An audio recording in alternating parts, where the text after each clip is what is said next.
According to legend, whenever the heavenly Tao goes into oblivion and the endless cycle of rebirths comes to an end, the 10 beasts of primordial chaos are born at the same instant in the realm of infinity. Each of them possesses a huge body commensurate in size with a celestial hail. Wherever they go, there the sky will collapse and the earth will split. Time and space will be turned upside down, and the rampage will bring the land to ruin, and the Renaissance will turn to ruin. And when the old world is destroyed, they will immediately disappear without a trace. Then earth and heaven will be reborn again, and order will be restored. Life will be restored and a new world will be born. Far away in the mountains is Yanhuang Academy. A young man flies around the gorge on a golden bird. The boy says that Jingyu is his loyal friend and he thanks him for his help. On the bird is Li Tianming. 17 years old, he is a student of this academy. He was born in a small town on the outskirts. He doesn't stand out much among many other students. The young man asks Qingqing why she didn't wait for him inside.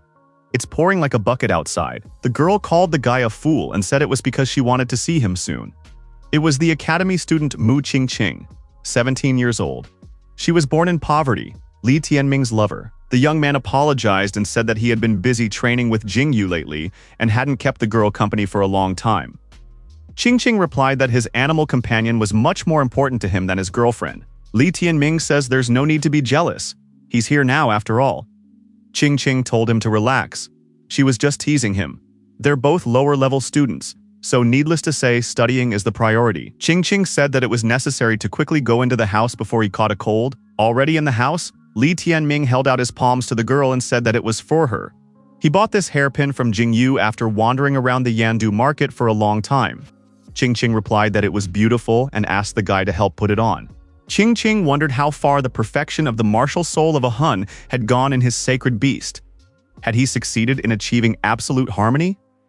Li Tianming replied that not yet, more time was needed. Qingqing said that by possessing a sacred beast with a mysterious Hun soul, no one would be able to look down on them anymore, and the days of hardship would finally come to an end. Li Tianming agreed and said that they could finally start a new life. 10 days ago, in the secret realm, he had found the greatest treasure, a sacred beast with a martial soul of a Hun. It is an extremely valuable treasure, according to legend. It can be nurtured to the point where its power surpasses any creature in this world. Only the two of them know about this place. He named it Jingyu, meaning golden feathered, and began to perfect it.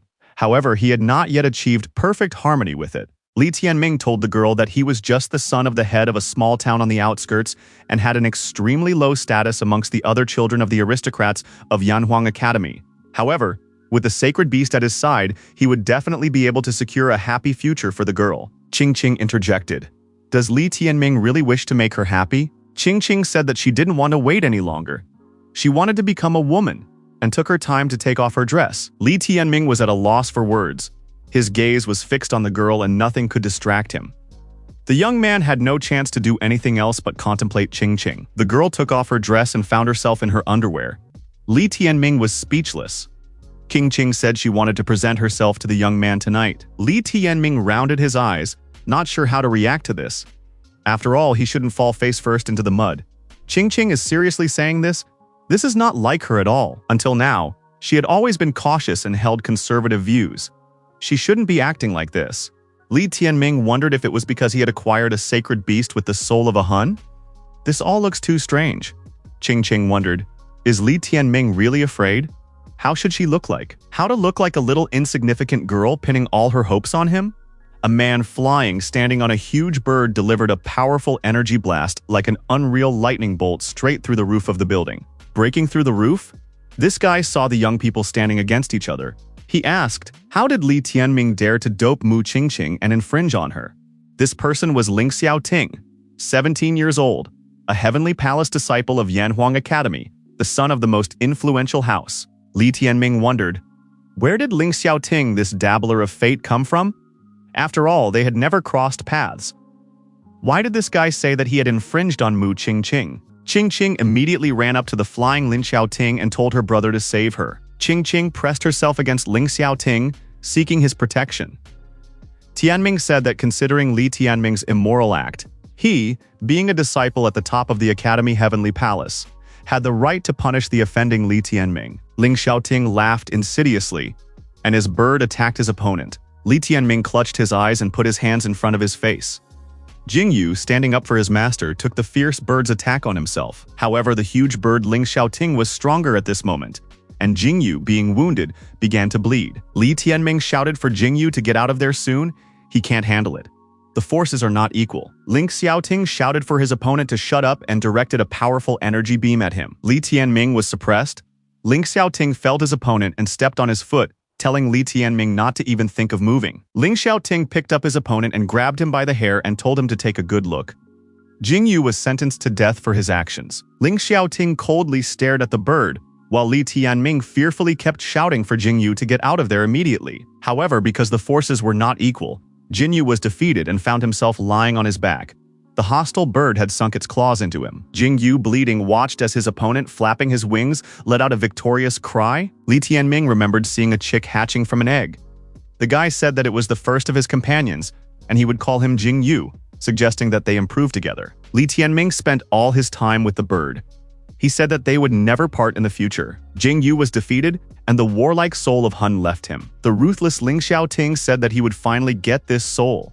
Ling Xiaoting used his energy abilities to attract the martial soul Hanyu to him. Ling Xiaoting said that such a rare treasure had gotten to Li Tianming by sheer luck and could not belong to him. Li Tianming said with fury that all the words about Mu Qingqing not wanting to wait any longer were only for the sake of the sacred beast soul. Li Tianming added that he trusted the girl and never thought that she was capable of falling so low. The wily Qingqing said that the world does not spare those who do not live only for themselves. If one wants to blame someone, he should blame the mediocrity of his bird and his inability to quickly cultivate her warrior soul Hanyu. Li Tianming looked at his opponents with anger. Mu Qingqing and Ling Xiaoting had conspired against him to steal the martial soul of Hun from Jingyu. He would never forgive them for this. Qingqing said for Li Tianming to just get over it. His abilities and position in society are not worthy of her or the martial soul of the Hun. Li Tianming asked, "Does Qingqing really think that she is a sparrow that flew to the top of a branch and turned into a phoenix?" Qingqing replied that brother Lin Xiaoting had agreed to help her become a disciple of the heavenly palace. When they arrived in Yandu, she found that they were too insignificant. Starting from today, Li Tianming would disappear into the crowd of similarly mediocre people, while she would rise to the top. Li Tianming said that sooner or later, Mu Qingqing will answer for everything. Now the reckoning is imminent. Qingqing said that it was out of his power. It would be better if he returned to Lihuo, his hometown. She will keep him alive in gratitude for saving her earlier. Now they are even. Qingqing added that she had to bear too many grudges since she was a child. Qingqing, flashing her eyes, said that from today onwards, she would make everyone who looked down on her kneel before her. A thunderstorm was raging in the sky and it was pouring rain. Qingqing took Ling Xiaoting under her arm and said that they had to go. Jingyu, the companion beast, had died, and now this guy was just a worthless brat.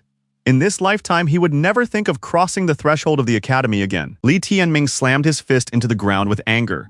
In this world, this girl will be punished for everything she has done. She thought that if she could climb up to a high branch, she would be among the elite. Li Tianming rose to his feet and said that Qingqing would one day beg for his death. Li Tianming picked up his bird Jingyu and regretfully reported that he had failed him. The protagonist looked at Yandu Academy and said that he would return in 3 years. Li Tianming continued to hold the bird in his hands.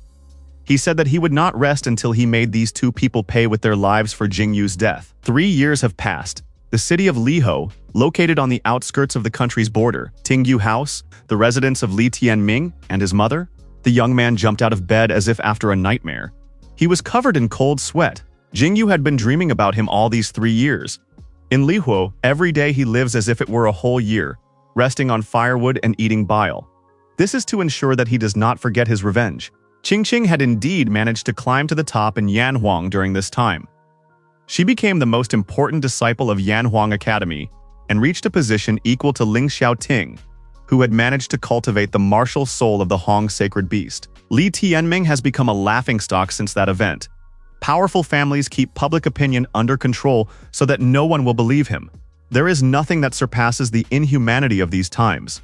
However, no one knew that there was one important secret in his companion space. It consisted of the fact that apart from Jinyu who hatched himself, there were 10 other eggs inside this space. Li Tianming looked at this egg and thought that he had not wasted 3 years waiting for it in vain. It was time to come out. The egg was covered in cracks. Li Tianming realized that a companion beast was about to hatch. Who would it be? An aura and a bright glow appeared around the egg. It was a majestic appearance. Was this beast really a mythical level beast? After the shell cracked and crumbled, the protagonist saw a small chicken. The young man was furious. Li Tianming said, obviously judging from the aura, there was the birth of a wild beast from the primordial void. But it's just a simple chicken. The mythical beast angrily asked, who else is a chicken here? How dare this person look down on him? He could pay for it. Li Tianming was surprised. It appeared that this beast companion was able to speak. Although he had heard that the companion and mentor could communicate through spiritual contact, but for them to be able to talk, this was the first time he had ever seen such a thing. Chick told this guy to look less at him. His true awesomeness is yet to be seen. Li Tianming had come close to this mythical beast. Is he really still exalting himself? It's interesting to take a look at his awesomeness, but he has to show his rank first. Chicken said that when a companion beast hatches, several stars appear in its eyes to display its rank. Li Tianming only saw 1 star in the past. Jingyu had 5 stars, indicating that he belonged to the 5th rank. In front of him was a pitiful rank 1 companion beast. Li Tianming was terribly upset. His plans for revenge were not going to come true. He ended up getting a rank 1 beast. The guy said that the only thing left for him to do was to go and hang himself. The chicken called him out. If he died, the bird would have to go after him. He should take a closer look at his eyes again. Chick said to this guy, don't trust appearances too much. Li Tianming took a closer look and indeed saw a huge cluster of small stars in the eye, in the big star. There were countless of them. They were not stars, but an entire cosmic galaxy. Our hero noticed that he found himself in some unfamiliar place. Did all the stars flash at the same time? Guy saw the great phoenix in front of him, engulfing the sun. A huge creepy hand with a strange eye in its palm appeared above the phoenix. What is all this? Li Tianming below saw that strange hand grabbing and hiding the great phoenix in the palm of his hand. The young man even sat down and covered his eyes in surprise. How could this hand grab phoenix? His palm opened, his eye turning red in color. From now on, Hongdun's cycle of rebirths was under his control. The protagonist didn't understand what was happening and for what reason was he seeing all this. Li Tianming felt like his head was splitting. The chick asked where this person was hovering. Why did he suddenly start talking to himself like a retard? Li Tianming opened his eyes and grabbed the bird, holding it in front of him. His entire face was swollen. The guy asked what's going on. The chick told the man to listen to him carefully. He is the phoenix of eternal purgatory. Chick added that he was the epitome of gracefulness, one of the oldest huge beasts of the primordial chaos. Li Tianming sincerely asked, what does this mean? The chick replied that he didn't know everything himself. The chick added that he had just hatched from the egg and immediately saw some guy in front of him who was making fun of him. Li Tianming was upset. He had just been scolded by the chick. After calming down, our hero decided that this chicken was not so simple. Was he really the fiery phoenix that consumed the sun in his past life? If he was, wouldn't that mean that he had reached great heights of development? Li Tianming asked the bird if it could cultivate in symbiosis with him. The chicken replied that it was not a problem since this person was very weak. The bird flapped its wings and said that a person had the opportunity to practice paired cultivation with the chicken. Li Tianming thought that it was a chicken that was also vulgar. The chick climbed on Li Tianming's head and said that they would start right away. At the same time, he would look at his animal meridians. The guy laughed and said that was what he was hoping for. The first stage on the path of perfection is the animal meridian level.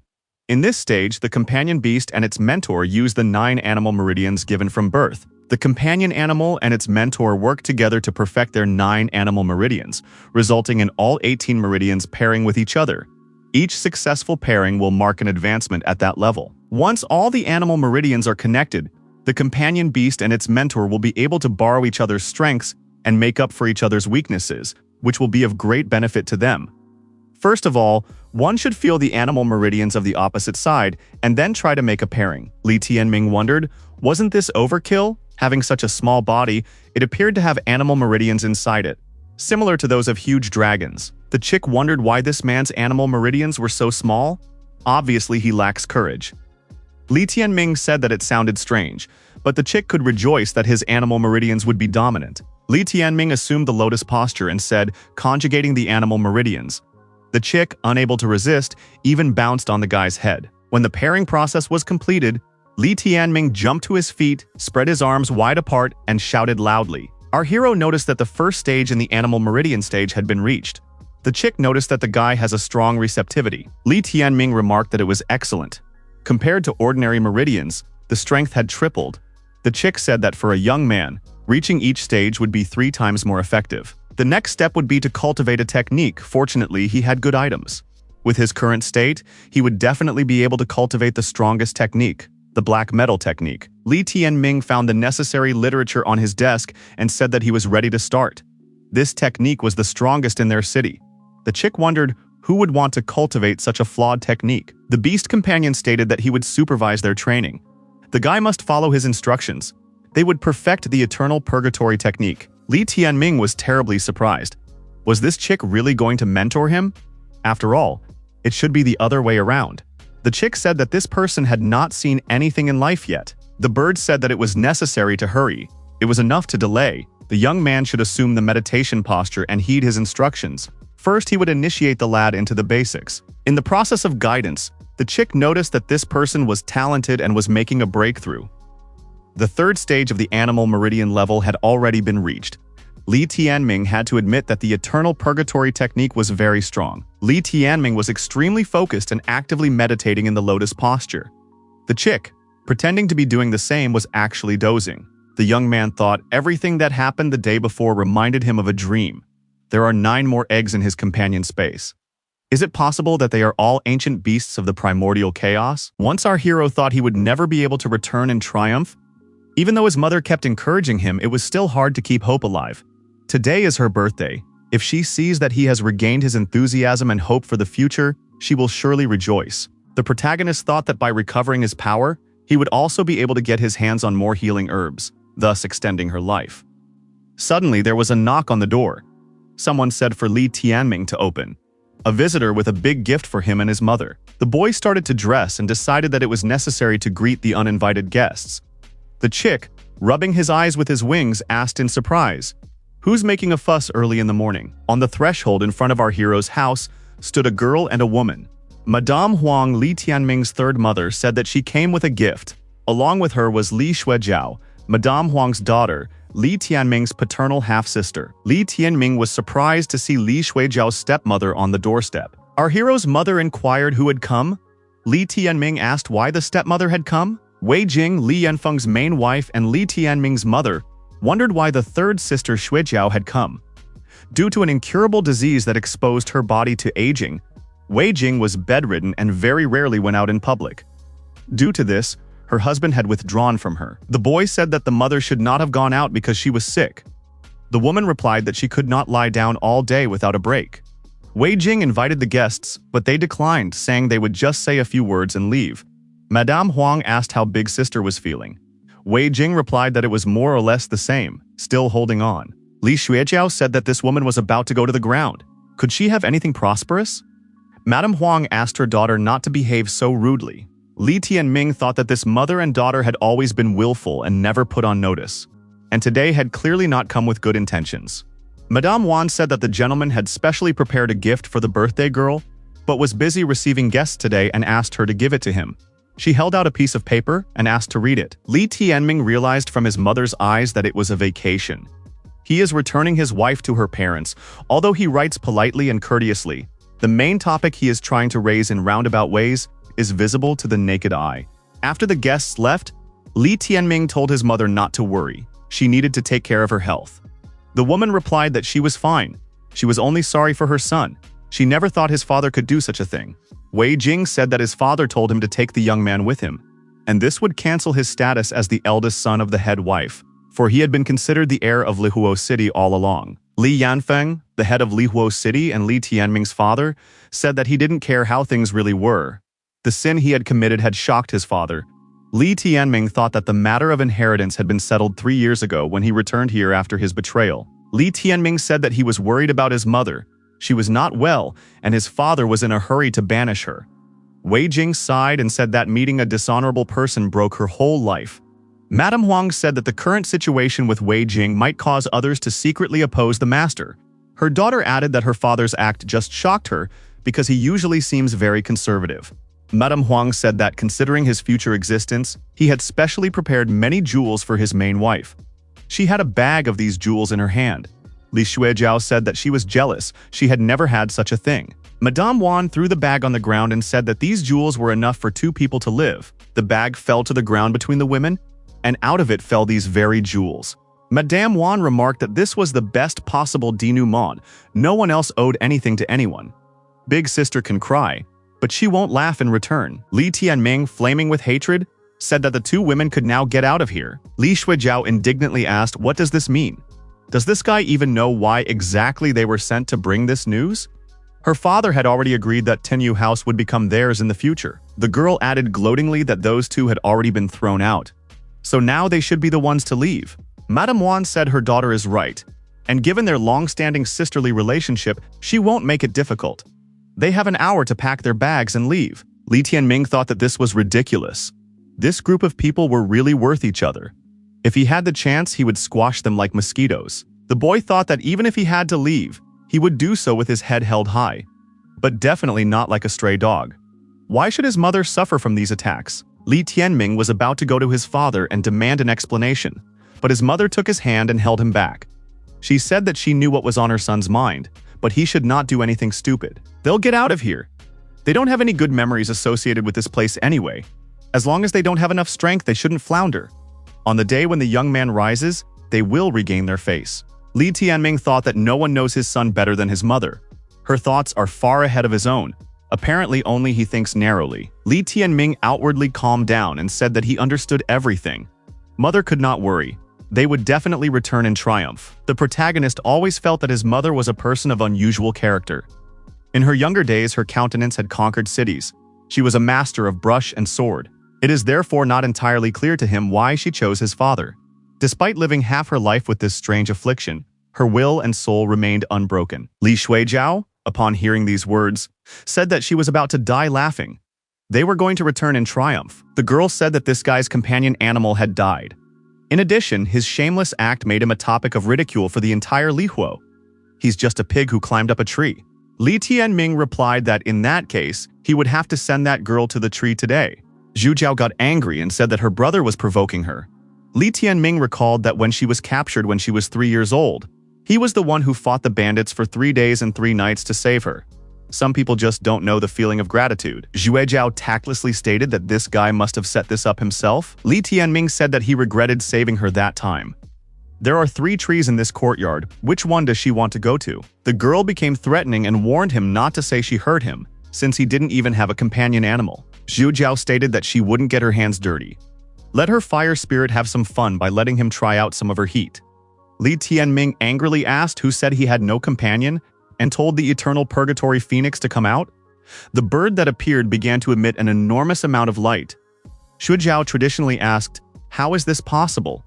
Our hero's mother said that he was an aggressive boy after all. The disgruntled chicken said that he was now lounging in a harem of 3,000 chicks. Why did they wake him up? Li Tianming said that his friend should gather his strength and prepare for battle. Shuijiao laughed and said that her brother was funny. With his humor skills, he would definitely manage to earn a living. The guy made a spiritual contract with this chicken to let her fire spirit have breakfast. The chick had greatly increased in size and told the girl that it wouldn't fit into her belly. Li Tianming thought that this chick was seriously enthusiastic. Zhu Jiao smilingly said that this guy and his companion are of the same field of berries. They don't know about shame. The girl pointed her bird at her opponents and told this fire spirit to devour them. The chick flew towards the fire spirit. Li Tianming told him to keep himself in line. Their dimensions were already too divergent. He shouldn't slap his face in the dirt. The little fledgling and the huge firebird rushed towards each other. Outwardly, it seemed that the forces were clearly unequal. Zhu Jiao thought that it would be hard for her to endure if she didn't teach manners to such a shameless person. Her firebird just had to endure and not perish. Zhu Jiao applied the seal of raging flames against her opponent. Our hero resisted. Li Tianming grinned. This girl had just said that she wouldn't get her hands dirty. The guy wondered, does she really call it a raging flame seal? Shuijiao must have forgotten to eat today. Li Tianming thought that he now possessed the essence of eternal purgatory. Ordinary fire was unable to harm him. Sister saw that this attack didn't leave a single scratch on her brother. How is that possible? Her mother remarked that it looked like he was just very lucky. Wei Jing wanted to stop her son, but he told his mother not to worry. He was fine. Li Tianming added that if this girl wasn't taught a little lesson, she would never be able to start appreciating a good attitude. The protagonist pushed back hard and rushed straight at his rival. The girl recoiled in surprise. The blow was not strong but decisive. Shuijiao was slapped and hung on the tree after flying aside. Li Tianming calmly said that it was the perfect kind of pig climbing up a tree. Madame Huang was indignant. How dare this boy hit her daughter? Wei Jing asked in surprise. Did her son really manage to recover his cultivation? The boy, smiling, replied that his mother could always trust her son. However, this was not the end of the battle. The chick was furiously beating the rival Firebird. The chick with a smile on his face told this beauty to stop screaming. No one would save her anyway. The aggressive fledgling plopped the Firebird on the ground and said it would have to accept its master's favor. The next moment, however, the chick gave that huge Firebird a kick in the ass and said that he could have said he was a male sooner.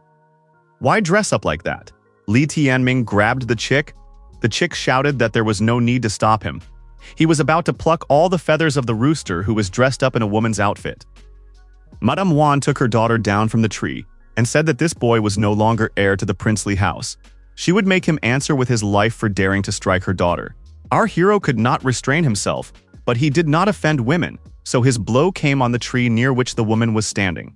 Li Tianming said that Madame Huang still couldn't stop saying that he was no longer the heir of the Li house, so he no longer needs to consider the reputation of this house, and he can destroy indiscriminately. He could deal with a man who had no sense of martial arts with his eyes closed.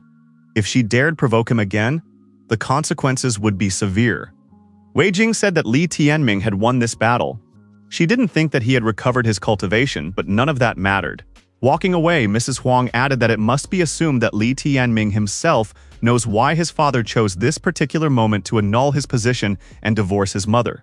Li Tianming said that if this woman had something to add, she could speak and not hold back. Mrs. Huang said that Master is going to take another woman as his wife. Besides, he wants to make her his main wife. Her name is Lu Qing. She is in her early 20s, about the age of a young man, an extremely outstanding specimen. And most importantly, that girl is a person from Lei's house. Wei Jing said that her brother had insulted the Lei household 3 years ago. And since father is going to put this woman in the top position, he will surely deny any connection with Li Tianming. What does the guy think? Will there be any place left in this city where he can fit in? Li Tianming angrily thought that he was facing the Lei house again, as if it wasn't enough for them to destroy his friend and sling mud at him. Now they had also brought trouble on his mother. He will make the Lei clan fall into eternity one day. Li Shuijiao said that the grand wedding ceremony will be held in 10 days. If anyone from the Lei clan notices them, their song is over, so they should run away with their tails between their legs. Wei Jing asked her son, wouldn't the competition for a spot in Yanhuang Academy be held on the same day? After all, this kind of recruitment only takes place once every 4 years. Li Tianming assumed that his father wanted to take advantage of the academy selection to revitalize his wedding ceremony more. Wei Jing replied to her son, knowing his father, that she was afraid that the main reason was because of his desire to let his younger brother gain admission to the academy. It looks like the master is going to make Li Zifeng the new heir. Li Tianming stated that he could not let their wish come true. He must by all means gain admission to Yanhuang Academy again. He also intends to enter the academy's heavenly palace to cure his mother's ailment. Wei Jing said that she could see her son's determination, which was expected of him, but she dared not hope that he would be able to cope with the disease. But the important thing is that her son has found faith in himself. Wei Jing told her son that it was time for them to leave. She didn't want to linger in this house for a second. The woman said it was worth it to take these jewels. One could go through humiliation for the sake of the ultimate goal. The advantage in front of his eyes must, of course, be taken advantage of. After all, what mattered most was the moment when they would get their name back.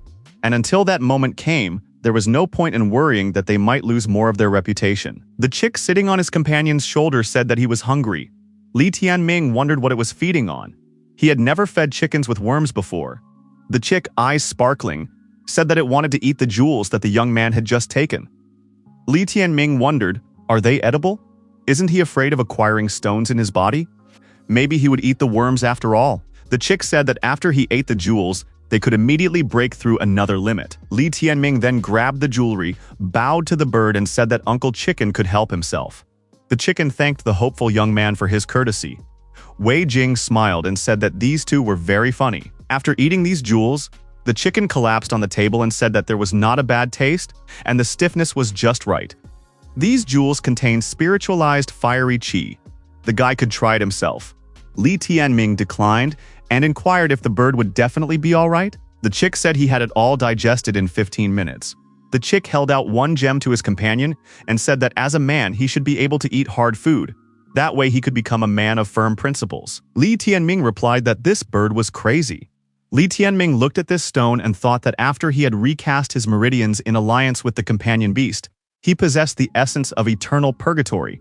His body had gained immunity to fire attributes, so eating jewels that possessed spiritualized fire chi wasn't such a bad idea. Li Tianming decided to swallow one gem without chewing it. After all, a bird could eat them and improve itself by absorbing energy. Afterward, our hero felt his stomach all on fire. It felt like his body was trying to consume that flame. The bird said to make the companion use the foundation of the eternal purgatory faster. One must melt the spiritualized fire chi into animal essence and transfer it into the animal meridians. Li Tianming realized that there was also such a direct and crude way to achieve development. Li Tianming said after a while that everything was ready. The bird said that it wouldn't work like that. Is that really all he can do? After such a heavy meal, the protagonist assumed the lotus posture and began to prepare for the breakthrough. The fourth stage of the animal meridian stage had been reached. The young man was exhausted and lay down on the bed, his arms and legs spread apart, resting. His companion was also doing the same, lying down beside him. Li Tianming felt himself floating in the air again. Someone called his name. The guy saw a huge eye in front of him, which said that the time had come and his body had already transformed. Li Tianming asked who he was and what did he want. The young man felt his left arm pierced by an invisible sword. He cried out in surprise and pain. Li Tianming jumped up from the bed and thought, wasn't that a dream? Her arm hurt so badly as if it had actually been cut. But what had happened to it? The boy looked at his hand and could not recognize it. What was it? Li Tianming didn't understand how his hand could change like this. How could it be understood? Strangely enough, our hero calmed down. He figured it was still a dream, and he never woke up. The young man pinched his cheek. It hurt. Was this not a dream? Looking at his strange hand, he saw an eye in the palm of his hand. What the hell is that? Li Tianming was surprised. This wasn't the eye he had seen before, was it? The boy stared in amazement at the palm of his new hand and thought it looked rather frightening. But on the other hand, he could see himself. It was a new sensation. Li Tianming waved his hand and realized that this thing was indeed related to his vision. So now he will be able to see things that were out of his sight before. In the future, he won't have to be afraid of the dark. Suddenly, a chick peeked out from behind his shoulder and asked what this guy was doing here. Li Tianming was startled and flinched in surprise. The guy got angry and asked why the bird was scaring him. The bird laughed and said she would not tell anyone about his innermost secret that she had just witnessed. Li Tianming got even more angry and said again that this chick was a very vulgar type. What kind of picture did he paint for himself? The guy grabbed the chick, closed it up, and started shaking it hard. The chick said he wouldn't be fooled. Li Tianming told the chick to shut up. He needed an explanation on what happened to his hand. The guy showed the bird his hand with his eyes and asked what it was. The chick stared at the eye as if dazed. It was as if he were hypnotized. Coming to its senses, the bird jumped far back and asked how the thing got here. Li Tianming wondered, why was the chick so scared? Could it be that in his past life this hand had destroyed him, so he was instinctively scared of it? The chick hid under the blanket and told the guy to stay away from him. After calming down a bit, the bird asked how this hand even appeared. Li Tianming replied that he himself was confused. He had a strange dream, and then his hand became like this. He has a hunch that in the chick's past life, this hand was his enemy. The chick said that in that case it must be controlled. Li Tianming told his companion not to worry. If he were his enemy, he would have arranged a party long ago. After all, his favorite dish was stewed chicken and mushrooms. The chick spread his wings and said this guy was out of line. Now he's going to show him and rush to the attack. The chicken attacked our hero. He parried these attacks with his hands, and the bird did not reach its target. The chick stepped aside and said that this arm is unbreakable and very hard.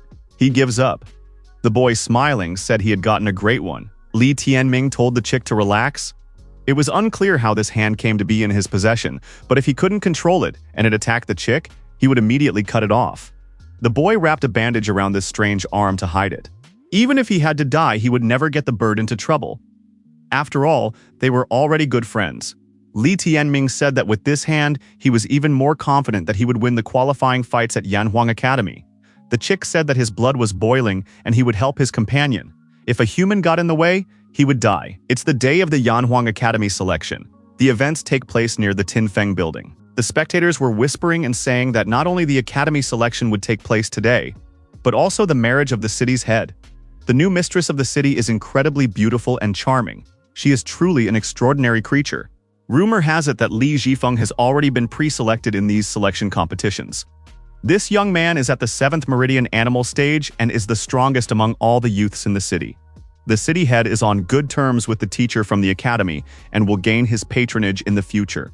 The townspeople noticed that the head of the city had already arrived and obediently bowed their heads before him. Li Yanfeng and Lu Qing appeared spectacularly in front of their subjects. Many townspeople looking at this girl began to discuss her beauty and said that she was peerless. The head of the city sat down in his seat and declared the final round of selection to the academy open. Li Zifeng, our hero's second-half younger brother, said his way out, and he wouldn't be afraid to go out against a few people who would dare to come out against him. However, Li Tianming thought that it was finally time to start.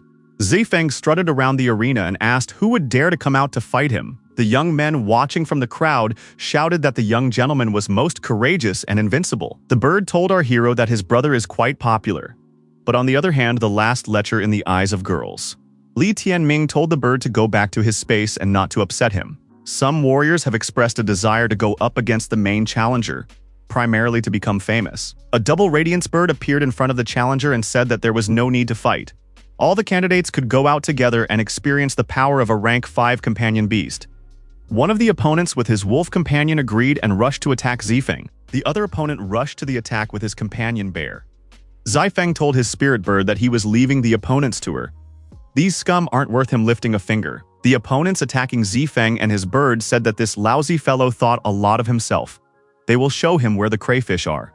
However, the purple-eyed eagle effectively attacked the attackers and their spirit beasts, and those were deactivated. This companion bird embodied swift fury and incredible strength. After defeating the opponents, the spectators began to say that young Master Zifeng was definitely strong. He possessed might and courage. A companion beast of the 5th rank is an extraordinary phenomenon. Zifeng said that he was opposed by the scum. Was there anyone left here who could challenge him? Many of those present said they were not scum and wanted to challenge the young master to prove their worth. A confident Zifeng in front of his bird said that if the opponents were not afraid of pain, then they could attack. Liu Qing told the city leader that Zifeng had no rivals in Lihuo at all. Yanfeng replied that the fact that the young man was able to achieve such a thing in the city was already pretty good. Liu Qing said that she had heard that Yanfeng had another son who had once studied at the academy. He was the brat who had insulted their lay house. The interlocutor said that he had given up on that son, and there was no need to rake up the past. Zifeng continued to stand in the arena and asked if there was anyone else left. He assumed that the admission to the academy now belonged to him. Suddenly, a rival entered the arena, hiding his face with a hood.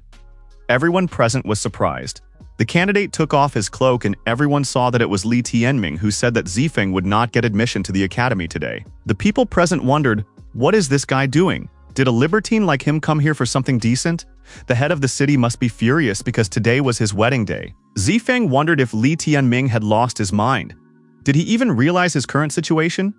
Did he really come here to beg for alms? Yanfeng jumped up from his seat and menacingly asked what Tianming was forgetting here. He should quickly return to his mother and give her the care she needs in her situation. Xingfeng had a wonderful future ahead of him, and as his older brother, he should support him first. Li Tianming said that his younger brother is really not bad. He is talented in cultivation and his strength is higher. But before he gets admission to the academy, I would like to give him one last exam. Zifeng was surprised. Was his elder brother really going to take the exam relying only on his worthless strength? His father had nothing to worry about. He wouldn't destroy his elder brother. He couldn't ruin such an important day with his death. He no longer has a companion beast. He is on his own. Now he can be taught a lesson. Liu Qing said that Yanfeng does not need to be angry, just need to imagine that he is watching a play in the theater. Everyone already clearly knows what kind of crime this kid has committed, so no one will criticize the head of the city. Zifeng rushed at his opponent and said that he was about to introduce him to his strength. Li Tianming thought he could let his opponent perish. But since he had gotten in his way, he would make him beg for death. The opponents met in the middle of the arena.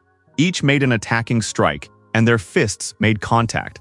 There was a powerful release of energy. The spectators were surprised. Was Li Tianming really able to fight back? Zifeng was surprised. After all, he had hit with all his might. How was Li Tianming able to repel his punch? Didn't he become a scum? Zifeng said that his opponent's left hand was wrapped in sheet iron. How naive of him to use such tricks. Li Tianming remarked that no tricks would be needed against his opponent. Zifeng said that his opponent is too weak, and he keeps making himself look strong. How is he going to win without a companion? he told his purple-eyed man that they would attack together. Li Tianming asked in surprise, who had told his rival that he had no companion. The fledgling said that he was here. Who dared to rush him? The audience laughed. Is this really a companion? Yes, it's not even enough for a snack. Continuing to move towards his opponent, Zifeng said that Li Tianming really had a talent for becoming a laughingstock in the eyes of others. The chick flew up and said that the little bird there dared not look down on him. They would now see who would eat whom. Zifeng approached and waved his fists, saying that this time he would not let his opponent use tricks. Li Tianming once again parried his opponent's attack without much effort. Zifeng wondered, why was this guy so easy to deflect blows? Zifeng wondered, did this guy really become much stronger? Or was it just a trick of the eye? At this time, the purple-eyed one was screaming loudly and asking for protection. The chick used its fighting skills and incredible speed to strike the big bird from all sides. Li Tianming said that Zifeng wasn't worthy of gaining admission to the academy yet. How good it was to have him here. He would be the perfect target to test the strength of his new arm. Li Tianming waited for his opponent to get closer and gave him a powerful stabbing blow with his left hand straight to the body. Zifeng received a strong acceleration and flew backwards. Zifeng collapsed at the edge of the arena, coughing up blood. Thinking that this was impossible, our hero stood victoriously over his opponent and clenched his fist in his left hand. The chick stood on his defeated rival. The purple-eyed one had foam coming out of his beak. The chick thought that this stinking bird probably never washed. Its feathers stank so badly that one could faint. The spectators thought that Li Tianming was actually not scum. If he was able to win, it was Zifeng who looked like trash in comparison. Liu Qing said, even though this guy won? But the trials are not over at this point. Li Huo has another humble talent left in Li Huo that has yet to make it to this stage. Liu Qing announced that Qianyang would now enter the arena. The young man who entered the arena said that he never thought he would receive such a magnificent gift immediately upon his arrival. He is grateful to his elder sister and brother-in-law. It is much easier to get admission to the academy here than in Yandu. Li Tianming saw the young man and recognized him. It was Liu Qiangyang from the Lei House.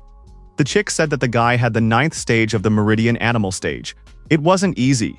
He was higher than his companion by as much as 5 stages. Liu Qiangyang said that he hadn't seen Li Tianming for a long time. Does the guy still remember him? Our hero thought that this young man was Lin Xiaoting's servant in the past, and no one expected him to show up here. The bird noticed that this guy was also an enemy of the companion. The city chief said that although Qianyang came from far away, he and his sister had already gotten married, and Qianyang could be considered a person from Li Huo. The youth of Li Huo City is pretty limited for the most part, so he wonders what kind of genius they are lucky enough to get in their ranks. Everyone wants this guy to showcase his skills. Liu Qing said so her brother would not disappoint her. Qianyang said that the city head had nothing to worry about. This was a unique chance to gain admission to the academy, and he wouldn't miss it. Qianyang said that he and his Thunder Leopard would not turn down such an opportunity. The onlookers thought that this guy is even younger than Zifeng, but he already possesses a 9th rank Meridian Animal stage. It's astonishing. And this companion beast is a rank 5 Thunder Element beast. Qianyang said that his rival had the academy pass almost in hand, but since the competitive environment in Yandu is too harsh, he decided to take advantage of his fortunate status as a Li Huo resident and get the academy pass here. Li Tianming had done well today in his attempt to come back, kicking up dust. It was a pity that all his streams were nothing but the last light in the eyes of the perishing man. Li Tianming said that he was very curious himself and couldn't wait to play in this fateful street performance, at the end of which illusory hopes might be shattered. Chick said that his companion talks too much. Qianyang jumped up on his beast and said that he would waste no time seeing that his opponent was in the mood for self-irony. Qianyang said that he would now show what he had accomplished in these 3 years. The Thunder Leopard, eyes flashing, roared furiously. There was a violent clash, and the entire arena was engulfed in impenetrable smoke. No one could see what was going on inside. When the smoke cleared, our hero, standing on one knee, wiped the blood from his face. He thought that one windfall had been enough to injure him. If he had met the blow directly, he might not have been able to hold on. Li Tianming thought that there was too much difference between them with a gap of 5 steps, and he had nothing to counter. His opponent said that this guy had not grown to be his opponent. Qianyang said that he didn't even feel like hitting Li Tianming, so he could just roll out of here. Qianyang thought that he had just arrived in this city, and now was the time to earn a good reputation.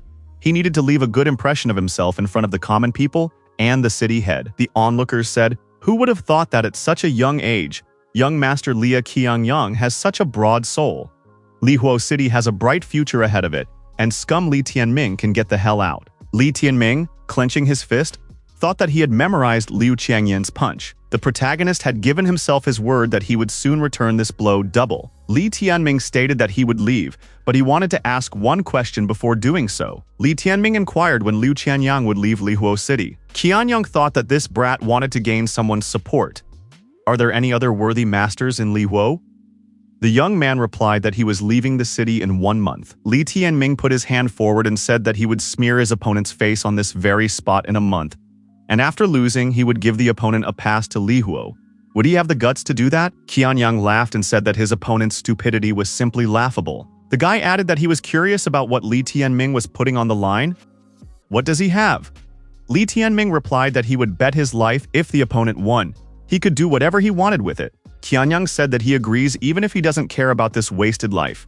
He will rid his brother-in-law of his naughty son to regain his peace of mind. The audience said that this Li Tianming had lost his conscience.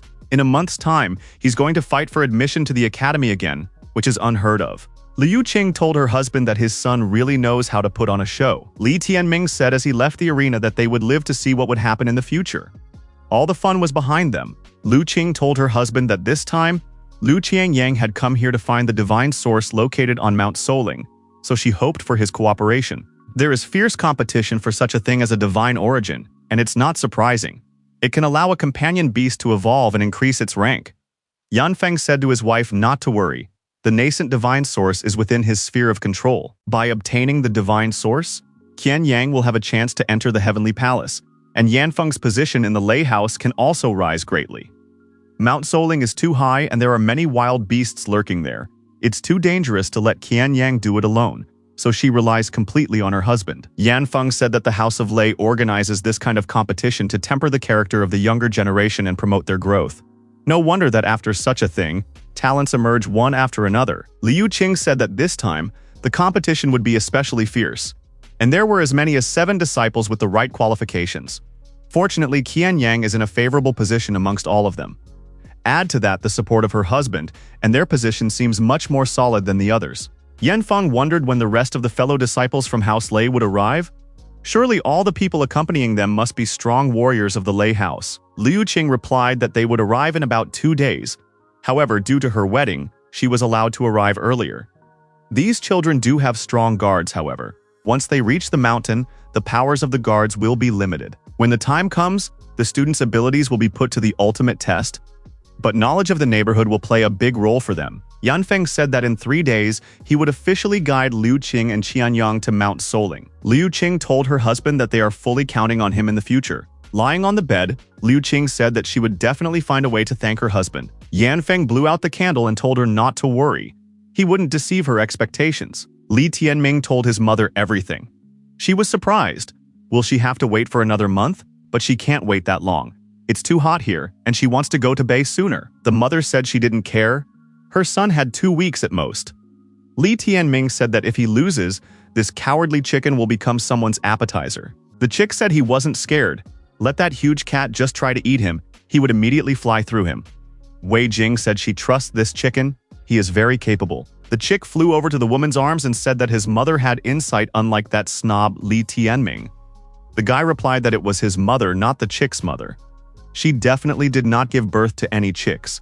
Wei Jing told the chick that if he recognized her as his mother, then he should give him a name. She is sure that he himself is not comfortable with being called chicken.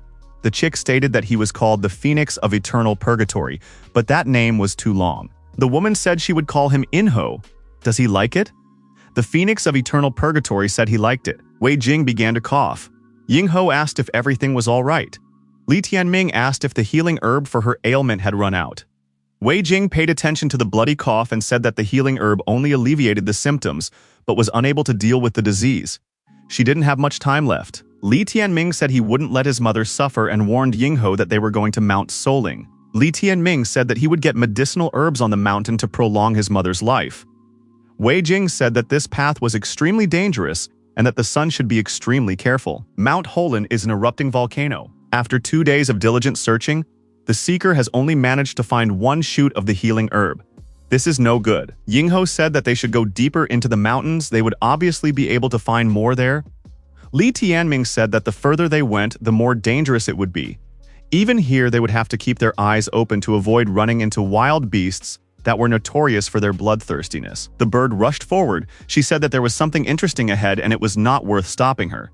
The boy shouted for her to stay close to him. A bird found a fire mushroom of pure air in a tree. It was a surprise. Enro decided to pick this mushroom. Li Tianming shouted that caution was necessary. Items of this kind were usually protected by wild beasts. Yingho said that he would do it very quickly. In the next moment, Li Tianming and Yingho ran away from that place with all their legs to avoid getting hit by the wild beasts. Li Tianming, hiding in the hollow of a tree, said that it was a valuable item, but now they needed to ensure their survival. Yingho said that this thing with such pure energy that they should absorb it immediately. Enro said that this mushroom should be split in half and eaten quickly. Li Tianming inquired, just like jewelry? But after all, this is a medicinal plant, and there is a chance that using it could lead to death.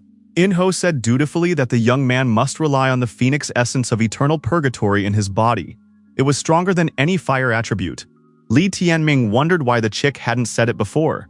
Then they ate this mushroom. After a while, our hero stated that the 5th stage of the meridian animals had been reached.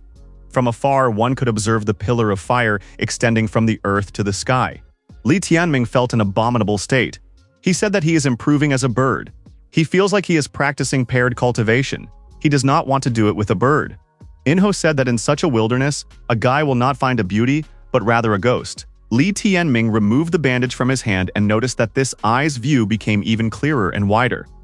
Enro noticed that this eye made the blood in his veins run cold. As they listened, our heroes realized that there was a forest beast ahead of them. Enro said that when he heard such a roar, he knew it was someone fierce. A young girl emerged from the bushes, running at a high rate of speed and screaming to be rescued. Enro was surprised. This girl was transparent. They had really met a ghost. The girl turned around and looked at the travelers. Li Tianming said that it was clearly not a ghost, more like a fairy. Our hero thought this girl is beautiful. He can't even take his eyes off her. Is this really love? Following the girl, a big, scary monkey appeared from the forest and roared loudly. Enro flew up and told the boy to stop dangling in the clouds. They should get their feet away quickly. Li Tianming ran after the girl and told her not to be afraid. He would help her. The girl thanked her big brother. The chick started circling around the monkey and said that his companion had really decided to trade friendship for lust. People could run far away while he distracted this monkey. Li Tianming leveled with the girl, and as she continued to run, he told Yingho to stop being a hero. They should run away together. The translucent girl offered to lend her strength to the protector. The girl stopped, and waving her hands began to activate her internal energy. The protagonist felt a surge of strength. It was an unusual sensation. Li Tianming didn't understand what was going on. Was the girl really a ghost? Is this called possession? The stranger said that she was not a ghost. Her body had a special ability to merge with humans and enhance their power and level. Enro sat on the dangerous ape's shoulder and said that his companion had become a mangy broad. At some point, Enro received a powerful fist punch from the opposing party. After receiving the appropriate acceleration, the chick said that he was accidentally distracted. Li Tianming said that he had never heard that such entities existed in the world in his life. It was time to find out just how much his strength had increased after being omnipresent. Our hero decided to face this powerful, undaunted ape one-on-one. Rising high above the forest, they rushed towards each other. Enro thought it was serious and very fierce to meet head-on like that. After the collision, there was a huge explosion, and everything was covered with smoke. When the smoke cleared, a deep crater formed at the collision site. At the bottom of this funnel lay an emotionless, huge wild ape. Li Tianming was astonished. His strength had increased by at least 2 ranks. Even the power of his dark hand had increased. After this battle, the stranger gained her true form. She was no longer translucent. The girl thanked our hero for the rescue. Li Tianming said that there was no need for gratitude after all. They had done it together. After all, it was an allotment. The bird decided to introduce himself too, and said his name is Enro. He is this guy's guardian chicken. The stranger took Enro in her arms and said that he was a very cute pet who could talk. Enro took offense and said that he was not a pet and was not that simple. The stranger asked if Big Brother would give her Enro as a gift. Li Tianming replied that the girl could have it. She must remember when she stews it, she must be sure to add mushrooms, and then it will turn out very tasty. The girl smiled and said that this guy is a humorist. She knows it's his companion beast. She was just joking. The girl introduced herself. Her name is Zhang Feilin. Enro replied that this guy's name is too cutting. He's not smart and shallow, and his name is Li Tianming. Jiang Feilin said she was happy to meet her. Our hero said it was mutual. Li Tianming thought Feilin has a great character. She is sweet and easy to talk to. Li Tianming asked his new acquaintance where her companion beast was. Feiying replied that she didn't have one and never had one, but she had certain abilities that she kept secret. Feilin offered the young man a look at her fingernails. There were symbols on each of them that said she had 10 special abilities, but they had been sealed since her birth. Now she had managed to awaken 2 of them. The first was astralization. The second allowed her to see the movement of the time stream and control its speed. Inho said that was great and asked, "Is Feiying ready to marry Li Tianming?" With these 2 techniques, she would be able to help the guy overcome obstacles that he couldn't do alone. Feilin wondered if it was too much. Li Tianming smiled and said that the girl didn't pay attention to this bird.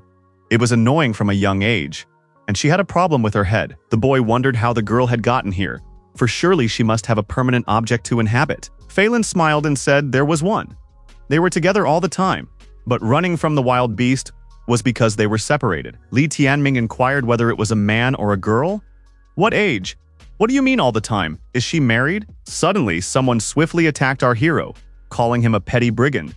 How dare he dishonor Feilin? Did he really have enough to live for? Li Tianming noticed that he was being attacked by another stranger, and she had a sword in her hands.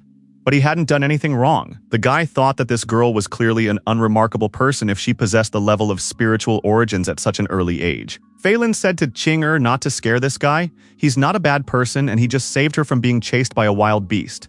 Ching'er lowered her sword and told her friend not to let herself be fooled. Li Tianming wondered, is this really the person Feilin was talking about?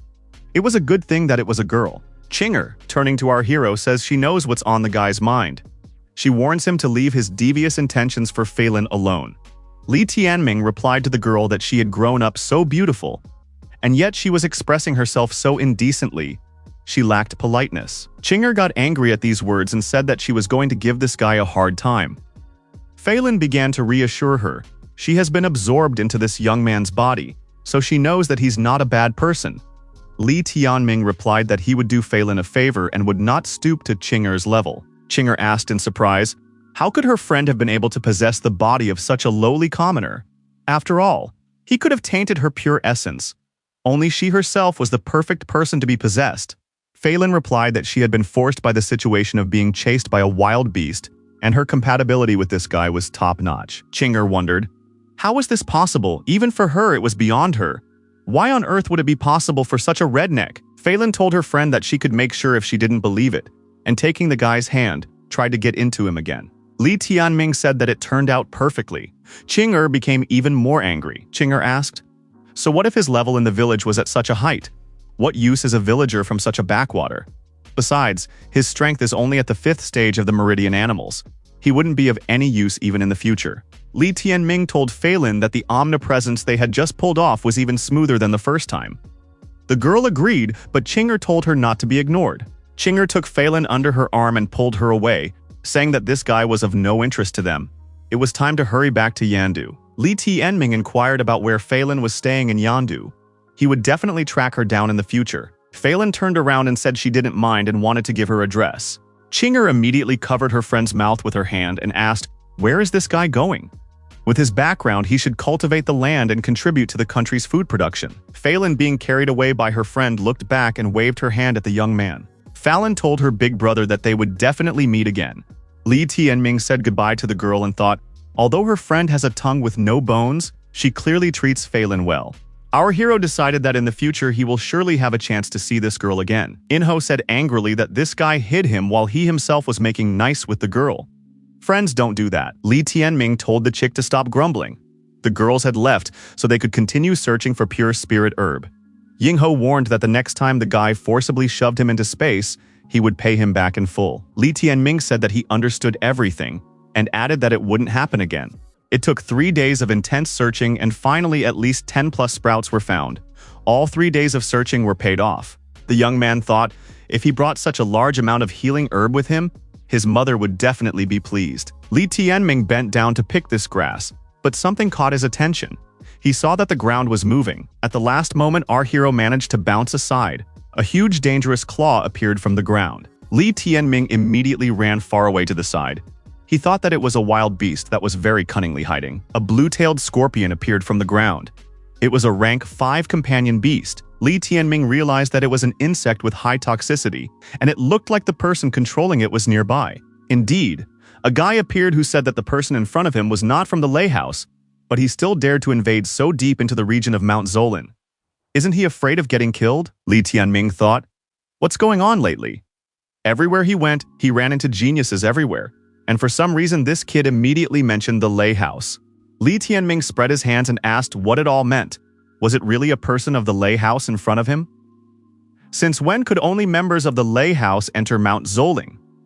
The stranger said that he had no desire to debate, but at the moment the House of Lei was conducting business on Mount Zoling. The stranger added, if his opponent didn't get out of here in the time between 10 breaths, this place would become his grave. Yingho indignantly asked if this guy was too arrogant.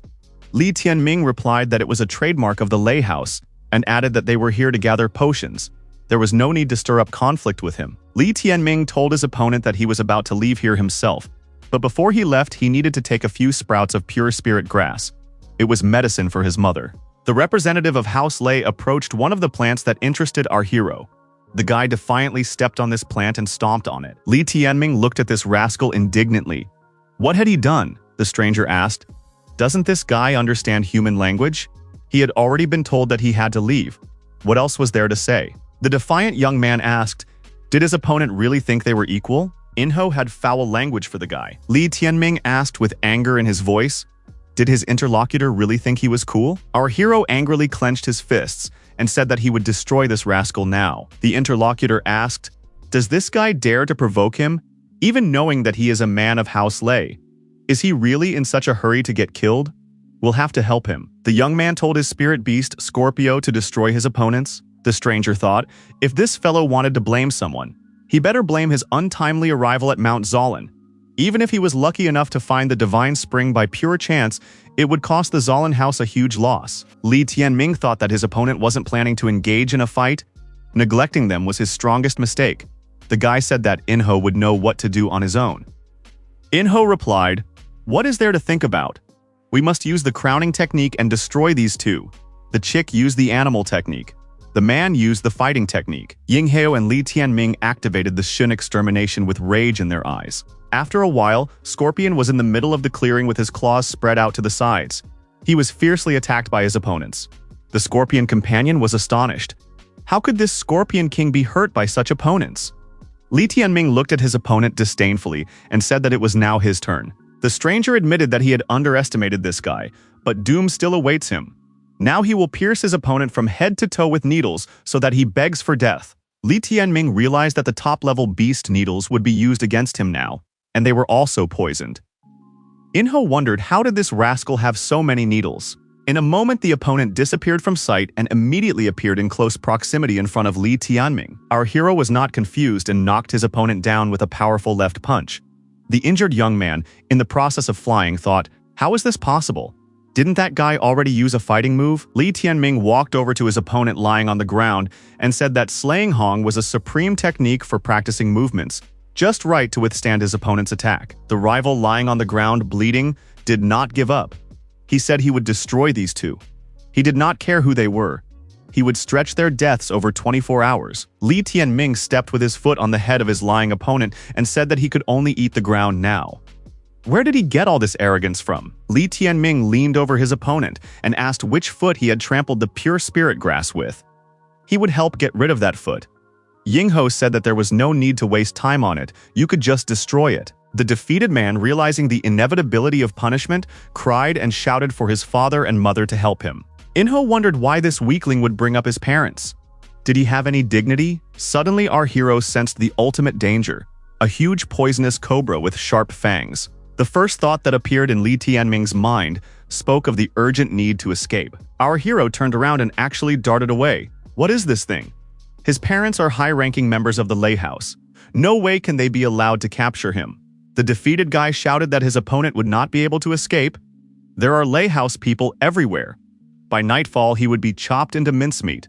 He would know that Zhang Zixuan was the cause of his death. Li Tianming, while running away, thought that this name was definitely something to remember. This was his hometown.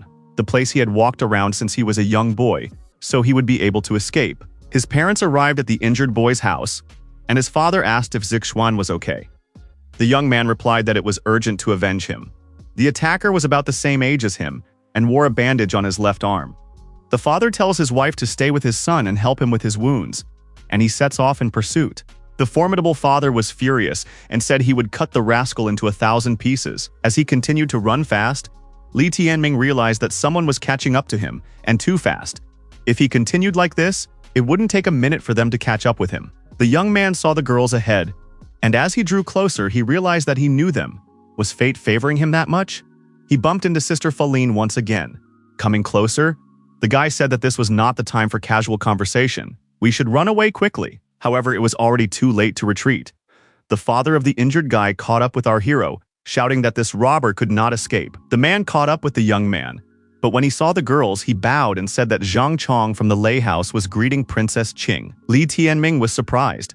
Did Qing'er really turn out to be a princess of the Zhuqiyoa Empire? Qing'er told the man that he could drop the formalities? What was the purpose of a person from House Lei being in this place? Qing'er told Zhang Chong to speak up immediately if he didn't want to part with his head. The man asked that the princess not to be angry. He would tell everything now. They had discovered a divine source on Mount Soling. 7 disciples were sent to compete for it. Their main purpose is to ensure the safety of those disciples. The princess was surprised and asked what rank was this divine source. Zhang Chong replied that this origin was unformed and did not even reach the yellow rank. The most it could do was to help the companion beast evolve to the 6th rank. Qing'er asked her interlocutor, after all, he should know what would happen if she was tricked? Zhang Chong replied that he wouldn't dare to do such a thing. Besides, his son's hopes of winning are not that high, so he wouldn't dare to deceive Madam. The source is indeed an unformed. The man bowed once more and said that he was very grateful to Madam. Zhang Chong asked for permission to leave. Zhang Chong grabbed our hero's hand and said that the guy would go with him. The princess said that this young man stays by her side. Zhang Chong replied that this guy was just a resident of the God Mountains. Just recently, he had attacked his son from behind the garden and injured him. Qing'er said that she needed this guy now. Zhang Chong bowed once more to the princess and said that he was leaving. Zhang Chong left as quickly as he came. Li Tianming thought that he was saved. The princess asked, "Why is this guy looking at her so intently?" Li Tianming said that he was extremely grateful to the princess for saving him from that man. Phelan appeared beside the princess and said that Qing'er shouldn't tease her little brother. Phelan told the guy that this time they didn't meet by chance. In fact, after they had separated, Qing'er wanted to understand the reason why they were able to achieve a top-level omniscience, so she decided to follow the guy and observe. Phelan added that they'd been following the guy for a few days. He wasn't offended, was he? Fang said that Li Tianming should definitely come to Yandu and look for her there. She would acquire new abilities in the future, and she wanted to test them on her brother's body. Li Tianming rejoiced and said that he would definitely come for such purposes. Inho added that whatever the girl did to his body, he would agree to anything. He only thought about getting to Yanda and finding her every day. In that case, they should get married on this very spot. The princess said that the toad had gotten curious about the swan meat. Even if the guy comes to the city, he won't even get past the city walls, so he should calm down and do farming at home. Phelan asked that Qing'er give her brother a jade pendant so that it would be easier for him to find her. The princess refused to do so. Qing'er gave in to the persuasion and said that Feiying had changed a lot in the intervening time. The princess gave the lad the jade pendant and told him that she did not advise him to even think of provoking anything dubious and using her reputation. Otherwise, his companion animal would go to the pot. Inho was indignant, for he had nothing to do with it. Li Tianming thanked the princess and said that when he plowed the land, he would definitely take off the pendant and never get it dirty. Feiying asked her brother to come closer. She had something to tell him. Li Tianming melted with pleasure as the girl took his hand. Phelan whispered in the guy's ear that if he wanted to get that divine source, he was in that direction. The girl pointed her finger to where the guy should go. Li Tianming thanked the lady he was talking to for her invaluable help. The young people waved goodbye to each other. The boy thought that the good times were passing very quickly. Our hero wished the girl a happy journey. The chick told this guy to stop his love fever. Looks disgusting. The excited young man told the bird that they were going in search of the divine source. Inho said that transforming from a primordial chaos beast to a companion beast had limited many of his abilities. The divine source would allow him to throw off the shackles and allow him to amplify himself indefinitely until he could once again become a primordial chaos beast. Li Tianming said that he knew the direction one needed to take to find the divine source. It's been 10 days. The breakthrough has been achieved. The 6th stage of meridian animals. The protagonist said that they had never managed to find the divine source, but they had tracked down a lot of refined qi and pure spirit herbs, the cultivation speed going at a lightning pace. Inho said that this was exactly what Feilin was counting on. She had specifically pointed out a path strewn with treasures. Li Tianming said, "If this is true, then this girl is truly a goddess. They should be quite close to the divine source by now." The boy and the bird had reached a small mountain lake, and it was the last place Feilin had pointed out. The divine source is most likely in this lake. They should go underwater and check it out. However, they must be careful, for something terrible may lurk there. Along with the source, a trial will surely await. Li Tianming and Fearless Chick jumped into the water and began to dive to the bottom. There was no illumination at all. The deeper it got, the darker it got. Li Tianming untied the bandage on his arm and began to use his extra eye located on his left arm. Something caught the traveler's attention. At the bottom of the lake was some strange structure. After tugging on all sides, the young man concluded that the thing was closed tightly. However, it had a hole for a key. Is it possible that the divine source is inside? Li Tianming pondered logically and came to the right conclusion. They must find the key. Surely it must be somewhere nearby. Not far away from them, something was glowing. The bird suggested that it might be the divine source. Swimming closer to the shiny object, the lad determined that this stone was just right for the notch they had just seen. Our hero assumed that the glowing object was the key to the well.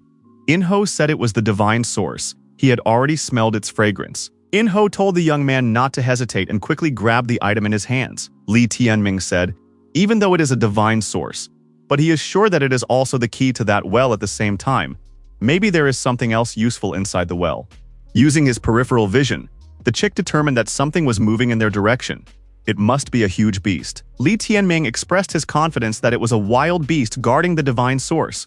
He immediately knew that it wasn't that simple.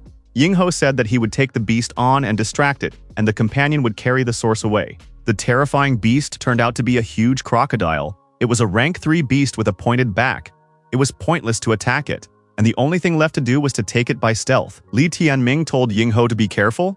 The first thing to do was to get to the shore. Inho approached the fearsome beast and told his companion to hurry.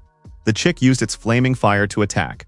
The companion animal then turned around and told the crocodile to catch up with him. Using his physical abilities, our hero made it to the surface and surfaced out of the water. As the young man approached the shore, a beautiful stranger appeared before him.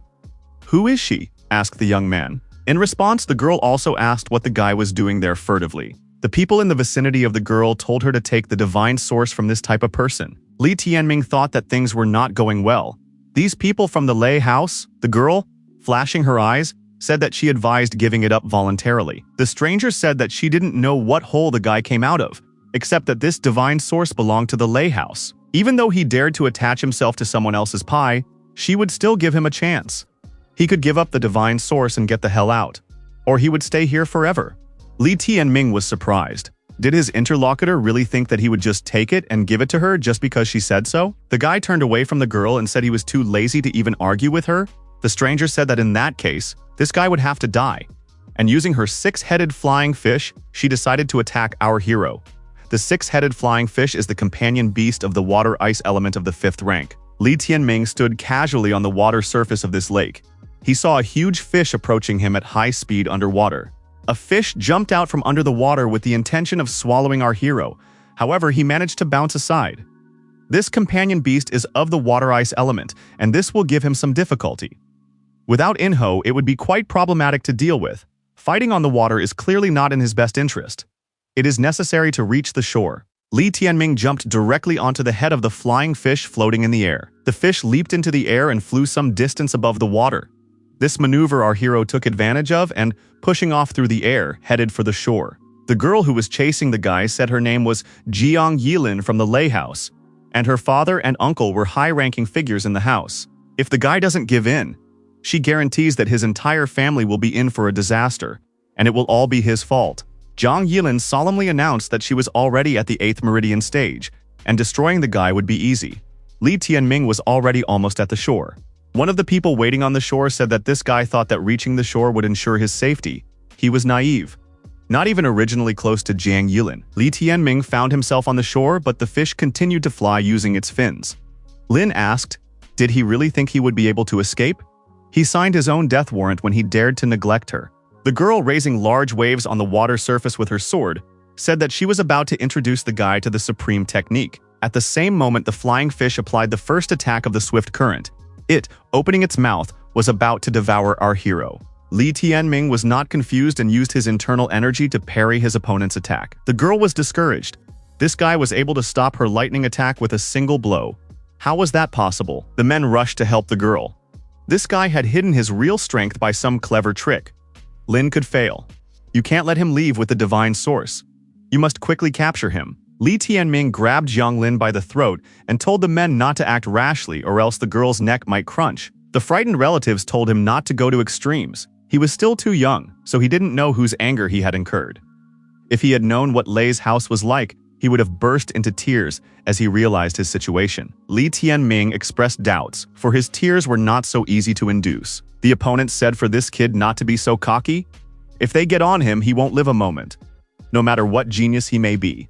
At his age, he has no chance of holding out. The opponents quite accidentally saw a jade pendant on our hero's hand. The men recognized it. It was young Lady Qing's royal pendant. Where did this guy get such a pendant? Li Tianming said that he is Madame Qing's man. He takes away the divine source and sees no problem with it. The boy said that he had memorized the appearance of these men. If they dared to take away his source, they would be in trouble when he returned to Yandu. The men replied that House Lei would not dare to do such a thing. They wanted to know what position his father held. Li Tianming said that his father was in a very high position and which one they could guess for themselves. The fellow released his captive and said that it was time for him to return to his duties to Lady Qing. Service to her was too troublesome. The girl told her father that this kid shouldn't be let go. He might have picked up a pendant somewhere. The men disagreed from start to finish. This kid wasn't afraid of them in the slightest, and he wouldn't have been able to remain so unperturbed if he hadn't felt the support behind him. Jiang Lin wondered, would they really let this guy take away the divine source so easily? Father replied that in fact, this guy was the one who had managed to take it away from the huge crocodile.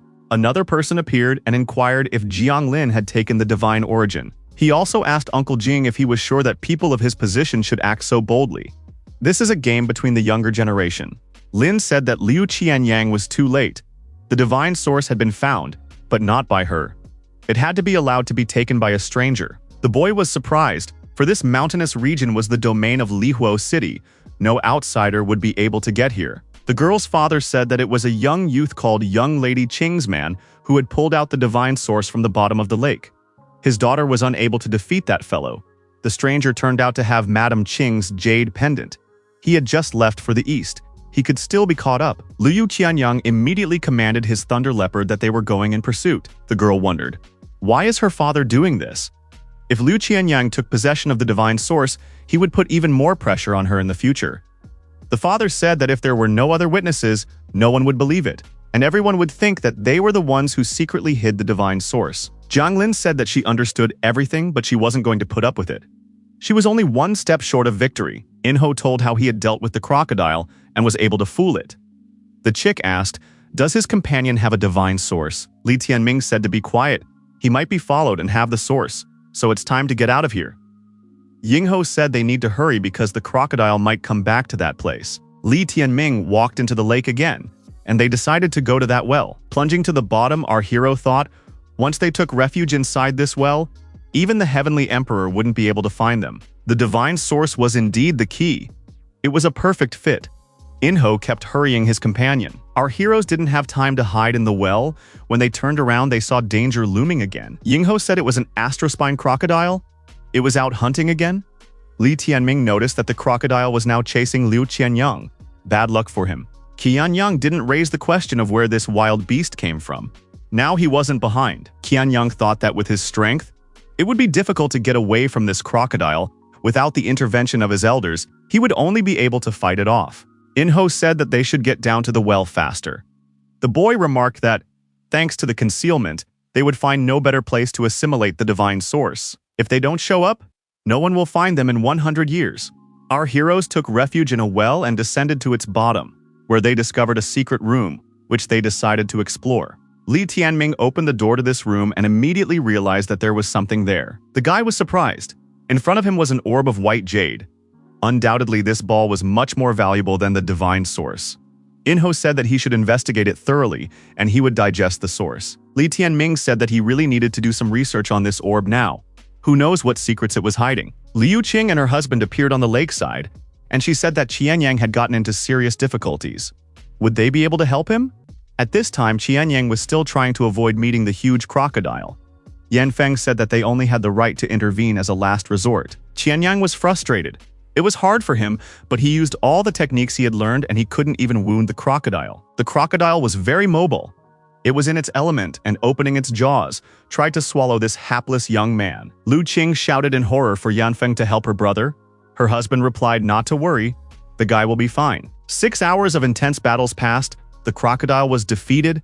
Yanfeng was surprised when he found out that the person who took away the divine source was Li Tianming and his pet animal, the chicken. The man said that Li Tianming had seriously injured his son and was about to capture that guy. But Princess Qing prevented him. Most likely that was when she gifted him with the jade pendant. Qianyang was indignant.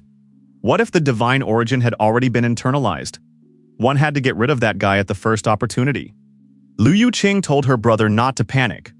Li Tianming's companion beast was unable to internalize the divine origin, and her husband would be able to track him down. Yanfeng said if they failed to track him down, just wait in Lihuo. It wouldn't be a week before he would definitely return to the city. Our heroes continued to be in the underwater well. Li Tianming held a huge glowing ball of light in his hands. The guy couldn't figure out what it was.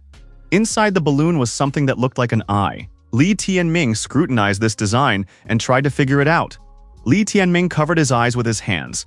He was afraid that he might go blind from such radiance. His consciousness was starting to blur. The guy began to feel as if he had entered another universe. Apparently, he was now comprehending the secrets of the jade ball. And this must be the conscious space of the white jade ball. Li Tianming heard someone tell him that when he was able to achieve the perfection of his spiritual texts to the degree of the Eye of Heavenly Poles, only then would he be able to truly reveal the spiritual core. When that time comes, he will be able to appear in the illusory realm and comprehend miracles. The first chapter of the spiritual scripture reads, "The Eye of the Lost Spirit." When the hardening of the Eye of the Lost Spirit is fully completed, the second chapter of the spiritual scripture can be opened. The guy thought, although it would not be easy to understand it at first glance. The right decision would be to study it thoroughly and then master it thoroughly. Inho wondered what he was doing here, reading some sacred texts for half a day. Was he going to a monastery? Li Tianming replied that he had acquired something called spiritual scripture. It's a martial skill technique. Inho said, as long as he internalizes the origin, the guy can try cultivating this technique, then they'll see the results. Each of the companions made himself comfortable and began to attend to his necessary business. The first step in tempering the Eye of Lost Spirit is to lay down the illusory meridians within the eyes. This is required in order to bind the beast origins to the eyes. The sequence of binding and speed must also be considered. Our hero was having trouble. Was this hardening technique definitely meant for humans?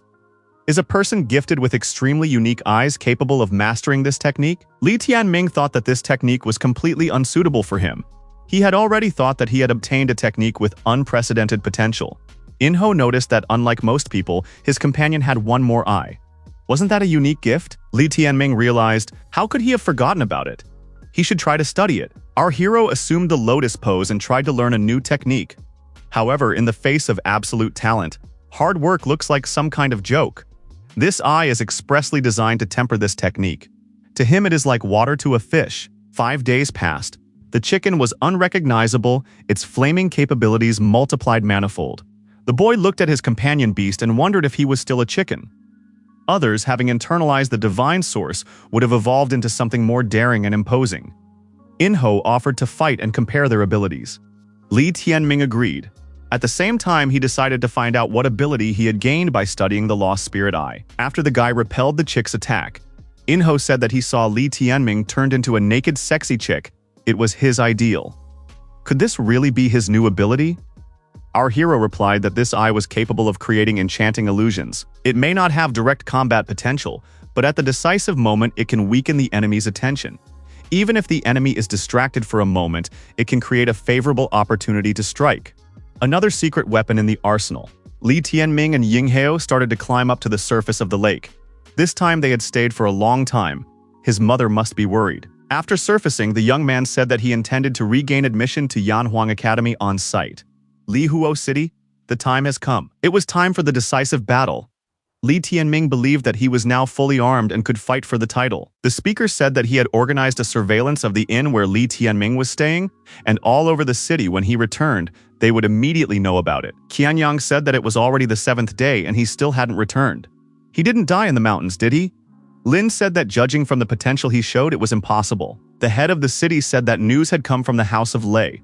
When Li Tianming returned, the spiritual source would go to whoever could take it away. It would be their youths who would fight. If Princess Qing decided to start proceedings afterward, the House of Lei would help settle the conflict. As long as he didn't go with the divine source to Yanda to look for Princess Qing. Yanfeng said that it is impossible. This guy is a model son who will come back for his mother. Besides, he wants to get admission to the Yanhuang Academy. In the room, a servant told the city head that they had discovered Li Tianming. Now this guy is alone, and he's not hiding. He seems to have decided to smugly wait for them in the most crowded place. Li Tianming saw the opponents and said that he had been waiting for them here for half a day. Where did they disappear to? A group of disgruntled people did show up. They wanted to give this guy credit. He clearly has a lot of guts. He actually came back. Qianyang said that even if the guy has the Qing princess pendant, this divine source is the property of the Lei house, so their generation was given the okay to have a fair competition with Li Tianming for it. Liu Qing asked if Yanfeng regretted it. The husband replied that the guy made the choice himself. It has nothing to do with him. Liu Qing said that she was glad he thought so. When this is over, they will go to Lei's house and he will get an even higher position and more power from them. Li Tianming looked at the huge number of challengers and asked, did they really decide to take away someone else's item? So they also covered themselves with such pompous speeches? Our hero said that his opponents could attack him at the same time. All of them. Inho, flapping his small wings vigorously, said that he would chop them all into salad. Lin noticed that this guy was very cocky.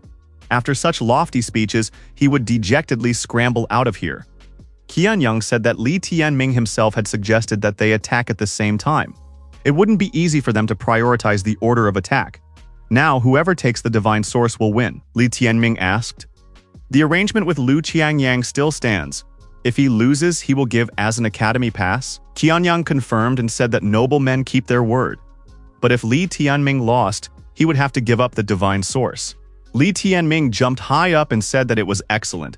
He hoped that his opponent would keep his word. Qianyang shouted that this guy had decided to run away. A chase should be organized, so everyone rushed out in pursuit.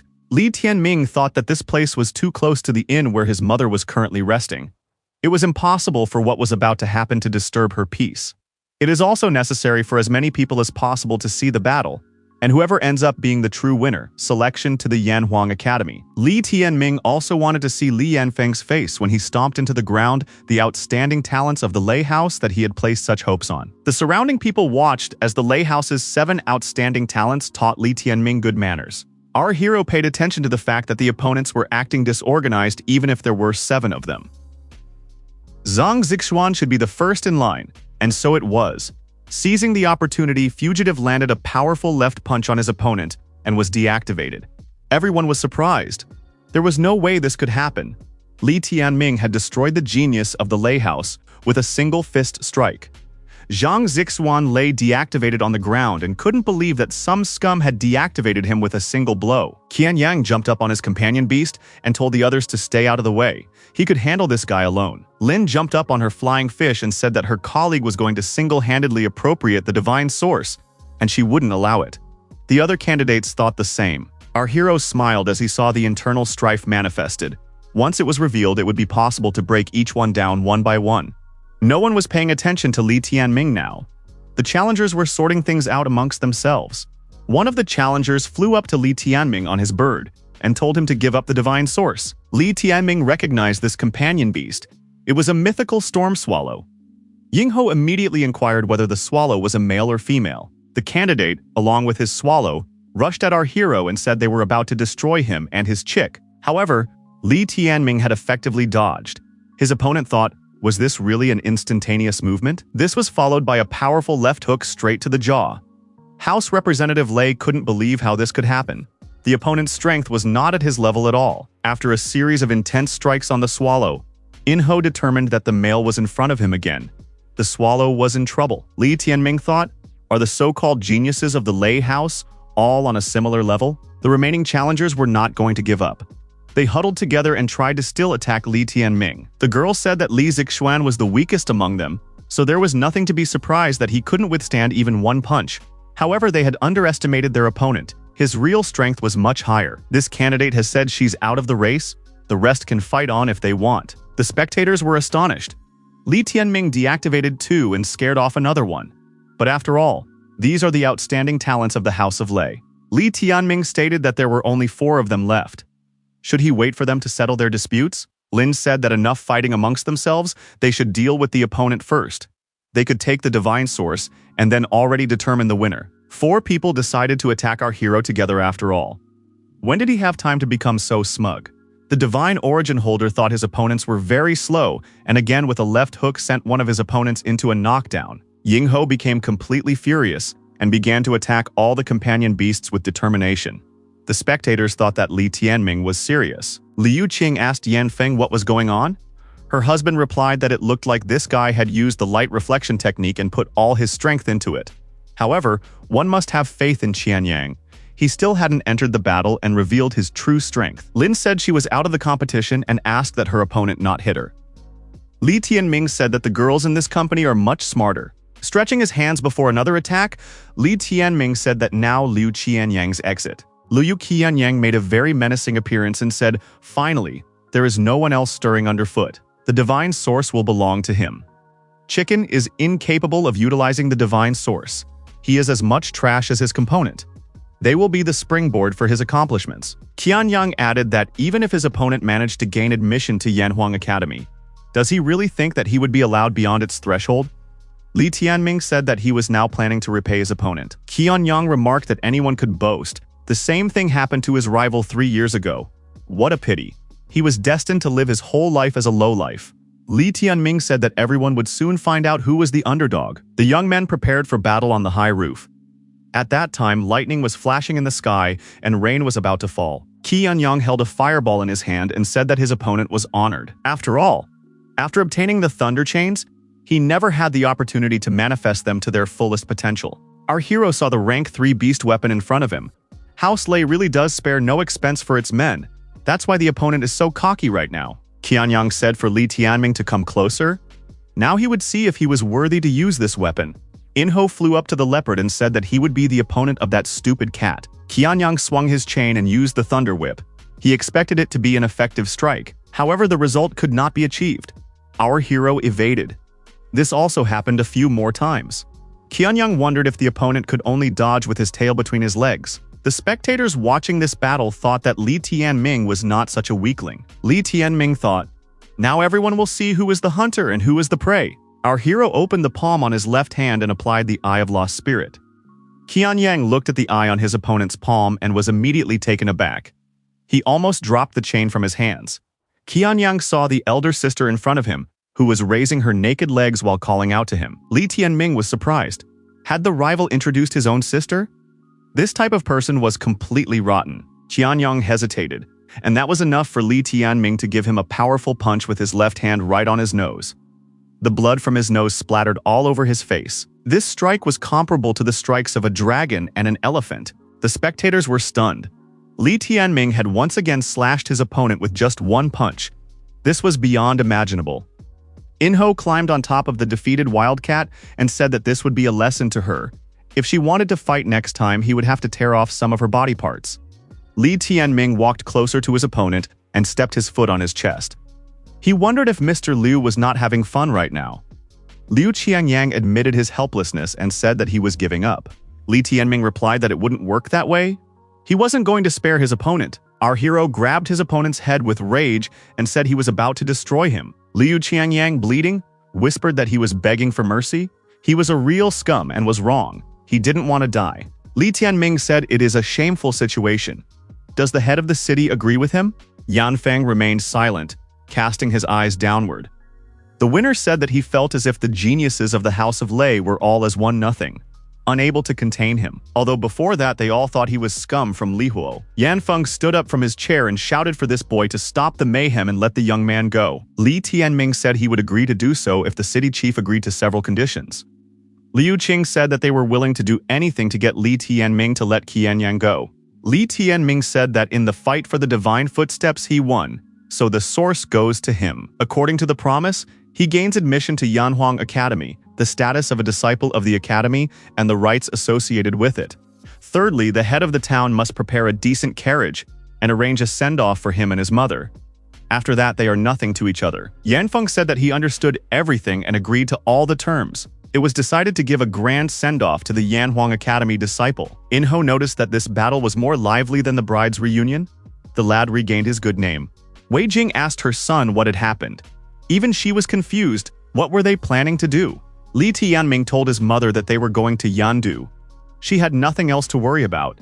Yingho added that he would keep the woman company in the carriage and give her all the details. 3 days passed, and the wagon continued its journey through the forest. Li Tianming unwound the chains he had stolen from Liu Changyan and came to the conclusion that the thunder chains were actually good. Finally, the wagon entered Yandu through the city gate. Li Tianming told his mother that they had made it. The son told his mother that he would take good care of her, and in the future they would make a quiet life for themselves in Yandu. Now, first of all, they needed to find a place to settle down. A mother and her son walked through the city. The boy asked, "Is this really the place the mother was looking for?" It was the residence of Chen Sheng, the man in charge of the Jinchen trade union. Our hero wondered if his mother's friends really lived here. Wei Jing said that a good friend of hers had once married this man. They hadn't seen each other for over 20 years. The boy didn't think his mother had any familiarity with the Jinchen trade union. This union is the largest trade association in the country, controlling key economic aspects everywhere. The two chairmen of the trade union, Xing Sheng and Chen Sheng, are the legends of this country. Both are geniuses from the common people. Today they are called heavenly sages. They have untold wealth and outstanding fighting power at their disposal. The guards inquired if the visitors had an invitation.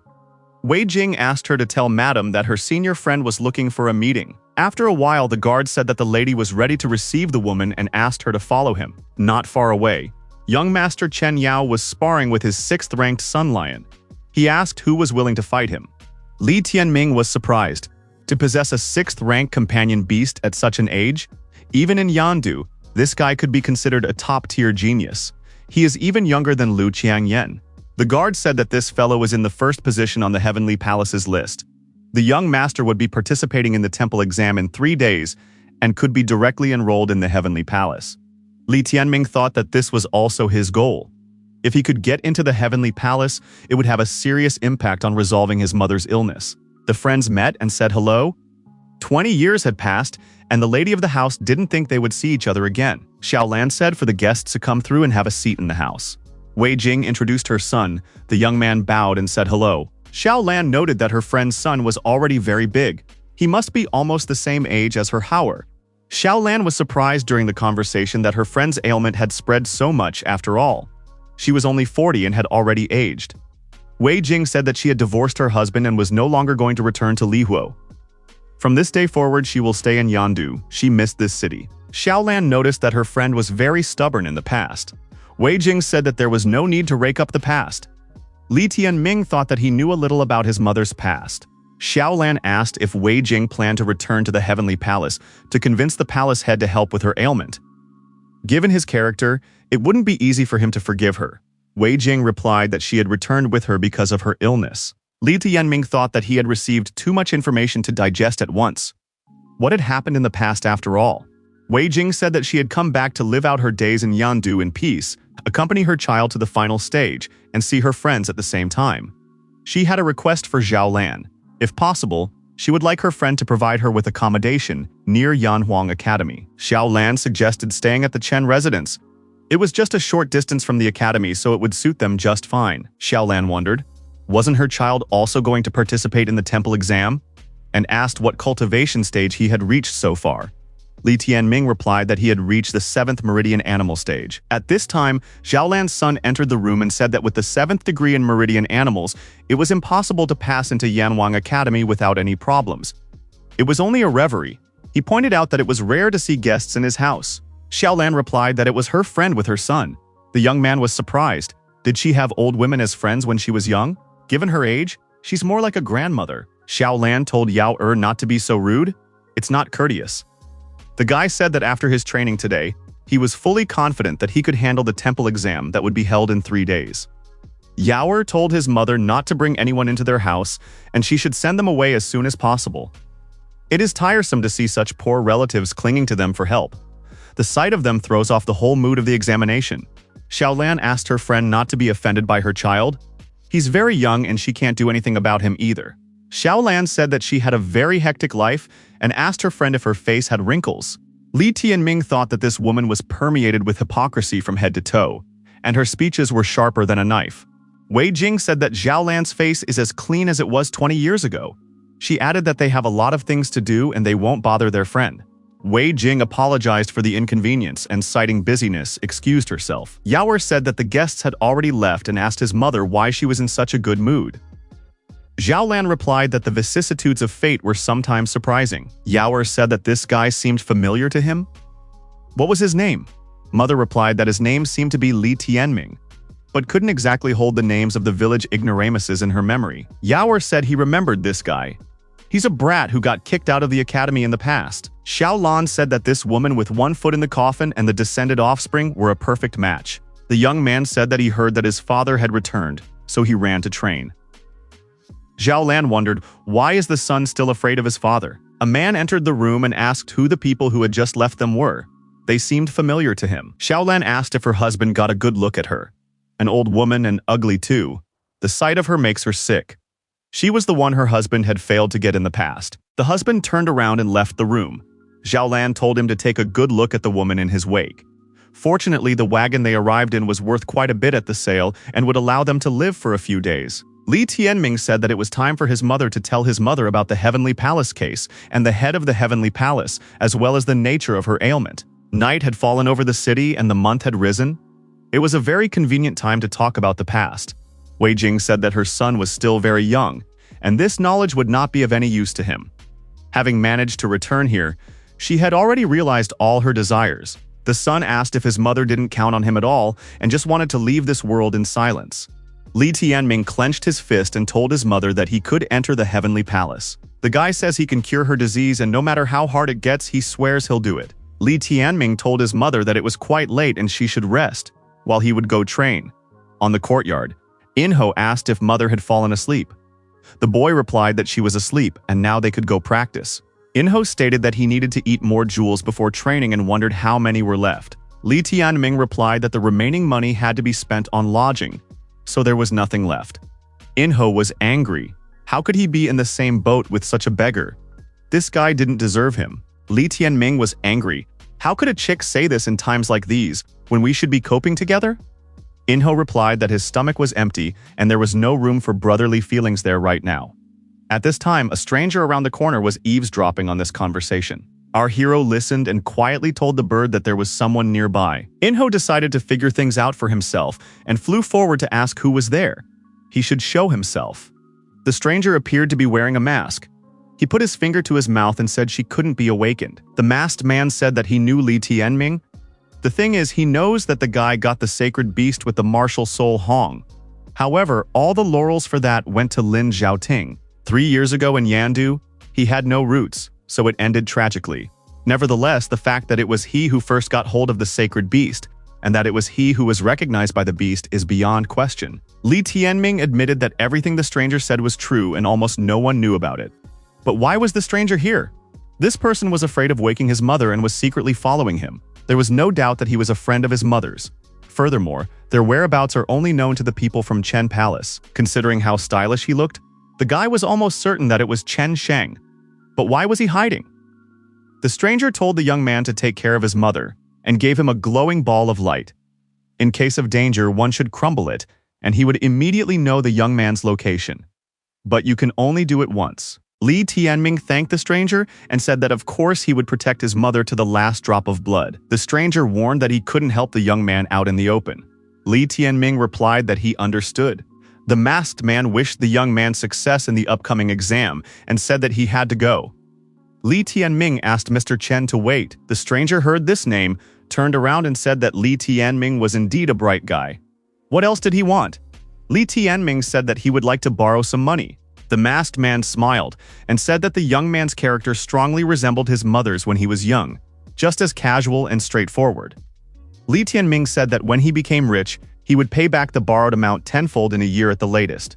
The stranger asked if he could guarantee that he would repay his debt tenfold in 1 year. What happens if he can't? Li Tianming replied that in that case, the chicken would be compensation for the loss. He was like his own brother, and to lose it would be like losing half of his life.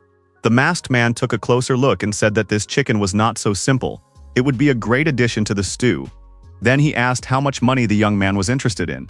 Li Tianming replied that there was no need to be modest, as much as he was willing to receive. The stranger said that if the young man was so brave, he could accept the money and threw the whole sack in front of the lad. On leaving the place of meeting, the patron said that he would wait for the sum of 10 times the amount not later than a year, and asked that the lad should not tell his mother about the meeting. Enro stated that there is a need to recheck the money faster to know how much richer they have become. Li Tianming opened the bag and saw that the fire jades in front of him were of the highest grade. Enro immediately said that the guy was finished. He would definitely not be able to pay back such a huge amount of money. Li Tianming calmly said that if he couldn't repay the debt, he would give the bird to repay it. The next morning, Enro wondered why Li Tianming had invited him here so early. The Heavenly Palace was Yanu's trading center, and martial techniques of any level could be bought here. The guy said if they wanted to pass the temple exam and rank high in it, obviously an animal level technique wouldn't be enough. You have to take them to the source level. The lower source level techniques will cost 50 fire jades, the medium ones in the range of 200, and the higher ones over 1,000. Li Tianming said that there was no way to save money. All they had to do was go to the bank to get the power they needed. The chick wondered if the companion wouldn't even leave a pebble. The guy said it won't come to that. He manages to find a few off-the-rack mid-range techs that aren't in high demand. Then you need to pick some cheap technique to practice the movements. To pay 470 for all of this? Considering they are all mid-techs, he has saved a significant amount of money again. The bird said it wasn't saving. Yesterday he borrowed money, and today he spent half of it. Li Tianming said that it was time for them to go and pay for their purchases. Our hero thought that now, having gotten hold of these techniques, the beginning of his journey of retribution had arrived. He heard someone call his name, and turning around he saw the young men. It was Chen Yao and his friends.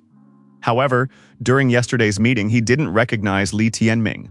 Chen Yao wondered what the guy was doing here. Li Tianming was surprised. Do they really know him? The big guy laughed and said, "Who doesn't know the famous Li Tianming?" The girl said that this guy is a celebrity in Yandu. Chen Yao told his friends not to mock the guy. If he couldn't bear the shame and committed suicide, it would be on their conscience. Chen Yao wondered, was the old woman from yesterday his mother? Since she was already too decrepit, she shouldn't seek to meet his mother. Chen Yao added that their shabby appearance not only marred the Chen Palace, but also affected his mother's reputation. Li Tianming told his interlocutor that some words should not be spoken early, otherwise it would be too late to regret later. Chen Yao was surprised. Did his interlocutor mean to say that he would regret despising the pair of them? Li Tianming replied that he didn't care how he took his words. He just had to sit back and wait for the moment when it would come back to bite him. Chen Yao, thank you. Does his opponent really want to challenge him? Li Tianming replied, so what of it? Chen Yao wondered why Li Tianming had come to the palace in the first place, and also brought 4 books of martial techniques. There are some books here that are not cheap. The girl said that this guy was obviously determined to steal the books. They should chase him away, then teach him a lesson. They could be seen as doing society a favor by doing so. Li Tianming said that he had no desire to prove anything. He needed to train.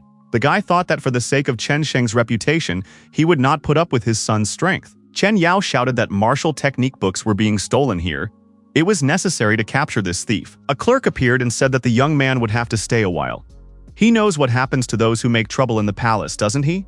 Li Tianming showed the bag of money and asked, so this is how the palace shows hospitality now? Li Tianming threw the bag of jewels on the floor and said that there should be enough here. The attendants apologized and told the gentleman not to be angry. There had been a misunderstanding and they were happy to see him in the future. The girl wondered how this dull type had so much money. Chen Yao replied that it did not matter. They would not stoop to the level of this filth. Right now, the most important thing for them was to prepare for the palace exam. In the end, our hero was able to purchase a home for mother. And now she will finally be able to settle in Yandu. Yingho said that if he ate the remaining stones, he would reach the 8th stage of meridian animals in one breath. Li Tianming said that they would train hard before the exam. 2 days passed. The registration point for the palace exam? Many young people gathered in the neighborhood. Those who wished to do so came to the registration desk and left their credentials here. Our hero walked over and introduced himself. Lihuo City, Li Tianming. Once next to each other, the old acquaintances asked what Li Tianming was doing here. Li Tianming replied that he had gained admission to Yanwang Academy again and was ready for his triumphant return. Naturally, he decided to join the group he had chosen last time. The young man wondered, did this guy really have the nerve to come back? Because of his past disgrace, the whole group had fallen into disgrace, and now they were despised by everyone and harassed by the other groups. Li Tianming wondered what kind of nonsense his interlocutor was talking about, even if he had gotten the entire group into trouble with his actions. As long as Guru Mu Yuan was in charge of the group, she would never bear a grudge. Li Tianming reiterated that he had an admission to the academy, which gave him the right to register. His interlocutor has no right to interfere with that. Qing Yu said that they really had no right to prevent a guy from entering the academy. There was no room for personal prejudice in their work. Fan Zhao said that he had an important task on his shoulders right now, and some other time he would show his interlocutor what he had achieved in 3 years of training and crush him. After registration, Li Tianming waved his hand to the old comrades and said that they would definitely exchange experiences in the future. Fan Zhao was angry. This rascal still dares to be impertinent to him. Yingho told his companion that he was not changing himself, still continuing to piss others off the same way. Li Tianming replied to the bird, has he still not gotten used to it? Not noticed how much he likes it? Our heroes approached the examination area. Inho decided that his companion was just a show-off and liked to brag. The examination square was indeed crowded. The battle would be truly fierce. All the youths of the country had come here. Li Tianming countered that most of the people present were just spectators, but such a large number really couldn't compare to the last time he entered here. The exam rules have been announced, and a companion beast must spill a drop of blood on the starstone, which will thus evaluate its rank and cultivation level. Any companion beast below rank 5 would be eliminated regardless of their cultivation level. Our hero remarked that this is different from last year's checks. In the first phase, they want to look at Inho. The chick says he doesn't want to spill blood, as his blood is valuable. The girl said for everyone to welcome with loud applause the person who would conduct the first round of evaluation. This was Guru Mu Yuan. The onlookers shouted with one voice that Supreme Teacher Mu Yuan was their goddess. Stunning Mu Yuan said to the youths to gather, she will evaluate very strictly. Li Tianming said that Guru Mu Yuan still hadn't lost her elegance. Inho finally understood why his companion was so eager to join her group. He had fallen for a woman's beauty again. The lad said that the Supreme Mentor had been very kind to him in her time, and his decision was due only to gratitude and old friendship. Yingho objected. His companion's words would sound convincing if he didn't stare at the guru's feet like that. Li Tianming took offense. If everyone could stare, why couldn't he? The young man our hero had met the day before in the palace, while buying some technique books, asked what Li Tianming was doing here. Didn't his companion beast die? Had he made a spiritual contract with some worthless wild beast? The girl said that this guy doesn't know what shame is. Li Tianming said that these two were none of his business. Inho asked angrily, who did the interlocutor call a worthless wild beast? The big guy grabbed our hero's chest and said that the guy was getting into a fight. Li Tianming was surprised. Does this guy really want to start a fight? He wished that the academy guru would throw him out of here. After all, he was at the exam site, not at home. The big guy told our hero that one way or another he would be done with him. Once they were outside the academy, he would crush him. Li Tianming wondered why wait. There was a great opportunity in front of them right now. It will be very easy to fight. During all past exams, there was always the fighting part. When the time comes, that's when they will see each other in the arena. The big man was surprised. Did Li Tianming seriously think that he could pass the first stage? Don't be under any illusions. Li Tianming turned around and walked to the side. At the same time, he said that they would soon find out whether or not he could pass the first stage, and his opponent could prepare to be defeated for now. The girl wondered, where did this guy get so much confidence from? Now she even wanted him to pass the first stage, then they could openly teach him manners. The bully said that if the boy succeeded in passing the first stage, he would regret it. The spectators in the stands were chanting that Chen Yao and his companion beast, the supreme 6th-ranked Sun Lion, were clear contenders for victory. Chen Yao patted his companion beast's mane and said that it always shows great work. The women said that Sister Lan knew how to educate. The talent of her 2 sons could only be envied. The woman knew how to take care of her husband and educate her children. Xiaolan asked the people around her not to exaggerate. Right now, she only hoped that her son would just be able to perform well, and then he would be able to take the first place and enter the heavenly palace. Xiaolan saw a young man in the arena and thought, is this really Wei Jing's son? This kid is only at the 7th step of the meridian animals. He definitely won't pass. In addition, his companion beast was a wild beast, further reducing his chances. Xiaolan thought that Wei Jing's son would soon know hopelessness. Besides, she herself didn't have long to live. Guru Mu Yuan saw our hero and said that they haven't seen each other for 3 years. Now he decided to meet the teacher and give him a gift of a chicken? That's not a bad thing. Li Tianming replied that he was happy to see the supreme mentor in good spirits. This chicken was his new companion animal. Li Tianming added that this chick is called the Blazing Firebird. Mu Yuan said she felt like the guy was making up this name right now. Li Tianming blushed all red, but he couldn't get rid of the thought that his mentor's legs were unrivaled.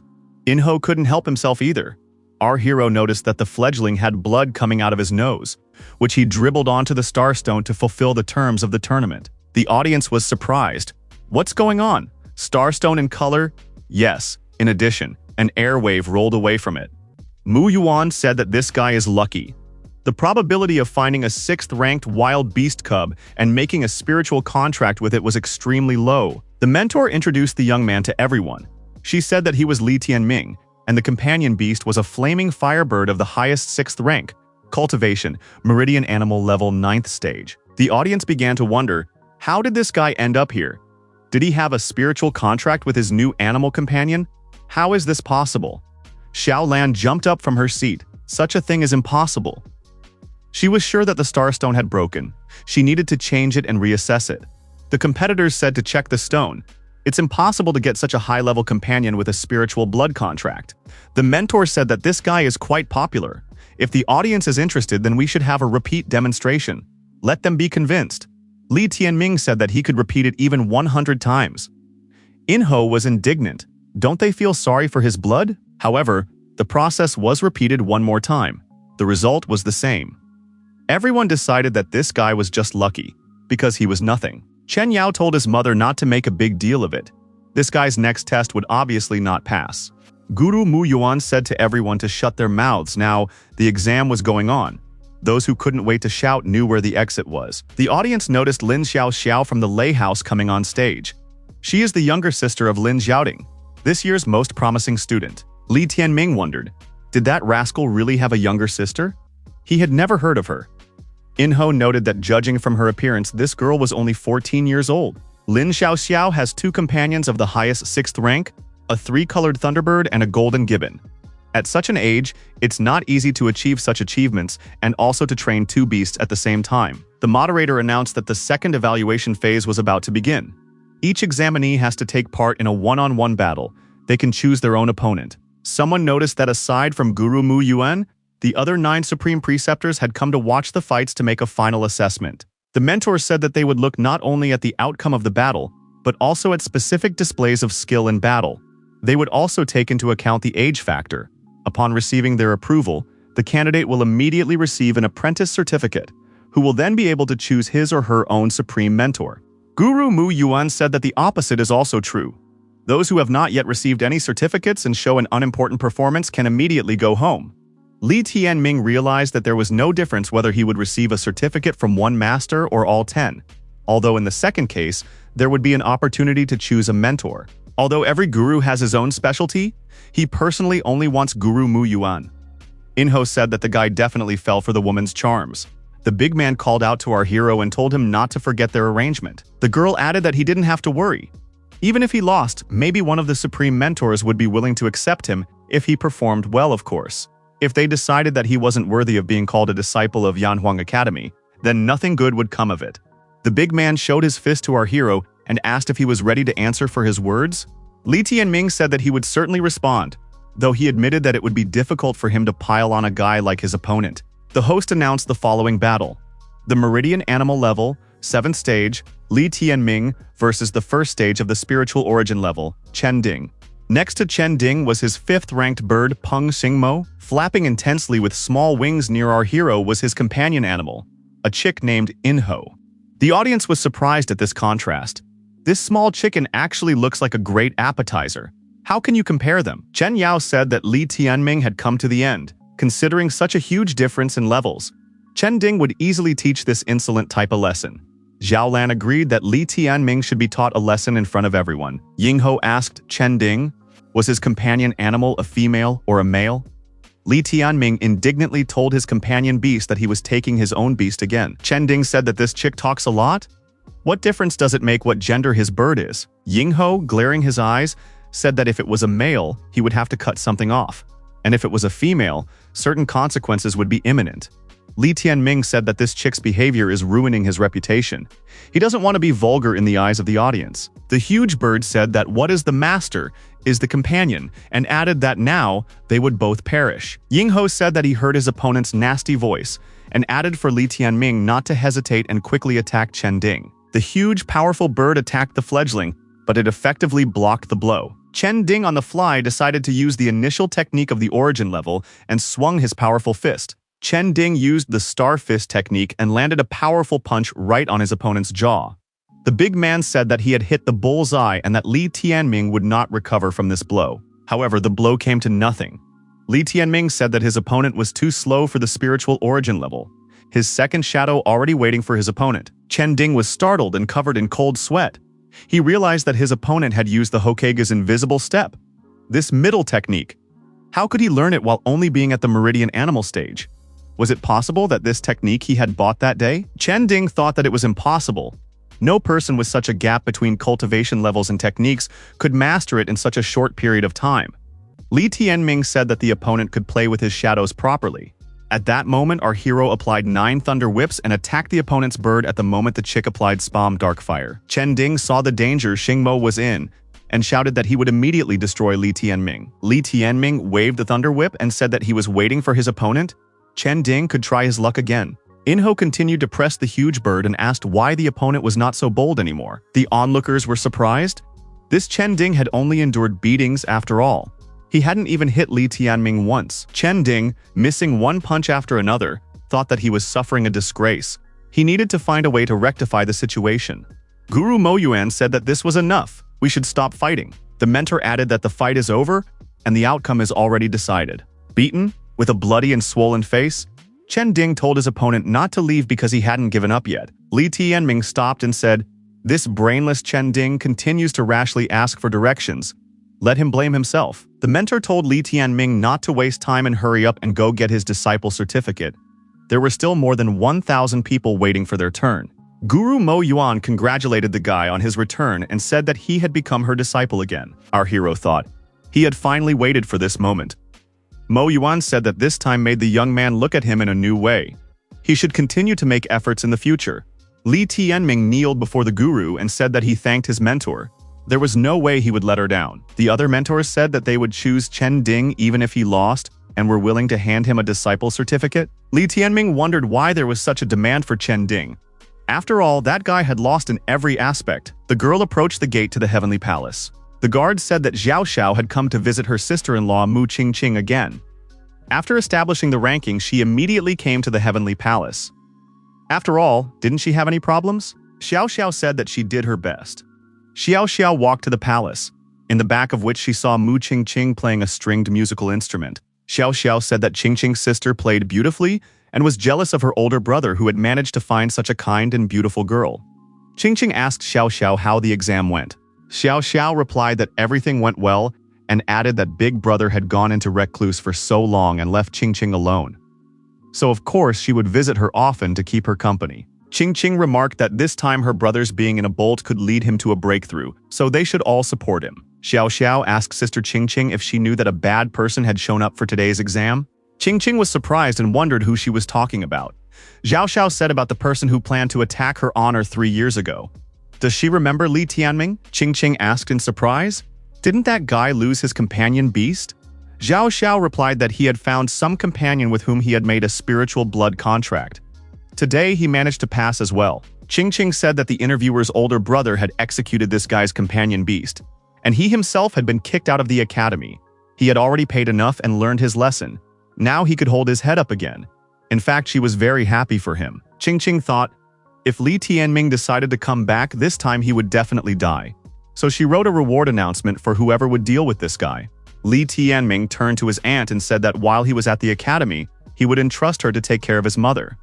The woman replied that she would take care of Madam properly. Wei Jing said for her son to perform well in the academy and not cause trouble. Li Tianming responded by telling his mother to take care of her health. Li Tianming looked at the city in front of him and said that 3 years had passed and he had finally returned. Nothing had really changed here. Now he should properly prepare for the rookie ranking competition. But before that, you need to find a guru and report everything to her. And at the same time, get yourself a place to train. Our hero was in audience with Mu Yuan. The guru asked if the guy knew how much pressure she had to endure for accepting him. Li Tianming recognized that he had caused the master a lot of trouble, however. In the future, her disciple would thank her for everything. He would try very hard and would stop at nothing. Mu Yuan said that not in the future, but right now he would thank her, and added for the guy to come closer. Our hero thought that this was exactly the test of Guru Mu Yuan. She always shows her disciples determination with her beauty. Li Tianming imagined the torment ahead of him if he failed the tests. He would have to undergo inhuman beatings and abuse. It was very scary. Mu Yuan made herself comfortable on the couch and asked for a guy to come over and massage her shoulders. Li Tianming appeared pleased. It didn't seem like much of a challenge, or was he just making things up for himself? Mu Yuan told the young man to get his chicken and let her play with it. Enro found himself in the guru's hands. She did play with them, however. Enro was not very pleased. Mu Yuan, unwinding the chicken, said that it was a funny bird. She was just delighted. Li Tianming said that he might be misinterpreting the guru's words. Mu Yuan menacingly asked, "How dare Li Tianming flirt with her? The punishment is that he will massage her shoulders and get out." Mu Yuan said that she now wanted to move on to the main issues. She is aware of the purpose of the young man's return, and though she has been unable to help him in the past, she now hopes she can enlighten him. Under no circumstances should hatred be allowed to cloud his gaze. You must not ruin your chance for a new life. It is never too late to take revenge. When a noble husband takes revenge, he may wait 10 years. In his case, it was only 3 years. Li Tianming remarked that he had endured hardships for all these 3 years just to send his enemies to hell, and perhaps 3 years ago, no one cared about the truth. A man who destroyed a friend? They live together under the same sky. He is an ungrateful husband and can't wait 10 years. Mu Yuan thought that this guy had changed a lot. What did he have to go through? Li Tianming said that this time he had come back to destroy the enemy, and it was not worth Master trying to change his mind. He must avenge Jingyu's death by all means. Mu Yuan walked closer and took the boy by the shoulders. She said that he was a foolish boy, after all. She said that he shouldn't let hatred cloud his gaze because with such an attitude, he was doomed to defeat and would only upset his master. He would have to become stronger before he could do that. Li Tianming thanked the master and said that he knew what he had to do. Li Tianming shyly said that if he played out the same scene in the future to appease him, the master would have to hug him again. The girl assistant showed the building and said that this was the room Guru Mu Yuan had allocated to the guy for tempering. Li Tianming estimated the size of this building and asked, "Is this definitely not a toilet?" The girl noticed that the guy must have insulted the supreme mentor in some way. Otherwise, she wouldn't have given him a remote seat. Beaten, bruised, our hero said that there was no such thing. One look at him and one can realize that he is an honest person. The interlocutor said that one look at him and one could realize that he had hurt someone badly. Li Tianming remarked that it was not essential anyway, after all. He had a place to live and that was fine. Besides, it's quiet and peaceful, so no one would disturb him during training. The girl recalled that during the registration, Li Tianming had insulted Fan Zhao. As soon as he finds out where Li Tianming lives, he'll rush over to cause trouble, the guy inquired. What level is Fang Zhao currently at? The girl replied that she was on the second step of spiritual origins, so we should be careful with him. In this remote room, our hero continued to perfect himself and meditate while in the lotus posture. Enro was intensely absorbing the jewels. Finally, the next day, the 9th stage of the Meridian Animal stage was broken through. Li Tianming, exhausted, was lying on the bed. The cultivation of the first great stage had been completed. The spiritual origin stage was next.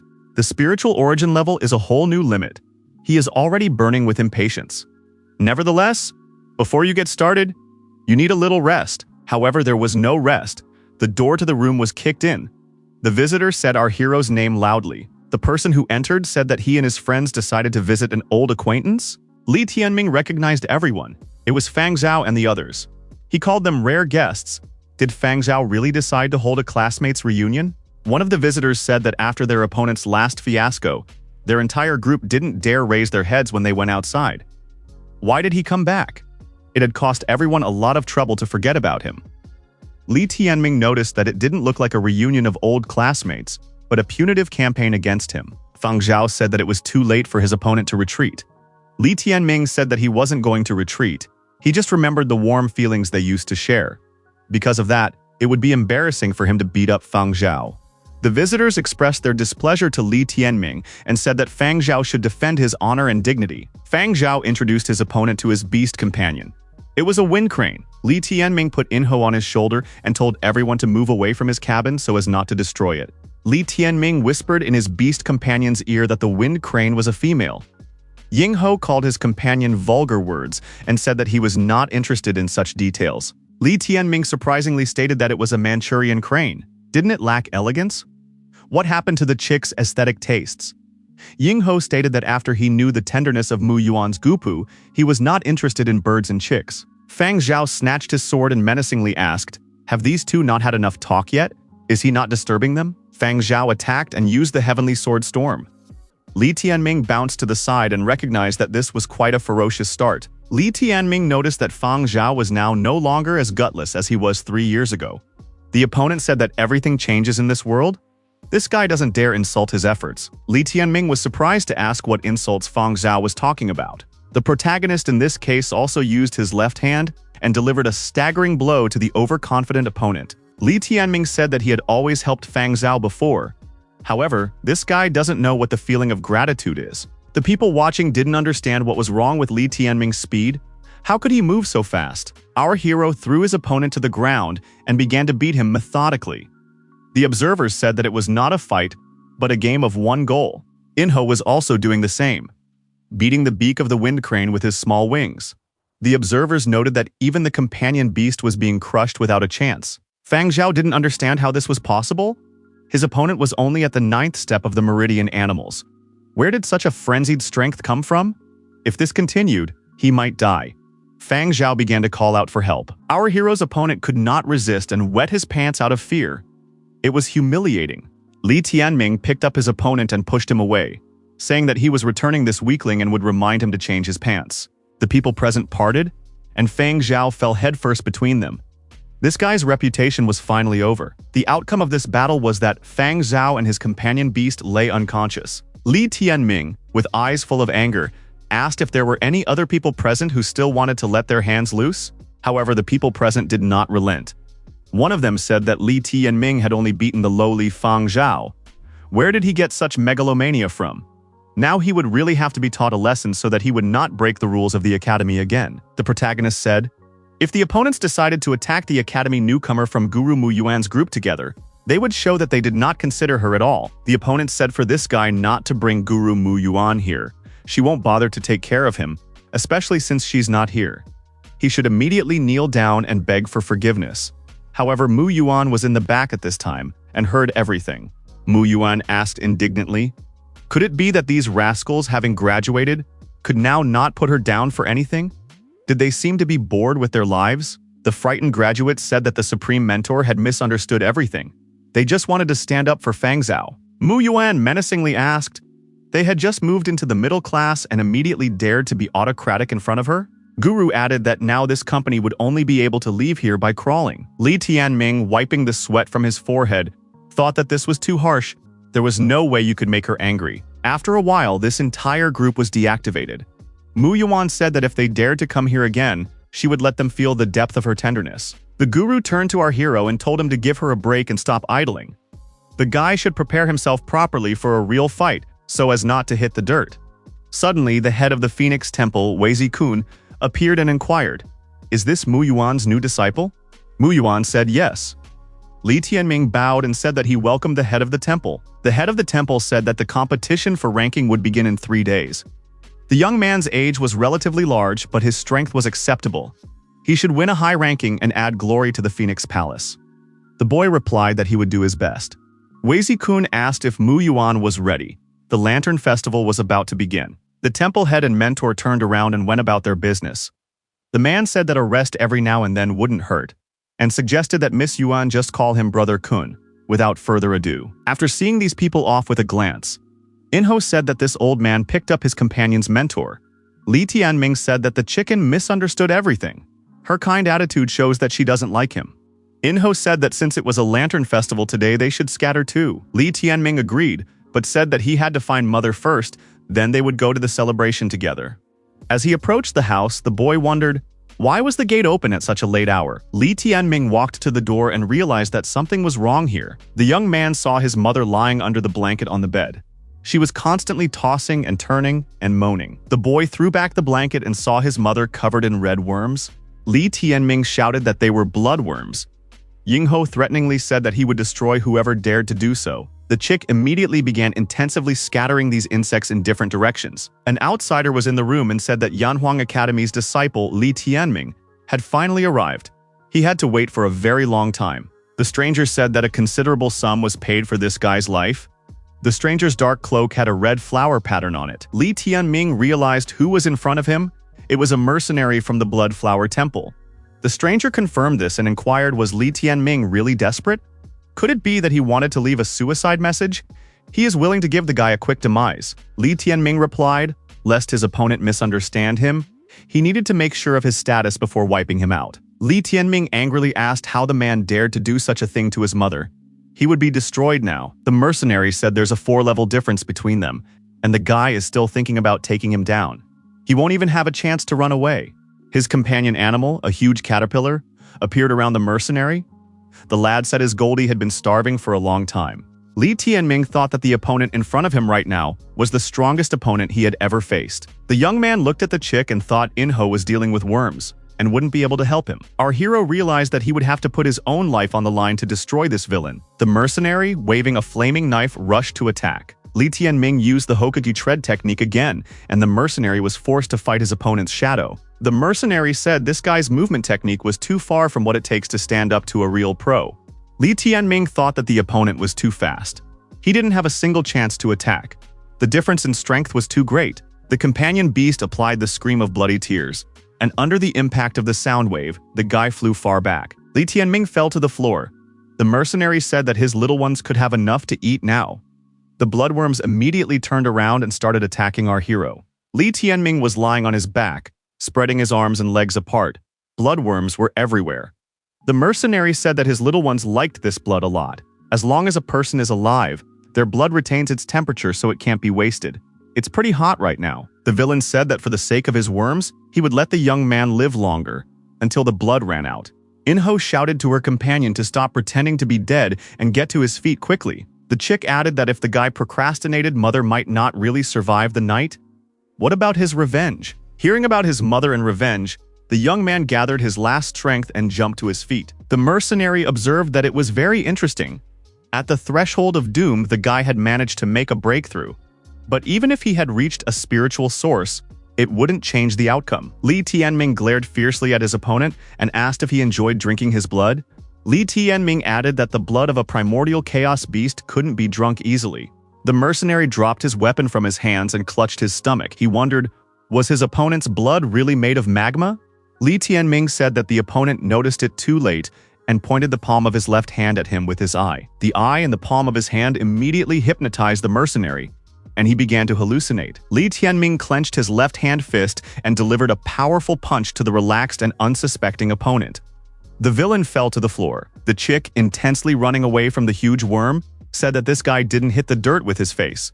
There was a reason he chose him as a companion. Inho said to hurry up and check on mother's well-being. Li Tianming said that the worms are still inside her. Her body is very weakened. This is all out of place. The patron entered the room. He was unmasked today and apologized for being late. He apologized for being late, even though when he got the signal from the young man, he rushed here at the same moment. The man said it looked like the young man had handled himself as well. It was unbelievable. Did the Blood Flower Temple really follow him? Li Tianming said for Mr. Chen to forget about it. Bloodworms have entered his mother's body. What should they do? The man told the guy not to worry. He could handle the poison. Mr. Chen said that he had made an oversight. He would immediately send people to discreetly guard her. No more mercenaries like the one the guy destroyed will be able to come near here. His mother's health was no longer threatened. Now she was only worn down by the curse of a short life. Li Tianming asked what the curse of short life was. Chen replied that if his mother did not dare to tell, then he had no right to do so either. Chen added that if the guy managed to enter the Heavenly Palace, it might be a turning point for his mother. So competing for the ranking was his unique chance. Li Tianming thanked Mr. Chen and said that he was handing over the care of his mother into his hands.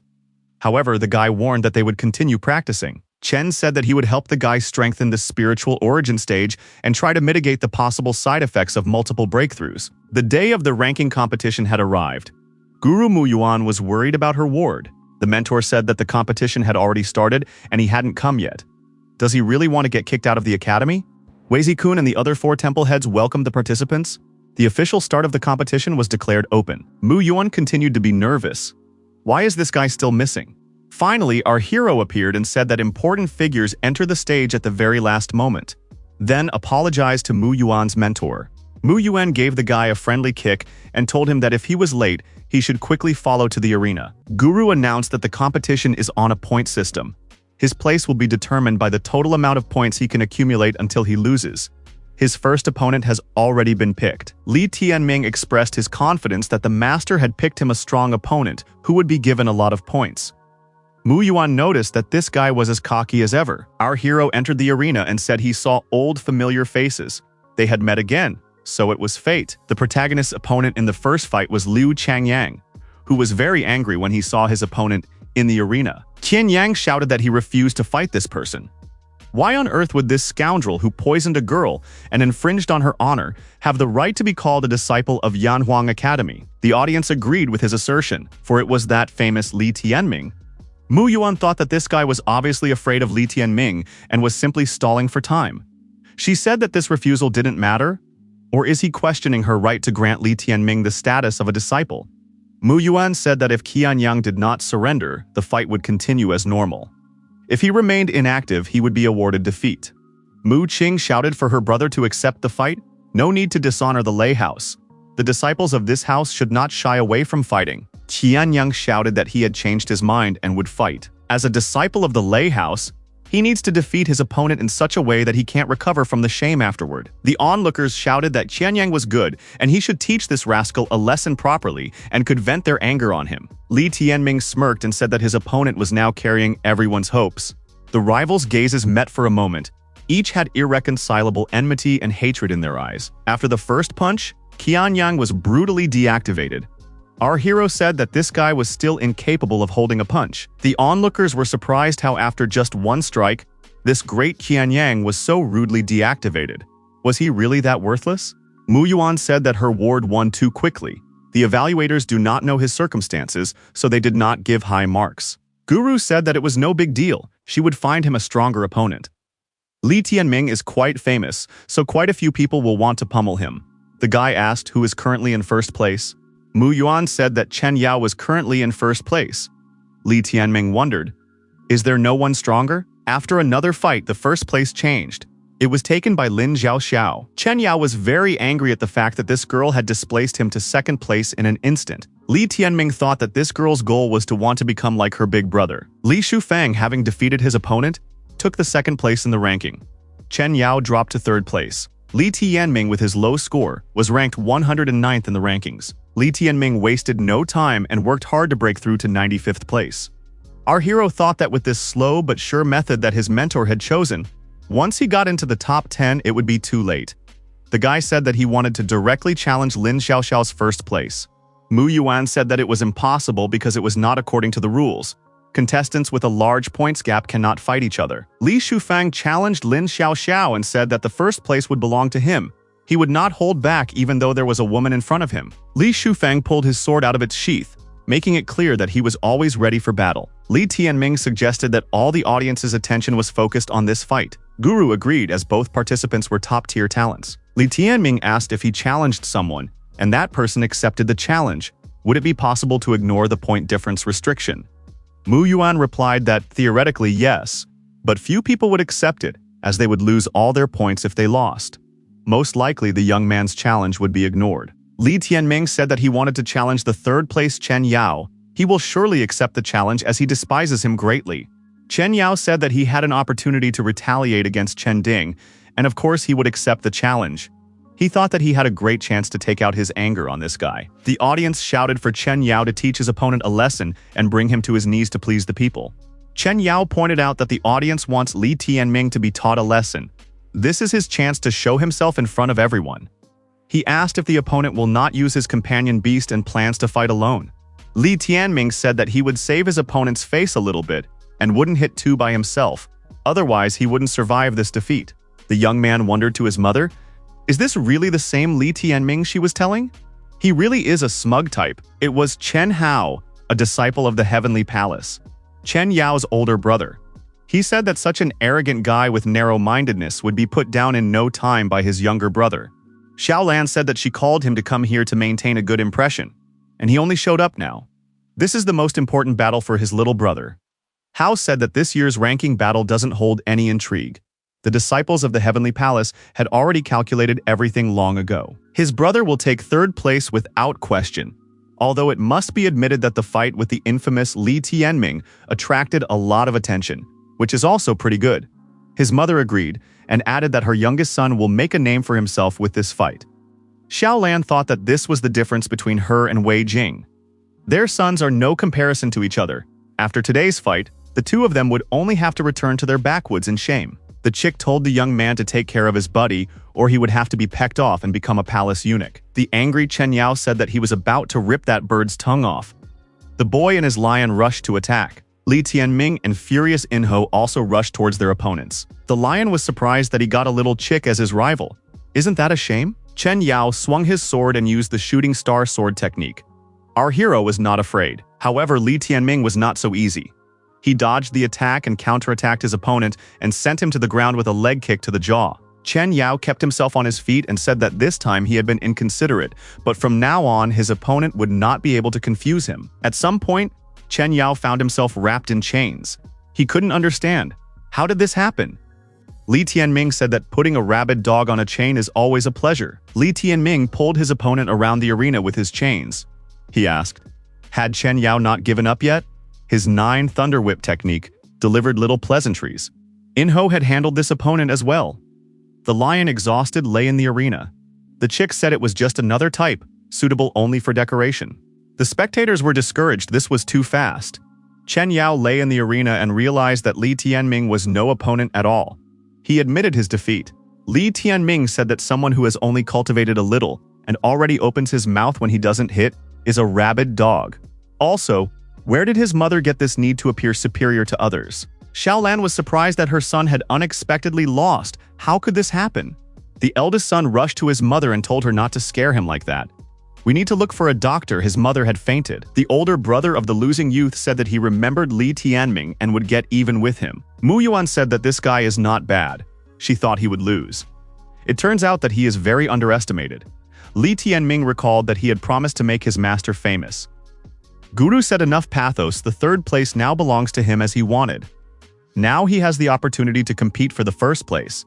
After the recent fight, his opponent is determined. It's Lin Xiaoxiao from the House of Lei. The young man who lost to Lin Xiaoxiao said that he would take revenge next time. Mentor said that after the 5 temple heads had met, they had come to a unanimous decision that the battle for the first place of this summoning would be between Lin Xiaoxiao and Li Tianming. The outcome of this battle will determine who is qualified to be directly enrolled in the Heavenly Palace this year. The mentor hoped that the 2 opponents would prepare well and show the guests battles at a decent level. Xiao Xiao didn't think that a person of this sort would prove capable of getting to the decisive battle with her. Li Tianming thought that there was a battle ahead. Winning it would help his mother. Mu Yuan congratulated the young man. He had reached this stage. Now he had to pull himself together and prove his worth to everyone. Li Tianming said for Guru not to worry. He could handle one girl somehow. Mu Yuan stated that this guy had no idea how difficult it would be to deal with a beast mentor controlling 2 beasts. Li Tianming told his mentor that he planned to bring his mother to see the decisive battle tomorrow. Couldn't she arrange some good seat for her? The master promised the disciple to fulfill this request and said that his mother would sit in the best seat. The next day came. Everyone meets the ruler and Princess Qing. Li Tianming sat his mother down in the seat reserved for her and told her to enjoy her son's performance. The boy promised that he would be sure to track down mother after it was over. The hostess asked the dear guests to take their seats. The decisive battle would begin a little later. Mu Qingqing approached our hero and said that they hadn't seen each other for a long time. She didn't expect him to be able to reach this stage. The guy was upset when he saw the girl. He asked if he had failed to meet Mu Qingqing's expectations. Qingqing said that she was actually glad that he was able to become a good person and hoped that he would not lose his way in the future. Xiao Xiao said that she wasn't going to waste words on such a person. He doesn't know gratitude anyway. Li Tianming thanked for the reminder he really wouldn't lose his way again. In parting, Qing wished the young man a brilliant future. The guy leaving wished her nothing good. Our hero heard himself being clicked. He couldn't be mistaken. That voice spoke of Liner calling him. The princess called out to her old acquaintance Li Tianming again. Her friend said she had warned the princess not to attract the attention of this peasant. She herself had heard what a scoundrel he had been 3 years ago. So what if he had made progress?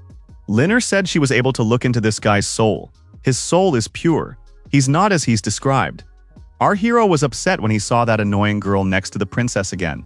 Li Tianming heard Linger being called the first beauty and thought that she was absolutely worthy of this title. The onlookers were wondering why the two princesses were standing so close to Li Tianming.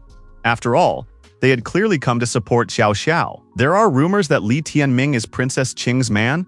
Is it really true? What's going on after all? The princess's friend said that the rascal had successfully reached Yandu and tracked them down. He could now return the jade pendant to her. Li Tianming said that he would not return the suspension.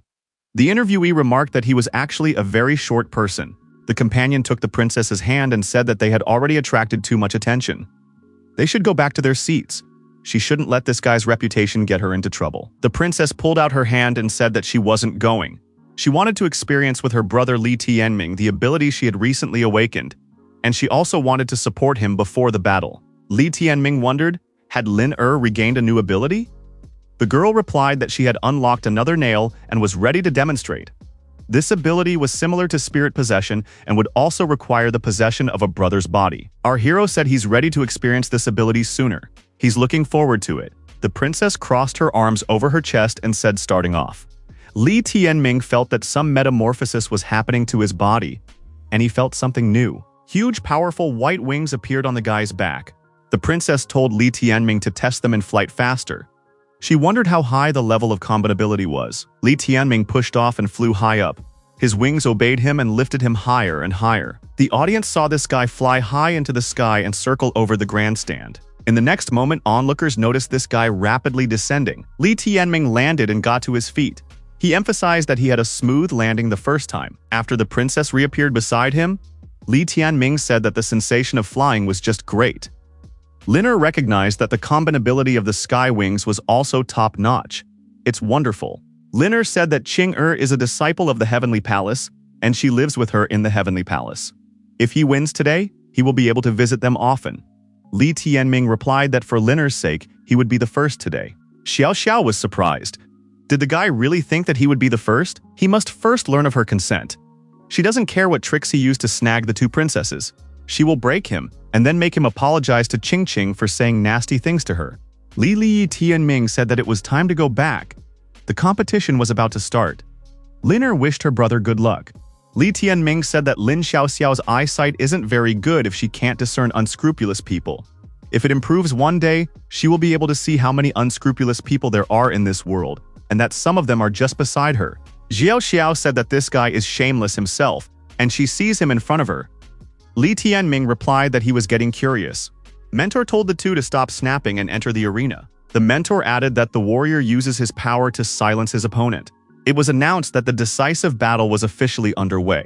The first-place disciple will immediately enter the Heavenly Palace. Lin Xiaoxiao said that she would definitely give this guy a lesson today. Two of her companion beasts appeared beside the girl. The chicken wondered, did they really have a couple of beasts?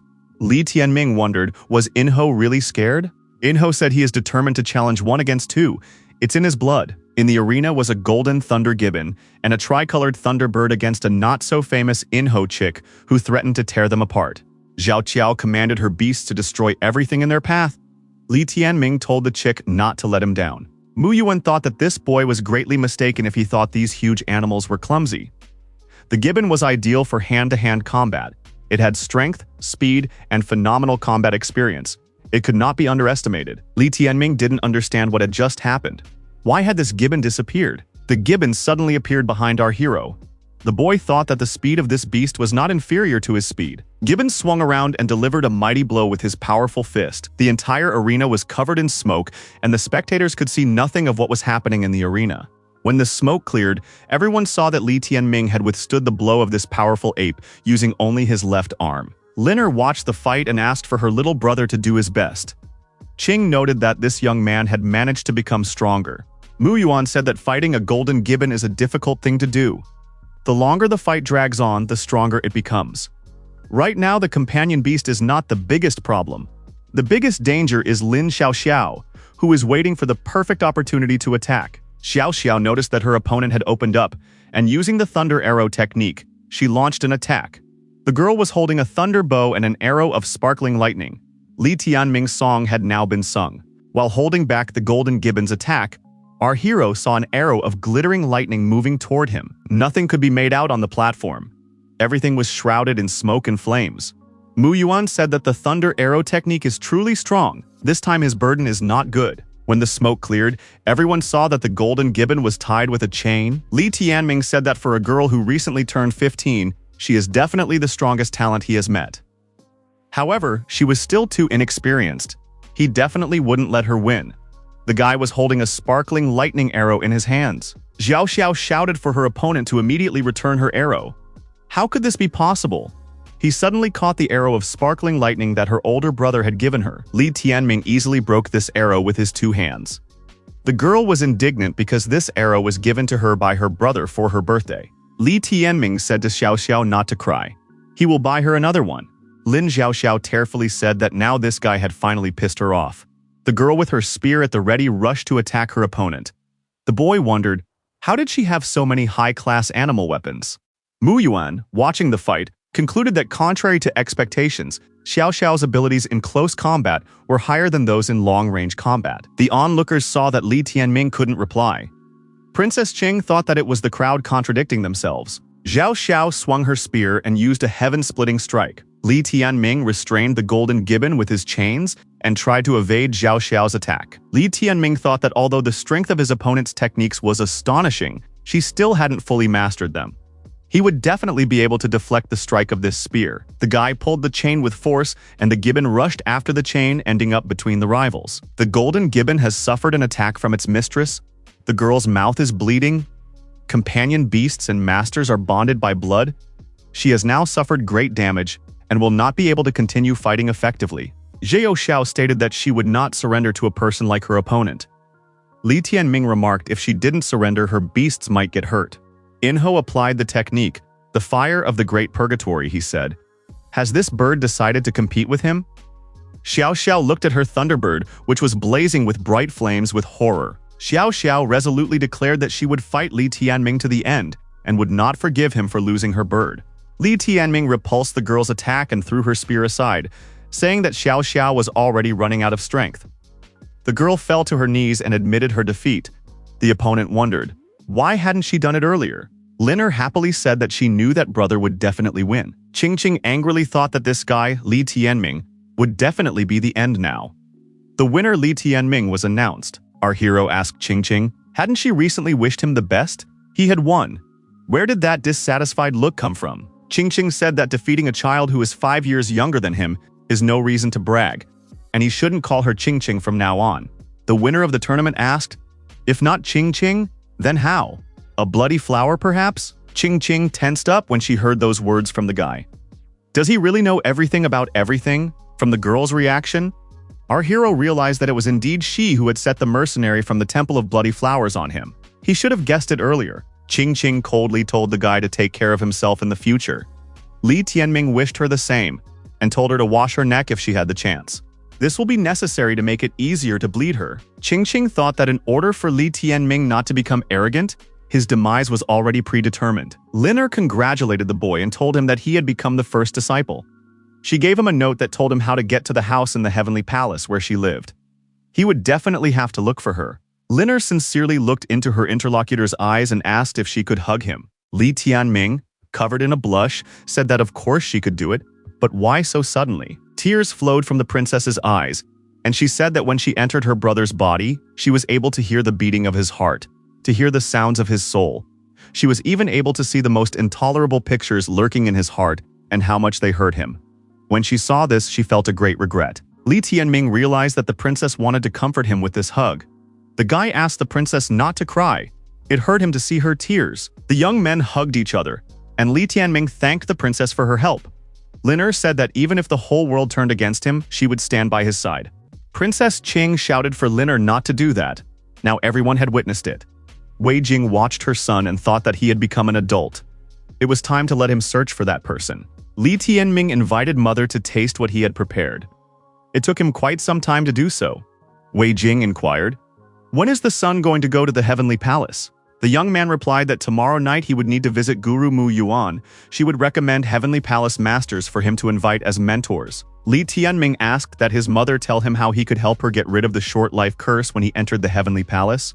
The woman replied that only the head of the Heavenly Palace is able to help get rid of the curse of short life.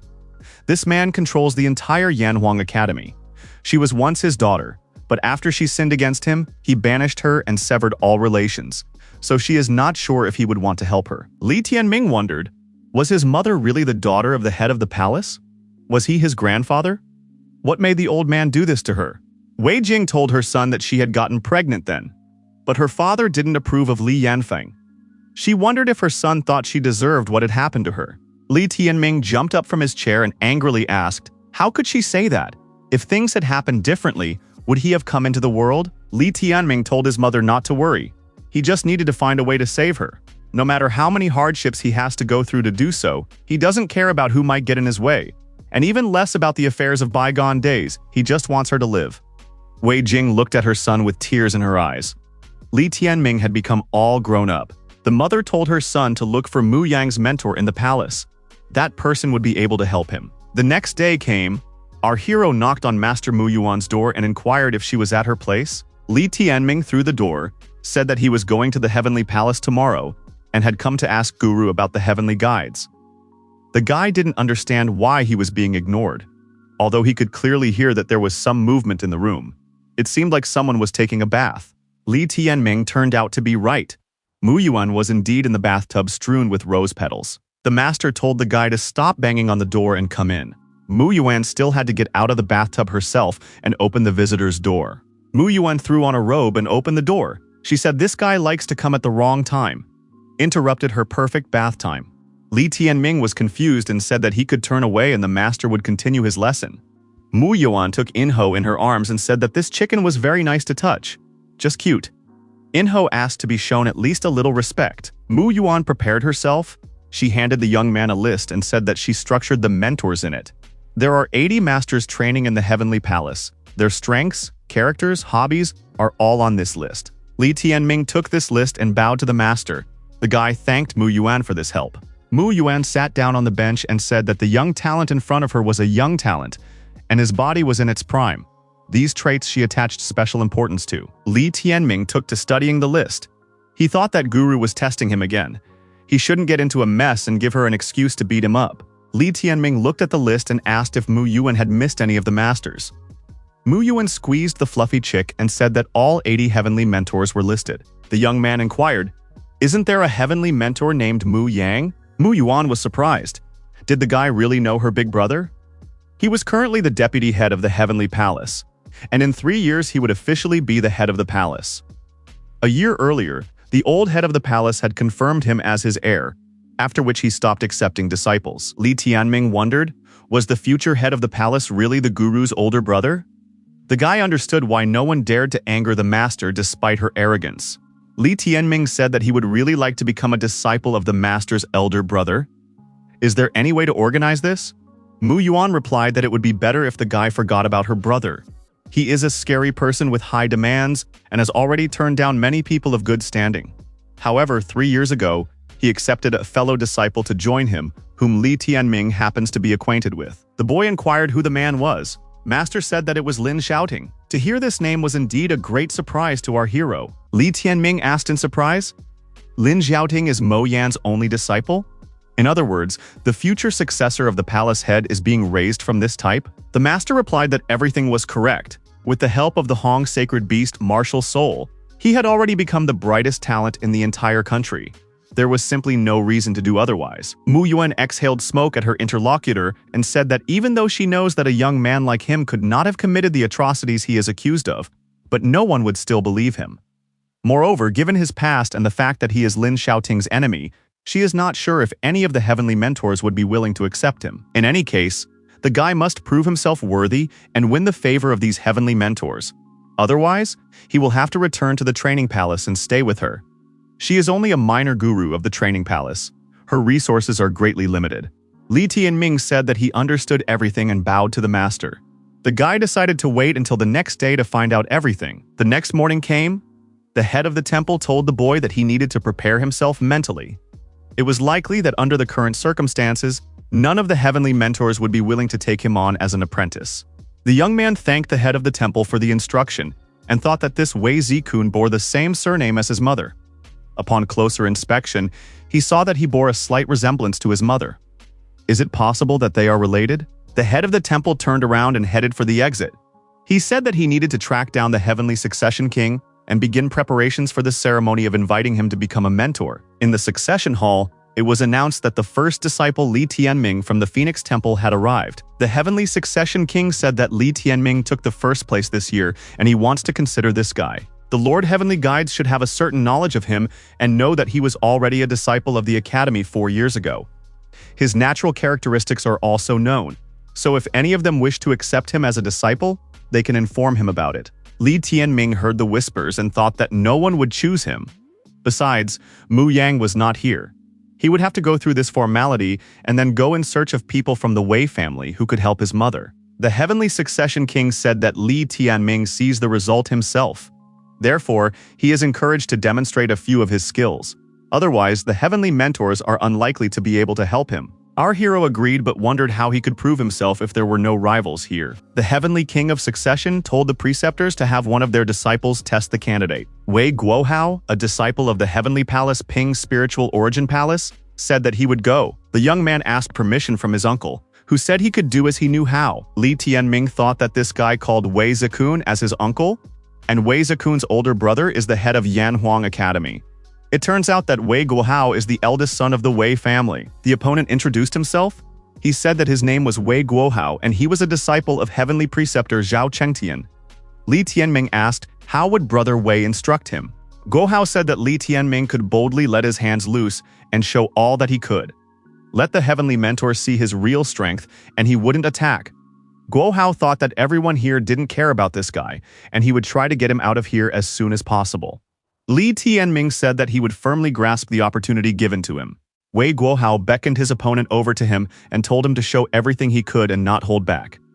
Li Tianming let Yingho go forward. Li Tianming told his companion that this time they are 2 against 1. The opponent is very strong, so caution is necessary. Yingho admitted that the opponent is pretty tough. However, he doesn't put them in anything at all. Li Tianming and Yingho decided to attack their opponent and rushed forward. The guy had his chain in his hand. The mentors, watching carefully, thought that this wasn't a bad start. The guy had broken through the meridian animal stage and had already reached the 4th stage of the spiritual origin tier. No wonder he was able to defeat Xiao Xiao. The mentors, holding their breath, waited for the clash. Inho was the first to approach his opponent and said he would test his limits first. Guohao kicked the chick aside with a slight movement of his hand. Yinghao cursed, for his opponent had promised he wouldn't fight back. Guohao also easily dodged his opponent's attack and said that Li Tianming was very slow. He was even too lazy to figure out what tricks he had in his arsenal. Li Tianming sprinted past his opponent, but managed to throw a chain on him and wrapped it around his body, restraining Guohao's movements. Guohao shouted loudly and tensed up, breaking the chain into small shreds. Wei Guohao grinned and said that he had broken his opponent's weapon and didn't think it was so fragile. Guohao also easily repelled the bird's fire attack. He said that it was child's play, not even worth mentioning. Li Tianming thought that his opponent wasn't smart if he mistook the ancient flames of the eternal purgatory as child's play. Guohao didn't understand why this fire wouldn't go out. What's going on? The heavenly succession king told Guohao to take off his clothes sooner. He must not let the fire burn him. Guohao thought that Li Tianming is a rascal. He did this on purpose. Even though the damage from this technique is small, but the insult from it is over the top. Inho, laughing, said that he had made an exhibitionist out of his rival. It would soon come to underpants. Wei Guohao was extremely angry. This guy had done such a thing to him in the presence of heavenly preceptors. He would have to be repaid. Li Tianming said that the opponent had broken his weapon and the strongest divine skill he had already shown. He didn't need to show anything else. The young man's uncle told Guohao to back off. They saw everything they wanted to see. The head of the temple asked if they could now proceed with the ceremony. Was anyone present interested in this guy? The heavenly succession king said that Li Tianming's divine beast spiritual origin skill was very good, and the rest was not worth mentioning. Wei Zikun said since there are no willing participants, then there is nothing else holding him here. Li Tianming had anticipated such an outcome, and now the fastest and most accessible way to enter the Heavenly Palace was closed to him. However, another mentor appeared and wondered, why was the selection of the first student being conducted behind his back? How can they be called Heavenly Palace if they throw words to the wind? Everyone saw the viceroy of the palace head enter the room and bowed to him in greeting. Li Tianming realized that this was exactly the person he was interested in. It was Mu Yan. Mu Yang said that the reward for the first-place disciple is direct admission into the Heavenly Palace. After all, they had decided this earlier. It was necessary to firmly adhere to their rules. He did not agree with the mentor's desire to send the first-ranked disciple away. The mentors said that the viceroy's words made sense, but they did have difficulty with the matter. This time, the first disciple was overly mediocre. Li Tianming thought that Mu Yang is a man of authority and formidable. He can be trusted. It is not without reason that his mother trusts him. But on the other hand, he is also Lin Xiaoting's heavenly mentor. Mu Yan said, since no one is willing to accept it, let the first disciple make his own choice. Mu Yan inquired about this student's name. The boy gave his name. Mu Yan stated that Li Tianming can choose anyone among the 18 heavenly mentors, and he guarantees that the mentor he chooses will train him responsibly. This is the commitment that the Heavenly Palace is making. Li Tianming said that if they were all looking at him, there was no point in persuading one of them. There was no need to impose. Mu Yan was surprised at this response from his disciple. In that case, there was a chance that he wouldn't be able to enter the Heavenly Palace. Wei Zikun said for the young man to take the chance. Li Tianming said that he would certainly not pass up the opportunity to enter the Heavenly Palace, except that he didn't want to become a disciple of the heavenly mentors. He wanted to become a disciple of the viceroy head. Mu Yan replied to this. In order to keep his word that he had given earlier, he would do the following. If the guy reached the right strength to become his disciple, then so be it. Li Tianming inquired about the strength he needed to attain in order to do so. Mu Yang said that when the young man was able to easily crush Wei Guohao, he would immediately be enrolled as his disciple. Until that moment came, he could practice on his own in the Heavenly Palace. Li Tianming thanked the viceroy and said that he understood everything. The guy thought that it was great to be able to train on his own. He was achieving. To defeat Wei Guohao, all he needed was more training. The vicar told the mentors that the matter had been resolved and everyone could disperse. Li Tianming raised his hand up and asked the chapter viceroy to occupy some of his time. Our hero said that he had an important personal matter to discuss with Mr. Mu Yang. Left alone, Mu Yang inquired what personal matters could there be between them. Li Tianming asked if the viceroy remembered an old friend. Li Tianming added that it was about Wei Jing. It was clear from the viceroy's eyes that the mention of that name had made a strong impression on him. Mu Yan's face changed and grabbed the guy's neck. It's impossible that at his age he could know her. He should immediately answer who sent him. Did he really decide to use her to threaten him? Li Tianming gasped and said that it's not like that. After all, he is her son. The viceroy's hands moved from the guy's neck to his shoulders. It wasn't without reason that his face seemed familiar at first glance. Li Tianming asked him to let go. Otherwise, Mu Yan would risk breaking his shoulders. Mu Yan took a step back and apologized. He said that he had lost his temper. Actually, he is a human being. Li Tianming replied that he had noticed that. The boy said that he never figured out what happened to his mother in the past. He had been training hard all these years, all for the sake of one day entering the Heavenly Palace. His mother told him that only by entering the Heavenly Palace would he have the chance to save her. Li Tianming asked if he knew about the curse of short life because that was the cause of her suffering. Mu Yang wondered, was Wei Jing really subjected to the curse of short life? When did it happen? Li Tianming replied that it had been since he was born, for about 20 years now. Mu Yan said that this woman had endured the curse of a short life for 20 years and was still unwilling to go back and bow her head. Is Li Yanfeng accompanying her? The guy said that Li Yanfeng had already broken off his relationship with them. Now a woman from the Lei house was his wife, and he was putting all his efforts for the sake of the Lei house. Mu Yang reprimanded Li Yanfeng and said that he would destroy him. Li Tianming told the viceroy that he only wants his mother to continue living and he doesn't know how long she will last, so he doesn't have time. She personally said that the head of the Heavenly Palace is able to help her get rid of the curse of short life. Mu Yang said that he still won't help even if the guy confronts him. It might come to the point where they both get kicked out of Yangdu. In their relationship, father and daughter, neither side is inclined to compromise. Li Tianming asked Mu Yang to simply escort him to this dragon lair. His mother's life was more important to him than anything else. Mu Yan agreed and said that he would escort the young man there. Grandpa was told at the palace that today is Schwanner's 18th birthday, so one wants to pay his respects. Wei Lingxuan, the youngest daughter of Wei Tiansong, Wei Guohao's younger sister, said that she wished time would go a little slower. If it did, Grandpa would be able to stay eternally young and always be by her side. Wei Tianzong, the head of the Heavenly Palace, Wei Jing's father and master Mu Yang, said that his granddaughter's speech was as beautiful as she was. He still remembered how she was born. Time has flown by and she is now 18. She has become a grown-up girl. Soon her grandfather will give her his gift. The granddaughter said that Grandpa was being unfair. She never got any presents at her birthday parties. The granddaughter replied that this time everyone would get a present. The man noticed that this time the father finally smiled. The man said that the flowers had blossomed on the iron tree. In the future he would have to tell the children to get closer to it. The old man was told that his disciple had come to meet him. Mu Yan saw the crowd of people and said that he seemed to be at a bad time. There was a family banquet, and suggested that he come back later. Mu Yang thought that this matter with the old man should be discussed without witnesses, not to disturb the whole family. Wei Tianzong noticed that his disciple hadn't visited his mentor for a long time. He was always not a stranger here, and inquired who this young man standing behind Mu Yan was. Li Tianming bowed to the head of the house and introduced himself. He immediately victoriously asked Wei Tianchang to help his mother. The old man menacingly asked, "What is the name of this guy's mother?" Our hero said that his mother's name is Wei Jing. 20 years ago, she was subjected to the curse of short life, and now her time is running out. He urges the head of the palace to save her. The old man asked menacingly. In other words, she chose to endure 20 years instead of coming back and bowing her head. The man was angry. His older sister's name was the last thing to mention in front of his father. No one would have thought that Li Tianming would turn out to be her son. Father's benevolence had come to an end. This was going to happen during the family gathering. The old man really got angry and told Mu Yang to throw this brat away from Yandu and grab his mother at the same time. He dare not return until he did so. Mu Yan said that he understood the master's upset, but suggested that he go outside and discuss things calmly. Li Tianming couldn't calm down, he asked. Would the old man leave her to perish? He is not worthy to be called a father. The children of the head of the house were outraged and told Mu Yang to immediately escort the guy out of here. Wei Tiantian was indignant. How dare this boy talk to him like that?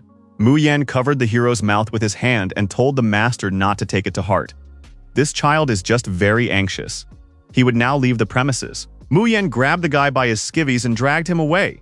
He told Li Tianming not to dare utter another word. The old man shouted for Mu Yang to stop. He changed his mind. Mu Yan, while continuing to cover Li Tianming's mouth, looked back and looked at the old man. Wei Tiantong said that it was not a matter of letting his daughter lose face on the street, and especially not letting this guy create a ruckus around the family's reputation. He would keep them in custody here. If she's going to die, it should only happen at the Wei residence. Li Tianming did not relent. He asked, "Does the Wei residence have so much dignity?" It seems more like shamelessness to him. Mu Yan grabbed his head, which was starting to hurt terribly. This guy is starting to get cocky again. The old man shouted that Tiangsheng should take this fellow to the Yiling Hall and lock him up tight. His mother should be thrown in there as well. After that, no one would be allowed to go in or out of there. The old man leaving the room told Mu Yang to take up the matter with Tianxiong. The granddaughter said that the grandfather got angry and left. Now what will happen to the gift she had waited so long for? Her brother said for the girl to give up her hopes. You can blame it all on this Li Tianming. Guohao said that he still hadn't repaid this guy for making him look like a fool in front of all the heavenly mentors in the morning, and then suddenly come here in the afternoon and make a scandal. The old man's eldest son told Mu Yang to consult before doing anything. His brother noticed that their father was clearly furious now. Mu Yang told his companion not to worry. The master did not kick them out, but instead thus decided to return them to the Wei residence. In fact, these events were the turning point. Li Tianming asked, did his mother really have a chance of salvation? Wei Zikun said that if it were him, he wouldn't be so optimistic. In any case, he had no desire to interfere. Mu Yang told Tianshun that there was no point in him interfering. He would decide everything himself and bring Wei Jing and then report back to the master. The interlocutor agreed. Mu Yan said that they at least got a chance. He knows his master, he just cares about his reputation. Li Tianming wondered, what reputation are we talking about? Inho grudgingly said that he would pluck that old man's beard sometime. Mu Yan was surprised. After all, this companion beast is not a parrot species, but it still knows how to talk. When examined in detail, it is extraordinary. Li Tianming repeated the question. What chance was the viceroy talking about? Mu Yan noticed that this guy had hidden potential. The development of the relationship between Wei Jing and her father is mainly dependent on Li Tianming. Li Tianming wondered what he should do. Would he really have to come to the old man's house to bow again? Mu Yan said that it was actually simple. Li Tianming should become much stronger. The boy wondered, how is this supposed to help his mother? Besides, that was all he was doing. Mu Yan explained that it was about becoming strong enough in a short time. By gaining the right strength, he would attract everyone's attention. If Li Tianming can make the master look at him with different eyes, his mother will have a chance to be saved. Master likes people who are diligent and ambitious the most. Li Tianming understood. In other words, it was necessary for the old man to acknowledge him, and then he could speak to him on behalf of mother. The viceroy added, it's not just about recognition. You need to get the guy to like the old man. Li Tianming asked if this meant that the mentor would become his master. Mu Yan said that it was not official, but he could help the guy. He gave the young man something blazing in his palm. Mu Yang said that he noticed that the guy's weapon was broken, so he got this. Mu Yang said that this animal is a rank 5 fire dragon chain gun. Li Tianming said that it was even too generous for a gift. Mu Yang said that he would be able to convince the mentor to let the young man train in Yanhuang Tower. The issue with his mother was still open for now. Li Tianming wondered, wouldn't he get free access to Yanhuang Tower? Mu Yan asked if the young man had any friends here. We should have one of them escort him there, and then he would get the key. Li Tianming bowed to the viceroy and said that he had a friend. The guy thought it was time to seek out Princess Liner and ask for help in training. Yingho looked at the guy and said that, judging from his face, he clearly didn't have good thoughts.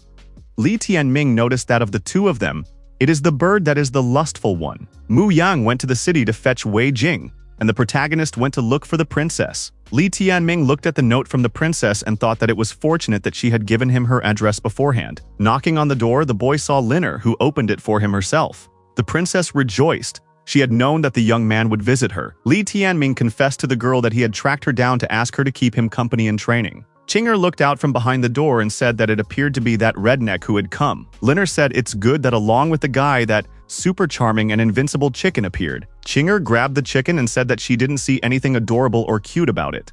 Chinger tells the guy that because of his notoriety, Liner will be bullied if they see them together. She doesn't agree with that. Li Tianming replied that with the ID the princess gave him, no one would dare to make fun of him. Chinger said that she hadn't forgotten it, and this redneck should return it immediately. It was not enough for him to engage in fraud using the ID. Li Tianming noticed that Chinger had the wrong impression of him, but he wasn't like that at all. Inho said that if the girls petted him, he would tell them where the ID card was kept. Chinger said that this chick was too talkative, and squeezing him hard, she asked where the ID was. Inho was not confused and said that Li Tianming hides the ID card in his pants. The princess needs to use her hand to get it. Li Tianming told Chinger that he and Liner are leaving together. His training is coming soon. Guy told the princess that he got the feeling that she was capable of helping him with his training, especially in a state of spiritual enhancement. Liner agreed that each of their empowerments reached a profound level. Liner said that the profound level of empowerment is able to allow her brother to become stronger in all aspects. In addition, it is only with her brother that her spiritualization reaches the deep level. Li Tianming said that in such a case there was no time to waste and suggested that he use the heavenly wings immediately. Linger smiled and said that they were thinking the same thing. Li Tianming soared up using his wings. He said that this time he could feel the girl's heartbeat. It was unbelievable. Liner declared that she could feel her baby brother's heartbeat too. Li Tianming said that they were now experiencing a resonance, a so-called soulmate. That's exactly what it looks like. Mu Yan approached the old man and asked if the master was looking for him. Wei Tiantian asked how the case was going. Mu Yang replied for master not to worry. He had already made arrangements to bring Wei Jing back to the residence. No one would dare to disturb her. In addition, he sent Li Tianming to train in Yanhuang Tower. Tiantian said that the disciple understood him the best. He had heard that this kid had done some low deeds in the past. What happened then? Mu Yan agreed that this case had something to do with his disciple. But from today's perspective, he could see that there was something wrong with this case. The head of the family said that this kid has a determined look and is not afraid of violence. He is clearly not a low-grade knave, should check everything and find out for sure. Mu Yan replied that he would do as master ordered and the truth would be known to the world. Yanhuang Tower? Our hero was surprised. It's so huge that you can't even see the top. Liner wondered if this was the first time his brother would visit the tower. Li Tianming hoped that Chinger would now go here with him all the time. The princess replied that in that case, Qing would become jealous again. Li Tianming wondered, what kind of jealousy are we talking about? Did Qing really like him? Lin stated that the guy is wrong. Qing is jealous of her. Enho laughed out loud. He realized the relationship the princesses were in. Lin took offense to the fledgling. When it comes to silliness, he's the worst. Li Tianming told them to stop swearing and move forward. Lin replied that he shouldn't hold her up as a meek girl. She had a temper too. The people present in the tower recognized the young man's companion as Princess Jiang Feilin. However, they had not seen this young man before. Someone said that he was Li Tianming, who had previously tried to dope Mu Qing. How could such a person enter the Heavenly Palace and even enter the tower with Princess Lin in front of everyone? Princess Lin is too naive. This guy tricked her. Who will be able to show his true face and save the princess? This type cannot be allowed to accomplish what he has planned. One of the girls present approached the princess and asked her to stay for a while. Li Tianming inquired. After all, wasn't the girl from the Wei family that he had recently seen in the residence in front of them? Ling inquired about what Wei Lingxuan wanted to talk about. Ling Xuan said to the princess not to let this guy, Li Tianming, fool her with his pompous speeches. Lin put a hand on her companion's shoulder and said that she herself was able to figure out who was a good person and who wasn't. The princess said she doesn't think the little brother is ugly. Those who mock, sarcastic, and cause trouble for others are. The fact that she enjoys spending time with her little brother is none of their business. The princess hugged her companion, and Li Tianming told the people present that no matter how much dirt they poured on him, Lin would still be on his side. The young people decided to activate the mode of putting their romantic relationship on display so that everyone around them would be envious of them. Li Tianming told the princess to ignore these gossip lovers. They are eager to slander him anyway. They are people with snake natures. Wei Lingxuan thought that this guy had used some shameful method to get the princess to follow him. She had even disregarded her own reputation. Lingxuan shouted for Li Tianming to stop. She would definitely expose his true nature today. The guy said that this girl was very clingy, however, considering her belonging to the Wei family, he would save her face. But if she continues like this, he won't bother with her anymore. Lingxuan shouted for this guy not to dare mention the Wei family. Who did he think he was? Linger began the process of instilling herself into the guy's body. Li Tianming said that if Lingxuan was deaf to advice, there was nothing that could be done about it. The people present suggested that a fight might break out, which meant that it would be hot. However, Li Tianming, with such a low cultivation base, dared to snap at them. Positioned next to Qin Shi, the heavenly tutor of Princess Qing and Wei Lingxuan, she said that altercations were forbidden within the walls of the Yanhuang Tower. Did both of them really want to fly out of the heavenly palace? Lingxuan was startled and said that Heavenly Preceptor had misunderstood everything. It was a joke. Qin Shi said that right now the girl's main task was to be able to break through the 7th step of the spiritual source. She shouldn't waste her strength on nothing. The woman told everyone to get back to practicing immediately and not to slack off again. Li Tianming told the princess that they should go too. Qin Shi thought, no matter where this Li Tianming goes, the silence in that place can be forgotten about. Yanhuang Obelisk? A huge stone is hovering above the pedestal. There are some people around all the time. Liner said they are in place. This is the Yanhuang Obelisk. This is where everyone is doing the tempering, Guy thought. In the past, when he was a lower-level apprentice, he had heard of this place. It really does have an imposing appearance, Liner said, familiarizing the companion with the mechanism of its operation. According to legend, when the ancestors established the Yanhuang Academy, they set up an obelisk at this very spot. It has the ability to accumulate an inexhaustible amount of spiritualized qi.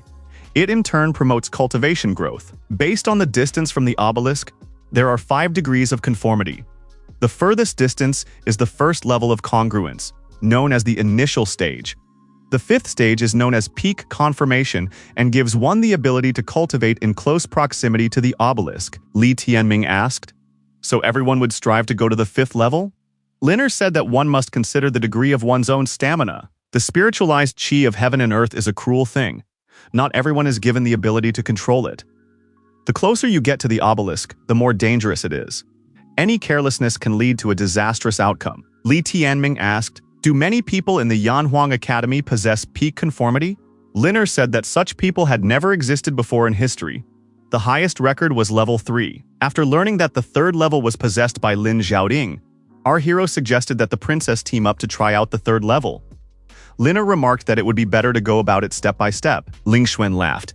Did this guy really decide to challenge the 3rd level? He busied himself with telling tall tales. Lingxuan noticed that even she could barely manage to be at the 3rd level. What to speak of the green ragamuffin? If he managed to cultivate at the 3rd level, she would kneel down and lick his boots. Li Tianming noticed that this girl still couldn't calm down. He decided that it was a stupid provocation. Lingxuan said that this guy and his mother were the same. The curse of a short life was indeed the best punishment for her. The girl decided to provoke the boy to go to the 3rd level to deal with him. Liner remarked that publicly insulting her brother's mother was already too much. Li Tianming asked his interlocutor if she would agree to confirm in public that she would lick his shoes if he challenged the 3rd level. Lingxuan replied, "Did the guy really think that she wouldn't dare?" The girl turned to everyone and said that Li Tianming was going to challenge the 3rd level. Lingxuan added, if this guy succeeded, she would immediately kneel down and lick his feet. The people around them remarked that something interesting was happening again. Li Tianming didn't know what he wanted to do. Li Tianming advised his opponent to start practicing licking. Yanhuang Tower? Lingxuan noted that the guy had to last at least half an hour and do it alone, without Zhang Feilin's help. The guy said he accepts the challenge and is absolutely confident. Li Tianming told the princess that it was fine. Even if they suddenly lost, they would be punished together. It was good to have a partner. Liner replied that she didn't make any bets. The people present said that this guy clearly didn't understand what the Yanhuang obelisk was. His head was definitely not right. Li Tianming said that he was relying entirely on his companion beast this time. Interacting with his eternal purgatory essence, it probably wouldn't be difficult to pass the 3rd level. The chicken wondered why they wouldn't go to the highest level the first time. And, persuaded, he agreed to let his companion watch his greatness for half an hour and go only to the 4th level. Those watching were surprised. Had this young man really decided to go for the 4th circle? Lingxuan thought that he was well aware that he would fail, so he decided to aim for a higher level. That way, wanting to maintain his dignity even in the event of defeat. Li Tianming sat down, assumed the lotus pose, planted enro on his head, and said that they were starting. Lingxuan was surprised. Did he really want to do this? But if he really died, wouldn't she be blamed for it? Li Tianming and Yinghao closed their eyes and meditated tightly. They saw the goal and saw no obstacles. Liner said she could feel it. Her brother had made contact with the obelisk. Lingxuan covered herself in sweat. This guy had already lasted for a quarter of an hour and was still holding on. It couldn't last that long. Our hero knew that Yanhuang Obelisk was considered a top-ranked cultivation site for a reason. In just such a short period of time, he had already been able to experience its charms. At the end of this process, the young man said that after all, an hour was a rather short period of time. And he added that his shoes seemed to be dirty. What to do? The young people present said that they recognized Li Tianming's victory, but it was not worth it for the sake of a harmless joke to cause difficulties for a young girl. Li Tianming was surprised. Who would have thought that the outstanding daughter of the head of Yanhuang Academy would decide to break a promise made in front of witnesses and hide behind the crowd? Probably someone simply unworthy of carrying the title of Wei Residence's man of the house. Wei Lingxuan said with tears in her eyes that this guy was saying unnecessary things and not giving credit to his words. Enho, sitting on our hero's head, said that in that case, the losing side should lick his boots.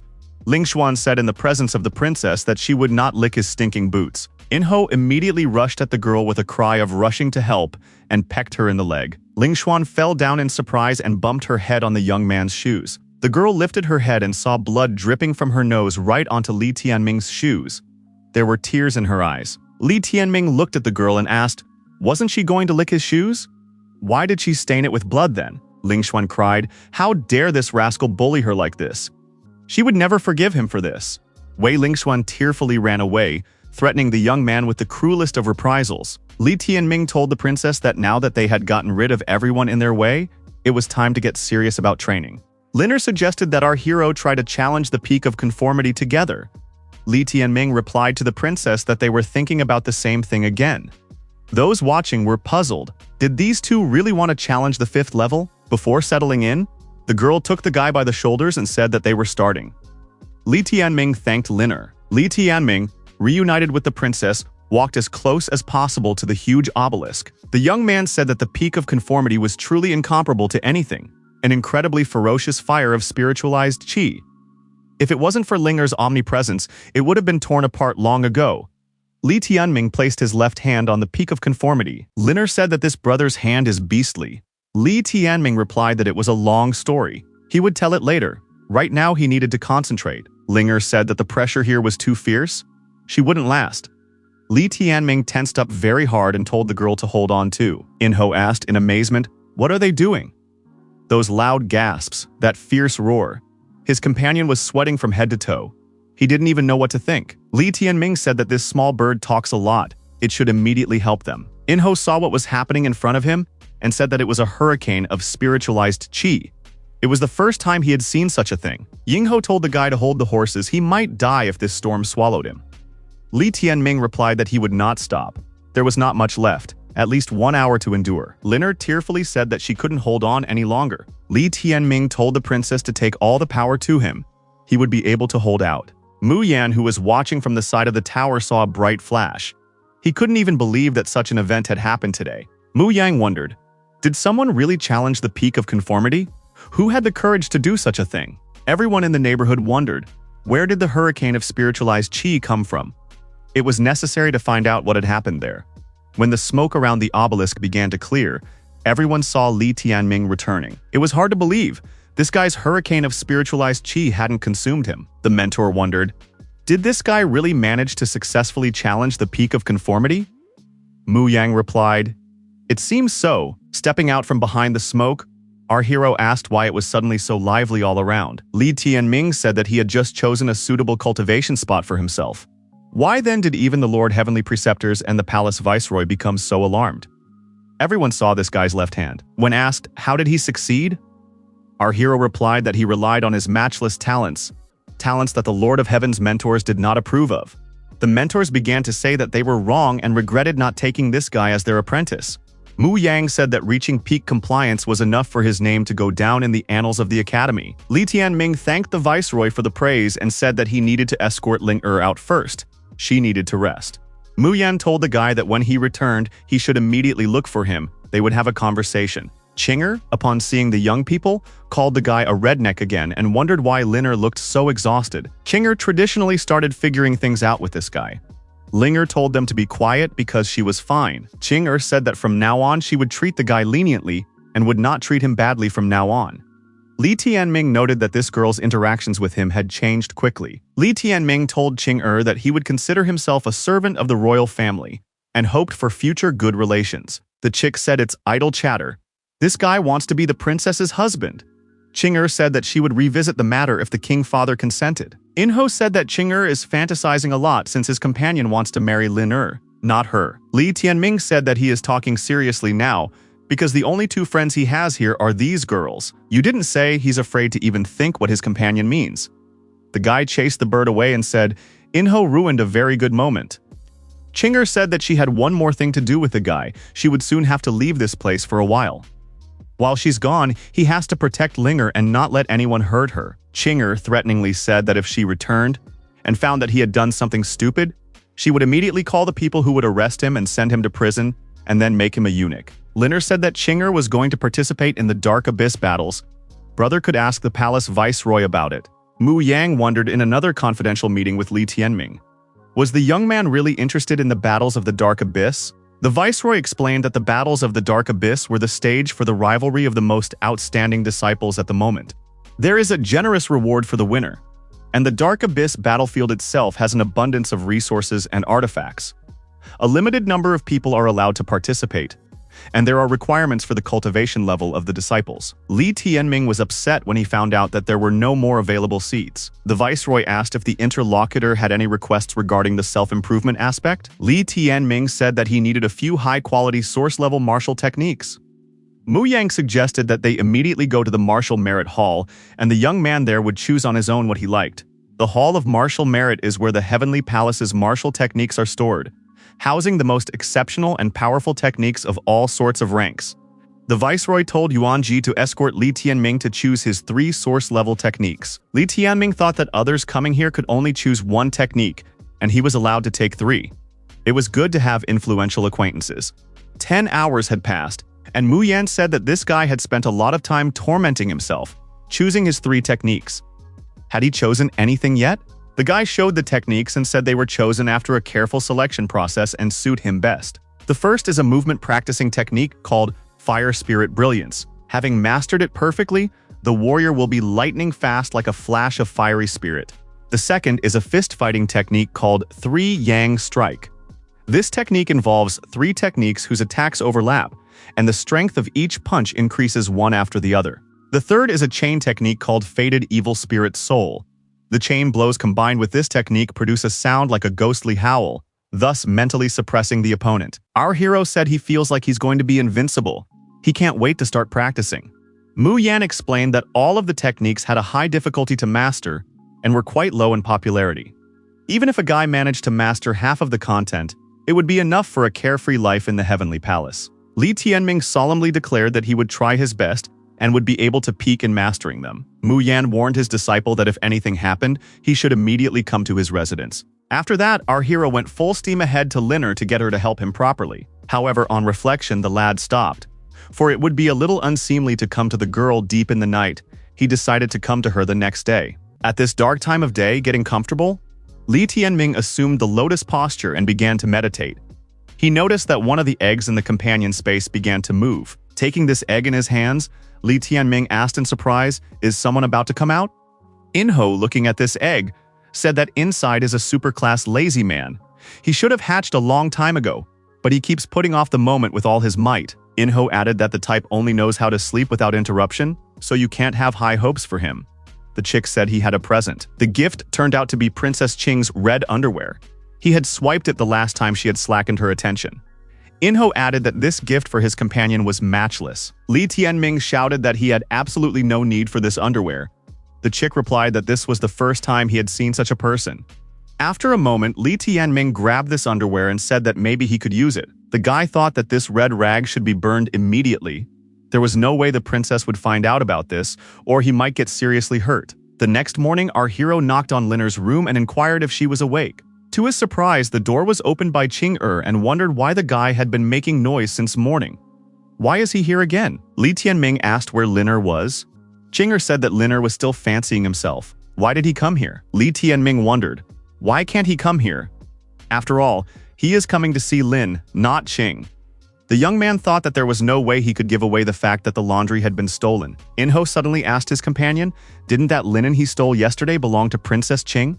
It still has the red bird embroidered on it." The princess was beyond furious. Our hero said it was a simple misunderstanding. After a brief confrontation, Li Tianming was covered in bruises and bruises. He said that he had come to call Linner to train with her. Qing told Linner not to leave with that rascal. Lin replied that she trusted him. Li Tianming took Linner's hand and said that they should quickly leave this place. The girl agreed. Already near the tower, our hero asked his companion if she knew who takes part in the animal competitions of the Dark Abyss, and how many people could take part in them. Linner said that surely brother must have heard of the 7 of the heavenly list. The girl added that they were talking about distinguished students occupying the first 7 positions of the heavenly list. The 7 include Lin Xiaoting, House of Lei, 1st place, Mo Lin, Tianji Temple, 2nd place, Zhang Qingluan, the country's royal family, 3rd place. Li Tianming wondered, is the princess really that strong? Zhongqiu, Xinchen Trade Union, 4th place, Wei Guohao, Heavenly Palace, Wei family, 5th place, Chen Hao, Xinchen Trade Union, 6th place, Mu Qingqing, Lei House, 7th place. Li Tianming was surprised when he found out that this girl was in the top 7. Linner said she only recently made it into the top 7. Before that, her place was always further than the top 10. The guy figured that this girl wouldn't stoop to anything for the sake of climbing to the top. It was no surprise that such a person had been able to trample him for wealth and influence in the past. Lin Xiaoting is a disciple appointed from above by the Sacred Sky Palace. Li Tianming wondered why this was happening. Li Tianming interjected, "What is this Holy Heaven Palace? Is their ultimate goal to fight for this very place?" Linner replied that the Holy Heaven Palace was like a deity to such small countries. This country is also a small country on the boundless continent, and there are countless countries like this. The Holy Heaven Palace is the heavenly palace of the entire continent. All the academies in this world and the heavenly palaces are the core of these academies, making up the power built around the Holy Heaven Palace. Li Tianming interjected, "It turns out that disciples from other countries are also participating in these Dark Abyss animal competitions." Linger confirmed and said that it meant a rather hectic and fierce competition. Li Tianming noticed that based on the information he had received, he was even more anxious to start training. he decided to temper his training to the highest level. The young man remarked that if he could use a gun here, he would have crushed this guy a long time ago for daring to humiliate his little brother like that. His companion remarked that there was no need to hurry. There would be plenty of opportunities to get him. Besides, they weren't the only ones with a grudge against him. If you look around, you can see a lot of people who hate him. Lingxuan said that just the mere sight of him pisses her off. Why is Princess Lin so attracted to him? Li Tianming inquired. How long was Liner capable of staying in his body at one time? Liner replied that if the brothers wanted, she could stay forever, but such a thing would only work with him. Li Tianming thought that they really have an incredible match. Linger said that she wished that she could get her brother to participate in the Dark Abyss animal competition too. Then she could enter him and not come out. And then she would be able to go to Qing'er's aid. Li Tianming said that the girl really is great with Qing'er. It was a pity that his cultivation wasn't enough to participate right now. To become stronger, all that's left is to use the Yanhuang obelisk. In any case, it's too slow. Liner said to brother not to blame himself. He is a person who progresses at the lightning fastest speed Liner has ever seen. Our hero said he wished it would happen a lot faster. In fact, when he first touched the obelisk, he had a certain feeling. The Yanhuang obelisk has a soul and always rises here alone. It does not want everyone to bow to it and look at it with hope. He wants to socialize with people, interact with them, but no one understands this. No one dares to even approach him. Li Tianming said that it might just be his speculation, but he wanted to make sure. The guy took the bandages off his left arm again. Li Tianming said that if everyone considered him a deity, then he considered him a partner in cultivation and would check it now. Li Tianming swung his left hand and said that he was now going to practice together. At the same time, he struck this obelisk with his left fist with a powerful punch. The surrounding people were surprised at what was happening to the Yanhuang obelisk. Where did this unprecedented glow come from? Li Tianming was satisfied. He decided that his plan had worked. It turned out just as our hero had planned. The Yanhuang obelisk is able to interact with him, and now it is changing. The confident young man did the same thing again. Now he put a lot more force into the blow. The blows came one after another. Li Tianming was getting satisfaction from it. The surrounding people began to scatter in different directions. It is necessary to inform the heavenly mentors that this guy is beating up the Yanhuang obelisk. Is he really going to ruin it? After a while, Li Tianming stopped. He needed a break. He was very tired. The guy wrapped a bandage around his arm and wondered, why was it so lively? The people present were amazed. Had this guy beaten the obelisk for 2 hours? One of the mentors noticed that he had also broken through 2 steps. Such a talent was something out of the realm of possibility. Liner reappeared nearby and said that it was too noisy and suggested that they leave here. Li Tianming said that he hadn't visited his mother in a few days and suggested that the princess go with him to see her. Enho wondered animatedly if his companion was so eager to introduce the princess to his mother. Liner wondered if it might be better if she brought some sort of gift. Li Tianming replied that it was unnecessary. His mother would not receive a better gift than Liner in her entire life. The princess smiled and told her companion not to become such a flatterer. Enho said for the two to stop showing their feelings to others. The young men around them might die of jealousy. The young men were really angry. Why is this guy so lucky? Does he really want to kidnap the first beauty of this country? Li Tianming grabbed the princess's hand and pulled her behind him. He said that they should hurry up and leave this place. An aide arrived at the palace viceroy playing an intellectual game and said that Li Tianming had attacked the Yanhuang obelisk, which caused everyone's excitement. It even benefited him. He broke through 2 steps. Mu Yan smiled in response to this. It seemed like their old buddy would never stop surprising them. The interlocutor said that this guy is really an original person.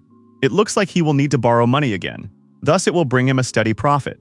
Mu Yan wondered what this was all about. What kind of deal did his interlocutor make with this guy? The man said that it was quite an interesting case which he could recount. Li Tianming told the princess that once they crossed the bridge, they would be at the place. However, this bridge seems to be guarded by someone. As he got closer, our hero said he wasn't surprised that he was being waited on near this bridge. Wei Lingxuan, who was present here, said that she had finally waited for Li Tianming. The girl wasn't alone. One of the guys told Li Tianming to bow to his big sister and admit his mistakes. Perhaps then he would be released. The other guy said that there was nothing to talk to him and should just paint his face. Our hero said that a plea for mercy from these men would not be expected of him, and he was ready to fight them all. It was time they showed some respect for their big brother. The young men laughed. It turned out that this Li Tianming's mind was foggy from fear. Lingxuan was indignant. Where did this guy get the audacity to cling to their bloodline?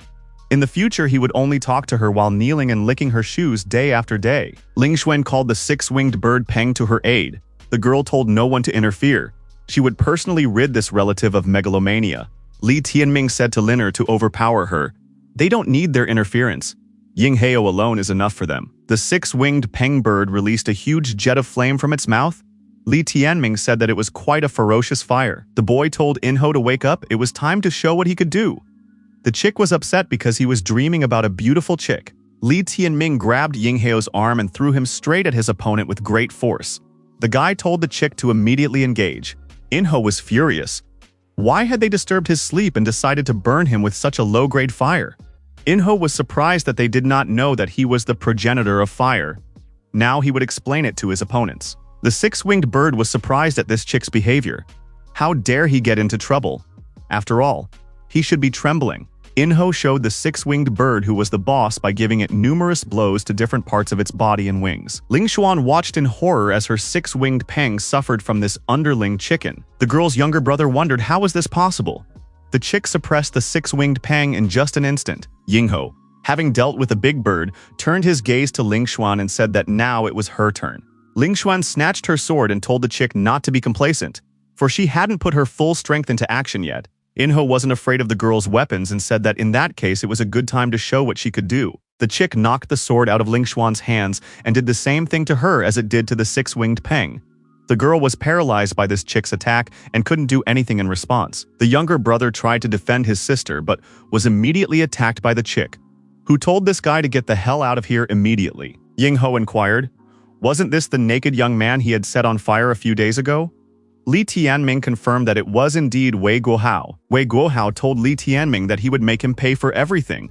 Mu Yang said that if Li Tianming defeated him, he would become a disciple of the viceroy, but that would not happen. Sister warned that the opponent's cultivation had reached a significant increase. Guohao said that today he would laugh at his opponent and give him a chance to achieve something. Let Li Tianming try to take advantage. Li Tianming agreed that such a chance really shouldn't be missed, and it would be a great opportunity to try out his new techniques at the same time. Guohao remarked that if his opponent likes to talk a lot, then he will lose his tongue first. The golden Peng bird appeared beside Wei Guohao. It was ready for battle. Li Tianming asked his companion what he would say about his opponent. Inho replied that the opponent was not worthy of him. Lin asked both of them to be careful. Guohao, absolutely confident, said that his opponent had signed his own sentence and rushed at him to attack. Li Tianming was not afraid and parried this attack without much difficulty. The people watching did not expect such active resistance from Li Tianming. A bright flash appeared on the battlefield, making it impossible to see anything. Guohao asked his opponent, had he really decided to directly block his punch with his hand? After that, it wouldn't be good for anything. Li Tianming showed his hand and said that there wasn't even a scratch on it. Guohao was surprised. How was this possible? However, he had long thought that there was something wrong with this fancy hand. He had previously thought that this guy was just showing off. He didn't think there was any secret to it. Li Tianming thought that Wei Guohao was a member of the Seven Heaven List for a reason. His strength was undeniable. Contrary to expectations, a nagging pain could be felt in his dark hand. With his current strength, he could hardly defeat his opponent. Li Tianming asked the princess to help him, then he might have a chance to win. Liner agreed. Liner activated the omniscience process and placed herself into her brother's body. Guohao said it was child's play. Does the opponent really think that Princess Lin's help will give him a chance? It seems that his recent punch was more than just a scratch. After all, Li Tianming is afraid of him. Li Tianming replied that afraid was a strong word. He is merely giving his opponent respect and utilizing his strongest state. Li Tianming said that he never thanked Guohao after he broke his thunder chains.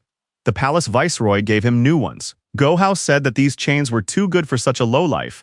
How annoying that the viceroy of the palace gave weapons to such a type. Guohao pulled out his sword, the Northern Sky Golden Feather. It was a very dangerous weapon. Guohao said that he broke the opponent's weapon once. Can do it now, Li Tianming said. Here they are about to find out if that is the case. Inho incessantly beat the golden bird Peng on the head and asked if his companion was still holding on. Did he need any help? Li Tianming told his companion to focus on his opponent first. Our hero swung around and used chains to attack Guohao. Ling Xuan couldn't check. Was she really imagining it? This type was capable of fighting on equal footing with brother Guohao. Li Tianming dodged the golden bird Peng's attack and told Yingho not to let it happen anymore. The fledgling should deal with this bird himself. Enro, attacking his opponent, said he knew everything. But this bird was not as simple as it looked. The chick decided to show his true skill and demonstrate a new technique. Yingho, performing aerobatics around the huge bird, applied the claw of 3 yang. After that, the chick said that it would be harder for the golden bird Peng to fight with one eye now. Enro abruptly turned around and said that now his opponent would pay attention to his surprise attack and released a jet of fire. Guohao was angry. The opponent had once again used that inextinguishable fire. The fire was much more powerful this time, and it became much harder to dodge. At some point, Li Tianming noticed that his opponent had opened up impermissibly, and there was a favorable moment to strike. Our hero immediately clenched his left hand into a fist and prepared to attack. Li Tianming performed a 3 yang punch with his left hand, and his opponent lost his balance and fell backwards with a scream. Li Tianming asked if his cousin would admit defeat. If he surrendered, it would be possible to extinguish this fire. Guohao, lying on the ground and writhing in pain, said he was giving up and asked for the fire to be put out faster. Li Tianming said that his opponent is good, because he knows when it is necessary to admit defeat. Guohao, kneeling down, said that it would never occur to anyone that this guy has this kind of power. But if he thinks that he can be insulted by such boasting, he is deeply mistaken. Burned Guohao declared that Li Tianming would die today. Blood would turn blue. Darkness would overtake the world. He decided to activate the secret dark blue technique. Li Tianming wondered, did Guohao really decide to use the dark path technique and die just to take him with him? Tension was rising. Guohao no longer looked like himself. He was shouting that this technique was a dark blue. Ling Xuan said in horror, "This is a forbidden dark tempering technique. The opponent urgently needs to stop her brother. He might not be able to withstand it. She won't cause trouble for anyone else." Li Tianming was surprised. How could he do that? After all, the man in front of him was a petty man who had not had time to taste the bitterness of defeat and lacked experience. Wei Guohao, being in such an excited state, moved to attack his opponent. Yingho smelled the smell of fried food and said that they should get out of here immediately. Li Tianming replied that he understood it himself. However, his body stopped listening. This dark attack is really a cool thing. Guohao approached at a sufficient distance, swung his fist with fury in his eyes, and said that he was about to destroy his opponent. A powerful energy release formed in the arena again, and everything was covered in smoke. A huge energy pillar shot straight up into the sky. Ling Xuan ducked down to minimize the impact of the shockwave. When the smoke cleared again, Li Tianming saw that there wasn't a single scratch on him. How could this have happened? Enro assumed that someone had stopped his opponent after all. In the puffs of smoke, the outline of another person appeared. He said that Guohao had previously cultivated the dark blue technique. The smoke cleared. In front of the kneeling Guohao was his grandfather. The old man said that he had established family rules from early on that cultivating such an unholy technique would inevitably lead to severe punishment. The old man menacingly remarked that these young men were extremely disappointing to him. Ling Xuan fell to her knees and bowed her head, asking her grandfather not to get angry. Her brother needed emergency help. Ling Xuan said that her brother got the technique in the battles of the Dark Abyss. He forbade her to talk about it. She admits her mistake and dares not hope for her grandfather's forgiveness, only asking him to save her brother's life. Suddenly, Viceroy Mu Yang and the old man's son appeared in the arena. They asked anxiously what had happened to Guohao. The old man told his son to ask his precious daughter about it. Li Tianming, with the birds on his head, thought, did he really dissolve into thin air? Since the old man's arrival, no one had even cast a glance at him. After listening to his daughter, the man was indignant. Did Guohao really lose to Li Tianming and then use a dark technique? Mr. Wei shouted that this couldn't be. Guohao with one hand was able to easily suppress Li Tianming. How could he lose? Turning finally to our hero, the man asked what the guy had done. No one is capable of becoming this strong in just a few days. Li Tianming replied that he couldn't have done it alone. It was thanks to the princess and his companion beast. If adults wanted to cause conflict, they could do it with those two. Enro wondered how this guy could betray even the princess. Mu Yan said that according to his calculations today, the obelisk Yanhuang had granted the guy good luck and allowed him to break through 2 cultivation stages. The man thought that it was all Guohao's fault for giving in to the frivolous study of heretical techniques. Li Tianming had excellent abilities, and the blood of the Wei clan was in his veins for a reason. The old man examined Guohao's condition and said that his life was in danger. However, he will have to spend 3 months in bed to make a full recovery. The head of the palace told everyone present to disperse immediately. Did they have nothing else to do? As he left the scene, the old man told his son to see his son off and keep the young men in a tight grip. Mu Yan asked the master what to do about the set number of participants of the Dark Abyss animal competition. After all, it would take 3 months for Guo Hao to recover. The elder looked around and asked, "What's left for them?" Wei residents will refuse to participate.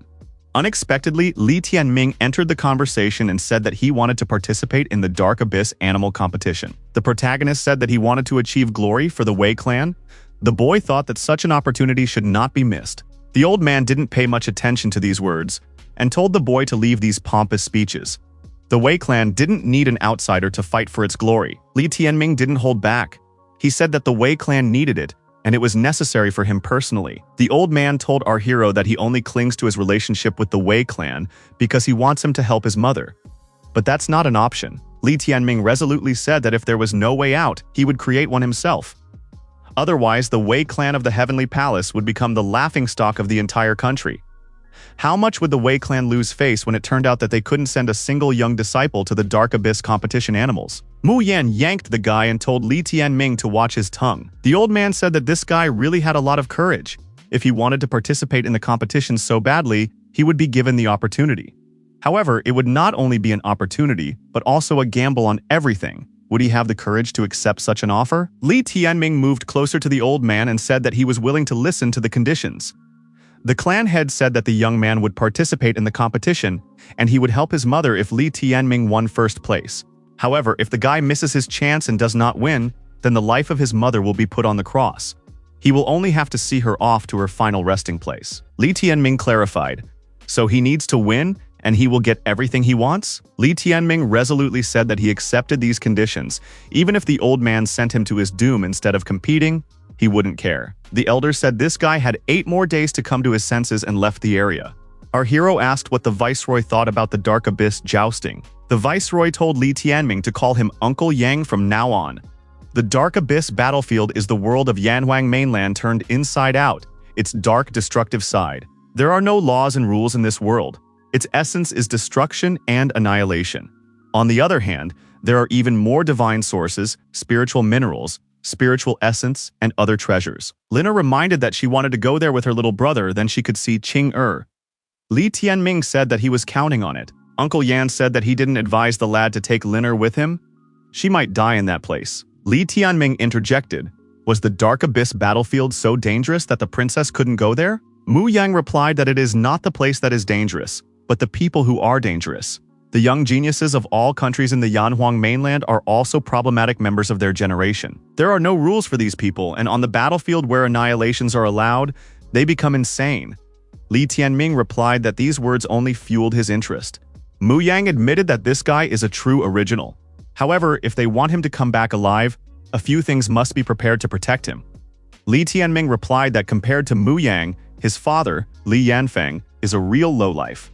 Mu Yan said that he just doesn't want this guy's mother to worry.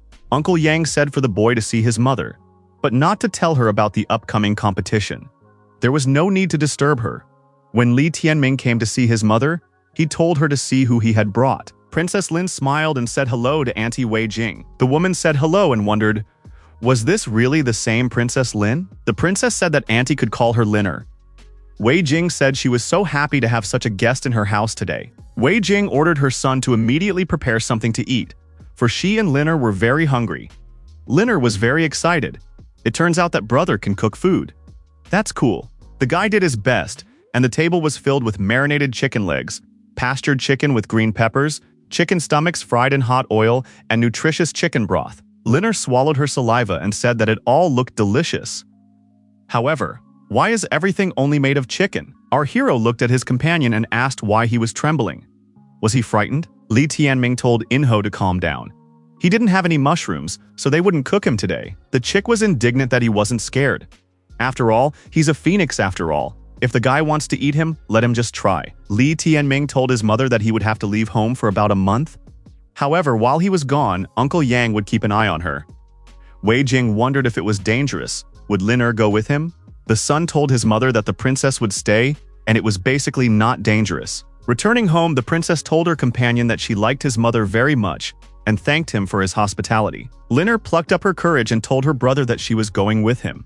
Li Tianming stroked the girl's head and said that it wouldn't work. He could take care of himself, but it was too dangerous for her there. Lina replied that she was greatly worried about Qing. This place was too dangerous for her alone. She had long since gone over in her mind all the available options to go to her rescue. If she couldn't go, she would worry the whole time. The girl added that she had already decided everything anyway, and it was final. Lina, looking her interlocutor in the eyes, said that in this life, she wanted to share her destiny with him. Our hero thought, what did he do to deserve such an incredible girl as a princess willing to share her destiny with him? That alone is enough to give meaning to his entire life. From this moment on, he vows to protect Lina until his last breath. The people were silent for a while and held hands. The princess asked why her brother was silent. Could she go with him? Li Tianming gave in to his entreaties and said that of course she could go with him. The young people were traveling through a deserted night city and decided that they would never part in the future. Enho told his companion that he too wanted to share his fate and wanted a hug. Li Tianming grabbed the chick and tossed it far aside, saying that it should have been boiled long ago. 8 days passed.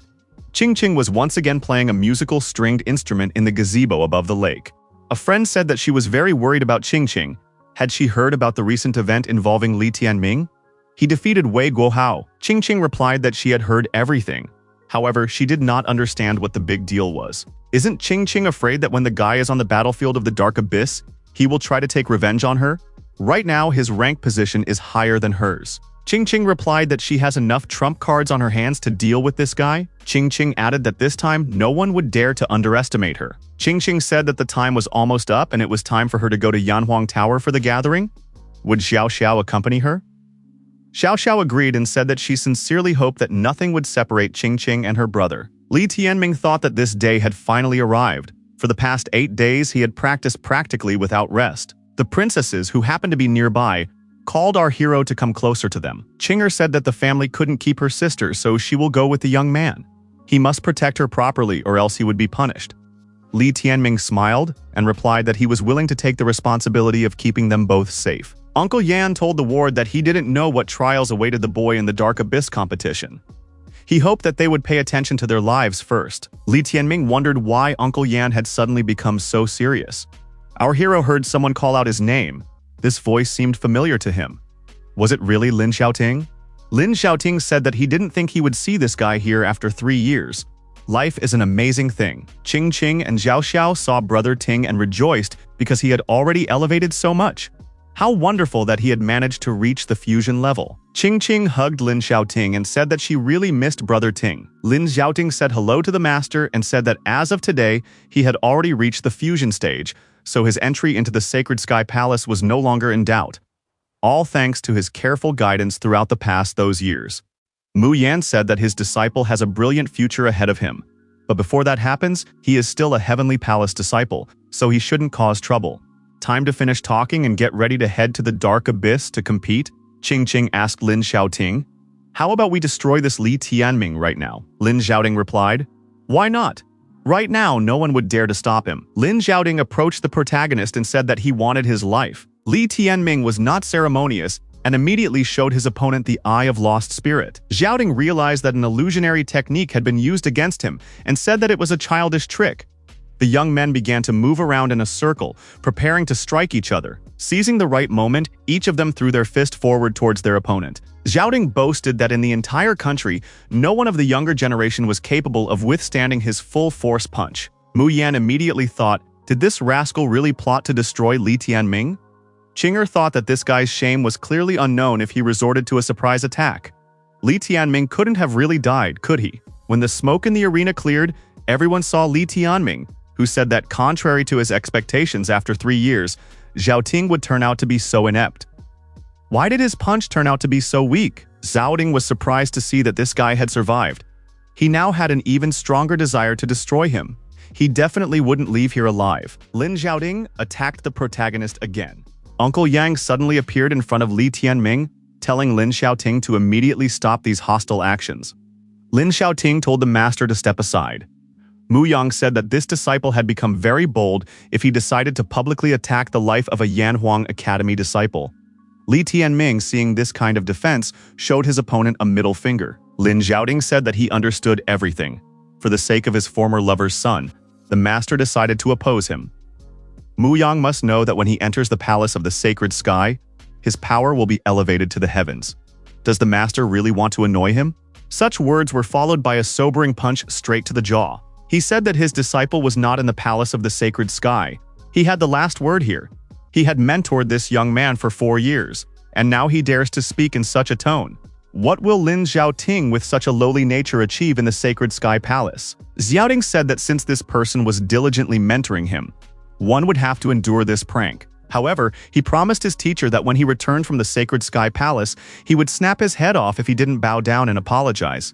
The people around him thought that Lin Xiaoting had gone mad. Wasn't he too quick to forget the kindness shown to him?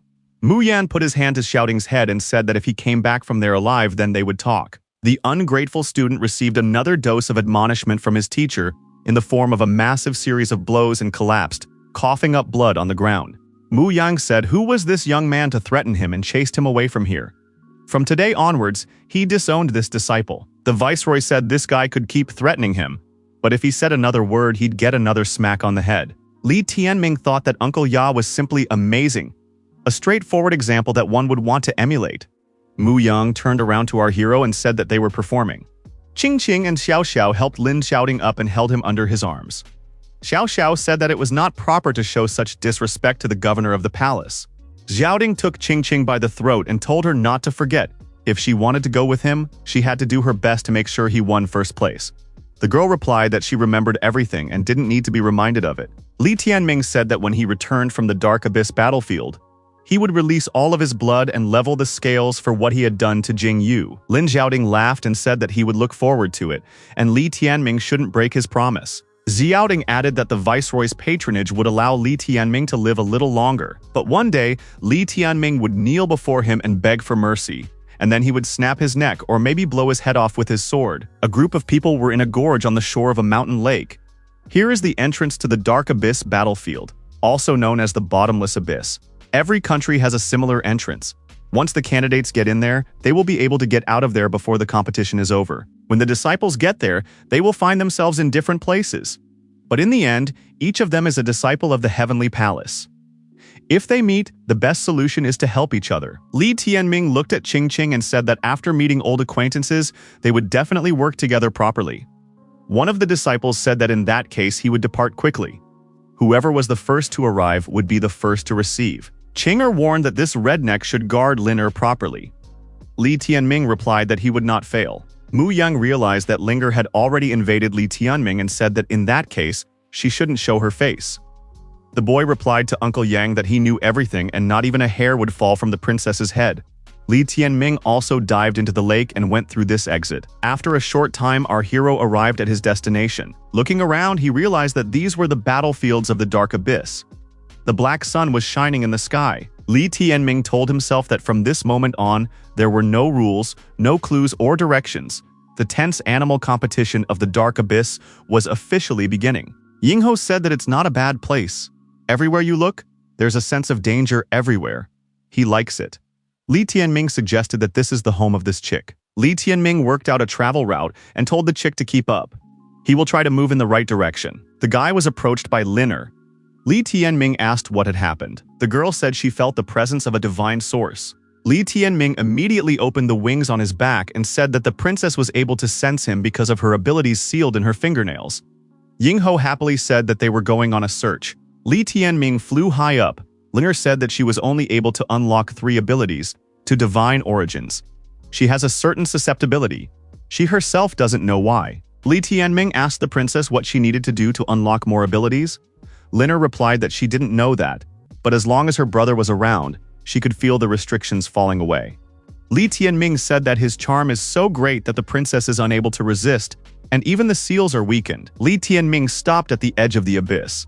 Linger had said that the divine source was right below. As they approached here, the feeling became stronger and stronger. The princess said there was a wild beast lurking below. Isn't brother afraid? Li Tianming replied that Inho would go in the vanguard, so there was nothing to worry about. The chick stated that he was once again being treated in a most inhumane manner. Li Tianming spread his wings and rushed down the cliff and said that he was about to find out what was ahead of him. Upon landing, our hero saw a cave. Liner said that what they are looking for is in this cave. Li Tianming said that he could see a glow coming from the divine source. As he approached the cave, the lad said that the fierce breathing he could hear belonged to a wild beast. Inho must check everything and report back. You didn't say for the companion to act justly. Li Tianming replied that he does not conduct business differently. Enho saw that this cave was inhabited by a huge fire-breathing dragon. Li Tianming asked his companion, "What kind of beast and what level?" A chick peeking out from around the corner said it was some kind of angry bird of enormous size. Li Tianming approached the fledgling who asked, "Why was it necessary to send him to scout if the guy came here on his own?" Li Tianming identified the beast. It was a 4th-ranked wild beast, a jade dragon that possessed an ability called Jade Flame Shield. This dragon's defense is super high, it is practically unbreakable. The divine origin is in complete integrity. This jade dragon has not even mastered 100th of it. The companions decided that they should take it. The divine source would suit them just fine. Li Tianming said that they would act according to the plan they had previously worked out. Yingho would distract the dragon and Li Tianming would take the divine source. Enho moved closer to the dragon's head and began calling his name, provoking him. The chick said he was about to chip off all the scales on that dragon. The dragon responded by taking the spout closer to him. Enho wondered, wasn't the dragon supposed to drop the source and chase after it? The dragon actually rushed to catch up with the bird after that. Enho shouted that the diversion plan had failed. This dragon is clearly not stupid. He keeps the source to himself. The bird clearly needs help. Li Tianming said that he was going because it was his turn. Li Tianming swung the fire chain and began to approach the dragon at the maximum allowable distance. The flame dragon's chain technique worked effectively, and the monster received strong blows from our hero. However, upon closer inspection, it was clear that these blows did not leave a single scratch on the dragon. Enho said that the opponent's outer layer was surrounded by a shield. Li Tianming realized that it was a jade flame shield. It seemed to be unable to withstand physical attacks. Enho said, if physical attacks don't work, then magic attacks should be used. The fledgling rushed forward to attack and used the flames of eternal purgatory. The dragon, flapping its wings in the air, shouted loudly. Li Tianming told his companion that the magic attack didn't work either, and this beast wasn't afraid of flames either. The chick spread its wings apart and asked in surprise, "What should we do now?" The companions moved closer to their opponent in order to think of another way to attack. The dragon blew flames at Li Tianming and his bird, and they had to retreat in an emergency. While running away, our hero said that they had to break through his special ability first, otherwise they wouldn't do anything to him at all. Li Tianming thought, where could the dragon have hidden the divine source? Enho replied that he had put it in his chest. With a good swing, Li Tianming threw the chain around the terrifying beast's neck, and its wings were shackled as well. Li Tianming will try to hold this dragon, and the chicken should attack it in the chest and try to get to the source. Enho applied a technique to the partially deactivated dragon, Dark Claw. After a while, the companions tackled the dragon and defeated it. Li Tianming said that their rival had made a grave mistake and had doomed himself to death. The Jade Flame Shield is a beastly thing. Wouldn't it be great if one could transfer that ability to him with a bird? Li Tianming said to Enho to stash the divine origin he holds in his wings. He would need 30 breaths to extract the cultivation from the dragon's spirit. Li Tianming had it all worked out. He told Enho to fuse the beast Hong together with the divine source. Enho climbed into the hollow of a tree and said that it needed time and silence to fuse, so it needed to be protected properly. Li Tianming told the princess that for the sake of the bird's safety, they should go outside and have a look. With a flap of his wings, he flew into the air. Last time, Enho had taken quite a long time to fuse an ordinary divine source. How long would it take to fuse a yellow-rank divine source? Linner said that she felt someone approaching them.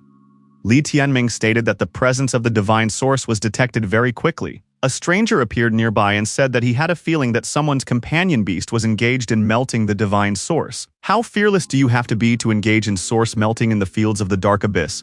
Is life not good enough for them? The stranger stepped closer to the protagonist and asked who he was, and from what direction did he come here? Li Tianming said that before asking questions, this guy should introduce himself. The young man said that he was Ji Changyang, the 7th prince of Zuling country. Who's in front of him? Li Tianming thought that Zuling country saw nothing wrong with destroying and plundering in his country's territories. Our hero boldly replied that he was this guy's daddy. Didn't his son recognize him? Ji Changyang smiled and said that the question in front of him was, to destroy this opponent or just beat him up? Now that question did not exist. Ji Changyang said for Tianzan to come out, and a huge companion beast, a serpent, immediately appeared in front of the guy. Changyang said that the opponent's companion beast couldn't fight, so he would die. Linner wondered if the brother was really going to fight 1 against 2? The opponent looks quite impressive. Li Tianming replied that as long as the princess is with him, It's not a fight alone at all. Li Tianming said that it was necessary to activate the time field. Li Tianming, with his wings behind his back, stood opposite Changyang and the huge serpent.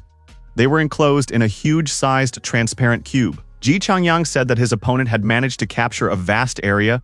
It was pretty cool. Changyang grinned and said that it was only an ostentation. After that, he and his beast companion rushed into the attack. Li Tianming, holding the chain in his hands, soared into the sky and said that they would now check whether it was a show-off or not. Ji Changyang used a dangerous technique, the heartbreaking whirlwind. Li Tianming appeared to be ready for it. Having repulsed the attack, our hero immediately counterattacked the opponent, who then barely stood on his feet. Ji Changyang thought that his opponent was moving very fast. He could not be underestimated. Changyang couldn't understand where this guy had disappeared to. However, our hero with a chain in his hand stealthily appeared behind his opponent's back. The attack was imminent, and the wounded Ji Changyang, coughing up blood, thought, how could this be possible? Li Tianming told his opponent that he did not know what the rules of the game were here. He only knew one thing. Whoever plotted to destroy him would be repaid double. Liner said that the animal fights in the Dark Abyss are really very ruthless. The Sacred Heaven Palace can really make it so that only one contestant is left alive. Li Tianming replied that it wasn't necessary and added that the girl shouldn't get worked up. No matter what happened, he would take the princess threat away anyway. The princess said that she didn't want Qing to get hurt. Li Tianming said that he was also worried about Qing. But there are many people like today's opponent. They are all just pawns in this bloody game. Li Tianming reiterated that the princess shouldn't worry so much. Qing was capable of fending for herself. Besides, when enro fused the divine source, they would immediately go in search of Qing. One day passed in this area. A powerful source of flame appeared. Our hero even squeezed his eyes shut. A yellow-rank divine source plus a Hun animal soul. This time the enhancement must be huge. Even the manner of its appearance was impressive. Liner was surprised to say that the chick had changed completely. It wasn't the same as before. Li Tianming looked at his companion from head to toe and said that some kind of pathetic horn had grown on the top of his head, and nothing else had changed. Enro told the man not to look down on him. One day he would be stronger than this guy. Li Tianming said that it was now necessary to use cultivation and symbiosis as soon as possible to transfer the fruits of evolution onto himself. Li Tianming showed his companion his left hand and told him not to contradict him. Liner thought that with such a cheerful partner, they could continue their journey full of optimism even in the midst of all this cruelty. Yingho said that he had absorbed everything, but he hadn't even reached the 5th step of the spiritual origin stage. Li Tianming noticed that even though he hadn't broken through the stage, however, he was now stronger than before. The main reason for this was due to this dragon's defense-enhancing ability. The man said that they should now hurry to find Jiangqing Luan. Once they were all together, the excitement would be behind them. Liner was worried about Qing not meeting someone like Ji Changyang. The 6th day of the animal battles of the Dark Abyss has arrived. Our heroes have reached the magical barrier of the heavenly runes. However, it was noticeable that this barrier was narrowing. If it continues to narrow, all participants will sooner or later come together. In other words, it doesn't matter how dispersed they are now, given the rate of barrier reduction. Eventually, he would force them all to meet. The day this hemisphere shrinks to its limit will be the final test of the animals of the Dark Abyss competition. Even though they don't know the specific rules of the game, their general outlines are gradually emerging. The area outside the heavenly rune barrier is the most dangerous. Li Tianming said that as long as they were going to search for Qing they should conserve their strength and energy, and try to keep their heads down. Li Tianming thought that when he needs to show off, he shocks everyone, and when he needs to act quietly, he is calm. Through discretion, no one would find him. Someone said that Tianming appeared on the horizon. The guy thought that he was immediately discovered. Li Tianming said that this couple was very fortunate to appear. Chen Hao and Xing Qiuye stood in front of our hero. They said that Li Tianming was unlucky this time. How good it was to have met the person you most wanted to punish. One of the couple said that he could handle the underling himself. He wouldn't run anywhere, even if he grew wings. Li Tianming thought that out of respect for his father, he wouldn't put his father's life in danger. But teaching him a lesson was clearly worth it. The opponent summoned his companion beast, a 7-star Larian of the Big Dipper. The guy told Zhaoqi to tear the opponent to shreds. Li Tianming said that their opponents were in a hurry, wanting to have a lightning-fast battle. Enro added that they had been bothering him for a long time. The winged 7-star Larian jumped high and began to attack our hero. Enro rushed to block the path of this big yellow tiger. The opponent took out his sword and swung it, saying that now Li Tianming would be completely destroyed. However, he saw Li Tianming flapping his wings and flew far away to the side. He thought that this guy was a complete non-entity. The opponent asked, "Did Li Tianming really think that he was the only one who could fly here?" The opponent called out to his beast and told Xiaoqi to fly up immediately. But the winged tiger was not having a good time right now. Xiaoqi was viciously attacked by the chick in various parts of his body. Li Tianming was not going to retreat. He flew backwards to accelerate for an attack. Chen Hao was attacked and flew far back, splashing blood in all directions. Yingxing Qiwei couldn't resist and rushed to his aid, waving his halberd. He said that it was his turn to deal with Li Tianming now. Li Tianming realized that the Scarlet Sun halberd was going to be used against him. Our hero, flapping his wings from a bird's eye view, watched Xing Qiyu and his companion beast approach. Xing Qiyu told his opponent that no one dares to treat Chen Hao like this. Because of this, he must answer.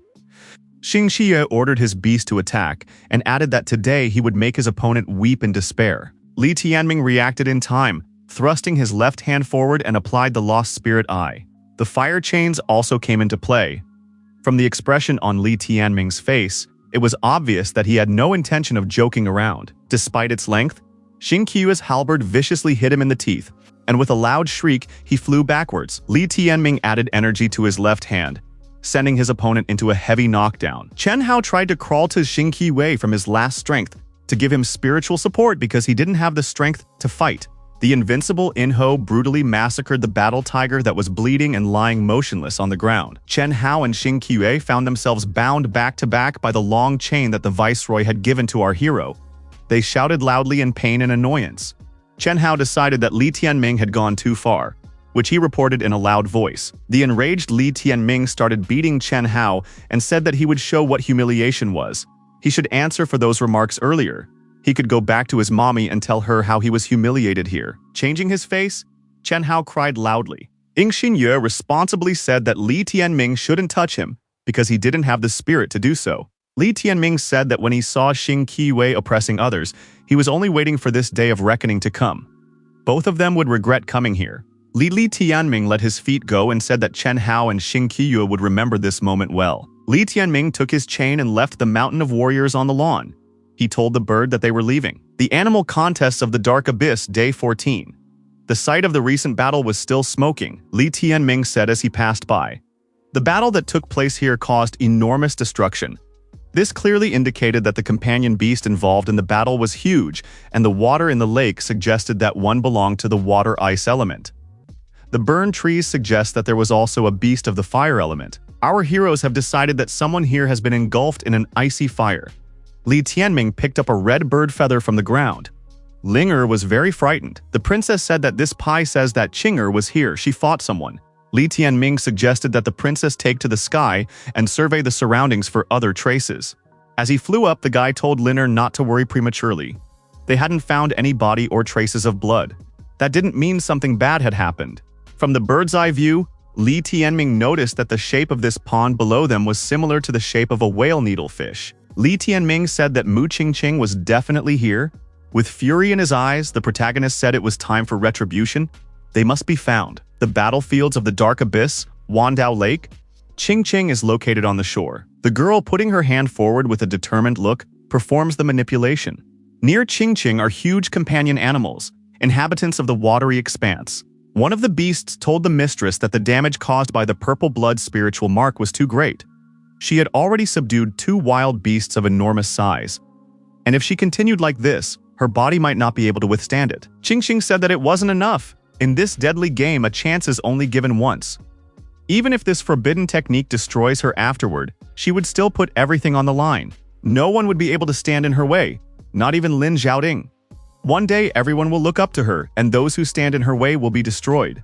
The girl looked resolutely at the huge insect and told this dark scolopendra to submit to her without fail. The girl performed magical manipulations and said that she would need at least 2 more wild beasts. After taming the scolopendra, Qingqing said it still had strength and would live. Qingqing thought that this forbidden technique could have serious repercussions on her. She was walking on a knife blade, but if she could hit that number of designated places, it would turn out to be an instant success for her. There were 2 contestants on the huge underwater beast. They saw the purple spirit mark on this girl ahead. The young man wondered if she had lost her mind. Was she bored with life? The girl said that she was willing to use even such self-destructive techniques to achieve her goals. She should introduce herself and tell him where she came from. The cocky Qingqing said that before asking such questions, they should introduce themselves first. The young man said that he was not used to hiding his name. He is the son of the commander-in-chief of the country of Qianhai, Li Qingcheng. And next to him, the princess, Her Highness Gu Suyu. The princess asked, "Who would this girl who broke all the rules and used such an inhumane forbidden technique be?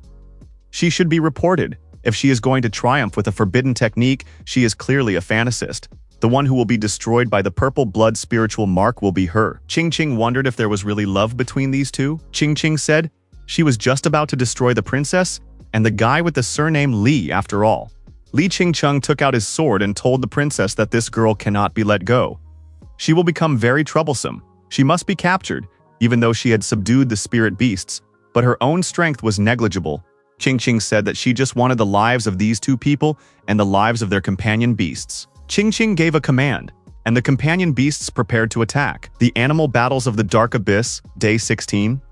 Li Tianming continues to fly around the area on his wings. The guy wondered why even one person couldn't be found. Where had everyone gone? A sad Liner said that she could only hope that Qinger was alright. Li Tianming expressed his confidence that she was indeed alright. It could be seen at a glance that she was one of the lucky ones. It was possible that they would come across her soon. The place below seemed familiar to our hero. This was the place where he had gotten the martial soul Hanyu sacred beast last time. Li Tianming decided to look around in this place and spun down to the ground.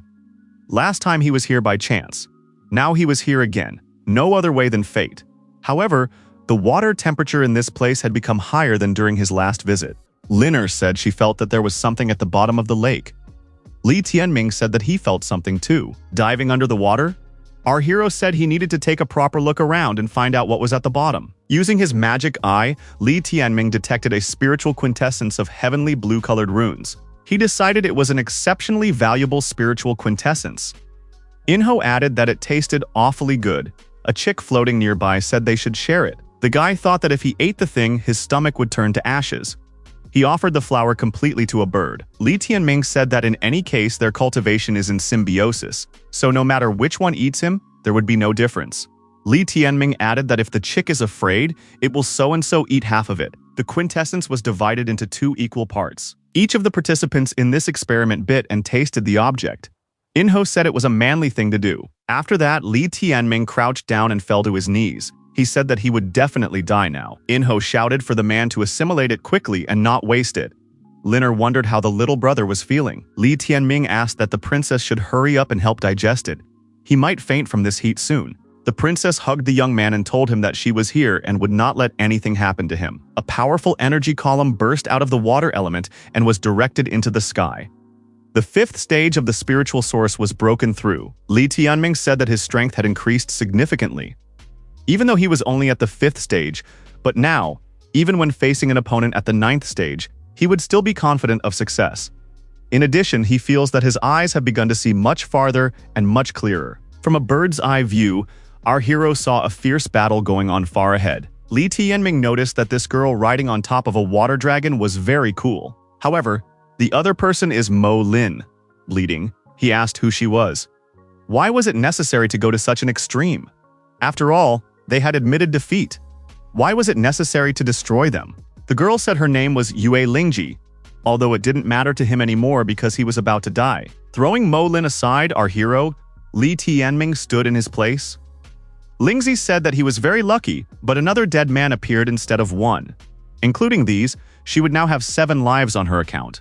Li Tianming wondered, had this girl already eliminated 5 people? It was unknown whether Mu Qingqing and Jiang Qingluan were among them. If a battle started now, Mo Lin would be in serious danger. Li Tianming, standing with his wings to the side, said for brother Mo Lin to retreat. Mo Lin shouted that he couldn't leave Li Tianming here alone and run away. Liner told our hero to take Mo Lin and get out of here. Li Tianming agreed. Yue Lingzi swung her swords and asked, "Have they really decided to escape? Might as well not even dream of it." Li Tianming grabbed the injured Mo Lin and flapped his wings and flew high into the sky. Ying Ho was pointing the way for them. Yue Lingzi didn't want to calm down and told her dragon to follow the fugitives. Li Tianming created a temporary field, and everyone involved in this battle was in a large transparent club. Yue Lingzi immediately noticed that there was a slowing down of movements. Li Tianming told his companion that he planned to break through the Heavenly Runes barrier. When that would happen was unknown. Whether they will end up in the same place is a question. If they don't, Mo Lin should find a safe place and take refuge in it. Mo Lin thanked the younger disciple for saving him. Li Tianming landed on a dry surface. There was no one around. It looked like Mo Lin had been transported to another place. Liner asked with concern in her voice if her brother was all right. Li Tianming smilingly replied that he was fine. Li Tianming said, if Mo Lin wasn't there, he would have given Yu Lingji a proper welcome. Linger asked again with concern in her voice.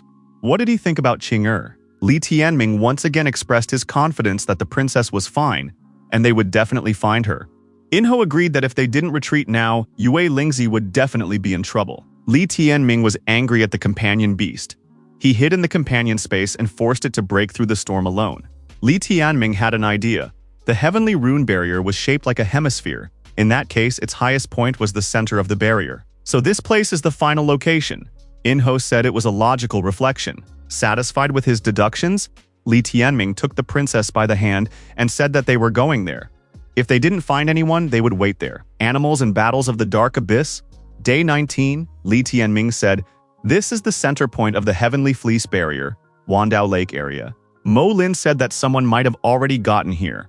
It turned out that there were indeed already young men in the nearest cave. One of them called out to brother Mo Lin. Li Tianming noticed that Xing Qiyue and Chen Hao were also present here. Mo Lin wondered, why are these two so talkative? Just now they were in a normal state. Li Tianming speculated that they might have had health problems. Li Tianming asked Mo Lin if he had seen Princess Qing, to which he received a negative answer. Li Tianming asked the same question to the young men who supposedly had health problems. In response, they remained silent. Li Tianming told the young men to tend to their wounds and better not go anywhere from here. The guy spread his wings, took to the sky, and shouted that he was going to look for Qing. Li Tianming flew around the surroundings and thought perhaps Qing was in danger and hid in some other cave. Something seemed suspicious to our hero, and he hid behind a rock ledge. He was not mistaken. There she was in the distance. On the spire of a high cliff towered Yue Lingzi, with her dragon circling beside her. Yue Lingzi wondered if there was anyone alive here. She was ready to fight anyone. The girl knew that the Heavenly Runes barrier had already shrunk enough and all the survivors here were nearby. Yue Lingzi shouted loudly that according to her humble estimate, there weren't many survivors left. No one responded to these cries. Lingji said that the people present didn't have the guts to come out to fight her. This is ridiculous. Li Tianming thought that this girl's boldness was clearly not lacking. Yue Lingzi was in no hurry to go anywhere. She said that if no one came out, she would just wait here. This place, the center point of the Heavenly Rune barrier, sooner or later everyone will appear here. When the barrier shrinks to its maximum, it will be their hour of death. The colleagues asked Mo Lin, did the rules of the Dark Abyss animal battles really require killing every last one of them? Mo Lin replied that he didn't know that, but in any case, one should continue to hide and wait for the end of the animal battles. Mu Qingqing thought that Yue Lingji was not interested in her. Until she dealt with Li Tianming, there was no need to mess with her. Li Tianming saw a strange glowing cone extending from the sky to the ground. What could it be? Huge monsters began to appear in the area around the cone. Liner suggested that it was an image of the divine source, the 9 dragons soaring into the sky. Li Tianming asked what it meant. According to legends, there are 4 kinds of origins: heavenly, earthly, dark, and yellow. Starting with the dark-ranked origins, their origination is accompanied by accompanying images. The origin of the dark-ranked divine source, the sea dragon, is accompanied by the image of 9 dragons soaring into the sky. Li Tianming wondered, did a dark-ranked divine origin appear there? Li Tianming rejoiced. A dark-ranked divine origin. Such an entity could bestow dominance over an entire country. A single dark-ranked divine origin was worth the equivalent of 300 cities. Its value could even rival the martial soul of a Hong sacred beast. However, is it not strange for a feminine source to arise at such a moment?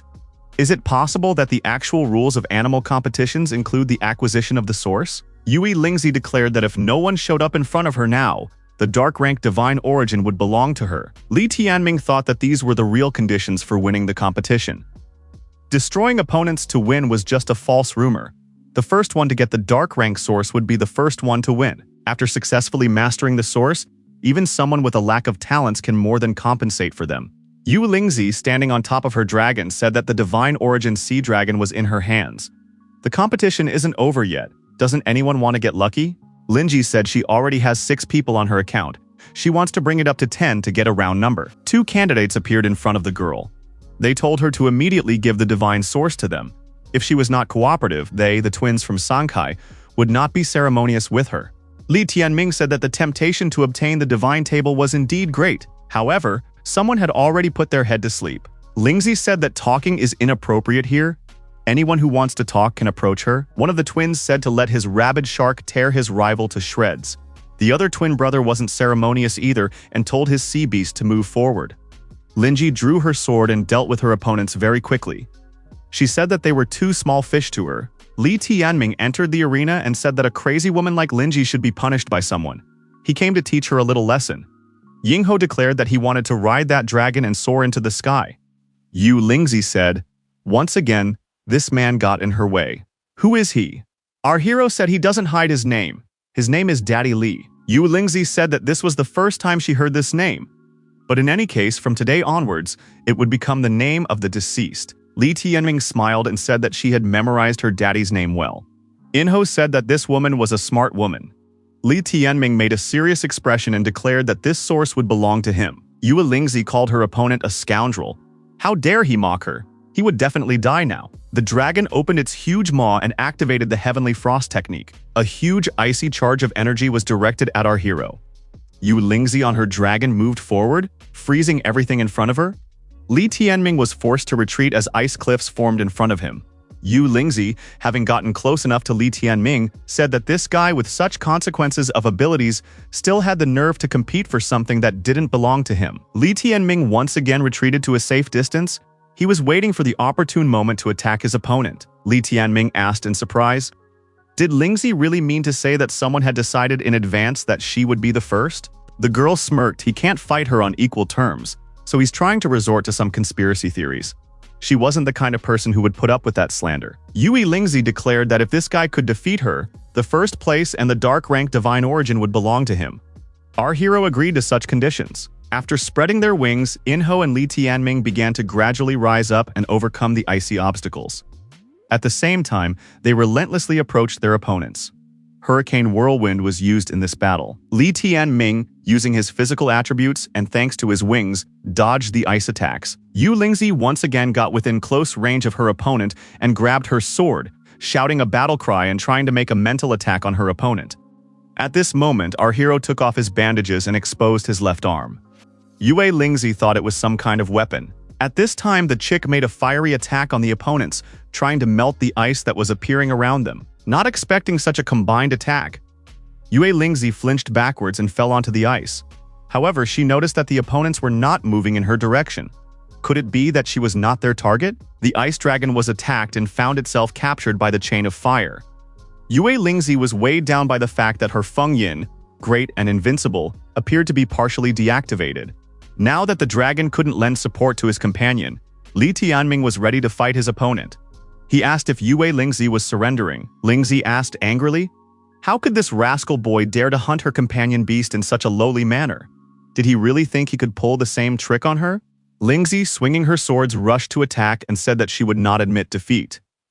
Li Tianming decided to give his opponent the Eye of Lost Spirit. Before she knew it, Yue Lingzi found herself chained up, just like her beast companion. Our hero restrained his rival's hands at her back and said that before him was the fated soul of an evil spirit. Never having been defeated before, Linji was now lying on the icy surface and unable to resist. Li Tianming smilingly said that the dark rank divine origin now belonged to him. Our hero had to search his rival to find the source hidden on her body. The guy thought that now that the source was in his hands, the appointment on top of Yue Lingji was still valid? Yingho asked. Why didn't his companion destroy this crazy person? Li Tianming replied that he only wanted the first place and the divine origin. There was no need to destroy people. Besides, he had the impression that this girl was appointed by someone from above. She might be related to the Sacred Sky Palace. The winner said there was only half a day left. Soon all intrigue would come to an end. Li Tianming gathered air into his lungs and shouted Jiang Qingluan's name very loudly. He shouted that he was here and looking for her. Suddenly, someone from afar asked, "Is he really looking for Jiang Qingluan?" Li Tianming and Yinghao anxiously looked at each other. Our hero looked closer and saw a girl sitting alone in the distance. "Who's that?" Mu Qingqing was sitting on a small stone. She said that Li Tianming would never see her again because the princess was destroyed. Qingqing stood up to her full height and asked if Li Tianming had hurt her. She added that she had destroyed the princess just like she had made Lin Xiaoting destroy Jingyu. Linger cried out loudly in grief. Li Tianming said that there was no need to be so heartbroken. What Qingqing said was not necessarily the truth. The protagonist coldly looked at his longtime rival, Mu Qingqing. 3 years ago, she had already tried to ruin his life. Guy said that he had been waiting for this day for a long time, and today was the day he would destroy her. Qingqing said that Li Tianming was clearly not suitable to possess the divine sea dragon source. Linger told her brother that her rival was using a forbidden technique, the purple blood spiritual mark. Li Tianming replied that it was in her spirit she would stop at nothing to achieve her goals. Mu Qingqing said that Li Tianming was standing in her way, so he would definitely die this time. Mu Qingqing, accompanied by all of her companion beasts, prepared to attack our hero. Yingho said that they have a serious opponent this time, as she has 5 companion beasts. Li Tianming pointed out that Jiang Qingluan's companion beast was not among them, indicating that Qing was alive. At this moment, the lad felt one egg in the companion space stirring. It looked like the beast was about to come out of its shell. However, it hesitated again and did not want to hatch. Inho stated that that beast should have hatched a long time ago. He was just a sloth who didn't want to fight. Mu Qingqing stated that she wanted to thank Li Tianming, to thank him for being a stepping stone to her goals again, to help her enter the palace of the sacred sky. Even when he dies, she will never forget him. He will always be the most important person to her. Liner said that this was the first time she had the urge to destroy someone, and she wanted to deal with this Qingqing. Li Tianming suddenly felt that the effect of the omnification had surpassed the highest level. Even the shape of his wings had changed. Liner said that the effect of the omnification had increased by 1.5 times. Li Tianming thanked Liner and told his companion beast that it was time for them to get down to business. Li Tianming and Yingho swiftly rushed into the attack. The sea dragon was immediately attacked and started bleeding after being wounded. Li Tianming said the first to go. The huge armored turtle was also attacked by our heroes. Li Tianming said the second one went. Mu Qingqing stood back and watched as her companion beasts were destroyed one by one. How was this possible? Li Tianming once again attacked. And now the 4th companion beast had been destroyed. The guy approached a sufficient distance from his opponent and said that Mu Qingqing would finally destroy Mu Qingqing now. Qingqing stared fearlessly at her opponent and only laughed in response. Li Tianming grabbed the girl's throat with his left hand and said that it was now over. But why is she smiling? Qingqing replied that she was amused, even though he had accomplished the impossible by getting his life back. Even if he even became so strong that he made her shiver in fear, made her regret. But in the end, he would still die by her hand. Li Tianming asked in surprise, where did such self-confidence come from? Before she was killed, had she completely lost her mind? Qingqing smugly asked. Doesn't Li Tianming really think that he has won? After all, he is the kind of person who places great value on friendship and affection. Such lowlifes are doomed to perish. Inho said it should be destroyed quickly and without ceremony. Qingqing, flashing her eyes, said that if the guy didn't understand so much, then he could turn around and look. Behind our hero, a huge scolopendra emerged from the water. Li Tianming looked back and stunned. The scolopendra was holding Jiang Qingluan, as if she was tied to a huge pole, was being held captive by this monstrous scolopendra. Linger immediately ran outside and rushed to Qing's aid.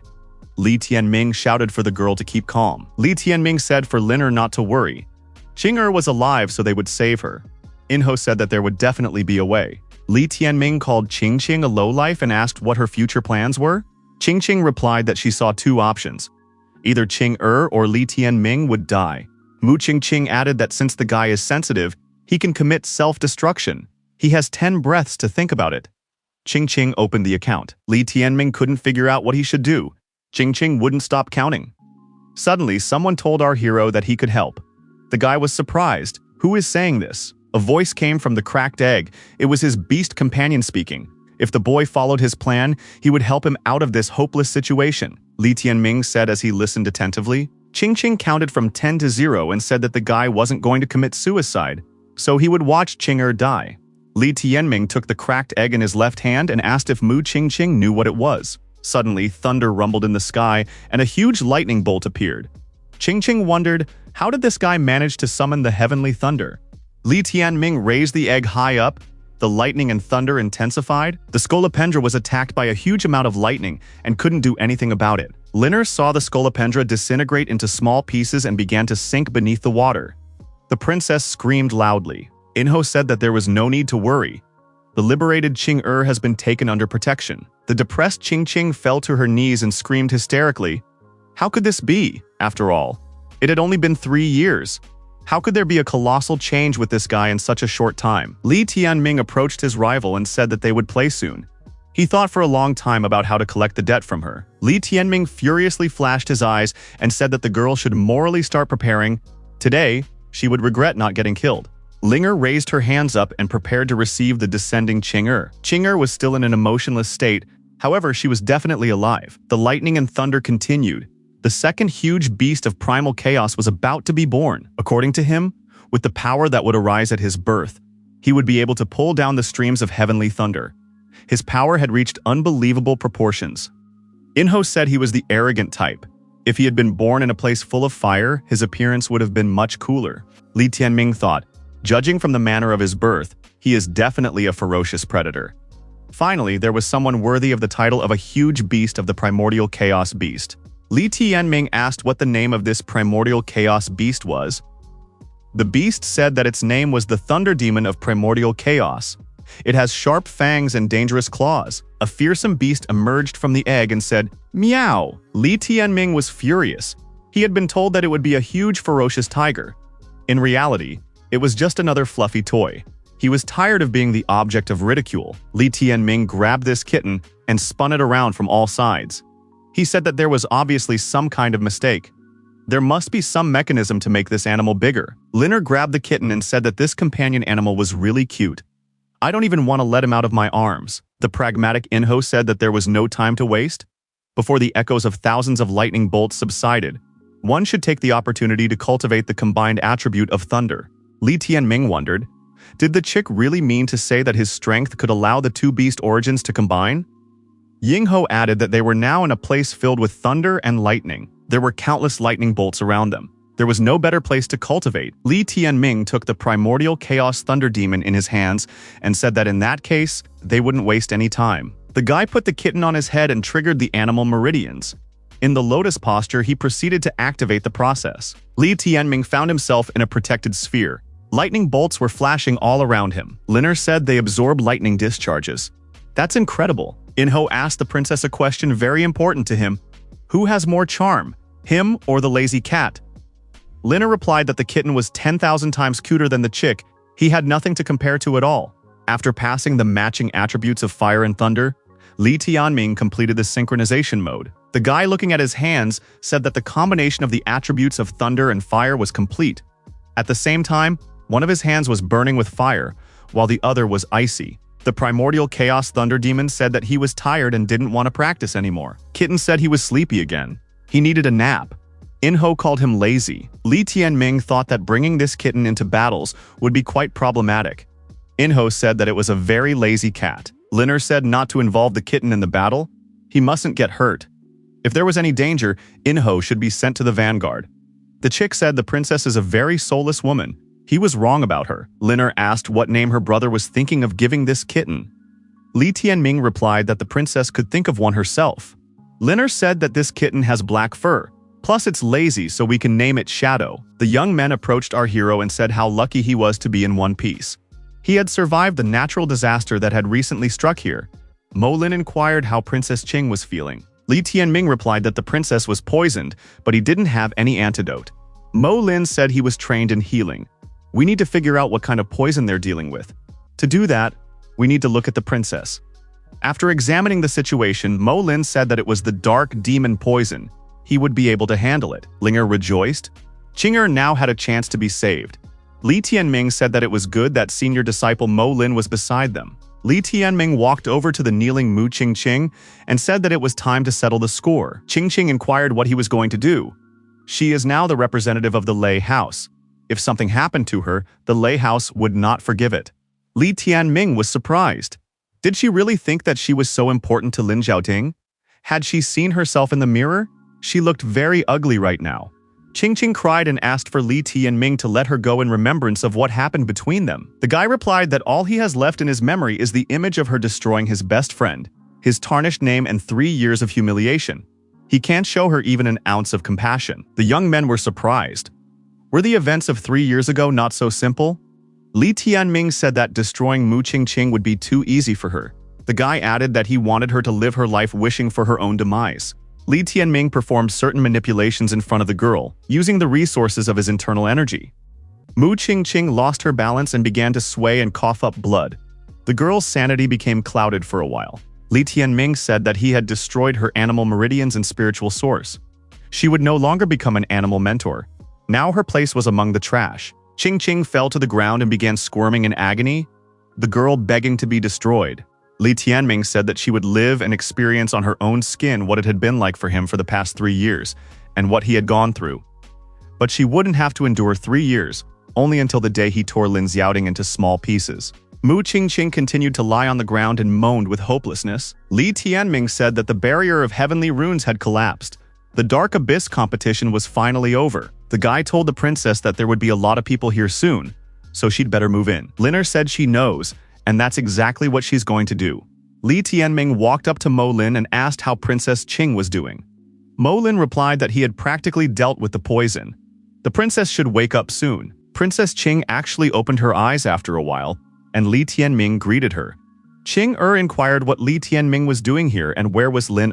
Liner said that she was here too and added that Li Tianming had saved her. Qing said that her head was still spinning and she couldn't gather her thoughts. Qing shouted she finally remembered. Mu Qingqing had attacked her using a forbidden technique. Now Mu Qingqing had to get even with Mu Qingqing. Li Tianming said that he had already done everything. Now this girl was lying faint from blood loss. Qing blushed with embarrassment and asked, "It turns out that Li Tianming really saved her?" Li Tianming told the princess that there was no need to look at him with such enthusiasm. If she had thoughts of throwing herself at his neck, it was better to leave them. He doesn't feel like having an affair with his girlfriend's best friend. Qing found nothing else but to drive her fist into our hero's jaw.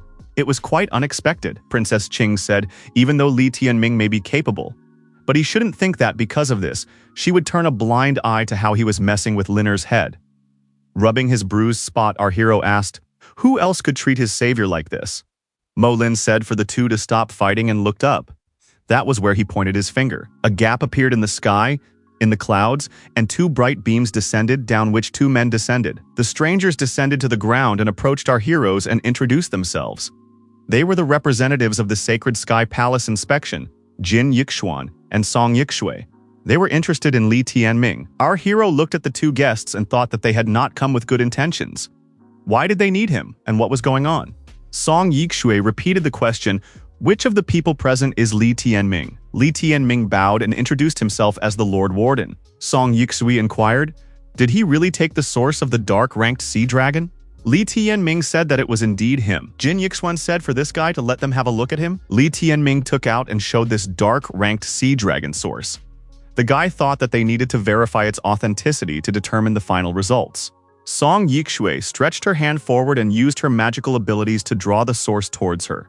Li Tianming was indignant. He asked the gentleman wardens, "What does this mean?" Jin Yixuan called our hero a petty trickster and asked, what made him think he could take away the first place award? The guy said that he was the one who had conquered the source of the sea dragon in the competition with Yuelin, and thus commandeered the first place in the Dark Abyss competition. Wasn't that so? Yixuan asked. Who told him that getting the sea dragon source would ensure first place? Yixue added that when that source appeared, the competition was already over. The sea dragon is the prize. Who authorized him to take it away? Li Tianming thought that these two were just engaging in casuistry. Jin Yixuan noticed that the victory in the Dark Abyss competition was determined by the number of people destroyed. Yuelin had destroyed 8, thus gaining the first place. Therefore, the divine origin that had emerged belonged to her as the winner. Unexpectedly, Yuling appeared and said that of course the source belongs to her.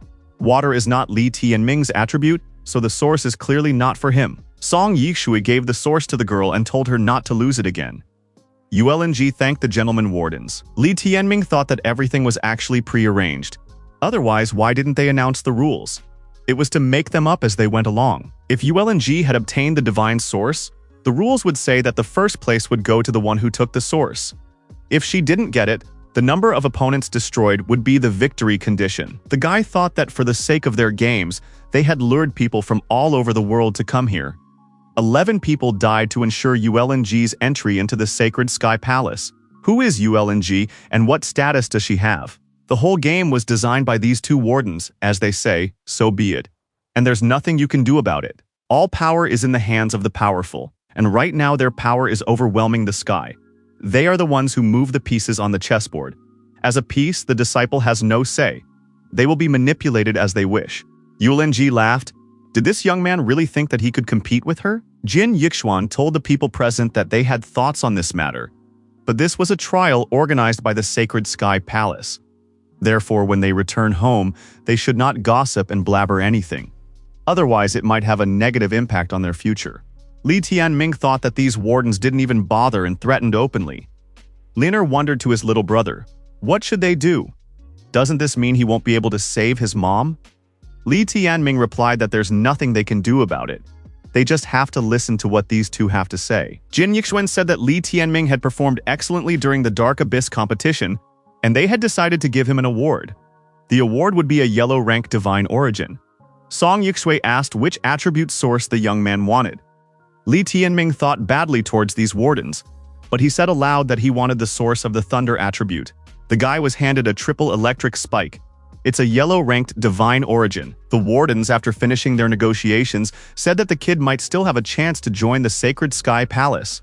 Li Tianming thanked the wardens for their wishes and thought that this divine source would suit Shadow perfectly. Suddenly, 5 rays appeared in the sky, and with them, more people descended to the ground. Among those who appeared was Viceroy Mu Yang, who addressed the Lord Wardens. Jin Yixuan said that the competition was over, and the representatives of all countries could bring their talents back. The Viceroy saw the disciples and expressed his joy that they were alive. One of the arrivals said that he could not contact one of the talents from Sangkai. Mu Yan stated that the disciples had all done a good job these few days, and now it was time to go back. Mu Yan said to Mo Li to take Mu Qingqing on his back. Jin Yixuan told Palace Viceroy Mu Yang to stay a little longer. Mu Yan looked around and asked, what questions did the gentleman wardens still have? Jin Yixuan said that they were also going to go to Yandu. Why don't they go together? Jin Yixuan asked in surprise. Had Palace Viceroy Mu Yang forgotten? After all, they need to take one disciple under their wing in Yandu.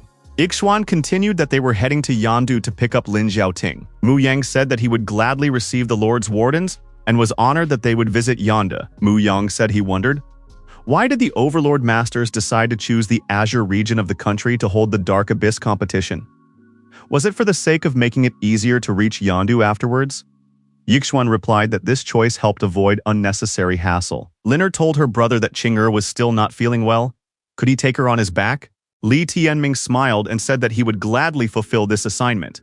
Sinner sat down on our hero's back and he picked her up by her feet. Liner immediately ordered for her brother to stop thinking about anything. Li Tianming said that Ling-er misunderstood him. After all, he was a man of pure morals. He would never think of her best friend in such a way. Liner anxiously said that her heavenly barrier was pressing down on his back right now. The guy agreed and said he had nothing to object to. Arriving in the city, our heroes were surprised. What is going on here? Qing'er said that both King Father and the others were present. Li Tianming thought that the reason for everything was because of the Lord Overlords. All the locals were in a deep bow. Even the ruler of the country himself personally greeted them before entering the city. The leader introduced himself and said that he was Jiang Cheng, the leader of this country and its people. Literally, everyone present lowered their heads and saluted the Mr. Wardens. Jin Yixuan told the king that there was no need to be so courteous. The king said that it is a great honor for them to host the overlords in this humble capital city.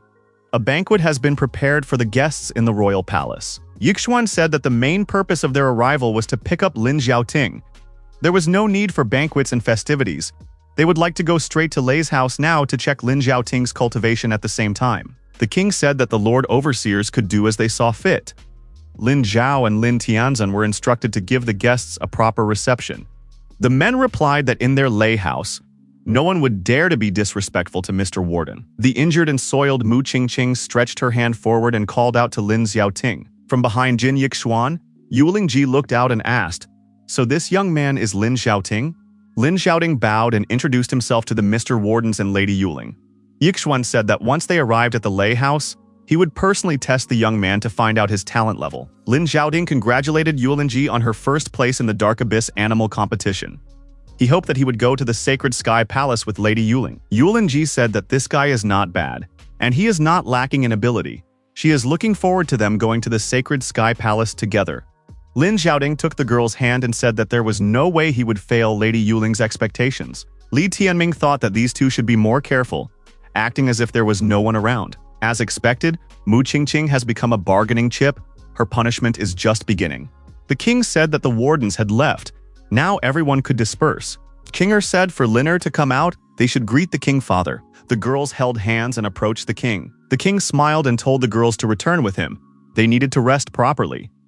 Liner introduced Li Tianming to the king and added that she had previously talked about him. Li Tianming bowed once more and greeted his highness. Qinger said that she had a matter to discuss with the king for Li Tianming's sake. Qinger told the king the whole truth about the warders and their act. The king marveled. If what his daughter says is true, it is unthinkable. Mo Lin said that they could all confirm Princess Qing's words. The girl had spoken the truth. If it wasn't for Li Tianming, they would all be killed by Yuling Ji, the king said. It looks like these competitions were organized for the sake of Yuling Ji. He has no idea what the Yuling clan is all about. Our hero's grandfather said to have his grandson show that yellow rank divine source. Li Tianming took out a source and showed it to the palace head. The boy asked, given the occurrence of such unexpected circumstances, would the palace head treat his mother for her ailment? The young man asked once more, would Elder Wei treat his mother for the curse of short life? Qing told the palace head that during the Dark Void competition, Li Tianming had no way of winning, but in their eyes and thoughts, it was his performance that was worthy of first place. The king interrupted his daughter and said that these were the affairs of the Wei family. Qinger should not get involved in them. The king and daughters went to the palace and left the area. Old man Wei told his grandson that they would talk when they returned to the palace. Mu Cheng told Li Tianming to follow his grandfather immediately. The boy asked Uncle Yan what his chances were. Mu Yan replied that the guy would know when he returned to the Wei residence. No one is able to completely unravel this old man's thoughts. Mu Yan inquired if Li Tianming knew what the most important thing in this case was. The guy said he knows it's his headache, so the better he gets, the less the old man can neglect him. The viceroy said that's why, in the future, if the guy is required to prove himself again, he should give his best. Xiao Xiao told her brother that Grandpa and the others had already returned. The young man on crutches inquired, how did the Dark Abyss competition end? Did Li Tianming die? Xiao Xiao replied that although he didn't die, he didn't win the first place either. The winner was a girl from another country named Yuelin Ji. The young man was upset when he found out that Li Tianming was still alive. Why did he come back then? Xiao Xiao assumed that he was in a hurry to give his mother a farewell send-off. Elder Wei told his grandchildren to get out of his way. As he passed by, the old man said he was very wistful to see these hopeless young people. Li Tianming, who was passing by, waved at his brother and sister and asked how their recovery was going. The young man on crutches only snapped back. Li Tianming said that this guy was rude and called him a cousin. But I just wanted to know how he got over the beating. As the grandfather sat down in his chair, Li Tianming earnestly asked him to save his mother's life, the life of this old man's daughter. Elder Wei asked that Li Tianming should not play this card. He has no daughter, which means he has no grandchild. He and Wei Jing haven't had anything to do with each other for a long time. The guy won't gain anything by clinging to his sibling relationship with him. However, their bet is still valid. Li Tianming bowed and thought that there was still a chance of saving mother's life. The old man was sure that the young man's account of what had happened during the Dark Abyss was true. Hearing is one thing, but seeing is another, and he wants to see his performance with his own eyes. If the young man's performance is pleasing to his eyes, he will fulfill his obligation. If not, the guy will be turned down. Besides, if that happens, he will fulfill his part of the bargain and henceforth he will not bother his eyes. The old man said he was the only chance of saving his mother.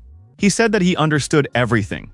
The guy really realized that this old man was afraid of losing face, so he would deny his connection with Wei Jing to the last, but he still gave him a chance.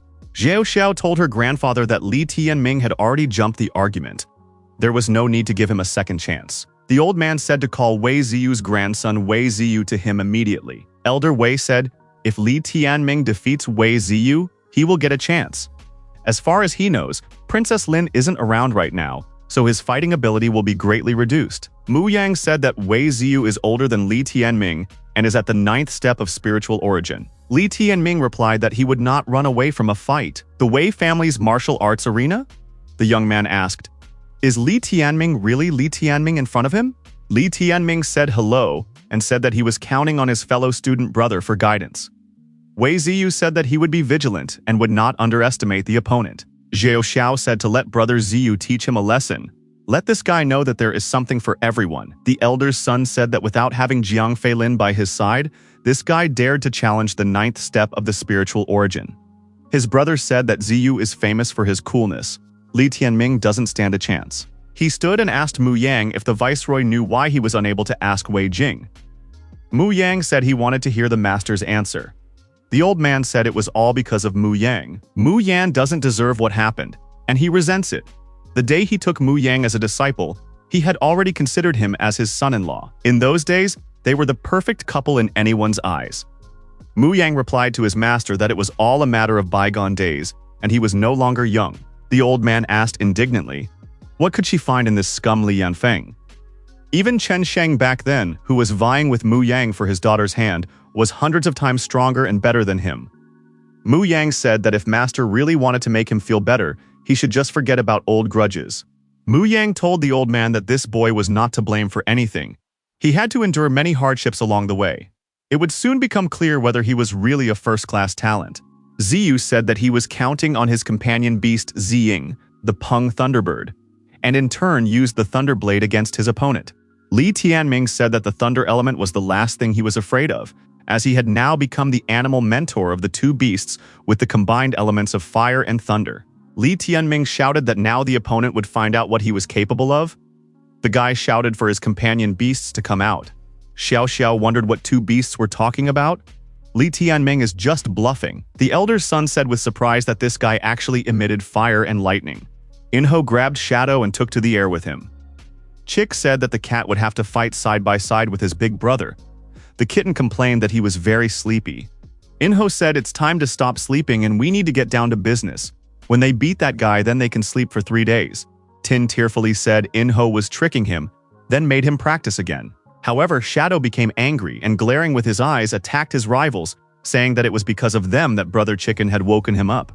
They had committed the unpardonable sin. Our hero's cousin wondered, is this really his pair of companion beasts?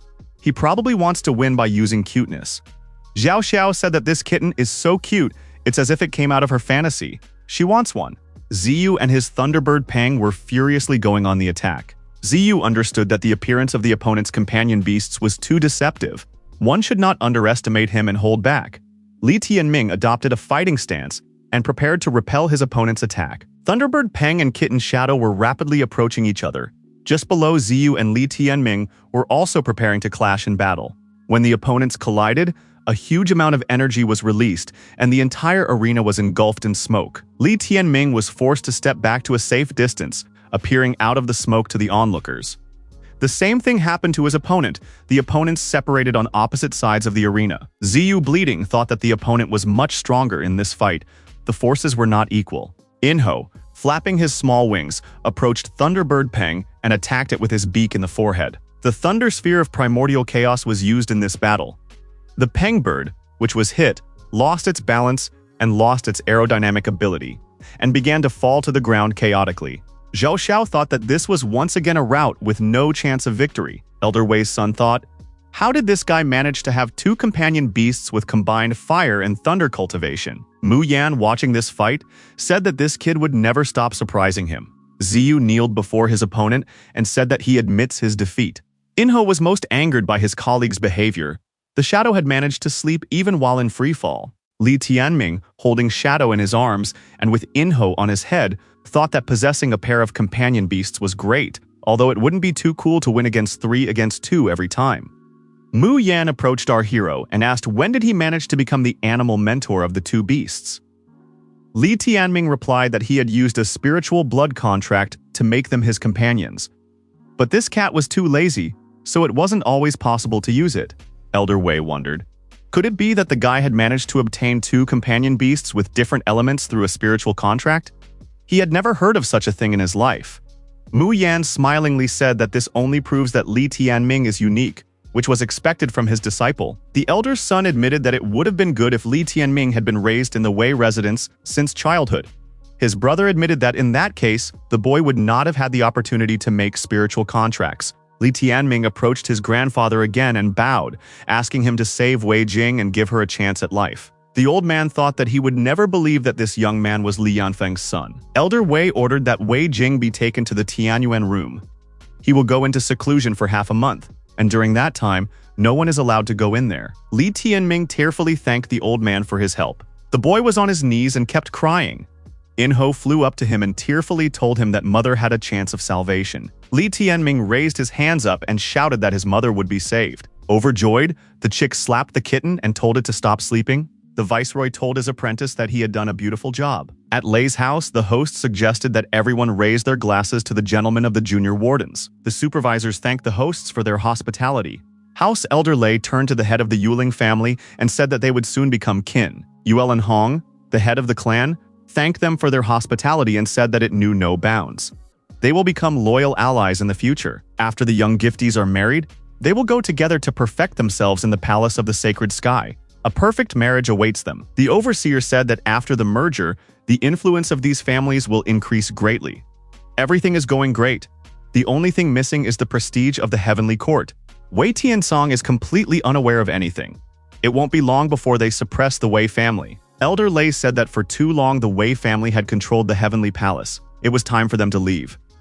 The Yuling clan abounds with talents worthy of the sacred heaven palace. Overseer Song Yixue said that the rulers of the heavenly palaces change. This was also true of the sacred sky palace. Any family that ruled a heavenly palace for many centuries would stop thinking about progress at a certain point. Their offspring become mediocre and unsightly, and then other families challenge them once again. Yuling Zhao, the father of the bride, asked if Shuanger would watch the competition when the day of the challenge came. The overseer shouted that this man was insolent, even though he was the father of Sky Daughter Shuang. But he shouldn't call her such a familiar name. Yuling Zhao bowed, apologized, and said that it wouldn't happen again next time. Song Yixue said that Sky Daughter Shuang left her family at a young age and has now already acquired the title of Sky Daughter. She was still worried about her family, so she personally ordered them to ensure their well-being. As a consequence, the recent competition was organized, securing Yuelingji's entry into the Sacred Sky Palace. Yulingji told Lin Xiaoting that Sky Shuang's daughter was her younger sister Yuling Shuang. Shuang was born of a concubine and was not favored by her family at a young age. Her father's inaction led to the death of her mother during the Duanmu feud. The girl was 8 years old at the time. After the incident, she disappeared and everyone assumed that she had died. A few years later, she suddenly reappeared and single-handedly slaughtered the entire Duanmu clan. After her return, she already held the title of the Daughter of Heaven of the Sacred Sky Palace. In-ho asked our hero in a friendly way why he was smiling like a fool all night. The young man replied that his heart was so full of joy that he could not stop. When he looked at his mother and saw the tears of joy on her face, he was truly happy for her, for she had had such a hard time. A stone had fallen from his soul. At last his mother would live. And what excited him even more was that his grandfather and mother had settled their conflicts and were a family again. It moved him to tears. In-ho said that this guy is very soft-spoken. He starts crying immediately. Li Tianming got angry at his companion beast and said that it was called man tears, and there was nothing wrong with it. Li Tianming told the chick that this stubborn old man was also quite nice. He kept giving him a chance. Also, the lad wondered why his mother refused such prominent men like Mu Yang and Chen Sheng, and insisted on marrying Li Yanfeng. In-ho stated that he knew what was wrong.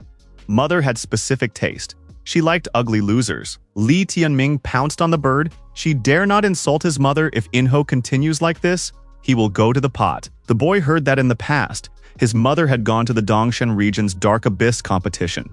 When she returned, she had changed beyond recognition. He believes that she encountered something mysterious during her journey. Li Tianming changed the topic of conversation and suggested that the cat fuse a triple electric spike that would fit him perfectly. Shadow said those two are brazen liars. They said they would let him sleep for 3 days and 3 nights after the last battle. The fusion of this toy is much harder than the battle. He wants to sleep. Li Tianming noticed that if Shadow didn't improve, he would fall far behind In-ho in strength. Shadow said he wouldn't do that. He really wanted to sleep. Shadow collapsed on the hay and said that he was sleeping. He should not be disturbed. Li Tianming said that in that case, he would take advantage of the cat's sleep and perform an operation to remove certain body parts. The Shadow did not agree to such terms, and immediately opening his eyes, awoke. Li Tianming began to wail. He didn't know what to do. This divine source needed to be fused, but there was no companion beast willing to do so. The cat told his brother Chicken that they shouldn't sleep and be lazy all the time. They should practice hard today too. Li Tianming told the cat to stop wiggling and start rafting as they had until morning. At Lei Mu's house, Qing Qing took up her old routine again. She played a musical string instrument. The girl stopped and coughed. Her health problems continued. Xiao Xiao saw this and was startled. Qing Qing was coughing up blood. Why doesn't Qing Qing rest? After all, the doctor told her not to get out of bed for a month. Qing Qing told Xiao Xiao not to be so crushed. She understood her situation perfectly well. There would be no difference. Xiao Xiao was indignant. How could she turn out to be such a person? Qing Qing asked her interlocutor. He's going to marry Yuelin-ji, isn't he? Xiao Xiao was surprised to ask how Sister Qing Qing knew this. Qing Qing replied that this is what usually happens. Xiao Xiao apologized and said that there was absolutely nothing depending on her. Unexpectedly, Lin Xiaoting appeared, telling Lei Xiao Xiao to leave this place immediately in a rude manner. Lin Xiaoting added that he needed to talk to Qing Qing in private. Xiaoting repeated for Xiao Xiao to leave and not make things worse. No need to make him repeat himself several times. Xiaoting told the assistants to take Xiao Xiao away from here and lock her up for half a month. Qing Qing pretended not to pay attention to the guy and continued to play music. Xiaoting told Qing Qing that the girl's companion beast had died and her spiritual source had been destroyed.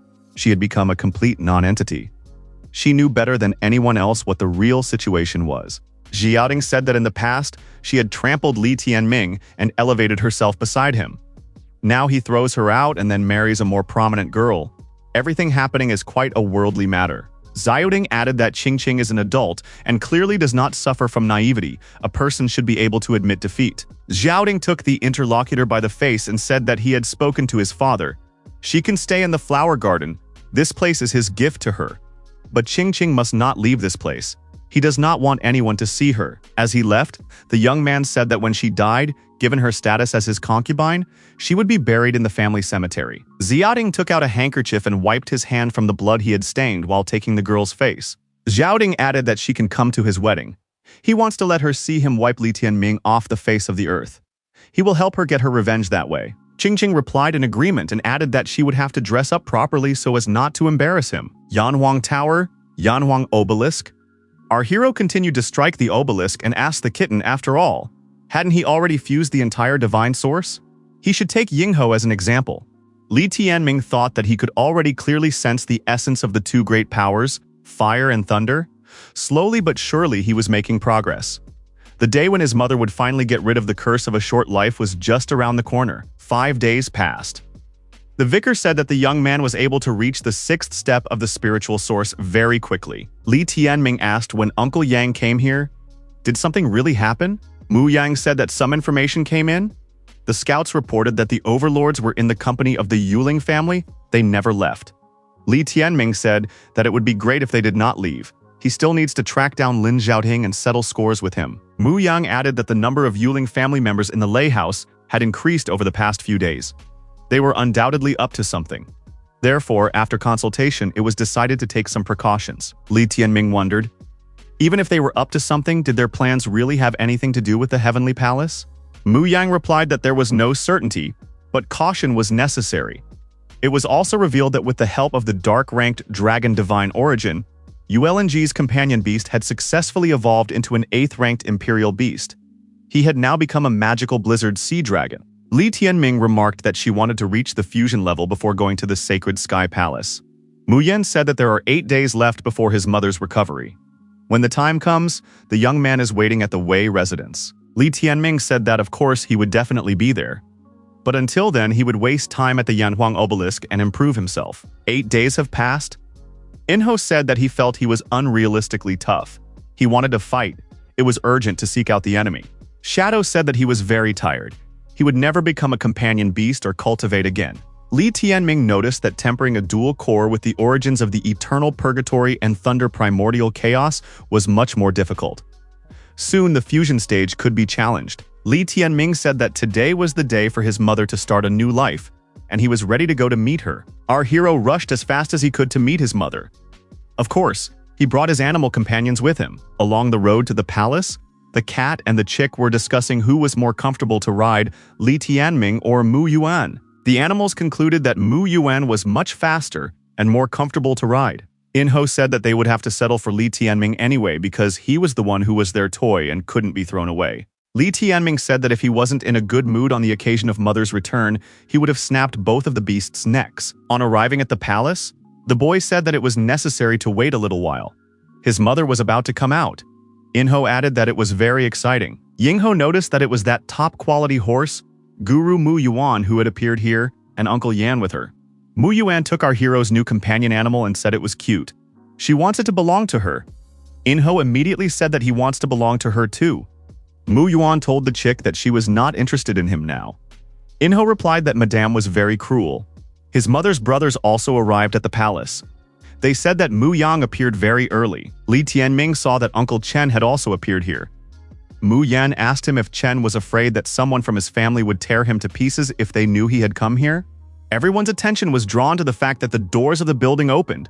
A young lady appeared on the threshold. Who is this girl? Li Tianming wondered why his mother had turned into a child. What should he call her now? Mother or little sister? Literally everyone present was also surprised by what they saw. Elder Wei appeared on the doorstep. Wei Jing held his hand and told her father to be careful. The old man said that even if it takes 60 years to recover, once the curse is restored, all the time spent under the curse will return to the person who suffered the curse. Li Tianming thought that his grandfather had become very exhausted. It looked like it took a colossal amount of strength to break the short life curse. The elder threw his daughter out and said that he now required a 3-month rest. No one should bother him. Wei Jing said that this stubborn old man saved her, and looks like he did something shameful. Li Tianming grabbed his mother in his arms and asked joyfully, who was she?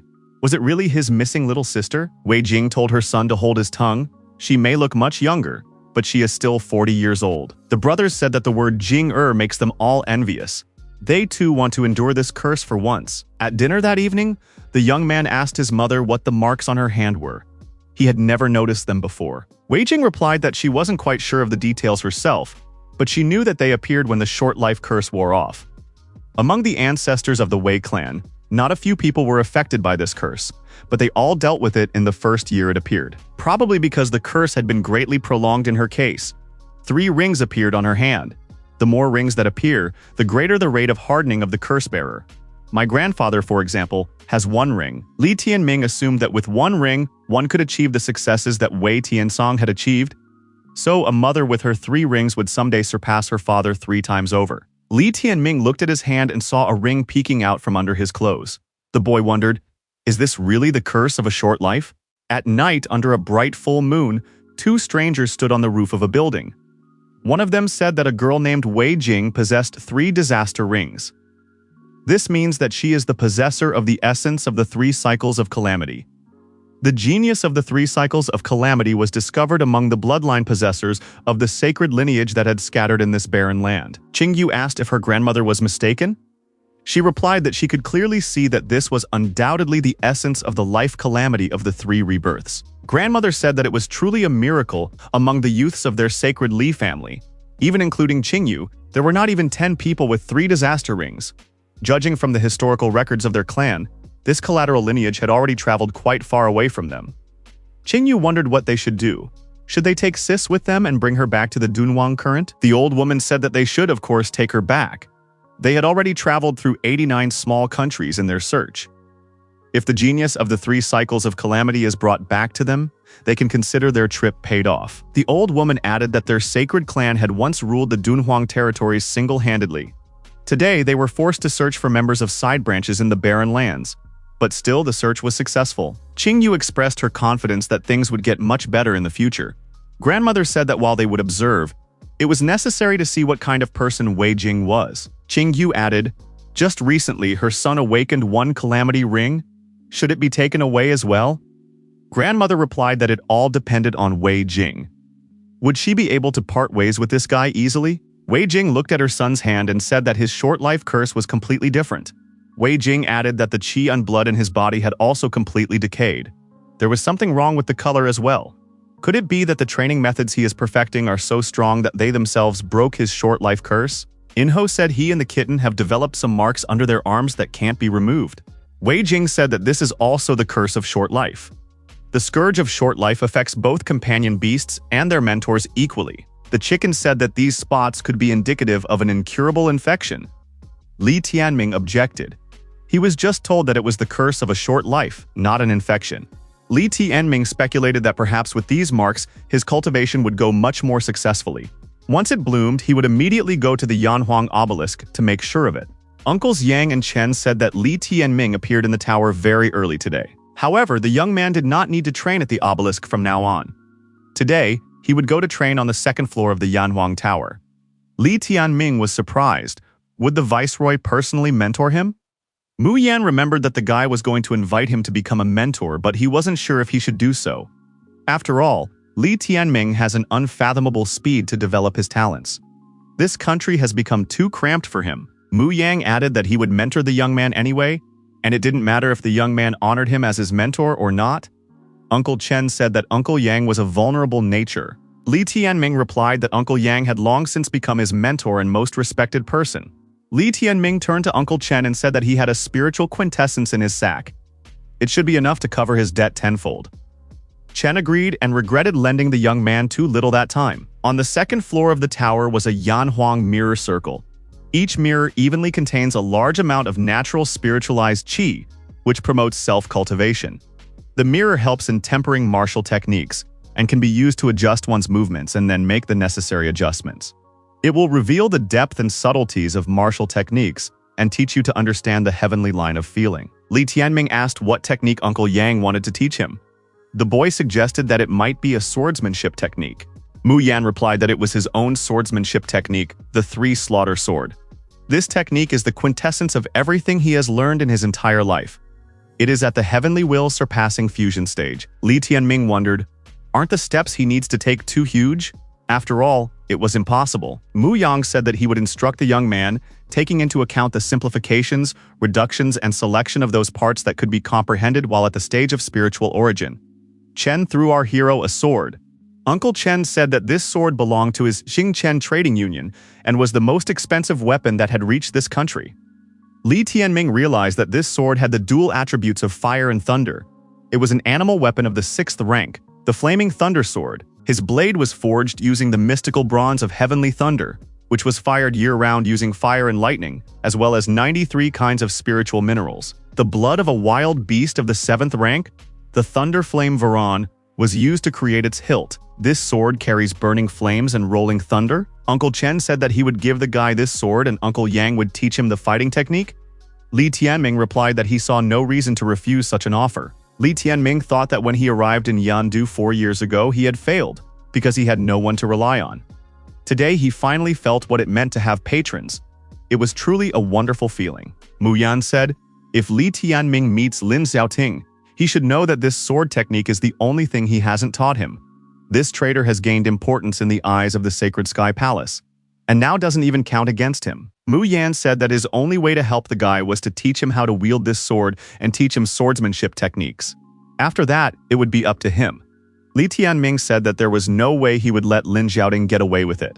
Mu Yan took the sword and said that the 3-slaughter sword technique consisted of 7 techniques. 2 techniques of human slaughter. The first is the ghost dance and the second is the death of the soul. 2 methods of earthly slaughter.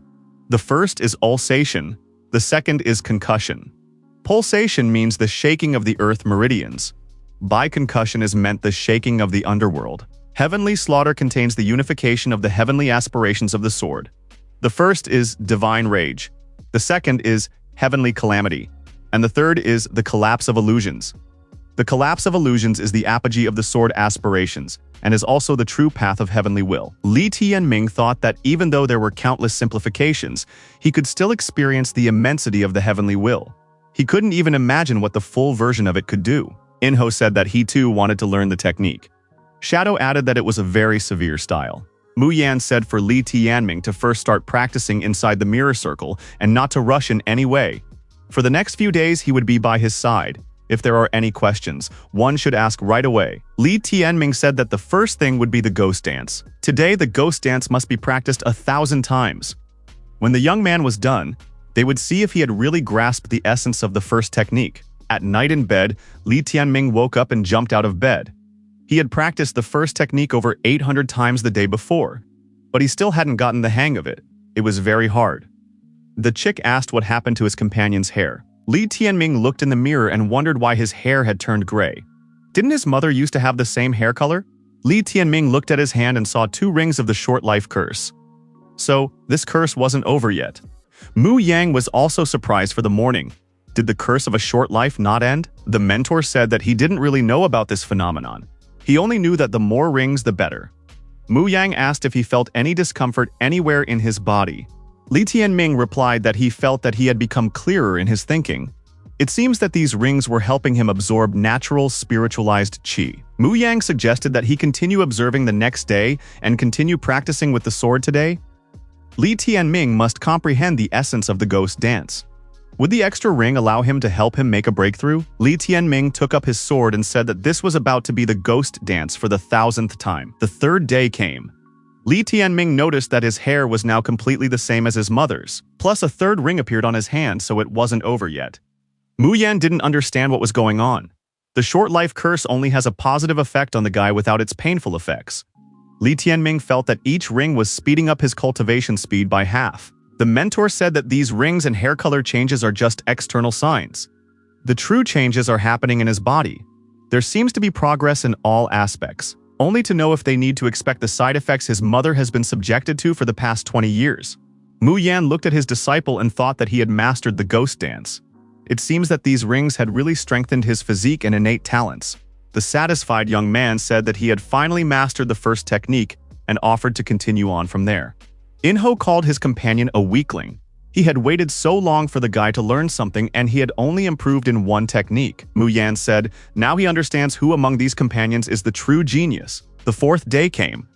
Our hero had 4 rings on his hand. Wei Jing remarked to this that her son now had 1 more round than her. Li Tianming suggested that this was far from the end. Mu Yan said that they need to keep practicing. Now the guy is taking on the soul death. Li Tianming suggested that things would go much faster this time with assimilation. The 5th day came and a 5th ring appeared on my hand. Enro did some simple math in his head and said that 5 was more than 4. The shadow added that it was, however, less than 6. Day 6 came. The same 5 rings remained on his hand. Li Tianming assumed that this was the end of it. Enro said he wouldn't rejoice prematurely if he were his companion. He and Shadow had a black spot under his left armpit. The young man needed to check his left arm. Li Tianming unwrapped the bandage and thought, could they really appear on the dark hand as well? Indeed, the ring appeared, but because the hand was too dark, it was hard to see it right away. Li Tianming logically assumed that 5 rings could appear on this hand as well. But that would be, the 10th day came. Our hero had a total of 10 rings on his hands. Li Tianming stated that this is illegal. Wei Jing said that she had calculated everything in her mind, and her son had 7 more rings than her. Li Tianming remarked that he could count, and the companion beasts helped him with that.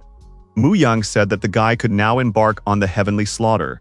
The viceroy thought that even without the support of the short life curse, the guy's talents surpassed Lin Xiaoding, and with 10 rings, he was simply terrifying. It was likely that he would actually be able to comprehend the heavenly will and go beyond the divine will, and unleash the true might of the 3-slaughter sword. The 11th day has come and the rings have not been added. Now we can say with certainty that there will be 10 of them in total. Our hero did not dare to check other parts of his body. Wei Jing told her son that he had received an invitation from the Lei House, an invitation to Lin Xiaoting and Yuling Ji's wedding. They deliberately want to mock the young man. You shouldn't go there. Li Tianming was happy and said that of course he would go there, and they would see who would mock who. Besides, they shouldn't miss such a fun show. Checking the calendar, the guy said that this event would happen in 3 days.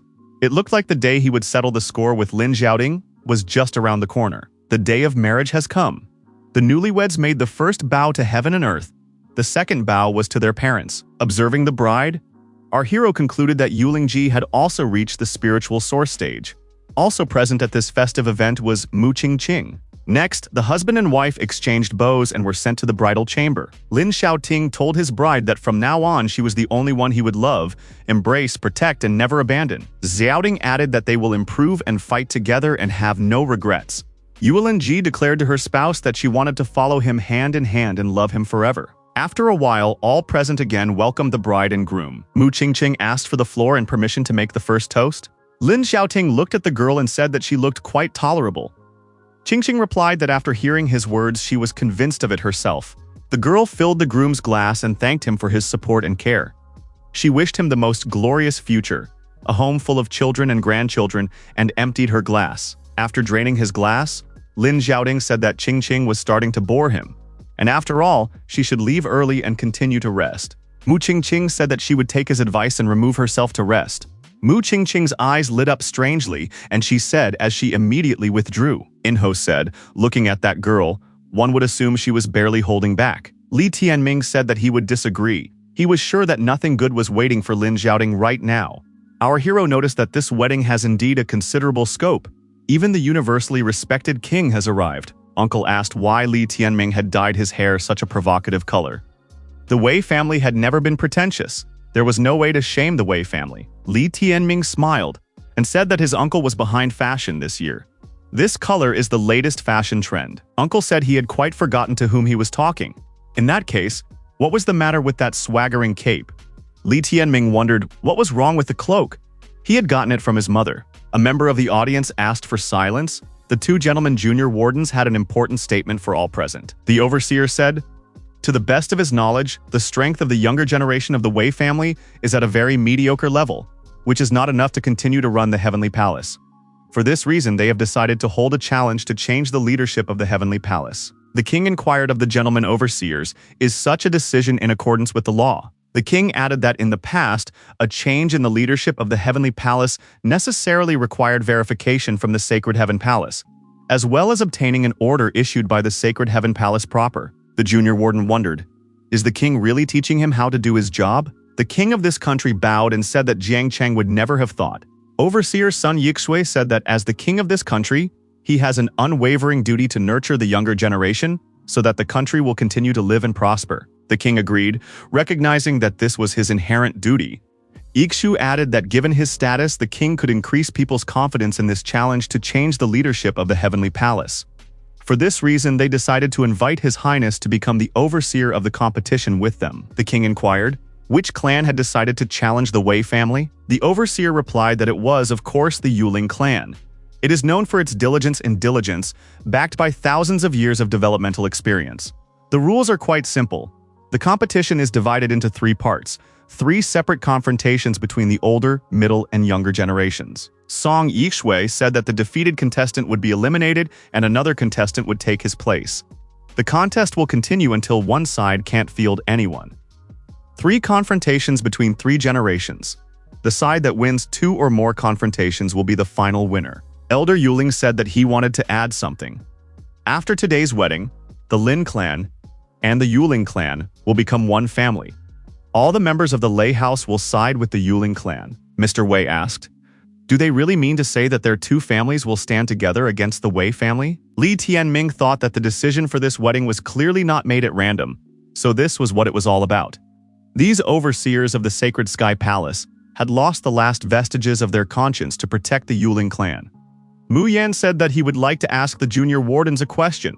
As the next head of the Heavenly Palace chosen by the Wei family, is he eligible? The overseer replied that Mu Yang had that right. According to the rules of such competitions, all disciples of the palace head are allowed to participate. He is looking forward to seeing Mu Yan's strength. Lin Xiaoding stood in front of the bride's door and said as he opened it to say that he had returned. The girl, throwing her robe off her shoulders, said, "At last her husband has come." She had waited so long that she was getting nervous. If it happened again, he should not expect a warm greeting from her. Xiaoding solemnly declared that this was the last time he would keep her waiting. The bride said that this time she forgives him. In response, the groom said that he would make sure she could not get out of bed in the morning. Suddenly, Xiaoding grabbed his lower abdomen and collapsed on the floor. The bride was frightened. The guy said that it was urgent to call an ambulance. He was in a lot of pain. The groom was squirming and screaming in pain. Instead of a doctor, an elder came running to the rescue and asked in a frightened voice what had happened to his grandson. The old man looked at his grandson and realized that the young man had taken the absolute suppression powder. Xiaoding gritted his teeth and said that it was definitely Mu Qingqing's handiwork. She had put poison in the wine. The guy shouted that he was going to tear that wretch to pieces. At the Wei family residence, the elder's son said that the days of their family were now numbered. The competition in the Yanhuang battle arena was about to begin. Now that their 2 families had united, the chances of winning tended to be nil. The head of House Wei still hasn't recovered and is still in lockdown. If in such a state, if he enters the battle tomorrow, nothing good can be expected. Mu Yang said that he had dedicated his life to his master and was willing to shed his blood to protect the Wei clan. He would fight without fear, and to the victorious end. Wei Jing cried and said that it was all because of her. If she had suffered a little longer, her father wouldn't have had to enter the battle in such a state. Li Tianming said that there was no need to panic. You could just watch him slaughter all the rascals of the Lei house. They would greatly regret daring to oppose the Wei family. The guy added that he was just worried that he wouldn't get the chance to settle accounts with Lin Xiaoding. He had waited for 3 years and now he had such a chance. The cousin said that Li Tianming is showing off again. After all, this is not a one-on-one fight, but a battle of attrition they will definitely lose. Our hero said that these two annoy him. Li Tianming pulled himself up and said that instead of looking at their sour faces resigned to their fate, he would go train better. Mr. Wei asked if the guy was too late. What good would it do now? Li Tianming replied that he went to learn the next technique. Suddenly, there were cries from outside that Li Tianming had ruined her and that heavenly punishment would befall him for it. Doesn't he know what he has done? Li Tianming was indeed surprised. What are they talking about? Undoubtedly, she was defiled, and out of shame, she committed suicide. On top of that, Lin Xiaoting got married and shattered all her illusions. That's terrible. Those present said that we should disperse and give him a good look at the evil he had done. Li Tianming saw Mu Qingqing hanging from the tree in a noose. The guy thought that she was really smart. She didn't dare to hold on for another 3 days. If she held out, she would be able to see Lin Xiaoting being finished off in person. Li Tianming thought that a person dies, but their soul remains, so she still won't escape the retribution. In 3 days, right from this place, she will enjoy the performance well, and after that, they will be even. Li Tianming did not destroy Mu Qingqing in the Dark Abyss competition because in this world, there was a punishment more terrible than death. The suffering inflicted on the soul is far more ruthless than the destruction of the flesh. This month, he will make a final reckoning of them. Someone said there was some kind of inscription on the stone. What does it mean? Didn't Li Tianming ruin her? Why is she apologizing to him? So those recent rumors about the events of 3 years ago were true? Li Tianming thought that her apology was too late and there was no cure for regret in this world. The longer a person goes down the wrong path, the less chance they have of coming back. Xiao Xiao saw Sister Qingqing hanging and rushed to her with tears in her eyes. Xiao Xiao released Qingqing from the rope and closed her eyes.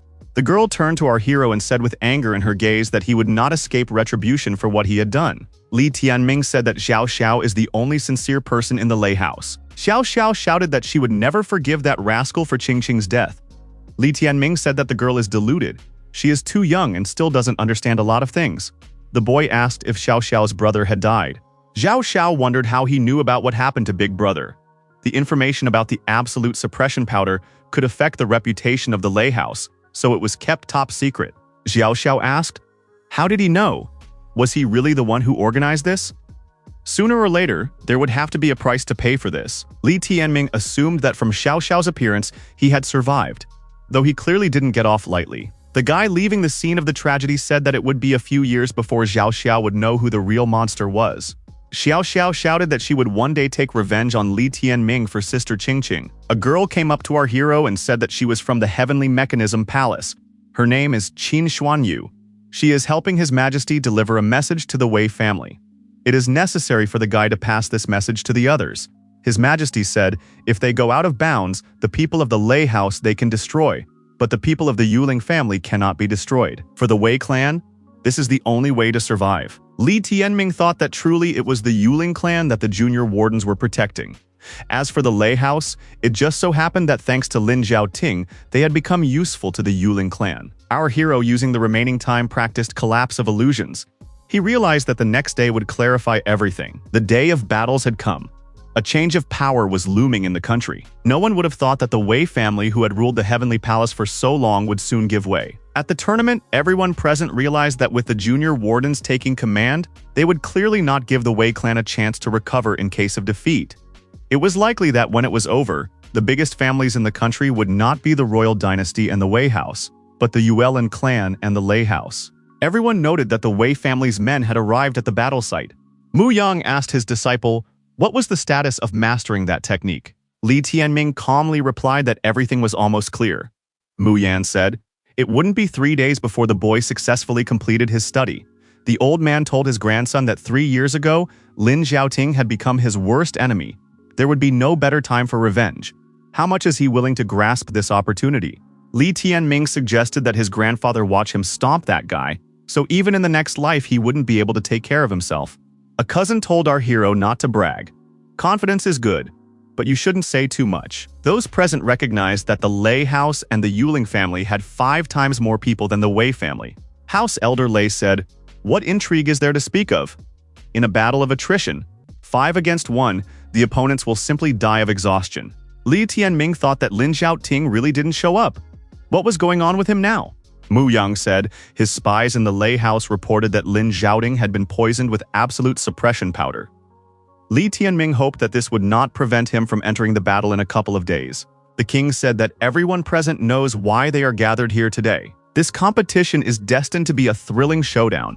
He expects the 2 great families to prove that they are called such for a reason. Today will be a day of competition between the older generations of the 2 great families. The warden said before the competition began, he would form a barrier of heavenly runes. Whoever enters this barrier cannot leave.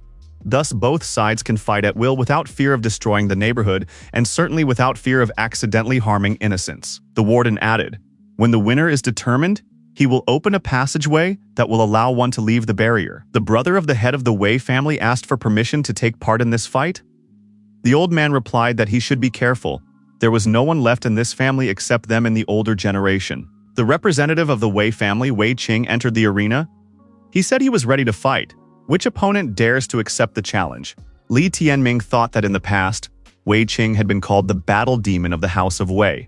At one time, he was almost able to defeat his elder brother. Despite his advanced age, his zeal still made others tremble. The representative of the House of Lei, Lin Sheng, said he accepts the challenge. Lin Sheng said that despite Wei Qing's brilliant martial merits, he was already too old, and a difference of 10 years made a huge difference. Wei Qing can start to soap his neck in anticipation of doom. Wei Qing said to the opponent to take up arms. Verbal provocation is the domain of the weak-willed. Lin Sheng was with his pet beast, the Heavenly Thunder Panther. Wei Qing walked out with the King Bird Pung. He said that Lin Sheng was about to see what he was still capable of. The opponents inside the barrier began to approach each other. Mu Yang told his disciple to watch carefully. A battle between 2 warriors of such caliber would help him to penetrate the art of Heaven's Will swordsmanship. Li Tianming watched this fight closely and said that it seemed like there was no need for observation now. Everything happened too fast. Our hero said that the battle was over in an instant. He didn't have time to realize anything at all. Wei Qing won with incredible ease. The audience was delighted. It turns out that defeating the Wei family would not be easy. Wei Qing said that this guy did not have milk on his lips to try to overpower him, and asked if there were any more people willing to do so. Lin Hao was the next person willing, and he said that he was coming out to fight. He has had 18 battles with Wei Qing in his life, all 18 of which he lost, yet now he has his men behind him. Who is behind Wei Qing's back today? They will take Wei Qing by force. Li Tianming saw that Lin Hao's companion beast was the dark cloud electric mosquito. Li Tianming thought that things were taking a bad turn. This was a 7th-rank thunder element insect. Such a species is unusually powerful in exhausting an opponent. It seems that this way, the opponents are going to wear down Wei Qing in order to give the next contestant a better chance. Also, after a short while, His Highness announced that Lin Hao had been defeated. The Yuling clan should send the next contestant. Lin Hao, bleeding, asked, what did Wei Qing achieve by defeating him for the 19th time? Did he really think that he could defeat his 3rd brother in his current state? Lin Hao added that Wei Qing's body had been exposed to the poisonous mists of the electric dark cloud mosquito. Now he would only become weaker. The next representative of the House of Lei was Lin Rong. He said that Wei Qing's performance today had not shamed the Wei clan, but now it was time for him to leave the stage. Wei Qing said that the ones who were disgraced were the members of the Lei house. They all turned out to be cowards. Lin Rong said that everything is according to the rules. There is nothing to be ashamed of. He recognizes the opponent's strength. But what good is it if he loses anyway? Wei Qing commanded his King Bird Pung to attack the opponent. Lin Rong commanded his 5-colored Thunderbird to tear apart his opponents. Wei Qing thought that Lin Rong was far superior to the previous 2 opponents, and the poison in his body was already making itself known. Li Tianming, watching the battle, thought that Wei Qing and his companion beast had already experienced a strong influence of toxins. Furthermore, his opponent was not inferior in the slightest. This fight could be lost. Right now, the best solution for Wei Qing would be to admit defeat as soon as possible and quickly tend to his wounds. Lin Rong, taking advantage of the weakness from the poison, attacked Wei Qing's companion beast. The old man shouted that Lin Rong was a scoundrel. Even though he didn't go out of his way to destroy his brothers and their beasts, he repaid him by stabbing him in the back. Lin Rong headed towards his opponent and said that it would not be limited to the beast. He would destroy Wei Qing as well. Lin Rong saw his opponent's attack on his bird and thought that this old man had reached his limit. And yet, with his suicidal attack, he managed to destroy his companion beast. It was impossible to underestimate him. Wei Qing laid down his arms and said that he had lost and admitted defeat. Wei Qing told Mr. Junior Warden to open the barrier. Lin Rong did not calm down and said that after this attack, the opponent had finally used up his spiritualized qi. Now he only had to perish. The king told the warden that Wei Qing had already admitted his defeat. Li Tianming thought, everyone here knows that the warders are biased, but is it really so obvious to show it? Wei Qing had already admitted defeat. Why was he not allowed to come out? Lin Rong attacked his opponent and wounded him. Elder Wei shouted to the overseer that his brother had admitted defeat. The warden apologized and said it was his fault. He had looked too far ahead. He would open the barrier right away. Wei Qing, having lost his arm due to this treacherous attack, wanted to step outside the barrier, but Lin Rong shouted, "Where is he going?" Suddenly, Mu Yang appeared between Wei Qing and Lin Rong and told the opponent to move away. The viceroy added that if he took another step, it would end badly for him. Lin Rong thought that this guy was just blazing with the desire to destroy. His gaze even made his breath catch. House Elder Lei said for the third brother to retreat.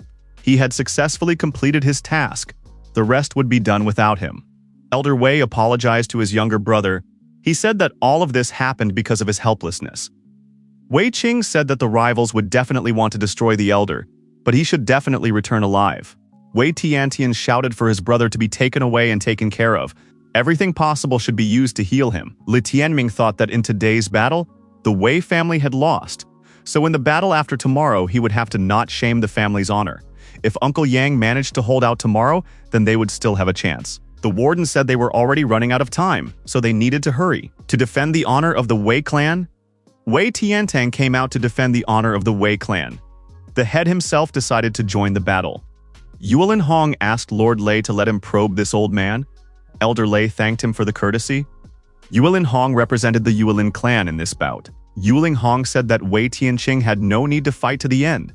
He was only here to check how much strength his opponents had left.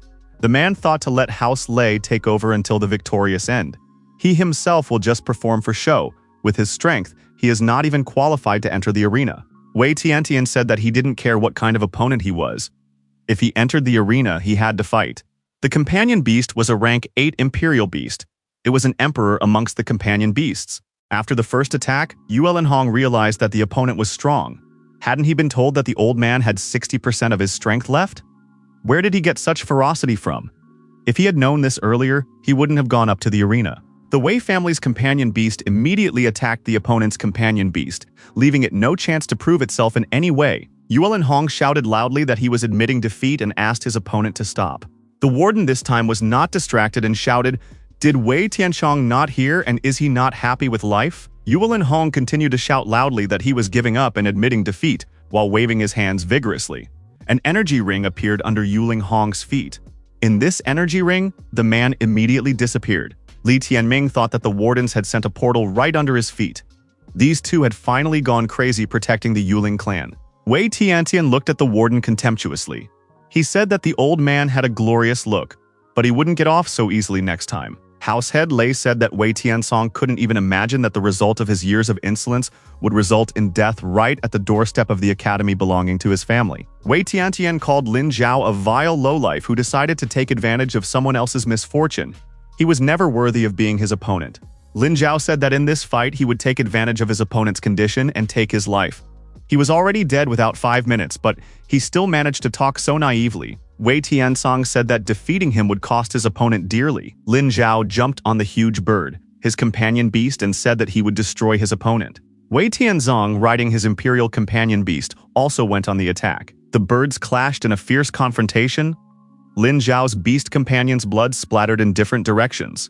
The observers determined that Wei Tiansang, even after losing 40% of his fighting ability, was still capable of fighting at this level with the head of the Lei house.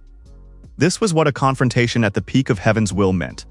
Li Tianming realized that this kind of fighting style indicated that his grandfather was trying his best to have a lightning-fast battle.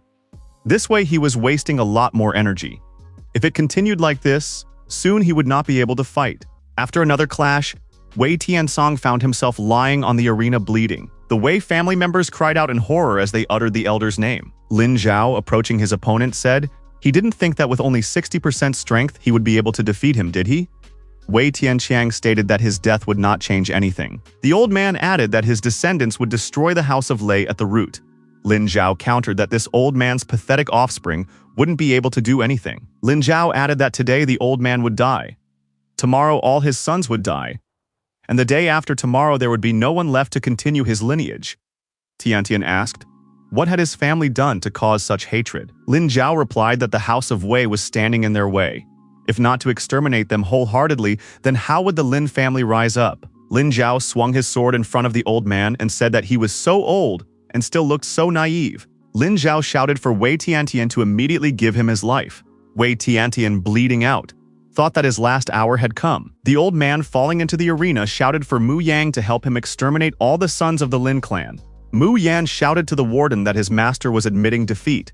It was necessary to open the barrier and let him come out. The overseer asked, "Did anyone admit defeat? Why didn't he notice it?" The mentor told his disciple to immediately give him his sword. Li Tianming complied with the request. Mu Yan grabbed his weapon and told the guy to move farther away. It was clear from Mu Yan's eyes that he was determined. Mu Yan calmly raised the sword in front of him and closed his eyes and said, "This is an earth slaughter sword." At this moment, a powerful lightning bolt appeared and struck directly into the protective barrier. The supervisor was surprised. Was Mu Yang really able to summon the heavenly thunder? His colleague said that it must be the merit of the sword in his hand. Mu Yan raised his hands up and activated the ripple resonance. The magical sword stabbed into the arena and illuminated everything around it with a bright glow. At the same time, a huge crack pierced the entire arena. The warden wondered, how could this be possible? The barrier of heavenly runes collapsed. Mu Yan reached inside and approached his master. He lifted the old man to his feet. There was a grave silence among the spectators. Mu Yang, flaming with anger, said that he swore to destroy anyone who dared to harm his teacher on this very spot. He would send both the murderer and his entire clan into oblivion. Lin Zhao snapped at him but didn't do anything about it. The wardens were surprised. How could the heavenly rune barrier be broken with just one technique? They couldn't do such a thing. Who was this Mu Yang and where did he come from? Mu Yan told his opponent that when the disciple surpassed him, the guy's strength would be almost twice as high. Lin Zhao's sons would not be able to match Li Tianming. Lin Zhao replied that today the Wei family lost today and tomorrow the opponents would get double. Leaving the arena, Wei Tiantian thanked his disciple for being here. The warden said he never thought that such an original was hiding in this small backward country. Lin Zhao informed the overlords that Mu Yang had interfered in the fight, thus breaking the rules. He should be executed. Song Yukshui said that they shouldn't have allowed him to participate if they knew earlier what skill he had. The interlocutor said that it was not too late to change the rules. His Highness said that there was no need to worry so much. From his point of view, Mu Yang was just trying to save his master. In addition, Wei Tiantian had admitted defeat. So today, the House of Wei had lost, and the Yuling clan had gained their first victory. The warden thought that the less hassle the better. If they caused mass discontent, Sky Daughter Shuang wouldn't be happy either. She hated hype the most. The king announced that today's battle had come to an end. Now each side must prepare for the next day of mid-generation confrontations. The next day came. The protagonist noticed that Lin Xiaoling still hadn't shown up. It seemed that the absolute suppression powder had caused young Master Lin a lot of inconvenience, and he still needed time to recover. Our hero was surprised. Among those present, he saw Li Yanfeng. Today, the middle generation who lives in the house of his wife, the representative of the Lei house, will fight in the battle. He too will participate in the battle as the cannon fodder of the Lei house. The spectators noticed that the barrier had been erected again. This meant that the tournament was about to begin. The king announced without further ado that the competition between the middle generation of the two Heavenly Palace families was beginning. Before this could happen, His Majesty once again emphasized the rules. People outside the arena were not allowed to interfere in the battle. It was forbidden to try to destroy an opponent who had conceded defeat. His Majesty stated for each side to put up their participants. Wei Tiantong said that the enemy had a numerical advantage. They would definitely try to take advantage of it. Mu Yang should come out at the very end. Let Tianxiang and Zikun thin out the crowd first. The sons told their father to be calm. Despite the number of opponents, only Lin Tianjian could cause trouble. They would make every effort to wipe the opponents into powder. Wei Zikun entered the arena and said that he would be the first to start today's battle. The House of Lei put up Li Yanfeng. Zikun thought that Yanfeng was the last person to fear. He was just ordinary cannon fodder. Wei Jing, who was attending this tournament, said that she didn't expect to see this person here. The viewers remarked that the hungry man that Wei Tianzong doesn't give a damn about anything was now going to fight his son. Li Yanfeng now had a chance to show what he was really worth. Wei Zikun said that his opponent had only recently reached the Heavenly Will stage. What is he doing here? Li Yanfeng replied that his opponent would soon find out and called the Heavenly Flame Bird for help. He said that he would put an end to Wei Zikun's miserable existence today. Zikun said while smiling, "With such a worthless beast, it was a very bold statement." Wei Zikun called the Golden Bird Peng for help and added that his rival with such a pitiful background would only obey others like a dog. Li Yanfeng rushed forward and said that he was about to wipe the smirk off Zikun's face. Soon he would be on his knees begging for mercy. Zingun also gazed at his opponent and said that Yanfeng didn't have the strength to resist. Had he forgotten who his father had kicked out by the neck in the past? Birds fought in the sky, warriors fought in the arena. An associate told House Elder Lei that Li Yanfeng looked good. He had only recently reached the Heavenly Will stage and could already fight on par with Wei Zikun. Wei Zikun tried to evade his opponent's attacks but got hurt. Li Yanfeng used the Lifeless Abyss sword and activated the burial mode. The spectators were amazed. Had Li Yanfeng really mastered the Lifeless Abyss sword technique? It was one of the highest Heaven's Will techniques. Wei Zikun was restrained in his arms and legs and didn't believe that such a thing was possible. Li Yanfeng tried to make a decisive strike, but a golden peng bird appeared between him and his opponent and took the strike. Li Yanfeng took a step back and said that it was now the opponent's turn to attack. Wei Zikun shouted that he was admitting defeat. The injured Wei Zikun turned around and started running away.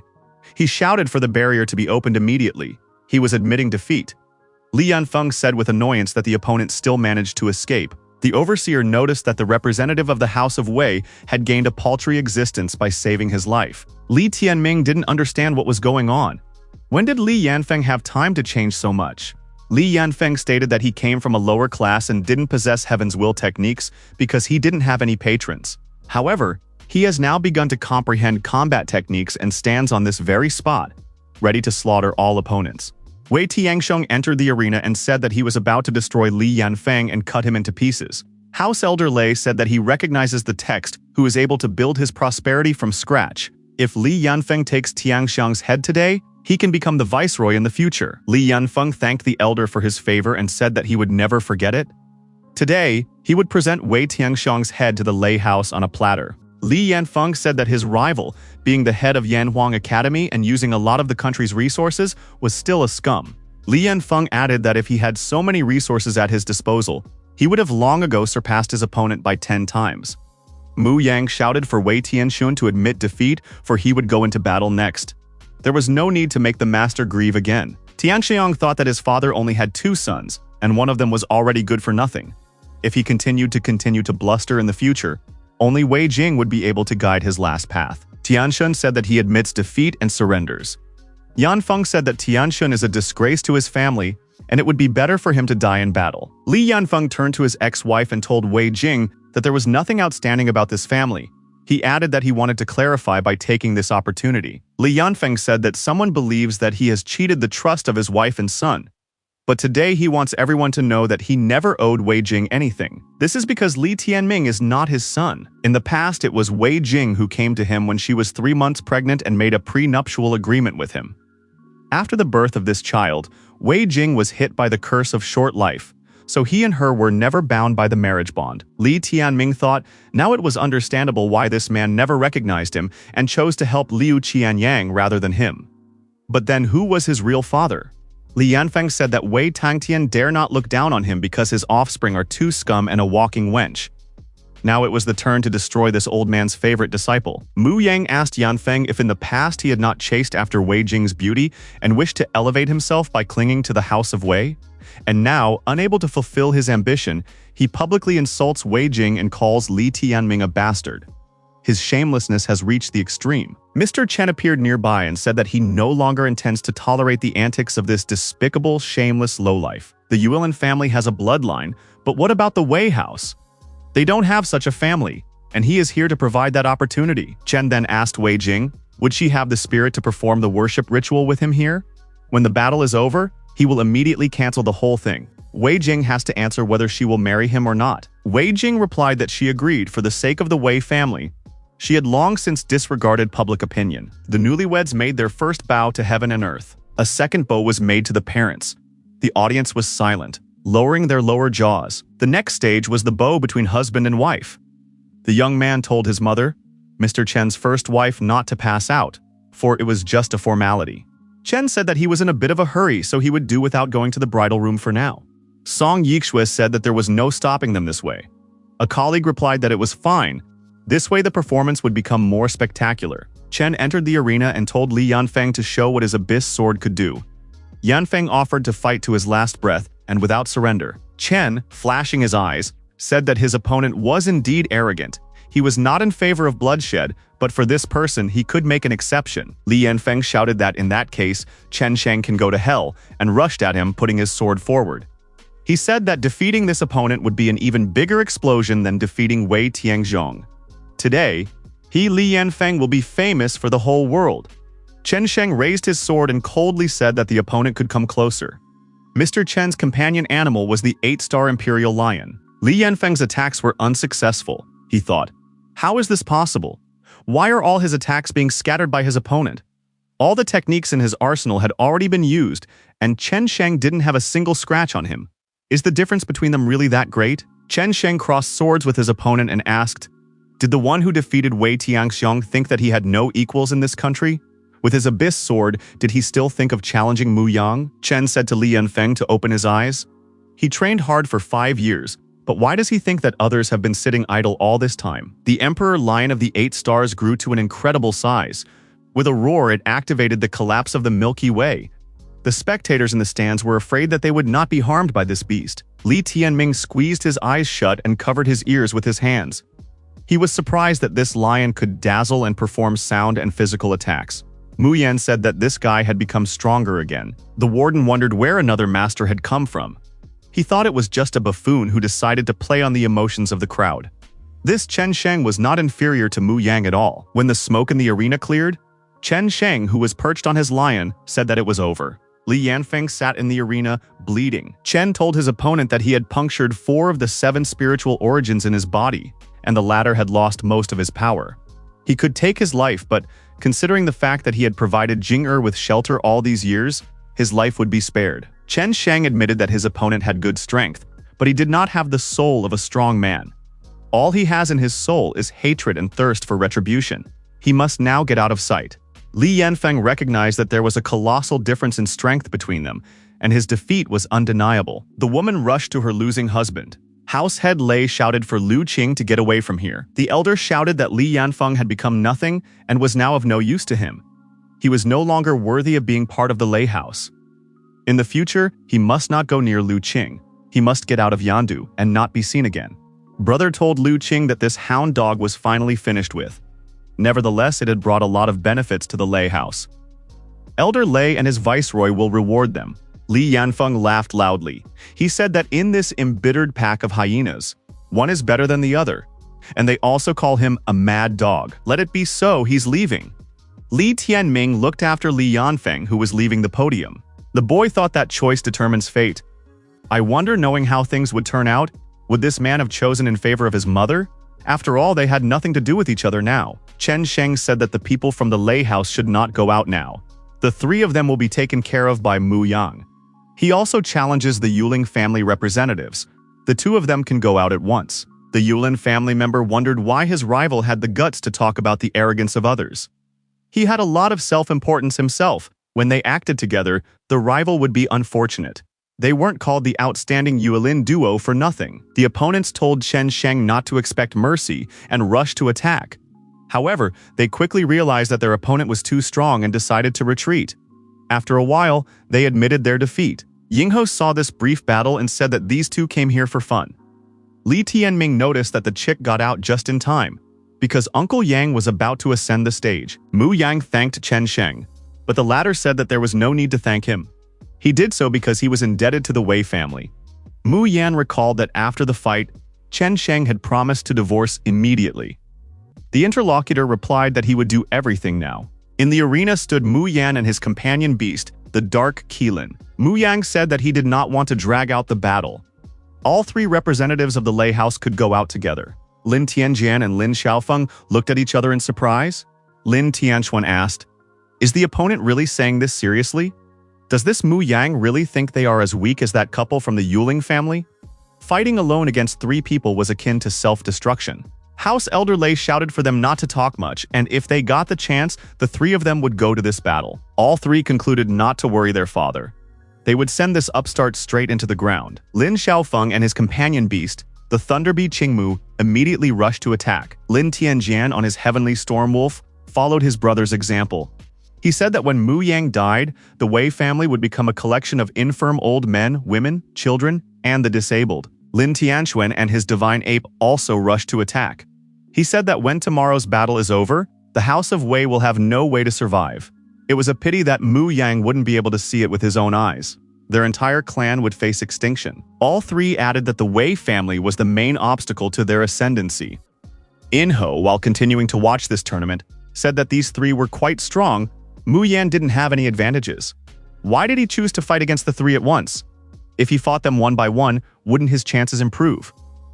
Li Tianming replied that in a one-on-one fight, Uncle Yan is indeed much stronger. Obviously, his goal is not just to win. These three are the pillars on which the middle generation of the Lei House holds on. He wants to destroy them, and he didn't fight one-on-one so that no one would capitulate after the first opponent. Mu Yang is definitely looking to destroy them all in one fell swoop. Uncle Yan's companion beast also possessed two attributes. This beast held a fireball in its mouth. Mu Yang used the sword of human slaughter, the ghost dance against his enemies. The opponents were defeated and wondered how Mu Yang was able to become so strong. His pursuit of the sword was completely unstoppable. House Head Lei thought that even united, his sons were no rivals to the viceroy, they only played into his hands. He shouted for the three of them to quickly surrender. Mu Yang told his disciple to watch carefully and use the Heaven Slaughter sword. The illusion collapse technique, with one strike all three opponents were destroyed. Li Tianming thought, "This is what the original appearance of the Heaven Slaughter sword is like." The fledgling was surprised at such power that unfolded in front of his eyes. Mu Yang lowered his sword and said that in this life he had never gone against those who did not go against him. Those who wish for his death and intend to take the lives of those under his protection, he would repay with blood. All his abilities and skills are the merit of his master. He did not hand over the position of the head of the heavenly palace to his own sons, but to him. Today, for the House of Lei's decision to destroy the Wei family, he would dot the battlefield with the blood and corpses of the Lin family. House Elder Lei could not cope with this loss and started coughing up blood while feeling ill. The aides supported him under his arms. Yingho thought that this provocation had a killing power that reached the point of bloody vomit. Li Tianming thought that this old man's sons had died, and the grandson had become unfruitful after being poisoned. Could it have been otherwise? The overseer told his colleagues that he had of course foreseen today's defeat, but he hadn't expected it to be this bad. Although no one from the Yuelin family was injured, so it was fine. As for Mu Yang, his strength is comparable to that of the overseers. He should not be provoked. He shouldn't interfere in the matter that Sky Shuang's daughter had planned regarding the Yuling family and ruin everything. Song Yixue assumed that Yulin Ji had already given up on Lin Xiaoting, although it would have no effect on tomorrow's battle. House Lei was no longer of value in protecting the Yuling clan. It had arisen and would disappear on its own. Lin Xiaoting appeared in the arena and expressed his concern about Grandpa's health. How could such a thing happen? Everyone said that all the family's hopes would now fall on Lin Xiaoting. Lin Xiaoting shouted that he would not rest until he destroyed Mu Yang and his entire clan to the ninth knee. He would bring all the suffering known to this world and all the calamities. Li Tianming asked Lin Xiaoting if his plans included the cheerful state he was currently in. He is referring to the corrupted absolute suppression powder. What is the feeling right now? The enraged Lin Xiaoting shouted that he would destroy this Li Tianming. It was already final. Li Tianming said that Qingqing was looking at him right under the tree. If Lin Xiaoting had any courage, he could tell everyone how it was. Tell them how 3 years ago he took away the martial soul of a sacred beast, destroyed its companion beast, and mixed its name with mud. Lin Xiaoting said that without proof, these words are just dog barking. Would Li Tianming have the courage to do battle with him tomorrow? Only one would emerge alive from the heavenly fleece barrier. The truth would be for the one who was stronger. Li Tianming replied that he wouldn't have to beg. He had finally waited for this day. Tomorrow would prove to be the day his worst enemy would be killed. At the imperial palace, Princesses Lin and Qing ask the guards to let them pass. The guard says that His Majesty has ordered that the girls should not be allowed to go out, so there is no need to cause trouble. Returning, the princesses said it was very depressing. They were treated like prisoners. Linner said that her brother was going to fight an important battle tomorrow and she should help him. She had recently unlocked a new ability in her nail. This ability is called an air wall. She can create an invisible barrier that people can take shelter in as well. However, she still hasn't mastered it enough. Qing must help her. They must use the air wall to escape. Linner added that she had to hurry because she needed to meet Li Tianming before the battle started. Li Tianming decided to ask his mother a burning question. Who is his birth father after all? Wei Jing replied that she didn't even know how to answer her son. She was also tormented by it. The guy said it's long over. What's the use of worrying about it? Mother said that back then she was around her son's age and was a Heavenly Palace disciple on the Heavenly List. Brother Yang was ranked first on it and she was ranked fourth. In order to gain experience, she went to the Dark Abyss competition in Dongshen district alone. There was a very high mountain in that neighborhood. She climbed to the top of it and met him. The chick, flapping its wings intensely, asked what happened then. Did a spark then flare up and ignite the flames of passion? Li Tianming chased this winged gossiper away. Li Tianming inquired who he was. What kind of person was he? Wei Jing replied that it was hard for her to say. He was very strange, like a blurred shadow that could not be seen or touched. But sometimes they met again, and he seemed to her like a living person. He seemed interesting and mysterious, and their meetings were spent in conversation. He told me that he was going through the hardest period in his life. The place he found himself in was a dead end, and it was quite possible that he could die at any moment. It's too boring in the cave, he would say, and ask her to keep him company. She had a rather perky personality then, so she began to tell him about herself. He was funny and liked to brag, claiming to be the most extraordinary man in the world. His son looks like him now. He told many incomprehensible stories and made us believe that he came from the far world, went through 12 calamities, and was able to become a god, looking down from heaven on all living things, gaining eternal life. He said that Wei Jing was like a fairy. In his entire life, during his military campaigns, life and death had followed him around. It was extremely rare for him to meet people like her, naive, pure, carefree. Wei Jing blushed with embarrassment. She was embarrassed to talk about it. Li Tianming asked, she didn't make this up herself to flatter herself, did she? All the listeners were wondering what happened next. They spent more than 12 days together. She sensed his inscrutability, wisdom, and extraordinary interest. And eventually she fell in love with him. In the end, their worlds were too far apart, and sometimes she thought she was just dreaming and dreaming. One day he was suddenly overcome with anger and indignation. He said he had been discovered. His enemies had learned of his whereabouts, but he would not give up. If it fell into their hands, it would be a catastrophe leading to the destruction of worlds. But he had absolutely nowhere to hide. She thought he was joking and trying to scare her, so she nonchalantly replied that if he needed to keep something safe, she would keep it safe and not let anyone find out. He said there was only one way: blood inheritance. Afterward, he said he had to distract people and draw their attention to himself. She hadn't seen him since. Li Tianming disappointedly said that mother's story made him distrustful. Yingho added that he had a strong suspicion that their mother had been fooled. Wei Jing replied that it was impossible. Even though it all sounds doubtful, he was definitely not cheating. Besides, Li Tianming knows best about it. The guy, on the other hand, had gained what he wished to protect. How does he think that there were 10 eggs in his companion space? Li Tianming realized that mother had known about his secret all along. No wonder she had never been afraid to rely on his strength. Wei Jing added that back then, no one would have been able to accept the true story, so she decided to keep everything a secret. She doesn't know how, but Li Yanfeng discovered that she was pregnant. To keep everything a secret, she accepted his proposal. Li Tianming asked what happened to his father afterward. His mother replied that before he left, he told her to wait for 3 months, and said that if he didn't come back in that period of time, then he was dead. Wei Jing added that she waited for him for 3 months, but he never showed up. In addition, the fact that she was pregnant could no longer be concealed. She doesn't know if he is alive or not.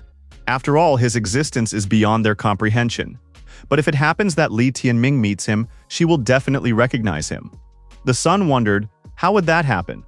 Could it be because they look a lot alike? Wei Jing replied that his father had the same dark hand as the young man.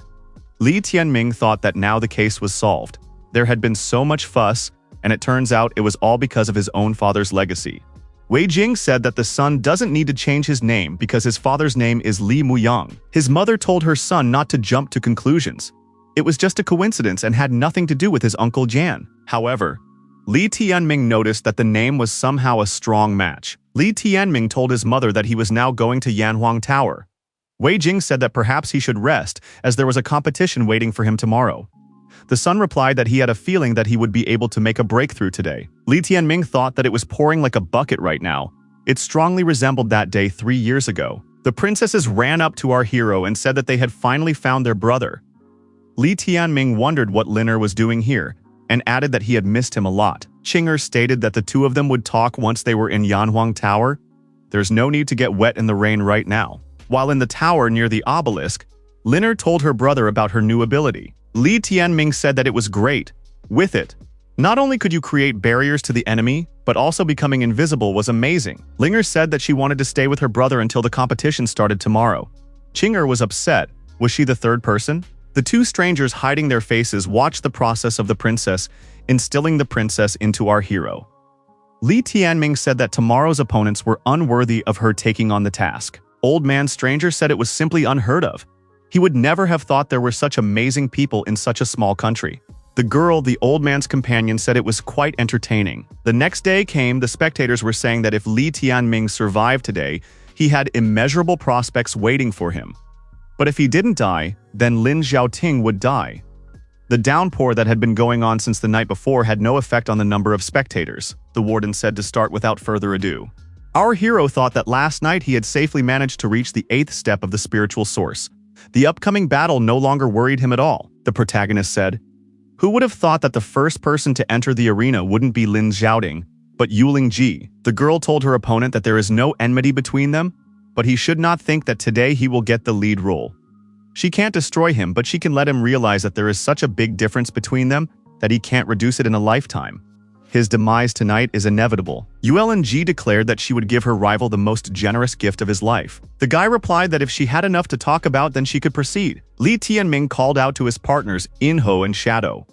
The chick said that his claws had been itching for a long time. Shadow promised that he would not sleep tonight. Li Tianming said that his companions are determined. Then this rival is at their full disposal. Li Tianming said that this girl was not worthy of him personally taking her on. Yuling was indignant at his words. He must have lost his mind altogether, or he must have lost his mind. Li Tianming replied that when she was able to defeat his two brothers, then he would be willing to talk to her. The girl called her rival an insolent man and ordered the dragon to destroy him. The chick and the kitten resolutely rushed to the attack and said that now her opponents were them. Yuling swung her sword at the chick, but the chick activated the purgatory shield. The cat rushed towards the dragon while activating the ghost shadow. Yuling was shocked. This chicken had a swordsmanship technique. How could that be possible? Chick applied the sword of human slaughter soul doom, and the opponent, losing her balance, fell backwards into the arena. The kitten turned into a huge, powerful beast, the thunder demon of primordial chaos. This beast rushed fearlessly towards the dragon. The dragon was attacked and deactivated. Yuling said that she felt very sorry for Feng Shui. She had completely miscalculated. Enho had told her opponent that one should not give importance to the attractiveness of one's opponent during battle. It was her most unforgivable blunder today. Yuling said that she was at the fusion stage and couldn't play with a companion beast at the spiritual origin stage. It must die. The angry opponent waved her sword and said she was about to destroy her opponent. Enho asked naively, did she really think she could match him? Yuling, after a while bleeding, was kneeling in the arena and couldn't believe that it was all true.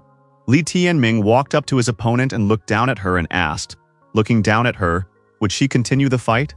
The guy added that her 8th-ranked companion beast was not looking good at all. Squatting down in front of his opponent, he said that in the Dark Abyss competition, she had ruined his hopes of reaching the fusion stage faster. She really was no good. With this level, is it really possible to enter the Sacred Sky Palace? Yuling tearfully said that she takes it back. She admits defeat. The onlookers thought that this Li Tianming was extremely cool. House Elder Lei couldn't believe what had happened. Wei Tianchang wondered in amazement. When did his grandson have time to become so strong? Mu Yang said to Wei Jing not to worry. The most interesting things are still to come. Our hero's mother replied that she wasn't worried. She was just a little shocked. Qinger noticed that this guy had become stronger than before. He had clearly made more than 1 or 2 breakthroughs. Song Yixue said that it was like some kind of miracles. How come their elaborate plan is now completely cracking at the seams? The colleague said that they keep going. He can't wait to see how else Mu Yang and Li Tianming can surprise him. Li Tianming shouted for Lin Xiaoting to come out and accept his doom. Lin Xiaoting said that he was sick of watching this drama with revenge in repertoire. He was about to throw up. Shouting with weapon in hand told his opponent to approach him. The duel would be without respite until it was over. Li Tianming thought that today, just like 3 years ago, it was pouring down rain. He had waited for this day for 3 years. The protagonist remembered that during this time he had never forgotten what doom had befallen Jinyu. Our hero shouted that he would repay his opponent twice for everything that had happened. Today, it was Lin Xiaoting's turn. Lin Xiaoting said, "Don't consider yourself invincible just because he was able to beat Yulingji. The final victory is too far away for his opponent, and he will not be able to achieve it." Li Tianming told his beast and companions to retreat back. He would fight this rogue with his own hands. The chick said that they would watch this performance while in the cheerleading squad. The spectators were surprised. Did Li Tianming really decide to fight alone against 3 people? Against him were Lin Xiaoting, the four-eyed thunder vulture, and the thunder lion. Li Tianming used the human slaughter sword. This blade immediately began to emit lightning. Lin Xiaoting missed the first attack and started bleeding after being injured. Our hero said that this was just the beginning, but his opponent had already gone soft. It was necessary to get up and continue. Li Tianming rose to his feet and said that his opponent was about to find out who was the strongest here. After organizing his spear attack, Lin Xiaoting was once again surprised. Did his opponent's arm really withstand the impact of his spear? Xiaoting shouted for his companion beasts to tear his opponent to shreds. Li Tianming used the human slaughter sword of Soul Doom. After this blow, the thunder vulture lost its wing and began to dive, plummeting downward. Li Tianming told his companion beasts to pull all the feathers from this bird and gather them. He would scatter them while helping Jingyu. Lin Xiaoting activated the martial soul sacred beast. Li Tianming said that it was originally his and Jingyu's war beast soul. He will return it today. Xiaoting threw an attacking punch at his opponent and hit his left dark arm. Li Tianming repelled the attack and lunged forward with his magic sword. The spectators watching this battle thought that everything was happening too fast and nothing was clear at all. Li Tianming is fighting alone against 2 people. Obviously, he is much faster than them. Lin Xiaoting didn't understand why he still couldn't defeat his opponent. After all, he and his golden beast had already done everything possible. However, that rascal Li Tianming looks like he doesn't care about anything. Lin Xiaoting missed a left hook straight into his jaw. Blood spurted from his mouth. Xiaoting flew backwards and hit his beast. The impact was so strong that they both rolled backwards. Lin Xiaoting sat in the middle of the arena, deactivated. A sword was sticking out of the ground. Li Tianming used the Sword of Earth spell, Ripple. The entire arena was engulfed in flames. The wardens couldn't believe it. How could this be possible? The power of the Heaven's Will stage could clearly be felt in his technique. The golden beast, trying to protect its master and bleeding, was beside Xiaoting. Li Tianming stated that this beast deliberately went to its death for the sake of its companion. After all, it was truly worse than cattle. Lin Xiaoting didn't want to accept this state of affairs and shouted that he hadn't lost yet. Xiaoting shouted that in defiance of his blood, he would activate the dark blue technique. And indeed, he turned blue all over. Liner was very upset. After all, this was a forbidden technique. Had the opponent gone mad? Our hero thought his opponent had decided to go all in again. Full of rage, Lin Xiaoting declared that he felt sorry for Li Tianming. Li Tianming reached out his left dark hand and grabbed his opponent by the throat. Tumbling his opponent to the ground, the protagonist began to strangle him. Xiaoting thought that this was unthinkable. Even with the dark blue technique, he didn't have the strength to respond. Li Tianming is much stronger than before. Had Li Tianming been hiding his true strength from the beginning? The difference between them is terrifyingly large. Lin Xiaoting wheezed through his teeth that he was wrong, he had lost and was begging for a chance to be saved. Li Tianming wondered who had given him a chance 3 years ago. Had anyone given his brother a chance? The protagonist said that everything in the world is natural. Lin Xiaoting is now reaping what he has sown, and now he will taste the fruits of his actions. Lin Xiaoting's blue face was covered with tears dripping from his eyes. Lin Xiaoting remembered how he had bragged to his grandfather about having the martial soul of a sacred beast. Then he would tell his grandfather to take her away from a lowly redneck of no lineage or influence. Xiaoting said that he didn't destroy that guy, but watched him yell and suffer in pain. He then destroyed his companion beast, thus making him a complete nothing so that he would slowly experience the fullness of the life of a scum. Xiaoting added to his grandfather that he had mixed his name with mud and framed things in such a way that he was the culprit. The boy asked his grandfather if he had done the right thing. The grandfather replied that he should have destroyed that rival at once, then destroyed his entire clan. That was the only way to guarantee absolute safety. Now the grandfather was screaming for the gentleman wardens to get his grandson out and rescue him. Li Tianming continued to beat up his opponent, putting all the hatred he had for him into his punches. Onlookers turned away and covered their ears to avoid hearing the screams of despair. Lin Xiaoting's continuous screams echoed for almost 2 hours. They were the piteous cries of extreme despair. It is possible that future generations of witnesses will know about today's events. Their parents will tell them about it. On that day, Lin Xiaoting suffered the ultimate punishment. His punishment was a painful death. Song Yuxue said that they had made many blunders this time. They should not have tried to elevate the Yuling clan in the eyes of the crowd, nor should they have let the people watch the competition. His colleague disagreed. The main mistake was that after noticing House Lei and its not bad strength, they had chosen this country. It was worth capturing the heavenly palace in Sankai after all. Li Tianming regained the martial soul of a sacred beast. The warden realized that the warrior soul of the sacred beast originally belonged to this guy. Our hero inquired if Mr. Warden had any orders for him. The overseer said that Lin Xiaoting had died, and the martial soul of the sacred beast that belonged to him by right was in his hands. Does he not want to go with them to the sacred sky palace? Anything Lin Xiaoting could get in the future would go to him. His success made them abandon Lin Xiaoting and opt for Li Tianming. If the guy stays in this country, he will bury his talents. Therefore, his best choice would be the Palace of the Sacred Sky, the first ruler controlling the entire Dunhuang Kingdom. If Li Tianming stayed in such a resource-starved place, then despite his talents, he might not be able to reach the Heavenly Will stage even after 10 years. After all, there are virtually no divine origins, spiritual minerals, or anything else. The local nation building is too shallow. If Li Tianming went to the Sacred Sky Palace, he would enter the place where all the resources of the Dunhuang realm are concentrated.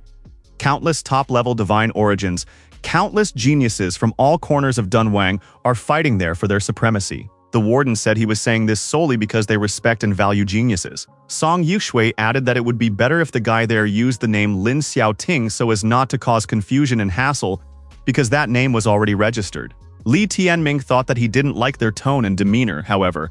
Thinking about the Sacred Sky Palace did make his heart beat more frequently. Wei Jing told her son that no mother would take lightheartedly the fact that her son would embark on a dangerous and unpredictable journey to a distant land. The woman told her son to obey his heart and follow his dream. The spectators shouted for Li Tianming to accept this challenge. He couldn't find a better place for himself. Li Tianming told the wardens that he was going with them, but on the condition that he would use his own name. The wardens agreed, and the guy has 3 days to make preparations. After 3 days, they will appear for Li Tianming. When that happens, a life in the Palace of the Sacred Sky awaits him. The warders told Yuling to wake up and keep up. After the departure of the 2 overseers and the Yuling family, the grand competition came to an end. While Li Tianming became a disciple of the Sacred Sky Palace, the House of Lei became an object of ridicule. Lord Lei was destroyed and Lu Qing went missing, and no one knew where she had gone. The winners raised their glasses to celebrate the victory, and Li Tianming becoming a disciple of the Sacred Sky Palace. Wei Tianchang said that the heavens did not fail him. He did not think that with his obnoxious temperament, he would smile at such good fortune. Today, his grandson made him truly delighted. Li Tianming said that it was all thanks to Uncle Yan's splendid instructions. Mu Yang said that his instructions are great and Li Tianming's talents are extraordinary. Mr. Wei said that today, the guy saved the entire Wei family. Once he rebuked him, for which he apologizes. The brothers also apologized to Wei Jing for being unfair. Wei Jing said that everything is over and there is no need to go back to it. From now on, the 3 of them will support their father. Li Tianming said that he appreciated his uncle's words and was always happy to help the Wei family. Mr. Wei shouted for the youth to apologize to his brother. Li Tianming said that they are all his brothers and sisters. They are young, and they have a hot temper, so he is not offended by them. They should curb their temper, get rid of their arrogance and become a little calmer. The young men bowed and said they understood the older cousin's instructions. It was announced that His Majesty King Zhu Qiyue and his daughters had arrived. He said that he had arrived to apologize to the head of Mu Yang Palace. The wardens of the Sacred Sky Palace forbade any assistance. The king added that there was no way he could help with the trials that the Wei family had endured. In addition, the Wei family had helped him destroy the House of Lei, which wanted to usurp power. Head Wei said that the wardens of the Sacred Sky Palace were not the kind of people whose decisions they could challenge. All the difficulties were behind us, and we could now look forward to the future. The prosperity of the country and Yanhuang Academy would only increase from now on. The old man asked if His Majesty would be able to grant his grandson's tiny request. The king said Li Tianming is an amazing person. The guy made him take a wider view of the world. He is an unquestionable role model for the younger generation. Li Tianming smiled at the king's words and said that about the role model, he agreed. If not him, then who else? The king declared that he liked the bold enthusiasm of this fellow. What does he desire? The king added that he was ready to fulfill any wish of the young man. Li Tianming made a serious face and said that he wished for the king's daughter, Jiang Feilin. The king took his daughter's hand and turned around and said it was time for them to leave. The boy asked His Majesty, not refusing so decisively. Didn't he say he would fulfill anything? Liner asked her father to agree. She wants to go to the Sacred Sky Palace with her brother, otherwise she'll just run away, because she can do it. The king said with tears in his eyes that he couldn't bear to see his daughter go to such a faraway place. Li Tianming acknowledged that the road ahead was full of dangers and knew that he had no patrons in the Sacred Sky Palace. But if Liner went with him, then in the future, if anyone dared to lay a finger on her or offend her, he wouldn't even leave that offender a wet spot. Qinger told the young man that his word would not be enough to convince his father to separate from his daughter, with whom he had so many good things in common. Liner told her father that it was hard for her to part with him too. Li Tianming said that he would come to the kingdom in 3 days and hoped that by then, the king would not be so adamant. Although seeing how strong the king's feelings for his daughter are, the hope of taking her with him seems very faint. Li Tianming went to the cemetery and approached the grave that had Jingyu written on the slab. Now it was time to make an offering. There were the feathers of Xiaoting's destroyed companion beast. Li Tianming said that in the past he had vowed to avenge Jingyu. Now that retribution has been accomplished, he can finally find peace. Our hero said that he would soon go to the Palace of the Sacred Sky, and it was not known when he could return. These 2 days they would spend together. 2 days passed. The relatives inquired where the guy had been all this time. Elder Wei said for Li Tianming to follow him. There are people he must meet. After that, he would decide whether to go to the Sacred Sky Palace or not. A gray-haired old woman and a young lady warrior appeared before our hero's eyes. The boy asked who they were. Wei Tiantong said for Li Tianming to greet Miss Li Jingyu, who had arrived from Dunhuang School. The elder said there was no need to be ceremonious, since everyone here is a member of the family. The young man can just call her Mother Li. Li Tianming bowed and greeted Mother Li. He wondered what kind of place was the Dunhuang School. He had only heard of the Dunhuang Kingdom, a part of the mainland, but not the school. The lord of the Dunhuang Kingdom is said to be the Sacred Sky Palace. Wei Tianchang said that this girl's name is Li Qingyu. She is Madame Li's granddaughter and is 5 years younger than the young man. Nevertheless, her strength is beyond imagination. Our hero said hello to the girl. Li Tianming thought that at only 15 years old, she had already reached the fusion stage. He doesn't know what stage she is at now, but regardless, she is a peerless genius who hasn't been seen here for thousands of years. Apparently, the Dunhuang realm is truly great. Mother Li told Brother Wei that Li Tianming still didn't know them well. Could he tell his grandson everything he had learned about them? The old man said that the matter he wants to narrate is the curse of short life, because the grandson doesn't know how the Wei family got it. Li Tianming replied that Mother told him, the one who passed this curse to the Wei family is their ancestor with the surname Li. The old man said that everything was correct, but did the guy know that that woman belonged to the sacred Li clan of the Dunhuang school? The short life curse was the basis by which the Li sacred clan had once controlled the Dunhuang kingdom for a great number of years. Li Tianming said that he didn't know any of this. The grandfather replied that he would enlighten his grandson now. Li Tianming asked, "Is the Dunhuang school now as big as the Sacred Sky Palace?" Mother Li replied that in the last 1,000 years, their power and influence had become comparatively greater. For now, the Dunhuang kingdom is ruled by them, but the Dunhuang school is not inferior to it in the number of talents. The territories of the Dunhuang kingdom are vast, and their sacred Li bloodline has been one of the first families for over 10,000 years. As for the Dunhuang school, it is a place where power is inherited through the lineage of the Li clan. That is to say, every head of the school throughout its history has been an elder of the Li sacred lineage. Li Tianming thought that this was unbelievable. He already can't wait to go on a trip. But what did this whole story have to do with him? Mother Li inquired. How much does the guy know about the curse of short life?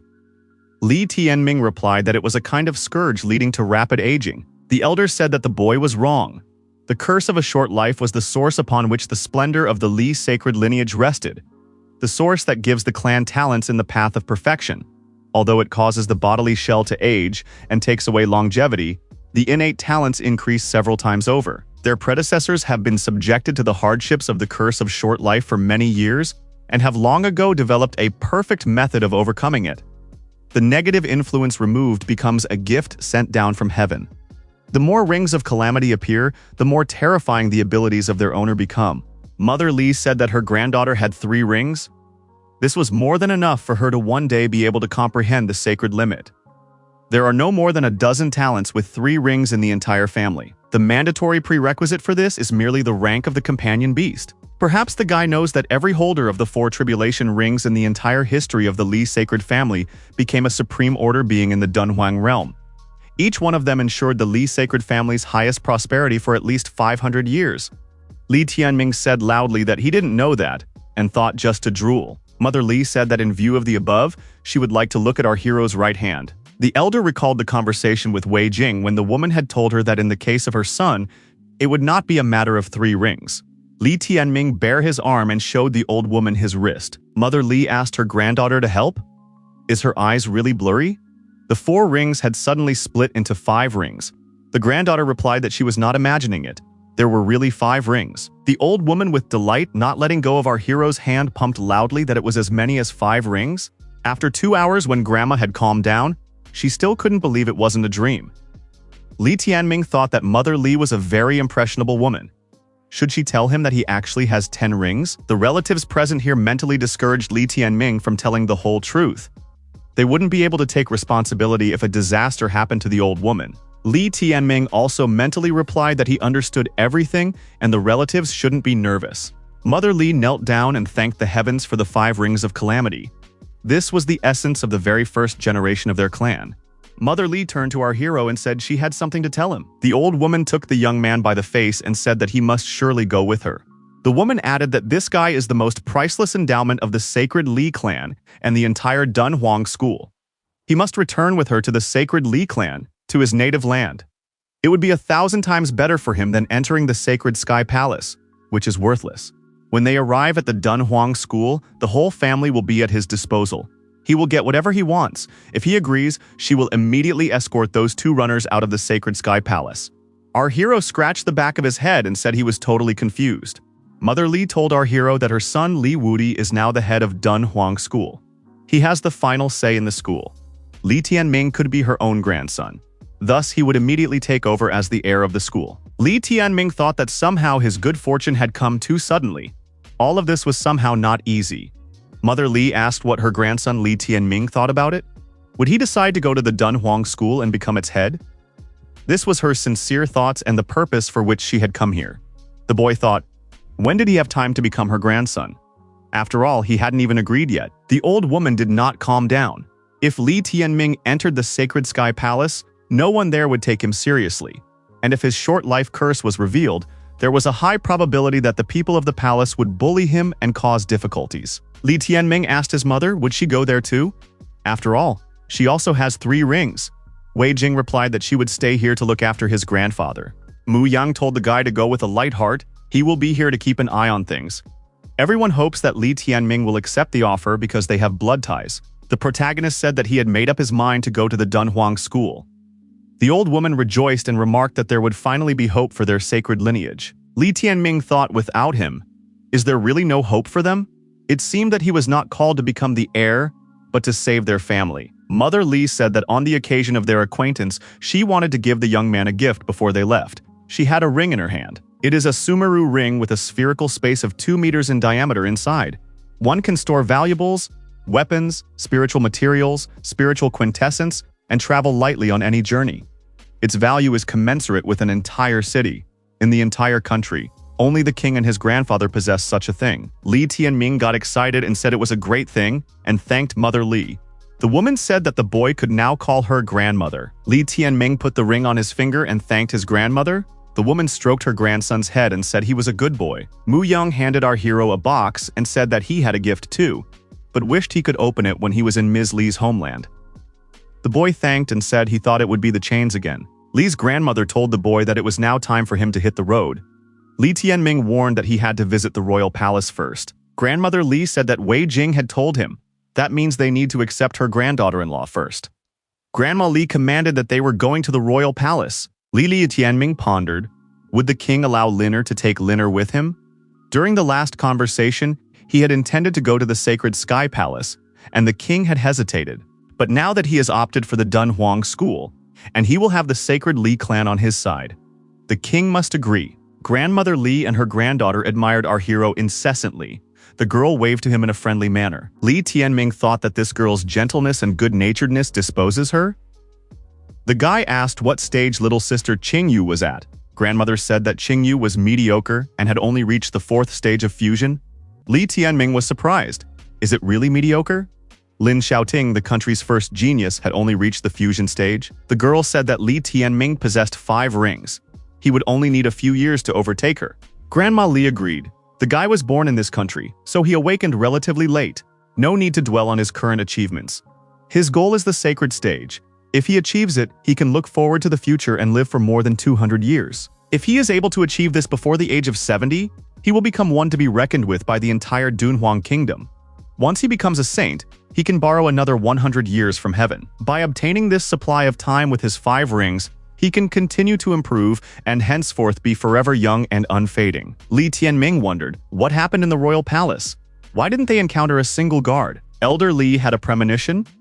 Lin Yichen? There were guards lying on the ground everywhere. Overseer Song Yixue said that the change of power in the heavenly palace of the Qianhai country had gone well. Yueling was leading the bound Princess Lin behind her.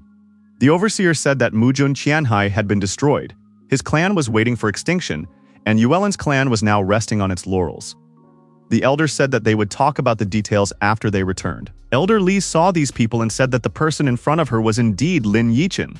She asked loudly, what are the wardens of their palace doing here? Li Tianming shouted the princess's name loudly. Liner. The princess saw our hero and called him by name. The old man who was accompanied by the wardens asked, what did Li Jingyu and the people from Li's sacred city forget here? The old woman replied that he was her Li Wudi's illegitimate son. She searched Dunhuang up and down. She finally managed to find him.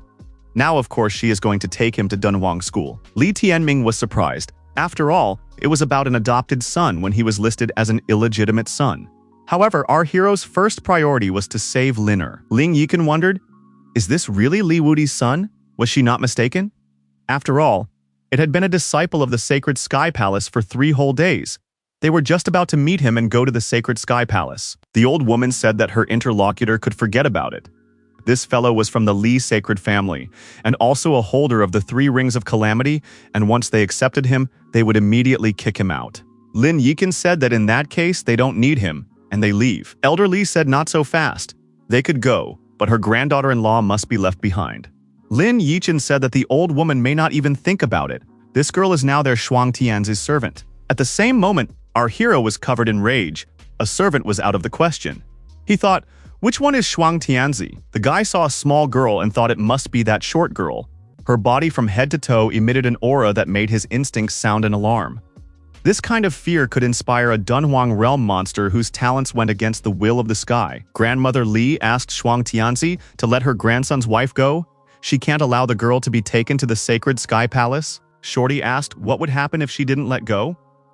Elder Li squinted her eyes and said that if the princess was not released, none of them would leave this country. Ling Yichen asked, is Li Jinyu sure she wants to put the matter like this? If it really came to a battle, the opponents wouldn't stand a chance. The warden said, this is just dust in the eyes.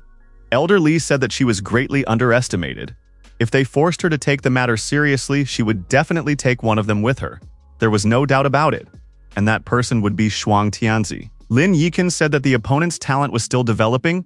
Shuang Tianzi's death would pay off for them, even if the price was 3 of their lives. He thought that the old woman had calculated everything. They couldn't afford to put Shuang in even the slightest danger. The old man turned to Shuang and said that with their strength, victory was certain, except that the old woman was insane, and there was no point in taking risks because of some servant girl. Shuang Tianzi said that in that case, the princess could be released. Li Tianming and Liner rushed into each other's arms. Shuang Tianzi said that Li Jinyu threatened her today, and she would never forget it. 10 years from now, she will appear at the Dunhuang school and cut the entire Li sacred lineage under the roots. She will make their bloodline completely cut off. Li Tianming couldn't stand it and told this girl not to show off. They had already realized that she was the absolute sovereign of the world, the one and only. Linner complained to our hero and said that this girl had taken away her 5 sealed abilities. With an unknown technique she took and transported them to some sphere, she made her omnitize into herself. The effectiveness of the omnitization reached 70%, so she decided to make her her handmaiden. Shuang Tianzi told Li Wudi's illegitimate son that the princess has good value and the guy is absolutely not worthy of her. He should look after the girl for a few years. Shuang added that the day she orders the Li clan to be slaughtered, she will take the princess back. Shuang added that if the guy manages to protect her until that day, then she promises to save his miserable life. Li Tianming mentally asked Granny Li if she could help him take away the 5 princess seals. Elder Li replied that if they tried to do so, their doom would be imminent. The safety of her granddaughter-in-law is the most important thing about the seals right now. In 10 years, he'll have the opportunity to get them back. When his true talents are revealed, he won't be inferior to Shuang. It's just that she's already taken the first step, and the guy hasn't even started yet. Linner said to her brother not to do anything stupid. Somehow she still had 5 abilities left. Li Tianming told Shuang Tianzi that he would not wait 10 years for the next meeting. The guy added that he would come to the Sacred Sky Palace himself and destroy her before she would just have to wait. He would behead her in front of all the people from the Sacred Sky Palace, and at the same time return the seals to Linner. Shuang Tianzi said that it was the best joke she had ever heard. Linner said that they should hurry to her father now. His condition was unstable. Li Tianming replied that they would do so now. At the palace, the king was glad that his daughter was all right. He had just woken up. Linner told the king that Li Tianming had saved her. Li Tianming asked how His Majesty was feeling. The king said that he didn't understand how such a thing was possible. After all, it was the wardens and Shuang Tianzi. But who are these people next to Li Tianming? The guy replied that they were members of the sacred Li family, from the Dunhuang school, and added that he would explain everything to the king now. After the story, he entrusted his daughter into the hands of Li Tianming. The young men followed Li Jinyu into the Dunhuang kingdom. Li Jinyu explained to her grandson that her companion animal was a hybrid of pengbird and coonfish, possessing 2 forms. It could soar into the skies and fly thousands of miles, as well as swim underwater. In addition, it possesses 2 attributes. Their sacred Li clan is also called the Peng and Kun clan. Ahead of the young man was the Dunhuang school. It turned out to be much bigger than he had imagined. The school was located high up in the mountains. Elder Li said that it was necessary to hurry up and make the boy a young heir. There were many people standing in front of the dilapidated buildings, telling Li Wudi to come out immediately. If he didn't come out, they would pull him out themselves, even if they had to tear down the entire temple to do so. He must not think that he can accomplish anything by hiding. By his efforts, their wind line may lose their inheritance, and he still dares to hide. People pounded on the temple door and shouted for Li Wudi to show himself. A flying companion beast appeared in the sky. Li Jinyu said that she saw a bunch of scoundrels who had lost their shame. When she was away for a while, they were already rioting. Elder Li safely descended to the ground and told them all to get out of here. Li Tianming didn't understand what was going on here. These people are shamelessly calling the head of the school by name. Is this really a riot? Our hero assessed the legendary temple with a glance and thought that it looked very deplorable. 2 people came out of the crowd and said that they had waited too long for their great aunt to return. Li Jinyu asked what they had been waiting for. One of them said that this auntie's son is the greatest brat in the history of Dunhuang School. Even the ordinary students of the school can call him directly by his name. No dignity. The old woman screamed. Why are they talking to her? What do they want? The man told his aunt that there was no way they could leave today. There was an important matter that required Li Wudi's presence. If he doesn't come out, then the elder will be able to make a judgment. But now they are asking for the door to be opened. Li Jinyu was curious as to what kind of nonsense was occupying them so much, and she told them to come in. Everyone present entered the temple, and after searching the temple, they realized that Li Wudi was not here. Li Tianming was surprised. The inside of the temple was also dirty and reeked of alcohol. Apparently, the place had never been cleaned while Grandma was away. It seems that this school head is not as outstanding as Li Tianming had imagined him to be. The man told Auntie that they had come here to consult on an important matter concerning the wind bloodline of the Li family. Their entire bloodline could be seriously affected. Elder Li told them not to thicken their colors and put it out as it is. The man said that they had received news from the agents who had been infiltrated by the Gold, Thunder, and Fire bloodlines. In 5 days, these 3 bloodlines would force Li Wudi to abdicate his position and force him to choose a young heir among the talented disciples of these bloodlines. Their wind lineage controls the sacred Li clan and has been supreme for over 10,000 years, and in that time their succession has never been broken. Now, the brilliant Li clan has fallen into decline and has reached its current position. The descendants of the Li bloodline have fewer and fewer disaster rings and fewer young talents. As for Li Wudi, after that misfortune, he has turned into a wreck and is no longer capable of giving life to a capable man. His place as the young heir will be taken by a representative of one of the three lines. It will be up to them to decide whether to pass on the position of head of the school. If this happens, what awaits the Wind line? Li Jinyu wondered, and what are they going to do? The old woman thought that despite all these speeches, they don't care about the decline of the sacred Li family. They are only concerned with their own interests. In front of them now is the founding lands of the Li family, the eternal symbol of their city. Only the heir and head of the Dunhuang school have the right to enter there. It is the resting place of their ancestors who ruled over the Dunhuang kingdom for over 10,000 years. The man said, in order to maintain their position as the young heir, they, the 7 heads of the Wind lineage, have decided to do their part. They want Li Wudi to adopt the most outstanding son of their 7. Only if Li Wudi appointed a young heir would they be able to disrupt the plans of the other 3 lines and prevent them from depriving them of the position of young heir. Li Tianming looked at these men and thought that they were the truest hypocrites. Li Tianming said that it was very touching. He even let a tear involuntarily. Guy said ironically that it was touching, each of them trying their best to put the heavy burden of being the school's heir on their children. The men were indignant. They inquired of Auntie, who was this young man who dared to mock them within the walls of the Peng and Kun temple? Li Jinyu said that she didn't want such happiness. They wanted one of their sons to be her grandson, but she wouldn't approve of any of them. Elder Li said they are just 7 worthless losers who don't even have one child that can compare to her granddaughter. Li Jinyu took the guy's hand and said that his name was Li Tianming. He is the illegitimate son of her Li Wudi and consequently the young heir of this school. Our hero thought he should play along with Li's grandmother in this play. The men shouted back that it was impossible. Did the elder think that she would bring someone here and they would immediately believe her? Li Jingyu told the audience about her son's relationship with Wei Jingyi and added that this guy was 1 year older than Qingyu. He was only 16. He was the flesh and blood of her son Li Wudi. Li Tianming thought that this grandmother's storytelling skills could not be denied. He was actually 20 years old. They wondered what Auntie was thinking, bringing a scum at the spiritual origin stage. Did she really hope to fool them? Auntie said she was now talking to narrow-minded fools. Her grandson is only 16 years old. He had no mentor, and he had to improve himself in a small country. Of course, his level is not high, but his talents are greater than all their offspring combined. Li Jinyu had to endure years of anger and resentment. She had seen her own son fall from heaven to earth and never recovered from that moment. She had stopped the target of pressure and intrigue from all sorts of pressure groups. Now, finally, a peerless talent has emerged in the person of her grandson. Our hero called his opponents a bunch of narrow-minded dogs who have seen nothing on this earth. The guy bare his right hand and told them to unclench their eyes and take a good look. The man wanted to say something back to the guy, but before he did, he looked carefully at his hand. There were 5 rings of distress on it. Li Jinyu said that only the first generation of ancestors possessed such an essence. The woman wondered why they weren't still on their knees and bowing to the guy. Li Tianming thought that they would not believe so easily. However, he knew how to shut their mouths. The most important thing now was that the focus of their attention had shifted, and they no longer harbored suspicions about whether he was really Li Wudi's son. The old woman said that these people were giving her a headache. They had been shown everything, but they still didn't believe it. The granddaughter noticed that these people could not see further than their noses. Li Tianming told Grandma not to make a fuss. He would deal with these people himself.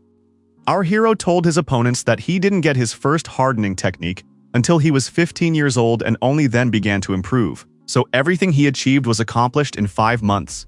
He reached the 8th step of the spiritual source from scratch. A young man appeared in the room and said that he also had something to say. He had only started refining yesterday and had reached the 2nd stage of fusion. Does this mean that he is the possessor of the 6 rings? It was Li Kunshu, 15 years old. Influence stage? 2nd stage? He said that he didn't believe a single word Li Tianming said. Li Tianming replied that this is easily remedied. He challenges everyone present. The honor of age is no greater than his own. If he defeats everyone, will they believe that he is Li Wudi's son? The interlocutor said that if Li Tianming won, they would recognize him, because only a 5 rings of calamity essence holder could handle such a challenge. But if he can't, it will be proof that he's a charlatan, and then they'll do as they discussed.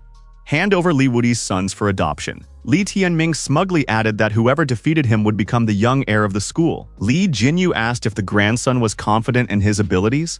The boy replied that his grandmother could now admire his performance. Li Jinyu said that in that case they would fight outside. The opponents said that Kunshu should never hit at full force. It was impossible for him to cripple the son of the head of the Dunhuang school. If there are two cripples in this current, the sacred Li clan will once again become an object of ridicule. Kunshu told his father that there was no way he would cripple the genius of the 5 rings of calamity. Li Tianming thought that against a 1-year-old he wouldn't be so confident of victory, but dealing with a young guy would definitely not be difficult. Kunshu said that if his opponent had such a boisterous manner of speech, he would have to knock his teeth out. If he lost a couple of teeth, he wouldn't be able to brag like that anymore. Kunshu brought his companion beast into the arena. It was Hurricane Kunpeng. Liner, who had become possessed by our hero, asked if he needed help. Li Tianming replied that she should rest. He and Enro would sort it out on their own. Kunshu said that he was a member of the Kun and Peng clan. The rank of Kunpeng can prove that the opponent belongs to their clan. Li Tianming was surprised. Had his opponent gone blind? There it was, on his shoulder, the Kunpeng of the Great Void. Yingho, who was pointed at by our hero, said that he was not empty. Kunshu called his opponent a scoundrel. How dare he insult the sacred beast of their clan? He would not forgive this. Kunshu accelerated and rushed to attack, while saying that he would send his opponent's Kunpeng into the pot today. Kungsu took out a whip and said that it was a dissected wind whip. The opponent told our hero that he would knock his teeth out to watch his words and wipe his smirk off his face. Li Tianming easily caught the end of his opponent's whip with his left hand and said that he was too persistent in showing interest in other people's teeth. Li Tianming pulled the whip, and the opponent lost his balance and fell to the ground. Our hero was surprised. Was this really the power of the second stage of fusion? He hadn't done anything yet, and the guy had already fallen face down. Enro began spewing fire and applied the flames of eternal purgatory. However, the opponent dispelled that fire. Our hero thought this was relatively good. Kunshu said to his opponent not to be complacent. After all, he hadn't used his full strength yet. Li Tianming remarked that Kunshu might not get such an opportunity. The protagonist used the sword of human slaughter. Enro applied the ghost dance. Those watching were surprised. In this tandem, even a chicken had swordsmanship skills. After our hero's attack, he said that he accidentally pulled out his opponent's front teeth. Are there any others willing to compete with him? Bleeding and missing his teeth, Kunshu screamed in pain and resentment. The man said that he still didn't believe and asked if anyone was willing to send their sons to take up the challenge. If not, he will send his Linhei, because he believes that among these youths, Linhei is the strongest. Linhei said that he was willing to accept the challenge. The guy thought that the techniques Li Tianming had just demonstrated did not scare him at all. Besides, he was willing to claim the position of the young heir. The man told his son that the moment to change his own destiny had arrived. He knew what he had to do, didn't he? Linhei said that he would tear that cheater to pieces. Linhei entered the arena and said that Li Tianming's sword in his presence was nothing. Li Tianming looked at his opponent and assessed him. Fusion stage, 3rd stage. Such an opponent would not be easy to defeat. Linhei decided to have the battle at a different location. He asked if Li Tianming would agree to have a water fight with him. Our hero replied that he would not mind. Li Tianming told Liner that he would need her help this time. The princess agreed. Linhei thought that Li Tianming would definitely lose this time. In a water battle, he didn't stand a chance. Linhei said for his opponent to follow him. Already on the shore of the reservoir, Linhei said for his Kun, the terror of the storm, to come out. A huge dragon appeared. Li Tianming wondered, what kind of beast was this? Ying Heo explained that it was a medium-sized companion beast of the 8th rank. It's the same rank as Uncle Yan's dark Qilin. It turns out that in this place, even a child is capable of possessing a beast of this level. Linhei, perched on his companion beast, said that now his opponent had surely realized his mistake. But it was too late. Linhei said that the one who takes up the sword must have a straight and fair temper, while his opponent is a cunning and deceitful man who dyed his hair and drew rings. Linhei swung and activated the water sword. He told his opponent to get out of his sight. Li Tianming used the sword of earth slaughter, Ripple. The spectators were surprised. The opponent's attacks mutually neutralized each other. Li Tianming used a non-water element attack and still did not concede. Yingyi shouted that the opponent was attacking from above. Li Tianming raised his head and saw Linhei approaching him. Li Tianming immediately activated the air wall with Liner's help. Linhei's attack didn't reach its target, he thought. How was this possible? How did this guy manage to fly up and where did he get his wings from? Li Tianming said, after all. They had agreed that the fight would be on the water. Why did the opponent go up? Did he think that his opponent couldn't do that? Li Tianming once again used the Earth Slaughter Sword. Concussion. A charge of energy emanating from our hero's sword rushed towards the opponent. Lingye directed his energy towards Li Tianming and activated the Unbridled River Sword. The two energy streams met between the rivals, and a powerful energy release was formed. Those watching screamed with horror. The protagonist told them not to worry. His rival would live. He had restrained his powers. Bewildered, Linghe lay on the ground with burnt hair and tears of frustration on his face. Li Tianming said that Lin He had lost. Who else wants to challenge him? Li Jinyu, smiling, asked, "Does anyone still have any doubts that this is her grandson?" The elder said that this fellow really has no kunpeng, but his companion beast also possesses the essence of the 5 rings of calamity. When he marries and has children, hardly his sons and daughters will not have the kunpeng of the great void. One of the people present angrily asked, "How do they know that this chicken really possesses the essence of 5 years of tribulation?" Inho raised his left wing and said a non-believer could come closer and look at his spots. Li Tianming grabbed the bird by the wings and told him to stop. Can't he tell left from right? They already had a hard enough time convincing their opponents that the 5 rings were real. What will happen if 10 rings are discovered? Li Tianming thought that he would have to touch up the spots on the bird's left wing with a yellow color. Elder Li said that everyone present could now get out of here. The man said that Li Jinyu had convinced them, but there was no point in them recognizing this guy as the young heir. Whether he becomes one or not depends on the agreement of the other 3 branches. We'll have to see if Li Tianming has the ability to challenge the youths of the 3 branches. The other lines have overtaken them to an extent that is unimaginable. Li Jinyu countered that it wasn't the other lines that had overtaken them, but the rate of decline of this branch had greatly surpassed all the others. Still, they would survive the decline. The only question was who would be able to last the longest. The man said that in 5 days, Li Xuanyi, the head of the Golden Branch, would surely strike up a conversation with Elder Li about the wedding between his son Li Jinzong and Qingyu. After Qingyu's 16th birthday, according to the terms of the agreement, she would have to marry his son. Li Wudi's head was clearly not right if he didn't have the sense to make this pact. He ran to the Council of Elders to witness it and ended up losing in a landslide. Li Xuanyi uses the Council of Elders as leverage. Now Li Xuanyi will be able to marry his stupid, fat, and ugly son to a smart and beautiful woman like Qingyu. The girl was angry upon hearing such talk. Elder Li told her granddaughter not to worry. She would rather die than let them take her away. Qingyu replied to her grandmother that she was fine. Li Tianming thought that the Council of Elders was the highest authority in the Dunhua School at the moment. The strongest members of the council hold control of the Dunhua School. In 5 days, the other 3 branches will definitely be there. Whether he succeeds in becoming the young heir depends on the situation of the other 3 branches. Grandmother Li said that she has never encountered the abilities that Liner possesses. She is an absolute treasure. The grandmother added that she was very pleased to have such a granddaughter-in-law. Liner noticed that her brother was taking good care of her. A swaying man appeared in the old temple and called Li Tianming his son. He held a flask of liquor in his hand and sipped from it. The man said he wanted to take a look at his son, who happens to be turning 16. A drunken man told our hero to forgive his father. Li Tianming was surprised. Is this really Li Wudi? And this person is calling him his father. Is this really the head of the Dunhuang School? It seemed to our hero that some black scars with black qi could be seen on this man's skin. It felt as if this black qi was left behind after the worms sucked the life out of him. The man looked at Qingyu and said that his daughter was looking pretty again. The girl lowered her eyes and told her grandmother she was leaving. Li Tianming told Liner that he needed her help. Could she question Qingyu regarding the marriage? The princess said yes. Liner ran after Qingyu and said that they would go together. Li Wudi took the young man by the shoulders and said that he finally had the chance to meet his father. How does he feel? Shocked, excited. Li Tianming thought that this man stinks very badly. Li's grandmother shouted angrily at her son for not washing at all after she left. Li Wudi asked, "Why wash? It's a waste of youth. It is better to drink wine in the company of the ancestors." Li Tianming thought that this person had slipped from the first genius of the Dunhuang School to a head that everyone despised. What did this man have to endure? Li Wudi said he wanted to look at his son's 5 rings. Li Wudi took a look at his son's hand and said that it was really encouraging, also much cooler than his 4 rings. Li Tianming thought, did he really need to recognize this drunken man as his adoptive father? Foster father? Our hero found it difficult to pronounce those 2 words. Li's grandmother said that the guy can just call him by his first name anyway. All the people of Dunhuang School address him that way.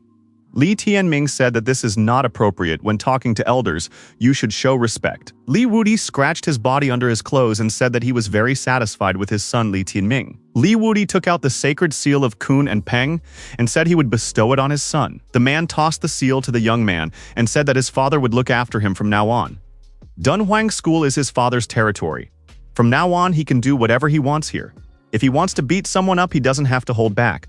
If he spots a juicy beauty, he can take her right away. His father will help him create an imperial harem and provide him with all kinds of wealth and privileges. Li Tianming was upset looking at this man and said that he liked to improve himself. Li Wudi stated that in such a case, the guy could refer to his mother. Divine origins, spiritual minerals, spiritual quintessence, animal weapons, everything would belong to him. After finishing the wine from the flask, Li Wudi sprawled out here on the floor. Grandma Li leaned over her son and said that he was laying down again. His health was already bad and he was not watching him. Li Tianming said that he would help. The boy thought that there was not an ounce of censure or contempt in his grandmother's gaze, only pain and regret. It seemed strange to him. Under ordinary circumstances, could he expect such an attitude even from his mother, considering what he had come to? After putting the drunken man on the bed, the grandmother and grandson looked at him. The old woman said that he had given the sacred seal of Kun and Peng to his son. Li Tianming asked in surprise, "What was this thing?" This thing seemed strange to him. It looked like a gem but at the same time like metal, and when touched, it felt soft. The woman said that the sacred seal of Kun and Peng consisted of a fusion of the blood of all the ancestral rulers.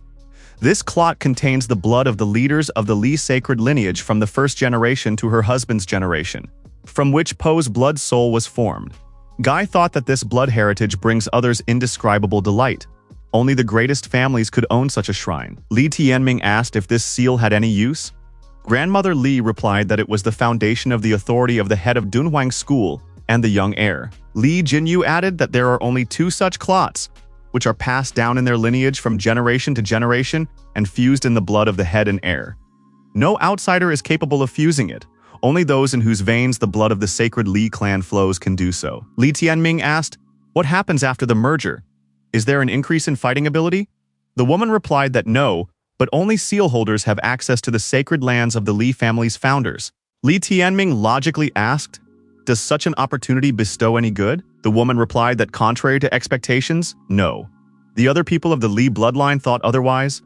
As for everyone else, without possessing the blood of the sacred Li bloodline, it is impossible to enter, even with the Kun and Peng sacred seal.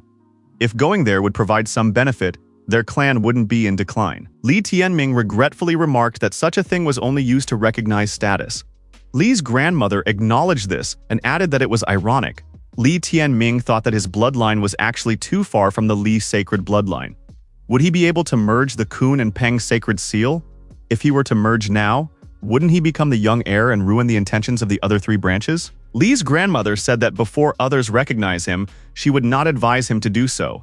Li Tianming wondered why. Because a new sacred seal only appears after the previous owner is dead? The new clot will differ only in that it will contain a drop of his blood. If the boy couldn't convince the other branches, there was a possibility that they would want to destroy him in order to obtain the sacred seal. If the 3 branches stand firm, the young man's position will become quite difficult, but she won't let anyone destroy him. Li Tianming asked what he needed to do to drain the seal. His grandmother replied that he should cut the area of skin where his rings were located, and when the seal came into contact with his blood, it would immediately fuse with it. The boy immediately bit the skin on his hand near the rings. The grandmother was frightened. "What are you doing?" Li Tianming replied that since he had decided to come here and win the young heir's place, he would not backtrack. He is not afraid that he will have no way to retreat. He can't leave them the slightest opportunity and won't make her regret her decision. The young man placed a seal on the bloody wound and said that he recognized his grandmother and liked her character. Li Tianming said that he called the woman his grandmother, and to him it was tantamount to being part of the Li sacred lineage. Now she saved Liner. For that he will be forever grateful to her, and by coming here he wants to share his power. The young man and the grandmother noticed that a fusion process had occurred. Po's bloody soul melted away. Li Tianming wondered, did the entire clot enter his body? Guy felt as if each founder's consciousness was circulating with his blood, feeling as if they were still alive. Li Tianming truly felt like he was part of the sacred Li bloodline. For this reason, the blood in his body was boiling, quite possibly the soul of the founders. A new seal of Kunin pen appeared in our hero's hand. The fusion was complete. He felt as if he had been reborn. Elder Li said that it was wonderful. She didn't expect anything less from her incomparable grandson. Li Tianming solemnly declared that he would be her own grandson from now on. Our hero has noticed that Li Wudi is saying Mu Hei's name in his sleep. But who is it? Li's grandmother said it was his wife, Qingyu's mother, although Li Wudi looked like a ladies' man in his younger years. In fact, there was always room in his heart for only one person. Li Tianming asked his grandmother, "How did this person get to this point? Wasn't he the first talent? Could anyone have harmed him?" The woman agreed that he was indeed the strongest young heir in his years. If it was about enemies, no one from the Dunhuang school would be able to harm him. But the one who did was not an enemy but his closest friend. Back then, he had outstanding talents. He was strong and blazing with enthusiasm. He made friends and new acquaintances everywhere. His best friend was Yuan Taiji. Their friendship looked like it would last a lifetime. At first glance, his friend looked amiable, with refined manners, and was not calculating. In his youth, he used to frolic with Li Wudi all the time. It had been too long since geniuses had appeared in the Li sacred lineage, and in those days she would never have thought to watch out for them. The young people had been perfecting themselves together for 4 or 5 years. There was an unusual understanding between them. She now realized that the members of the Yuan clan were excellent actors and also had outstanding patience. Even though Yuan Taiji's talents paled in front of her son's, the guy managed to get him comfortable enough to be willing to give his life for him. And then one day, when her son had just recently married, the Council of Elders organized a Dark Abyss competition in which outstanding talents were to cross arms. During the battle, Yuan Taiji took advantage of her son's trust and plunged his poisonous weapon, a dragon spike, into his heart. Once this weapon is thrust in, it cannot be pulled out. Attempts to extract it will result in death. The Council of Elders wanted to intervene but were powerless. With no evidence and relying only on the word of one man, they were trapped. This kind of betrayal hurts the soul far more than the body. Yuan Taiji did not destroy her son immediately, but decided to torture him because he secretly harbored feelings for Mu Hei. His hatred for her son was boundless, so he decided to torture him. The fall of her son gave the former friend great joy. He never wished to be together with Yuan Taiji. He repeatedly visited her orphanage under the pretext of friendly visits, when in fact he wished to take Mu Hei away. She and Mu Hei persevered, but in the end Mu Hei couldn't stand it, and abandoning her 3-year-old child, took her own life. Grandmother Li said that she wished revenge on them all, but as of today, Yuan Taiji was the strongest person in the Dunhuang school. Grandma Li said that she was not telling all this to her grandson in hopes of revenge, but only wished that he would be able to properly realize his talent and the essence of the 5 rings of calamity. Li Tianming had to be careful. It was easy to dodge an open strike, but it was difficult to dodge an attack from around the corner. And Li Wudi's mistakes must not be repeated. Yuan Taiji is trying to gain supremacy in the Council of Elders. The current Council of Elders is not what it used to be. It is decaying and splintering day by day. However, there were still those who remembered the kindness of the Li family and would take the boy under their protection. Our hero would never have thought that Li Wudi had to go through something so bad. The 3 of them have had a hard time, and Grandma has been through a lot at her age. Li Tianming vowed that in the future, he would definitely contribute to the well-being of this family and make the Yuan clan pay for everything. Li Wudi got out of bed and said that he had already gotten some sleep and woke up, and they were still talking.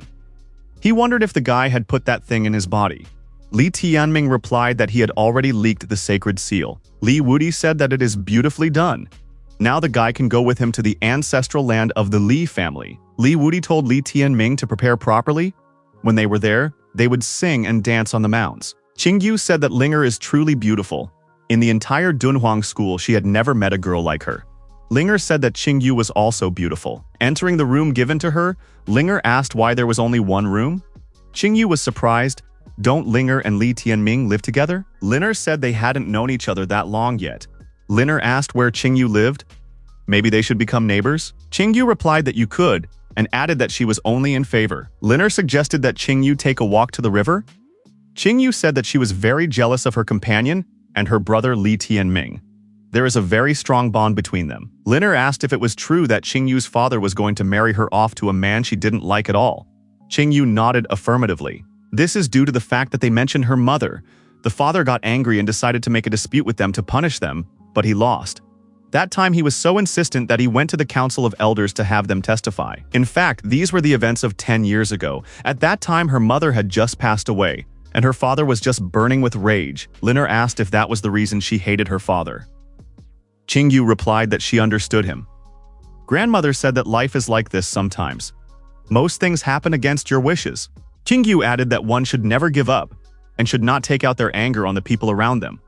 One should bravely fight to the last breath, making every effort with no regrets. Liner asked what she would do if the groom's side actually organized the engagement and went to the council of elders to press them. Qingyu replied that in that case, she would disfigure her face and burn all the skin on it. Liner told Qingyu not to dare to do such a thing. Qingyu replied that the day would come when she would make them pay an exorbitant price for their crime. Qingyu added that as long as she is alive, she will never forget the way her mom and dad left her life.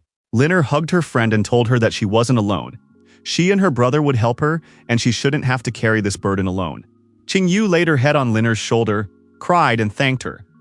Liner told how Li Tianming had fallen to the bottom, but fate had not ruined him at all. Li Wudi walked in front.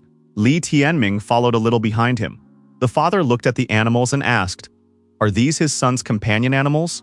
Li Tianming answered the question with a question. What was wrong with his companion beasts? Li Wudi laughed and said that if you put them together you can form a great dish, fried chicken with tender cat meat. Shadow said that all the birds and beasts in this place looked very funny. Inho called Shadow to go have some fun. He spotted fish in the lake and they would go fishing. Li Tianming told the departing animals not to trash everything in the neighborhood. The travelers approached the glowing wall.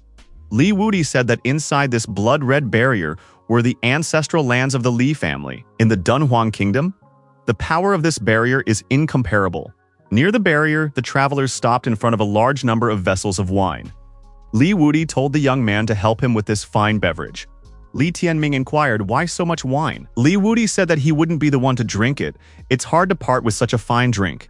It is a top-quality product that had to pay a heavy price. It is like tearing off flesh and blood from oneself. These ancestors are all masters of drinking. Unless you give them good wine, you get nothing from them in return. Li Tianming wondered, what is Li Wudi talking about? Could it be that someone from the ancestors of the Li sacred lineage was still alive? The man replied that none of them were alive. The wine should be poured on the ground. Li Tianming realized that this is sacrificial wine, and the interlocutor says that they are actually drinking it. I wonder if he is sober now. Li Wudi told the young man not to stand still, but to come over and take the jugs of wine. Li Tianming thought, would Liner be able to overcome this blood-red barrier if he were to instill himself into him? Li Wudi told the young man to follow him, and he would see this bunch of ancestral brigands constantly thirsty for a heady drink. Li Wudi said their first stop is Shenshao Mountain, where the burial site of Li Shenshao, the first ancestor of the sacred Li family, is located. Li Tianming said that it is amazing. It turns out that the graves of ancestors are located on such majestic peaks. Li Wudi said that this ancestor was the one who first got the curse of short life. In those days, there was no way to overcome it yet. The ancestor had terrifying willpower. Despite the curse, he stood firm and continued to improve. He persevered for 50 years and refused to die.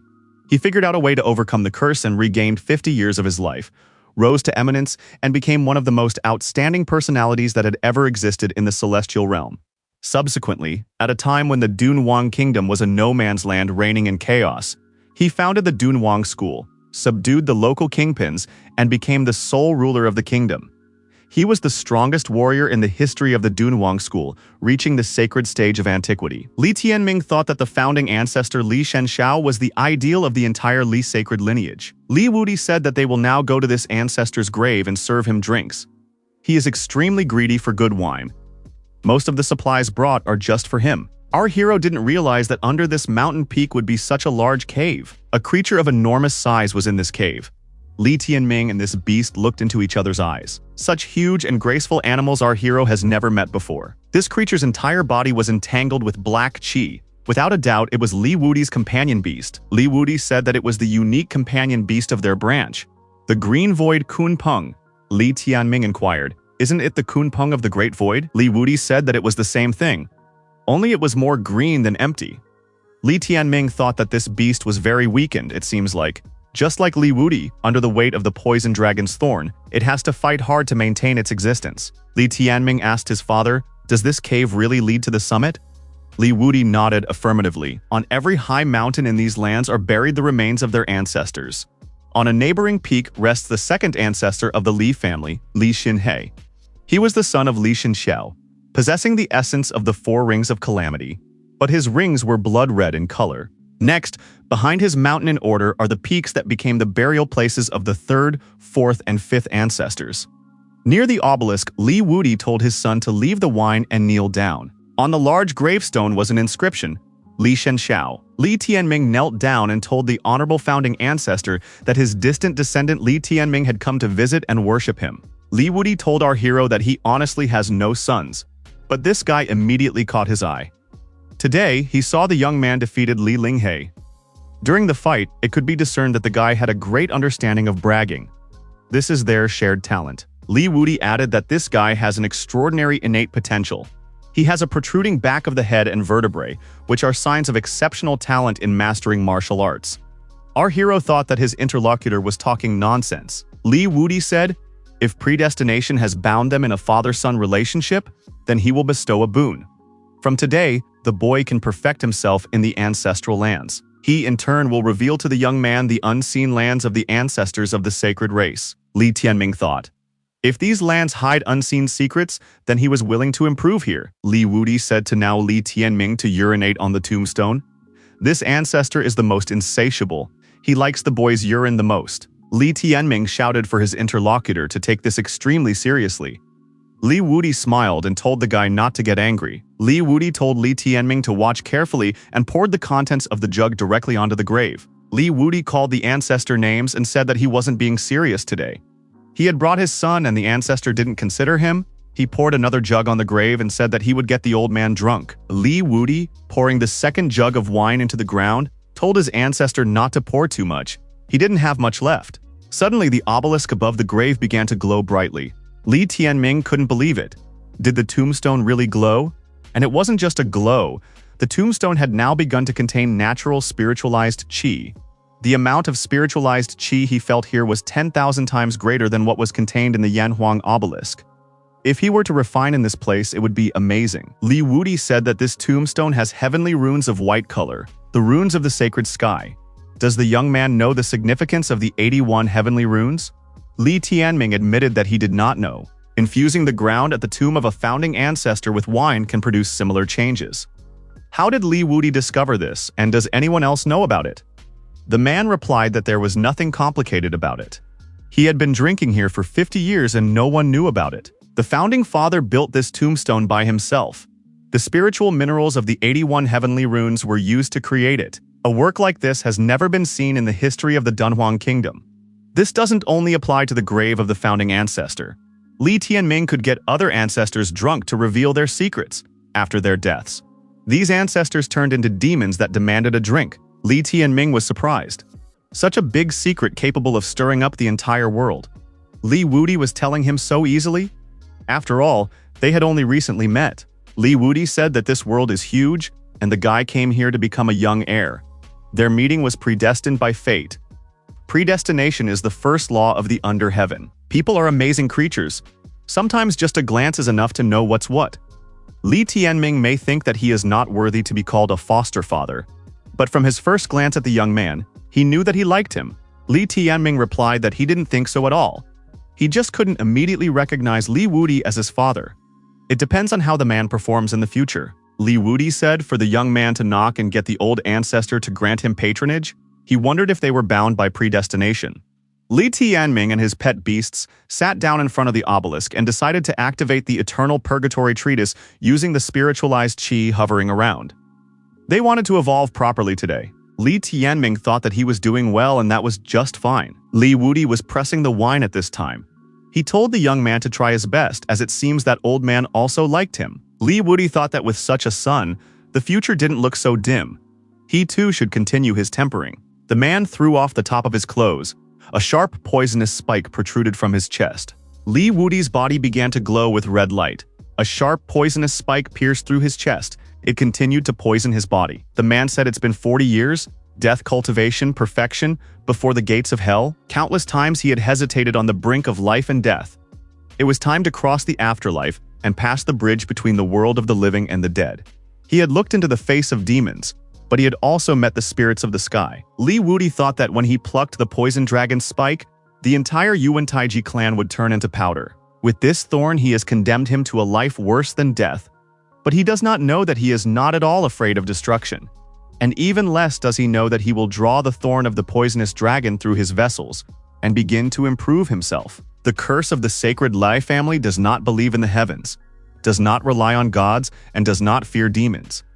They only believe that with their will and determination they can change their destiny against the will of heaven. Inho asked in the process of improving, "Where is the noise coming from?" Li Tianming said to the chick not to be distracted. 4 hours of the process of perfection have passed. The 9th step of the spiritual source has been reached. Li Tianming thought that tomorrow the other 3 branches of the Li sacred lineage would arrive.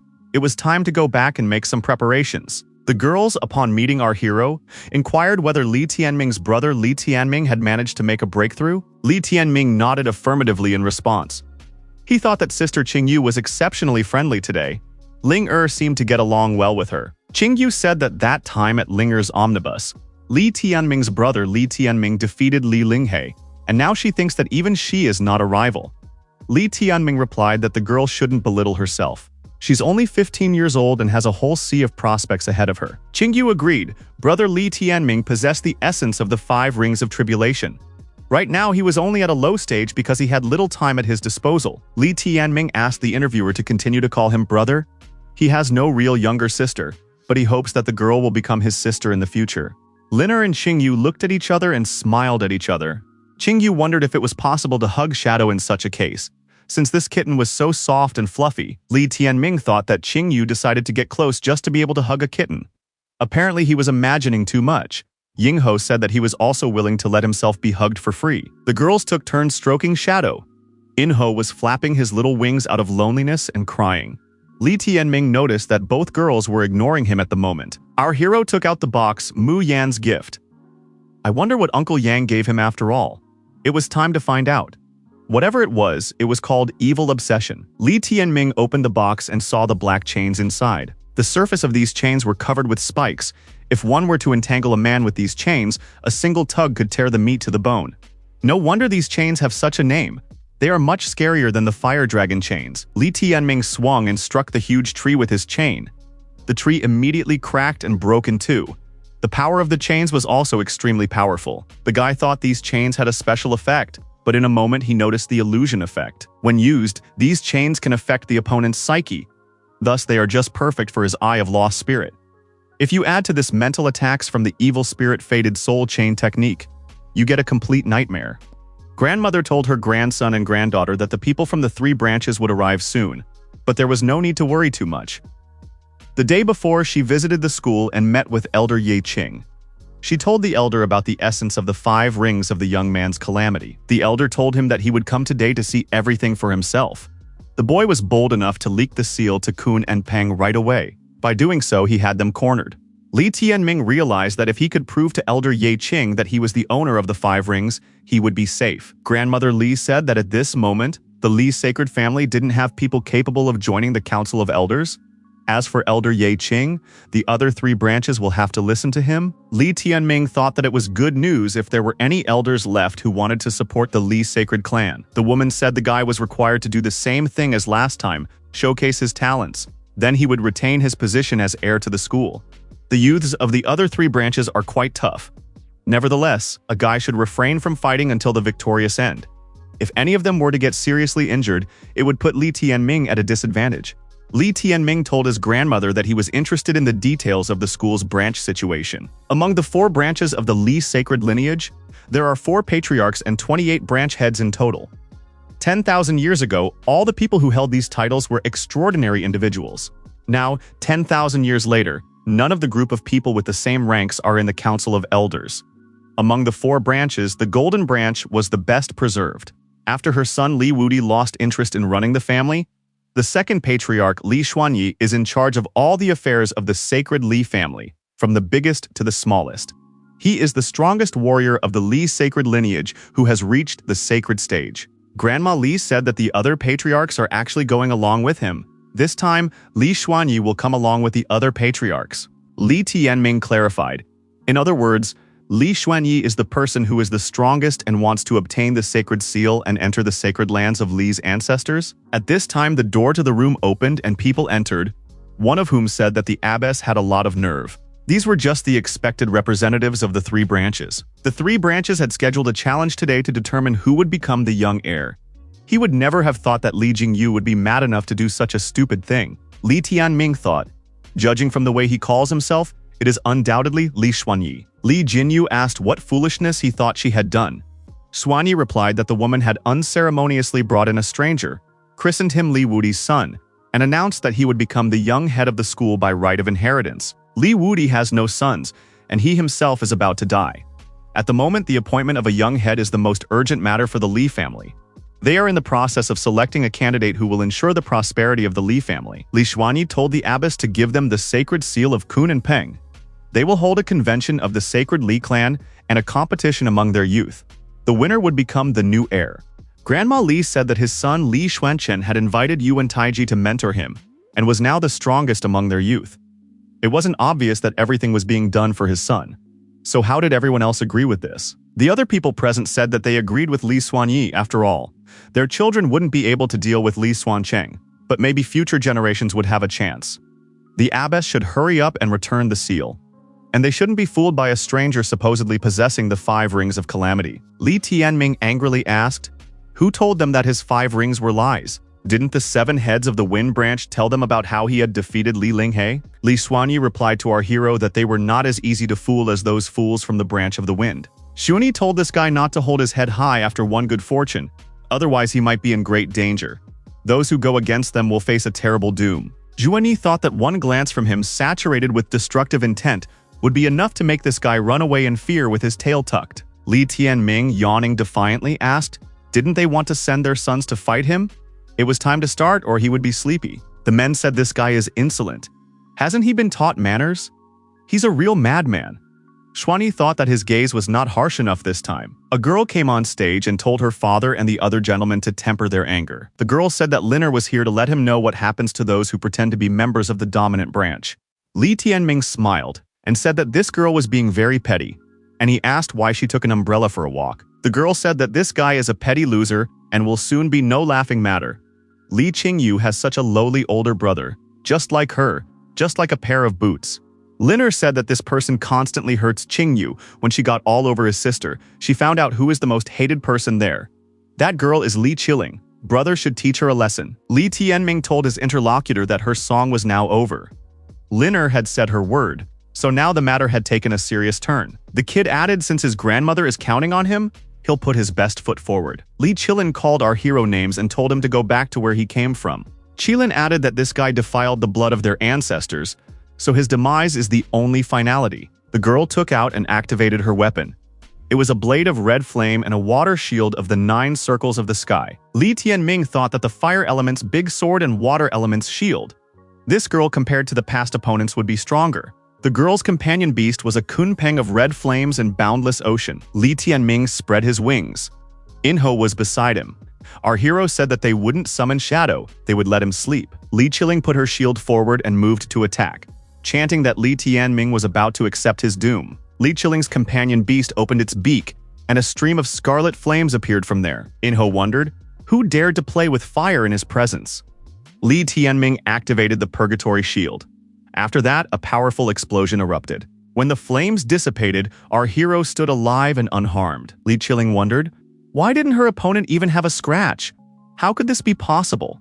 The girl thought that her opponent was skilled at a few things, but her strongest suit was melee combat. She activated an aura of scarlet flame. The rivals were about to meet, bird against bird, man against man. Although Li Qiling was a melee champion, but she couldn't resist against our hero. After another attack, the girl lost her balance and tumbled chaotically downwards. The stream of scarlet kunpeng flames posed no threat to Enro. Li Tianming, without slowing down his speed, came close to his opponent, and their gazes met. The guy put his left hand forward and showed the girl his palm. Qilin saw an eye in the palm of her hand and fell into the illusion. What our hero saw seemed to him quite obscene. Li Tianming said that the girl would make a great guinea pig to test the chain technique he had been practicing all night. The guy hit Li Qiling with chains and told her to taste the whip of justice. Everyone present recognized that this was Li Qiling's defeat. After such an embarrassing loss, how could one look people in the eye? This guy's chains have an illusory effect. Those present, looking at the girl, stated that she had already lost her ability to fight. Li Tianming said that these people could forget about their plans to take away the sacred seal. He had already merged the Kun and Peng sacred seal with his body, also visited the ancestral lands and worshipped the founders. Li Tianming added, if there were any dissenters left, they could enter the arena and fight him. A young man came forward and said that he didn't agree. If Li Tianming had already leaked the sacred seal, then he would soon be a dead man. The one who would end him would be him, Li Chenlei, Li Tianming said with a smile. This new opponent could prepare to part with his teeth. Li Tianming told the chick to come back. He wants to test Shadow's new special ability today. Inho replied that in that case, he would guard the beautiful ladies. Inho sat on Qingyu's shoulder and asked if she thought it was gorgeous. The girl replied that this chicken was the most magnificent. Qingyu added that her big brother was the most magnificent. Inho took offense. How could his majestic appearance and deep inner feelings be ignored? Li Chenlei wondered, is the opponent really going to fight without a beast? Li Tianming replied that he was making a substitution and would play with another companion beast. The people present wondered, is this guy really the mentor of the two beasts? He is separating them between battles. What is the point of this? Chenlei was angry. How dare Li Tianming neglect them like this? Chenlei said to his celestial thunder Kun Peng to go outside. Li Tianming told Shadow to wake up. There would be a battle now. Shadow replied that he was tired and wanted to sleep. Guy got angry and said that in that case the Shadow might not take offense. The cat got a flick under his tail and his eyes really rounded up from the pain. The cat began to exude a tremendous amount of internal energy and transformations began to happen to him. The little kitten had turned into the demonic emperor of the primordial chaos. Chenlei was frightened. What kind of beast was his opponent? Li Tianming told Shadow that if he won, he would be able to sleep for 3 whole days in the future. Li Tianming jumped up on his beast and said that he finally had a riding companion. The opponents were once again approaching to fight each other. Inho said, as he prepared a warm welcome for his opponent. Li Tianming asked Liner to discreetly activate his wings. However, when the opponent rushed at our hero, he decided to retreat back, calling it a tactical retreat. Inho wondered if his companion had faltered at the decisive moment. The unexpectedly appearing elder told both of them to stop immediately. The opponents glanced over and looked at this old man. Elder Ye Qing appeared in front of the young men. Li Xuanyi bowed to the elder and said that the younger generation, on behalf of the Li sacred clan, greeted Elder Ye Qing. Everyone present bowed and greeted Elder Ye Qing. The old man said for the young men to stop fighting. There was no reason for them to continue this battle any longer. Yi Qing said that everyone here was of the same current. There was no need to ruin the harmony between them. As for the 2 recent battles, he had seen everything he needed to see. The young man, our hero's rival, told the elder that he still wanted to determine the winner of this battle. He did not want to lose to this upstart. Yi Qing asked, what would this guy prove if he defeated his opponent at the spiritual origin stage, being at the 6th stage of fusion? The fact that Li Tianming was able to withstand his punch and not get killed was already something incredible. Li Xuanyi said for Xuanchen to go back and do as the elder says. Inho told his companion not to tell him that he knew in advance that the fight would be stopped, and that was why he felt so at ease. Yi Qing looked at our hero's right hand and said that these 5 rings were extremely unusual. Li Tianming thanked the elder for his recognition. Yi Qing asked if the guy had really visited the ancestral lands and worshipped the founders. Li Tianming nodded affirmatively. The elder inquired what was the impression after this visit. Li Tianming replied that the Li sacred lineage has a brilliant past of 10,000 years under its belt. It has neither faded nor perished, so all of its fallen heroes are admirable. The elder said that this boy is quite understanding, can think seriously, and behaves in a dignified manner without being arrogant or ingratiating. He doesn't look like he's 16 years old. Yi Qing said that he should not interfere in the internal affairs of the Li sacred family, but this young man's talents are suitable for becoming a young heir and maintaining the continuity of the sacred family's traditions. Given the essence of the 5 rings of calamity, it doesn't matter if he is really Li Wudi's son, since he had already leaked the sacred seal of Kun and Peng. If someone for the sake of their own ambitions decided to destroy this young man, from his point of view, such an act was nothing short of a crime. Yi Qing asked if Li Xuanyi wanted to become a criminal. Xuanyi asked the elder, is it too early to categorically declare that this guy possesses the essence of the 5 rings of calamity? I mean, they know what the concept of this essence is. In that case, I wonder what talents are needed to be able to defeat an opponent on the 4th stage of fusion while at the spiritual origin stage. However, Li Xuanyi elder's worry is incomprehensible. The number of rings is mainly reflected in the pace of tempering. Li Tianming had reached the 8th stage of spiritual origin after half a year of practice, but no one present had seen it with their own eyes. Yi Qing suggested that this guy should be given another 6 months, and they would see if he managed to reach the 3rd stage of fusion in that time. This would completely prove that he possessed the essence of the 5 rings of tribulation. Zhuan Yi clarified, "What Elder means to say is that if a guy doesn't reach the 3rd stage of fusion in this half a year, then he's out of competition?" Yi Qing said. "In that case, Xuan Yi will replace the young heir and no one will interfere." Li Tianming said that he would do his best to fulfill the hopes of the elder and everyone present during these half a year. Chenlei told our hero that after 6 months, he would personally check if the guy had managed to reach the 3rd stage of fusion. Li Tianming said that he understands everything. When the time comes, everyone will make sure of it. Yi Qing held out a token to Li Tianming and said that this certificate was a confirmation of his Qingshen Mountain Inner Circle disciple status. From now on, he would become one of them and be able to practice there. As long as Li Tianming is a Qingshen disciple, he is personally responsible for his safety. The elder said that he wished to become this fellow's patron from now on. Li Tianming replied that he was immensely grateful to the elder. Li Tianming thought that by giving him the ID card in front of everyone, the elder had made his position clear, letting them know that they couldn't touch him. He would never have thought that this old man was so loyal to his friends. He is indeed a good person. Those present didn't understand why the elder had treated this guy so well. Yi Qing told the guy to try his best and prove his worth. He is extremely curious to see what the lad will be able to accomplish. The first founding ancestor is a legend. He also possessed the same rings, so he wants to see what the young man will become in the future. Li Tianming told the elder that his victory would make him completely ecstatic. Yi Qing replied that he would look forward to this moment. Grandma Li thanked the elder for recognizing her grandson. Li Xuanyi said that he had one matter left for the elder. Xuanyi showed the elder his son Li Jingqian and said the lad turned 15 this year. In the past, he and Li Wudi signed a marriage contract, which was also signed by 8 elders. According to the contract, when Li Qingyu turns 16, she will have to marry his son. He wondered if this contract would necessarily take effect. Jingqian told his father that he was already hungry. Li Qingyu froze and was covered in cold sweat.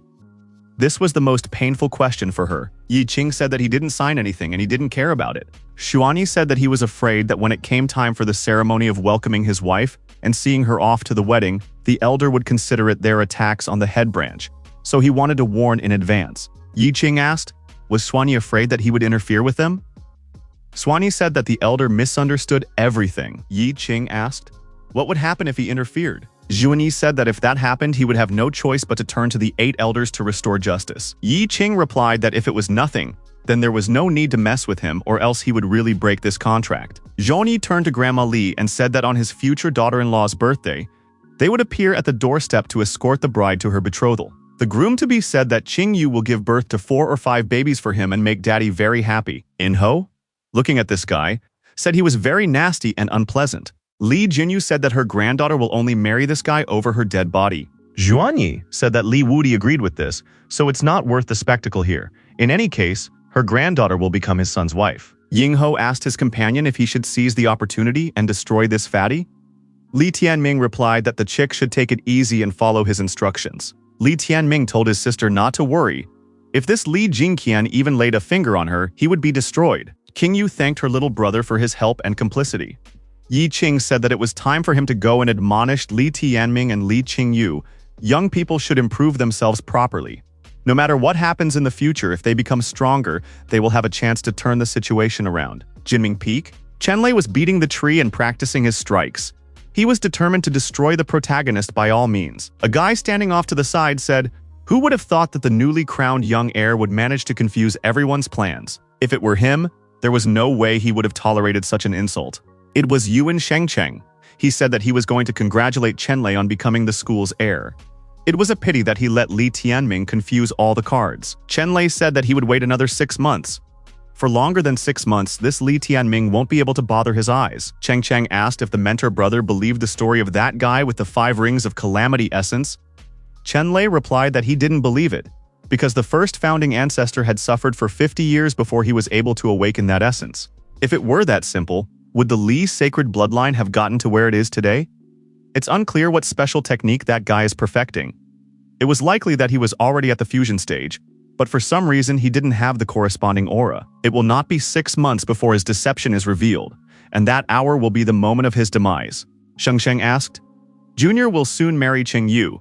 They say she is good like her mother, who his father liked in the past.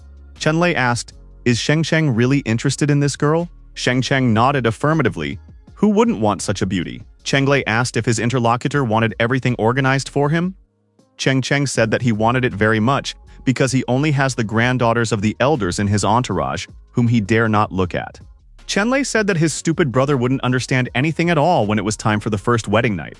He could be deactivated for a while. The young men were still discussing their plan of how to proceed with Qingyu for a while longer as they left the place. Chenlei promised the interlocutor that this girl would belong to him. Shengsheng thought it was funny. He would be able to get what his father had been unable to get in the past. Inho was in the process of training and threatened Shadow that if he dared touch his little sister, he would chop his head. Shadow tried to avoid this conflict and ran away. Liner rested her head on Li Tianming's shoulder and quietly watched the moon and stars. Her companion was doing the same. Liner asked his brother if his heart belonged to this place. Li Tianming replied that this place had become his second home. Liner lay down and put her head on Li Tianming's lap. She asked, has he settled in yet? The boy replied that any place would be home to him as long as Liner was around. Liner wondered what it was that was so solid under her head. Li Tianming blushed in embarrassment and said that it was his flaming thunder sword. Liner asked why he had to carry it around with him all the time. Because it was inconvenient. Li Tianming asked the girl how she felt about doing stuff before marriage. Liner asked, what kind of things are we talking about? Li Tianming, covered in a blush, said that after all, it was about very obscene things. Liner pounced on the guy and said that the rascal was dreaming big time. She added that he was annoying her. Li Tianming began to shout that her husband was being destroyed. Liner also blushed and stared intently into Li Tianming's eyes. Li Tianming fell silent. This girl's gaze immediately made him feel hot. Li Qingyu appeared nearby and told her brother that she had something to talk to him about. The embarrassed young men immediately moved away from each other. Li Tianming asked, can't this matter wait until tomorrow? Qingyu replied that it couldn't. She felt that the atmosphere among the young people was somehow strange. Qingyu said that her little brother has become a disciple of Elder Ye Qing's school. She is also a disciple of the inner circle of Qingsheng Mountain. Tomorrow, a supreme mentor named Ye Shaoqing will talk about the methods and secrets of moving from the spiritual source stage to the fusion stage. Li Tianming is just at the peak of his spiritual source right now. Does he want her to take him with her tomorrow? His lectures are in very high demand. Li Tianming rejoiced and said that of course he wanted to. Such an opportunity could not be refused.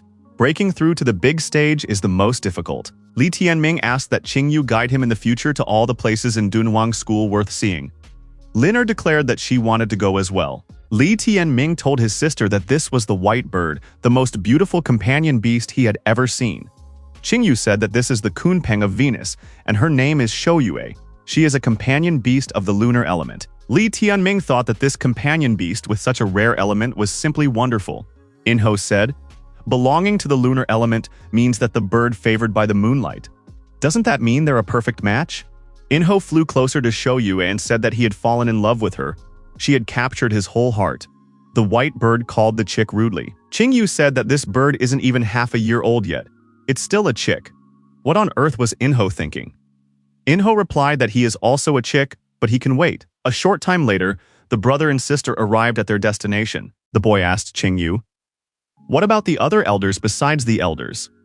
What status do they have? Qingyu explained that the status of an elder is the highest. Each of them is in charge of one divine peak. There are 10 temple dignitaries at each divine peak. Most often they are in charge of administrative affairs. Most of the temple dignitaries and supreme preceptors are at the sacred stage and are the core strength of the Dunhuang school. Ye Shaoqing is one of the temple dignitaries and also serves as a supreme mentor. He should soon rise to the status of elder and become one of the youngest elders in the school. There is also the 9th elder Yuan Taiji and the 3rd elder Yuan Fengtian. The Yuan clan is the largest clan in the Dunhuang school. Li Tianming inquired, what is the hierarchy of disciples here? Starting with outer circle disciples. The order is as follows: outer circle disciples, inner school disciples such as Qingsheng Mountain, personal disciples, and Taiyi disciples. Li Tianming asked, is it possible that the title of Taiyi disciple is equivalent to the title of Tianzi disciple enjoyed by the Sacred Sky Palace? Qingyu confirmed it. In this case, we are talking about the most extraordinary geniuses. If one successfully molded their growth, They would definitely reach the rank of elders in the future. In each generation, the number of Taiyi disciples reaches a maximum of 2. There are even times when there are none. Qingyu said that the current generation of disciples under 20 had made a real leap and had a total of 4 Taiyi disciples. Li Tianming asked what stage they were at. The girl replied that they were at the peak of fusion. There was even one who had reached the heavenly will stage. Li Tianming wondered, what did they eat to grow so intensely?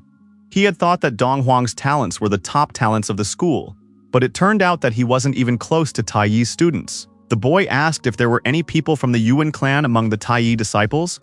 Qingyu replied that Yuan Shendu, the eldest son of Yuan Taiji, was the strongest disciple. Li Tianming thought that his journey to retribution would not be a quick one.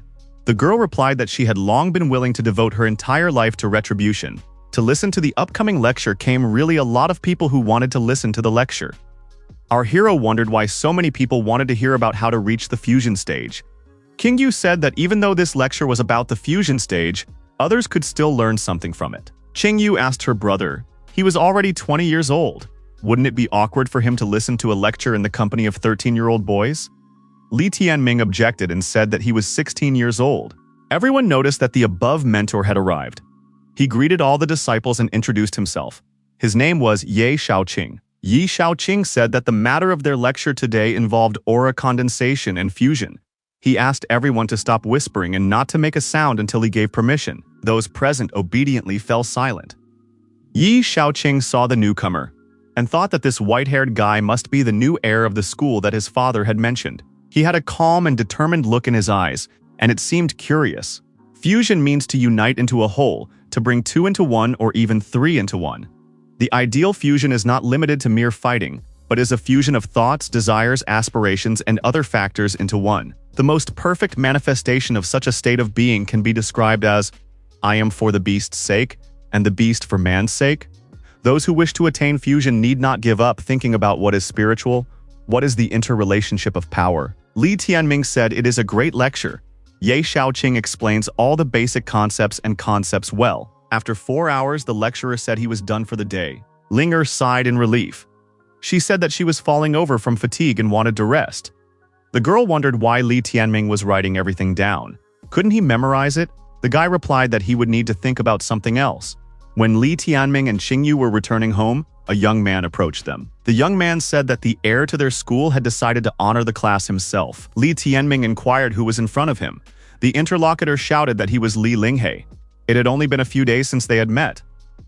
Our hero said that he didn't memorize defeated opponents. Li Linghei said that the granddaughter of Elder Ye Qing is standing in front of Li Tianming right now, so one should show her respect. The girl has a conversation with Li Tianming. Qingyu told her brother that this girl's name is Ye Zi'ai. She is the daughter of the elder brother of the supreme mentor Ye. Yi Zi'ai asked. So he was the one who beat Li Linghei and became the young heir? Does he know that Li Linghei is her friend? Li Tianming thought that the person in front of him was just another spoiled girl who thought she was right about everything. She seems to be here looking for trouble, he asked the girl. Is Li Linghei her friend or a dog on a leash? Li Linghei got even more angry and told his opponent to watch his expressions or else he would beat him up. Li Tianming said that he was right. After he beat up that little dog, his mistress showed up. Ye Ziyi said that this guy is very arrogant. It's a pity he wasn't here when she bullied Qingyu. Li Tianming interjected, did Ye Ziyi really hurt his little sister? The girl confirmed and said that it had happened many times, and now she was planning to take on the young heir. Li Tianming realized what this was all about. She wanted to take on him to feel important, unless he gagged her before doing so. Qingyu told her brother to ignore this girl. Li Tianming thought that Elder Ye Qing had treated him well, so beating this girl would not be a good tone. I wonder if the Supreme Mentor had noticed this altercation. The Supreme Mentor walked over and told Zi'ai to get out and dare not show up in his classes again. The girl turned around and looked resentfully at her second uncle. Ye Shaoqing repeated even louder for his niece to get out of here. Yi Ziyi tearfully said that she was leaving. It was incomprehensible to her why second uncle wouldn't put her in anything at all. Was it really because of this Li Tianming? The offended young men went their way, and Li Linghei said that he would get even with the young heir yet. Yi Shaoqing said for Li Tianming to come over to him. He wants to take a look at his rings. The mentor took a look at the rings and said that it didn't look bad. Even he was curious if the guy would be able to reach the 3rd stage of fusion in 6 months. Li Tianming replied that he was hesitant at first, But after listening to Ye Xiaoqing's instruction, it was as if a veil had fallen from his eyes and he became more confident. The mentor said that this was great, meaning that he had not explained everything for over 4 hours in vain. It was obvious that Li Tianming was the most attentive listener. Li Tianming said that his mentor's detailed explanation had helped him a lot. Ye Xiaoqing suggested that he go straight to the gate of the 9 heavens and see if he could break through to the fusion stage. Li Tianming was at a complete loss for such a suggestion. King Yu said that she was just about to walk her companion to the Dunhuang Sacred Mountain after the lecture and gradually tell him everything. Ye Xiaoqing said that he would explain everything to the young man himself in a nutshell. The 9 Heavens Gate is also popularly known as the place to achieve fusion as soon as possible. Through coercion, pressure, and compression, it can suppress the companion space, and then allow under great pressure to form a strong resonance with the souls of the companion beasts. This is a very useful practice for reaching the merging stage. Right now, Li Tianming was at the spiritual origin stage. Once he reached fusion, the next steps would become much easier. The boy thanked his mentor and said that he was leaving immediately. Ye Xiaoqing rushed off on his own and told the young man to try his best and give his regards to Li Wudi from him. An excited Li Tianming told his companion that they were immediately going to the gate of the 9 heavens, the sacred mountain of Dunhuang. There are many significant places on the sacred mountain of Dunhuang. The gate of the 9 heavens is one of them. Qingyu explained that top-rank spiritual minerals were used to build these 9 gates. They contain the sacred heaven runes, which are the key to refinement. The first gate has 1 painting of heavenly runes, the second gate has 2, and so on. In total, the 9 gates have 45 paintings. Li Tianming thought, isn't this a simplified version of the tomb of the founding ancestor Li Shengshao? Except that his tombstone contains 81 paintings of heavenly runes, which he couldn't handle right now, so there was little use for it. However, this spot given his current state will be just right. It looks like he has a chance to make a breakthrough today. King Yu said that his brother should definitely choose the right gate for him. If he made a mistake and spent too much effort, it could lead to the collapse of his companion space. Li Tianming inquired about which gate his sister would go to. The girl replied that she would go to the 5th gate. She dared not go any farther. Li Tianming asked if anyone had entered the 9th gate. The sister replied that few people had done so in the past 1,000 years. In his younger years, her father was such a person. King Yu said that brother's beasts were at rank 7, so it would be best to go to the 1st gate. The 9 Heavens Gate works in such a way that as long as he doesn't refine, they don't exert pressure. But when he starts, they immediately suppress his companion space. Li Tianming realized that the pressure was only on the companion space. Sister suggested that they go to the 5th gate first so she could give a demonstration, and then he would return to the 1st gate. Li Tianming agreed and followed Qingyu. In a gazebo by the lake, 2 men were drinking tea and talking. The man turned to Yuxi and said that his family was having a banquet tonight to celebrate Shengcheng's traditional birthday. Would she like to keep her company? Yi Yuxi is an elder taking watch duty at the sacred mountain located at the sacred stage. The girl said that she wouldn't go. Her interlocutor was Elder Yuan Keitai, who was surprised by this refusal. She wondered if he'd gotten used to it yet. She had said she didn't like him, so why make such a futile effort? Besides, he had no shortcomings in women. Keitai thought that sooner or later, Yuishi would belong to him. Keitai said that her second elder brother Ye Xiaoqing is going to become the school elder. He heard his father and elder brother talking in the morning. There are 5 people running for this seat. Her second elder brother now has 18 votes. 2 of them belong to members of their clan. He had to use all his eloquence for the girl's sake. Yuxi wondered, without those 2 votes, would her brother not be able to become an elder? If any of the other 4 worthless candidates were to become an elder, then the job would be too easy. Keitai remarked that she shouldn't say that. She herself knew the influence his father and older brother had in the Council of Elders. Keitai added that the Yi clan would now have 2 more elders. The girl said that 1,000 years ago, the Li sacred bloodline surpassed them by 100 times, and the Yi bloodline was the first after them. Yuxi asked if the interlocutors really believed that the Dunhuang school had become the property of the Yuan clan. Someone shouted for everyone to part and give him way. The girls asked Shengcheng to wait for them and practice with them. Keitai rose from his seat and said that it was his dear nephew Shengcheng. Keitai said that this guy is only 13 years old and the girls are running after him. Plus, many of them are daughters of respectable families. This is a case where the son has surpassed his father. Yuxi told her interlocutor to keep an eye on her nephew because he is doing whatever he wants here. Shengcheng scolded some young man and told him to get lost and stay out of his sight. Li Tianming saw this guy and asked who was so bold. Qingyu replied that it was Yuan Shengcheng, the younger brother of Tai Yi's disciple, Yuan Shengdu. Qingyu added that this guy has good talents, what can't be said about his character. In this, all the Yuan family members are like him. Li Tianming asked if Qingyu wanted to make the leap to the 5th stage of fusion. Liner would help her. Qingyu rejoiced. Li Tianming said that Liner had suggested it herself. Li Tianming took Qingyu's hand, and Liner flowed into the girl's body. Qingyu experienced a new sensation and said that it was incredible. Li Tianming was happy that the girls had succeeded. Liner told Qingyu to try her best. She sincerely wants to help her become stronger. Qingyu thanked and replied that she would try hard. Li Tianming said that in that case they would go straight to the 5th gate. Sheng Cheng saw the young men and identified them. Sheng Cheng called out to our hero and told him to stop. The girl standing next to this guy said that the daughter of the head of Dunhuang School had once again come to perfect herself at the gate of the 9 heavens. She still hadn't reached the 5th stage of fusion. With such talents, she still calls herself a representative of the supreme branch of the Li sacred lineage. Li Tianming said that this environment was familiar to him. It seemed that his sister was also destined to be the object of ridicule since childhood. Qingyu replied that she was already used to it. Li Tianming told his sister not to waste words on these people and prove her own worth by using force. Those present asked, "Who is this white-headed fellow? Is he only at the spiritual origin stage?" Qingyu hadn't run errands for the Serenity Union for a long time now, and if the head of the union expelled her, she would have to go to the future Dark Abyss competition alone. Li Tianming asked which Tranquility Union we were talking about. Qingyu replied that all students of the school have the right to form their own associations independently. The heads of these associations and the leadership are elected by the members themselves, considering how serious dangers lurk in Dark Void competitions. If people are truly in teams, they can always look out for each other. The Serenity Alliance is an alliance that only includes female apprentices. Li Tianming assumed that the people of this union are clearly shunning Qingyu. They all say that she will fail. Qingyu said that she had to prove her worth. Li Tianming said that his sister really had to prove to everyone, and now she had the opportunity to do so. The girl stood in front of the 5th gate. Li Tianming said that she could handle it and he would wait for her here. The female disciples present said that Qingyu only knew how to shake the air. If she wanted to make a breakthrough, she would have done it long ago. Li Tianming told his sister that they, the sacred Li clan, who are not afraid of hardship and adversity, do not believe in predestination and never give up. This is the spirit of their clan.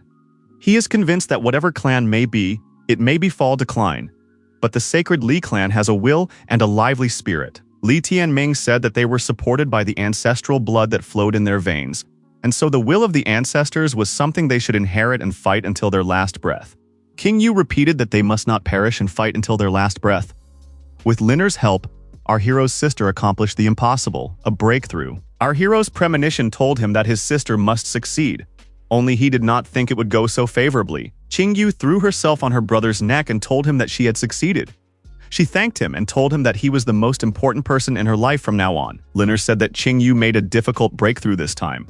It is necessary to take a quicker look at her wrist. Li Tianming saw on his sister's hand that the 3 rings had transformed into 5 rings, and they also turned silver in color. Qingyu said that it was called the 5 high moons.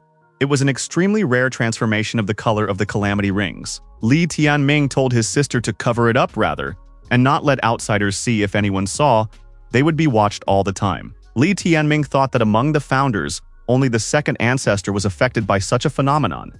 His rings were blood red in color, but he only had 4, while Qingyu had as many as 5. The guy had this feeling that this wasn't just a fluke or coincidence. All people of the Li sacred lineage believe that the number of rings is determined for life on the very day one overcomes the curse of a short life. Li Tianming asked his sister how she was feeling. Did she feel any changes? Qingyu replied that her mind had cleared up quite a bit. Problems that used to stump her before had now become crystal clear to her. Qingyu added that she could now clearly see the path to the 6th and 7th stage of fusion. And she also understood how to correct the trailing aspects in the fusion martial techniques she practiced. In addition, 5 years of high moons had now appeared on Shoyu's wing. Li Tianming remarked that it was amazing. This time the sister actually received an epic reinforcement. Qingyu said that she had accomplished her task.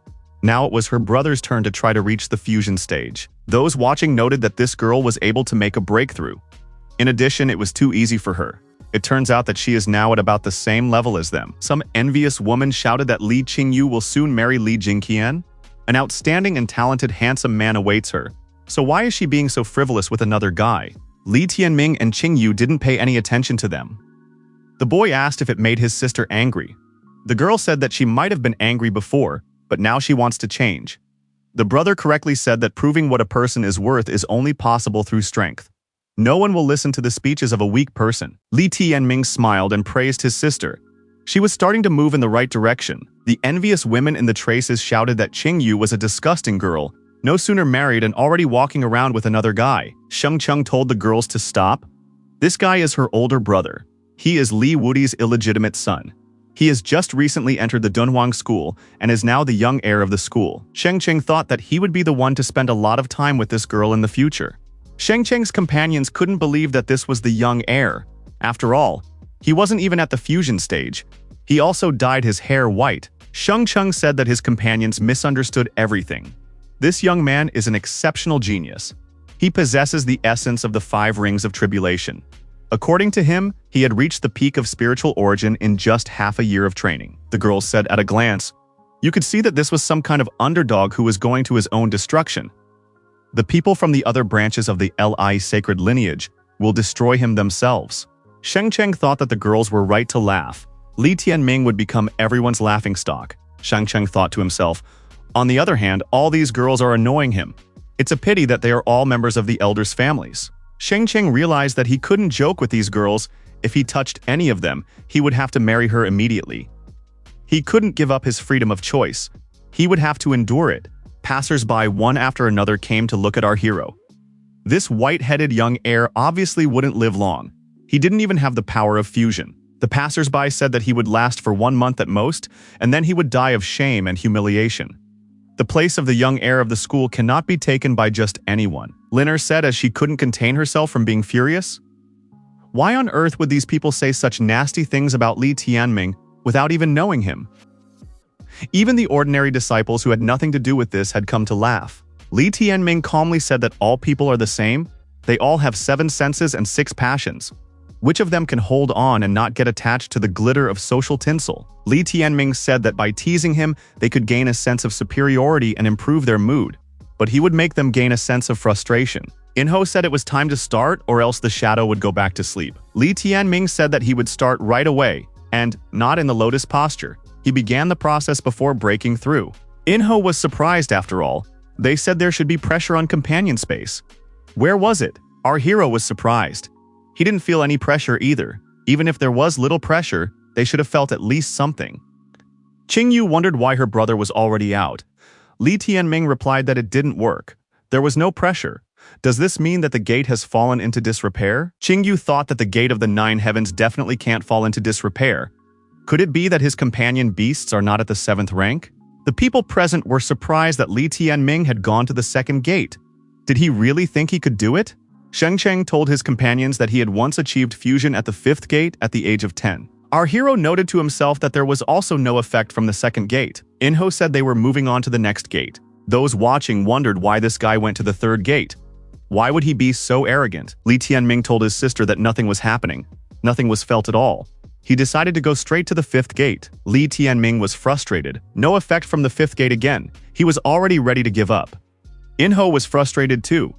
Why was the rarest challenge thrown at him so worthless? Did this gate even work? Shadow was frustrated that he was constantly being kept awake. Li Tianming said so that the watchers would not laugh. He is going to the 7th level, Sheng Cheng wondered. Had the young heir come here to show tricks? Li Tianming agreed and said that he had just chosen Sheng Cheng for the role of the dumb monkey. Sheng Cheng became very angry after all. No one dares to talk to him in such a manner. This guy's companion said that Li Tianming is insolent.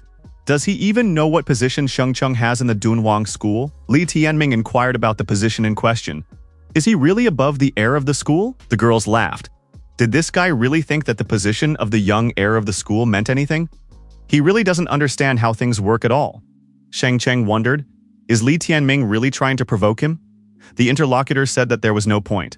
Why provoke a child with no intelligence? It was better to let him not interfere with his training. Sheng Cheng stated that this was not a training session but a comedy performance. He said that the person in front of him was not a representative of the main branch, but just a coward. Yi Yushi looked at the blonde-haired boy and wondered, is this Li Wudi's son? Kai Tai replied that he too had just recently heard of him.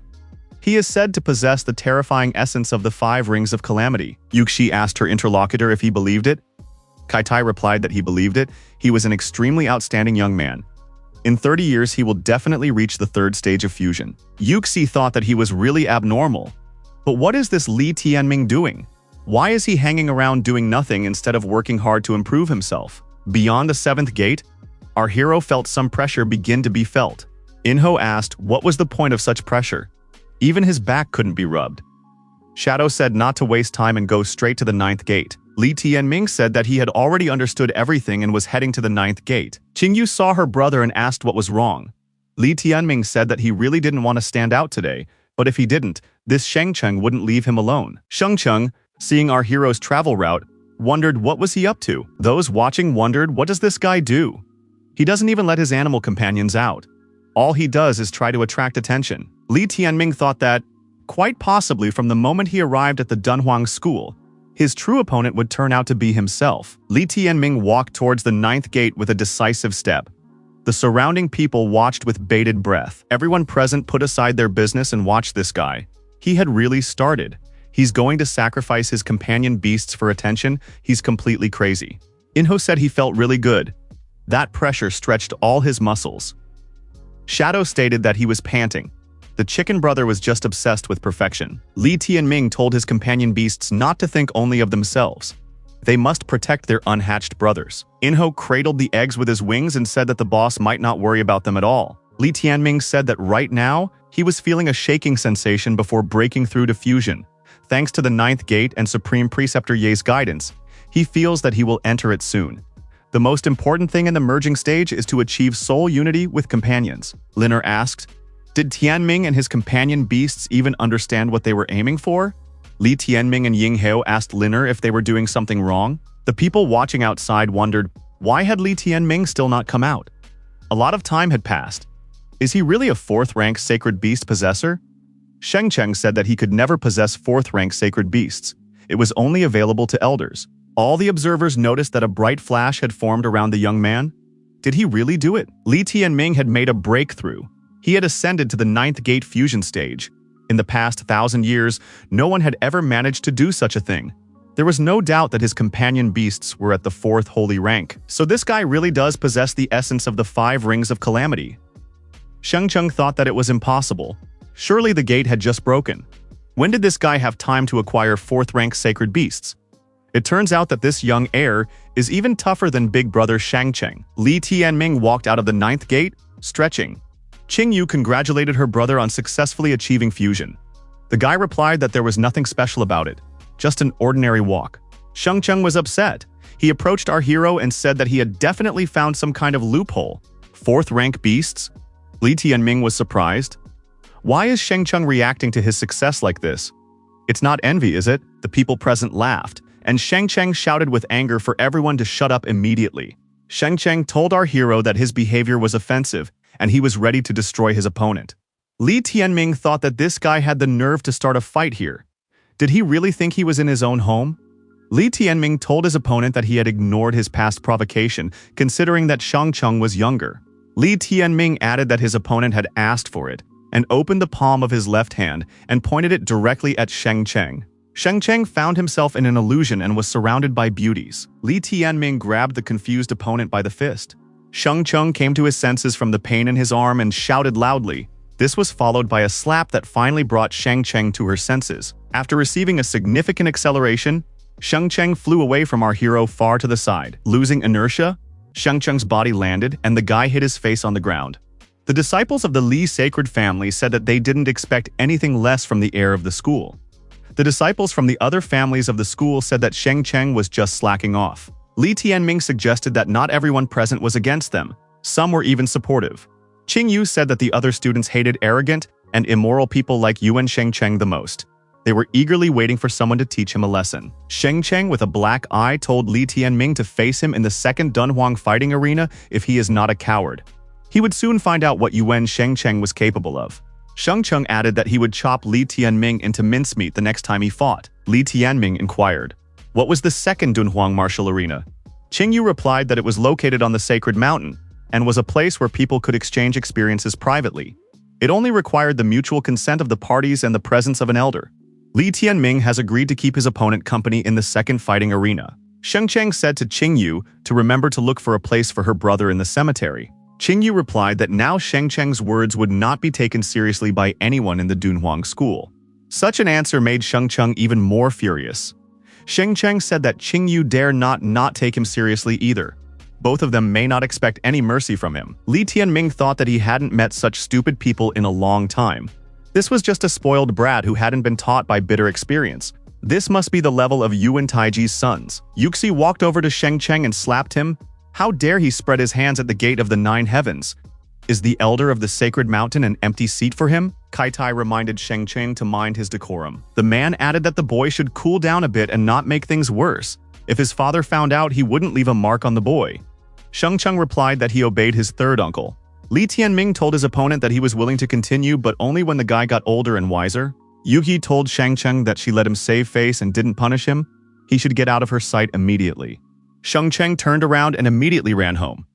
Qingyu said that Elder Ye Yuxi is Ye Shaoqing's own younger sister and is very frightening in anger. Li Tianming and Qingyu bowed and greeted the elder masters.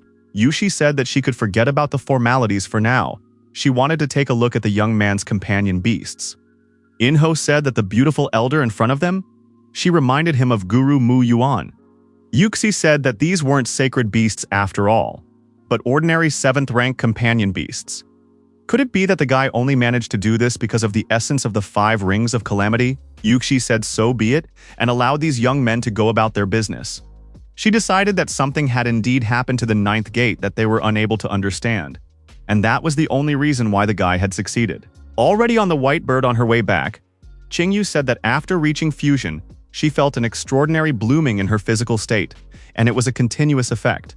Liner told her brother that she senses strange anomalies in his body and she doesn't like it. Li Tianming's body was beyond any doubt now growing. In other words, he was aging. Moreover, the rate of this aging was 10 times faster than normal. Our hero was very surprised and upset when he heard the news. Given this speed in a year, his body would age to 30 years old. His life expectancy is now less than 10 years. Qingyu suggested that perhaps this was the curse of her brother's short life. Li Tianming believed that the appearance of the rings meant that the curse had been overcome. Li Tianming thought that there was a silver lining. If his growth was now going 10 times faster than the others, it meant that his rate of improvement was also 10 times faster. Qingyu said that a person reaches the peak of his strength at 50 years old. Beyond that, his strength does not increase and may even decrease. Therefore, in reality, his time to make progress in hardening is about 2.5 years. Liner wondered how this could have happened. She doesn't want her little brother to die so early. Inho stated that he didn't want to die. Li Tianming should think of some way.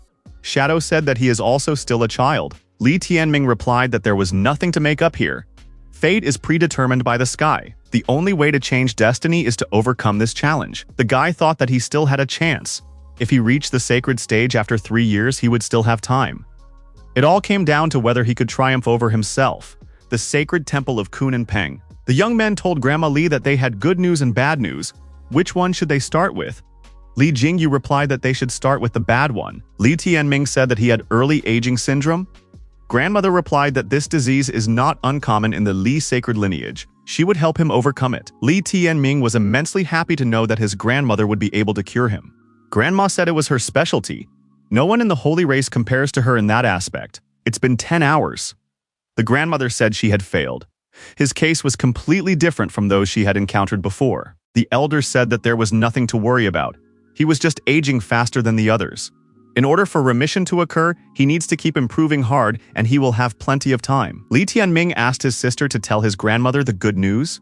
Qingyu thought that she didn't want her grandmother to know how long he had left to live. Qingyu showed her grandmother her right-hand wrist and said that this was the good news. The old woman said her eyes were failing her. She thought she saw 5 white rings of distress. Qingyu said that it doesn't seem to grandmother. This is the 5 rings of calamity as well as the 5 high moons. The woman's eyes immediately became like 2 full moons. Could it be the 5 rings of calamity? The 5 high moons? Qingyu was shocked by her grandmother's behavior, who fainted from the news she received. Li Tianming thought that Li Qingyu was too impressionable. Grandma jumped to her feet and said that she was so happy that she was ready to start dancing. Li Tianming asked the grandmother to be discreet. They had something else to discuss. The old lady calmed down and said she was all ears. Li Tianming said that he wanted to go with Qingyu to the nearby Dark Abyss battlefields to gain experience. Li Jinyu said that if they had asked for it before, she would have definitely refused.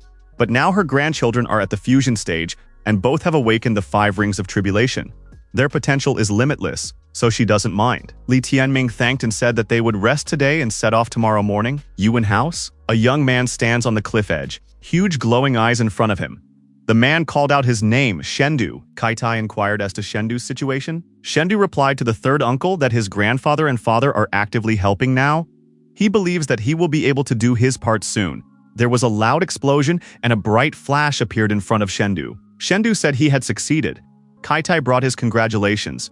Shendu is the first Taiyi disciple in the past 1,000 years. Shendu said that he managed to obtain a 4th-rank sacred beast before the age of 20. He asked his uncle where Shengcheng was.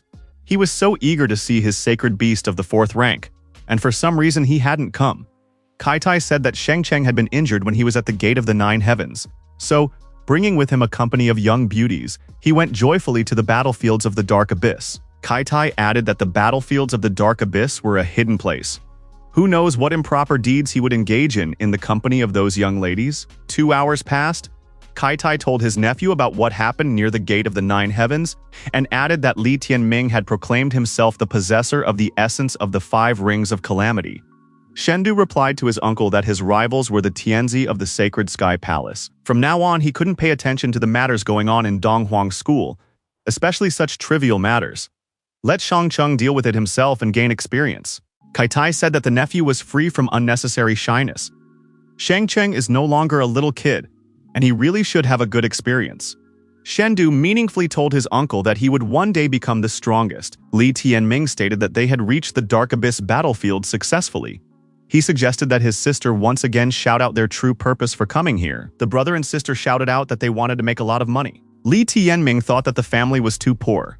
The sacred temple of Kun and Peng was empty like a funnel.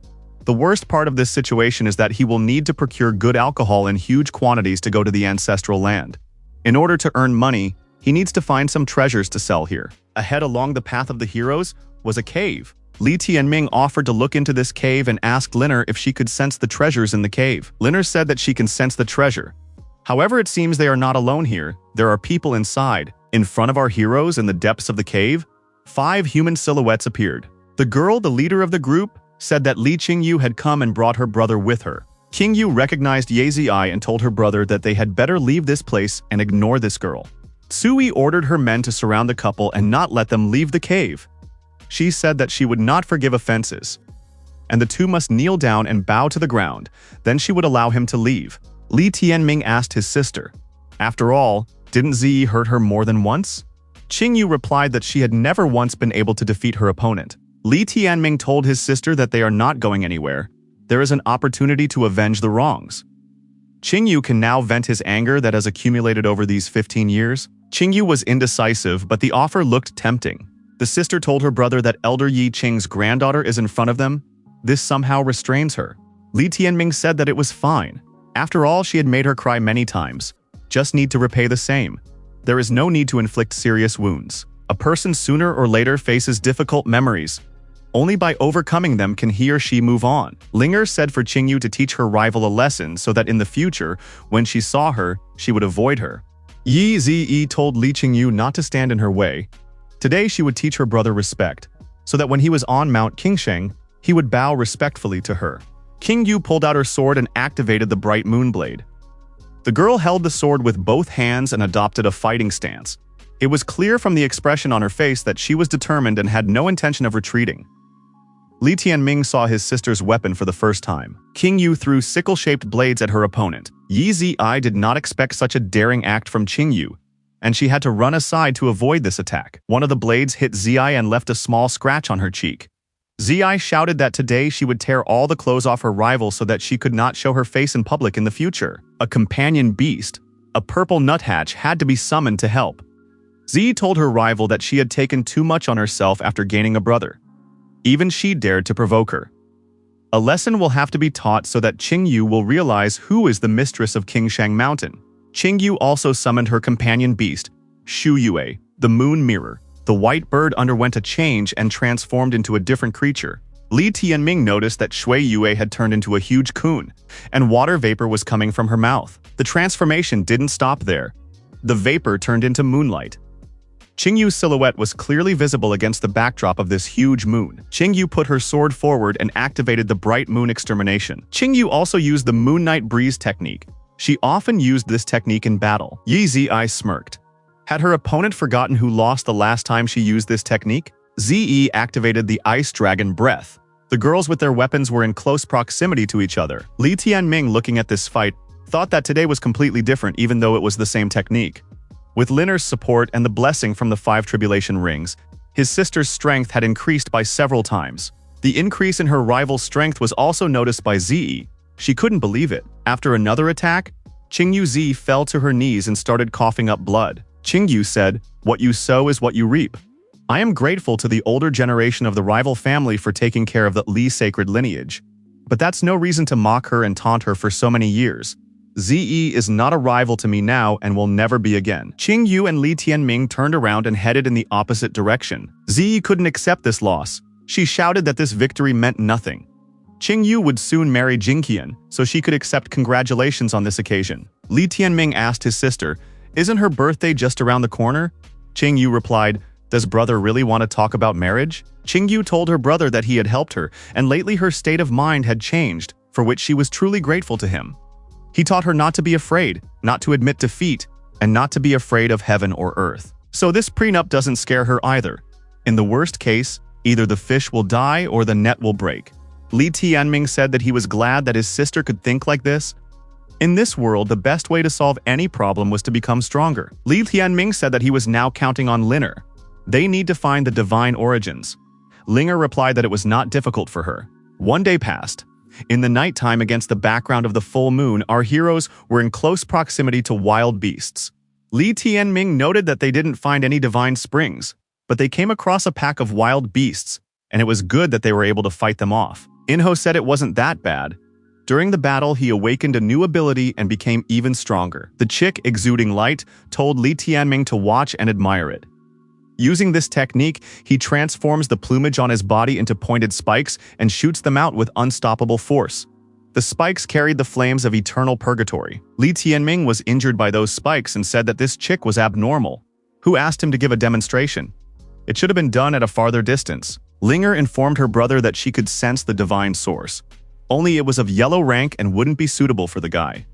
Li Tianming remarked that if the source wasn't suitable, it could be sold. As they approached the underwater cave, Linner said that the divine source was beyond this gate. Once inside, our heroes really saw the divine source. Li Tianming said that Linger was simply incredible. She was able to sense the divine source in such a hidden place. Sis has many incredible qualities. Linner noted that there were 2 more yellow-ranked springs here, and she was ready to lead to them. The young people following the path indicated moved in search of new sources. Li Tianming was satisfied. He had harvested a rich crop that could fetch a lot of money. Linner reported that the source of the dark rank is on the nearest shore. Li Tianming couldn't believe such a find. Were they really so lucky today? Linner said that the feeling couldn't be wrong, but it seemed like someone was approaching him. Li Tianming resolutely declared that this source would belong to them, and told them to immediately head forward. Emerging from the water on a white bird, our heroes rushed to the nearest shore. Li Tianming asked his sister if they would be able to get ahead of those people. Linner said that those people are many, but they are moving slowly. Li Tianming said that they should hurry up and take this source before the opponents showed up. A white bird flew over the mist between the mountain peaks. Linner said that their goal was ahead. Li Tianming noticed that there was a 5-colored mist beneath them. Only a dark-ranked divine origin could create something like this. Qingyu told her brother that this was an extremely rare 5-elements ascension. Linner added that among these ascensions are auras of fire, thunder, hurricanes, earth, and ice. Perhaps these are the 5 separate divine springs. Qingyu said that relatively few people come to this area, for the frontier of Taihei district lies ahead. Li Tianming rejoiced when he learned about the 5 separate origins. After all, it was about dark rank origins. Linner told her brother that they would be here soon, so it couldn't wait. We need to find them and put them in our ring as soon as possible. Li Tianming increased his speed and said that Sis was right. This was the first priority right now. Our hero found these origins. There were indeed 5 of them, and it was as if they were waiting for him. Li Tianming said that he would not be ceremonious and placed all the origins into his ring. Yingho, drooling, said that he would rather like to see them and experience them. Li Tianming replied that they would talk about it when they returned. Qingyu told her brother that those people had already arrived. Indeed, 5 girls arrived at the venue who unfortunately stated that someone had beaten them to the spot. Qingyu said it was an alliance of tranquility. She told me about it recently. Qingyu is also a member, but she is an outcast to these girls. One of the girls was glad, for the catcher is the catcher of the beast. She did not even look for them, but they ran into her arms. Enro and Li Tianming were astonished when they saw this effeminate guy. Now that he had changed his clothes and was in a crowd of girls, they couldn't recognize him as a man at all. The leader of this group was weighed down. How dare his opponents say such a thing about him? A colleague told Nencheng not to waste time, for these two had taken away the divine source that Shengcheng had first discovered. Shengcheng licked his lips and said that, given their numbers, the opponents wouldn't be able to sneak away quietly. Shengcheng angrily, flashing his eyes, told the sisters to watch carefully as he was about to bring the young heir of their school to his knees and make him answer his bow.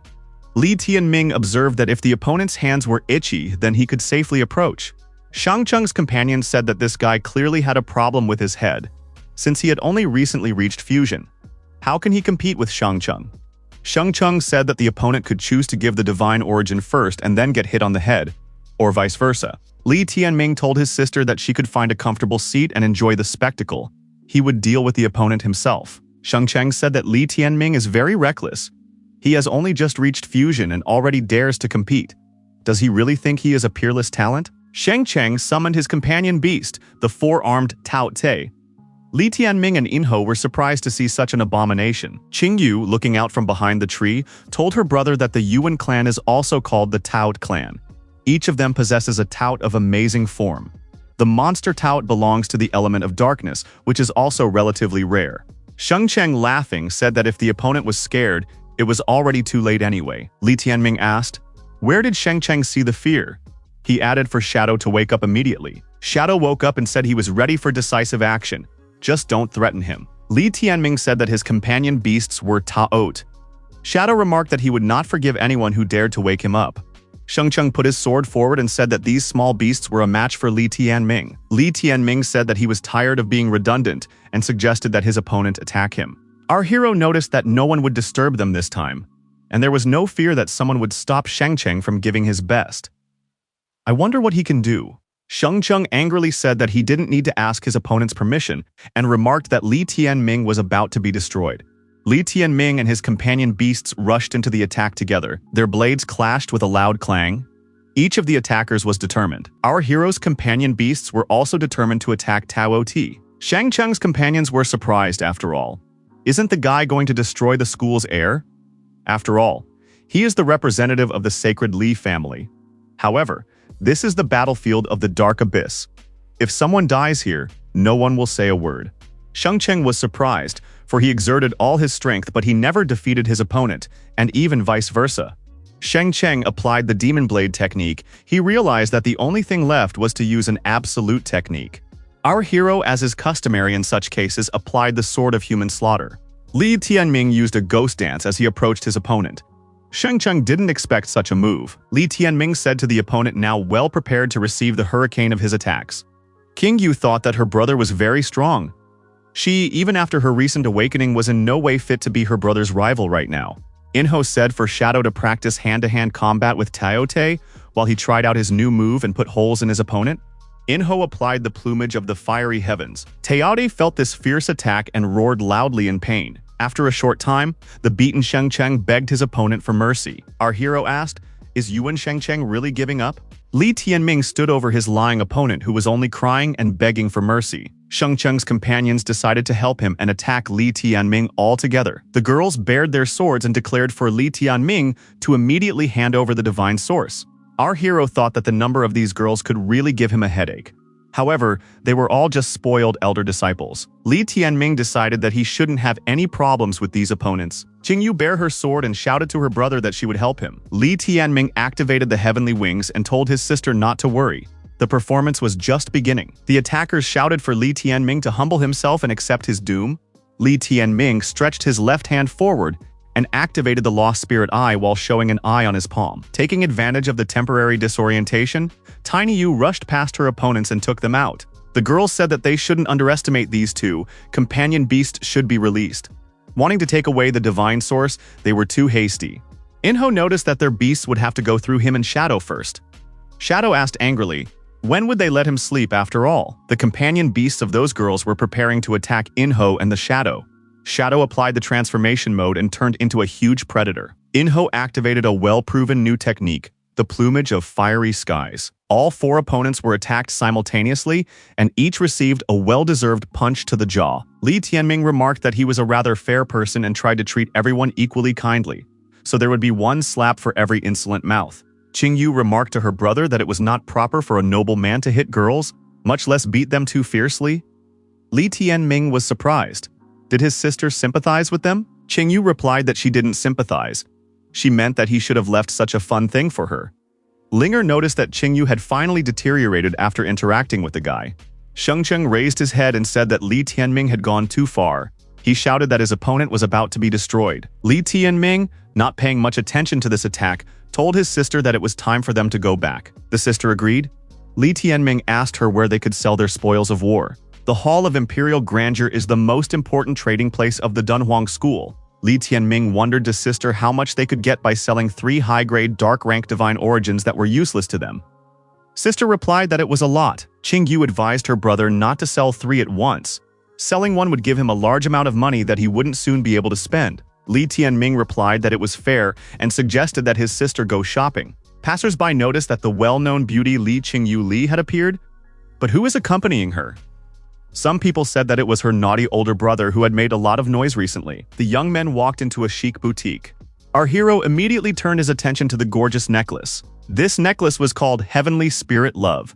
He thought that in a way the name carried the meaning of the love of Li Tianming and Zhang Feiling. Qingyu pointed out to her brother that this item was only suitable as a piece of jewelry and it was too expensive. It has been here for over 100 years and no one has bought it. Li Tianming pointed out that without a doubt this thing is beautiful, but even so it can't cost too much. Qingyu noticed that a purple heavenly spirit stone containing heavenly runes was used to create this necklace. The author of this piece is Zhang Feshun. It contains the corresponding purple qi inside, which disperses and creates a purple heavenly spirit shield that can protect the wearer from a mentor animal attack. The purple heavenly spirit shield only activates once, and after that it becomes unusable. Qingyu remarked that this necklace was worth 520 purple heavenly runes gems. Li Tianming remarked that it was indeed very expensive. Li Tianming remarked that the price of the necklace is justified by its beauty and the fact that it is the work of a master craftsman. Qingyu assumed that a true rich man didn't care about the necklace's potential uses. If someone were to purchase it, it would be purely for aesthetic pleasure. Li Tianming said that Linger would definitely like this necklace. Linger agreed but said that it was too expensive and obviously they couldn't afford it. Li Tianming said that if Sis liked it, he would buy it. Our hero pointed his finger at the necklace and told the manager he wanted to purchase it. Both girls were surprised by this impulsive act of Li Tianming. Qingyu said that her brother is just a money bag. He cares so much for Linger that it makes her admire him. Linger was very embarrassed. She really liked the necklace, but she didn't say that she necessarily had to buy it. Li Tianming said that it was like an investment, thus he would get a lot of favor from Linger. The manager said he understood the young man's desire to shine in front of the girl, but had he seen the cost of that necklace? Li Tianming took out a dark-rank divine origin from his pocket, and the manager's eyes popped out of his orbits. The people watching thought that this guy had decided to exchange the divine origin for such a necklace. Has he really lost his mind? This young heir is really living large. Our hero tried the necklace on Linner's chest and said that from now on she would be called Tianming's love. Qingyu sincerely said that this necklace fit Linner's chest very well.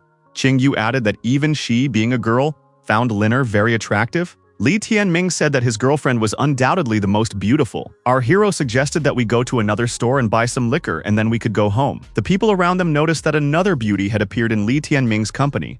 What family is she from? How does Li Tianming know her? One day passed in Li's ancestral homeland. Looking at his adopted father, our hero thought, who would say now that this man is suffering from the torment caused by the thorn of a poisonous dragon? He looks content as if he is living in paradise every day. Li Tianming, the patriarch, clutched Li Wudi's chest and said that because of the mess he got into, his daughter would have to marry a fat man, and he was partying in this place day after day. Isn't he embarrassed by this at all? Li Wudi woke up and jumped to his feet. He said, The foster son's devotion to his parent is astounding. How did he realize that his father had been suffering from hunger for days and brought pork here? Li Tianming thought that this person shouldn't be counted on when Li Jingqian came to their house. Li Tianming said that he didn't come here with pork but with alcohol. Li Tianming took out a container of alcohol from his ring. Li Wudi was immensely pleased. He said that there was now a lot of first-class booze. Li Wudi smilingly said that for this kind of respect for his father, from now on the boy can ask him for anything. For the sake of this, the father is willing to tear even the sun from the sky. Li Tianming that this liquor is for the ancestors. Li Wudi can only count on a tenth of it. Li Wudi said that it was fine. Being his father, he is also an ancestor. The other ancestors will also enjoy this wine properly. The required amount of alcohol was poured on a nearby obelisk. Li Wudi was surprised that his son had achieved fusion. That's an impressive speed in just a couple days. He didn't expect anything less from his son.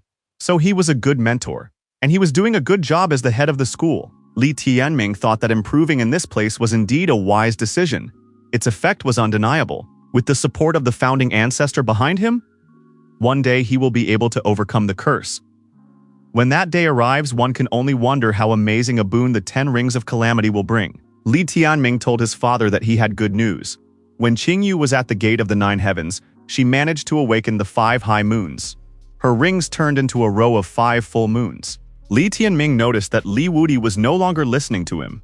He was sleeping peacefully. Li Tianming in his mind thought, why did the interlocutor become quiet? Did he faint from excitement? The guy realized that Li Wudi had fallen asleep again. When night fell, Li Wudi opened his eyes and asked, what kind of weapon does Li Tianming use? He wants to take a look. Li Tianming replied that he uses a sword and chains that he uses as a whip. Why does Li Wudi ask about this? Li Wudi replied that he has seen his sword technique and it is quite good. Their ancestor, who is the head of the school in the 18th generation, was a master using the whip technique.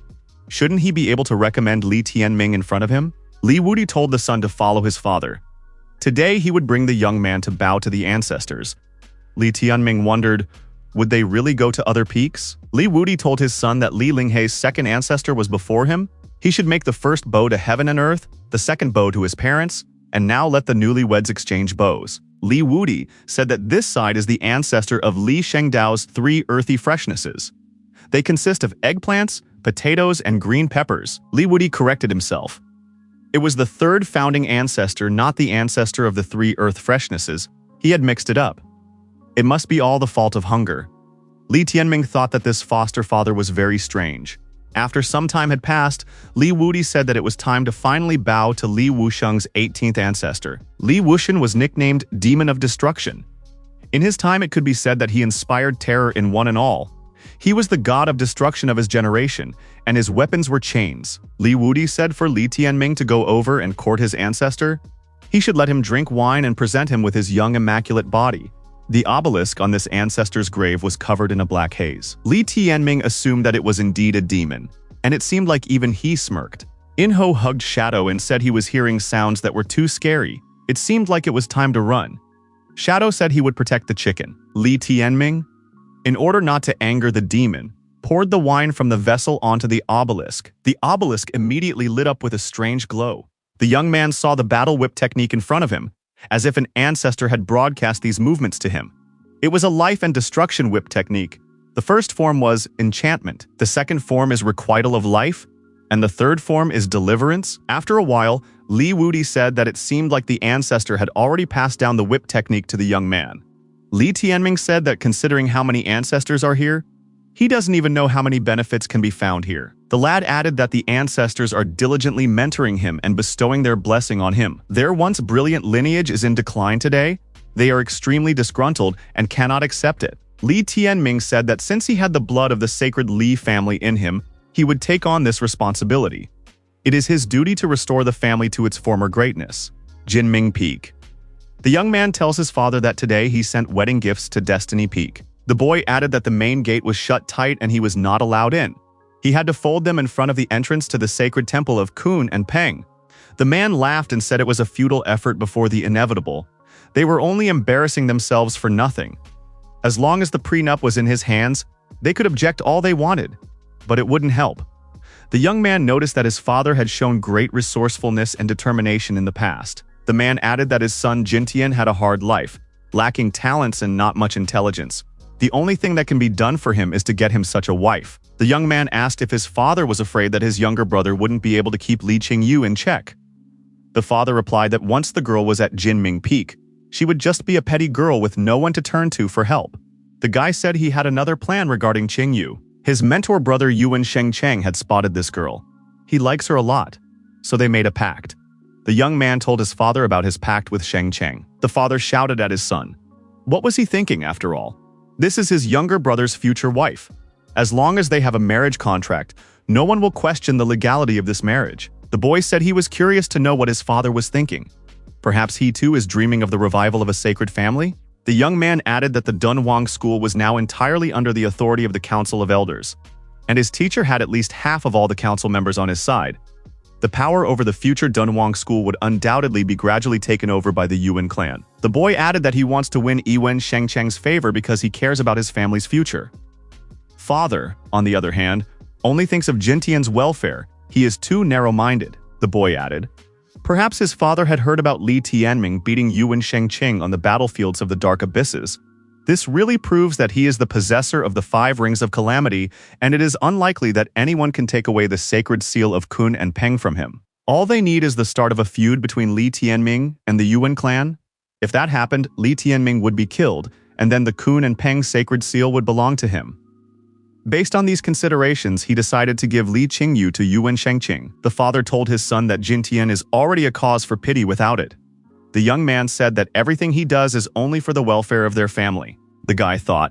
As for his little brother, he doesn't want to recognize him as his little brother. The father told his eldest son to go the next day to visit his bride. A girl against the backdrop of the full moon with a sword in her hand was demonstrating the art of hand-to-hand combat. Liner said that Qingyu looks simply enchanting when practicing fencing. Qingyu noted that she was able to verify the effectiveness of the 5 high moons.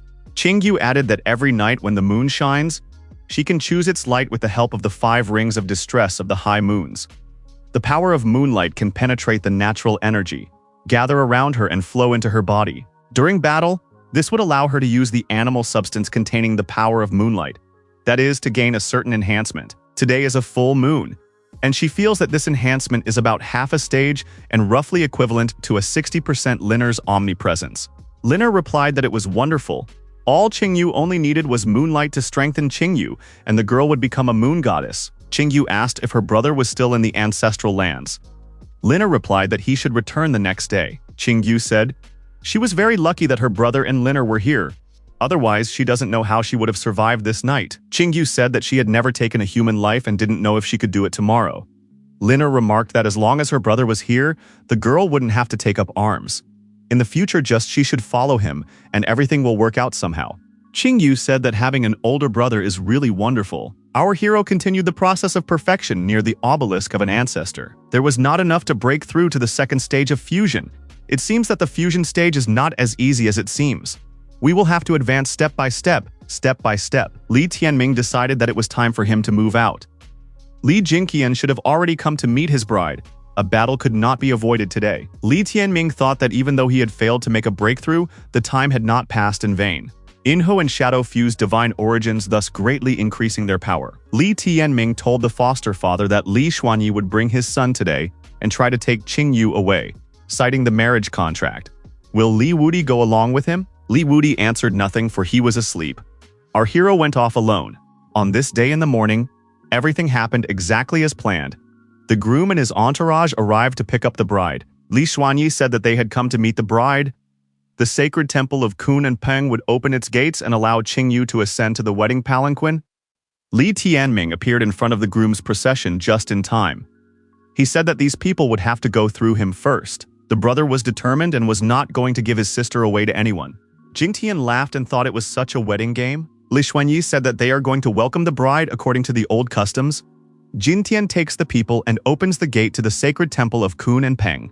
Let everything be solemn and in the spirit of the festive atmosphere. The groom told his friends to take the red envelopes and explore after him. Li Tianming shouted for everyone to get out immediately and began to disperse the guests. Jingtian asked in surprise, "Has the brother-in-law gone crazy?" Li Xuanyi shouted, "Did Li Tianming forget that they had a prenuptial agreement?" Li Tianming angrily replied that this marriage contract was of no use to anyone. he wouldn't let anyone in here. Li Xuanyi drew his sword and said that this boy was quite brave. He added for Xuanchen to get this kid out of the way and let his little brother pass. Xuanchen said that if the opponent today tries to stop the wedding, he will just die in vain. This marriage is recognized by Li Wudi. Li's grandmother showed up on the doorstep and said she didn't care what kind of prenup there was. If he wanted to kidnap her granddaughter, he'd have to deal with her grandmother first. If he fails, she will deprive their golden branch of offspring and crush his 2 sons. Li Xuanyi and his children stopped in indecision. Li Xuanyi said that the old woman was already of age, so she shouldn't try to brag about her superiority.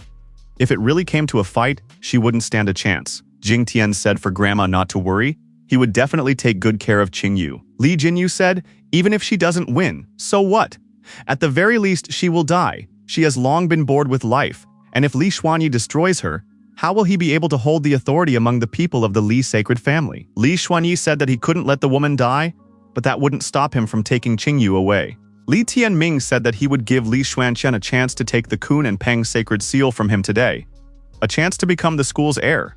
The father told his son not to listen to this guy, take the men and get the bride. Li Tianming added that he will give this chance to his opponent in the fight, but unlike last time, it will not be a simple exchange of experience. Our hero added that if he loses, Xuanchen will take his life. Thus, he will be able to extract the seal of Kun and Peng from his body.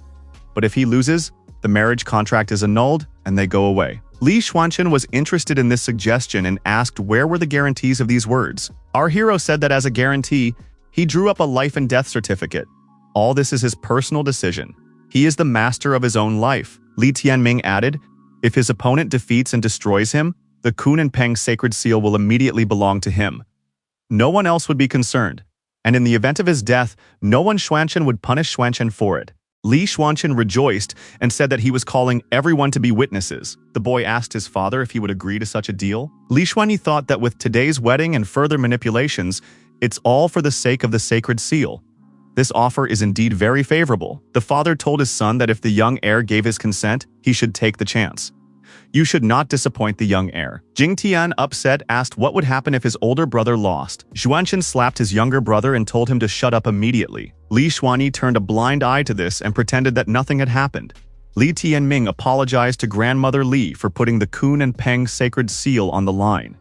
If he loses, he will apologize to the sacred Li clan. But in this battle, he would achieve his goal. His conscience would be clear. The grandmother said with tears in her eyes that her grandson was wrong.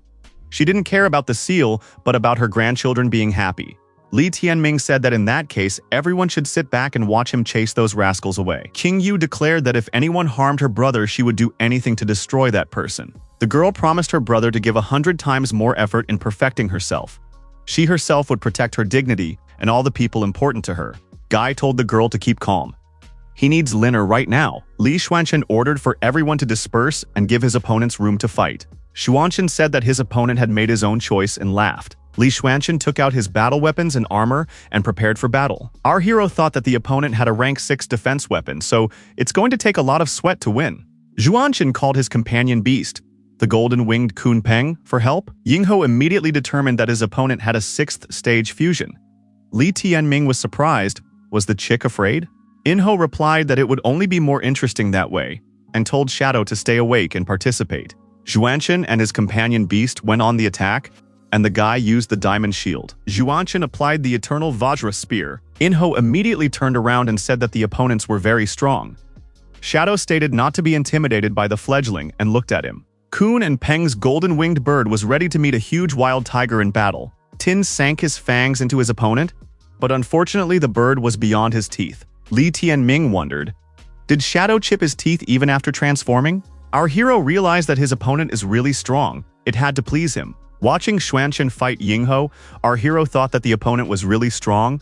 His level was too high. Even under the pressure of the time field, its speed is still high, and the explosions continue to be fierce. From a bird's eye view, the bird and the tiger could be seen rapidly approaching each other. Inho was beyond furious. This wretched bird had dared to injure his brother's Shadow. Inho attacked Xuanchen and used the illusion collapse sword. The guy was amazed. How did this chick manage to damage his armor?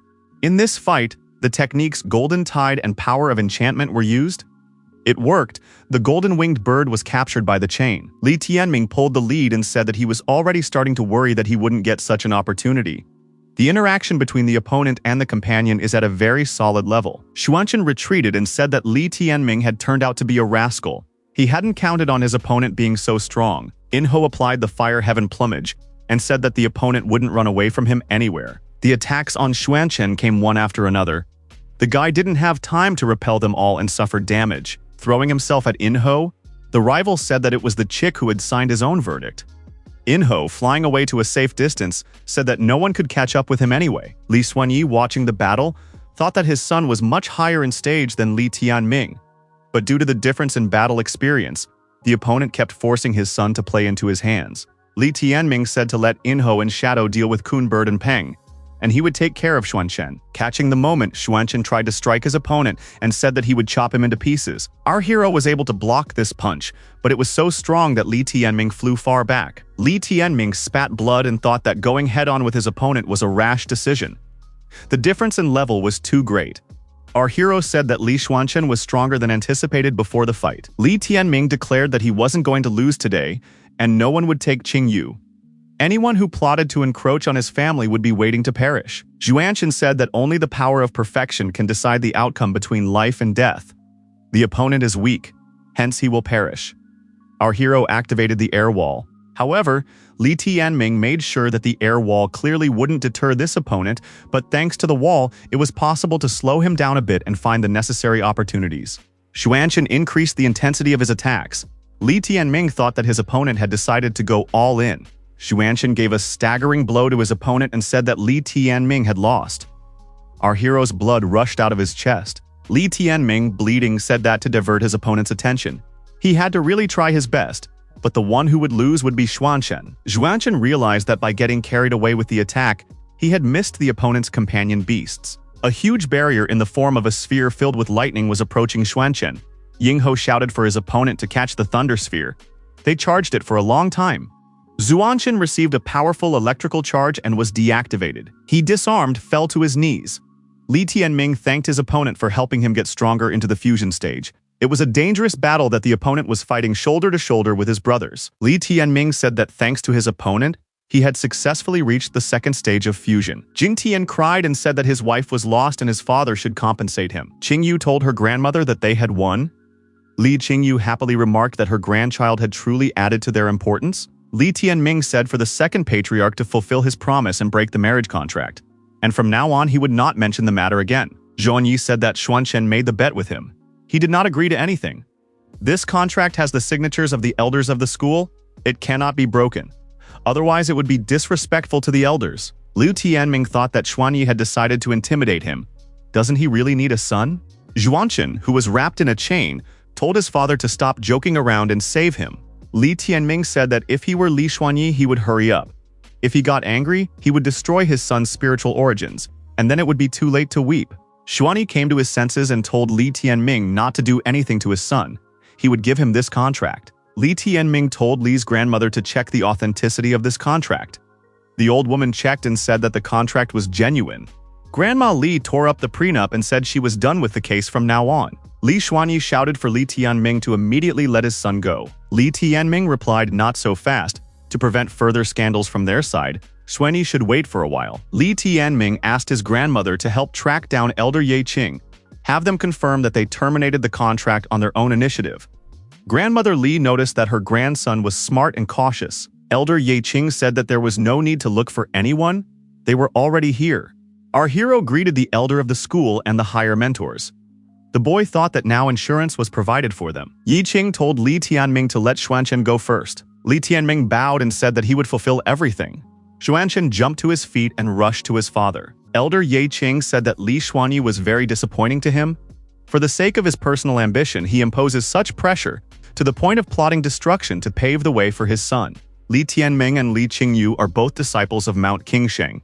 If he dares to harass them once more, he should be prepared to face the consequences. Yi Qing said that if Li Xuanyi understood everything, there was nothing more to talk about, and he and his family could leave. Li Xuanyi bowed and told the elder that he had made a mistake, and they would leave here immediately. Zhongyi told the servants to carry the young master away, and everyone was returning home. Li Tianming thanked Elder Ye Qing for her help. Yi Qing replied that there was no need for gratitude.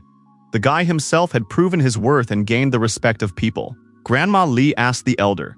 They say that Xiaoqing will go to the Council of Elders today to make a pledge in his new position, and he will now officially become one of the 33 elders of the school? Yi Qing confirmed and said that they would go there together soon.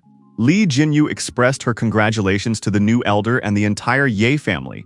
Above, the mentor said that he also had something to congratulate Li Jinyu. The mentor said that he had only recently become an elder of the school.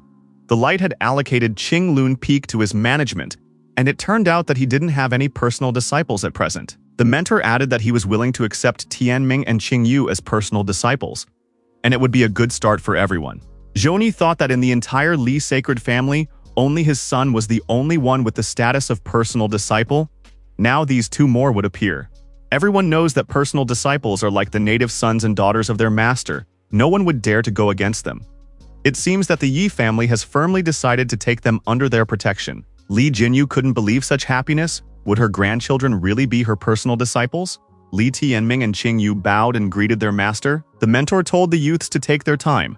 Tonight he would put things in order, and tomorrow at Qingmoon Peak, they would make things official. The grandmother expressed her sincere gratitude to the elder on behalf of the Li sacred family. The mentor said that she had nothing to thank him for. Fate brings a student and a teacher together. Yi Qing said that they had observed the recent performances of the young people with their own eyes.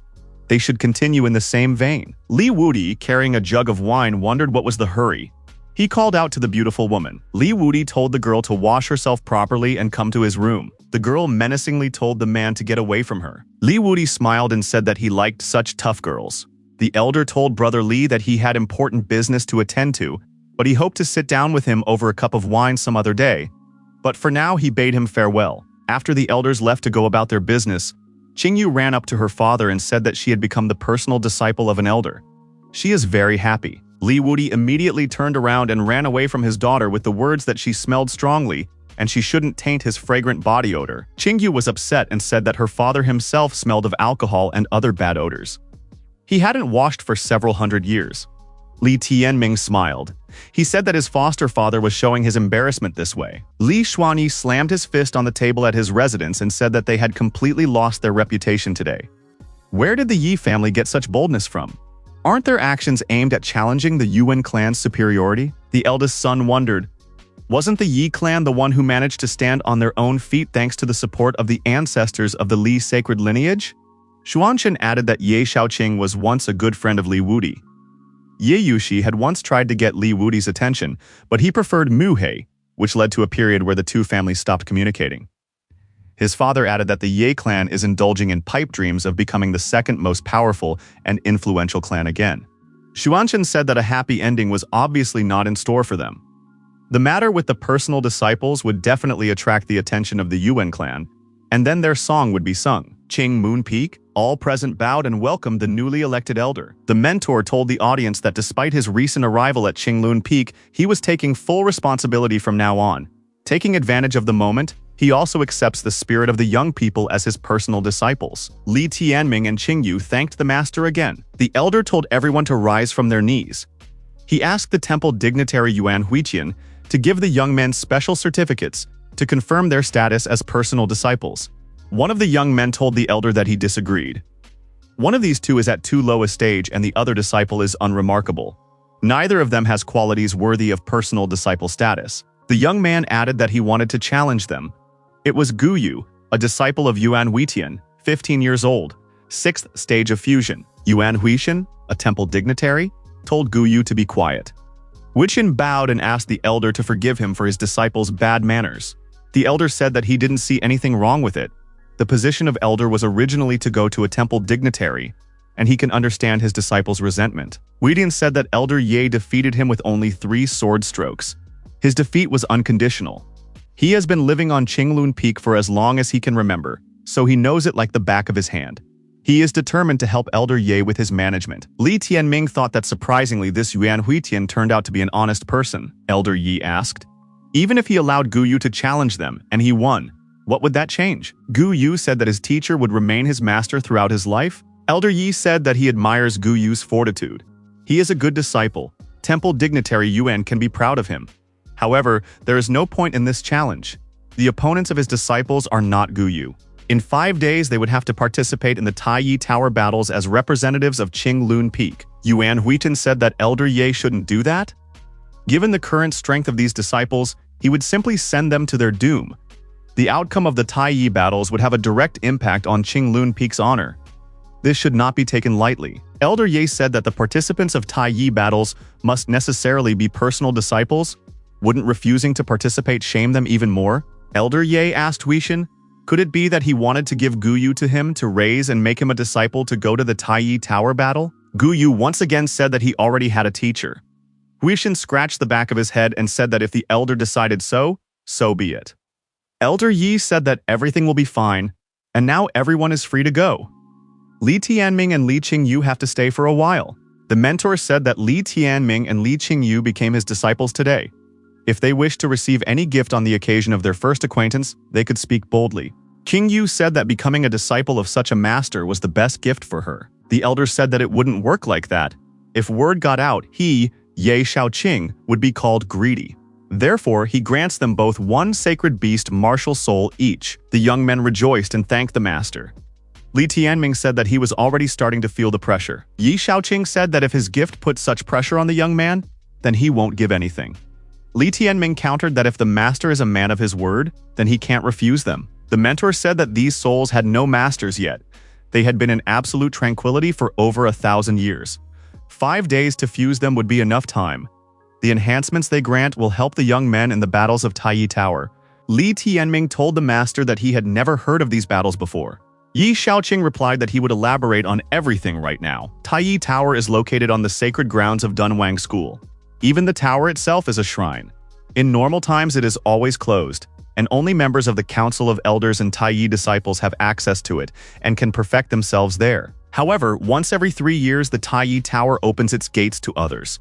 On this occasion, each council member can nominate up to 2 of his or her personal disciples to enter the tower and try to overcome its challenges. The tower consists of 3 floors. If a member manages to pass through the 3 trials, he can become a disciple of Taiyi. Master asked if Li Tianming knew what Taiyi's disciple status was. The boy said that yes, he did. It's the highest position a disciple can hold, and also their status is equal to the Tianzi disciples of the sacred sky. Master said that's right. Only the elders of the school can influence Taiyi students. In addition, Taiyi students are provided with the best that Dunhuang School has to offer. Li Tianming thought that to him, the ancestral lands of the Li sacred family's ancestors looked more attractive. Li Tianming asked how difficult are the battles in Taiyi Tower. Out of 36 participants, how many usually succeed? Elder Yi replied that passing all the tests even by one person is already considered serious luck.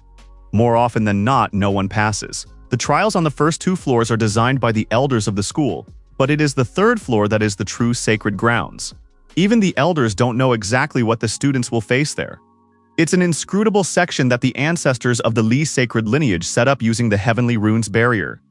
Danger lurks there on all sides, but the amount of benefits this place can bestow is equally limitless. Li Tianming asked, so does that mean he has no chance? Considering all these conditions, becoming Taiyi's disciple would be even more difficult than climbing to the heavens. Yi Shaoqing said that reaching the 3rd floor is not necessary, much less fighting for the sake of becoming a disciple of Taiyi. The competition is for the treasures of the first 2 floors. The reward of the 1st floor is a divine stoke of the highest category earth rank, which will have a tremendous effect on the companion beast and allow it to evolve into a sacred beast of the 3rd rank. An animal mentor who possesses a 3rd rank sacred beast is able to successfully reach the peak sacred stage. Yi Shaoqing added that the 2nd floor award is determined by the top 10 elders of the council. Its value is 3 times higher than the 1st floor award. Passing the 3rd floor test and becoming Taiyi's disciple would be very difficult. The treasures of the first 2 floors look much more tempting. Qingyu asked, after 5 days, are they going straight to Taiyi Tower? 3 years ago, they still needed to participate in 2 battles in the first Dunhuang battle arena before that. Master said that according to the rules of the past years, the participants are first eliminated by 2 separate battles in the first battle arena. Before sectionals begin, the youngsters have 2 weeks to practice and prepare. Li Tianming realized that the competition would actually begin in 15 days. Given his growth rate, he still had a chance of winning the main battle. If everything worked out, the next time he encountered Shuang Tianzi, he would also become Taiyi's disciple.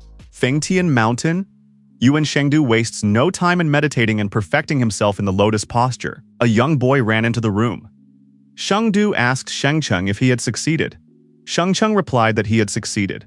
His companion beast had successfully evolved into a rank 2 sacred beast. During the meridian refinement, he had made a breakthrough to the 6th stage of fusion in one fell swoop. Shengdu said it's not bad. Finally, the kid has reached his 13-year-old level. Shengcheng told his brother that nevertheless this breakthrough would benefit him a lot. After such a huge progress, Li Tianming was not even a match for him. Shengcheng asked his brother if his father knew of his existence. Shengdu replied that his father knew it, but he had not said anything about it. Shengcheng wondered, why? At present, Li Tianming had already become just a personal disciple. He was a weed that needed to be pulled out by the root. Shengdu told his brother that things are not the same now as they were 10 years ago. The position their father holds has changed a lot. He has much more important things to do now. Shengcheng said that there was no one in Donghuang School who could compete with him. Besides, he still needs to prepare for the battle in Taiyi Tower. Big Brother had heard that Li Tianming was a good opponent, and he would get Shengcheng. Shengdu told his brother that defeating a strong opponent would play an important role for him. It would strengthen his mind and encourage future improvements. Shengcheng let a tear fall and said that his brother carried the responsibility for the whole family on his shoulders. Shengdu noticed that their father wants Shengcheng to take part in the Taiyi Tower battles, hone his skills and officially become Taiyi's disciple. Therefore, he intends to make Li Tianming become his son's opponent tomorrow. Shengcheng got excited and said that he would get a chance at revenge so quickly. Blazing with rage, the younger brother said that the rival had knocked out his teeth and thus humiliated him to the extreme. Now he would repay him 1,000-fold. Li Tianming must be trembling with fear. Shengcheng raised his hands to the sky and shouted that he had become strong and would be able to destroy Li Tianming tomorrow. Shengdu said that his brother could forget about it. Tomorrow, their father would be watching the competition. Shengcheng asked, why is his father so strict on him? Why, when it came to perfection, would he not accept a single misstep? His brother said that from the age of 3 until now, he has practiced to the point of losing his pulse, all for the coming of that very day. The day when he would open up the Yuan clan to an unprecedented prospect by conquering something of great importance. It was the most important step of his life, a step he had been preparing for since he was 3 years old and was still preparing for today. Shengcheng asked his brother, something of the greatest importance is called the Dunhuang sword? Shengdu confirmed that even if he had to spill all his blood and wipe his bones into powder, he would still get his hands on this sword and hand it over to the Yuan clan. First Dunhuang Battle Arena? Huangfu Fengyun, the first elder of the Dunhuang School, Sacred Stage.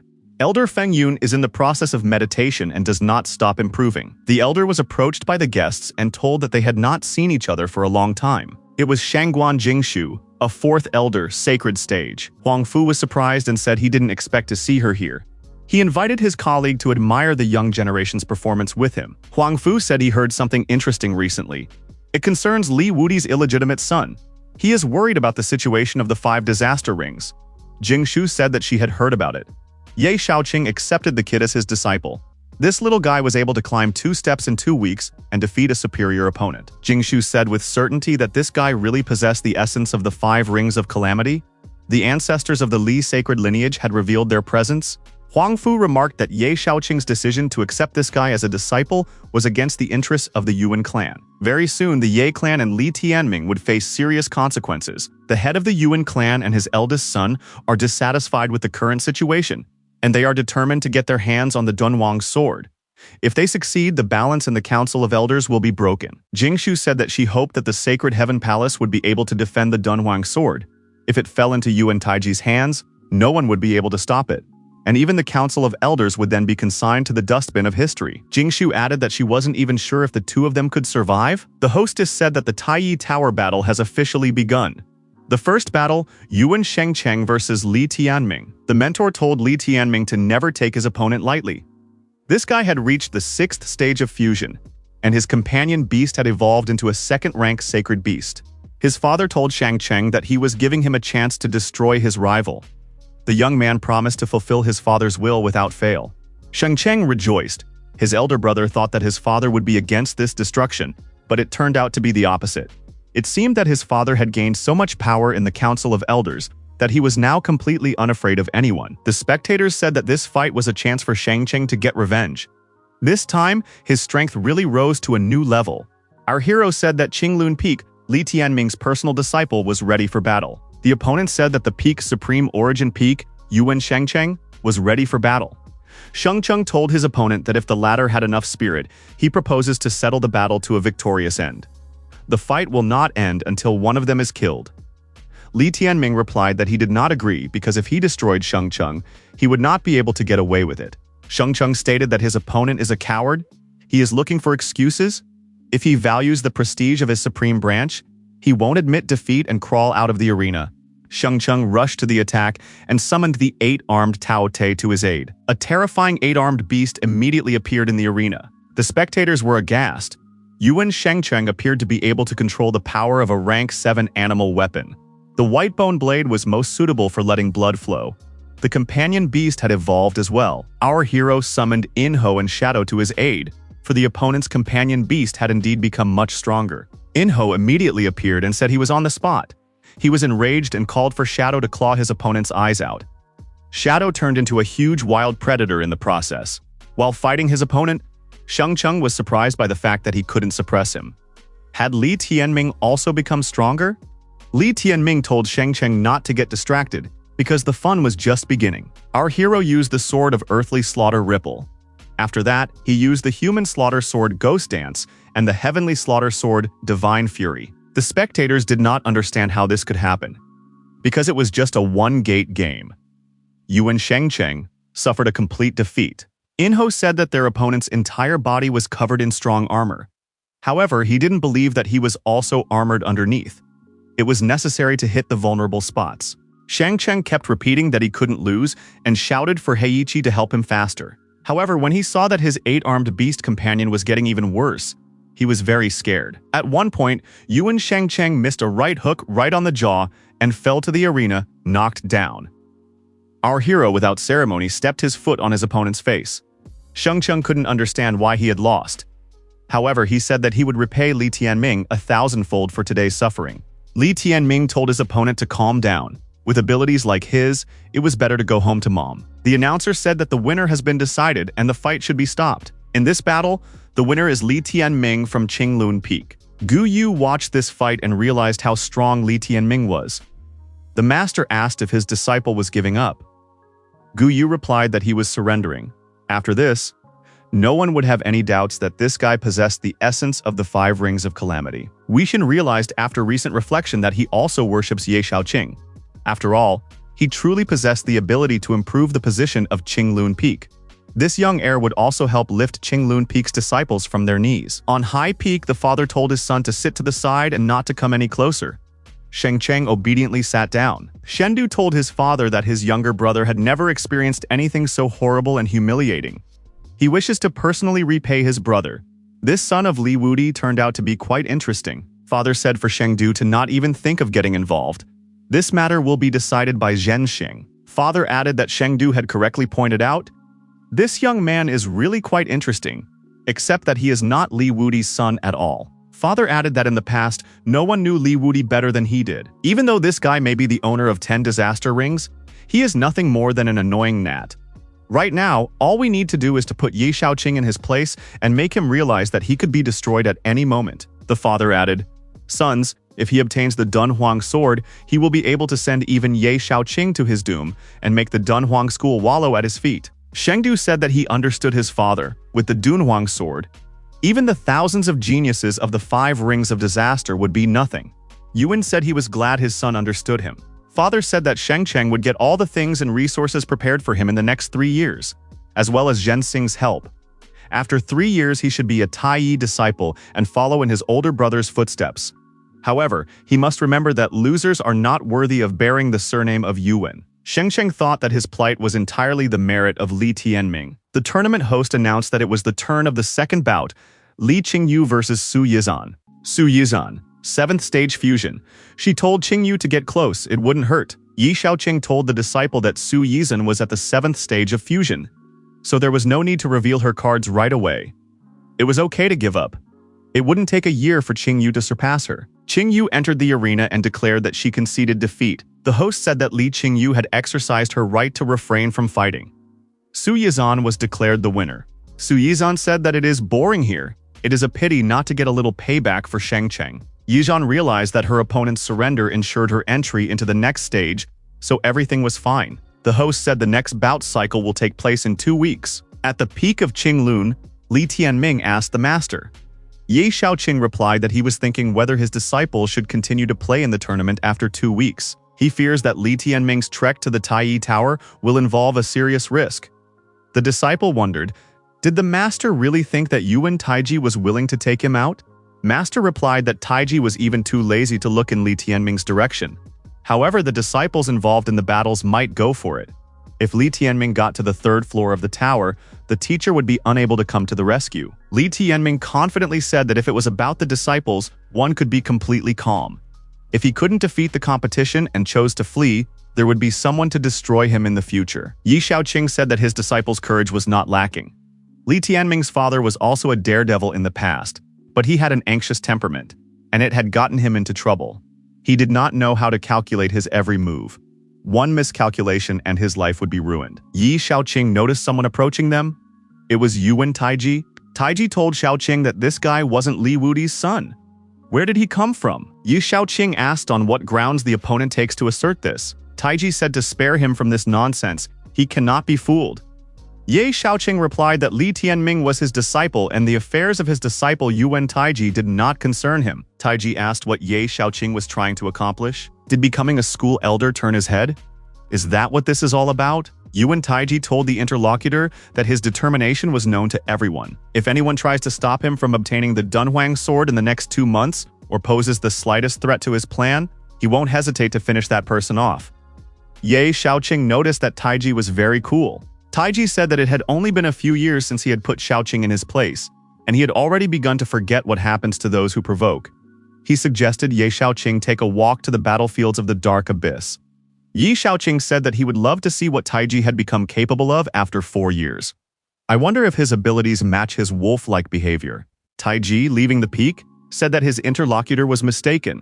It is called having great aspirations and an indomitable will to realize them. Yi Shaoqing told Li Tianming to practice and not to slack off. He would be back soon. Li Tianming thought that there was a high probability that this battle could end badly for the master. He was only doing this to protect him. A girl came up to Li Tianming and asked, was it really Yuan Taiji? Li Tianming said that the master went to the dark abysses of the fields to fight Taiji. The one-room man is seriously worried about the master. Qing Yu reminded that Ye Shaoqing was the newly elected elder of the school, and Taiji wouldn't dare any reckless actions. Nothing to worry about. Linger noticed that the master was very strong. Li Tianming said that he understood that nothing serious would happen, but the master would clearly be threatened. There is a danger that Taiji will resort to some tricks. After a while, the foreman came back and asked, is he already expected? You don't have to worry, he's perfectly fine. Li Tianming asked the master how the battle had ended. Ye Shaoqing remarked that his opponent was really tough, but he was not weak either. Li Tianming noticed that the master's hand was bleeding. Ye Shaoqing raised his right hand and showed that he was missing 1 finger. The master noticed that 4 fingers could still hold a sword, and added that his opponent didn't get off easy either. Ye Shaoqing did not shame Qinglun Peak. Li Tianming thought that a severed pinky finger was not the kind of injury one received during a battle. It is a punishment to which the victor subjects the vanquished for edification. Our hero vowed that he would avenge Yuan Taiji on his master and would not rest until there was only one of them left in this world. Yi Shaoqing said for his disciples to leave for training. While he would stay here for now, he needed to heal a bit. Left alone, Ye Shaoqing thought that he would take revenge on Yuan Taiji for this. Yi Shaoqing saw an old acquaintance in front of him who was beyond furious. The elder couldn't believe that this man had appeared here at this moment. He said that his opponent was crazy and should leave immediately. They only had 1 step left, and if the plan failed because of such a small thing, it would be unforgivable. The opponent, and it was Li Wudi, said that Shaoqing has been deprived of a finger. He cannot tolerate it. Yi Shaoqing asked, did he hold on for all these 40 years and now he can't bear it? Li Wudi replied that he was too angry, and he sincerely thanked Shaoqing for what had happened. Shaoqing said that he should go to his doghouse and stay there as soon as possible so as not to disrupt his work. Li Wudi said he needed a little more time. Soon they would settle all the grudges, old and new at once. Shaoqing said that he can't believe to see what Li Wudi is capable of right now. Shaoqing added that at his current stage, it was still difficult for him to determine the limits of Taiji's capabilities. If he manages to reach the Dunhuang sword, his strength will undoubtedly increase. Li Wudi said that the Dunhuang sword belonged to the sacred Li family. In any case, he wouldn't leave a wet spot from it, and it didn't matter whether Taiji managed to get to the sword or not. Yi Shaoqing said that he was looking forward to it and added that Li Tianming had turned out to be really good.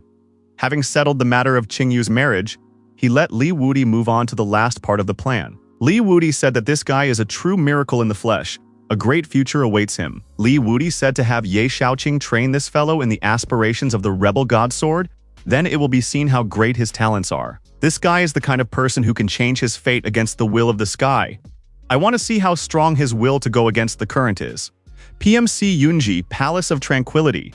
An elder is holding a meeting with female disciples. Su Wuyu, Tai Yi's disciple, the head of the Tranquility Union, said that all the key figures of their union showed up at today's meeting. Sheng Cheng, who was present here, thought that Wu Yu's elder sister was the first beauty of their generation. It was a pity that she liked his elder brother. Wu Yu's sister saw Sheng Cheng and said hello to him. Wu Yu said that his cousin Zhen Xing had told her about the case. The guy can't worry. She and his older brother will help him. His father has placed this challenge on his son, but he has nothing to worry about. Besides, he has arranged it so that the boy will have an opportunity for revenge. The one he wishes to settle accounts with will definitely die. Sheng Cheng regretfully said that he himself could not participate. Yu Yu said that the man would die, and who would destroy him was irrelevant. The elder suggested that the young man join in on the fun today. It would lift his spirits. Shang Cheng asked, Li Qingyu is also a member of the Serenity Alliance, right? Wu Yu replied that this girl hadn't appeared here for a long time. Perhaps she should be expelled. Sheng Cheng said that there was no need to do that. Wu Yu wondered if he was interested in this girl. It could be arranged that they would be alone together. Sheng Cheng blushed with embarrassment and said that it would be good if the opportunity came up. A man approached Sheng Cheng, put his hand on his shoulder and asked who was occupying this young man's thoughts. It was Yuan Zhenxing, Yuan Taiji's nephew. Sheng Cheng said that he just wanted to discuss something with brother Zhenxing. Zhenxing showed interest. What was it that the young man wanted to talk to him about? Sheng Cheng said that when the time came he would have to lose to Li Tianming on purpose, but in such a way that it looked convincingly. Otherwise, the guy wouldn't dare to enter the Tai Yi Tower. In order to destroy him, it's imperative that he enters the Tai Yi Tower. Zhenxing laughed and said that he was a former actor. After fighting him, Li Tianming would be blazing with self-confidence and enter the tower with a smug look. The peak of the highest beginning? Sheng Cheng met with Li Xuanchen. Sheng Cheng inquired if the interlocutor remembered the past conversation. Xuanchen said to Sheng Cheng not to worry about Li Qingyu.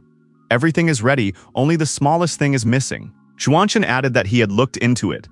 There was only one person in the Serenity Alliance that Qingyu could call her comrade. Her name was Guo Xiaofu. She is a disciple of the outer district who managed to rise to the inner school disciples. Li Qingyu has not done any tasks for the Union of Tranquility for a long time. You can ask Sister Wu Yu for help. She can get Guo Xiaofu to arrange a meeting with Li Qingyu. Li Qingyu trusts her. Once she is outside of the Dunhuang school, it will be time for Sheng Cheng to come out. Zhuanchen said that he had prepared something for the interlocutor. It's an Ashoka fruit. It can temporarily erase a person's memory, but if overdosed, it can damage the mind and turn a person into an imbecile. Sheng Cheng rejoiced. In that case, when the deed was done, the girl could not be destroyed, just turned into a lunatic. He could keep her locked up somewhere and turn her into his personal delicacy. Xuanchen added that in any case, this case would not affect Sheng Cheng's reputation or cause him any trouble. Then they would destroy Guo Xiaofu, and for everyone, these girls would just go missing. Sheng Cheng said angrily that now that he had the Ashoka fruit, Li Qingyu would face a fate worse than death. Li Tianming asked his sister, where did she get this excellent blade? The girl replied that it was a gift from the master. It was the Moon Demon Blade, an animal weapon of the 7th rank. These 2 days, the master had been teaching her an extraordinary fusion-level combat technique called the Setting Moon Blade. Li Tianming wondered why such a biased attitude. Why did the master only give a gift to his sister? Qingyu noticed that the master had long been waiting for her brother in Qinglun's palace on the other side. Li Tianming found the master in the palace and said that he had appeared. Li Tianming wondered why the master was standing with his back to him and remaining silent. The interlocutor concentrated an energy charge on the fingers of his right hand. Yi Shaoqing abruptly turned around and walked at a fast pace towards the disciple, extending his arm forward and directing a charge towards the young man. Li Tianming didn't have time to do anything before that energy charge almost touched his face. Yi Shaoqing stopped and blew on his fingers as if he wanted to douse the flames. The master asked what the young man felt at that. Li Tianming replied that he felt as if the master had decided to destroy his disciple. Yi Shaoqing smiled and asked, "Did the disciple feel the greatness of the rebel god sword's sword aspirations that he had demonstrated?" Li Tianming replied that he didn't seem to feel anything special. However, the guy thought that it was simply terrifying. This technique was much stronger than his 3-slaughter sword. He almost shit his pants. Yi Shaoqing said that if this technique was not to the students' liking, then they would end it there. Li Tianming disagreed with this way of putting it. Yi Shaoqing remarked that if Li Tianming mastered the first technique of the rebel god sword will, then he would become his disciple. The mentor said that in his time he had met many ignorant people who thought the techniques above the heavens will stage were uncomplicated.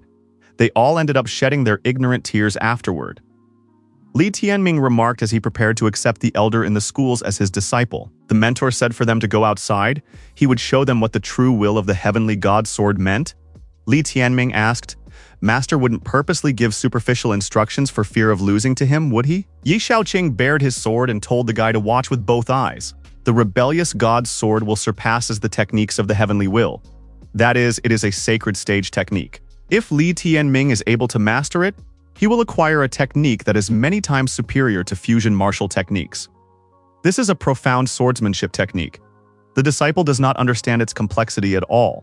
Rebellion is the will that refuses to obey, that goes against, that breaks through laws and orders, the will to change destiny in defiance of heaven. The creator of the sword aspirations of the rebellious god is the ancestor founder of the Li sacred family. Yi Shaoqing said that the first technique is called Sword of Mountains and Rivers. The second technique is Shooting Star Dissection. The third technique is called the Doom of Qian and Kun. Finally, the fourth technique, as well as the ultimate manifestation of the rebel god sword, will, and the true martial technique of the sacred stage. This technique is called the Lord of All Swords. Guy had seen this move when they were in the palace. The teacher said that he would only demonstrate this technique once. Li Tianming should watch him carefully. The most difficult thing is the will of the sword. Even though it is only one technique, it carries only one will, namely the will of the rebellious god. The preceptor gave the student a book and told him to try to get into it properly.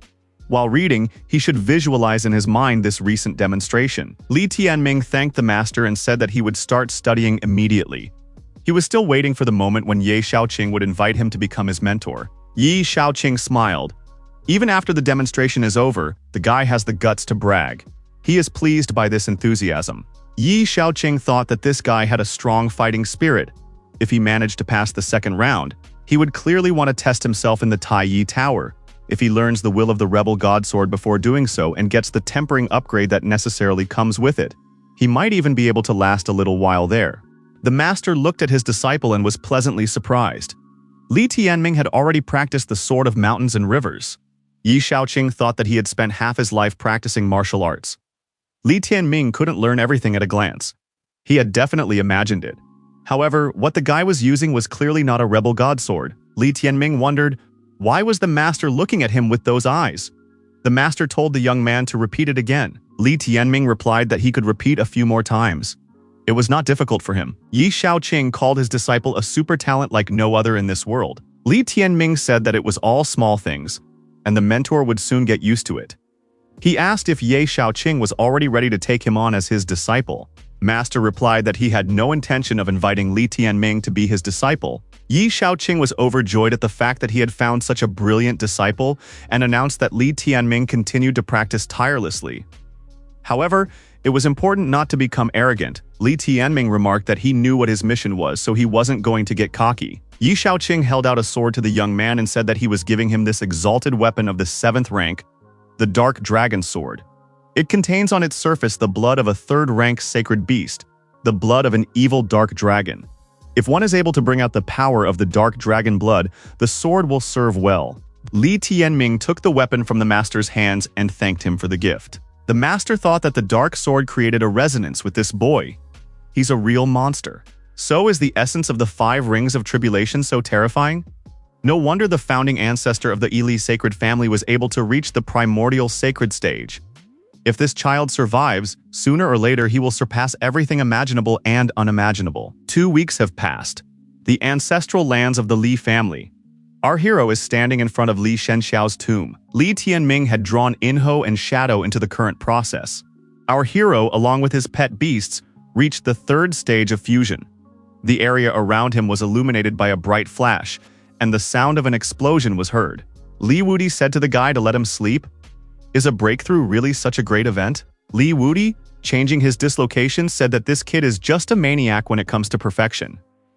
Where should he look for a quiet place to sleep now? Li Tianming said that this time the breakthrough is crucial. During this half a month, he had also refined his whip and sword thrusting techniques, and had become accustomed to the evil obsession and the dark dragon sword. Tomorrow's battle in the Dunhuang battle arena will go smoothly. Liner reminded her brother that there was also her, who was always ready to come to the rescue. Li Tianming said that Linger was his secret weapon, and there was no need for her to join the fight. Our hero added that now all that's left to do is wait for tomorrow's show. The host announced the second round of qualifying competitions. Today's round will reveal the final list of participants in the final competition, which will take place in a month. Qingyu asked her brother who his opponent was today. Li Tianming replied that it would be Su Yizan, his sister's previous opponent. Qingyu noticed that Yizan and Zhensing are lovers. Her strength is at the 7th stage of fusion. Qingyu noted that Yuan Zhensing was most eager for Li Tianming's demise. Su Yizan definitely agreed with her on this point. The sister said the brother should pay attention to 2 other people. The first one's name is Chen Xiaojie.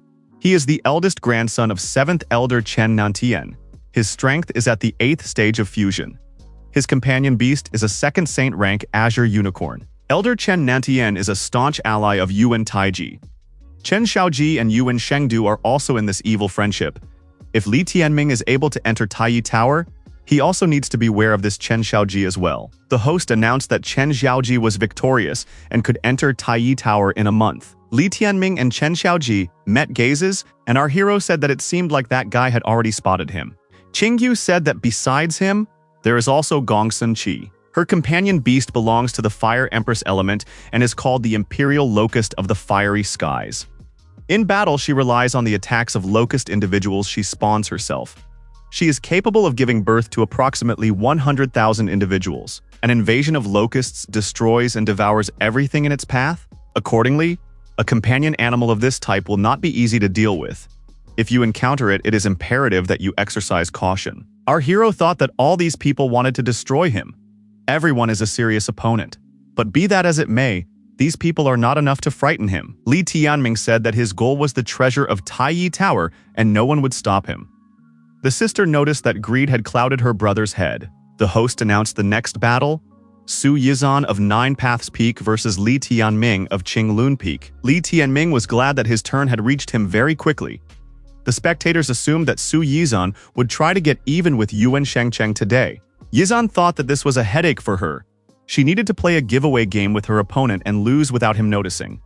This was the only way to force him to enter Taiyi Tower. Su Yizan decided to first probe her opponent using 7/10 of her strength, then weaken the onslaught to the right level. The girl called upon her companion animal, the 100-eyed flying serpent, for help. Inho said he hates snakes the most, especially the kind that have grown wings. Yizhan told the young heir that he was the kind of person who acted on emotion, rash, and impulsive. People like him usually don't live long. Li Tianming remarked that his opponent was right. He really didn't have long to live. The companion beast activated a corroding flame. Yizhan said that her opponent was a true optimist. After the flow of flames weakened, Yizhan thought, did her flames leave nothing behind from her opponent? Is his defense at such a low level? Suddenly, our hero was on top. He was going to use the will of the rebel god's sword. Li Tianming's attack was so swift that the opponent was unable to dodge. Our hero used the sword of mountains and rivers. Su Yizan, after experiencing her opponent's attack, angrily thought that this guy had decided to humiliate her. Li Tianming said that his opponent is very weak, her entire defense with gaps. Is she really at the 7th stage of fusion? Yizan angrily said that her opponent could brag before the doom. Today's defeat was behind her, but next he would face imminent doom. Li Tianming said that from what she said, they wanted to take him to the Taiyi Tower to deal with him. He thanked her for the warning and said that he would not go to the tower now. Su Yizan started to make excuses and added that she didn't mean it. The girl thought that this guy had exposed the conspiracy. Li Tianming thought that his rival was too stupid. Li Tianming attacked his opponent with his energy sword. It was a technique he had been taught by his master.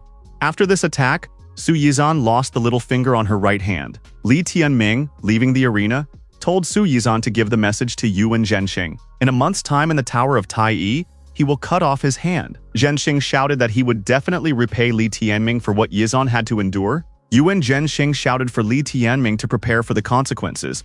Li Tianming thought that this was exactly the result he wanted. The host announced that Li Tianming was the winner, and he would be able to participate in the final stage in a month's time. Li Tianming thought that they would all be doomed in a month's time. The elder told his colleague that the young heir's talents were truly impressive.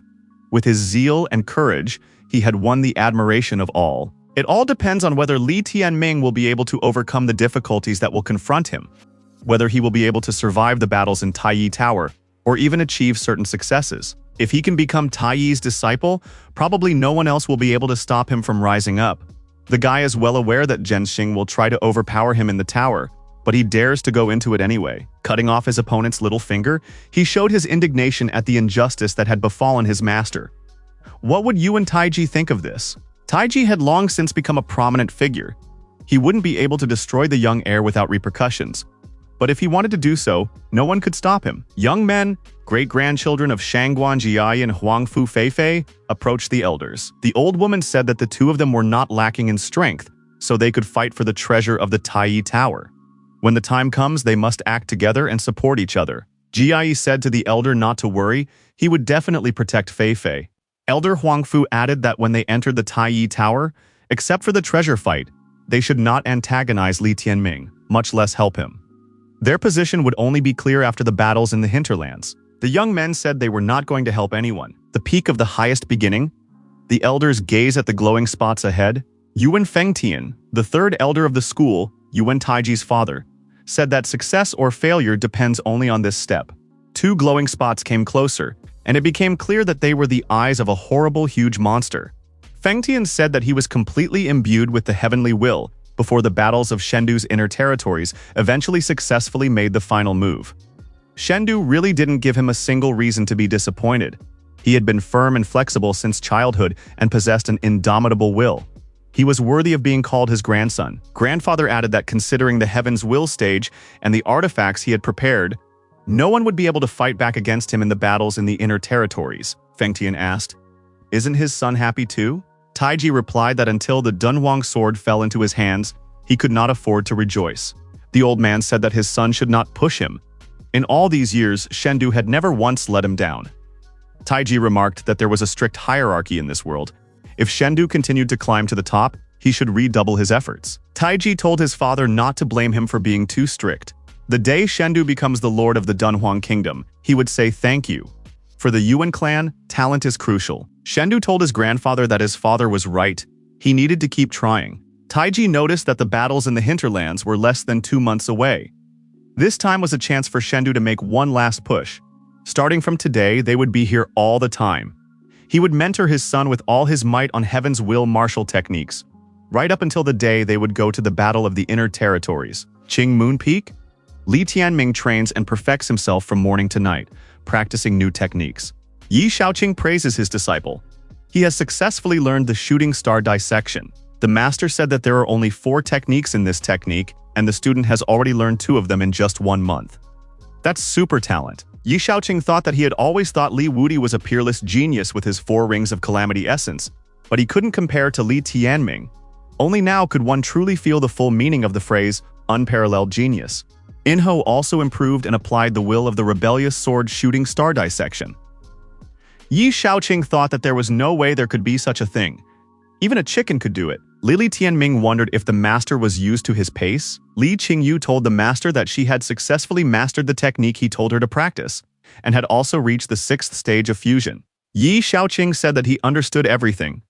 There was a family of monsters in front of him. The mentor said he was pleased with the enthusiasm of the students. Yi Shaoqing said that everyone here is trying their best, not counting the sleeping cat. Yi Shaoqing thought that as a master, his heart was filled with incomparable pride and arrogance. Even if he has to fight to the bitter end for them, these kids are worth it.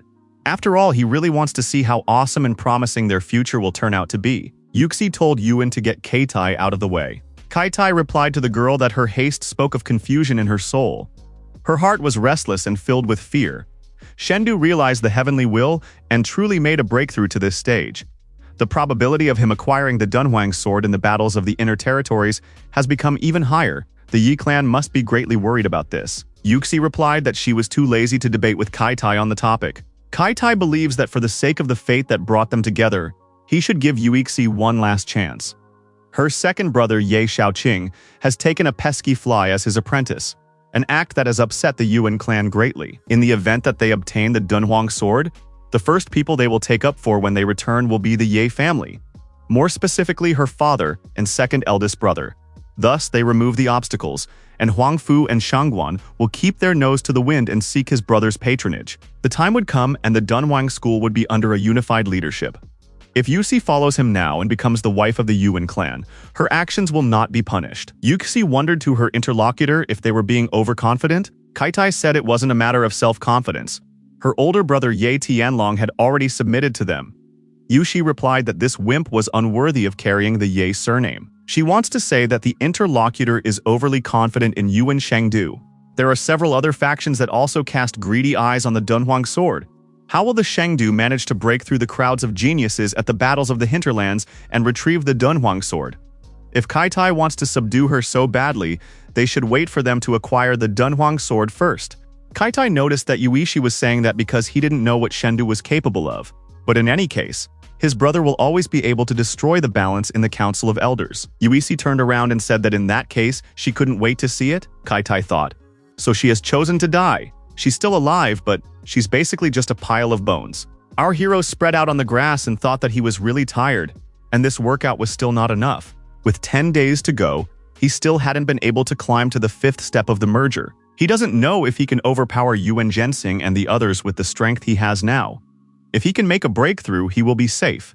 If not, he will have to fight to the last man. The battles in Taiyi Tower will no doubt be fierce. He had embarked on a path where one false step would lead to death. Li Tianming decided that he would train without interrupting for even a second. In the morning, the girls asked Li Tianming if he had been practicing all night again. The guy admitted that he devoted all his time to training. But what are they doing here this early in the morning? Liner said that she specifically came to keep him company, and Qingyu needs to train as well. Li Tianming said that the battle in Taiyi Tower would start soon. There was no way the sisters should miss his performance. Qingyu noticed that there was no way she was going to miss her brother's golden hour. Now it happened that a friend from the Serenity Union had asked her for a small favor. Li Tianming told his sister to be careful. Qingyu noticed that she didn't attract trouble wherever she went. Li Tianming said he had a bad feeling. At such a crucial moment, a friend from the Tranquility Union suddenly appears and seeks her help. Liner said that brother shouldn't worry. The progress Qingyu had made in these few days was as fast as his progress. Li Tianming said that with her talents and the 5 clear moon calamity rings, she was about to overtake him. She would reach the 7th fusion stage in the near future. Qingyu asked Xiaofu if they would reach her hometown soon. Xiaofu said that they would fly over that mountain and Fulin would already show up. Qingyu wondered why Xiaofu was so droopy. Maybe she wasn't feeling well. Qingyu said that everything will be fine. Let her parents be kidnapped, because Xiaofu herself said that as soon as they saw that she was a student of Dunhuang School, they would immediately release them. Xiaofu repeated that her parents had incurred the wrath of the mountain brigands, but they found out that she was a student of Dunhuang School and didn't dare to touch them. Qingyu said that in that case everything would be fine. No need to worry. She had recently made some progress, so she would be able to help deal with the bandits at the 4th stage of fusion. As they flew up to the huge mountain, Xiaofu said that they were already in place and were descending. Qingyu was surprised and said that there was no one here. Didn't Xiaofu say that the bandits from the mountains had taken over the town? Where is this town? Xiaofu shouted for Qingyu to forgive her. She owed her. She would pay her back in the next life. Xiaofu ran away from her friend in fear. A young man stood in front of them. Qingyu recognized him. It was Li Xuanchen. Xiaofu fell on her knees in front of the guy and asked him to explain to the Serenity Union that she had completed the task. Let them release her parents. Qingyu said he lured her here. What is this lowlife up to? Li Xuanchen said that Qingyu would soon find out about it. A toothless guy came out from behind a tree and said that Qingyu should have asked this question to him. Yuan Shengcheng laughed and said that he had eventually managed to fool the girl. Qingyu suspected something wrong and asked what the two were up to. Shengcheng said that he wants revenge and will make her and Li Tianming repay his humiliation 1,000-fold. He wants her to spend the rest of her life in his shadow. He intends to turn her into a lunatic and make her his personal treat. From now on, no one can help her. She can call on heaven or earth. Shengcheng added that he would make her death seem sweeter than life. Qingyu said that Shengcheng deserved everything he had to endure, and he only had himself to blame. His lack of strength and foolish recklessness were to blame for his disgrace. Sheng Cheng asked what right she had to look at him like that. A member of the Li family's head branch who was about to die. Qing Yu said that he might not try to intimidate her. She wasn't afraid of them. She had already come to where they wanted her to go. There's no need for them to make trouble for Xiaofu anymore. We need them to let her parents go. Xiaofu looked at Li Qingyu with tears in her eyes. Zhuanchen hit Xiaofu on the head with his spear and said that they didn't need her anymore. The girl, bleeding, fell to the grass. Xuanchen said that now it was Li Qingyu's turn. Qingyu said to let Xiaofu's soul find peace. Li Qingyu exposed her sword and said that she would not forgive her opponents for this. The girl said the glow of the full moon would help her do justice. Xuanchen laughed. Would she really resist? Sheng Cheng said she should assess her strength more objectively. When they play with her, she'll know what desperation is. Qingyu was ready to engage in battle against the two men. 2 days have passed. The first Dunhuang battle arena. The day of the opening of Dunhuang Tower had arrived. The spectators were curious to see how far the young heir had managed to advance. A projection of celestial runes created by Elder Su Zhen appeared in the arena. This projection would allow them to clearly see all the events happening on the first and second floors of Taiyi Tower. The mentor asked his disciple why Qingyu still hadn't come. Li Tianming replied that his grandmother had already gone to look for her. According to her, Qingyu had gone to the small town of Fulin and should have returned yesterday. Yi Shaoqing remarked that given her character, there was no way she would miss such an event. Our hero thought that his sister was involved in some ticklish business, and something tells him that the Serenity Union is somehow involved. The mentor told the student not to fill his head with useless thoughts. Qingyu is a cautious person. Grandmother will find her soon. Li Tianming should go with a light heart and focus entirely on the upcoming battle without getting killed. Li Tianming told the master that with his current strength, he would at least not die. Yi Shaoqing said that in order to win the treasures from the first and second floors, he should fight hard but not forget self-preservation. As for the third floor, if he passed its test, he could become Taiyi's disciple. Li Tianming told his mentor that in any case, he should tackle the first 2 floors first and then it would be seen from there. The host warned that the entrance to Taiyi Tower would open soon. The 17 personal disciples who had passed to the final stage should gather in front of it. Yi Shaoqing once again told the disciple to never forget to be cautious. Before doing anything, he should think 3 times. Among others, the host announced the name of Yuan Zhenxing from the Supreme Beginning Peak and Li Tianming from the Qing Moon Peak. All candidates should prepare to enter the tower. Each participant can choose an entrance of their choice. There are 17 entrances in all. Now it is clear why it was necessary to select 17 students, Zhenxing said before entering, telling the young heir to try his best to break through to the 3rd floor. Li Tianming replied that his decision was nobody's business. Zhenxing called our hero a petty brat who thought he was immortal. The colleague told Zhenxing to focus on grabbing the treasures from the first 2 floors. He and Gong Suqi will apprehend anyone who tries to stop him. And then they'll deal with the insolent fly. It's not going anywhere. The order came for everyone to enter the Taiyi Tower, the peak of the highest beginning. The interlocutors told Taiji that the first 2 floors were designed by them. This should give a guarantee that Zhenxing would get the values. Yuan Taiji inquired. Where is Sheng Cheng? The young man asked Wu Yu, since his brother spent all his time at her place. Why didn't he come? Taiji looked at the girl and said that she seemed to know where Sheng Cheng was. She should confess immediately. Wu Yu said that he and Li Xuanchen had gone after Li Qingyu and told him how things really were. Taiji became angry and told Kai Tai to catch him and put him under arrest for 3 years, and not to take a step outside for 3 years. Kai Tai remarked to his older brother that their youth had a hot temper and could not bear to be offended. It was better to let him take out his anger a little. Sheng Cheng was just playing around a little. Taiji looked angrily at his brother, and Kai Tai immediately said he would send men after the boy. Taiji noticed that it was Kai Tai who had made this spoiled boy. Shengdu asked Wu Yu how could she condone him to do something like that. The girl replied that Sheng Cheng had been completely out of sorts for the past few days due to resentment, and she just wanted to give him a chance to vent. Yu Yu asked, wouldn't he wish that for his brother, so that he could then focus on improving in peace? Shengdu said that in the future the girl should not build up a know-it-all attitude and start making efforts to understand what he really desires. Otherwise, the distance between them would only increase. Shengdu said that when he finished watching the competition, he would go to the competition of the inner territories. If he manages to reach the heavens with 1 step and she wants to keep up after him, don't do the same dirty deeds that he will despise her for. All the tournament participants broke into the tower and went on a treasure hunt. Li Tianming thought that the goal of everyone here was quite clear, to go out and collect treasures as they approached the finish line. At first, he thought that someone would think of scheming and trying to delay others. This cave seemed to our hero to have a rather complex landscape. The walls were surprisingly translucent, and the structure itself strongly resembled an anthill, a solid maze. Li Tianming paid attention to one of the participants. He was pretty good at navigating the route. Did he really know the route beforehand? Looking at Zhenxing, Li Tianming thought that given the coolness of the Yuan family, it was very likely that this type was cheating. Plus, there was this brother providing him cover. They're definitely cheating. Li Tianming thought that if that was the case, he needed to figure out the route first. Our hero opened his eye located on the palm of his left hand. Li Tianming found the only correct route. It was obvious that Yuan Zhenxing knew this route. It was a divine sphere, a receptacle containing the divine source. Liner told her brother that this is cheating beyond all bounds. There is obviously an internal conspiracy here. There is clearly no justice to speak of. Li Tianming replied that this is really disgusting. They are strong, but their honor is not on the dime. Li Tianming suggested that Liner use his wings to catch up with that type as soon as possible. Using his wings and the eye in the palm of his hand, our hero rushed toward his goal. The other participants were surprised.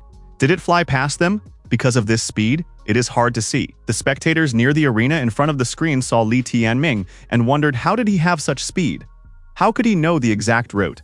Our hero caught up with the tournament participant covering Yuan Zhenxing. The guy on the horse said, "Did Li Tianming really decide to pursue Zhenxing?" The opponent drew his sword and decided to use the multiple star shining dark star falling technique. The young man was confident in his strength and told Li Tianming to get out of here immediately. Li Tianming instructed his beast companions to detain this guy. Yingho and Shadow replied to have their companion hurry to get the treasure. They would handle it themselves here. The tournament participant on horseback lingered, fighting off Inho and Shadow.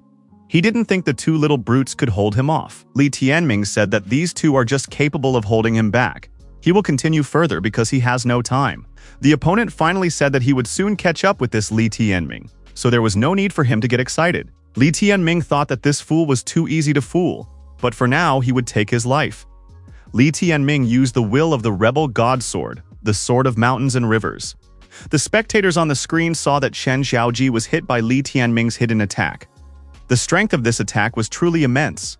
When the smoke cleared, the spectators saw that Chen Xiaoji's horse was lying on the ground unmoving. Xiaoji shouted out in anger that he would destroy this Li Tianming. However, Li Tianming wasn't far away. He suddenly appeared with a sword in his hand and said that he wasn't finished yet. Our hero said he was determined to destroy this rival. Li Tianming applied the will of the rebel god sword. Xiaoji managed to block this strike and wondered, is this guy really threatening the tiger? Li Tianming laughed. Once again, Xiaoji fell for his ploy. Xiaoji turned around, but it was already too late. Inho had also applied the rebellious god's will to him. The shadow roared that he was about to gnaw his opponent. Again, the audience saw a flash on the screen and everything was covered in smoke. They decided that this Xiaoji was not wise. Li Tianming really has ferocious companion beasts. Plus, he also has a swordsmanship technique. Li Tianming swung his fist and said that his opponent could now take a proper nap. Chen Xiaoji received a powerful crushing fist strike to the jaw and was seriously deactivated. Our hero said that now they must hurry. They must return to the treasure hunt immediately. Li Tianming told Liner that he urgently needed to activate his wings again and catch up with that bald opponent. The spectators on the screen saw that with a few attacks, Li Tianming had completely defeated Chen Xiaoji. The watcher said that he had assumed that the young heir would fight Chen Xiaojie. His disciple said that it was simply terrifying. Everyone already knew that Li Tianming was an outstanding disciple, but no one expected that he was even more incredible than they could have imagined. The elder watching the tournament said that, except for the word amazing, he didn't know what to add. The master remarked that there were more great performances ahead of them. They should enjoy it. The elder said that after the contest is over, no matter how, they must protect him. The master replied that he would do everything. The girl approached the elder and said she wanted to talk about the first elder brother. The elder said he made his choice. Let's just let things run their course. The master told Yusi that the choice they had made required them to set aside their fears and stand to the end. Yusi replied that she knew everything and would not be anyone's errand dog. Oleg approached Chen Xiaoji in the tower and asked him why he looked so battered. Xiaoji replied reproachfully that it took Gong Suqi a long time to get here, so he was caught unawares. Gong Suqi smilingly asked, even if Li Tianming had caught him, how was it possible for him to get to such a pathetic state? Xiaoji told Gong Suqi to stop talking and hurry in pursuit. This guy can't be allowed to confuse their cards. Gong Suqi said that he would know what to do. Zhaoji, on the other hand, could rest and lick his wounds for now. Gong Su-chi, as he set off in pursuit, thought that Chen Zhaoji had turned out to be so worthless. How could he disgrace himself like this in front of so many people? Gong Su-chi felt that he would never stoop to such a worthless rag. He would make Li Tianming's demise seem like a mercy. Li Tianming saw a bald man running in front of him. Our hero realized that he had caught up with Zhenxing. Zhenxing was surprised at how Li Tianming was so fast. Were these two really unable to stop him? However, Yuan Zhenxing saw that the treasure was already at arm's length. Zhenxing summoned his companion beast and told Shuiyu to block the entrance. A terrifying monster immediately appeared in front of our hero. However, a chick was already rushing to Li Tianming's aid.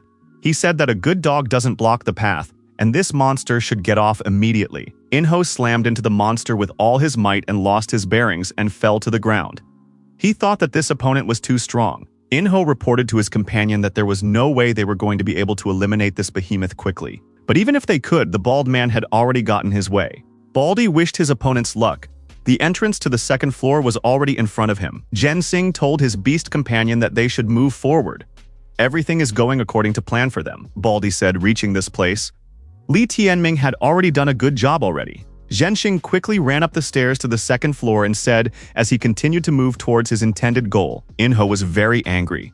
How come his treasure was stolen by this bald man? Li Tianming said to the chick not to get hot. They would give Zhenxing a reason to rejoice for now. When they catch up with him next time, they'll take everything they're owed. Li Tianming also went up to the second floor. Looking around, our hero saw a rather thick fog around him, through which nothing could be seen at all. Li Tianming once again used the eye on his left hand. Enro noticed that this eye was indispensable at every decisive moment. The guy said that he had found what he was looking for. This time they found themselves in a spacious location with nothing except a bell standing in the distance. It is obvious that this bell is the treasure of the second floor, which the others will have to fight for. The fog began to clear gradually. Judging by the arrangement of the second floor, a serious scuffle would soon break out here. This fog was also delaying Yuan Zhenxing's advancement. Without this fog, the treasure of the second floor would also be in this guy's hands right now.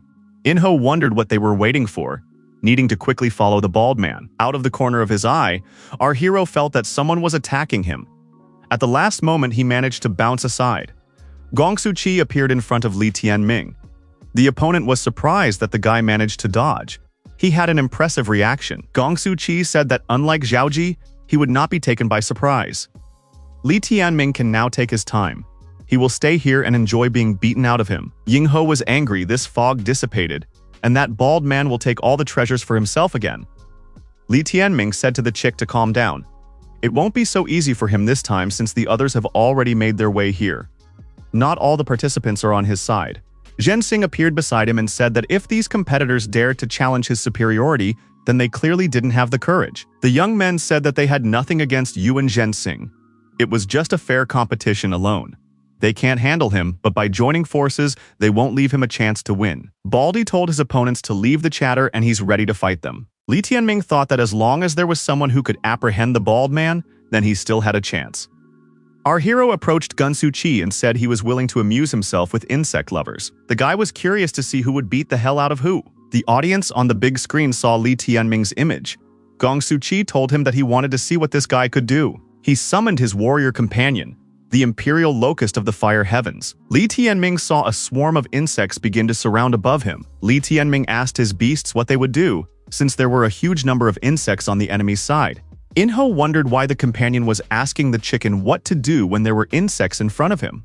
Shadow asked, "Didn't the chicken say he was tired of everyone thinking he was a little chick?" Enro replied that when it comes to eating insects, he is just a real chick. Now everyone will see which is faster, the speed of birth of insects or his speed of eating them. Enro took to the sky and used the flames of eternal purgatory against the locusts. The spectators could see on one side the increasing number of insects, on the other side the indomitable flames. They had no chance of escape. They were getting burned and falling to the ground. Enro said that the shadow could join him in his meal. The shadow shouted that he would gladly join in the event. The shadow transformed into a huge beast of prey and began to approach the insects drenched in blood. Gong Su-chi looked down at his companion beasts being annihilated with sorrow. Gong Su-chi realized that these two appeared capable of containing his insects. He had underestimated his opponent. Li Tianming decided that he wouldn't even have to interfere. Xiaoji, who appeared nearby, said that he had already arrived and would help his colleague defeat his opponent.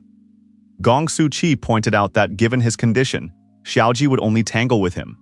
Gong Su-chi drew his weapon and decided to use the sickle of flaming fire technique. He told Li Tianming to come over.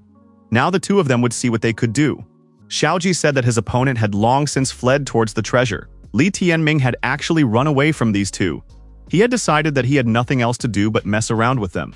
Li Tianming decided to use all available methods to get his hands on the treasure. Xiaoji and Gong Su called the opponent a cunning rascal. He ran to the treasure without saying a word. It was necessary to catch up with him. Li Tianming drew his sword and decided to use the will of the rebel god's sword. Sword of mountains and rivers. Gong Su wondered, was this really it? This guy is trying to enter a fight with such simple skills? This is just ridiculous. Our hero, looking at the determined Gong Su, thought he would have to take things a little more seriously. Li Tianming didn't think that he would have to resort to this technique so soon. The guy swung his blade and used the absolute will of his sword. Gong Su saw an enraged energy beast approaching him. Gong Su-chi put his weapon forward and said that his opponent knew how to give himself importance. Li Tianming stated that the opponent would now behold his soul-slashing blade technique. Gong Su was surprised. What was wrong with his strength? It didn't compare at all to his previous technique. Gong Su, lying on the ground, thought that his opponent was clearly not a simpleton. Li Tianming approached his opponent and asked if he now understood who was going to beat up who. A kick to the jaw followed, and Gong Su flew backwards.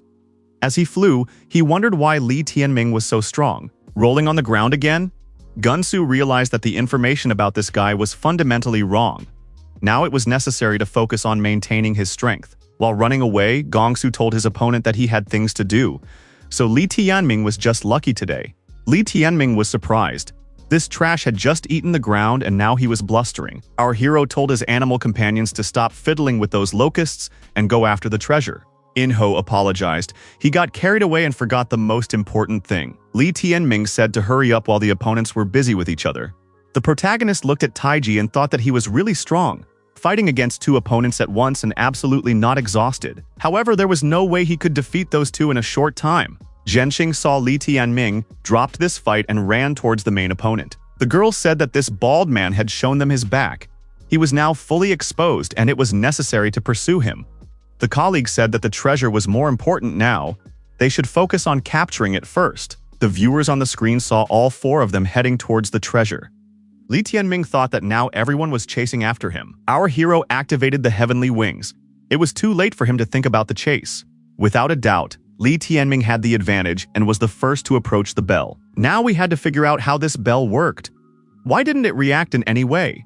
Should it be struck or smashed? Enro said, the treasure was right underneath it. Li Tianming decided that in such a case it was okay to go unceremoniously. The bald man approaching shouted for Li Tianming not to touch anything. Li Tianming was satisfied. He had retrieved the treasures. To waste no time, the guy placed the treasure in his spatial ring. The bald man approached and shouted furiously for Li Tianming to give him this treasure. Zhenxing landed a tiered crushing blow but missed. His opponent managed to use his wings to fly aside. The other opponents also took out their weapons and shouted for Li Tianming to give them the treasure. Our hero thought that he was now everyone's target. Li Tianming said that capturing the treasure is easy, but holding it is even harder. Li Tianming noticed that the entrance to the third floor had appeared in front of him. He said that he would meet those who wished to compete with him on the third floor. As he climbed up to the third floor, he noticed that the fog was much thicker here than on the second floor. There was nothing to see at all. Even his eye and the palm of his hand can't penetrate the fog. The young man knew the bald man was about to get in here, but he shouldn't engage just yet.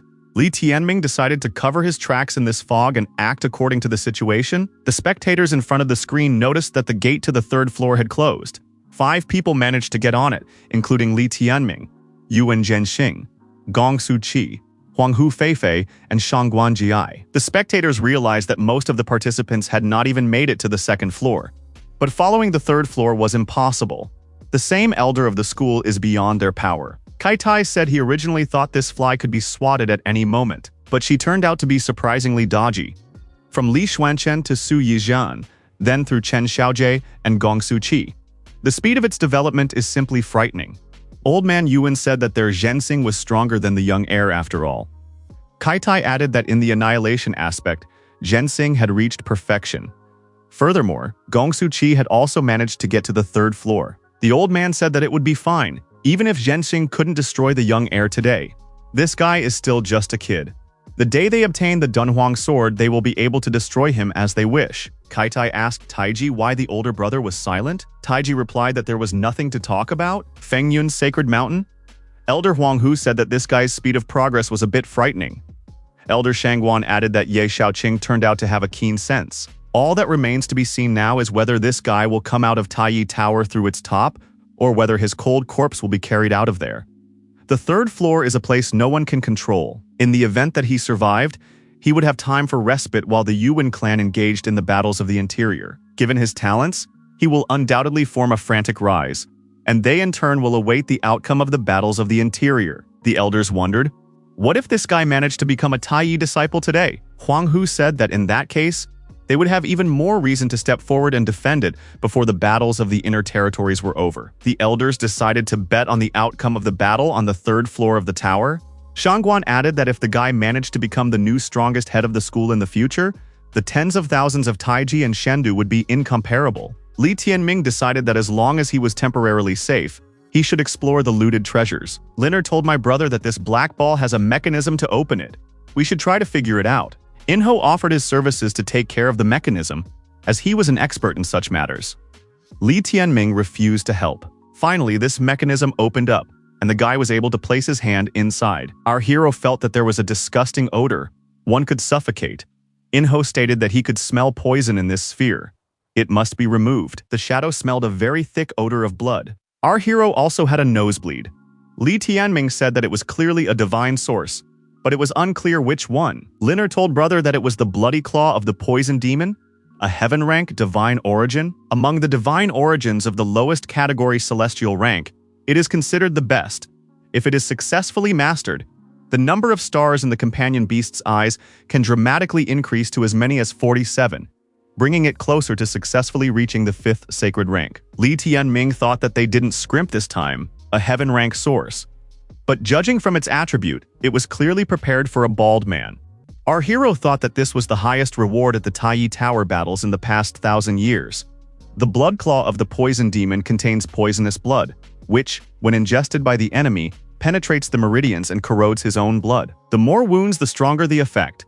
If the wounded person does not immediately take an antidote, the poison demon's blood will reach all of the wounded person's blood. The poisonous blood is capable of decomposing the skeleton and all the viscera, causing the body to collapse completely. Li Tianming, smiling, said that even in their worst-case scenarios, they couldn't assume that this claw would go to him. Zhensing would definitely be looking for it. Li Tianming just wanted to know what was the origin of the Earth rank, top-grade Earth rank that Zhensing had taken away on the first floor. Our hero decided to find out who would end up being the hunter and who would end up being the prey. Li Tianming thought that it was quite surprising. He was moving at a tremendous speed, but he still hadn't reached the edge. There was a boundless fog everywhere. It felt like he was treading on the ground. Nevertheless, he has nothing to worry about now. It's his opponents who need to worry. Li Tianming saw through the fog that there was something glowing ahead. What glowed ahead resembled Taiyi's tower. It was a miniature version of it. Another Li Tianming appeared in front of Li Tianming with a sword on his shoulder. Our hero thought, is this another one of him? He looked around. Where had Inho and Shadow gone? After all, they were just here. Liner wasn't around either. Li Tianming didn't understand what was even going on here. That other Li Tianming put his sword forward and approached. The other Li Tianming asked, does the guy want to die by his own hand? Such a prospect, Li Tianming was certainly not satisfied. He also drew his sword. The other Li Tianming used the will of the rebel god sword, the sword of mountains and rivers. It was a real battle with myself. Li Tianming thought that the strength and technique were one and the same. Their attacks simply neutralized each other. There could be no winner and loser in this battle. Li Tianming shouted out that he wanted to stop these tricks. Who is in front of him? My opponent said that's him. Only he's too weak, so we'll have to replace him. Our hero thought that if he could still crush his opponent, the Taiyi Tower test should be passed.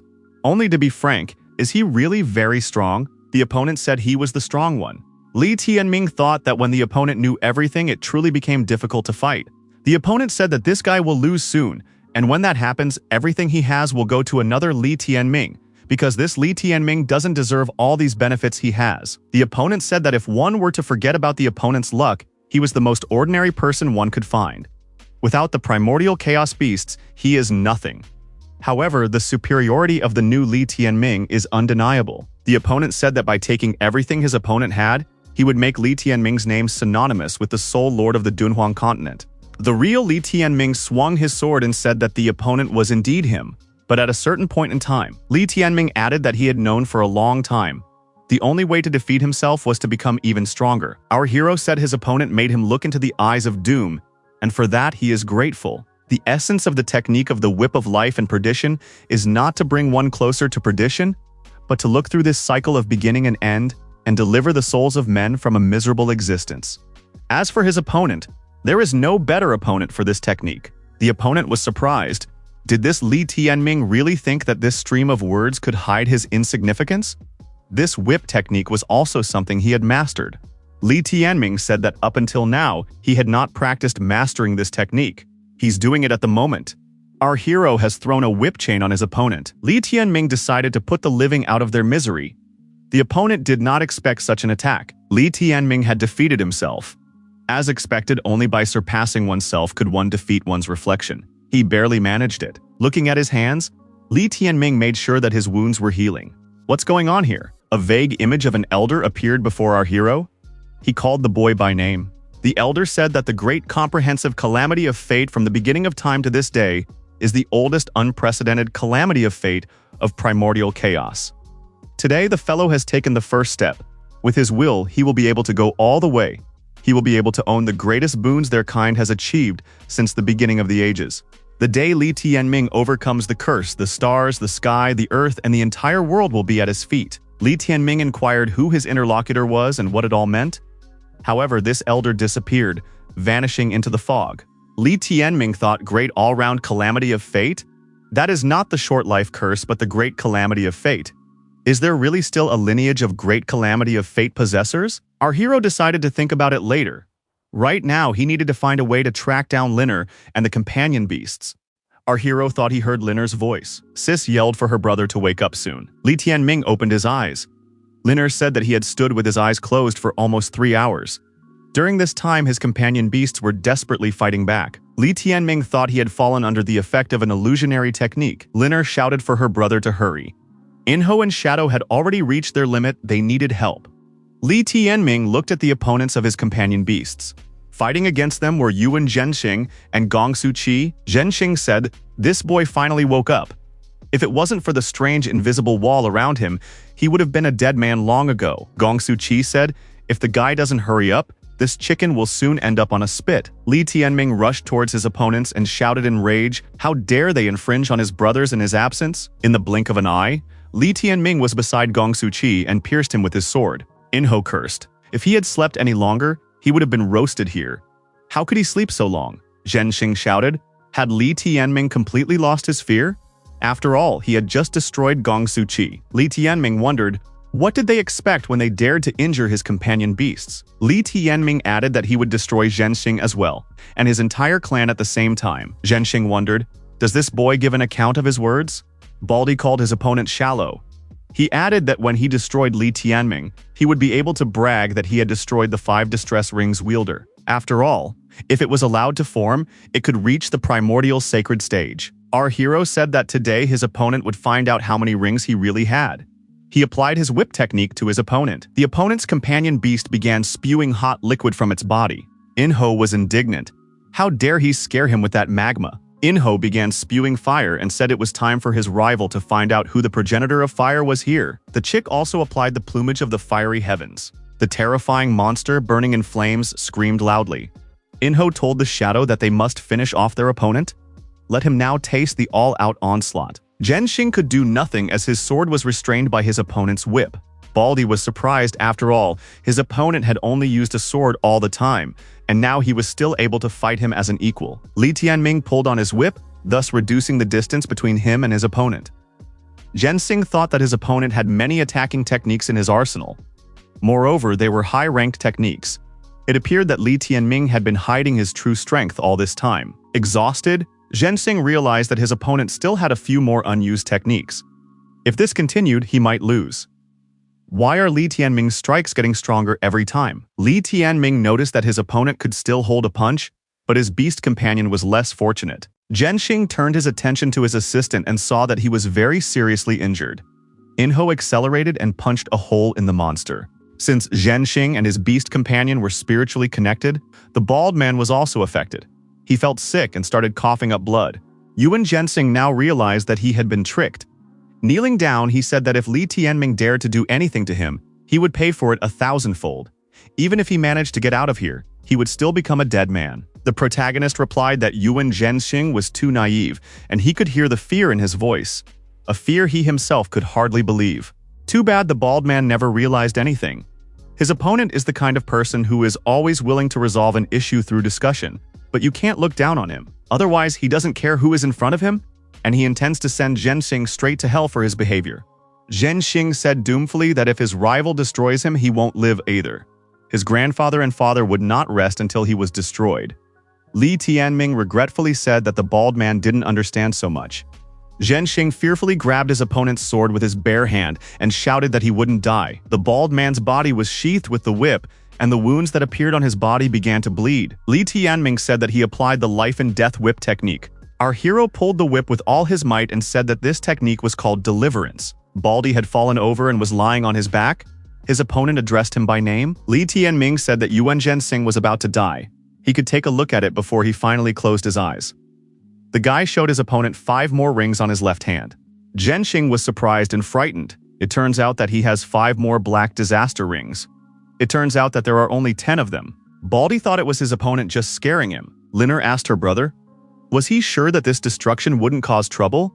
Li Tianming replied that he just gave a boost to the storm that was originally coming. Li Tianming asked Liner how much time had passed since they entered the 3rd floor. The girl replied that 3 hours had already passed, and the same amount of time remained until the competition was over. Li Tianming thought that if they still had plenty of time, then they could see what the bald man had gathered in his ring. A piece of paper appeared in front of our hero, on which it was indicated that one should choose one of the 10 specified divine origins of the highest earth rank. Was this really the winning ticket? Li Tianming thought about picking the most appropriate one. Liner wondered what they would do next. Li Tianming decided to hold the intrigue for a while longer. He said that there were changes in 2 places. Did Liner detect them? Liner replied that she had only noticed one change at the top of the tower. An exit leading outside had opened up there. The guy said that this was the passage for those who had overcome the 3rd floor trials of the Tai Yi Tower. If they came out of it, it would be tantamount to them winning the competition.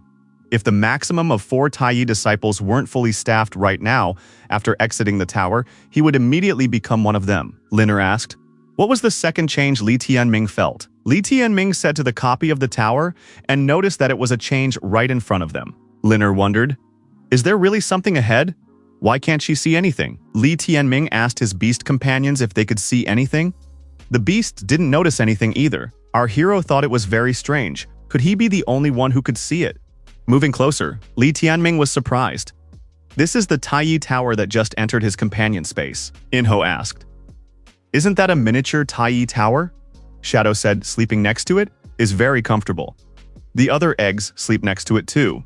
Enho happily noticed that the injuries he had recently received were recovering at a high rate thanks to this tower. The natural spiritualized qi around the tower is abundant. The feeling is the same as near Li Shenxiao's tomb. Li Tianming thought that he now had the ability to improve at a high speed anytime and anywhere. The guy never would have thought that such an incredible treasure existed in this place. This is the best find in this competition. Liner suddenly remembered how others had mentioned the 2 great artifacts of the sacred Li family, the Tai Yi Tower and the Dunhuang sword. Li Tianming wondered, was the turret that had entered his companion space really the true Tai Yi Tower? Before he was overcome with doubt when others spoke of the Tai Yi Tower as some kind of building. But now everything fell into place. According to the legends, the first ancestor of the Li sacred family had found 2 great shrines in a place called the Realm of the Gods in ancient times. Yuan Shendu plans to go to the Palace of the Sacred Sky to take possession of the Dunhuang sword. Unbeknownst to anyone in this family, he has taken possession of the true Tower of Tai Yi at this very moment. There can be no mistake. This is one of the shrines left behind by Li Shenxiao. Truly, the heavens are on his side. Li Tianming thought that all the treasures of the 3rd floor had been collected. Zhenxing and Gongsu had paid for everything. There was simply no better outcome. This was especially true for the Tai Yi Tower. For Shadow and Enho, the tower gave simply terrifying opportunities to fight continuously. If injured, they would just need to rest near the tower and they would be fully recovered. If the Taiyi Tower is so incredible, does that mean that the Dunhuang sword is in no way inferior to it? Li Tianming said that Taiyi disciples were allowed to participate in the battles of the inner territories. Maybe he would have the opportunity to go there too. Lin noticed that the Yuan clan would now try to immediately destroy the brother as soon as he left the tower. Li Tianming said, if he became a Taiyi disciple before they discovered Zhenxing's body, they wouldn't be able to destroy it. Our hero declared that instead of challenging one of Taiyi's disciples in a month, he would do it in the next hour and win. Then he could avoid being killed. Everyone will know one way or another that he destroyed Zhenxing, even though there is no direct evidence against him. Therefore, it won't matter if he is a criminal or not. What will matter will be his status and his strength. This time our hero had gained absolute clarity. Previously, he was always worrying about not involving the master in trouble, and he also didn't want to hurt the Yuan clan. Now he realizes that it is better for him to be the first to start destroying this clan. Becoming a Taiyi disciple is the best opportunity to shake up the Council of Elders and win over those who initially took a neutral stance. Linner said that she would only be calm when her brother wasn't threatened by anything. Linner added that Su Wuyu was considered the weakest Taiyi disciple, but it would be extremely difficult to defeat her immediately after leaving the tower. Li Tianming replied that that was why he shouldn't be in a hurry to leave the tower. Linner wondered, was her brother really going to organize a victory for himself right in the tower? Li Tianming said that he was going to improve right here.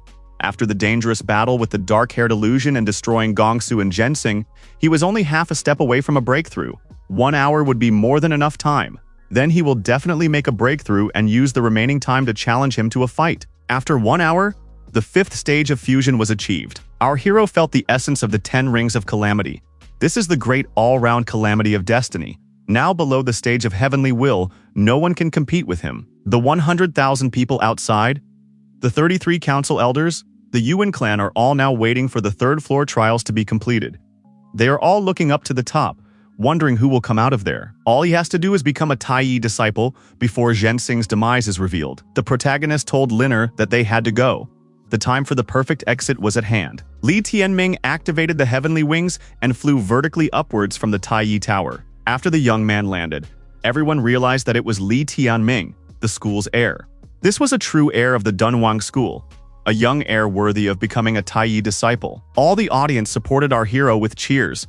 It was just what he needed. With this kind of support, the Yuan clan's people wouldn't dare to touch him based on some loopholes in the laws. Yi Shaoqing was surprised that this guy had actually succeeded. Probably when he was in the tower, the ancestors of the Li family had done something for him. The companion wondered, what kind of master is this who doubts his apprentice? Someone like him. This guy asked to be a mentor. Yi Shaoqing said that he was definitely happy about his disciple's victory. This event had overexcited him. Yi Shaoqing looked at his father and wondered, why is he crying? The elder said that this boy had shaken him to the core. He kept feeling his resemblance to his first ancestor. The same trials, the same calling, and even his appearance was similar. The old man added that from now on, the Yi clan would protect him even at the cost of his own life until the very end. Shaoqing said that his father was determined, but the only thing is that we need to provide protection right now. At the same instant, the mentor rushed toward his student. Li Tianming was surprised to see his teacher in front of him. The boy asked why the master had come down to see him. The mentor said that the young man was now a treasure and would have to be protected so that others would not destroy him in vain. Li Tianming wondered if the master was unnecessarily increasing his chances. Yi Shaoqing noticed that Li Tianming probably hadn't paid attention to the facial expressions of the Yuan clan people yet. Taiji asked his relatives if they had grossly underestimated the impact of this fly. Kaitai said he felt like it had gotten to the point where they needed to destroy him as quickly as possible, regardless of the resistance Ye Shaoqing and the others might put up. Elder Yuan said that this guy was clearly not that easy if he managed to get out of Taiyi Tower through its top. Now he had earned the right to challenge a Taiyi disciple. In this month, he will have the opportunity to become stronger. If he wins and becomes a Taiyi disciple, Huang Fu and the other elders will side with Ye Shaoqing. Kaitai said that in a month's time, this guy would no doubt challenge Wu Yu specifically. Taiji said there was no need to wait a month. When Zhenxing and the others came out of the tower and the competition was over, he would go straight to Qinglun Peak and destroy this fly. His patience had come to an end. Kaitai said that Zhenxing failed to do a simple task. When he gets out, he will be severely punished. Li Tianming shouted to Wu Yu and said that he was giving her 10 breaths of time, and after that, she should go downstairs. According to the rules, he has a month to prepare. But there is no need to wait that long, so she can go right now. Elder Yuan wondered, is this boy's head okay? Does he really want to take this fight early? Taiji said that on the contrary, this kid is very smart. He clearly realizes that his performance has attracted attention and that he is taken in the crosshairs, so he decided to go all in. Kai Tai said that in that case, this guy is too neglectful of Wu Yu. She is at the 9th fusion stage and is an order of magnitude stronger than Zhenxing. He had young blood in him, and he was reckless. Wu Yu can decide everything now. Wu Yu told Shengdu she was coming down. Isn't there anything he wants to tell her? Shengdu replied that he trusted her. He just needed to show his full strength and destroy that guy. The elders would sort it out afterwards. Li Tianming dug his own grave. There should be no difficulty in destroying him. Wu Yu said it was the first time she had been so underestimated. Yu Yu entered the arena and said that if the opponent didn't want to wait 1 month and was in a hurry to die, she would grant his wish. Li Tianming said that he would definitely become a disciple of Tai Yi. Wu Yu pulled out her sword and said that Li Tianming was now doomed. Wu Yu summoned her companion beast, the all-seeing Tenshe, a serpent that summons clouds and mist. Wu Yu asked where the rival companion beasts were. She had heard there were 2. Li Tianming said that they were resting to deal with her. His companion beasts wouldn't be needed. Wu Yu said that this boy really is a complete madman. The girl said that she had overestimated Li Tianming. Coming down to the arena, she was a little nervous, but now she can see that this guy is just a redneck with rare luck. Li Tianming saw the opponent on his snake rapidly approaching him. Li Tianming jumped aside to avoid this attack. However, at the same instant, the poisonous mist that the snake had organized formed around him. Li Tianming saw that it suddenly snowed. However, everything around him disappeared. The guy immediately realized that an illusionary technique had been used against him. Suddenly, the opponent appeared nearby and used the Sea of Afterlife Realm technique. In the next moment, Li Tianming was at the edge of the raging waves. The protagonist used the eye on the palm of his left hand to detect his rival. Our hero was in time to detect the snake rapidly approaching him. Li Tianming said that he can see her, it is beautiful, but it is only an illusion. With Linner's support, Li Tianming activated the air wall in front of him. Su Wuyu was surprised. Her opponent was able to handle the illusionary technique. What was that transparent wall? Could it be that the poison mist had no effect on him? How could it be? Su Wuyu used the hovering sword technique to evade the attack. Our hero used heavenly wings. Li Tianming applied the life and death whip technique. The enchantment technique followed. The snake was entangled in a chain. Li Tianming said the main part of the program is just beginning. The whip technique of life and death. Li Tianming pulled the whip sharply, and the snake's body appeared to be cut in many places by a sharp and dangerous chain. Su Wuyu screamed out in fear that her Baiyuan, the companion beast, had been destroyed. She screamed for Li Tianming to fight her in the open if he had the guts. Li Tianming said that in all of today's battles, other than the battle with his own reflection, none of them had forced him to use this technique. As he approached his opponent, the protagonist said that she was rather cocky. Today he will make her fully and completely admit defeat. Su Wuyu said that she was about to destroy Li Tianming. The girl used an attack and applied a technique. The soaring sword technique. Li Tianming used a purgatory shield to repel this attack. He said that he had overestimated his opponent, calling her attacks a mere illusion. Our hero applied the will of the rebel god's sword, dissecting shooting stars. Su Wuyu had to vigorously defend himself. After this attack, the girl noticed that her sword appeared to be broken. Su Wuyu angrily threw the broken weapon on the ground. She was immediately attacked by her opponent, her body bleeding. Li Tianming turned his back to her and said that it was over. Taiji and his father heard the crowd shouting, Tai Yi's disciple Li Tianming. Su Wuyu, sitting in the arena, recognized that she had lost. Yi Shaoqing walked up to his disciple and said that he had done a great job. Now he had gained admirers in the form of everyone here. Li Tianming replied that it was all thanks to his master's instruction. Suddenly, the elders appeared in the arena. Ye Shaoqing and Li Tianming stared at them. Huanfu said that as the first elder of the council, he wants to make a statement. Li Tianming's performance today speaks for itself. He passed the test of the 3rd floor of the Taiyi Tower and defeated the Taiyi disciple. Now, in accordance with the laws, he can take her place. Thus, on behalf of the Council of Elders and on behalf of the Dunhuang School, the elder makes an announcement. Starting today, Li Tianming of Qinglun Peak will be elevated to the rank of a Taiyi disciple. The elders brought their congratulations to the young man. From now on, his development and safety become the goal and responsibility of the Council of Elders. Yi Shaoqing said that from now on, His life was his master's life. Li Tianming's expression changed and asked if his sister Qing Yu had been found.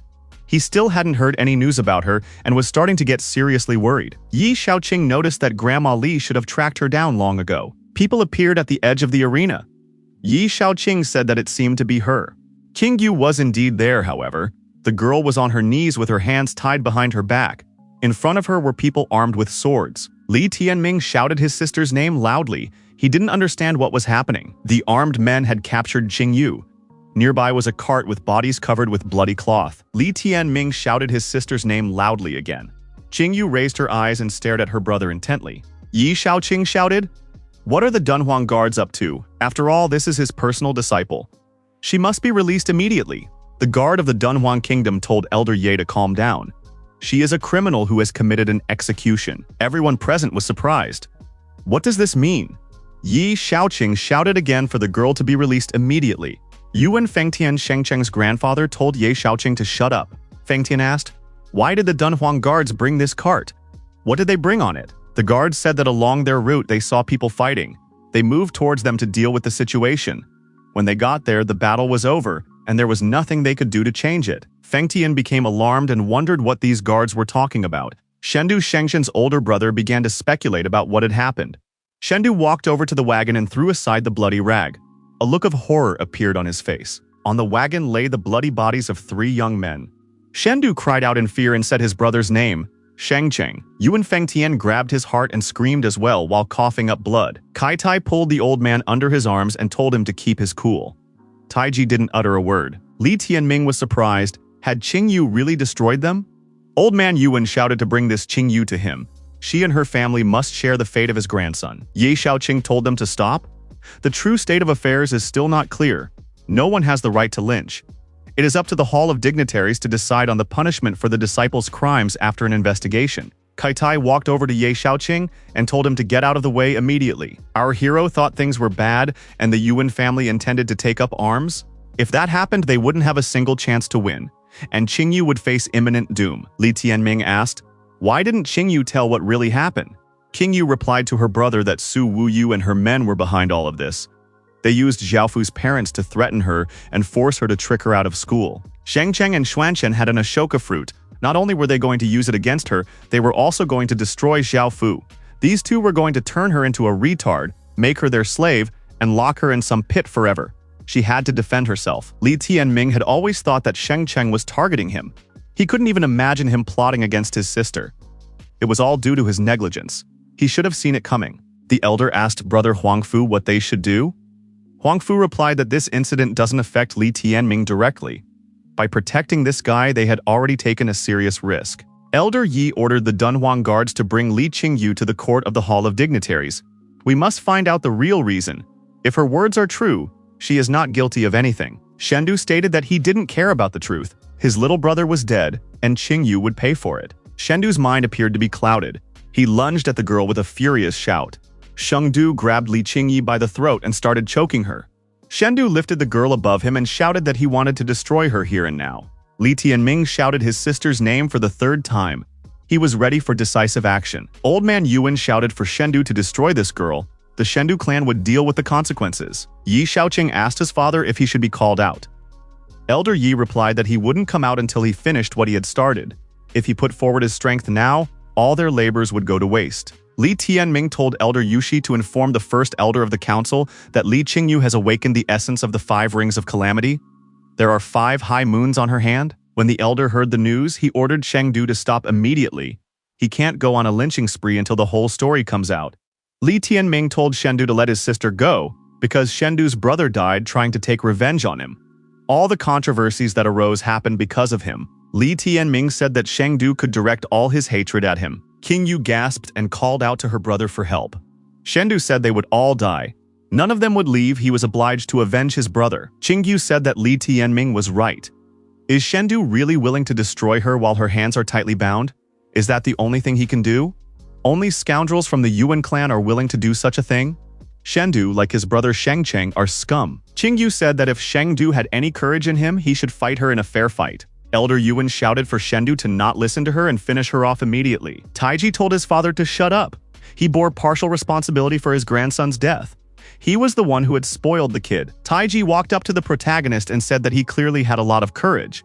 In that case, he has a chance to prove it. Taiji said that Li Qingyu destroyed his son and must die today. If he really cares about his little sister, is he willing to give his life for Li Qingyu's life? Taiji said that the young man's reflection has 10 breaths.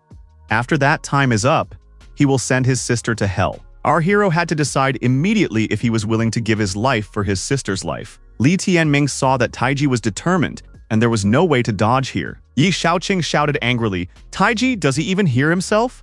Does he not care about honor at all?" Taiji said that only weaklings like his opponents care about such things. Taiji, looking at his opponent, began counting his breaths. Li Tianming said that Taiji might not continue counting down. How will they do the exchange? Taiji said that he didn't care. The most important thing was that Li Tianming died.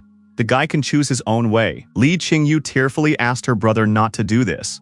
Li Tianming said that in that case, he would certainly wish to die with dignity. Li Tianming added that he chooses to join the battle with Yuan Shengdu instead of his sister. They will fight until one of them is dead. Li Tianming said, he knows that they are only dreaming of destroying him to eliminate the coming consequences, and now he's giving them a chance to do it.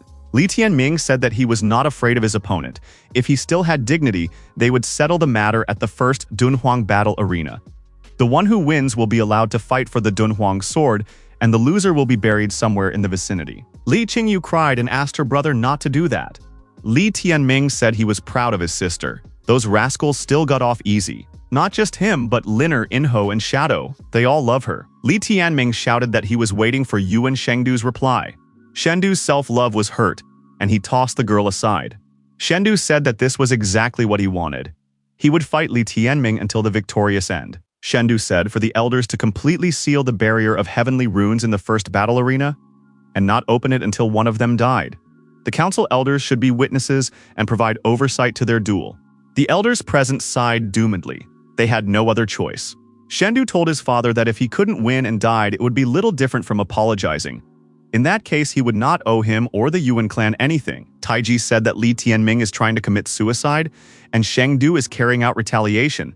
There is no need to think about it. The barrier of heavenly runes was being prepared to be sealed. The spectators decided that Li Tianming was a true warrior, and Shengdu was just a disgrace. Li Tianming thought that he had no chance of winning, but at least this way he could protect Qingyu, the master, and the others. Even if he died, it would be worth it. Ye Shaoqing told his disciple that he must return no matter what happened. Li Tianming asked his mentor to cook him something delicious for dinner. Qingyu said to make sure her brother survived. Otherwise, she would never find joy in life again. Li Tianming replied that to make his sister smile, he would have to try very hard. She must wait for his return. Li Tianming said to let Liner leave him. He fears that he will doom her. Liner reminded her brother that she wished to share his fate. They had made a promise to each other after all. She had come all this way with him, not because she wanted happiness and a blissful life, but because she was sincere in her desire to be with him and help him. The girl added that she was weak, but not at all a coward and would not recant. He should respect that. Besides, Qingyu is her friend, and she is willing to defy death for her friend's sake. Li Tianming said that he understood everything, and thanked Liner for his cooperation. The protagonist took a step and stepped into the arena. He got inside on the other side of the barrier. Shengdu had already expected him here, and said that Li Tianming could surely become a worthy opponent for him after 2 months. Right now, however, he doesn't stand a chance. Our hero stated that it was too early to make such a claim. Shengdu boasted that he had just recently successfully mastered the true Heaven's Will technique. He would execute his rival for the edification of others and bury him with Shengcheng. Shengdu said that his opponent must stand to the last. He wishes to utilize the full potential of the Heavenly Will technique and completely bring it down on Li Tianming. Shengdu summoned his companion beast, a Tawit of perfect darkness, to his aid. It was an extremely rare 4th-rank sacred beast. Li Tianming said to Inho and Shadow to pay attention to this monster. Our hero apologized for getting his animals into such trouble. Inho was surprised that they hadn't started the battle yet, and Li Tianming already looked like a helpless wimp. It was still unknown who would defeat whom. After all, he was a great beast of primordial chaos, so this Teot wouldn't be able to defeat him. Shadow declared that if they gave him 10 days sleep after this fight, it would be worth it. Li Tianming said that he was lucky if he was able to meet such companion beasts in his life. Our hero said he would fight to his last breath, even if only for the sake of his friends. Li Tianming shouted loudly for Yuan Shengdu to get ready and take the fight.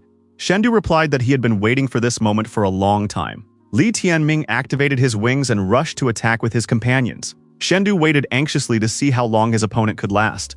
There was no greater joy for him than to find out before his opponent's demise. Li Tianming swung and used the will of the rebel god sword, sword of mountains and rivers, a paired strike. Ying Ho duplicated this technique. Shendu was surprised that the chicken was able to use a similar swordsmanship technique. However, this is only a simplified version of the Heaven's Will technique, because his opponent is too inexperienced. Shadow turned into a huge wild beast and used the thunder discharge of primordial chaos to attack. Shendu said that he couldn't find a better opponent to practice before the battle in the sacred sky palace. Shendu swung his weapon and used the infernal spirit blade. Inho and Shadow collided with each other at a tremendous speed.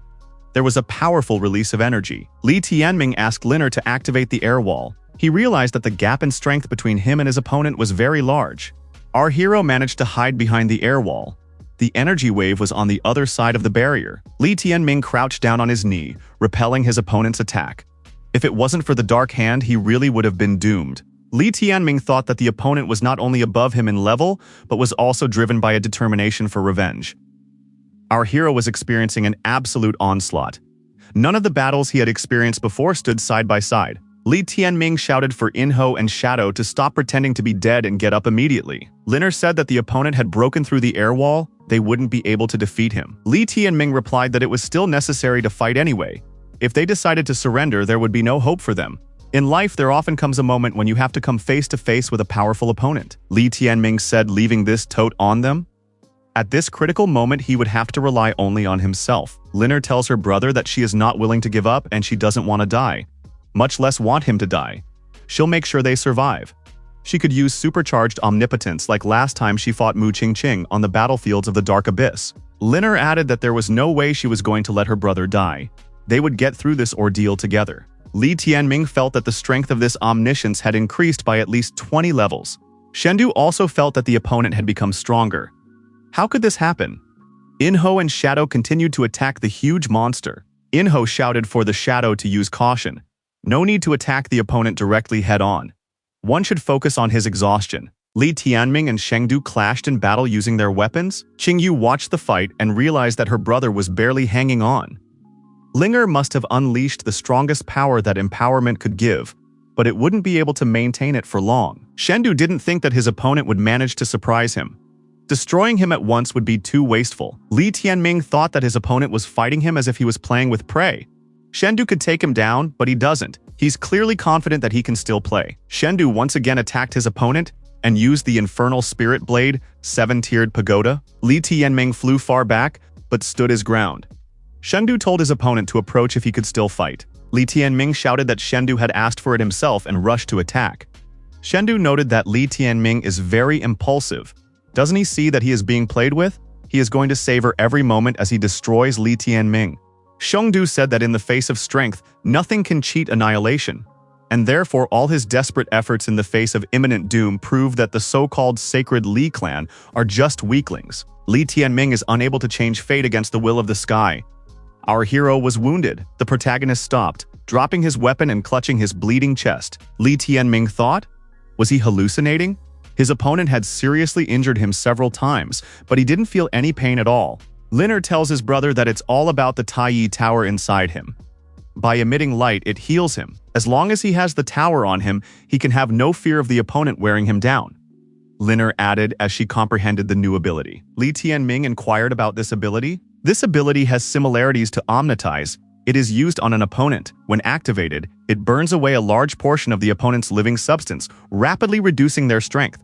Li Tianming asked what side effects this ability had. After the ability ends, she will incarnate into a spirit and sleep soundly for a certain period of time. Fortunately, they have a carrier, namely the Li Tianming Love Necklace. She could safely say that this ability would not harm her if Li Tianming could protect the necklace before her awakening. Li Tianming said that he would naturally protect the necklace, but he needed to know how long she would be gone. Liner replied that it would be at least a month, but not to worry. At least this way they could survive. Liner said that after the spirit ignition was over, her mind would be temporarily extinguished. On the day she awakens, she will be able to see Li Tianming become stronger. Li Tianming said that he was treating Ling unfairly. In the future, there was no way he would force her into a predicament where he would have to use such an ability. Shendu approached at a dangerous distance and swung his weapon and said he would destroy his opponent. Li Tianming urged Lin to spring into action. Lin left her sibling's body and rushed towards her opponent. The princess activated spirit ignition. Shendu stopped in place. He had experienced a new sensation and didn't know how to act next. Shendu couldn't realize that it had entered his body. Shengdu asked what Li Tianming had done to him. Shendu felt his animal substance disappear. Li Tianming told his opponent that this world was huge and there was nothing impossible in it. Shendu thought he held their lives in his hands, but now he had to pay the price for choosing to underestimate them. Li Tianming vowed that he would never let anyone harm Lin. Even if her rival forced her to take the risks, she would accept so that he could move on with his life. In fact, Shengdu had never truly understood the ancestors of the Li sacred lineage. All his thoughts and aspirations are centered on perfection. However, he has no idea what it is like for ordinary people to fight back. Li Tianming asked, "Who in this world would be able to put the Yuan clan in a stick if the Li sacred clan didn't exist in this world?" Shendu shouted for his opponent to immediately shut up. He had no right to lecture him. Shendu applied the spirit hellblade, withdrawing into another world. Li Tianming thrust his sword forward and applied the will of the rebel god sword. Our hero struck and activated Qian and Kun's doom technique. Shendu looked up and saw the danger looming over him. He could no longer avoid this attack. The blow struck his opponent's head. Li Tianming jumped to the side as he made this decisive strike. Teoti also appeared to be bleeding. A wound appeared on his head, Enro said as he bowed to Li Tianming's strength. Now this huge monster would be much easier to deal with. Li Tianming saw a piece of paper in the hand of the lying Shendu. It seemed to our hero that his opponent pulled out this piece of paper a moment before his death. But he was never able to use it. It must have been his last trump card. Li Tianming hid this sheet. He decided to deal with it later. Li Tianming saw that a new symbol had appeared on the necklace. Lin must have already successfully moved into it. Our hero said to let Lin rest in peace. He can protect her. The power of spirit ignition was truly terrifying, but he would no longer put Lin in such danger. Our hero thought that now any friendships with the Yuan clan would finally come to an end. Li Tianming sensed the impending danger. Someone had broken through the heavenly runes barrier. Li Tianming looked in the direction of the breach. It was definitely the Yuan clan's representative. The boy recognized him. It was Taiji. It's urgent to retreat. However, after the final attack, our hero is finally exhausted. He cannot escape. There is absolutely no strength left. Suddenly, the guy was grabbed by Ye Shaoqing's hand. He was faster. Ye Shaoqing tossed Li Tianming aside and told Yuxi to take him away, while he would detain Taiji. Yuxi picked up Li Tianming and rushed to run away with him. Ye Shaoqing and Yuan Taiji crossed their swords. Taiji shouted for his opponent to scramble away. Ye Shaoqing said that Taiji was the organizer of this battle himself. Shengdu yielded and died only because he was not strong enough. Now Taiji gives in to anger and spits on all promises. He has no honor and dignity left. Taiji shouted that this boy was going to die today. He wondered who would be able to stop him. Taiji summoned his companion beast to help. It was a huge dragon. Ye Shaoqing said that he wouldn't let that happen and jumped on his dragon. Li Tianming, watching the impending fight, thought that at this moment, the first place in terms of fighting ability belonged to Taiji. No one was his opponent in the fight right now. Yuxi told the guy not to worry. His life was more important than anything else right now. Li Tianming asked, "Where is Elder Yuxi moving him to?" The boy looked up and saw people flocking to the scene of the unfolding battle. These were the other 25 elders of the council. They had all come here so his life would be saved. Yuxi said that now that Shengdu was dead, the elders who supported him would change sides. Li Tianming's speech had rekindled the elders' hope again. Now, they would all unite to protect him. One of the elders told Yuan Taiji to stop such insolent behavior. The days of the Yuan clan's rise were now past. Li Tianming thought that these elders are pragmatists. None of them had stood up for the Li clan before when they were trying to save Qingyu. Yuxi said, "There's no point in thinking about it." But from now on, each of them would, like possessed, strive to ensure his safety. Yuxi replied that it was because he was able to destroy Shengdu. They were not afraid of Taiji, but of the fact that his son could get his hands on the Dunhuang sword. Another elder shouted that everyone had witnessed the decision that the past duel would be held to a victorious end, as well as ensuring that it was supervised. Taiji had personally given his consent to this. Li Tianming thought that this old man was completely unrecognizable. It was as if he had been replaced. Taiji said, "Is this elder really sick of living?" The Yuan clan still has enough members of the younger generation. When Zhenxing comes out of the tower, he will personally take care of his training. Li Tianming said that there was no need to wait because he had destroyed Zhenxing. Old man Yuan said for Taiji to humble himself, he must first take his grandson's body away. It's not all lost yet, because Taiji is still the strongest person in the Donghuang school. There was no way the Yuan clan would believe that they could protect Li Tianming forever. There will always be an opportunity. Taiji said he wouldn't forget what happened today, and he wouldn't until those responsible were held accountable for everything. The Yuan clan representatives left the arena. Li Qingyu walked up to her big brother and said that he was amazing. Stoish turned to our hero and said he was the young heir, and bowed to him. The other elders did the same, calling the lad the young heir. Li Tianming said that there was no need to do so, and it was up to him to thank the elders for saving him. The elders said that Shendu had died, and in 2 weeks the battles of the inner territories would begin. Will the young heir take part in them to bring them back to the Dunhuang Sword School? Li Tianming said that he was willing to make every effort to do so. Now that he had learned firsthand how incredible the Taiyi Tower was, he just had to get a similarly famous Dunhuang sword. The elder told Xiaoqing to explain to the young heir in the remaining days the details of the competition and the opponents that awaited him in the battles of the inner territories. First of all, it is necessary to provide the best data about the 7 saints of Tianzi Palace of Sacred Heaven. Li Tianming asked the master if Shuang Tianzi was not among these 7. Ye Xiaoqing asked, does he really know Yuling Shuang? Li Tianming replied that in the battles of the interior, she would prove to be the main rival. Li Tianming thought that with Yulin Shuang 3 months after parting ways in Yandu, he would be able to meet again. When that happened, he would once again give her the opportunity to meet him. The master and his disciples saw that Yuan Taiji had returned again. Taiji wondered if he had taken the soul ignition book his son carried with him. He must return it. Li Tianming admitted that he had picked up some strange book. Yi Xiaoqing told the disciple to return it. Taiji took this book. Leaving the arena area again, Taiji wished for the young man to get his hands on the Dunhuang sword. Li Tianming was at a loss. He didn't understand what this meant. One of the elders said that from now on, they should maintain absolute vigilance when it came to Yuan clan members. They should split into groups and guard the young heir and Qingyu at all times. The council of elders split up with quarrels and disagreements. The young heir is their chance to revive the unity of the council. Judging from what Taiji said, if the heir managed to get hold of the Dunhuang sword, he would try to take it away. Precautions must be taken beforehand. If it is possible to seize the Dunhuang sword, it is better if it is temporarily in Xiaoqing's possession. Yi Xiaoqing said that taking away Donghuang's sword would not be easy, and it would be even harder for Li Tianming to do so than his encounter today. It was enough that Li Tianming would go to the competition and do his best. There was no need to worry about the final result. There would still be a chance in the future. Li Tianming asked, is the soul ignition book really that powerful? What is it? The mentor replied that it was an item made by a master of divine ornaments. Her ability is to activate the magic barrier. The book is an expendable item that can be used once.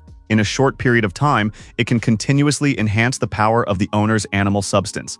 This book is extremely valuable and is even more expensive than a heaven-rank divine origin. The craft of divine rune masters is in even greater shortage in the entire Dunhuang kingdom. There is not a single first-rate master in this field. Masters of divine ornaments can only be found in worlds above the celestial will. Li Tianming inquired, are the masters of divine ornaments really that cool? The elders said that this conversation should be postponed for now.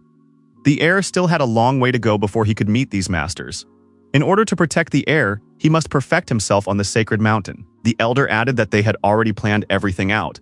25 men would split into 2 groups who would be on duty in shifts of 1 month each. They will guard the boy every day for the next 20 years. Li Tianming said that it was overkill. He didn't want to be watched every day. He asked if he could train in the ancestral lands of the Li sacred family. The elder said that was a great idea. Taiji wouldn't be able to pass through the bloody calamity barrier there. It was decided to disperse the guards around the ancestral lands of the Li sacred ancestral family. If a young man needs spiritual origins, spiritual quintessence, and so on in the course of refinement, he should dare to speak up.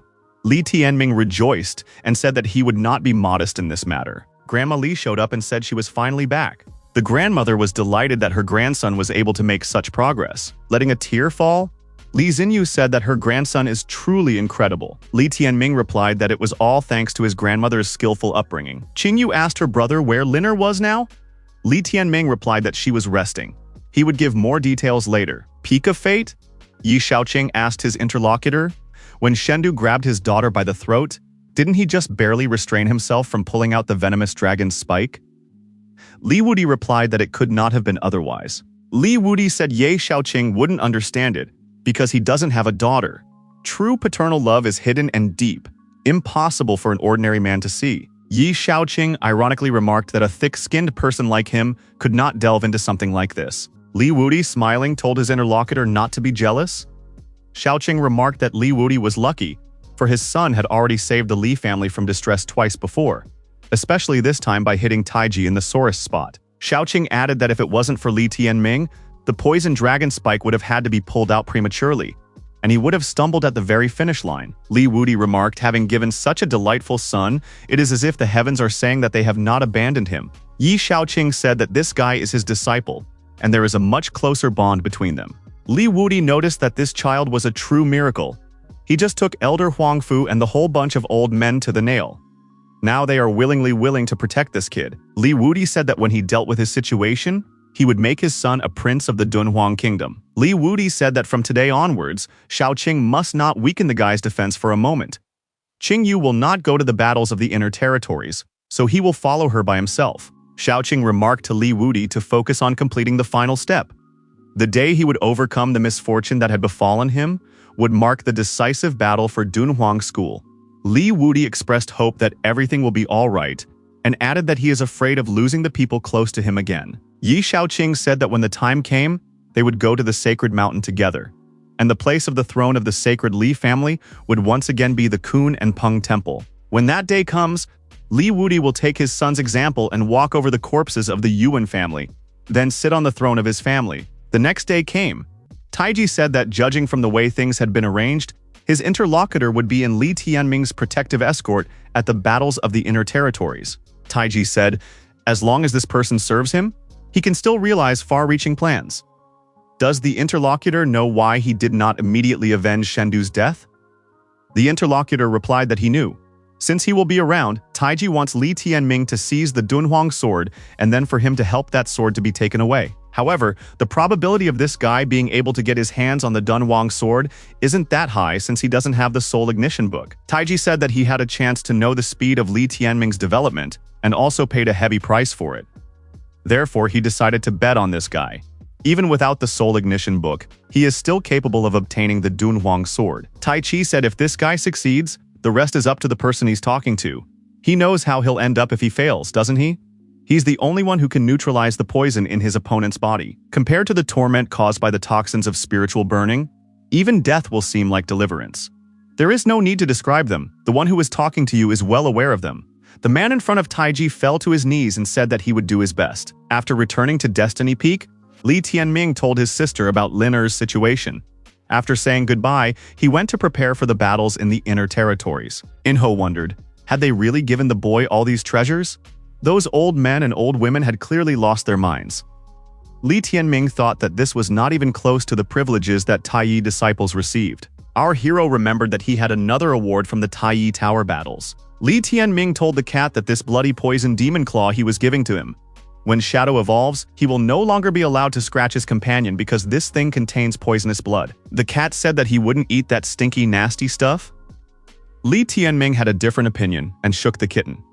Inho said that he could see the child being mistreated. Li Tianming said to Yingheo not to fidget. It would be his turn now.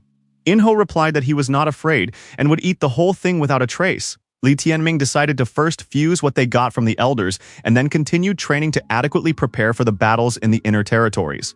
At this moment, our hero had fully mastered the life and death montage technique. As for the will of the rebel god sword, the last technique left was the Lord of all swords.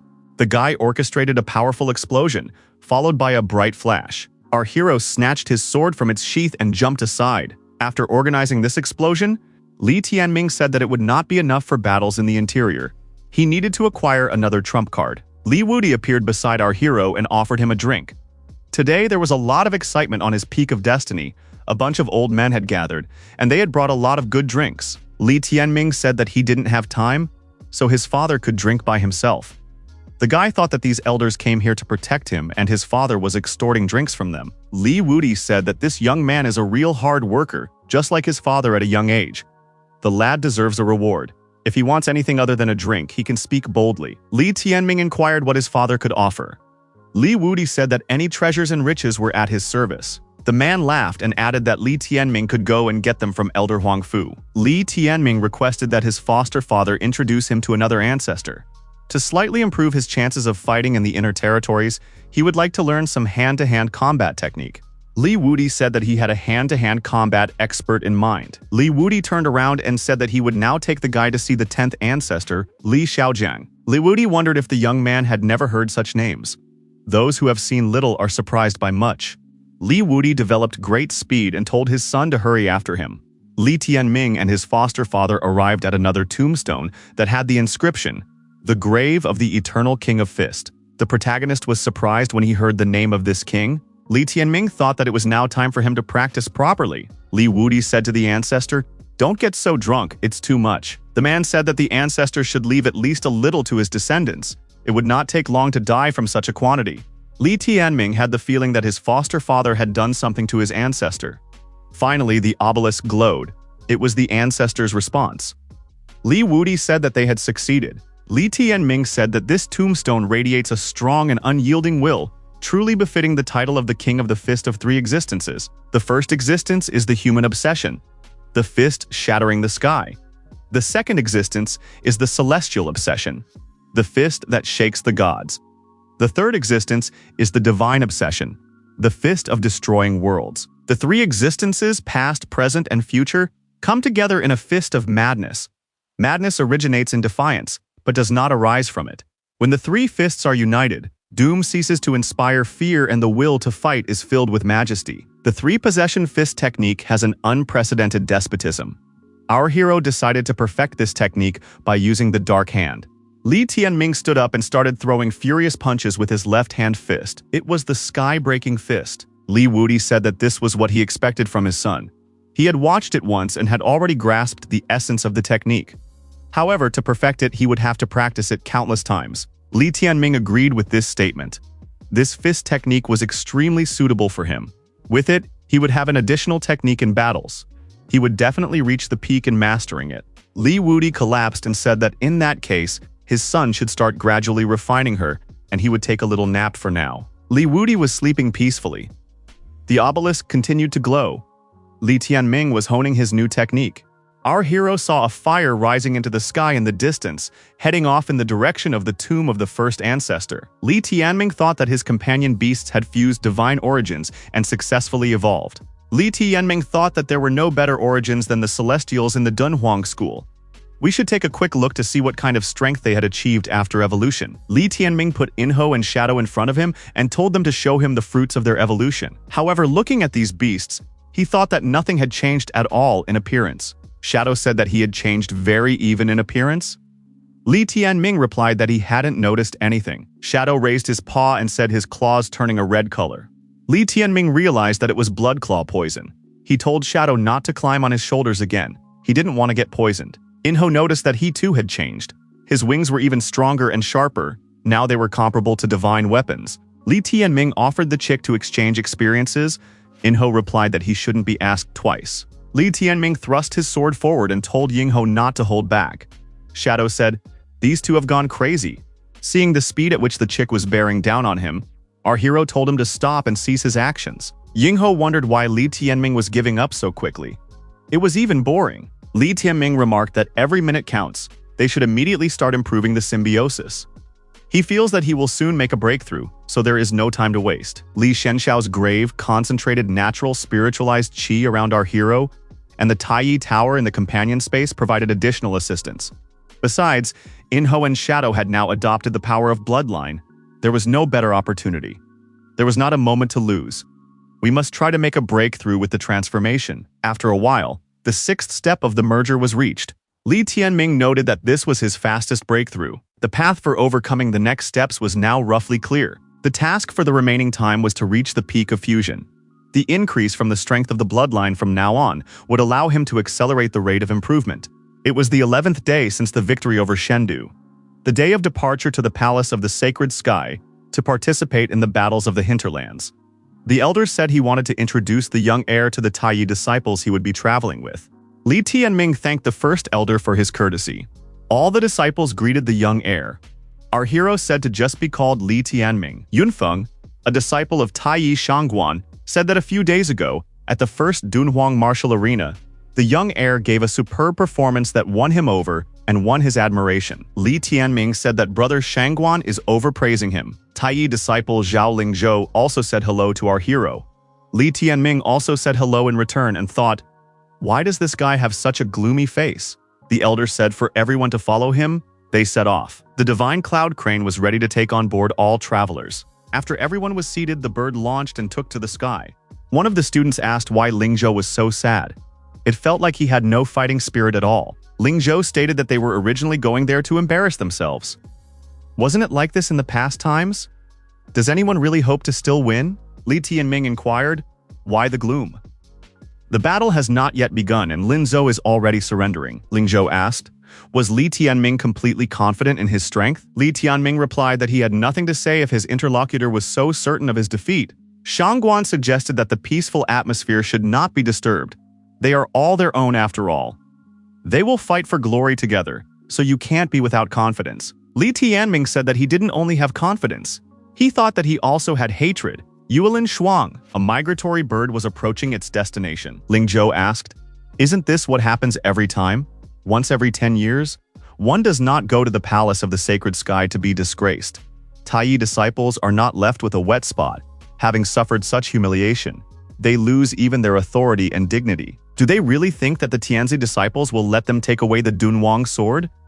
They are the ones who maximize the chance to humiliate Dunhuang school once every 10 years. Shangguan asked, was Lingzhou really so hopeful that Shengdu would participate in the competition? Lingzhou replied that that wasn't the point. He just didn't understand what the others were thinking, putting the responsibility for the future of the school on the shoulders of one teenager. Li Tianming said, if Lingzhou is unable to do something, it doesn't mean that others can't do it. Shangguan asked if Li Tianming had studied the data on the currents involved in the battles of the hinterlands. Li Tianming replied that he had looked into everything. In addition to the 7 Tianzi saints of the Sacred Sky Palace, there are disciples of 3 other currents participating in the battles. He knows all of this. At the moment, the Sacred Sky Palace firmly holds the first place in the Dunhuang Kingdom. Moreover, with a huge gap from the second place. Their school is only ranked 5th. In second place is the Dark Abyss School. In third place is the Southern Sky School, which is on good terms with the Dunhuang School. If it wasn't for this alliance, they would have surely been harassed even more by the Sacred Sky Palace. Li Tianming asked why the Southern Sky School was helping them. Shangguan replied that the person who established the Southern Sky School was named Weisheng Yuying. She was the wife of Li Shengxiao, the founding ancestor of the Li sacred lineage. According to legend, they parted ways because they did not agree on their personalities. Each of them went their separate ways, one of them establishing the Dunhuang School and the other the Southern Sky School. Despite their separation, they maintained their friendship all the time. The founding ancestor had 2 children, 1 son and 1 daughter. Weisheng Yuying took the daughter who did not have the curse of short life with her. Many years had passed, but the direct hereditary lineage of the Southern Sky School still had a very close relationship with the Li sacred lineage. After all, both bloodlines shared a common origin. Li Tianming said that Weisheng is quite a rare surname. Does it originate from the Dunhuang Kingdom? According to legends, Weisheng Yuying made an acquaintance with a founding ancestor in the ancient land of gods and followed him to the kingdom of Dunhuang. Li Tianming inquired, what kind of place was this place? The ancient land of gods. The Dunhuang Kingdom is a kind of regional city of the ancient country of the gods, and the emperor of the Sacred Sky Palace is the chief of this region. Our hero had assumed all along that the ancient country of the gods was some kind of secret realm. He didn't think that the Dunhuang Kingdom would turn out to be one of the regions of the ancient country of the gods. Since ancient times, this country, proclaimed to be the state of immortals of the highest rank, has been ruled by a single reigning dynasty. There was nothing surprising about their absolute power. The history of this dynasty had much deeper roots than the Dunhuang school. Shangguan told his interlocutor that he shouldn't think about the ancient land of the gods right now. The opportunity to go there would only present itself after he reached the sacred stage. Li Tianming said that he was now interested in a detailed account of the Dunhuang Sword and Taiyi Tower. It is said that these 2 shrines were created by immortals of the highest rank. In the past, when the founding ancestor was staying in the ancient land of gods, the supreme sovereign granted him these extraordinary items to guard the Dunhuang Kingdom. The Dunhuang Sword is known as the Emperor's Sword, and the Taiyi Tower is also called the Tower of Immortality. In the entire history of the Dunhuang Kingdom, no one but the founding ancestor has been able to display their true power. The founding ancestor secured the Taiyi Tower on the sacred mountain with the power of the heavenly runes, thus creating sacred lands for the Dunhuang school to perfect. As long as there was no force capable of exterminating their school and occupying the Dunhuang mountain range, no one would be able to take over the Taiyi Tower. The Dunhuang sword had been passed down from generation to generation to the heads of their school. But about 1,000 years ago, the power of the Li sacred lineage declined, and the Dunhuang sword was stolen by the Dark Abyss school. The Sacred Heaven Palace then rose up and took the sword for themselves. The Dunhuang sword is a shrine bestowed by the supreme sovereign of the ancient country of gods to the founding ancestor. The fact that it was stolen by outsiders was appropriate. The ancient land of gods had sent its people here when the Sacred Sky Palace appropriated the Dunhuang sword. Upon arriving here, they found that the sacred Li clan was fading away and was no longer able to rule the Dunhuang kingdom. A way to solve this problem was devised. Li Tianming asked, "Is the Battle of the Inner Territories this way?" The interlocutor confirmed and said it happens once every 10 years. If it wasn't for the fear of the ancient land of the gods, the Sacred Sky Palace would have never exhibited the Dunhuang sword, and certainly wouldn't have provided an opportunity for the young to seize it. Li Tianming now realized that the need to provide an opportunity to capture the Dunhuang sword was an imperial edict of the ancient god country. In the past 1,000 years since the school had lost the Dunhuang sword, they had never returned it. This had left an imprint on the rest of their lives.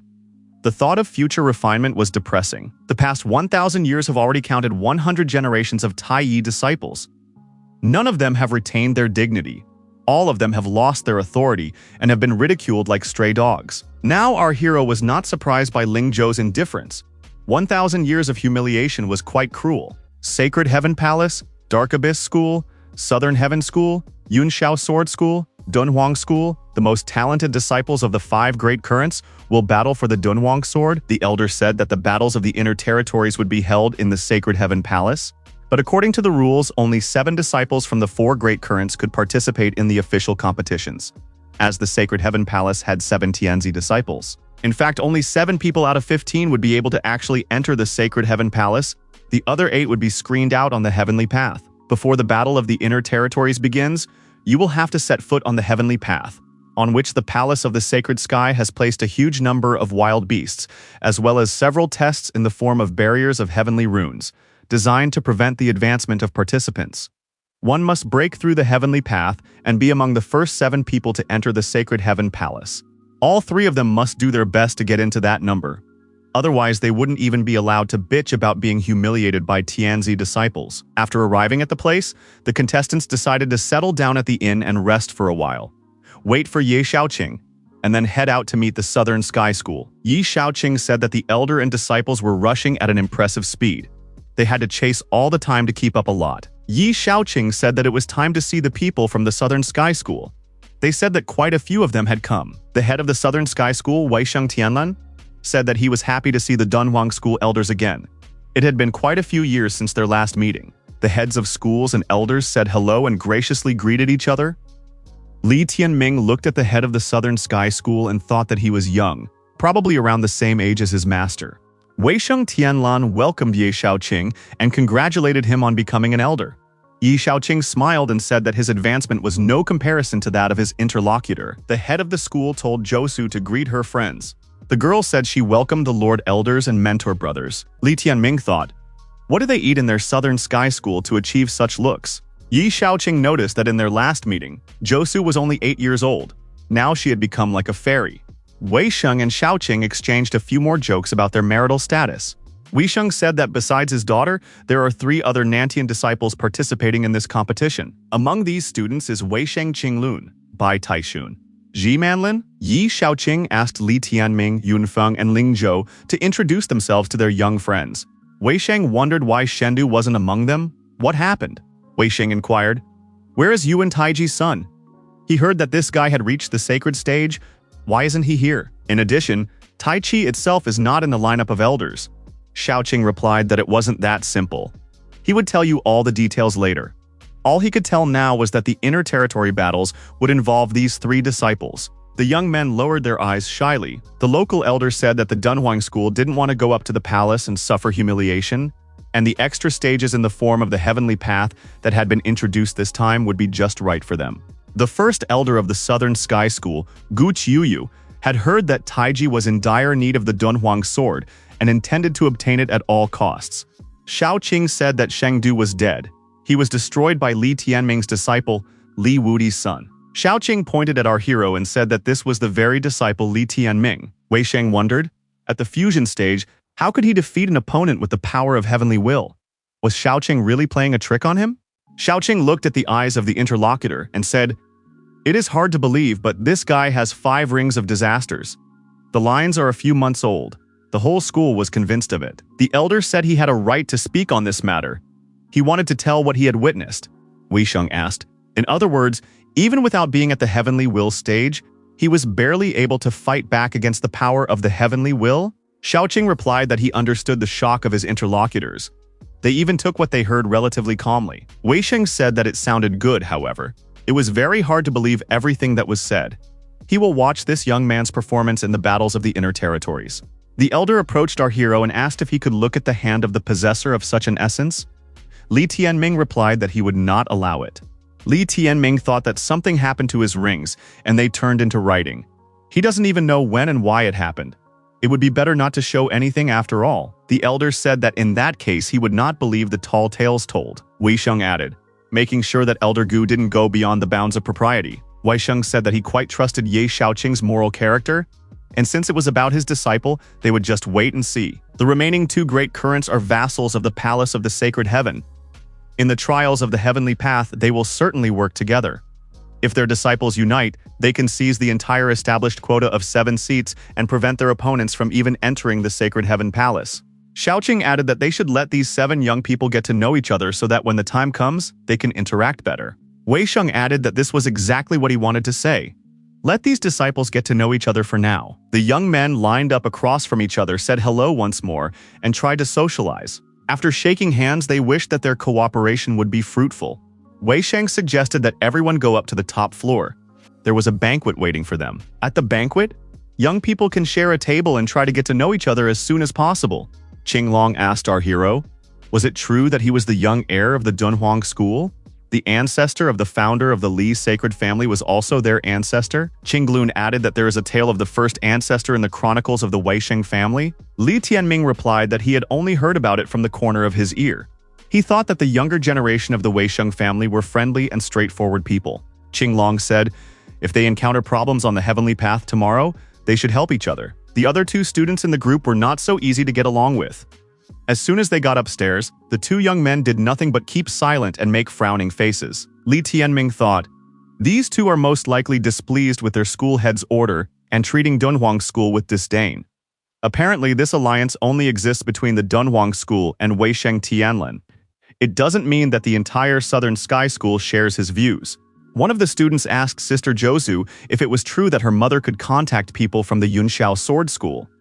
After all, she came from the Yunxiao Sword School, and her clan was a side branch of the Sikun clan. The guy added that they should have established a relationship with the Yunxiao Sword School with the help of her mother's status. That way, if any of them lost when facing their opponents, they would at least not be eliminated. Qinglun asked, isn't the Yunxiao Sword School a dog on a leash at the Sacred Sky Palace? Is the Southern Sky School so anxious to get its own doghouse? The 2 silent men looked at Qinglong with displeasure. Josu intercepted that look and told Bai Taishun and Shi Menglin to keep quiet and not say another word. What they want to say is inappropriate. Sikong Lingyu, Weisheng Tianlan's head wife, appeared next to this table and asked, why is it inappropriate? Weisheng looked at his wife and asked where she was. He had been looking for her for half a day, telling her to show up on time for the banquet. Lingyu replied that she had been searching for Saikong Jiansheng of the Yunxiao Sword School. They had agreed to form an alliance with the Southern Sky School, so she had invited them here. Weisheng shouted that it was nonsense. Lingyu wondered, what is her husband so displeased about? Everything she does for his sake and for the sake of the Southern Sky School. Xiaoqing asked that the head of the school should not be angry. After all, his wife is only thinking of the common interest. Li Tianming didn't think that there were such serious contradictions within their school. Weisheng was trying his best to speed up the conclusion of this union. However, not only are the elders in his charge, even his own wife does not share his views. Apparently, no one except the head sees them as equal partners. Wei Sheng, apologizing to Elder Huang Fu and brother Xiaoqing, said that he was extremely embarrassed. Yi Xiaoqing said that he didn't see anything wrong with it. It's normal for young people to say all sorts of things. After all, this is their competition. Qinlong told his father not to worry. He and his older sister support him. The man who appeared asked the head of the Southern Sky School if it was possible that he had appeared at the wrong time. It was Saikun Jiansheng, the head of the Yunxiao Sword School. Ye Xiaoqing wondered what Zikong Jiansheng was doing here. Wei Sheng said that he was currently chatting and reminiscing with old friends from Dunhuang School. The head of the Saikun School had shown up here uninvited, but considering the distance he had to travel, it was possible to sit down with them for small talk. Jiansheng said he shouldn't do that. He doubted that he had a place behind the banquet of the Dunhuang School. Jiansheng said that he didn't come here uninvited. The school head's wife Wei Sheng had invited them using her affiliation with the Saikun clan, but they didn't seem to be welcome here. His wife told Tianlan to think properly for the sake of Josu and Qinglun. It's not too late to apologize to the Yunxiao Sword School and sever relations with the Dunhuang School. Everyone present tensely looked at Lingyu. The woman said that this was an opportunity she had achieved by persistent requests. Wei Sheng couldn't let it go so easily. The head of the school stood up and said, "That's enough. Lingyu must leave this room immediately." Wei Sheng said that to the gentleman from the Yunxiao Sword School. He wished them a happy journey and apologized for not seeing them off. Diansheng Sikong said that he would see how this decision of the head of the Southern Sky School would turn out. The man turned around and told his students it was time for them to leave. One of the young men asked his grandfather to give him a minute. Li Tianming thought it was Zhikong Tianchen, the first disciple of the Yunxiao Sword School, the animal mentor of the two beasts at the Heavenly Will stage. Tianchen approached Jose and said that he had prepared a small gift for her. It was a source stone containing the runes of the sacred sky. Josu replied that she shouldn't have done that. She didn't need that stone. Tianchen said that next time he would cook something else, something that the girl would accept. Josu replied that there was no need for that. He might as well not bother. Jiansheng told his grandson to hurry up. Tianchen turned around to his grandfather and said that he was on his way. Jiansheng told his grandson that there was no need to hurry. Sooner or later, this girl would still belong to him. Yi Xiaoqing told brother Wei Sheng that it was time to disperse. He would connect a little later away from other people's eyes. Wei Sheng apologized once more and said he was ashamed of tonight. The elder said that in any case their alliance remained unchanged. Tomorrow they would have to go to the heavenly path.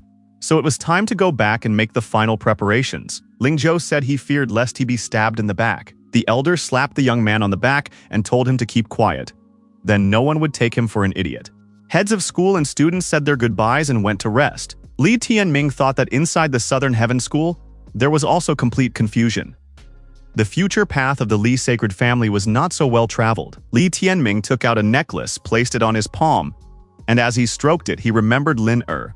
Yingho wondered if the guy was still bored of stroking that necklace. He has a feeling that Li Tianming is occupying dirty thoughts at this time. Li Tianming felt the necklace shudder. Could Lin Er really hear them? Our hero thought that Lin Er might not be in a deep sleep. Couldn't he even be in a deep sleep? Li Tianming thought that right now, without Lin Er's omnipresence, when he would have to rely only on himself, his strength was a little short of what he needed to counter the Heaven's Will stage. But after strengthening the bloodline talents, the rate of improvement also increased. Li Tianming understood that he had to surpass the time limit and his own limits. In the process of perfection, the 7th stage of fusion has been reached. There are only 2 steps left to catch up with the level of other participants. The day of the opening of the Heavenly Way has arrived. The protagonist thought that the people from the Sacred Heaven Palace really thought highly of themselves. Right now, everyone was just waiting for them. The heads of schools and their students were silent and looked around. Wei Sheng looked at his opponents. Jiansheng was also silently looking around. Li Tianming thought that he had already seen the representatives of the Southern Heaven School and Yunxiao Sword School before. A group of black-clothed people from the Dark Abyss School, with the dark mist swirling around them. Even their bodies are crawling with some poisonous creatures. They are a school specializing in all sorts of black magic and dark techniques. Finally, everyone finally noticed that the people from the Sacred Heaven Palace had arrived. This appearance was spectacular. They arrived on the Golden Dragon. Our hero thought it was a holy dragon. Its entire body was as if cast in gold. Its body entirely made of metal. Given such a pure metal coating, it simply has an impenetrable shell, and its entire body is a weapon. The Golden Dragon dropped its passengers off at the landing pad. Jun Dongyao, the sacred king of the eastern region, said that he welcomes all the friends from the 4 great currents to the Palace of Sacred Heaven. He invites the exceptional geniuses of these currents to take part in the interesting and exciting trials, Jiansheng said as he bowed to the sacred king of the eastern region. His Majesty had not lost his former elegance. The representatives of the Dark Abyss School said that they were ready to start without any further delay. They were all longtime acquaintances, so they had nothing to worry about this time. Jun Dongyao said that he hadn't seen Brother Sukong for a long time. The same goes for the Afterlife Emperor and the Dark Empress. He thinks that they shouldn't be in a hurry. They should remember the old days and let the young ones get to know each other. Li Tianming thought that the sacred king of the eastern region was purposely ignoring the southern heaven and Dunhuang schools. Jun Dongyao invited the Afterlife Emperor, Dark Empress, and Brother Sikong to follow him. He said they would go on a dragon ride. Elder Huangfu said they would also join. The sacred king turned around and said that he had not invited Weisheng Tianlan and Wangfu Fengyun. Why would they be joining? Their insolence is overstepping all bounds. Huangfu and Weisheng were outraged. The head of the Southern Heaven School asked, "What is the meaning of this?" Jun Dongyao laughed and said that they had not prepared a place to stay in the Sacred Heaven Palace for them. They had sent a bunch of petty mediocrities to such a grand event like the Battle of the Inner Territories. It was obvious that they didn't even have any aspirations of overcoming the heavenly path in their minds. The king added that the Southern Heaven School and Dunhuang School could go around the mountain for a few laps. Once they were done, they could go straight to their homes. Jun Dongyao and everyone he invited loaded onto the Golden Dragon and rushed off to the banquet. Li Tianming thought that this was just outright insolence. Manners unworthy of the Sacred Sky Palace. Li Tianming wondered, did they really just pick up and leave like that? These schools don't put anything into anything at all. Yi Shaoqing said that Jun Dongyao's lowliness has only become more discouraging over the years. No wonder that, lacking the talents he had in his youth, he had gradually descended to the lower ranks of the Sacred Sky Palace hierarchy. Weisheng said that now this man cannot humiliate him to the extent that he did in the past. Shaoqing remarked that the only way to regain dignity and prestige now was to let the young ones assert their superiority. Let them make Tianzi's disciples fall to their knees. The interlocutor turned around and said, "From Shaoqing, his guys seem to be able to distinguish fantasy from reality." Shaoqing replied that his interlocutor liked kneeling. However, when you have to kneel to talk, you can hurt your kneecaps. Weisheng told the two to stop the buffoonery, since they weren't welcome upstairs, so they would send 7 of their disciples to the heavenly path. They'll be waiting down here?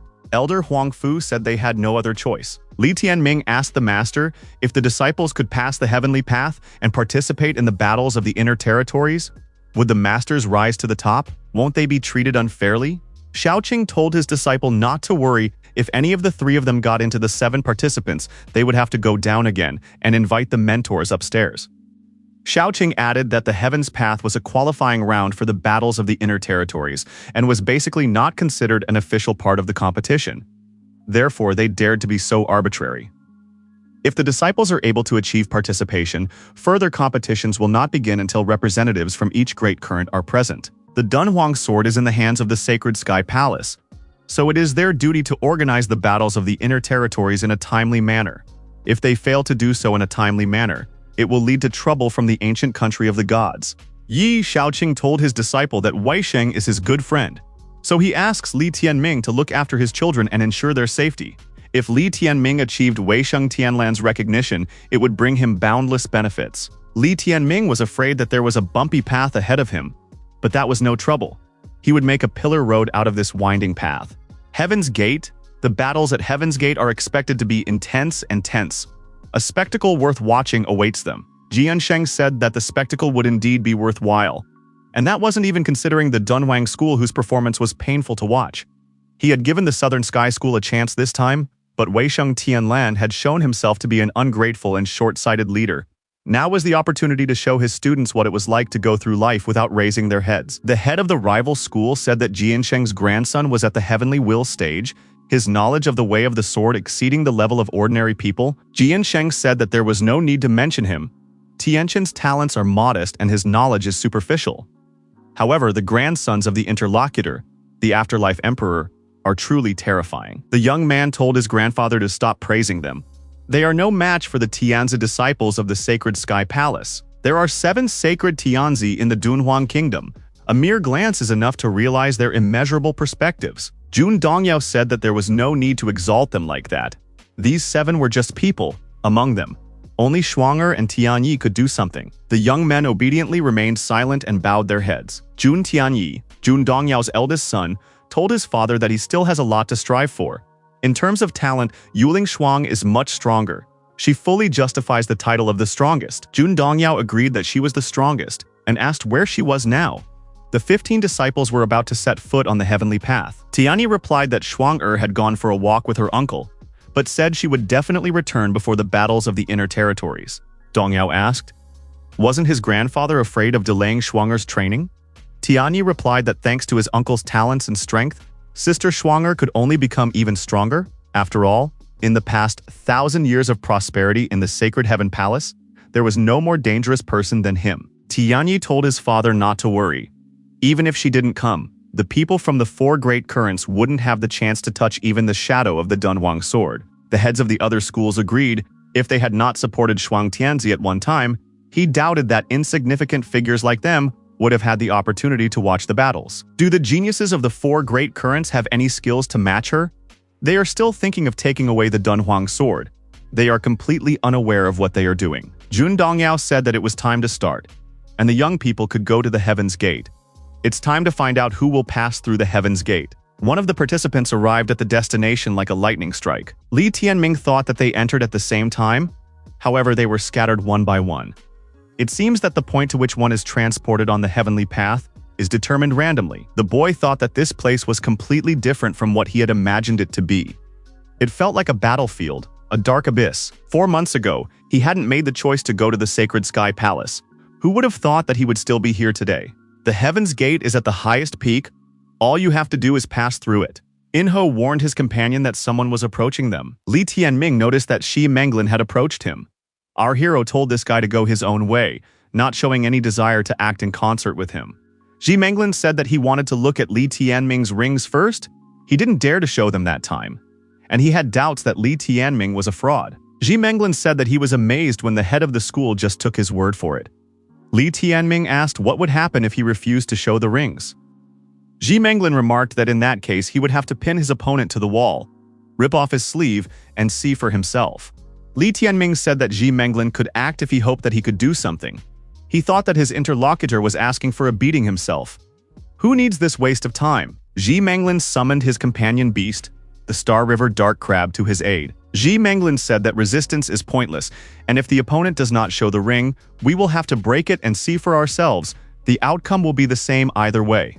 Li Tianming pulled out his sword and told his interlocutor to hurry up, for he didn't have much time. Fang Wutian, the head of the Yunshao Sword School, appeared from behind a tree.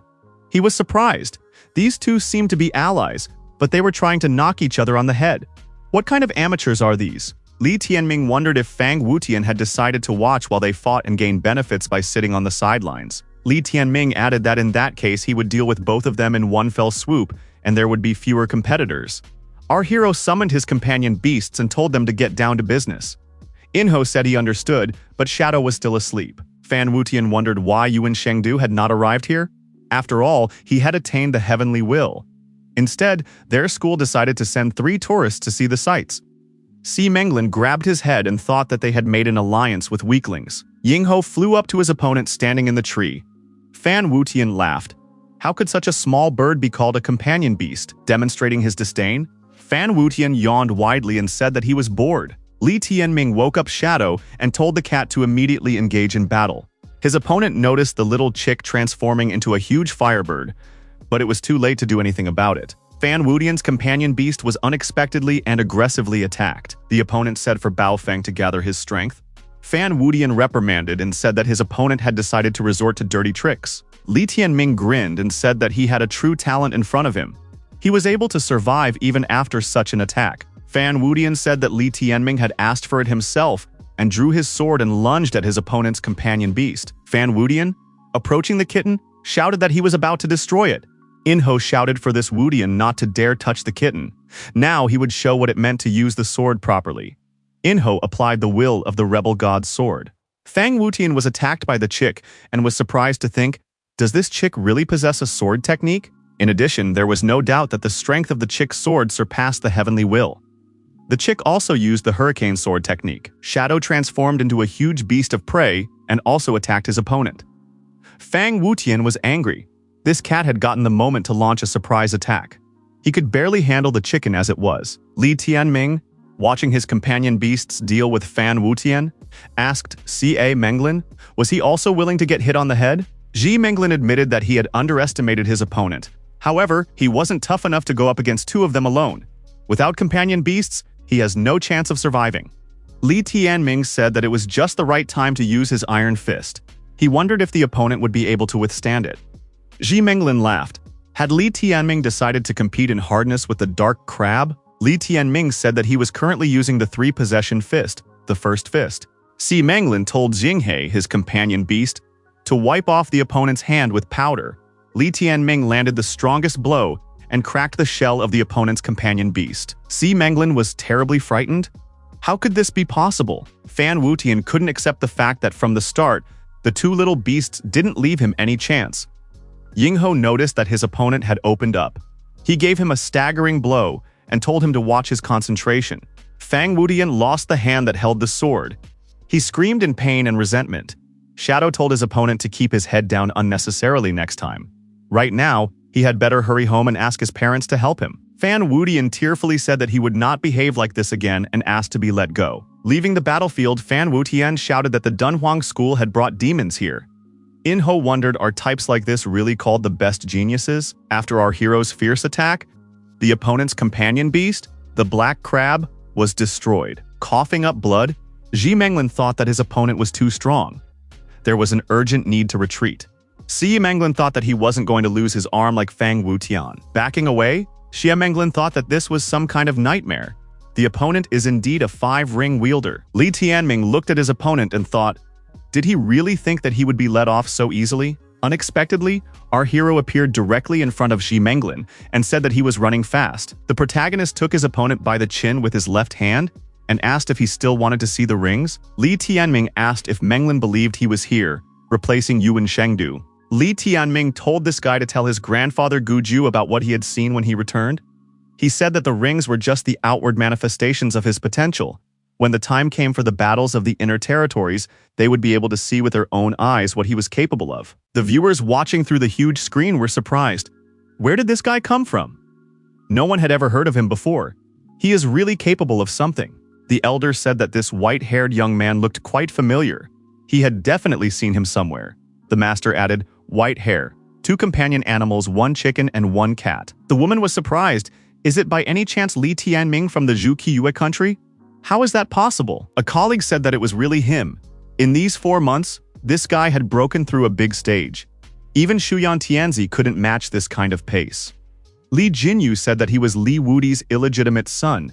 Does this really mean that he is also the possessor of the 4 rings of calamity? This is a serious matter, and it must be reported upstairs.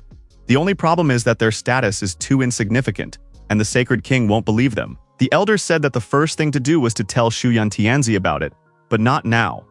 We need to make sure of everything first. Li Tianming said for these companion beasts to wait for him and not to move so fast. Yingho wondered what the man was saying. Wasn't the point of this challenge to get ahead of the others? Li Tianming noticed that they were inside some kind of barrier. Looking around, the guy saw blood mist all around him. It reminded him a bit of the blood mist barrier in the ancestral lands of the Li sacred family. Although in terms of quality, this place was far from the ancestral lands. It seemed to our hero that there was someone fighting ahead. This person had a water attribute companion beast. This was a person from the Southern Sky School. Li Tianming took a closer look and realized that Wei Sheng Josu was in front of him. The protagonist thought that aerial combat was not this girl's element. We have to help her. Shadow said that when Liner woke up, he would definitely keep his mouth shut and not tell her about Li Tianming's romantic adventures. But only if he stopped bugging him and let him get a good night's sleep. Li Tianming replied to the cat that he was doing so at the request of his master. A decent man is not afraid of slander. Our hero appeared near the girl and asked if she needed help. Josu nodded affirmatively and said that she needed help. Li Tianming asked, "What are these animals in front of her? Why are there so many of them here?" They were scarlet profanities that awakened 2 special abilities, a disorienting scream and a poisonous mist of scarlet blood. Her companion beast had no effective methods of countering these opponents. Li Tianming said for Inho and Shadow to take up the task immediately. Inho stated that they would now heroically rescue the lady. Josu said that her savior has some pretty cute companion animals that make you want to pet them.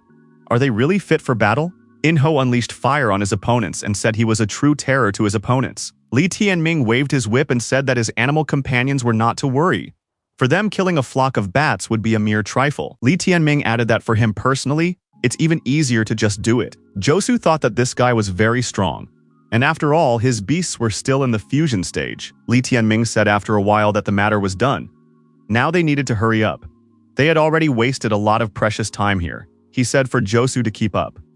Josu thanked her savior and said that she didn't think she couldn't keep up with Li Tianming. Li Tianming said that he was going to speed up and began to move faster in space. Josu thought that this guy was really messing with her. She could barely keep up with him. She had doubted Li Tianming's strength before, but now she was finally convinced that this was the true strength of the 5 rings of tribulation. The group of students stood in front of the stairs leading to the gate. They were already at the very top. A group of disciples in front of the stairs to the gate were figuring things out. One of the young men was kneeling, the other holding a naked sword in front of him. Josu cried out in fear. The guy kneeling down was her brother Qinglun. Qinglun's face was bruised with blood and he asked his sister for help. One of the girls told Tianchen, standing with sword in hand, that Josu had already found a mate. No wonder she turned him down at the banquet. Josu said that she was surprised by the fact that Xiokun Tianchen had stooped so low. He should let her brother go immediately. Tianchen said that he was being lenient. If her brother had fallen into other hands, he clearly wouldn't have lived to see this moment. If he managed to get out of here, he could survive. Tianchen said that he didn't expect this from Josu at all. He never thought she would be attracted to a boastful brat who dyed her hair white. Li Tianming told his opponent, if he considers himself a man, then he should let that guy go and show what he himself can do. One of Tianchen's companions laughed. Who does this white-haired man think he is? Does he really think he's worthy to compete with Xiokun Tianchen? Tianchen told his colleagues that Weisheng Josu was his responsibility, and they could have all the fun they wanted with this white-haired man. The more thorough, the better. The girl said that she had prepared many ways to deliver debilitating pain, all for the people of Dunhuang School. Li Tianming thought that these opponents were of no interest to him. Now no one below the Heavenly Will stage could attract his attention. Our hero said to Enho and Shadow to receive the guests. Enho suggested that Shadow compete to see who could handle his opponents faster. Shadow replied that after such words he was energized with motivation. One of our hero's rivals has summoned his companion animal, a 9-toxin Varon, for help. The other opponent had a scorching Scolopendra. The girl also activated her companion beast, the Imperial Silkworm. Li Tianming said for Enho and Shadow to choose opponents. He would take on the remaining ones. Enho stated that he was picking a big lizard. Shadow said he was going to finish the thing with lots of legs. Having divided the opponents, our heroes moved to the attack without a drop of fear. They were motivated only to win. Tianchen, sword in hand, told Jose that during their past battles, they had never been able to determine a winner. However, they had all taken place on the southern Sky Island. This time, the advantage was on his side. Tianchen said that he could allow Josu to pass through the Heaven's Gate, but in that case, she should recognize reality and reconsider her attitude. Josu replied that she wanted nothing to do with such a hypocrite. He must defend himself. Our hero activated the Deliverance Sword mode. The Imperial Silkworm was dismembered into 2 pieces. Its mistress lying on the grass was not impressed by our hero. She threatened, but in the end, she couldn't even withstand a single blow from the chains. Enho also dealt with the Varan and its master very quickly. Shadow said it was his fault. He had missed one opponent after all. He ran away out of fear, but he was too lazy to catch up. At that, the Scolopendra was deactivated and did not move. One of the victims screamed that they were blown to smithereens in an instant. That's overkill. Li Tianming thought that he had gotten really carried away and completely forgot to hold back a little. It looked like he was trying to show off in front of the beautiful Josu. Enho said that now he had to finish the job. He had to quickly finish off Xiokun Tianchen and finally win the beauty's heart. Tianchen was surprised at such a lightning-fast rout and asked, "What is this guy's name?" The chick decided to squeal a little and said that this white-haired guy's name was Saikun Jiansheng. Did the opponent not recognize his grandfather? Tianchen took offense and said that the chick was really insolent. How does he have a tongue? Li Tianming thought that his fledgling really did have a very sharp tongue. Enho wondered if he was insolent. This was a spineless wimp who insulted the brother of the girl he was attracted to. Could such a freak really think that he was worthy of the young beauty of the Weisheng clan? Enho continued to insult his opponent and said that he had better shut up and ask the young lady of the Weisheng clan for clemency. Sikong Tianchen lost his temper even more and told this guy to teach manners to his companion beast. Inho said that if this guy had something against it, he could immediately defy his grandfather and not cast lustful glances at the girl standing next to him. Yingho organized a small fire attack on his opponent. However, Tianchen was able to repel it with his sword. Tianchen released his companion beasts, the firebirds, to deal with this talkative chick. Li Tianming told the fledgling that there were several phoenixes in front of them. That's pretty cool. Yingho noticed that he was also a phoenix. Josu told Xiokun Tianchen not to touch this guy. This conflict is only between them. Tianchen shouted at the girl and told her to screw off immediately. Li Tianming told Jose that he could handle this Tianchen by himself. She had better help her brother. Looking at his opponent, our hero realized that he was at the Heavenly Will stage. This type was even tougher than Yuan Shengdu. This was exactly the kind of opponent he was eager to find. Tianchen wondered if Li Tianming would fight with a sword. Does he really think he will pull it? Isn't he taking on too much by waving his sword around in his presence? Li Tianming advised his opponent to worry about himself. Her brother told Josu to help this guy straighten out Xiokun Tianchen. Josu said there was no need for that. While she tended to his wounds, he could watch the battle. Li Tianming said they would proceed the old-fashioned way with one opponent for each of them. Xikong Tianchen and Li Tianming, each with a sword in hand, clashed in a fierce battle. The brother and sister watching this battle saw a bright flash and lost sight of the fighting men. The guy, because of this fight, said that Li Tianming is actually very strong. Indeed, it was clear that Li Tianming was not inferior to his opponent in this battle. When the flash went out and the smoke cleared, the brother and sister saw the fierce battle continue. Inho applied the will of the rebel god's sword, the cleaving of falling stars. Young Weisheng was surprised. Did the chicken really use a sword technique? Tianchen was surprised that his opponent possessed the Heavenly Will swordsmanship technique. It was necessary to immediately decide the outcome of the battle by using his absolute technique. Tianchen used the 3,000 swords of the Beyond the Clouds, the Wild Wind swords. Li Tianming thought that only a spectacle like this was worthy of the title of Heaven's Will stage. He really wanted to respond to this attack.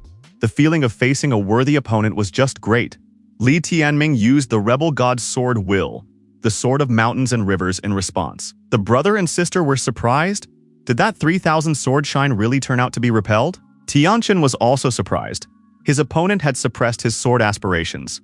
He had practiced swordsmanship since he was 3 years old, and had been delving into ancestral sword aspirations for 14 years, and had just recently successfully perfected the sword-piercing-the-sky technique, but he lost in the end. Tianchen missed his opponent's attack and his crushing sword strike. Coughing up blood, Tianchen was disoriented and dropped his weapon from his hands. Our hero swung his left hand and applied the Fist of Three Possessions.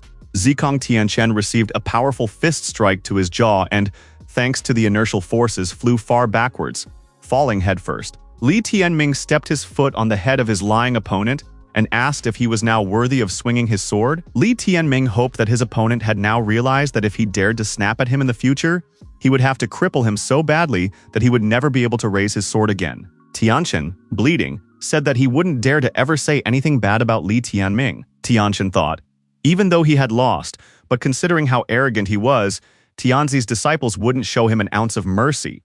This would be his nightmare for real. Those watching the battle were puzzled. Who was this kid after all? He had defeated his opponent at the Heavenly Will stage while being at the Fusion stage. Elder Xikong was very angry at the fact that his grandson Tianchen had lost this battle. Weisheng said that the essence of the 5 cycles of calamity, comparable to the talents of the founding ancestor Li Shengxiao, had indeed been reborn again in this world. Young Weisheng told brother Li Tianming that he was immensely grateful for the rescue. He is simply #1 in the rankings if he can defeat the Heavenly Will while at the Fusion stage. Li Tianming said no thanks. They were originally allies after all. Josu said that he had indeed defeated Yuan Shengdu. After seeing how he had performed in the fight with Tianchen, she didn't have the slightest bit of doubt about it. Li Tianming suggested that the interlocutors leave these courtesies behind. They should now ponder the next step. The brother leaned towards his sister and began to whisper something in her ear, while slyly glancing at Li Tianming. Inho told the man that this guy has already become a fan of his and is going out of his way to set him up with his older sister. 2 other tournament participants, representatives of the Dunhuang school, approached the young men. They wondered why no one was rushing upstairs. The end of the Heavenly Path trial had not been announced yet. Li Tianming said that everything was fine now, as they were all in a group now. Shang Guan said that they had just met recently. They had only come across wild beasts along the way, not a single person. Li Tianming said that in that case they were lucky. There were people guarding the gate here, but they had just been chased away. Wei Sheng said that those people were turned into fugitives by brother Li Tianming. Now it is definitely clear that he possesses the essence of the 5 cycles of calamity. The young men were pleased with the fact that they could now pass through the gate in peace. Only 7 people will make it to the next stage. 2 places have already been taken by the representatives of the Dark Abyss School, followed by this 5.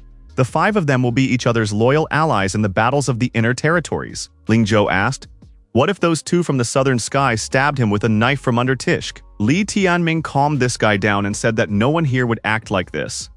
Our hero told the company that they should all go upstairs now. Li Tianming added that they would now pass through the Heaven's Gate and fight shoulder to shoulder. It was announced that 7 candidates for the inner territory battles had passed through the Heaven's Gate. Jun Dongyao said that these disciples had qualified for the main competition. Still, he should congratulate them. Li Tianming looked forward and thought that that giant and the person sitting on his shoulder were the first 2 contestants to pass the test. The big guy was Li Jiusi, the grandson of the Afterlife Emperor and the Dark Empress. Our hero looked at these 2 and said that no one would believe it, but these 2 were actually twin brothers. The second was Li Wusheng. The representatives of the other currents didn't seem to be very happy that the 5 of them had managed to pass through the Heaven's Gate. Judging by the gnashing of their teeth and facial expressions, there is no doubt about it. Li Tianming bowed and said that he welcomed the sacred king of the eastern region. Jun Dongyao asked. So the person in front of him was Li Wudi's son, who had arrived at the competition, replacing Yu Wen Shengdu. Li Tianming bowed and said that things were exactly as the sacred king said. Jun Dongyao had heard that this fellow was the possessor of the 5 cycles of calamity essence, comparable to the one possessed by the first ancestor of the Li sacred family. He told the young man to show him his rings. Li Tianming replied that the rings were only outward appearances. If anyone still had doubts after his recent performance, they would have an even better opportunity to dispel their doubts during his battles. Jun Dongyao laughed loudly. It had been a long time since the Dunhuang school had seen people daring to speak in their presence in such a tone. The sacred king squinted at our hero and told him that he possessed the most insignificant talents and had already forgotten how to spell the word doom. A person like him would not be helped by 10,000 rings of calamity. One of the school heads said that the sacred king was right. This kid can't even tell the difference between heaven and earth. They'll see how much fun he'll have when he faces the sacred Tianzi. Junior Wei Sheng thought that Li Tianming had exceptional courage. The looks on those people's faces said that they were ready to finish him off at any second. However, this guy doesn't have an ounce of fear on him. Li Tianming told the sacred king that the disciples from the Southern Heaven and Dunhuang schools had passed the tests and were allowed to participate in the battles. There were 5 in total. In order for the battles of the inner territories to be fought in a safe and timely manner, he asks the sacred king to meet with their senior representatives and invite them here. Jun Dongyao thought that this tactless rascal knew where he was hitting. He had purposely decided to hurt his reputation. If they had snagged 1 or 2 seats, it wouldn't have been as embarrassing, but they took as many as 5 of the 7 seats. School head Saikun said that there was no need to meet them, just notify them and let Wei Sheng Tianlan and his company make their own way here. Li Tianming wondered, did the head of the Saikun school really care that much? Didn't it have something to do with the fact that they had reclaimed all the resting places in the palace? Even though none of his students had passed, the Sacred Sky Palace was unlikely to rush to chase him away. Elder Saikun was angry and called our hero a scoundrel. The next moment, Li Tianming started coughing and blood came out of his mouth. The boy thought that Saikun had somehow pierced his tongue. It was very painful. Josu asked Li Tianming to stop talking like that since their elders weren't around right now. The girl said she had with her the juice of a spiritual hibiscus that could heal his wound. He could use it. Li Tianming thanked and said that it was just a scratch. He thought that thanks to the Taiyi Tower, such a trifling wound would completely heal within 2 days. However, our hero was not going to forget such an insult. Head Saikun said as one of the young men finally settled down. Jun Dongyao ordered to go downstairs and bring the people from the Dunhuang School and the Southern Heaven School. Jun Dongyao added for these people to hurry up. He already had little time. After a while, the messenger reported to his king. Jun Dongyao was surprised. Where were the people he was supposed to bring? The servant told the sacred king that those people didn't want special treatment. Since the king had personally invited the representatives of the Dark Abyss School and Yunxiao Sword School, they wished for him to do the same in their case. Those present said in anger that these people did not understand at all where they belonged. The Holy King must never stoop to the level of these ungrateful people. Li Tianming thought that Jun Dongyao had dug his own hole. After all, no one could vouch that there were no observers from the ancient land of gods here. So in any case, The king would have to invite them personally. The king rose from his seat and, realizing the situation, said that he would deal with the matter quickly. The boy cheerfully told his sister that when their father was here, they would have nothing to fear. After a while, Ye Shaoqing and Wei Sheng Tianlan were already here. Ye Shaoqing was pleased that his disciple had done such a good job. Ye Shaoqing wondered what had happened to his disciple's tongue. Who did it? Li Tianming replied that this scratch would heal in a few days. There was nothing wrong with it. Li Tianming added that there was no point in pointing out such an unscrupulous person at all, and looked after the head of Saikun.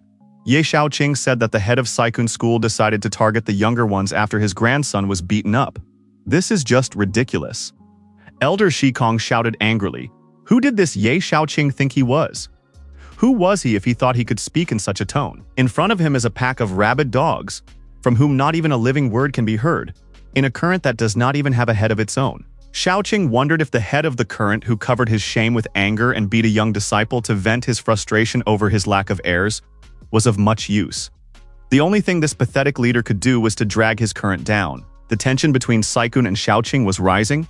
They were already ready to fight. Jun Dongyao shouted for both opponents to immediately shut up. Enough of wasting time if everyone is in place, according to the rules. The battles of the inner territories would begin tomorrow. The king added that when the battles begin, the two will settle all their differences. The battles of the inner territories will be held at the Sacred Sky battlefield. All that is required is for past candidates to arrive there on time. Sikong said to Shaoqing not to rejoice prematurely. Li Wudi's son Li Wudi had indeed performed well today. However, he would soon become a target for Tianzi's disciples. Saikun advised to start praying bitterly for this guy, because they won't leave a live spot on him during the competition. Yi, Shaoqing said, it was better this way than like the Yungshao sword school to be left out altogether. His opponent wouldn't even get the right to settle differences with their disciples in the battles of the inner territories. Zikong said threateningly so that Shaoqing wouldn't dare to cry when the battles of the inner territories came to an end. Shaoqing smiled and congratulated Yunshao school for leaving home early. Wei Sheng told his colleague that they should prepare the students for the coming dangers. There was no time to lose. There was no need to throw words around with outsiders. Saikun says they're leaving. He'll see how long the opponents can maintain those smug facial expressions. The overall situation is predetermined, and all they have to do is accept their miserable fate. Young Wei Sheng told his father that at the foot of the Heaven's Gate, Li Tianming had defeated Zikong Tianchen and saved his life. Josu said that he also helped him when she accidentally entered the Blood Mist barrier. This guy is indeed a strong ally who deserves their full trust. Chief Wei Sheng said that the essence of the 5 cycles of calamity was indeed exceptional. The guy added that this Li Tianming is very brave. As long as none of them dared to even say a word, he decided to return the head of the Sikun school. But now they were on a path from which there was no return. Wei Sheng noticed that at least it was their own path, one in which they would not have to adjust to others. The friendly school elder said that he wanted an explanation from Li Tianming. Yesterday they made an alliance, and yet on the heavenly path, he treacherously attacked C.A. Menglin. Li Tianming wondered, is the elder confusing things? Was this Shi Menglin so strong that he had to attack him from the back? Yi Shaoqing told Elder Gu that the battles of the inner territories were about to begin, and Li Tianming would have to fight on them alongside Josu and Qinglong. What was the point of thinking about such trivial matters now? Wei Sheng told Elder Gu to focus all his attention on the battles of the inner territories. He asked how Bai Taishun, who was among the participants from their school, was feeling. Was he really injured? Elder Gu said that Li Wusheng of the Dark Abyss school had treated him inhumanely. He injected poisonous worms into his body, which destroyed 1/3 of his internal organs. He survived, but he was badly injured, so it was unlikely that he would be able to recover. Li Tianming thought that if he had known about such inhumanity before, he wouldn't have let them go so easily. The lad decided that there would be no indulgence in tomorrow's contest. Our hero saw old acquaintances. Elders he had not expected to meet here when they were in his home country. They were looked at as if they were gods. But here they are, just a bunch of insignificant people standing on the sidelines. However, there was a certain connection between them and Shuang Tianzi. Li Tianming approached these elders and said that they had better tell them everything they had seen today. Shaoqing asked who he was talking to. Li Tianming replied that he was not talking to anyone, at least not anyone significant. Li Tianming asked the master where they were going now. Yi Shaoqing said that the messenger would arrange lodging for them in the permanent courtyard of the Sacred Sky Palace. Head Saikun said that it was necessary to inform Shuang Tianzi of everything he had seen and heard. Somewhere high up in the mountains is the Palace of the Sacred Sky. Li Tianming remarked that compared to their school, the Sacred Heaven Palace looked truly imposing. There was an outright prosperity here. Yi Shaoqing said that they had been victorious for hundreds of generations, for thousands of years. They have already forgotten what the taste of defeat is. Yi Shaoqing said to Li Tianming to clench his sword tighter. Guy is the heir to the heroic souls of the predecessors of the Li sacred lineage. Entering the battlefield, he will have to fight for the dignity of the Dunhuang school and the Li sacred lineage, fighting for hundreds of generations of ancestors. The Dunhuang sword originally belonged to them. Li Tianming told his master that this time he would blow the sacred sky palace to smithereens. Wei Sheng asked. Presumably everyone present thoroughly knew the rules of the hinterland battles. However, he will go over them again, as there are some details that need to be clarified. The rules for the battles of the hinterlands were established by the ancient land of the gods. The Sacred Heaven Palace, as the organizer, is only providing the venue for the competition, namely the Sacred Heaven Battlefield. Tomorrow's competition will be watched by 300,000 people, most of whom are people of the Sacred Heaven Palace. Battles in the territory will take place in the middle of a quarry whose name is Dunhuang Lands. This barrier is a miniature version of the Dunhuang Kingdom, so both the South Sky Island and the Blue Sea will be inside it. Li Tianming thought that they had shrunk the Dunhuang Kingdom to the size of a map. The one who created this barrier was truly an incredible person. The landscape variety will give a huge space for maneuvering and hiding places. There will also be natural disasters and wild beasts waiting inside. The battles of the inner areas are divided into two stages. The first is to find the Dunhuang sword. The second is to hold it. If the Dunhuang sword is found, there is a countdown stage in the battles. The total time is 10 days. Whoever manages to keep the Dunhuang sword behind them for 10 days will be awarded victory. If the sword passes to a new owner during the countdown, the 10-day countdown begins again. The main challenge is to protect the Dunhuang sword, which emits a dazzling light. The sword would constantly give away the location of the owner. Throughout history, Tianzi disciples have shown no mercy to the disciples of the four great currents taking part in the fight for the Dunhuang sword. Yi Shaoqing said to Wei Sheng, if his children act with them in concert, they will definitely be focused on by their rivals. Wei Sheng said that he had no intention of backing down from this strategy. Wei Sheng added that the children made their own choices. Yi Shaoqing once again told his disciple that he should keep an eye on this foursome properly. Li Tianming thought, was it possible that Liner would wake up in the middle of the battles of the inner territories? After all, the time had practically already arrived. Our hero pulled out and took another look at the necklace. The interlocutor told Shuang that this time her beast companion was able to evolve, and she herself was able to make a breakthrough. She could go with him to the ancient land of the gods and improve herself there. Shuang told brother Niansong that in her father's opinion, this trip was unlikely to be of any use. It would be better to thoroughly improve in the palace of the sacred sky. Shuang said that when Nianchang became a sacred emperor, she would give him her full cooperation. When they unite the Dunhuang kingdom, they will have many opportunities to go to the ancient land of the gods. Nianqian said that he didn't want to become a sacred emperor. This was Jun Nianqiang, Jun Dunhuang's younger brother. Shuang asked if his older brother decided to harm her because of his fear of them. What choice would Nianzong make then? Niantian said that as long as he was alive, no one would dare to hurt her. The young men held hands, and Shuang said that brother Nianzong was very nice. Niansang remarked that it was time for them to go back. Suddenly, the elders arrived at the young men's door. The head Saikun bowed and said that they had come to Shuang Tianzi with a report. Hearing the report, Shuang was surprised. Was that white-haired man from Zhuqiue country really participating in the battles of the inner territories? She had thought that she was the only one who had managed to rewrite her destiny and break through to the sacred sky palace from the mud. Now, it turned out that there was someone who had reached here from even farther away and possessed a faster rate of improvement. Head Saikun said that there could be no mistake. In fact, he had appeared here partly because of this young man's incitement. Nian Qian said for Shuang to not give it any importance. There was nothing surprising about the 5 disaster rings essence possessor being able to reach such a pace. That he had made such progress in tempering was an inevitability. The only reason why Shuang was surprised was because she had seen him when he was still weak. However, unfortunately for him, he took part in the battles of the inner territories before he could finally rise to the top. Therefore, all she has to do is deal with him and destroy his hopes of reaching the top. When that happens, Shuang will still be the only talent in the entire Dunhuang kingdom who managed to reverse fate. Shuang said that she thought so too. She was only surprised at the speed of his progress. She couldn't disregard his strength now. If she destroyed him, everything would remain the same. Niansong added that in the future, nothing would save the Dunhuang school anymore if they even had 10,005 cycle calamity essence wielders. Niansong added that after some time, the Dunhuang school will cease to exist. The day of the battles of the interior had come. Jun Dongyao said that the competition would start any minute now, but Shuang still hadn't come. Tiani, his son, told his father not to worry. Uncle said she's already rushing here. Besides, there are more than enough without her. The king said that it would be better if Shuang participated. After all, no one knows for sure if the Watchers from the ancient land of the gods are here. Tiani said that he hoped Shuang wouldn't come, because otherwise he wouldn't have a chance to show off. In addition, he and the two respected members of the Dark Abyss School had already consulted on the many ways to inflict torment.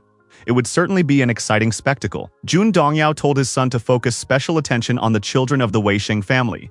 He wants to make Weisheng cry as he watches helplessly outside. Tiani told his father to just wait and prepare to enjoy the performance. Looking at the opponents, Li Tianming thought that Yuling Shuang never came. Will she not participate? Does she think that there are no opponents here worthy of entering the fray? The audience began to discuss Li Tianming and the beautiful Josu and their role in the upcoming performances. The participants were annoyed when the audience mocked them and poured dirt on them.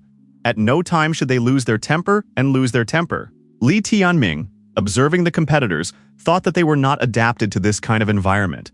It was not commonplace for them. The spectators noticed that a sacred emperor had appeared in the arena. This attracted everyone's attention. The sacred emperor was the supreme ruler of the sacred sky palace. Everyone present bowed and greeted the sacred emperor. Our hero thought that this person evoked a feeling of profound remoteness, and there was absolutely no pressure from him. He is an order of magnitude superior to anyone Li Tianming had met before. The emperor said that this time we could dispense with pleasantries. Everyone paid attention to Shuang Tianzi standing behind the sacred emperor. She finally showed up. She is a genius of the highest order, the future and hopes of the sacred sky palace. Our hero was overjoyed. Finally, Yulin Shuang showed herself. Shuang, looking at the main rival, thought, how much had he accomplished in these 4 months? It doesn't matter though, because he's going to die today anyway. Among the past generation of Tianzi disciples, there was one monster named Jun Nianzang. His talents were so terrifying that they shook the ancient land of gods. He had reached the sacred stage at the age of 20. But even compared to him, Yuling Shuang would achieve even greater achievements when he was at the same age as Jin Nianzang. When they reach the peak of their stature, they will surpass the current holy emperor. At the battles of the hinterlands, the twins must show themselves in all their glory to please their friends in the palace of the sacred sky. If they succeed, their future will be secured. The holy emperor said for all the participants to enter the battlefield. Our hero, as well as all the other participants, penetrated the barrier. Lowering himself to the ground, Li Tianming happily announced that the tournament had finally begun. Enho warned that he would destroy anything that moved. Li Tianming said that the main task in the first stage is to find the Dunhuang sword. Then it will be necessary to protect it for 10 days. Li Tianming looked up at the sky, and what he saw interested him. There was a half-black, half-gold sphere in the sky. After a while, this sphere divided into 14 smaller spheres. In the aftermath, all the spheres scattered in different directions. One of the black spheres descended on our hero's palm. 5 black and 5 gold Dunhuang swords emerged. Li Tianming guessed that the one who would be the first to reclaim the 5 black spheres and 5 golden spheres would be able to get the Dunhuang sword. The audience noted that the rules were publicized. This time it turned out to be quite interesting. Jun Dongyao wondered, was this the first time such rules on the battles of the inner territories? In the past, the presence or absence of rules was determined by chance. Be that as it may, it doesn't really matter. The more the rules experience true power, the more favorable it is for them. Li Tianming thought if Liner was with them now, it would be possible to speed up the search with the help of the heavenly wings. Right now, the only thing left to do is to rely on the eye of the lost spirit to find opponents. The primary objective is to collect the spheres. The initiative will be on the side of whoever grabs the most of the others. Once Li Tianming captured at least 3 spheres of one of the colors, no one else would be able to access the Dunhuang sword. Thanks to his eye, Li Tianming saw 2 people ahead. They were twins. Li Tianming climbed higher and perched himself on a huge tree branch. The boy furtively watched the brothers from the Dark Abyss School. Li Wusheng and Li Jusi believed that no one was their opponent, and calmly continued to search for balls. Our hero told Enho that their first opponents would be the students of the Dark Abyss School. Enho wondered, weren't the participants supposed to be transported to different places? How did they end up together? Are they really cheating? Li Tianming explained to Yingho that it was not about cheating. The two are twins. They probably ended up together because they have similar souls. Yingho asked what they would do. Li Tianming replied that they would attack. Let the 300,000 people of the Sacred Sky Palace and the elders from the Dark Abyss School learn what an explosive start was. Li Tianming said once they defeated their opponents, they would have 3 black spheres on their hands, and then there would be no fear that others could get their hands on the Dunhuang sword. Yingho noticed that these twins loved torture. If someone else fell into their hands, they would not be so lucky. Li Tianming noted that these ones should be dealt with before they could get any wilder. Our hero told the chick to wake up the kitten, let him get ready to work. Li Tianming said that it was necessary to seize the initiative first. They had the element of surprise on their side. Li Tianming put his sword forward and secretly approached his opponents. The twins sensed that a strong destructive aura was present nearby. The protagonist used the human slaughter sword technique, Ghost Dance, and attacked the opponents. The elder twin thought they were being attacked by someone from behind the garden. Li Tianming used another technique, the Earth Slaughter Copper Pulsation. Inho and Shadow also attacked their opponents. There was a human slaughter sword technique, Soul Destruction. This was followed by the Earth Slaughter sword technique, Concussion. Li Tianming continued the continuous attacks of the Heaven Slaughtering Sword, Divine Fury. Next, Heavenly Calamity. As Li Tianming attacked his opponents, he thought that if they weren't wearing rank 8 defense armaments, they would have long since gone to the other world. He used the Illusion Collapse Sword. The elder twin managed to summon his companion beast, a dark abyss worm, to his aid. A terrifying monster came to the twins' rescue. Li Tianming did not hesitate to attack this monster. The blood from this creature splattered in different directions. It was green in color. Li Tianming told his assistants to move back. This green blood was very toxic. The Dark Abyss Divine Worm had been destroyed. Even though the surprise attack wasn't a complete success, it was still a good result. At the very least, they had killed one companion beast. This pair had gotten a bit of a beating as well. The older twin said that Li Tianming was a rascal. The younger one added that Li Tianming would soon realize that making them angry was the biggest mistake of his life. Junior said that they had at least 10 days ahead of them. In that time, they would try many different techniques and take their time to deal with Li Tianming. The elder twin pulled out his weapon, the Devil Abyss hammers. The younger man's Devil Moon blades appeared in his hands, Junior said. So Li Tianming didn't even think of running away out of fear. Li Tianming and his companion beasts moved in the same direction in a friendly manner. The twins decided that Li Tianming had run straight into their hands. The elder feared that this guy would decide to run away. They wouldn't be able to catch up with him. Another companion beast appeared, the Dark Abyss Royal Worm. Inho delicately remarked that this worm was very nasty. Li Tianming said that this huge worm was left to Inho and Shadow. He would take care of the rest. The twins said this guy must be a masochist if he decided to fight alone against the two of them. Our hero was effective at striking his opponents and inflicting significant damage. The elder twin was rather clumsy, but wielded his sword effectively. Li Tianming used his metal left hand to continuously strike and said that after 1,000 years of losing, he would not allow another defeat to his school. The protagonist said that today each of them would learn what the Dunhuang School and the Sacred Li clan were all about. The elder twin didn't understand. How could this be possible? Why didn't this guy retreat under their onslaught? Li Tianming used a god-shaking fist, and the opponents flew far back. The twins realized that their strength wasn't enough. They were injured, but it couldn't be that bad. After a moment, Li Tianming was once again near the twins. How was he able to approach them so quickly? Li Tianming delivered a powerful left hook to his opponent. The twin didn't understand what kind of fist technique it was. Its crushing power was close to the martial techniques of the sacred stage. The elder twin jumped up, swung his hammers, and wanted to use the shackle crashing technique. Li Tianming moved towards him and used the Three Possessions Fist, a sky-shattering fist. Receiving a powerful blow, the elder twin dropped his hammers and was deactivated. The opponent said that the explosive power of the sacred stage martial technique was used against him. But this kid is just an ordinary lowly brat who hasn't even reached heaven's will. How did he manage to master the sacred stage technique? Inho and Shadow made sure that their rival, the worm, knew how to spew out swarms of small insects. Inho said he would mop up those insects, and the Shadow must deal with the thunderbolt. The Shadow replied that he would use the thunder charge on his opponent.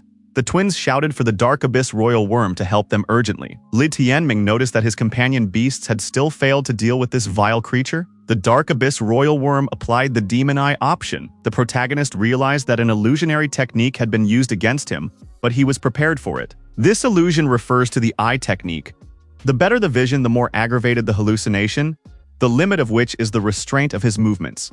They will not use this opportunity to escape. After another chick attack, he said that the illusory sphere was destroyed. When the decisive moment comes, man still has to rely on the bird. Enro flew up to Li Tianming and asked why he was giving him nothing but trouble. After all, he had almost been destroyed. The shadow said the twins were retreating, and this huge thing was covering their escape. Enro was angry. Had they really decided to run away? Li Tianming and Yingho bypassed the huge worm and rushed in pursuit of the twins. The brothers were attacked by birds and man.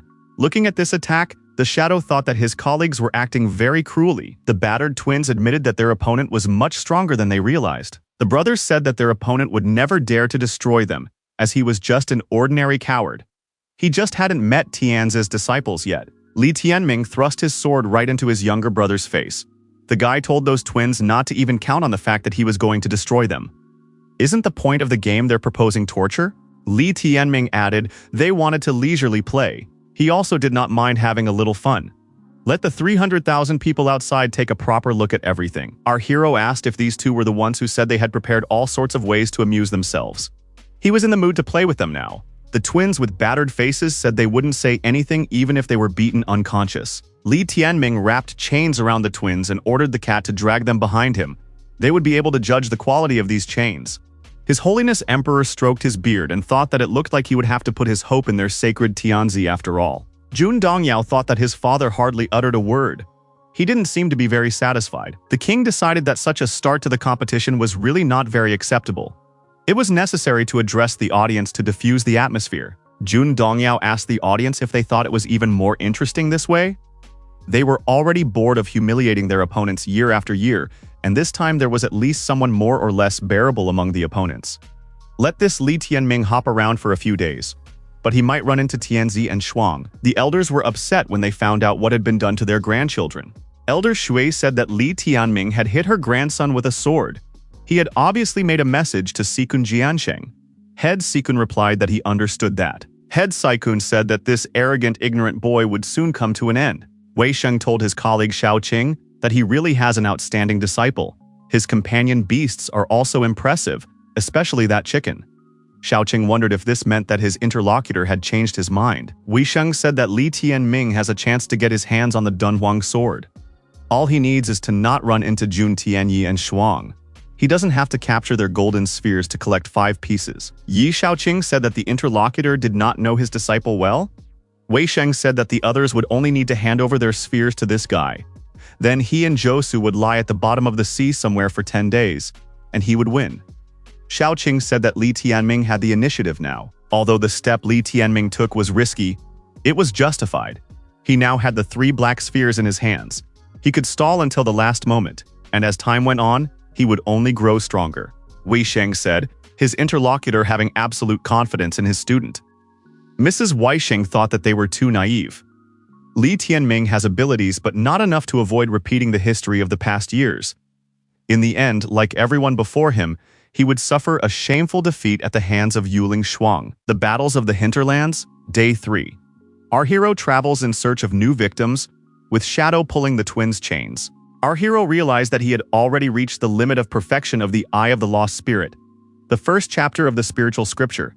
But why had the second chapter not been revealed to him? After all, the second chapter should automatically open when he had reached the climax of learning the first chapter. Li Tianming experienced a strange feeling after being attacked by the demon eye. The feeling was fleeting, but he felt a restlessness transmitted to the eye on his arm. Is it possible that confronting that illusion contributed to the awakening? Li Tianming turned to the younger twin and told him to order his fat slug to use the demon eye. The opponent said his companion beast was seriously injured, and if he used it again, it would be akin to self-destruction. Li Tianming told his opponent to hurry up if he cared about his life. Twin said he was counting on the king worm from the dark abyss. The monster activated the demon eye again. The illusory technique was once again set in motion. Our hero thought he was unprepared that time. However, this time he has it right in the palm of his hand. Li Tianming experienced the same feelings and thought that he had come to the brink of awakening. Now it was necessary to solve the problem of how to accomplish the awakening itself. First of all, one should take out the sphere of spiritual scripture and look for some hints. At some point, the orb glowed. It indicated that she was about to say something. Spiritual Scripture Chapter 2, The Eye of Insight. The spiritual scripture opened a new chapter. It was the essence of the Eye of Insight.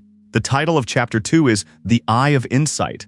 The barrier of the kingdom and the demon's eye led him to the thoughts that would be the turning point for the appearance of the Eye of Insight. Nevertheless, if our hero wants to open the eye, he needs to keep developing the phantom meridians. Ordinary eyes would have long since come to an end with such fierce mastery. But for the eye on his hand, it's a simple matter. Our hero succeeded. He activated the Eye of Insight. As the name suggests, it is capable of seeing through any illusion or illusory realm. The Dunhuang Land barrier is also a kind of illusory realm. Although the participants feel as if they are in the lands of the kingdom, they are actually still in the arena. The essence of this barrier is to transport people into the illusory realm in a special way. Thus, all he needs now is to figure out the relationship between the real distance and the one that exists in the illusory realm, and then everything that is happening will be as clear to him. Li Tianming thought that this wasn't cheating, and the Eye of Insight was his ability.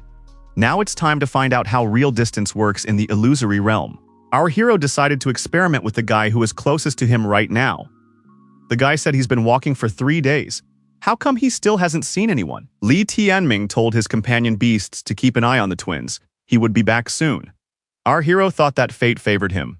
Li Tianming decided that in capturing the Dunhuang sword, he would have the last word. The protagonist needed to figure out the exact location in reality and in the illusory realm, and then victory would be his. Everything lies entirely on the eye on his hand.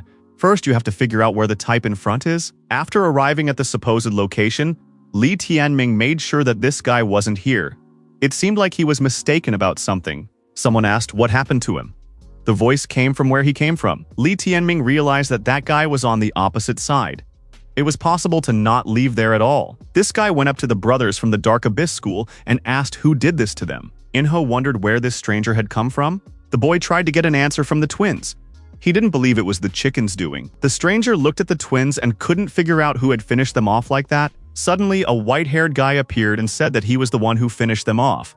The stranger asked if he was Li Tianming from Donghuang School. Our hero asked if this guy's name was Lin Tianzi. I had to try hard to find him, Ling Tianzi asked. So what's going to happen now? If Li Tianming does anything to him, his men will immediately destroy that white-haired man. Li Tianming wondered, hadn't Tianzi noticed what had become of the twins? Ling Tianzi, for his part, was also surprised. Could the disciples of the Dark Abyss school be compared to them? Tianzi's disciples? Li Tianming inquired about the differences between the sacred Tianzi. Ling Tianzi said that they were a real nightmare for Li Tianming, and what he could do when he was in front of the sacred Tianzi was to kneel down. Otherwise, this white-haired man would end things very sadly. Lin added that he was also able to give students from other schools a nightmare. Our hero is determined to take away this guy's self-confidence. Li Tianming swung around and used the three-possession fist. Ling Tianzi thought that his opponent had let his words pass his ears, still daring to bully. Tianzi reacted in time and blocked our hero's punch. He said that his village fist technique was nothing. After blocking, Ling Tianzi felt a terrible pain in his hands and looked at them. The guy was surprised that the bones had cracked. In the next moment, Ling Tianzi received a crushing blow from his opponent's left hand straight into his jaw. Tianzi couldn't understand how this was possible. Dropping to one knee, Lin said that he had underestimated his opponent, but he was serious this time. Li Tianming unleashed a series of crushing blows on his seriously determined opponent. The protagonist told Lin Tianzi to watch carefully. He would not kneel, but he would put his opponent on his knees with his fist. From the side, one could see Ling Tianzi begging not to hit him anymore, and he was willing to kneel down. Li Tianming told Tianzi to go to that company and chain himself. Our hero promised that more people would soon keep him company. Ling Tianzi stood, chained on his knees, and said that no one dared to do such a thing to the sacred Tianzi. Li Tianming jabbed his sword into his opponent's mouth and asked, who allowed him to talk now? Li Tianming said for his opponent not to look at him like that. What he was doing was still child's play. He was nowhere close to the abomination they had done to his ancestors for 1,000 years. Our hero added that this was just the beginning. They would still have time to enjoy everything properly. He had 6 more places of honor just waiting for his Tianzi sacred friends. The onlookers were shocked. How dare this guy treat the sacred Tianzi like this? Jun Dongyao thought that this boy's luck was not bad, but the best part was yet to come. He didn't believe that luck would favor him all the time. The shadow was showing his displeasure again. Why did he have to carry all the prisoners? Climbing up a tall tree? Li Tianming more or less figured out the location of each person inside the illusory sphere. In addition, he has familiarized himself with the information about each of them beforehand and knows their strength. Now he will take them out one by one, starting with the weakest, and defeat them one by one. Our hero had another opponent in sight. He was about the same level as Lin Tianzi. His name was Yao Tianzi. Li Tianming didn't want to openly use the Eye of Insight. It was necessary to make it look like a good meeting. Li Tianming showed his companion beast the direction of travel. Yao Tianzi saw the captives and asked who they had encountered. The three prisoners stood with their heads down. Yao Tianzi wondered who had disfigured them like that. Our hero appeared in front of his opponent and said that it was his job, and now it was Yao Tianzi's turn. Yao Tianzi thought that if this guy was able to defeat those three, then he was undoubtedly stronger than him. We should try not to provoke him and find a way to escape. Yao Tianzi said for his opponent not to attack him. He would give up his golden orb. Yao Tianzi pointed his finger towards the forest and said that Shuang Tianzi was there now. Our hero turned around in the direction indicated. Shuang was not there, however. His opponent used the momentum and began to run away. However, Li Tianming was not in agreement with this. Li Tianming saw where this guy started to run away. He said that together with Enro and the shadow rushed to catch up with the fugitive and told him he wouldn't get far. Yao Tianzi, while running away, thought that he definitely couldn't be caught up if he ran as hard as he could. However, Li Tianming was faster and caught up with his opponent.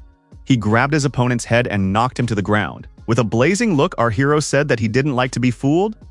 Now the rival's song is sung. Li Tianming added that Yao Tianzi would not get away with it so easily. Li Tianming asked his opponent what he thought would happen to him now. Yao Tianzi said with consternation that he would do what Big Brother said. Enro noticed that this rival was shitting his pants in fear. Li Tianming felt frustrated. He wouldn't get any pleasure from dealing with such a coward. In any case, Yao Tianzi should know what was required of him. Yao Tianzi said that he should chain himself up and join the others. After counting the trophies, our hero made sure he had 2 gold spheres and 3 black spheres. There are still 5 people left to deal with, Li Tianming confidently said as he continued hunting. The captives were certain that this Li Tianming was a real monster. Continuing to move on, our hero noticed that the new prey was very quickly found. In addition, it is also a girl. The girl asked in surprise what this guy had done to those captives. Li Tianming said that Enro and Shadow would be in the vanguard this time. If they failed, then he would join in. Enro promised that he would definitely do well, as he loves to deal with the little ones. After the time it takes for a smoking candle to burn out, the girl was captivated. She tearfully asked why they had done this to her, for she was a girl. Li Tianming held another black sphere in his hand and said that he was a fair person. He treated everyone equally regardless of gender. Li Tianming thought that all the remaining victims were at the Heaven's Will stage. One must prepare. Wei Sheng said that Li Tianming showed magnanimity. He was quite gentle to his opponents. All the torture caused was only for appearances. In the end, these people are sputtering bile. It doesn't even occur to them to remember the torment they caused. Yi Shaoqing was amused to see how his disciple decided to mess with his rival. In time, their disciples would have to endure 1,000 years of truth. For now, let them get used to it. They won't realize how far they've come until they feel it on their own skin. Wei Sheng asked his interlocutor what was the matter. Did he really remember his younger years? Wei Sheng added that Li Tianming seemed to possess a way to recognize the illusory sphere and find the opponents he was targeting. Shaoqing wasn't sure if his disciple had such a method, but he wouldn't be surprised if he did. After all, he always had a couple of surprises in store. Wei Sheng summarized that Li Tianming could avoid danger, plan, and control the overall situation. Yu Dongyao was furious. This guy is really capable if he can pierce through an illusory sphere with his gaze at his age. He seems to have specifically refined this skill for battles in the inner territories. His target is the Dunhuang sword. Apparently, the Dunhuang school had made preparations in advance. If this continued, they would really have to give the sword to Dunhuang. Zhui Dongyao looked at his father and thought that this year's sacred Tianzi was completely worthless. Was his father upset? The old man said he would take a nap for now, and asked to wake him up when the Dunhuang sword appeared. Zhui Dongyao calmed down.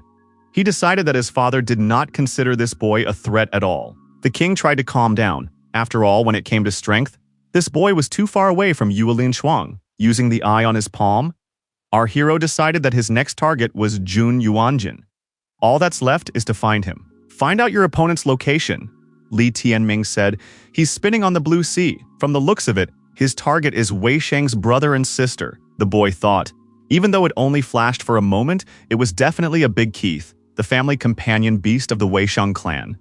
The only question was, whose was it, Josu's or Qinglun's? If Keith belongs to Joss, then Tianya's brother will have to move. This beauty will go to him. Jun Yuanjin remembered his uncle telling him to focus on the Weisheng brothers and sister to make their father weep helplessly outside. Sooner or later, they would show up to scout the situation. Just need to wait. In the next moment, Jun Yuanjin was attacked treacherously. He was hit on the head by the aggressive Enro. The shadow, too, was keeping pace and, turning in circles, was preparing to attack. Li Tianming, being on land as a warlord, looked on as his companion beasts attacked the opponent and his dragon. Jun was furious and shouted for the person who attacked him to get out immediately. Looking closer, Jun saw someone sitting on a cliff holding many captives on a chain. Looking more closely, he was able to see the faces of these defeated men. Li Tianming asked in surprise, "Why did Enho and Shadow stop? Isn't the point of a surprise attack to cause serious damage to the enemy?" Shadow replied indignantly, "If they had continued to attack continuously, he wouldn't have even realized what he was dying for. The public wouldn't appreciate it."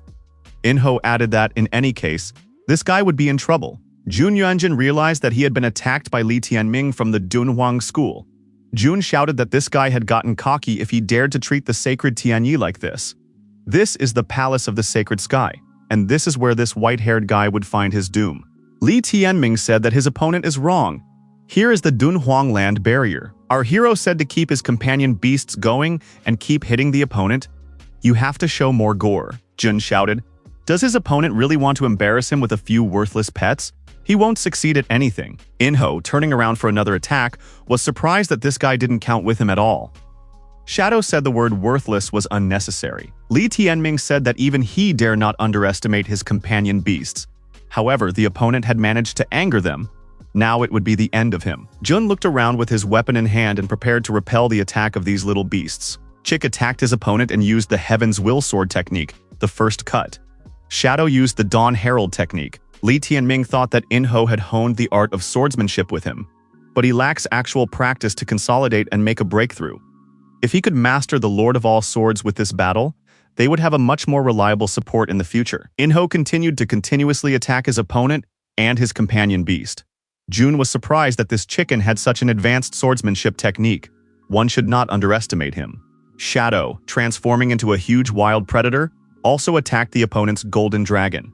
Li Tianming approved of his beast's actions and said that they had the right attitude. Jun was still holding onto his dragon and said that he would take care of Li Tianming soon.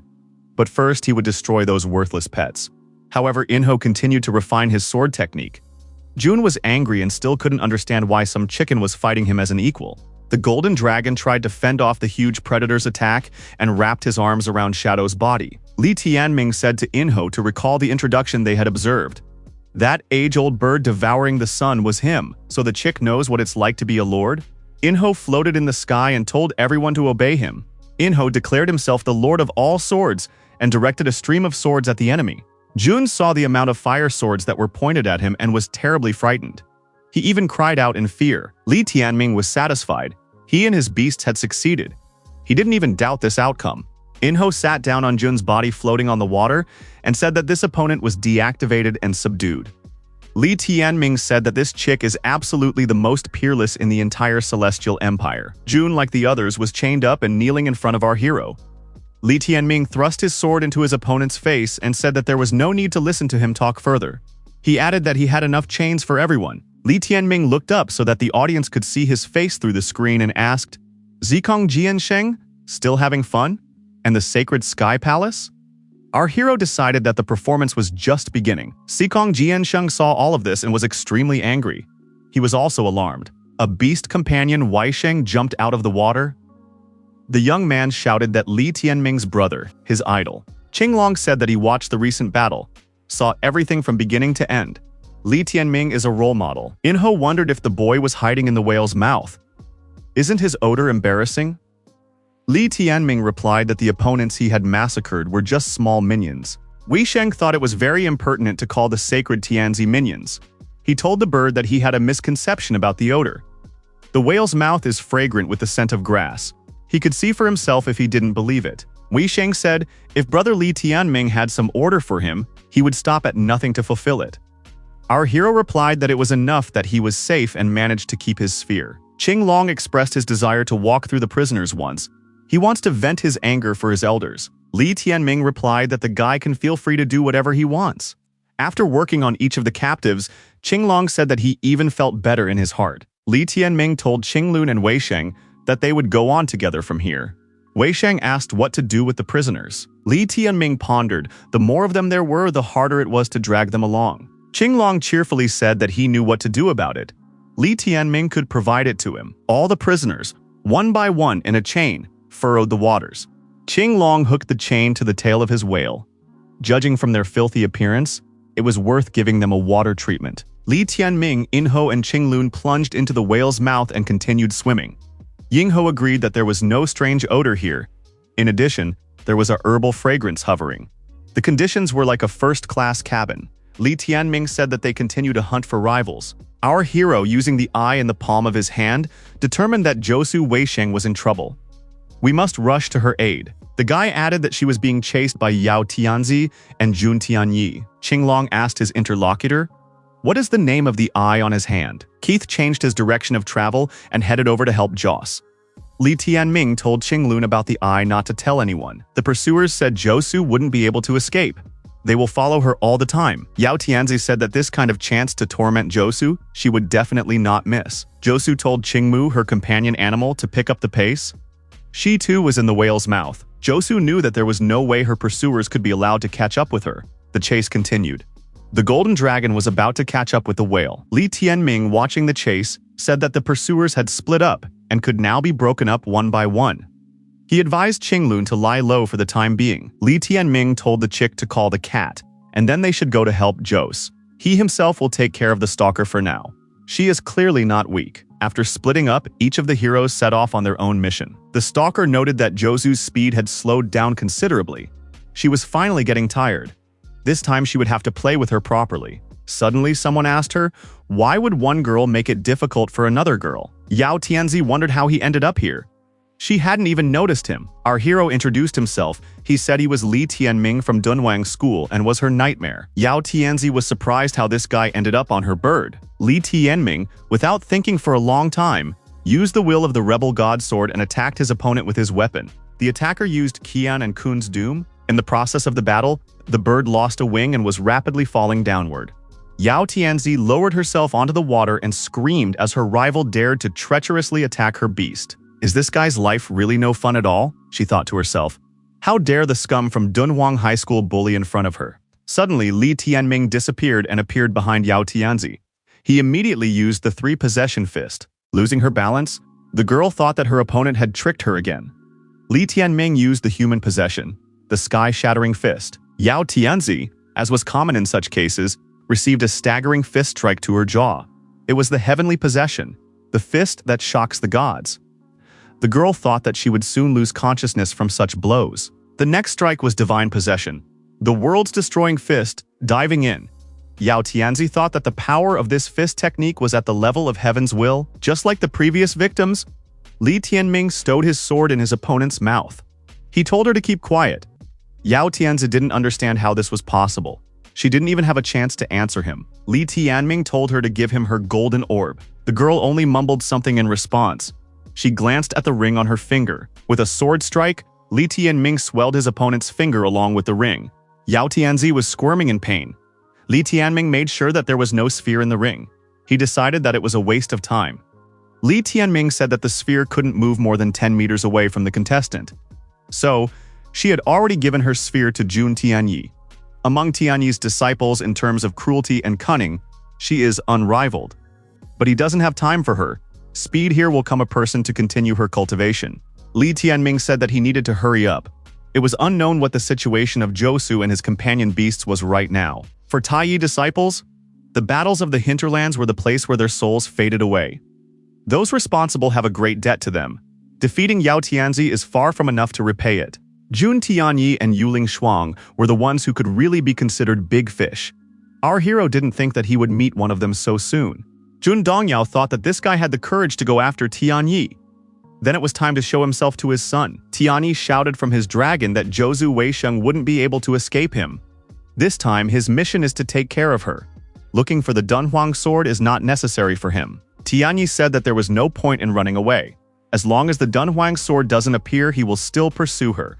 The Battle of the Inner Territories is a brutal place, and they both realize it. Tianyi said that he intends to spend some time with Josu together. He is sure she will be satisfied. Josu said her stalker was a complete scoundrel, and he could never catch up with her. Inho approached the dragon and said that it was quite a strong opponent. The battle with him would be very hard. Shadow said that we should wait for Li Tianming. With a bird's eye view, Inho noticed that Tianyi was the animal mentor of the two beasts. There was a dragon lurking under the water the whole time. That's pretty slick. Yi Shaoqing said that Li Tianming was going to take a chance and fight Jun Tianyi. Shaoqing thought that this was too reckless. He should be more cautious. He should take advantage of the strengths of the divine whale Josu, hide with her in the depths of the sea, perfect himself for a few days, and only then return to the surface. When he obtained the black Josu sphere, he would only be left with one golden sphere for the required amount. Wei Sheng wondered, could Li Tianming still be able to evolve? Isn't he currently at the 9th stage of fusion? He doesn't have time to learn the heavenly will. Yi Shaoqing thought that Li Tianming should not act rashly and repeat Li Wudi's mistakes. Li Tianming flew up to his beast companions and asked what was the situation. Yingho was surprised that the human had dealt with that rival so quickly. Inho said they hadn't shown themselves to the enemy yet. Josu was safe for the moment. She could hold out for another hour. The chick inquired, would they attack? This opponent was completely different from past opponents. Such an opponent was already beyond Li Tianming's capabilities. Our hero replied that they would try to attack. Li Tianming added that he knows that the opponent is good, but he wants to find out how good. He exposed his magic sword. Besides, they are trying to save a person. Li Tianming decided to take advantage of the fact that his opponent hadn't discovered them yet and unleash a ferocious wave on him. The technique, Purple Thunder, was used. In the next moment, the purple dragons attacked Jun Tianyi. Tianyi, using his weapon, easily repelled this attack and said that it was a childish trick for him. The boy asked in surprise, who was it that was so bored of making a surprise attack? Our hero was impressed. The opponent didn't get a scratch. Li Tianming swung his sword and attacked his opponent again. He used the Doom Qian and Kun technique. Tianyi only laughed in response and said that what he was most afraid of was that Li Tianming wouldn't come. The opponents approached each other at a sufficient distance for a melee to ensue. Tianyi was surprised they were equal in strength in this battle. Li Tianming is truly an entertaining person. It had been a long time since he had faced a more or less bearable opponent. Tianyi said that his opponent had managed to unsettle him. It had been a long time since he had felt like this. Li Tianming thought that their strengths were not equal. His opponent was still slightly superior to him. Even if he could defeat him, it would be hard to win. Li Tianming realized that the opponent was indeed quite strong. It was clear that Li Tianming's strength had already clearly surpassed the first stage of Heavenly Will, so it was no wonder he was still holding on. Plus, he's also the animal mentor of two companion animals. Li Tianming had a thunder beast, in appearance resembling something between a lion and a tiger. Tianyi saw that his opponent also had a rather belligerent-looking chicken. Inho at this time was attacking his opponent and shouting that he could say goodbye to his worthless life. Inho applied the fire shadows of purgatory during the attack. Multiple copies of the warbird attacked the opponent from different directions. Tianyi successfully dealt with this attack, but thought that it was indeed an impressive trick. Chick applied the will of the rebellious god's sword, the sword of mountains and rivers. After that, there were the techniques of star dissection and the doom of Qian and Kun. Tianyi wondered if he was imagining it. The chicken has the art of heavenly will swordsmanship. Li Tianming also decided to attack his opponent and use the will of the rebel god sword. What followed was the technique, Lord of all swords. The golden dragon, Tianyi's companion beast, began spewing out huge streams of flames. After passing through the fire of his companion beast, Tianyi acquired the indestructibility mode and donned metal armor. Li Tianming thought that it was the opponent's special spiritual ability similar to the purgatory shield. It had both defensive and offensive potential. Tianyi told his opponent to attack. He couldn't wait to see if Li Tianming would still be able to surprise him with something. The opponents clashed their weapons. Tianyi used the way of the war god's spear, while our hero used the will of the rebel god's sword. Li Tianming realized that with his current level, it would be extremely difficult to defeat his opponent. Tianyi said that he was having an awful lot of fun and suggested that his opponent try to speed up some more. Li Tianming saw that Tianyi's attacks were getting stronger and stronger. Li Tianming realized that right now, there was no need to rush at his opponent and fight to the end. After all, he had most of the gold and black spheres in his hands, and the advantage was on his side. Enro and Shadow also have a hard time. Their opponent's dragons have both ferocity and solid defenses. The dragon now fighting Shadow has superiority in close combat. The companion beasts should not be allowed to get injured. Besides, Joss had already managed to escape. It was time to retreat. Li Tianming said for Enro and Shadow to return to companion space. They retreat. Enro and Shadow replied that they understood and would be retreating. Tianyi disagreed with this and decided to go in pursuit. Tianyi, riding his golden dragon, decided to show his opponent who was stronger here. Tianyi asked, did his opponents have any conscience and dignity left? Why are they retreating? What kind of coward do you have to be to run away in the face of battle? However, Li Tianming did not listen to his opponent and continued to retreat. Li Tianming knew that he needed to get to the shore. Tianyi wouldn't find them here. Jun Tianyi said that Li Tianming is a spineless coward. The whole Donghuang school is a bunch of spineless cowards. Tianyi reached the shore and descended to land from his dragon. Li Tianming managed to escape. In front of Tianyi was a forest and solid thickets. Where to look for his opponent? Tianyi regretted that he had let his opponent escape. He thought that Li Tianming could still hide for a few days. At the same time, he would keep an eye on the golden spheres. Li Tianming thought that as long as he had the lost spirit eye, there was no way his opponent would be able to find it. Enro said that he did not recognize his companion at all. In such a situation, he did not act in haste and did not decide on the spot to determine the winner of the battle. It was quite reasonable. Li Tianming replied that sometimes, in order to unfold in all its splendor, one must first retreat. Our hero added that he had gotten his hands on a lot of gold and black spheres, and at the same time was able to secure the safety of Wei Sheng's sister and brother. Obviously, the initiative is on his side, for without him, no one can see the sword. He's the last person who needs to be nervous right now, and he can stall as long as he wants. Li Tianming activated the eye on his palm and decided to find where Josu was currently hiding. After a while, our hero discovered a girl hiding in the jaws of China. Upon meeting him, Josu was pleased with the young man and asked if Li Tianming was all right. Josu held out a black sphere to her savior.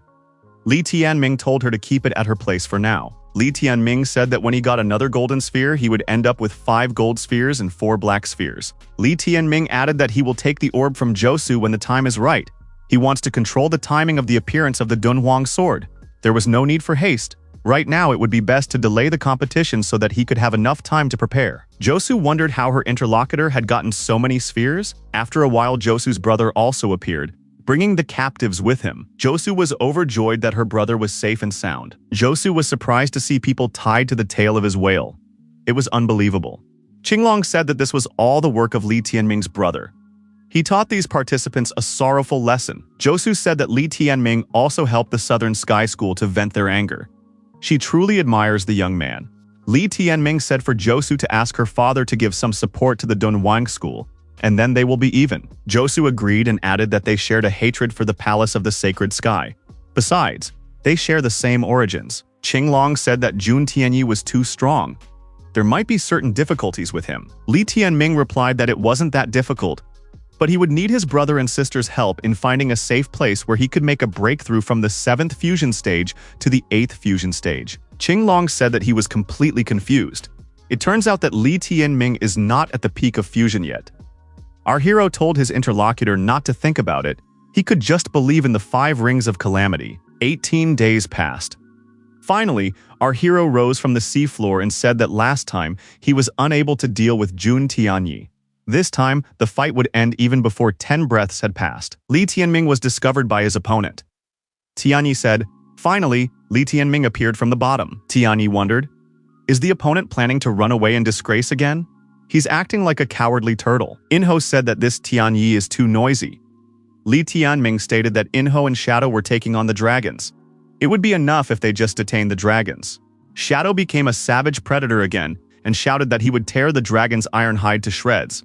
Stepping on his opponent on his dragon, Tianyi said that he had failed to instill true fear in his opponent last time. Tianyi added that there was no way he would let Li Tianming escape this time. The rivals approached each other and fought in a battle using sword and spear. Tianyi applied the path of the war god's spear. Our hero applied the will of the rebel god's sword. The spectators watching this fight through the screen thought that Li Tianming's past escape proves that fear has been born in his heart. However, the Dunhuang sword is the reason that gives him the courage to go into battle again. However, in his heart, he has already been defeated since he retreated last time. He decided to follow the same tactic and split the fight into separate battles. But could the final outcome change? Fighting with his opponent, Tianyi couldn't understand how he had managed to become so much stronger in such a short period of time. Since the previous time, his animal substance had completely transformed. However, this makes no sense, for it is obvious that he has not yet reached the stage of heavenly will. Tianyi said that he was the eldest grandson of the sacred emperor. In the past 1,000 years, the Jun clan had never lost. In this case, he also can't lose to the representative of the Eie family, who is living on his last breath.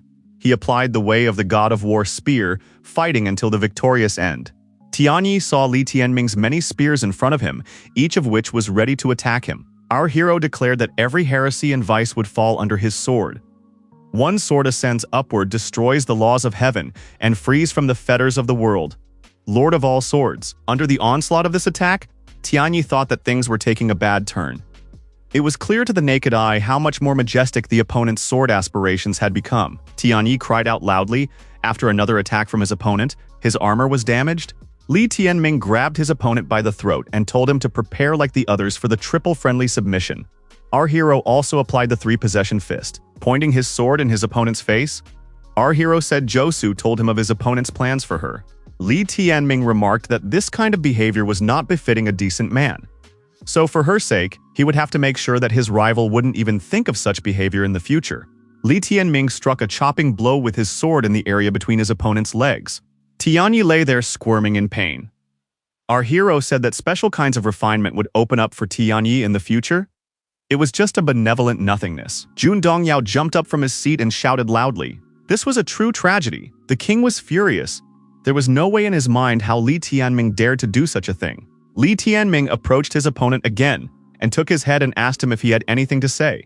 Tianyi only mumbled incoherent words in response. Li Tianming told his companion beasts that they could go out. It was already over. Qinglong stated that he was eternally grateful to Li Tianming for his help. Young Weisheng added that instead of 1,000 words, only one was enough. Terrifying. Josu said she wouldn't have believed it if she hadn't seen it with her own eyes. But what should they do now? It would be much harder to defeat Shuang Tianzi. Li Tianming said that the next thing he needs to do is to continue to hide and improve. We will have to wait a little longer. More tournament participants appeared in the distance. Two young men came closer. They were from the Dunhuang school. They noticed the two large whales from afar, but they were still puzzled. Why would the people of the Weisheng clan come to the surface and give away their presence so blatantly? Weren't they supposed to stay in hiding? Then they saw the people tied to the tail of one of the whales. Were they really that weak? Qinglong replied that none of them were weak. It was just that Li Tianming was very strong. The ancestors of the Dunhuang school, looking at all this, must be flooded with tears of joy. Gaining courage, Ling Zhou asked our hero if he could beat the captives. It's been 20 days. All this time, our heroes were at the bottom of the sea in the jaws of whales. Qinglong said that he felt as if he had seen a strange dream. He dreamed as if a guy who had just reached the 9th stage of fusion had defeated an opponent at the 2nd stage of heavenly will. A coworker said that he had that feeling as well. That monster with the essence of the 5 rings of tribulation is really cool. Li Tianming said that in the past 20 days, he had managed to go from the 8th to 9th stage of fusion, but it would still take much longer to break through to the heavenly will, Josu stated as she once again detected Yuelin Shuang circling in the sky directly above them. She already knows their approximate location. Li Tianming said that they still have enough time. Shuang still doesn't know their exact location. As long as she doesn't discover them, there's no point in sticking her neck out. Josu agreed that they were in a better position now, if Shuang exhausted herself during the search and lost patience. Josu noticed that Li Tianming often looked at the necklace. Someone must have given it to him? Li Tianming agreed and said that there was no more important person to him. More than a month had passed from the battle in Taiyi Tower until now. Linner said she would wake up in a month, but she never did. She seemed to have underestimated the side effect of spirit ignition. Given his current strength, he would hardly have any problems in a fight with Yuelin Shuang, and if Linger was nearby, he wouldn't have the slightest doubt about it. Josu said it was bad, the situation had changed. The water had disappeared, and they were now in the palm of their hands. Li Tianming said that this proves that someone is controlling the barrier, and they have run out of patience. They wish the battles of the inner territories to end as soon as possible. Someone is actually supervising the competition. Li Tianming took out all the orbs and said that it was apparently time to summon the Dunhuang sword. The Dunhuang sword appeared. and our hero said that he was a descendant of the sacred Li family and the possessor of the great comprehensive calamity of fate. He asked that he be granted a chance to touch the greatness of the sword. The guy thought that being a member of the Li sacred lineage should give him an advantage. All he needs to do is to get the recognition of the Dunhuang sword. Li Tianming picked up the sword. It seemed heavy to him. Such a sword would not be easy to handle. Li Tianming told his companions that regardless of the outcome, he would fight Yuling Shuang with this sword. Josu was shocked when she saw the Dunhuang sword. Her brother said that they were entirely counting on Li Tianming. The dragons showed in the sky above our heroes. Yuling Shuang had arrived. She said that this guy made her wait and nervous. Shuang kept thinking that she was one of a kind, the only one who had managed to achieve the position she held today in such a short period of time. She had not imagined that Li Tianming would prove to be more unrivaled and manage to grow from an ordinary ant to such a degree. Shuang added that they were in different camps, and only one person with such potential could exist under this sky. Li Tianming thought that this girl was the living mentor of the 3 5th-ranked sacred beasts. Shuang said that she only had one goal right now, to send her opponent to his doom. Li Tianming replied, since Shuang's path started from the bottom, she is well aware of the suffering of ordinary people and the hardships that all living people have to endure. Yet this does not stop her from being cruel to people. But in the end, the day will inevitably come when retribution will befall everyone and fate will rise up against them. Shuang observed that only someone who has climbed to the top by treading on other people's heads has the right to speak of dignity and freedom. Her opponent has no right to lecture her, nor does he deserve her talents. With swords in hand, Shuang said that she would honor Li Tianming with annihilation. The light-bearing dragons of the fiery sky towered before our hero. Li Tianming realized that they weren't in for a simple battle right now, and told his assistants that they were working the old-fashioned way. The two of them would take on one opponent each. He would take on Shuang and the dragon she had ridden. Li Tianming regretted that Linger still hadn't awakened. He was using the Dunhuang sword for the first time and was unlikely to be able to display its power. Li Tianming attacked his opponent. She applied the flames of the fiery sky. Our hero activated the purgatory shield. The ferocity of her flames was beyond question, yet he and Enho were immune to the fire element, but not Shadow. Li Tianming said for Enho and Shadow to have each other's backs. Enho agreed and said that they couldn't just defend themselves all the time. Li Tianming applied the will of the rebel god sword, the doom of Qian and Kun. Yuling Shuang saw the Dunhuang sword for the first time. She said that she wanted to see what her opponent could do with such a powerful weapon. After Li Tianming's next attack, the girl was surprised. Did the opponent really think that this unfinished swordsmanship technique was worthy of the Dunhuang sword? Qinglong said that Li Tianming's brother Li Tianming is having a hard time now. He needs to help him. Ling Zhou replied that there was no need to interfere for now. They will have faith in him. Li Tianming thought that the destructiveness of the rival heaven-willing rival's martial technique was almost as good as what Uncle Yang had displayed in destroying Lin Tianjian and his brothers. Her fighting ability was close to what Mu Yang had back then. She's still only a teenager. The heaviness of the Dunhuang sword restrains his movements, so one has to completely rely on the animal substance and sword aspirations. If one continued like this, one would die from exhaustion. It seemed to our hero that this sword had absolutely no sense of intimacy with him. Shuang declared that a simpleton like her opponent would never understand the essence of a sacred relic like the Dunhuang sword. Shuang, swinging her swords, went on the attack and wished a happy journey to the other world to her opponent.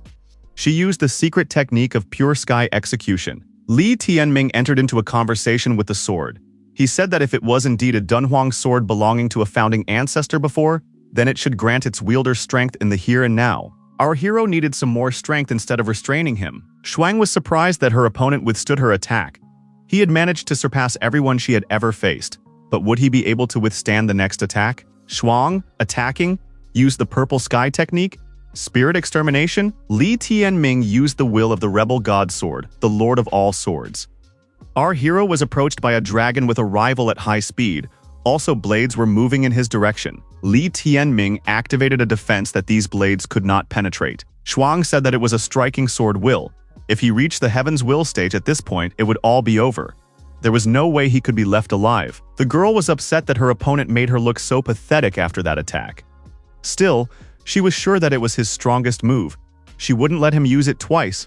The girl applied the light-bearing fire sky dragon. The dragon with its clawed paw was about to seize our hero. The sharp jaws of that dragon closed in close proximity to Li Tianming's body. Ling Zhou shouted for Li Tianming to be careful. Her real attack was contained in the sword in front of him. Li Tianming fended off another attack and thought that Sword Dunhuang had absolutely no intention of recognizing him. Our hero unclenched his fists and released the Dunhuang sword from his hands. Li Tianming shouted that he still wouldn't let his opponent's sword reach its target. With his bare hands, he grabbed the sword that stabbed into his chest. Shuang was amazed that her opponent stopped her sword with his bare hand. But what was the glow that surrounded him? Li Tianming snatched his opponent's sword from his chest and sent it back. At the most dangerous moment, the healing radiance of Taiyi Tower was his salvation. If it wasn't for Taiyi Tower, it was possible that the sword would have reached his heart. Shuang grabbed her sword again and said that it was a great shame. The opponent was alive after all. However, the effort was not completely wasted. Shuang approached the Dunhuang sword that was stuck in the ground not far away. Shuang reached for this sword and said that Li Tianming had missed it. A sacred relic of such power should belong to her. Shuang grabbed the Dunhuang sword tightly and said that it was a shrine unrivaled by any other. Li Tianming thought that in the end, the Dunhuang sword did not recognize him. Moreover, the sword almost caused his death. If everything depended on talent and strong will, one could achieve anything in this world. Everything that has happened makes it clear that our hero has no right to do this. All this is the price for realizing this truth. The adventure of trying to wield Dunhuang's sword resulted in severe injuries. 10 bloody marks were left on his back, of which the deepest one reached the bones and damaged his spine. Li Tianming realized that his fighting ability would once again decrease. He would fight with the Dark Dragon sword again, only now he would have to face Yuling Shuang, who had obtained the Dunhuang sword. Fortunately, our hero Inho and Shadow proved to be strong enough that we don't have to worry about them. Shuang said that she would now teach her opponent how to use the Dunhuang sword. Shuang said that she was sorry because she had hoped to face an equal opponent. Li Tianming had disappointed her greatly, not only with his strength but also with his ignorance and naive idealism. In this world, only those like her are worthy of possessing shrines, achieving greatness, crashing arrays, and ruling the world. Shuang said that Li Shenxiao's descendants turned out to be indecisive cowards, obsessed with morality and virtue, actually unable to withstand a single blow. Today, it was her turn to rule this sword, and one day would come when she would create a brand new Dunhuang kingdom. Li Tianming said that he only had one question. Li Tianming wondered if the opponent thought that the Dunhuang sword was too heavy. Shuang was angry. Her rival had failed to get the sword recognized, and now she was filling herself with hope that she couldn't either. Shuang told Li Tianming not to dare to think too much of himself in her presence. Li Tianming should open her eyes and look carefully. She is a person who is destined for the fate of a god. Even weapons like the Dunhuang sword will submit once in her hands. Shuang raised her sword above her head and said that Li Tianming had once told her that he would appear in the sacred sky palace and cut off her head. But today, his head would be the first on the Dunhuang sword's account under the new mistress. The boy was honored. Shuang decided to apply the cloud crash press. Our hero didn't think he'd be in a desperate situation. Li Tianming swung around and decided to use the three possessions fist. Li Tianming attacked his opponent and used a sky-shattering fist. A powerful explosion was formed. Li Tianming had a strange feeling. It was as if the Dunhuang sword was trying to say something, as if it was alive. So it was only possible to reach this realization through direct collision? Shuang was surprised even after receiving serious wounds. This guy was able to repel her will of the sword. The light-bearing dragon sought the aid of his mistress. He was about to attack our hero. Li Tianming thought that fighting alone against two people was already a problem. This obnoxious dragon was giving him a hard time. Li Tianming began to deliver a series of crushing blows to the dragon's head. It was a divine possession, a fist of destroying worlds. The dragon, having lost its orientation and ability to fly, plummeted to the ground. Yuling Shuang wondered, why is this Li Tianming so tenacious? Shuang put her sword forward and said that she wanted to see how long her opponent would last. Li Tianming once again repelled Dunhuang's sword attack with his left hand. As he touched Dunhuang's sword, he was only more convinced of his feeling. Shuang shouted that she wouldn't believe that his palm could contain Dunhuang's sword. However, it was exactly like this. Li Tianming was holding back the onslaught of the Dunhuang sword with his left hand. Eventually, the sword won and pierced our hero's chest. Blood spurted in all directions. Li Tianming was lying on his back. Shuang was pushing the Dunhuang sword deeper into his chest. The girl said that he should be grateful to her. For him, a weak and maimed man being killed by Dunhuang's sword is an incredible good fortune. Li Tianming was lying on his back, bleeding, breathing heavily, and smiling. Shuang asked her opponent, Is it really that much fun to die? Li Tianming said that he was interested in watching her struggling to subdue the Dunhuang sword and failing miserably. Just recently, this sword is not worthy of her. Shuang shouted that if she wasn't worthy of that sword, then a lowlife like him was even less so. Li Tianming grabbed the Dunhuang sword with his left hand and pulled it out of his chest. Li Tianming told his rival that they were both mere mortals. Even having ambitions above the clouds, one should not think that she could defeat and subjugate anyone and everyone. Shuang wondered, is this glow around the opponent healing his wounds? Li Tianming had said that the Dunhuang sword was the bloodline of the sacred Li family. His soul. Would he even allow the thought of submitting to her? She can't subdue this sword. The same goes for the sacred Sky Palace. The reason is simple. The Li family will live forever. Shuang saw the unbelievable Li Tianming's blood merging with the Dunhuang sword. One generation may perish, but the long-standing legacy and spiritual calling have not yet disappeared. The will of their spirit still lives in the sacred seal of Kun and Peng. They have returned. Li Tianming said that Yuling Shuang is right. He can't conquer the Dunhuang sword now. Using it is also burdensome. He was grateful to her for reminding him of that. Shuang was surprised as Dunhuang's sword went out of her control and rushed towards her opponent. The next moment, our hero held the flaming Dunhuang sword in his hand. Li Tianming said that the Dunhuang sword was impossible to subdue, but it was never required. What the sword requires is a blood connection and spiritual resonance. Li Tianming held the sword tightly in his hand and realized that there was a blood bond between him and the Dunhuang sword. Shuang moved a sufficient distance away and drew both of her swords. She asked, did her opponent really think he could intimidate her with such words? Shuang agreed that with the Dunhuang sword, she had failed to show proper strength. Yuelin Shuang said that with her ancestral weapon, she would easily destroy her opponent. The girl prepared to attack and said that this was a technique she had mastered recently. He would put an end to this senseless fight. Our hero, thanks to the Dunhuang sword, felt a terrifying powerful animal substance. Shuang applied the death penalty sword formation. At this moment, our hero closed his eyes and called out to the ancestors of ancient times. He said that from now and forever, their faithful follower Li Tianming would carry their will, spread their blood, and keep their legacy. For the will of the world, for the lives of men, for the preservation of the teachings of the sages of antiquity, for the welfare of future generations. Tai Yi is the heart, Dunhuang is the soul. The sacred lineage of the great calamity, which has survived thousands of doom, will not fade away. Li Tianming shouted and used the sword onslaught technique. The rival death penalty sword formation was repelled and extinguished. Shuang became upset. This couldn't be. It seems like the opponent had really subdued Dunhuang's sword. All this time, Shuang was the strongest. It turns out that in this world, she's not in charge. Is she really going to die now? Under the devastating onslaught of her opponent's swords, Shuang was destroyed. She kept repeating that she would never accept it. Yuelin Shuang lay still, bleeding. The spectators watching through the screen were silent. Li Tianming took to the sky and used the Dunhuang sword to chop the dragon into several pieces. Enho and Shadow had also defeated the dragons they were dealing with. Li Tianming had won. One could finally relax. Upon landing, the chick said the job was over. The fight was indeed not an easy one. Li Tianming said that Yuelin Shuang had never imagined when she took away Linger's abilities that she would be able to bring doom upon herself. The guy said it was time to give back what didn't belong to her and took the ring. The origin of Linger's abilities was shrouded in an unfathomable mystery. He knew that Shuang couldn't unlock them and use them for his own benefit. Taking them away then was useless. Our hero looked back and saw his friends running toward him. Josu said that Yuelin Shuang died by his hand. Had he considered the consequences of that act?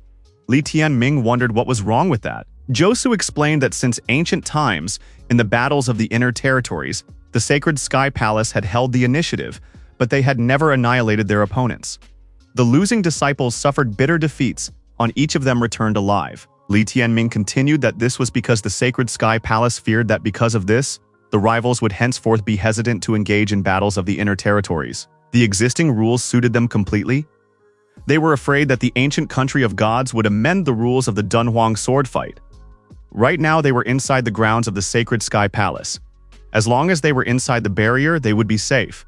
But once they were outside, it would be a mess. Josu added that it might even get to the point where a group attack would be organized on Li Tianming.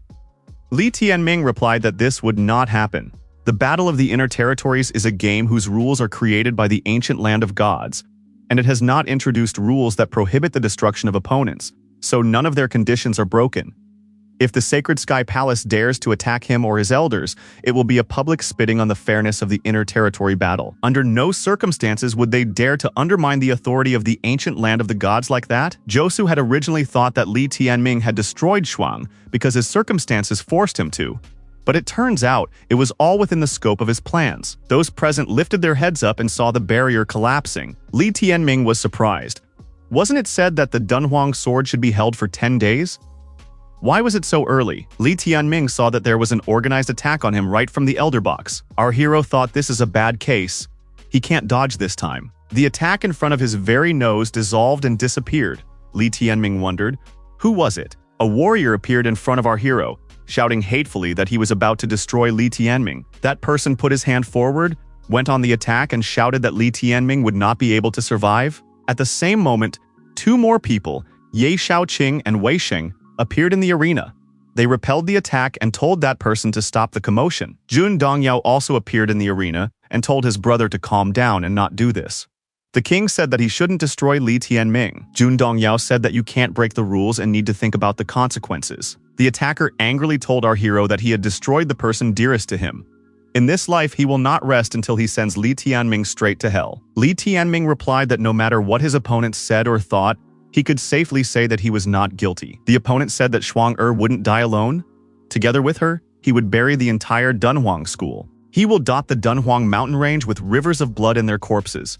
He will erect the tombstone of Shuang on the top of their sacred mountain. Every year when he visits her, he will climb up there, stepping on millions of corpses. If he does not achieve this, let him, Jun Yanzong, be pierced by 1,000 swords, and his body will not find a grave.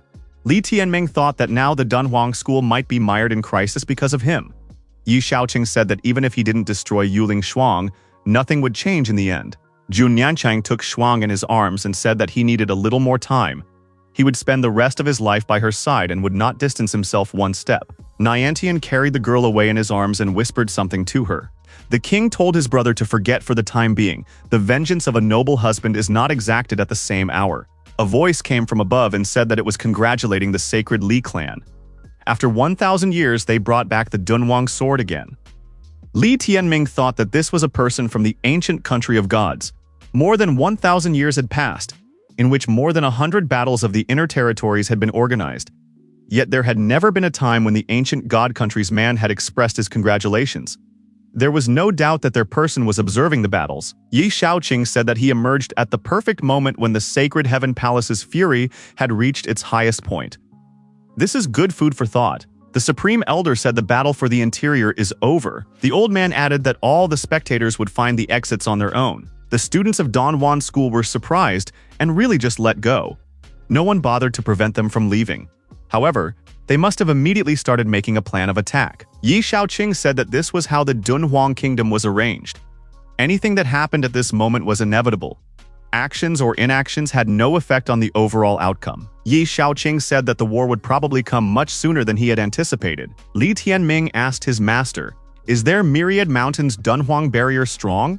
Shaoqing replied that he was one of the best, but it required energy to maintain it. Right now, he was only able to manifest a fifth of his efficiency. The disciple asked, "Would it be enough to hold off the advance of the Sacred Heaven Palace?" Shaoqing replied that they now had the Dunhuang sword in their hands. The situation has completely changed, but he has to ask Li Tianming to give the sword to him for safekeeping.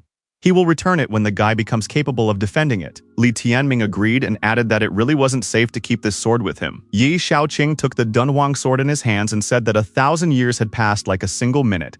And now he was back again. The mentor hoped that their generation could achieve sword recognition and avert the calamity that was upon them. During the ongoing flight, Li Tianming said that he kept wanting to ask his master something. Li Tianming said that he had a suspicion that the master along with his adopted father Tain was doing something. Shaoqing once again thought that this guy was very perceptive. Li Tianming added, "Judging from master's expression, that's the case. So what's the matter?" The mentor said that this was not the right time for this long talk. All the young man needed to know was that for more than 40 years, Li Wudi had had to endure terrible hardships and deprivation, perfecting himself on the brink of life and death. The mentor added that Li Wudi was now overcoming the misfortune that had befallen him. The day would come when he would overcome it, and then he would be able to really surprise the young man. Li Tianming asked, "Is this day far away?" The guy would never have thought that on the face of it, Li Wudi looked like a slacker living his days aimlessly, but the truth was that for almost 50 years, he had been persistently improving under the weight of the calamity that had befallen him. A man of such will is admirable. Xiaoqing replied that the day was not far off. It was possible that when they returned, they would find that Li Wudi had already succeeded. The main hall of the Sacred Heaven Palace. The Sacred Emperor was questioned about his plan. Their two currents would attack the Dunhuang School, while the forces of the Sacred Heaven Palace would target the Southern Heaven Island. But why not defeat them separately? The old man replied that the Southern Heaven School was like a bone in their throat, a bone that would be the hardest to chew. The Dunhuang School is indeed weak, and under their combined onslaught it will be left in the dust. However, due to this outcome, the Southern Heaven School would finally put its head into a shell and go into a defensive position. It is necessary to surround Dunhuang School, launch an assault, but do not rush to destroy it. Instead, just lightly claw at its throat. We must make them cry out tirelessly for the help of the Southern Heaven School. Once the people of the Southern Heaven School dare to leave their domain, it will be the turn of the Sacred Heaven Palace army to make their move. Saikun understood the Supreme Elder's intent and said that given the common origins of their schools, the Southern Heaven School would definitely come to the rescue. The Sacred Emperor is truly wise. Now they know what to do. Niantian said that neither of them should go into hiding, and when the moment comes, he wants everyone to leave Li Tianming to him personally. Siukun said this guy can't escape. Yi Xiaoqing, you can't get away from them now. Dong Yao said that his brother was desired by two young men who called themselves his friends and claimed to have come from the ancient land of the gods. They've made their origins known. These two inspire fear and should not be underestimated. The first one said that he came from the Kunyuan kingdom and is also the first talent of the Kunyuan school. The status of the second one is even more frightening. According to her statement, she came from the sacred capital of the ancient land of gods. She is a member of the ancient Qilin clan. After several days of frantic flying, our heroes are finally back. Elder Zhao Zhiyuan said that he had something to discuss with Ye Xiaoqing. The elder said that they would like to know a little about the Dunhuang sword, for it was a sacred relic obtained by a founding ancestor in the ancient land of the gods. Xiaoqing said that he has to refuse, and the reason is not because he is unwilling. The Dunhuang sword is too important, and he is afraid of making a blunder. Zhao Zhiyuan was surprised. Did the mentor really think that he could take it away? These insults are unacceptable. Zhao Zhiyuan demanded that Xiaoqing immediately hand over the sword to him. At this, a fiery attack was launched. Xiaoqing shouted for Li Tianming to be careful and asked Elder Huangfu to cover our hero. Elder Huangfu asked, "What would Zhao Zhiyuan accomplish if he took away the Dunhuang sword? He can't take the sword while there are so many people here." Li Tianming thought that this person was acting too carelessly. Why make such a blatant attempt to take away the Dunhuang sword and create such a fuss? Perhaps this is part of a plan to create a distraction. Perhaps he is setting the stage for Yuan Taiji to make a surprise strike. Suddenly someone crept up behind our hero and grabbed him by the throat and told him not to move. The boy thought that this voice was familiar to him. Li Tianming recognized it was the fourth elder of Shangguan Jingshu. Yi Xiaoqing asked Jingshu, what was the meaning of this? Had she also stepped onto the slippery slope of betrayal? Young Shangguan asked his grandmother, "Is this really serious?" Huangfu told Jingshu not to do anything stupid. She must have gotten into trouble and someone forced her to go for it. Did she really fall under the influence of Yuan Taiji? She could talk about all of this. Yi Xiaoqing thought that some sort of conspiracy had actually ripened. Jingshu told everyone to be quiet. It was necessary to give the Dunhuang sword to Zhao Zhiyuan, otherwise Li Tianming would die. The old woman squeezed Li Tianming's throat. The guy started choking. Jingshu told Ye Xiaoqing not to force her to do it. Yi Xiaoqing drew his sword and said that he would fulfill everything. Just don't touch Li Tianming. Zhao Zhiyuan grabbed the sword with both hands. Elder Zhiyuan, with sword in hand, quickly left the clearing. Jingshu told him not to let anyone chase him. After an hour, she would let Li Tianming go. For now, everyone should stay where they are. She would not destroy Li Tianming. Huangfu called his colleague a shallow woman. Yi Xiaoqing said to have Elder Shangguan talk to them. Do they want to understand how Yuan Taiji poached them? The old woman said that the spiritual burning toxin was used.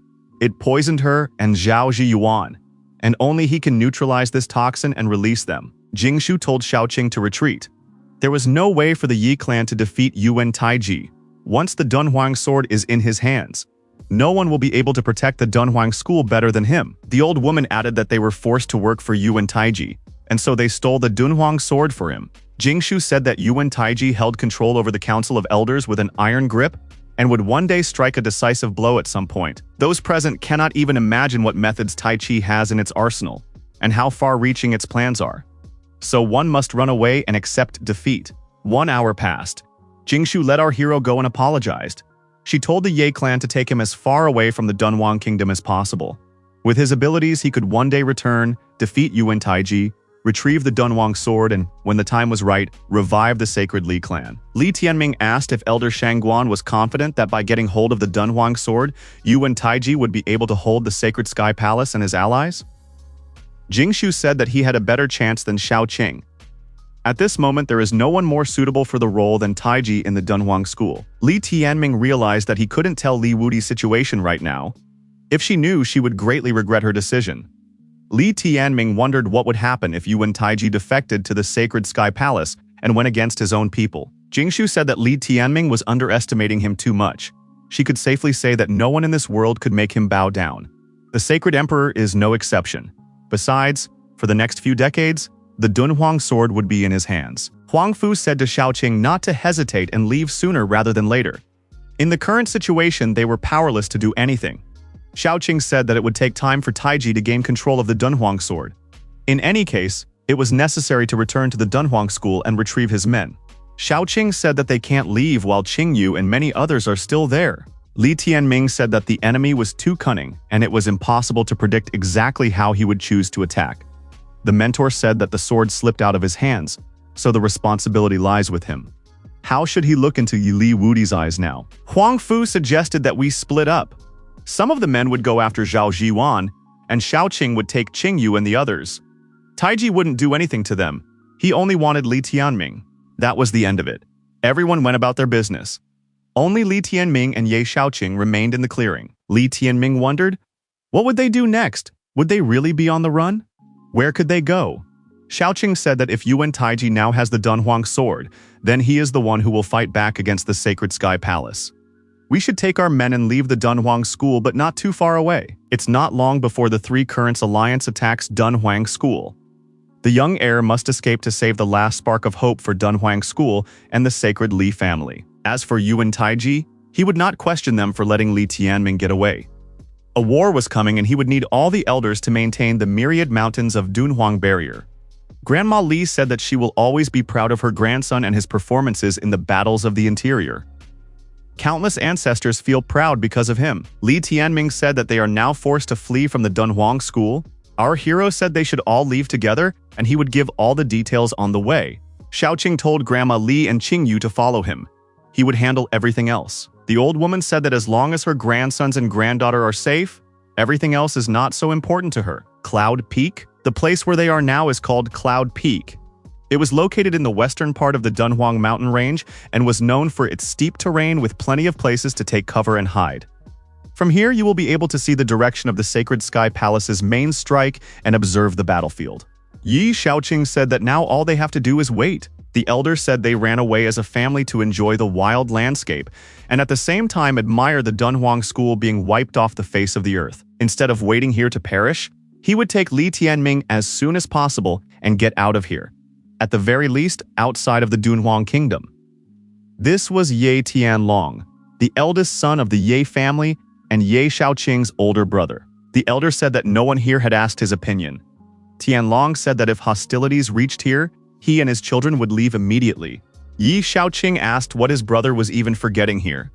Hadn't he found a cozy place under Yuan Shengdu's heel? The elder said there would be some small use for him. A colleague said she'd keep an eye on him, he'd be no trouble. Shaoqing said if he really wants to go, let him go, why keep him? Li Tianming asked his sister what step she was currently on. The girl replied that she was on the 8th step. Li Tianming said that she would soon overtake her older brother. Qingyu said that after such a spectacular performance in the battles in the hinterland, her brother had become a hero to them all. Li Tianming remarked that the one she considers a hero is now forced to flee from Dunhuang school. Qingyu stated that they would definitely still come back. Qingyu wondered when Liner would wake up. She hoped that the princess was fine. The brother and sister saw a glow ahead above the forest. Qingyu said that this is the myriad mountains of Dunhuang Barrier. It's the first time she sees it too. It's amazing. Our hero was amazed at how quickly the barrier was activated. There was clearly no time to waste. At this very moment, the Sea Guardian barrier on South Sky Island was also activated. Xiaoqing said that if there was an emergency, any current could activate the Heavenly Rune's protective barrier in the blink of an eye. They don't need to worry about the Heavenly Sky School. They have the Blue Sea on their side. Their defense is much stronger. Right now, only the Dark Abyss School and Yunxiao Sword School will enter the battlefield. The Sacred Heaven Palace is counting on them to seek the help of the Southern Heaven School and is waiting for this hour. Li Tianming told his mentor that the enemies were already here. King Yu looked into the distance and wondered what it was. There was a huge cluster of companion beasts ahead. There were at least 70,000 of them, and they were all heading this way. The companion animals were of varying sizes and levels of development. Xiaoqing said that judging by their speed, they would reach the Dunhuang mountain range in 24 hours. Our hero didn't think they would start acting so fast. Li Tianming said that hostilities are starting. The Dark Abyss School's troops will be attacking from the direction of the Dark Abyss battlefields. It was hard to tell if they had already reached the Dunhuang School. Saiken followed in the advance squad. He said that the combined forces of the Yunxiao Sword School and the Dark Abyss School would definitely be enough to flatten the Dunhuang School. Neon-sang recalled that he wished to bury Shan-Er at the peak of their sacred mountain, as well as dotting all these surrounding lands with the corpses of the people of the Dunhuang School.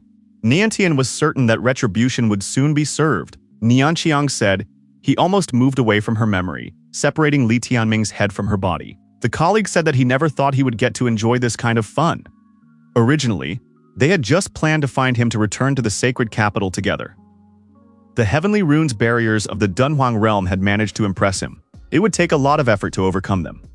They were Yuan Chen, a talented disciple of the Kunyuan school, and Yun Zhenzhen, a member of the ancient Qiuing family. Niantian asked if there were any worthy opponents in the Kunyuan realm like this. Yuan Chen said that their ancestors had long ago purged the kingdom of all enemies.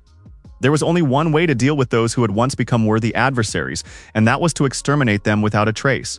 Nian Qiang said that in their case, the Li Sacred Clan, despite its absolute domination in the past, had allowed other currents to spread and allowed them to expand and grow stronger.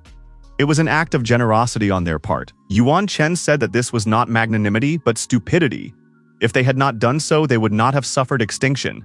One must give credit to his father's determination. He made the absolutely right decision. Yun said that her colleague was right. Most kingdoms are on the path of uniting under a single power. The sacred capital has nothing against those who completely subsume the power within a particular realm. Yuan Chen said that Zhenzhen is a descendant of the ancient Qilin family. She grew up in the sacred capital, so it's better to know about that too. Yun told Niantian to not hold back and get his revenge. She, for one, is already itching for it. Niantian said that he should wait for word from the Dark Abyss School and immediately proceed. Qing Yu wondered, why had the enemies stopped? Were they trying to find a gap in the barrier? Xiao Qing assumed that they were waiting for the right moment. Li Tianming asked the master what would happen if the enemy did not attack from the outside, but sneaked in through the Dark Abyss battlefields. Xiao Qing replied that there were defenses there that were not easy to break through. Our hero thought that if he were his opponent, he would have simultaneously struck from both the outside and the inside. Such an attack would indeed be the most effective. However, the main factor that would completely determine the situation in the theater of war would be Yuan Taiji. Everything would depend on the extent to which he could unleash the power of the Dunhuang sword in a short period of time. Xiaoqing added that this was exactly what he was doing right now. If it were otherwise, he wouldn't let them escape so easily. He just didn't care about them right now. Otherwise, he would certainly have gone in pursuit to ask for the deaths of his two sons. Even after comprehending the Dunhuang sword, he would still have a hard time if there were strong reinforcements on the enemy's side. The battlefields of the Dark Abyss? The warden said that the diversion of the waves of wild beasts is going much more successfully than anticipated. It's time to inform the troops outside that the assault has begun. Schoolhead Saikun reported that they had managed to disperse several thousand wild beasts. In about 7 minutes, they could begin to storm the barrier. Siukun shouted for everyone to listen to his orders.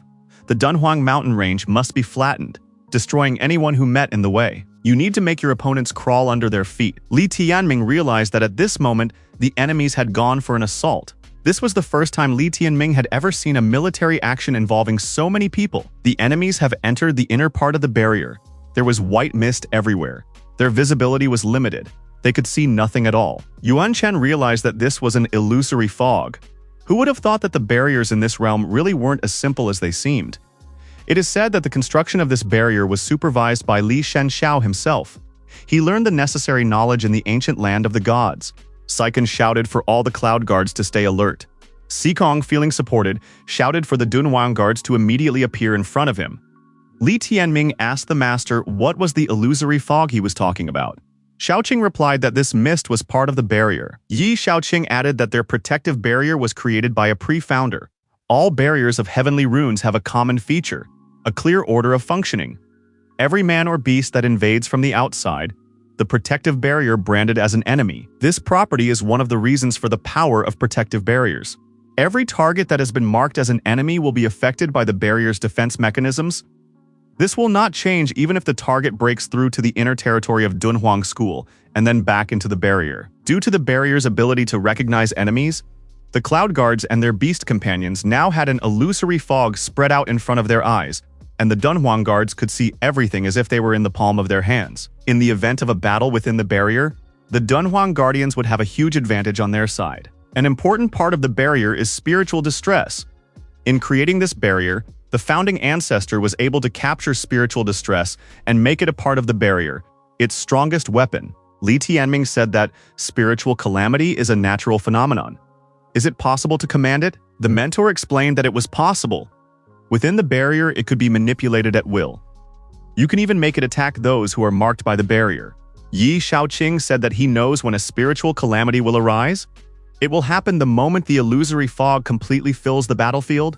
Someone in the audience said he could hear it raining inside. Shaoqing said this is it. There can be no mistake. Spiritual calamity did arise after the fog filled everything. The mentor said to use caution because it is an icy rain of destruction. The enemy soldiers realized that the freezing rain of annihilation had indeed begun. With the lack of animal substance, it could turn everyone into a pile of frozen bones. The enemy needed to dodge this rain, and the leadership decided to withdraw. Someone of the opponents said that purple thunder had appeared. You can't let the flames of spiritual burning hurt them. Someone shouted that he could see the mist of a golden caterpillar. Sixth Elder Zhao Ziyuan said for everyone to destroy anyone who invades their land, no mercy. Behind them, the inner territories of the Dunhuang School, its 33 sacred peaks are their long-standing legacy. If they flinch, the Cloud Guards will destroy their young disciples, old men, children, and women. Ziyuan added that they have no right to be defeated. Those who wish to enter these lands will first have to pass through their blades. They are strong and resolute. Their will is unbendable, and they do not fear their enemies. Elder Ziyuan said that they might die, but before that happened, they would make their enemies realize that they would have to pay an exorbitant price for their crazy thoughts with their own blood.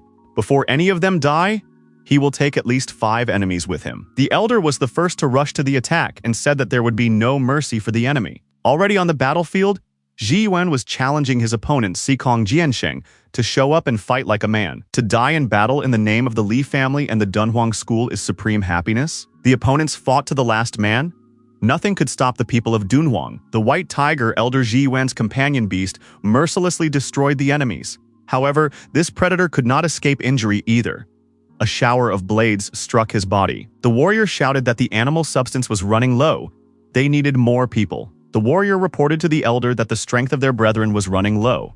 The elder said that feeding the spiritual node was crucial to the protective barrier. It was necessary to ensure that it was maintained. Even if the weakest disciples had to be involved, the elder issued an order: immediately replace those who are already tired. Split into 2 groups and take turns restoring the barrier's animal substance.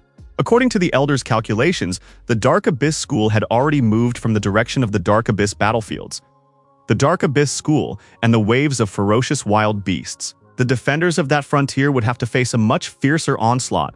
Looking up into the sky, the elder said that he had done his best. The rest falls on the shoulders of Elder Shangguan. Dunhuang School, a sacred temple on the highest peak of the sacred mountain. 4th Elder Shangguan Jingshu. Jingshu said that at this very moment, the first elder was fending off the attack of a wave of wild beasts with all his might. Right now, it was much more difficult for him than them. We need to send them reinforcements. Jingshu was worried. They shouldn't lose. Yuan Taiji's help was needed. For several days now, the Dunhuang sword has been in his hands. Yuan Taiji must definitely return. Right now, all eyes were looking in his direction. When Yuan Taiji returned, he would probably take over as the head of the school. Jingshu was really counting on him. The battlefields of the Dark Abyss? The enemies wanted to first lure the wild beasts into attacking and then strike with their main forces. The overseers noted that Saikun Jiansheng's men had already begun their assault. If the Sacred Emperor hadn't ordered just a little bit of force down their throats, they would have crushed their opponents in just one day. Elder Huanfu shouted for everyone to remain calm. The dragon veins are concentrated in this place. You only need to activate them to erect a barrier. The elder said that it was necessary to stand until the last breath. The school of the Dark Abyss must not be allowed to break through. The enemy companion beasts prepared to attack the people behind the protective barrier. Huang Fu said that the Dark Abyss school was nothing more than cannon fodder for the Sacred Sky Palace. It's a shame that they will now find common doom here. Why is the rival so foolish and willing to die for the Sacred Sky Palace? The 1,000-year legacy of the Dunhuang and Dark Abyss schools would be cut off forever. If these schools were to perish, the Sacred Sky Palace would be disposed of. The warders said it was too late to start such talk. They were no longer their own masters. Failure to obey the order would only hasten their demise.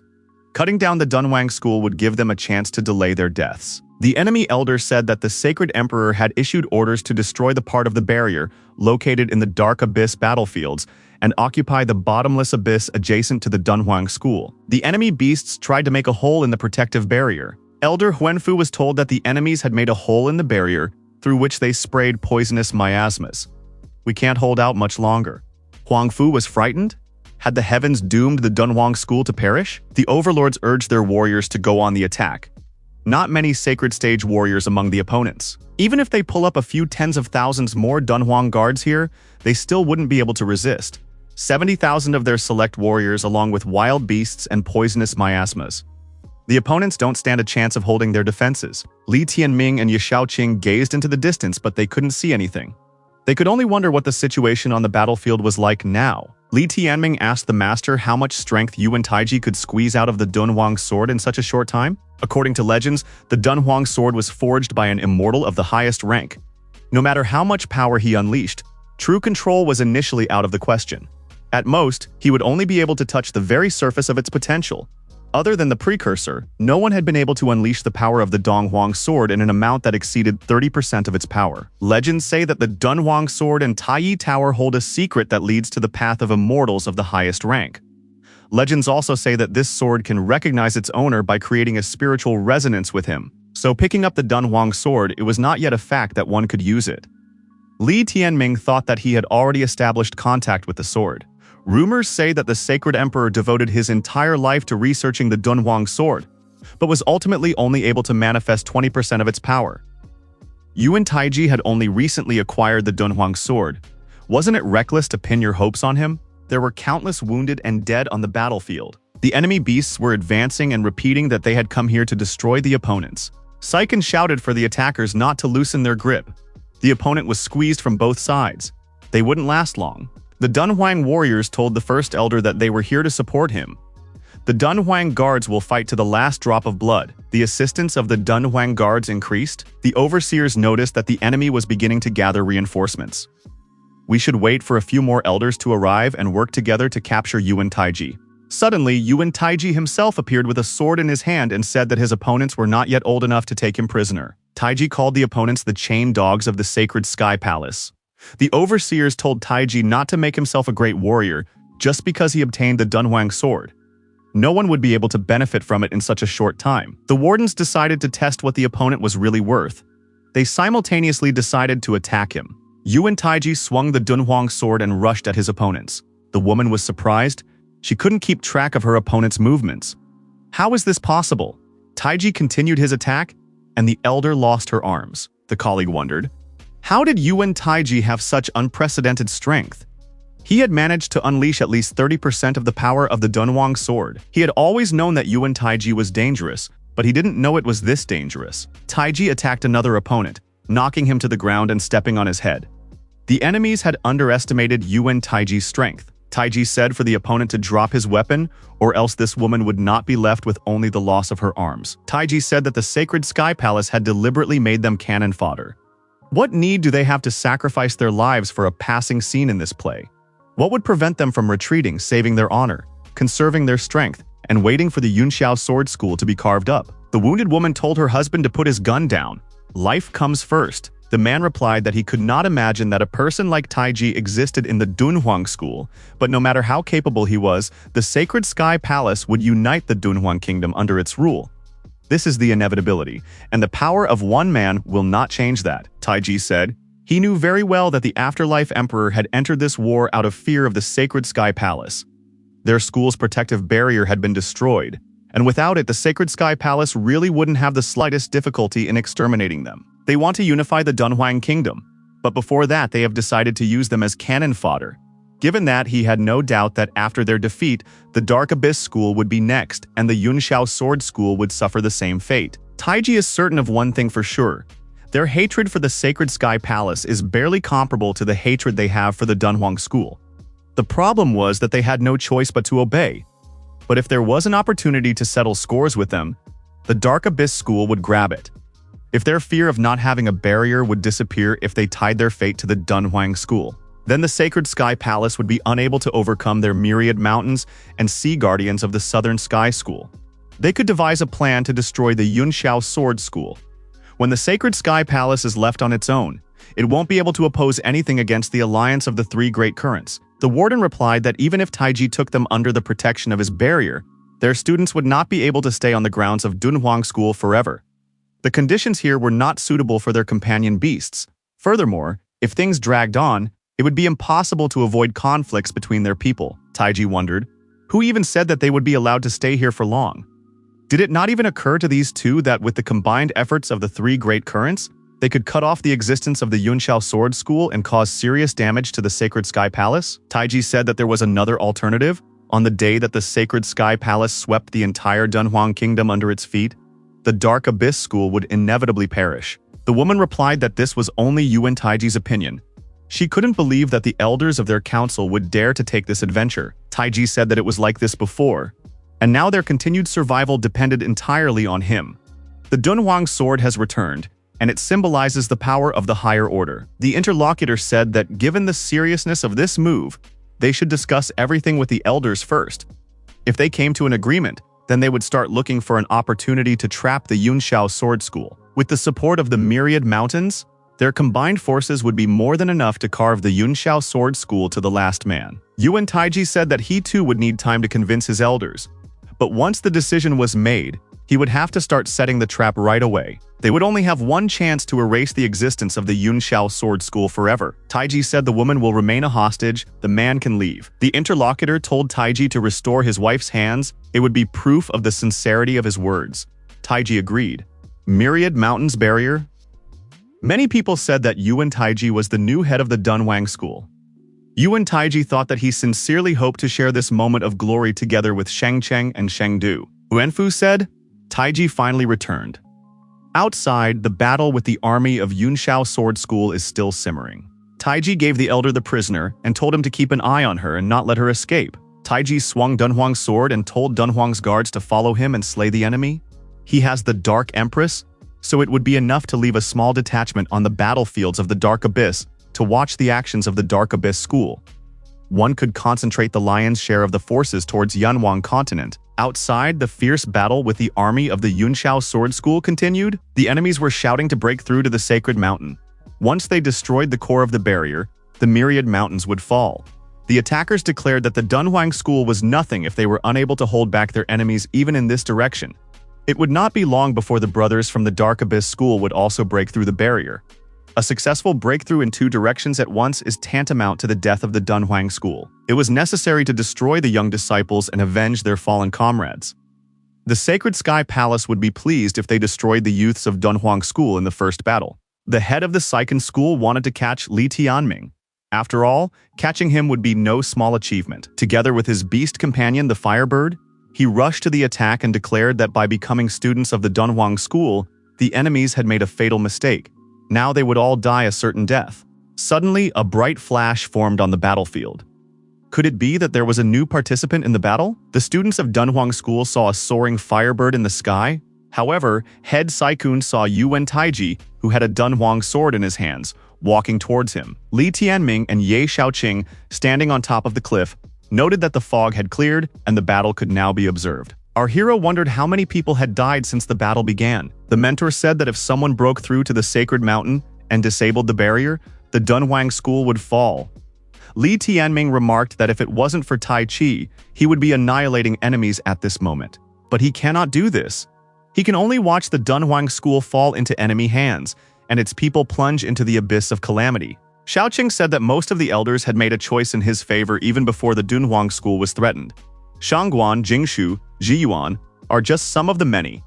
Where does this Yuan Taiji disappear at such a critical time for the Dunhuang schools?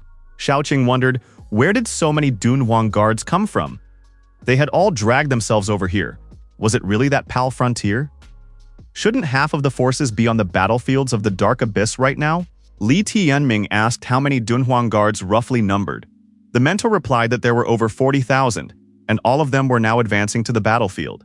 Someone shouted that Yuan Taiji had returned. But why were the Cloud Guards being pressed so hard? Head, Saiken, and his companion Beast were attacked by a rival. Defeated and with a broken sword in his hand, he realized that the Sword of Heavenly Wisdom had been used against him. The rivals met on the battlefield. The Dunhuang Guards were led by Yuan Taiji. Taiji reported that there were quite a few Cloud Guards left within the barrier, unable to leave thanks to the fog. School head Saiken said, Yuan Taiji better let his Cloud Guards get out of here in a nice way. Taiji ordered his Dunhuang Guards to send everyone under the knife and the enemy's heads off their shoulders. Li Tianming, watching this scene, said that it was very cruel. Xiaoqing replied that this is what war looks like. All of the enemies on this battlefield were decapitated? This kind of ferocity from the Dunhuang school was not expected by the opponents. Taiji told the enemies that starting today, as many of them as would come would die. If they ever set foot on this land again, every last one of them would be destroyed. The enemy elder said that it was necessary to immediately go to the battlefields of Dark Abyss. We need to find out what happened there. A colleague said that a message came in. Taiji is holding the Dark Empress hostage, so the Dark Abyss school was forced to retreat. All of the Dunhuang guards had pulled to this side. There was no one on the Dark Abyss battlefields right now. Couldn't the Afterlife Emperor use such a chance to storm over? The colleague said that the Afterlife Emperor fears for his wife's life. There was no way to call him to order. Wan Jr. said that they should retreat for now. They would have a thorough conversation with the Afterlife Emperor. One way or another, he would have to give up the life of the Dark Empress. Schwanger's body lay in a coffin waiting for the moment of his burial. The Supreme Elder said that starting today, they had gained the head of the school, they had gained the Dunhuang sword. The legacy of the Dunhuang school had already been in existence for 10,000 years, and its foundation had never been shaken. Now that this school has a leader, they will definitely overcome all difficulties and make the villains pay an exorbitant price for the invasion. Yuan Taiji watched as the people of Dunhuang welcomed the new head of school. Taiji said to bring Ye Xiaoqing and Li Tianming to him. Elder Shangguan said that Li Tianming had achieved great merit by being able to obtain the Dunhuang sword. Therefore, she let him go. Taiji lifted himself from his seat and stood to his full height in front of the old woman. Shangguan said that she had done wrong and asked to be allowed to give her life for the sake of the school.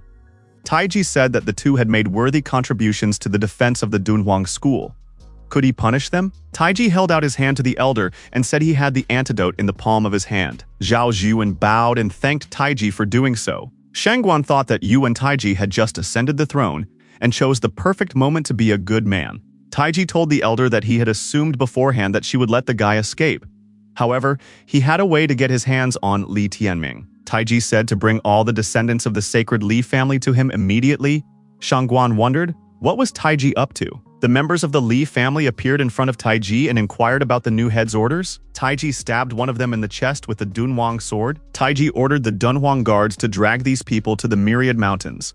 Their entire clan would be captured and beheaded. Elder Shangguan shouted that this should not be done under any circumstances.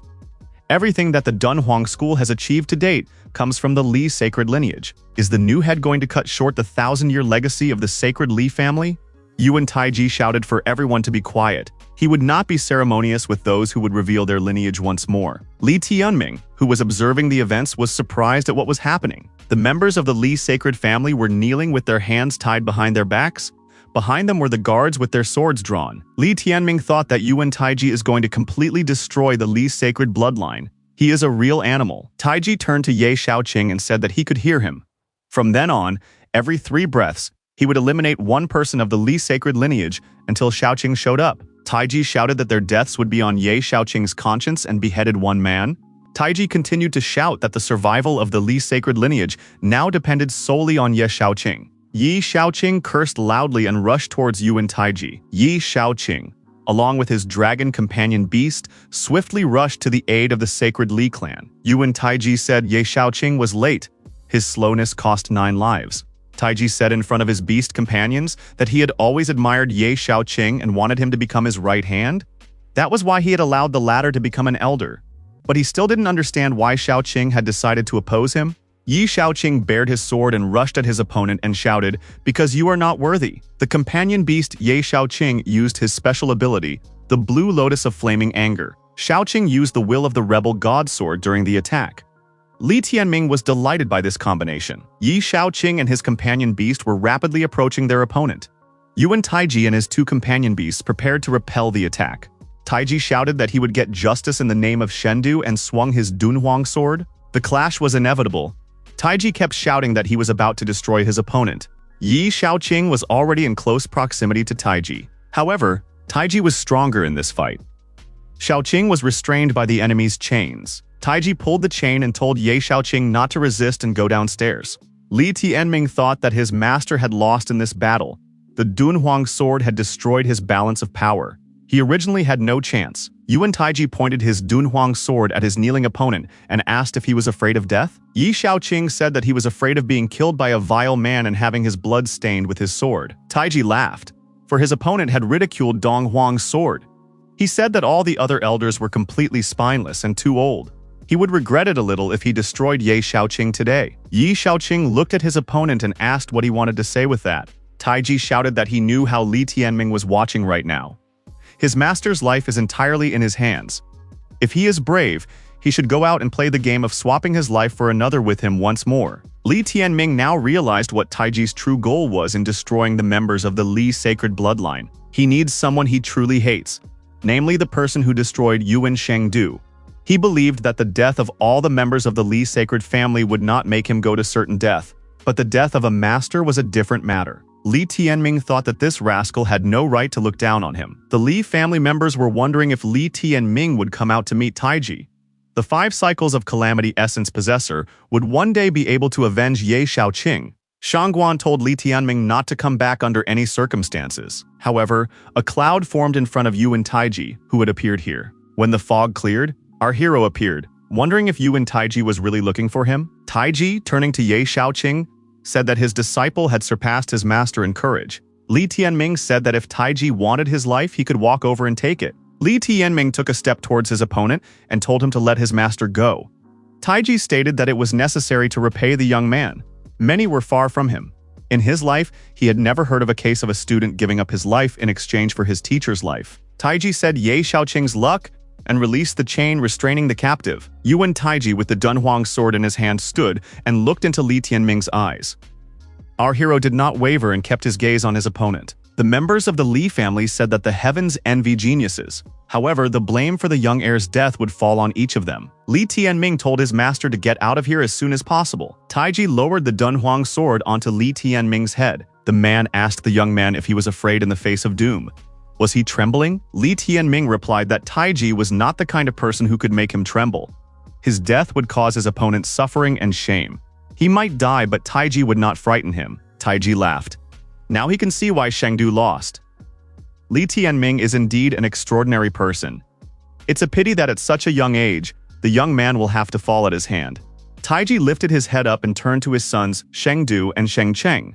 He said that their father had taken the first step towards the hidden dream and became the head of the Dunhuang school. Now he would honor their memory with the blood of the incredible possessor of the essence of the 5 rings of calamity. If the next life exists, this offering will bring them wealth and honors that only the world can offer. Taiji swung the Dunhuang sword. Li Tianming told Taiji not to dare to blame the deaths of his children on him. Their deaths were nothing more than retribution for their father's actions. It was a punishment for crippling his best friend at a young age, and many other things. Those 2 scumbags, whoever they fell for, they got it from, and they ended up like that. The blame for what happened lies solely with Taiji. The son's ignorance is their father's fault. Taiji shouted for Li Tianming to immediately shut up and brought his sword down on his opponent's head. The Dunhuang sword collapsed onto Li Tianming's head, and a bright flash appeared. The members of the Li clan remarked that a sacred stage wielder striking with his sword above his head was a terrifying sight. Li Tianming must be chopped in 2 right now. However, when the flash disappeared, everyone saw that Li Tianming was unharmed. Not a single scratch on him. It was the Dunhuang sword, yet not even a hair had fallen off the young man. What's going on? Yuan Taiji looked at the sword and his opponent and asked, "What is the meaning of this?" Li Tianming replied that this sword had his blood flowing in it, and by itself the sword couldn't hurt him. Li Tianming declared that this sword belonged to him. Taiji shouted that this was impossible and struck his opponent in the chest with his sword. Li Tianming felt this blow as a jolt and flew far back. Our hero stood on his feet and, looking into the eyes of his opponent, asked, "Has he not yet understood anything?" Yi Shaoqing ran up to his disciple and asked how he was feeling. Li Tianming replied that he was fine. Taiji laughed and said that it was indeed interesting, which was to be expected from the most peerless descendant of the Li sacred family in the last 1,000 years. Even his second ancestor, the owner of the blood-colored scourge rings, couldn't match him in talent. Taiji said that even if Dunhuang's sword could not destroy him, he would find other ways to cut the young man to pieces. Taiji thrust Dunhuang's sword into the ground and moved towards his opponent with his companion beasts. At this moment, someone loudly called out Yuan Taiji. The voice sounded familiar to him and he looked back. Li Wudi stood in front of Taiji. He pulled out the poisonous dragon spike from his chest and asked who dared to infringe on the life of the sacred Li family. Li Tianming and Ye Shaoqing recognized him and cried out in surprise. Li Wudi had a clear vision this time. The members of the Li sacred lineage determined that Li Wudi's weapon was the wasteland bloodblade that belonged to Li Xinghe, the second ancestor. His chest wound had healed. Everyone saw that the 4 rings of distress on his right hand had turned blood-colored, and there were now 5 of them. Elder Huanfu said in surprise that there was no such thing. He had already been disabled for 40 years. Li Wudi didn't look like an invalid at all, but he looked like a confident person. There was a fiery red aura around him. The elder has determined that it is the aura of the sacred sky stage. Surrounded by those bloody puffs of smoke, it resembles a demon, and it is the same youngster who could only sob while lying on the ground in the past. Li Wudi walked up close to Yuan Taiji, and their gazes met. Taiji said that 40 years had passed, and he could not even think that one day this day would come in his life. Yet he had waited 40 years for this day. Li Wudi, in front of his companion beast, the Firebird, told his opponent that it was over for him. Li Tianming said that foster father's companion beast was being reborn. Yingho noticed that its monotonous plumage lit up with new colors, and it enlarged 10 times its size. It was a rank 6 sacred beast, an ancient Kunpeng of the blood abyss. Yuan Taiji swung his sword and used the heavenly god's dissection while pouncing on his opponent. The Kunpeng Firebird responded by sending a multitude of swords towards Yuan Taiji. Li Wudi applied the blood abyss blade cannon with his sword. The Taiji companion beasts were struck by the many swords and began to bleed. Li Wudi grabbed the Dunhuang sword that was sticking out of the ground. Li Tianming said that the Dunhuang sword had returned to its homeland. Li Wudi swung his ancient sword and lunged at his opponent. In the blink of an eye, Yuan Taiji lost both of his hands. Bleeding, Taiji raised his head and, in pain and resentment, screamed loudly. Li Wudi told his opponent to watch carefully. His companion beasts weren't going anywhere either. The Kunpeng Firebird stood over the mangled bodies of the destroyed monsters. The members of the Yuan clan noted with horror that Tot Yin and Yang had been destroyed. Li Wudi looked at Elder Yuan Fengtian. The Yuan clan members saw the Kunpeng Firebird approaching them. Fengtian ordered them to attack it. The companion beasts of the Yuan clan prepared to attack the Firebird. The Kunpeng Firebird was fearlessly and aggressively destroying the enemy beasts. Li Tianming looked at his chick. Inho was indignant. What kind of gaze is that of a human? Did he really think that Inho wasn't capable of such a thing? One of the Yuan clan members grabbed his spear and shouted that he would destroy the bird. In a moment, however, he was destroyed by this bird. The Kunpeng Firebird flapped its wings over the fleeing opponents and sent a stream of swords in their direction. Elder Yuan Fengtian was one of the few survivors. Li Wudi told him that the last 40 years of his life had been like hell. Fengtian pivoted back and begged for mercy. Li Wudi threw the poisonous dragon spike he had pulled out earlier from his chest at the old man. The spike pierced through the old man's chest. The Firebird began to transform into another creature. Li Tianming noted that it had now turned to Kun. Fire Kun opened his mouth and was about to devour Elder Fengtian. Yuan Fengtian was enveloped by the spheres of bloody tears. For the next 40 years, he would have to live and suffer from the ice chi of bloody tears and the poison dragon's thorn. He would have to experience 10 times the suffering.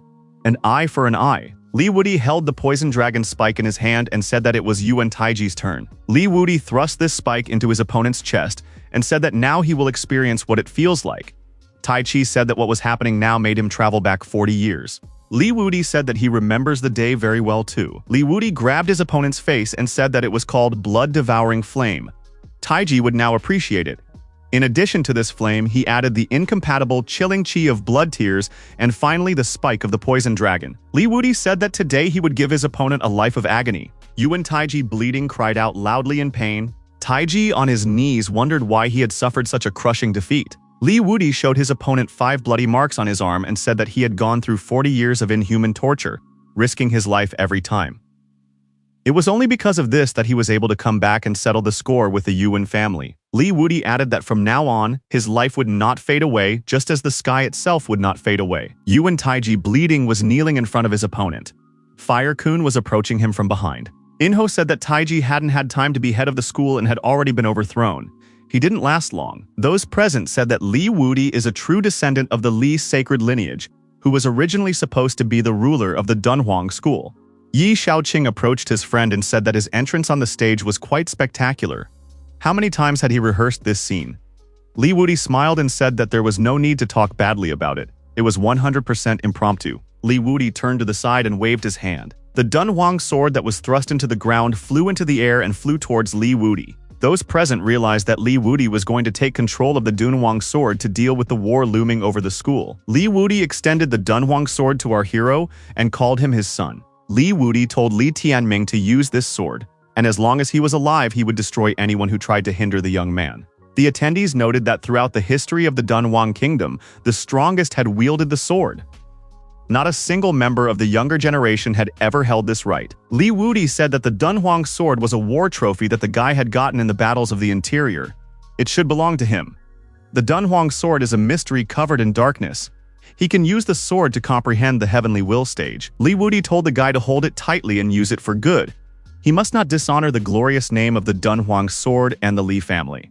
Li Tianming raised his sword high up and shouted loudly with joy. Li Wuti apologized to his compatriots and vowed that from today, starting with him and continuing with his children, the sacred Li clan would lead the Dunhuang school and restore it to its former glory. Elder Huenfu pointed out that this is what a true head of school should be like. Inho noted that these old men had a knack for shape-shifting, and after a moment, he switched to Li Wuti's side. Li Tianming thought that there was no scarier person in this world than a patient person. Li Wuti had enough patience for 40 years. With his strong and flexible will, he had perfected himself while on the verge of life and death. A person with this kind of character can inspire terror in anyone. Li Tianming decided to enjoy this moment properly. Everyone welcomed the head of Dunhuang School and the young heir. Elder Huenfu and everyone else kneeled before these people. They firmly believe that they can bring Dunhuang back to the era of glory and greatness. Li Wuti announced that Ye Shaoqing becomes his deputy from today. Ye Shaoqing said that he didn't want Li Wuti to appoint him as a deputy to this post to shirk his duties. Li Wuti replied that this is exactly how it will be, because his main task is to participate in drinking with his ancestors. It is a big responsibility. Li Wuti asked his deputy, who had climbed onto the companion beast, where he was going. Ye Shaoqing said that he was heading to Destiny Peak to prepare Li Wuti an honorable throne. A girl walked up to Li Wuti and Li Tianming. Qing Yu said that she was very happy to see her father and brother. Grandma Li saw Li Wuti and cried. He told her to calm down, because today was a good day to sing and jump for joy. The old woman said that he was still a bully. Li Wuti walked up to his daughter and said he wanted to hug and kiss her. Qing Yu threw herself onto her father's chest and hugged him. Inho closed his eyes and said that it was a very touching scene. Li Tianming pointed out that his chick is a sensitive nature. Qing Yu was very happy that her brother was perfectly fine. Li Tianming replied that it couldn't have been any other way. Qing Yu said she carefully kept the item her brother entrusted to her before he left. Qing Yu held out the necklace and said that she was now returning it. Li Tianming thanked her and thought that this time he was facing an exceptional threat, his life hanging in the balance. How would Linner feel if he died? What would she do if she didn't see him after waking up? Li Tianming put this necklace around his neck. Li Wuti lifted his head up and said that Ye Shaoqing was already rushing to the sacred mountain, bringing the honor throne and the Kun and Peng temple plaque there with him. Elder Huenfu and the others bowed to the head of the school and said that Yuan Taiji had forced them into the crime by threats. They asked for their punishment. Li Wuti said that in the past few days, Yuan Taiji had performed well during the defense of Dunhuang School. For that, he deserves to be honored. For Dunhuang School, he is a hero. He destroyed it because of personal importance, which has nothing to do with the school. Elders Shangguan and Zhao committed the crime of stealing Donghuang's sword, but they have repented. During the future defense of the school, they will have a chance to redeem themselves. As for the other elders present, they have done nothing wrong. Therefore, no one will punish them. From now on, the council members are obliged to follow the orders of the head of the school, train and develop the young heir, and never again commit acts that may adversely affect them. Failure to do so will be considered a detriment to the school, and the penalties will be severe and unavoidable. In response, everyone bowed to the head of the school and thanked him for his mercy. Li Tianming noted that the elders were completely submissive to the foster father, both in words and deeds. He had shown mercy, but at the same time cautioned. Enro noticed that Li Tianming was now the crown prince. The elders said that there was still Kaitai left from the Yuan clan. What will the head of the school do with him? Kaitai looked at the head of the school and asked, would he really be destroyed? The answer to that question was a fist punch to the nose. From this blow, Kaitai lost his balance and flew far backwards. Li Wudi said that he had had enough of this. Now he can get out and leave his worthless life behind. Kaitai said that Li Wudi could try to exterminate the entire Yuan clan if he wasn't a coward. Li Wudi said that over the past 1,000 years, the Yuan clan had done a lot to protect the school. However, in its current form, it was not worthy to remain within the walls of the Dunhuang school. Therefore, he decided to expel the Yuan clan from the clans of the Dunhuang school. From now on, their entire clan is banished. Yuan Kaitai must gather his men and leave. From now on, the Dunhuang school will sever all relations with the Yuan clan. Kaitai wondered, isn't Li Wudi afraid that one day they will come back to take their own? Li Wudi said that only lowlifes like his interlocutor could be afraid. Those present shouted for Kaitai and his clan to get out of here. Elder Li said that with everything her son had been through, she wouldn't be surprised if in a fit of anger, he would destroy their entire clan. Li Tianming asked, why didn't Li Wudi do so in that case? Grandma Li replied that the main threat had been eliminated, and those who remained were no more dangerous than flies. The old lady added that Li Wudi doesn't want to follow in Yuan Taiji's footsteps. The Watcher said that this Li Wudi was even more dangerous than Yuan Taiji. How could they deal with such a person who could change their fate like this? Would Niantian not want to give his father a message? Niantian said that this person was Li Tianming's father. Given the circumstances, the difficulty of his retaliation increased by an order of magnitude. This person is at the sacred heaven stage. His strength is comparable to that of Neon Song's father. Destroying the Dunhuang school is easy, but destroying him is not so easy. People who had reached the sacred heaven stage had the ability to control space and soar through the air. If the Yunxiao and Dark Abyss sword schools break through the Myriad Mountains barrier, they will be able to exterminate the Dunhuang school, and Li Wudi won't be able to prevent it. But if he decided to escape with his men, it would be easy to accomplish. Given the contingency that has arisen, it makes sense to be patient, deliver the message to the Holy Emperor, and let him decide. Despite the change of power in the Dunhuang school, the Dark Empress is still in their hands. The Emperor should be notified and let him decide. Jun Nian sang, so Li Tianming would not hope. His father would not be able to save him from being killed. In the dungeon, Li Wudi interrogated the Dark Empress by putting her hands back on. He chained her by her hands and asked her questions. What agreement had she and her husband come to with Yuan Taiji?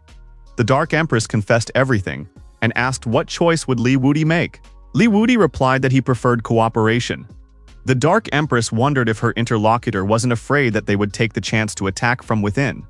Li Wudi said that the enemy of his enemy is his friend, and they are both enemies of the Sacred Sky Palace.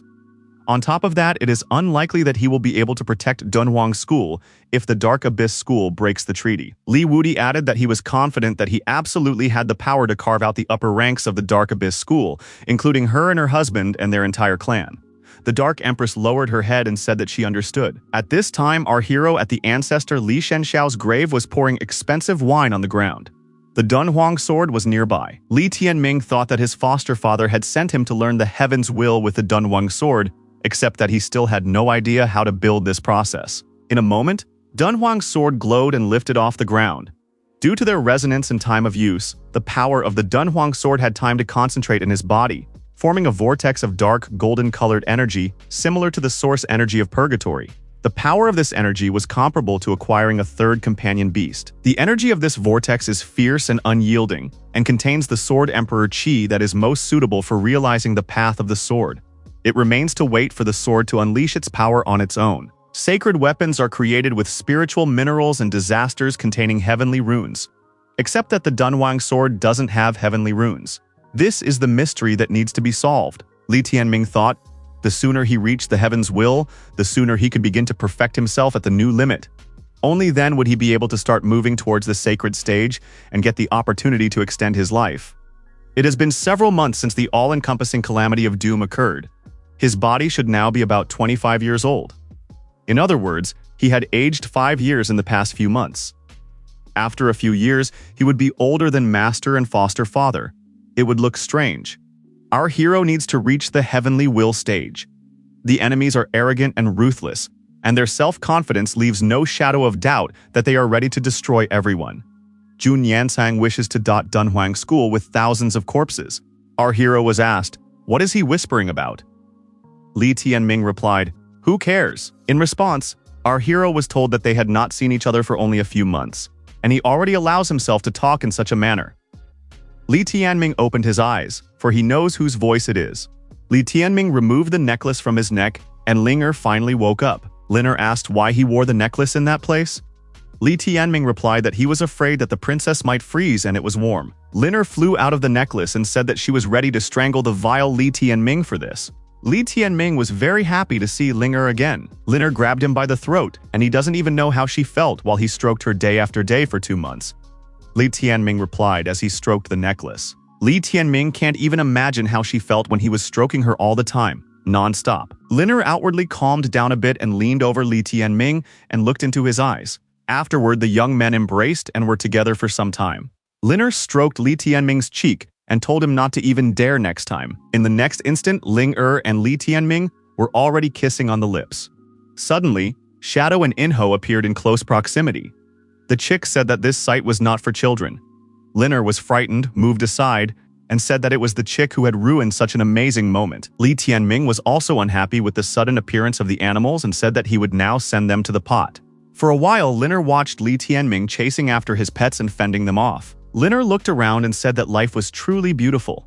Li Tianming said that he was happy now and wished for these moments to last forever. Linger supported him in this endeavor and leaned on the young man's shoulder. Linger wondered what the hard thing in his pocket was that was resting against her. Li Tianming was confused and immediately checked the contents of his pocket. Li Tianming said that it was a sacred origin realm. It probably activated after approaching Linger. Li Tianming handed the girl this orb. Linger rejoiced, so the 10 sealed abilities had returned to her again. That was great. Linger immediately suggested that her brother try the omnipresence, and Li Tianming naturally didn't mind. Li Tianming noted that this time's omniscience was very powerful. Combined with the Dunhuang sword, it had reached a whole new level. Our hero said that he missed that feeling. He added that Linger would never use spirit ignition without his consent in the future. The days spent without her were unbearable. Linger said that she herself wouldn't want to return to Li Tianming's love necklace. Who would want to endure constant stroking? Li Tianming said that it was time for him to pursue perfecting his heavenly will. Linger said that in that case, she would go look for Qingyu. Li Tianming grabbed the Dunhuang sword in his hands. Unexpectedly, the resonance between him and the Dunhuang sword also reacted when interconnected with the Taiyi Tower. Li Tianming had perceived the Emperor's heavenly will. Yingho and Shadow had also perceived their own heavenly will. Everyone had managed to enter the true stage of heavenly will. The origins of purgatory and the origins of the thunder of the primordial chaos were reborn once again. The power of the animal substance had reached a new level. Our hero asked his animal companions if they had succeeded. Li Tianming added that he could sense the nascent heavenly will in the beasts. Now even a dozen Yuelin Shuang wouldn't be able to deal with him. After Linger returned, even 100 Yuelin Shuang would be a mere trifle to him. Inho flapped his wings and said that when the time came, he would make Yuelin Shuang suffer. Li Tianming noticed that she had already died. What he is most excited about is that the Dunhuang sword still holds many secrets. With their help, he can continue to grasp the depths of the Emperor's heavenly will. Now he would be able to take part in the battle and contribute to the safety of Dunhuang School.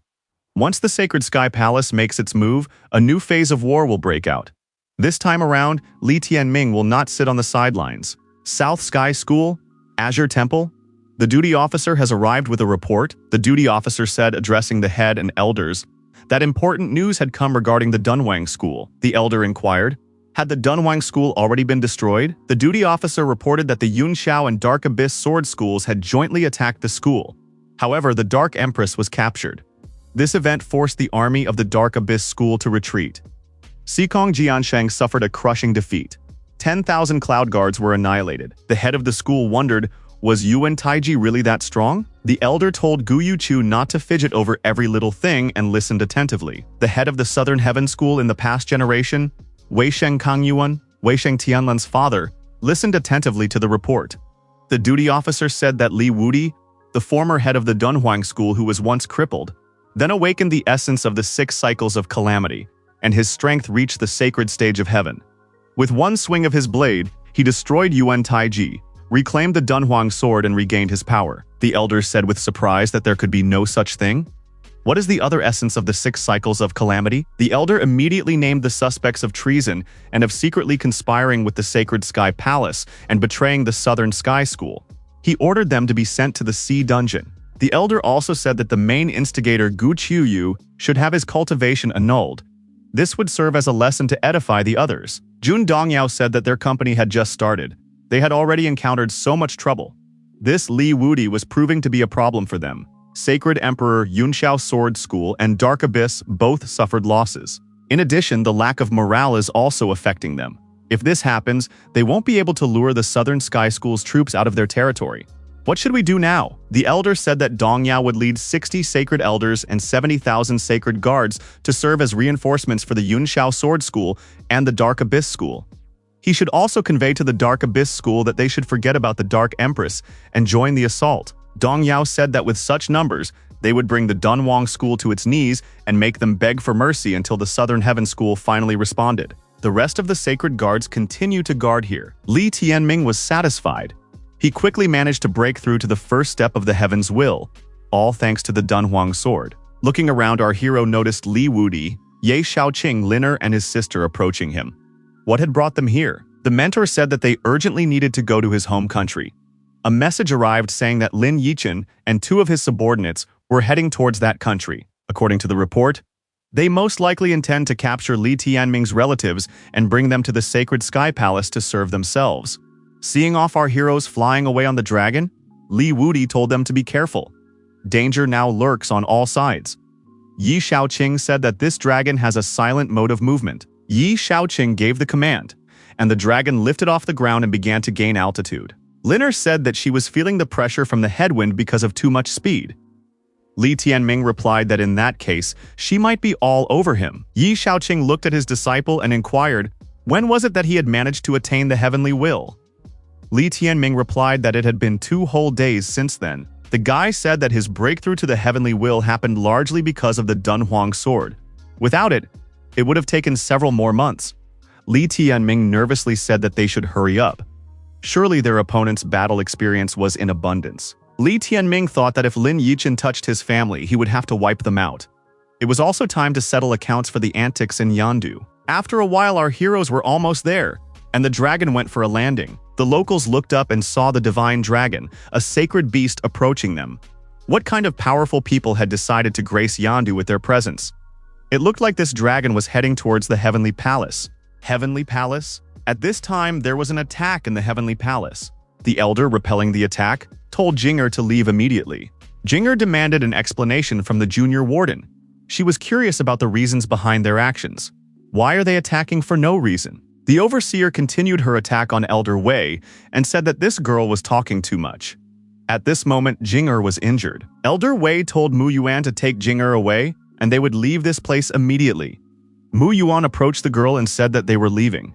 Jinger responded by saying no. The junior warden thrust her sword forward and said that if they wanted to die together, she could arrange it. Suddenly, someone said that Song Yixue thought a lot of herself if she appeared in Yandu, especially since she is an insignificant fly in the Sacred Sky Palace. Jinger rejoiced because she heard a familiar voice. Jinger raised her head and saw that from the dragon flying overhead, Li Tianming had landed directly towards them. The guy landed spectacularly between Jinger and the junior warden. He had a Dunhuang sword in his hand. Li Tianming slammed his fist into the ground, and a shockwave began to spread out in all directions. Li Tianming told Song Yixue that she signed her own death warrant the moment she swung her sword at his mother. Song Yixue was surprised at the tone of voice this guy was speaking to her. Yi Shaoqing also landed next to Jinger. Song Yixue's colleague recognized the mentor and said that it was time for them to leave this place. Yi Shaoqing had no intention of letting them go and used the will of the rebel god sword. The fleeing junior warder was immediately pierced through by Ye Shaoqing's sword. Elder Wei was amazed at such strength. I wonder what kind of relationship this person has with his grandson. Everyone present also saw the divine dragon and were even more amazed. The junior heirs of the Wei clan ran outside and wondered who had appeared there. Sis said it was their older cousin who had arrived. Song Yixue said that she wanted to know what Li Tianming was worth. Our hero said he would give her that opportunity now. Inho told the Shadow to step aside. He wants to have some fun with this beast of a companion alone. Shadow settled on Mu Yuan's chest and said that he would be comfortable watching from here. Mu Yuan thought that when Li Tianming left Yandu, he was at the 8th step of spiritual origins. Only half a year had passed since then. What is he thinking about? He is still too far away from Song Yixue. Li Tianming rushed to attack and said that the only way for the opponent to survive was to defeat him. Song Yixue pounced on her opponent and said that he was lucky but completely reckless. Shuang Tianzi couldn't destroy him, but she would have to do so today. Li Tianming gave a powerful punch to his opponent and told her to go to the other world. Song Yixue's sword was broken after that strike. The warden thought it was a sacred animal weapon. With the next blow, our hero stabbed the woman through and through, bleeding and with tears in her eyes. Song Yixue couldn't believe that she had lost so quickly. Was this guy really that strong? The younger Wei generation watching this battle couldn't believe that with just 2 attacks, this guy had finished off Song Yixue. After that, Li Tianming and Wei Jing's gazes met. The mother and son rushed towards each other. Li Tianming lifted the young mother above the ground and began to toss her around. Yingho thought, are these two definitely mother and son? Liner bowed to Auntie Jing and said that they had returned. Wei Jing took Liner's hands and asked if her son had offended the princess. Liner replied that she hadn't noticed anything like that about him so far. Wei Jing stroked the princess's stomach and asked what was her condition. Liner blushed with embarrassment and said that she had no change. Mu Yan said that there is still a battle going on here. Mu Yan pierced the second warder with his sword and asked, why didn't anyone care about this? Yi Shaoqing clapped his hands and said, this is an impressive knowledge of heavenly will. The simplified version of the 3-slaughter sword that Li Tianming uses is his creation. Mu Yan turned around and asked how to address him. Ye Shaoqing introduced himself and said that he was Li Tianming's master. Mu Yang said that he worshipped Brother Ye's skill. After seeing him defeat Lin Yiqian, he had no doubt that he was the master of the sacred stage of the Dunhuang realm. Yi Shaoqing said that right now the companion beast rank of the interlocutor had become a burden to him. If he didn't mind, he would later gift a divine origin that would elevate the companion to a sacred beast. After that, there would be absolutely no problem at all with breaking through to the sacred stage. Li Tianming will present the divine source as the eldest. He is the young heir, so he has plenty of valuables. One of the warriors told the deputy head that no outsiders would now know of the young heir's home region. Yi Shaoqing told his disciple that they had a lot of things to do at the school, so they couldn't stay here for long. They would have to leave tomorrow. Wei Jing said that her son had to go through a lot in such a short time. But looking at him, the way he had now perked up, her heart calmed down. Li Tianming said that no one would dare to offend them now. He wouldn't be able to stay long this time. If the Dunhuang school could survive the impending storm, he would come back for them. Mu Yan said that there was no need to worry about them. The most important thing was that Li Tianming was safe and doing well. Li Tianming replied that the main danger had already passed. Li Tianming took out a jewel from his space in the ring and said that it was his honorable offering to Mother. Mr. Chen's wife, sitting at the table, was sad. She said that today's news made her unbearable. Mr. Chen said that those who have achieved great heights by their own efforts should be rejoiced over. Chen looked at the young men and told them to go train immediately. Mr. Chen said that Li Tianming is a loyal guy. In exchange for a debt, 1,000 gems, he returned the Earth-rank divine source. At the grave of his first companion beast, Li Tianming regretted that Jinyu wasn't with him right now. Together with his younger brothers, he is going to go around the continent and see everything he can. The king, Liner's father, sincerely thanked the lad for the amount of divine origins he had bestowed. Looking at the sisters, Li Tianming wondered why they looked like they were waiting for eternal separation. After all, it takes less than a day to travel from these places to Dunhuang. Sister resigned herself to the fact that Liner would leave her again and go with Li Tianming. Wei Jing knocked on Mu Yang's door. In response, she heard that she was not allowed to enter. Wei Jing felt the pain in his voice. Opening the door, Wei Jing saw that there was a disc sticking out of Mu Yan's head, and he was moaning in pain. Wei Jing was frightened and asked Brother Yang, what happened here? Mu Yang said that this is the mirror of samsara. The words, the cycle of rebirths of heavenly will, are inscribed on its surface. There's something written on the back too. The favorite of the 10 worlds? Mu Yan continued to scream in pain. In the next moment, Mu Yang hugged Wei Jing and called her by name. Wei Jing said that this was not the way to do it. Mu Yan asked her not to pull away. Memories of his past life arose in his mind. In his past life, his name was Li Muyang, and she was Jing-er. In her previous life, she was a princess from the land of gods. Wei Jing was surprised. 3 unidentified men were discussing the situation. One of them said that after more than 40 years, the mirror had finally been discovered. Another said that Li Muyang had managed to hide perfectly for over 40 years. The exact location is as follows: the Dunhuang Kingdom, Yandu City. They will go there personally and return the Mirror of Samsara. The elder said that more than 40 years have passed. Li Muyang should return home. As he flew past, Ye Shaoqing pointed out to his disciple the 70,000 sacred guards, and with them, the 50,000 cloud guards and the Dark Abyss warrior army. Truly, the Sacred Heaven Palace was not going to underestimate them. Ye Shaoqing said that alone. Li Wudi would not be able to handle so many Heavenly Will and Sacred Stage warriors. Li Tianming said that he would help his foster father. Li Wudi and the others were waiting on the cliff slope for Ye Shaoqing and Li Tianming to return. After landing, Ye Shaoqing, descending from the dragon, said that it was done. Ye Shaoqing asked Li Wudi how the otherworldly emperor was doing. Li Wudi replied that he once had 3 children. All of them had died at the hands of the Sacred Sky Palace. However, he was forced to recognize himself as a subject of his own enemy. Ye Shaoqing remarked that if the otherworldly emperor did not break the agreement, their chances of victory were quite high. Li Tianming asked Li Wudi if he would initiate him into his plans. Li Wudi said that his son still didn't know how great the power of his sword was. Li Wudi revealed that he now had 2 blood-red animal images appearing on his left hand. He now possessed the essence of the 7 cycles of calamity. On top of that, he had accidentally made a small breakthrough yesterday and was now at the 2nd stage of the Sacred Heaven stage. Li Wudi threw the book to his son and told him to familiarize himself. If it suddenly became hot, it could create a large release of power. Li Tianming familiarized himself with this work. It was a mystical book of heavenly runes. Ye Shaoqing reported that the Sacred Sky Palace and Yunxiao Sword School had gone on the offensive. Shaoqing asked the head of the school, "When will they reveal their trump card?" Li Wudi replied that there was no need to hurry. They would fight and retreat pretending to be pressed down until the majority of their troops had advanced deeper than the barrier, and then cover them all in one fell swoop. Li Tianming said that the foster father intended to lure the enemy deep into the barrier. With that, the enemy's vanguard would be able to cross the barrier and pose a threat to their disciples, maintaining the energy lines. In that case, he would head to Qinglun Peak, the place closest to the battlefield. The attackers thought that the Dark Abyss School had already launched an attack.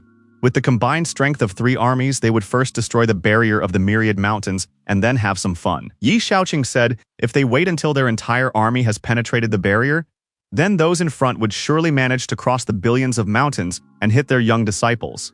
Li Wudi said that only half of the enemy troops had entered now. It wasn't enough.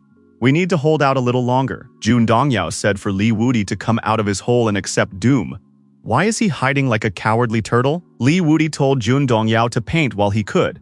He ordered Shaoqing to take the men and detain Jun Dongyao's squad. He would also deal with Sekun Jiansheng. The order came to stand to the last man and not let the enemy break through. However, there were so many opponents, and suddenly another participant appeared on the battlefield. It was our hero, the young heir Li Tianming, along with his companion beasts. The people present noted that before the battles of the inner territories, his strength was on par with Guyu, and now he was capable of destroying the sacred guards. And even despite his status, he chose to fight on the front lines. Our hero was called out by a rival and asked, "Is it really Li Tianming?" Li Tianming inquired who was speaking. The young man introduced himself. It was Zikong Linfeng, the 7th son of Jiansheng, a disciple of the previous generation's Yun Xiao. Li Tianming said that it was excellent. A person of his status would be fit to be killed by the Dunhuang sword. Linfeng called our hero a madman and rushed to attack him. Linfeng circled around his opponent and used the Fire Hell Whirlwind divine ability. Inho thought that this guy had decided to take them into a trap. Linfeng jumped high up and decided to launch an attack on his opponent from there. Linfeng said that his opponent could not withstand such an attack. Linfeng stood to the side and watched the vortex his opponent was inside. However, it was unclear what was happening inside. When the density of the vortex subsided, Li Tianming appeared and said that he had roasted Phoenix, the opponent's companion beast. Linfeng wondered, "How is this possible? His Phoenix is destroyed, and the opponent doesn't even have a scratch on him." Linfeng saw Inho and Shadow throw the destroyed Phoenix from above. Linfeng was startled and ran aside. The head of the divine firebird fell in front of him. Li Tianming spread his wings and said that it was now Saikun Linfeng's turn. Li Tianming thrust his Dunhuang sword forward and rushed at his opponent with a shout that he was about to die. Linfeng shouted out in fear for Li Tianming to stop. There was no stoppage and Linfeng was destroyed. Li Tianming took a few more steps forward, and only then did he stop. Linfeng's body sank to its knees. The observers said that one day, Li Tianming would definitely reach the sacred stage. Xikong Jianshen shouted that he would cut Li Tianming into 1,000 pieces. He ordered his warriors to attack Li Tianming and promised a heaven-rank divine origin as a reward. Li Tianming said Jiansheng appeared just in time. He would now be reunited with his son. Xikong and his wars were closing in on the hero. Jiansheng was going to chop him into pieces. Suddenly, Li Wudi appeared on his firebird and asked the natural question: who dares to go against his son? Xikong Jiansheng was surprised when he saw Li Wudi in front of him. Saikun said, "Finally, that coward is out. The day of his rebirth will also be the day of his demise." Li Wudi said, "No wonder Jiansheng thinks so much of himself. He has a huge number of men." Xikong replied that he had 130,000 warriors. In addition to them, another 70,000 were moving from the direction of the Dark Abyss battlefields.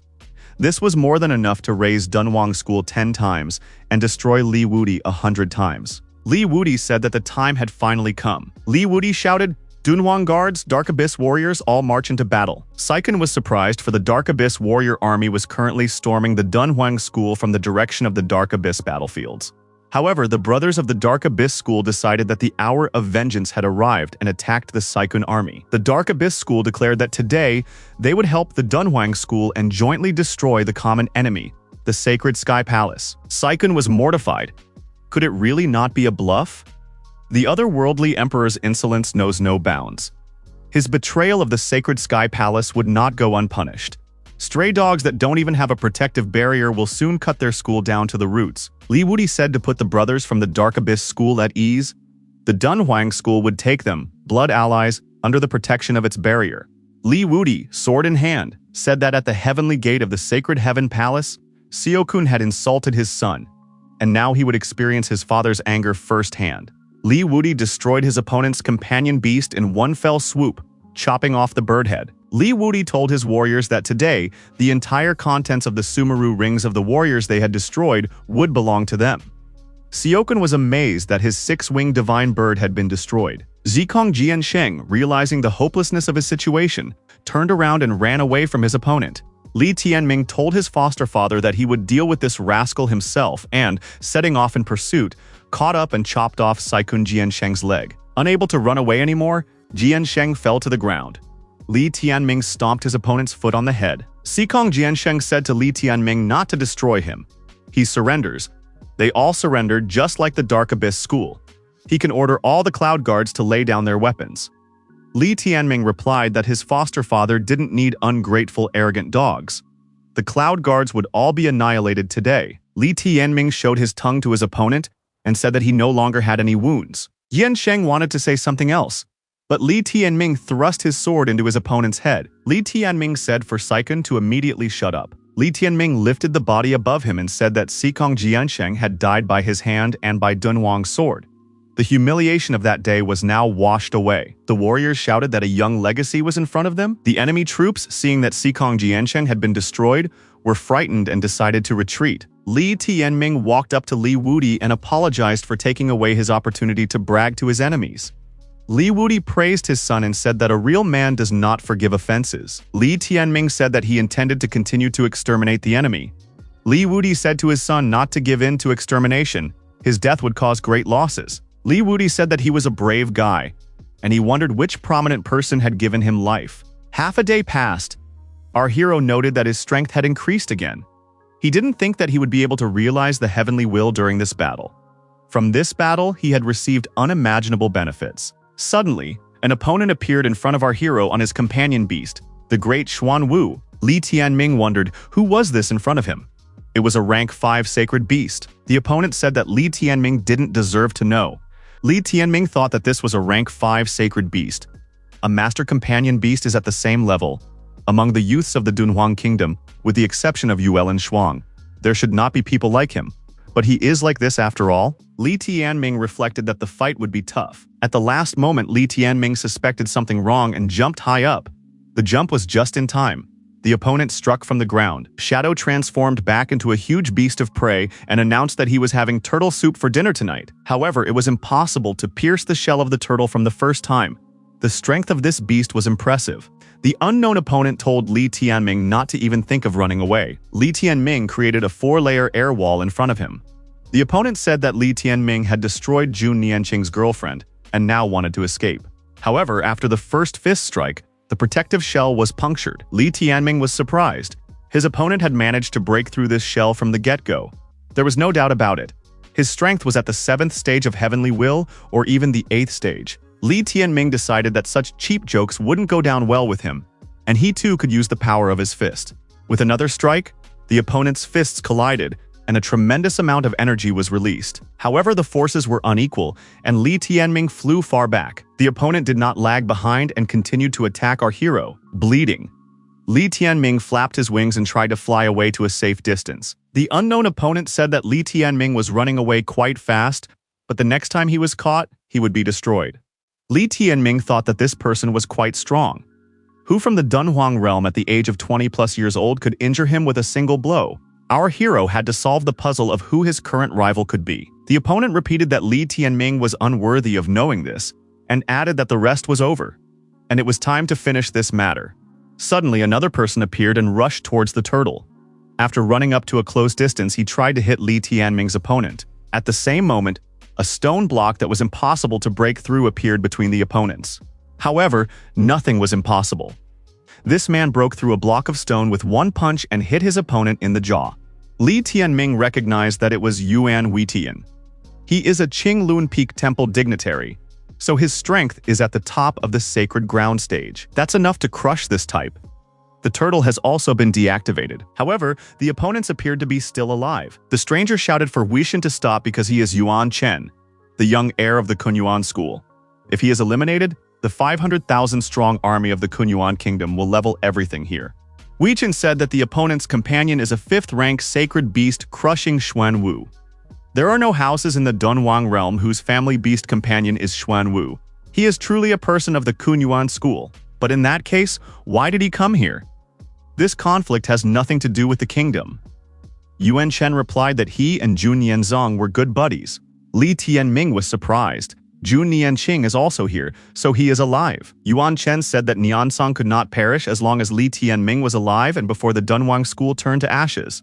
Li Tianming thought so. This cowardly fellow wouldn't dare to come here. Yuan Chen said that if Li Tianming is so brave, he should fight him and not hide behind his elder's back.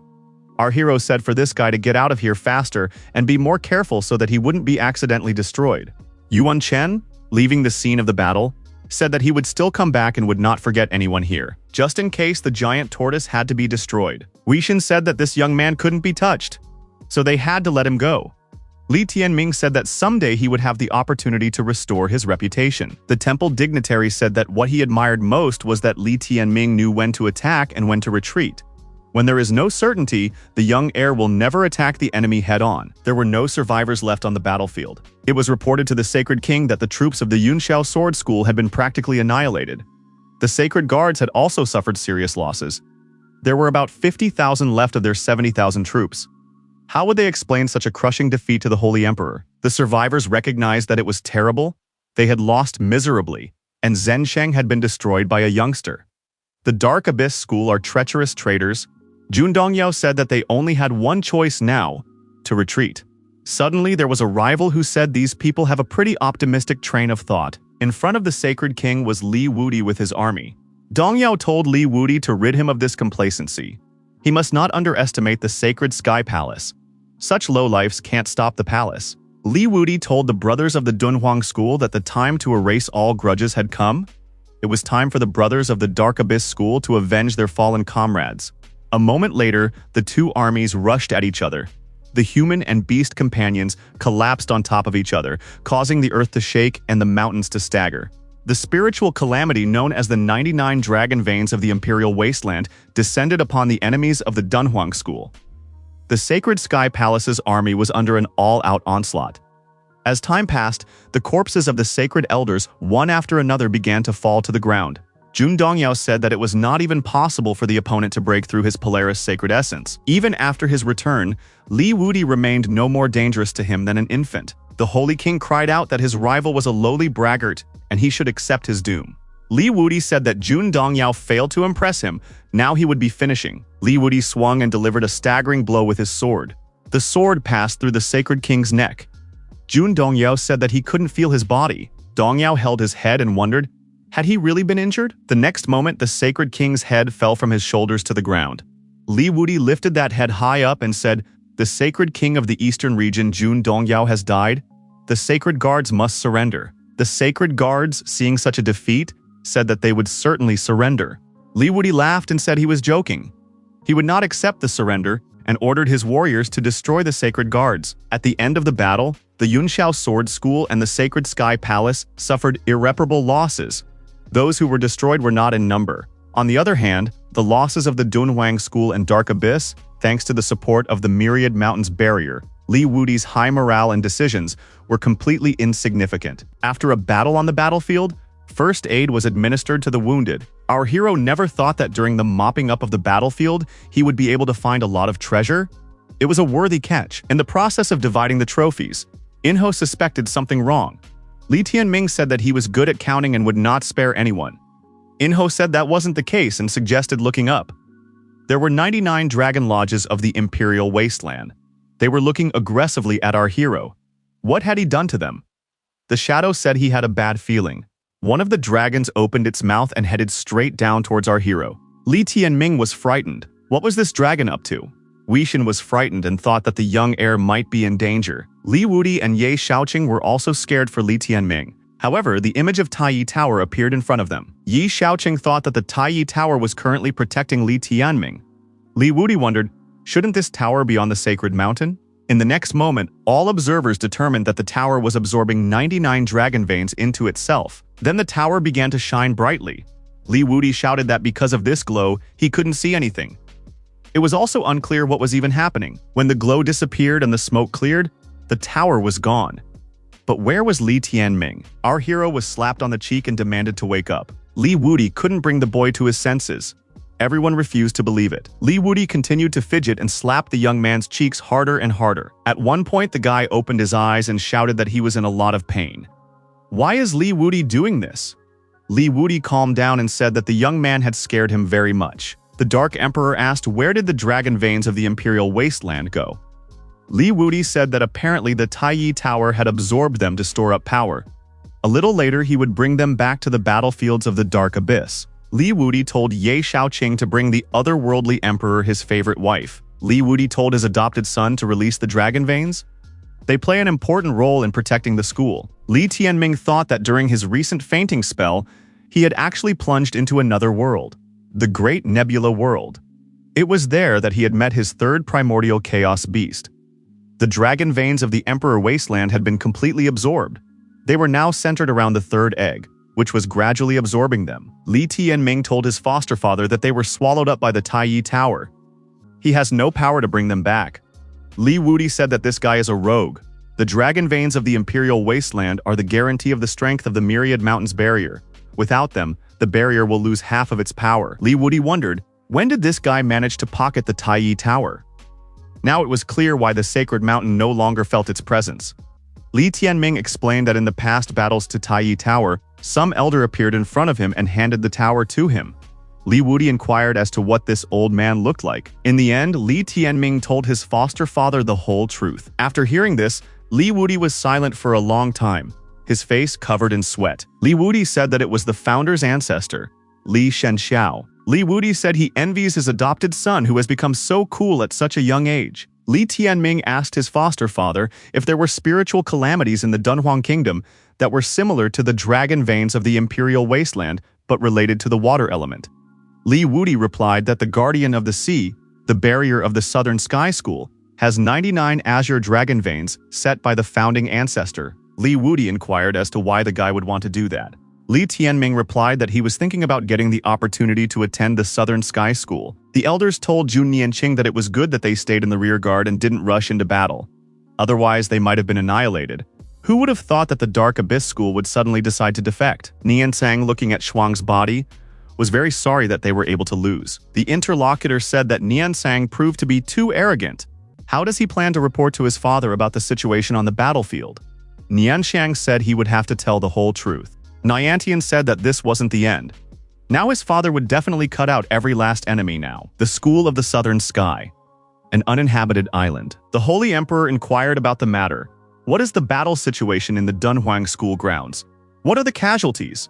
Nianzang told his father that his older brother and Zhikong Jiansheng led an army of 130,000 men and led them to storm the Dunhuang school. As soon as they entered the barrier, the Dark Abyss school committed treachery and attacked them in alliance with the enemy. Out of 130,000 warriors, only 20,000 managed to be saved. Saikun Yansheng and his son were annihilated by Li Wudi's adopted son. Dong Yao was also destroyed by Li Wudi, and his head was put on display. His body could not be recovered. The Holy Emperor began to cough up blood and clutched at his heart. There was a massive explosion and everything around him lit up with a bright flash. Dunhuang School? Dark Abyss School? The old emperor was lying on the ground. He heard someone say Jun Shengxiao. The emperor and his son looked up and saw a huge water balloon. There were people near this balloon. One of them said that Shengxiao had never thought that he would suffer such a miserable defeat. Did he really think he was a cunning strategist?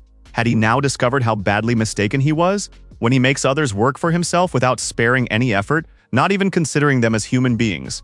Sooner or later comes the day to reap what he has sown. This is the payback for several decades of his neglect of the heavenly Tao and his complete loss of moral fiber. The sacred emperor said that they were withdrawing their troops and returning to the sacred heaven palace. Jun Shengxiao repeated that they were leaving. Not all was lost yet. Humiliated and depressed, the elite forces were forced to retreat. At this stage of the war, the Palace of Sacred Heaven had suffered a crushing defeat. Li Wudi said that he had received wonderful news. As soon as the news from the front reached the Holy Emperor, he vomited blood right on the spot. In front of the entire army, showered with insults and curses from the people of the Southern Heaven School, all he could do was to retreat and return to the palace behind the sacred sky. However, he calmly withdrew his troops. This showed that dealing with him in the future would not be easy. Yi Shaoqing felt that a stranger had appeared nearby and looked around, asking who was here. Yi Shaoqing recognized this person and asked what brought Mu Yang here. Next to him was Wei Jing. Li Wudi asked, "Does Ye Shaoqing really know these people?" The deputy replied that they are Li Tianming's mother and his father. Li Wudi said if it was business that brought them here, he was willing to discuss it, but first he would invite the guests to taste the best wine of Dunhuang School. Mu Yan replied that they couldn't linger here for a second. They had come here to ask for help. He needs the best divine origins and as many resources for refinement as possible. The best gems with sacred runes. Li Tianming beside his ancestor's tomb with sword in hand continued to improve. The day before, Li Qingyu had once again made a breakthrough and reached the 9th stage of fusion, thus overtaking Su Wuyu, and even began to delve into the heaven's will. If he managed to overcome the calamity now, his ability would increase greatly again. At this point, the lad was offered some admonishment. He wondered, who is saying this? While Liner and the companion beasts in the country were resting, our hero got inside the tombstone. Looking around, Li Tianming realized how things looked like from the inside. The stranger said, judging from the guy making a fuss over such trifles, he clearly hasn't seen much of this world. Li Tianming heard the same voice. He inquired who it was. No need to look down on him. The stranger turned out to be an elder who liked Li Tianming's answer. One could sense the pride in this young man. The elder said that he intended to pass on the secrets of the heaven god's swordsmanship. The only thing is, will he agree?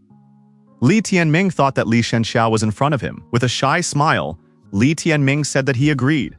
Li Shenxiao wondered, where had the young man's proud look just gone? 1 month of intensive training had passed. The technique our hero possessed was unrecognizable. At the edge of the forest, the young man stood in flames. The flames appeared as a result of the energy released by Li Tianming as he practiced. At this moment, he was standing with a Dunhuang sword in his hands. This was the heaven of God's sword art. Li Tianming had learned how to use the Flame Lord's sword. The 2nd stage of Heaven's Will had been reached. Our hero stood in the middle of the ashes.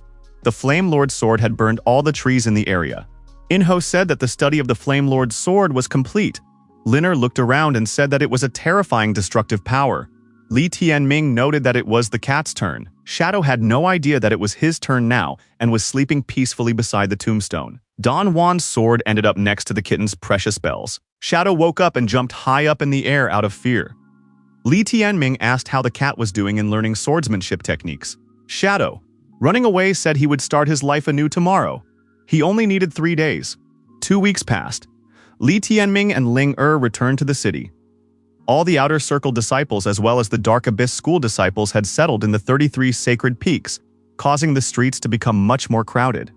Passers-by remarked that the beauty and stateliness of the girl next to the young heir stood out even against Su Wuyu's background. However, it was as if this girl was not from his world. It seems that the title of the first beauty of the Dunhuang school will soon fall into her hands. Li Tianming remembered that all 3 members of the Council of Elders from the Su Wuyu family had died. The Su family was in a complete decline, and no one cared about them. Li Tianming and the girls stopped. They met a group of young men. 4 young girls stopped opposite and looked at our hero. Li Tianming asked if Qingyu wanted to take her soul.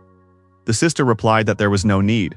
The main culprit was already dead, and she didn't want people to say that she was abusing her position. Li Tianming recognized that this company would never be his sister's rival again. Li Tianming told those girls to step aside and give way to them. However, someone from the outside told our hero that he was behaving improperly. The girl who started this conversation said that the young heir thought a lot of himself if he was harassing other people by taking advantage of his position. Or is there no more order left in the Dunhuang school? When asked who she was, the girl replied that her name was Su Mu. Su Wuyu approached the woman and called her auntie. Su Mu asked if Li Tianming had offended them. The passers-by said that the Su clan was in no position to bully the young heir right now. Su Mu said for everyone to shut up immediately or else they would have to be silent forever. Li Tianming wondered, how come there were only girls in the Su clan for 2 generations in a row? Su Mu asked, does Li Tianming really have something against girls? Is he really a misogynist? Li Tianming asked if Su Mu was provoking him. Su Mu replied that she was disgusted to see such pathetic types using someone else's position to assert themselves. What is he without the head of the school? He is not particularly choosy either, if he has chosen as his companion a pacifier with a beautiful face, a lowlife, suitable only for decoration. Liner was indignant, however. Li Tianming told the girl to calm down.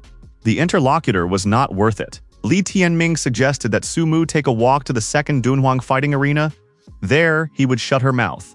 Su Mu agreed, because if she didn't beat her interlocutor properly, he would continue to seriously think that Dunhuang School was his property. Second Dunhuang Martial Arena, Li Tianming said, the opponent is a tough nut to crack. If she destroys him, she will doom herself. Su Mu replied that the opponent would not turn away from the fight anyway. Su Mu summoned her companion beast to help. It was a 4th-ranked sacred beast, Zetnaya Tenshe. Su Mu said that she had had enough of living for a long time. In her hands, she was holding a huge hammer. Su Mu said that Liner was useless, and today she realizes that all the daughters of the Su clan are no match for her. Su Mu said that Li Wudi had destroyed the Su clan, and for that she would now destroy the young man. With his blood, she will honor the memory of her father, uncle, and older brother. Su Mu swung her hammer and used the Heaven's Will battle technique, Devil's Hammer. Su Mu threw hammer strikes, but our hero dodged effectively. Wings appeared behind Li Tianming's back. He told the rival that all she could see was Liner's strength, despite her age, the 6th step of the Heavenly Will, and a companion beast of the 4th sacred rank. The rival is nothing more than a frog at the bottom of a well that can't see further than its own nose. The opponent's strength was slightly higher than Sikun Linfeng's. If compared, Yuan Chen should be at the 7th step of the Heavenly Will. Su Mu once again prepared to attack and told her opponent to go to hell. Li Tianming soared into the air using his wings, while Su Mu was climbing upwards using her companion beast. Su Mu said that her Tenshe belonged to the earth element, and thanks to her wings, she was able to both soar in the air and move underwater. During the mid-air battle, our hero concluded that Su Mu was not a bad opponent to hone his sword art. Li Tianming used the Flame Lord sword and unleashed a series of powerful blows at his opponent. After dropping the hammer from her hand and losing her orientation, Su Mu began to fall to the ground. Avoiding the fall, Tenshe opened her mouth and hid Su Mu in her mouth. Li Tianming saw that the ravenous beast was trying to hide underground. Upon landing on the ground, our hero realized that his rival was hiding underground. He began to say that it was a real lowlife. A young girl approached our hero and told the young heir to spare her. The girl bowed and said that Su Mu's willful behavior had nothing to do with them. Li Tianming slapped the girl's face and told her to get out. Next time, she should think twice before talking to him. Li Tianming said that he would not forgive anyone who dared to offend his sister and wife. Li Tianming said that the day he fought Yuan Chen, his strength was about a third higher than Su Mu's. That was why Chen was able to make him spit blood with a single strike. But now that he had mastered the sacred stage martial technique, this would not happen again. Li Tianming said that at their next meeting, Yuan Chen would see everything for himself. It's been 3 months. The Scarlet Flame, the Thunderous Boom, all of which our hero has learned to perfection. Then there was a confluence of thunder and flame. Li Tianming had perfectly studied the second sword of the Heaven of Gods.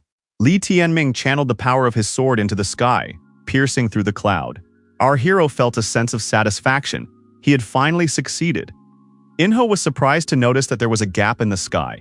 Shadow wondered if he would finally get some sleep. Li Tianming replied to the cat that this was not the time to rest. He intended to become stronger, so a joint comprehension should be conducted. The companion beasts said that they had been practicing for 3 months without breaks or rest, and that Li Tianming was an exploiter who could fail his comprehension. Enro decided to apply for a change of animal mentor, preferably one with a lush form. Shadow decided it would be a good idea to knock Li Tianming out for a week so he could get a proper night's sleep. Li Wudi, Mu Yang, and Ye Xiaoqing were resting and playing Go. Ye Xiaoqing asked if there was any news. Li Wudi said that Jun Shengxiao had given the territory of the Yunxiao Sword School into the possession of the Kunyuan School in exchange for 150,000 Earth-beginning soldiers. And this army had already reached the territory of the Dunhuang Kingdom. Ye Xiaoqing pumped that the old man was completely mad. Mu Yan noted that the enemies might had become stronger than it was at the beginning. Does Li Wudi have a plan to confront the enemies? Li Wudi replied, "We need to make sure that the South Sky School's defenses don't waver." For the rest, he had a trump card up his sleeve. The next day, a huge army of 330,000 soldiers marched on the Dunhuang School and stopped in front of the Dunhuang mountain range.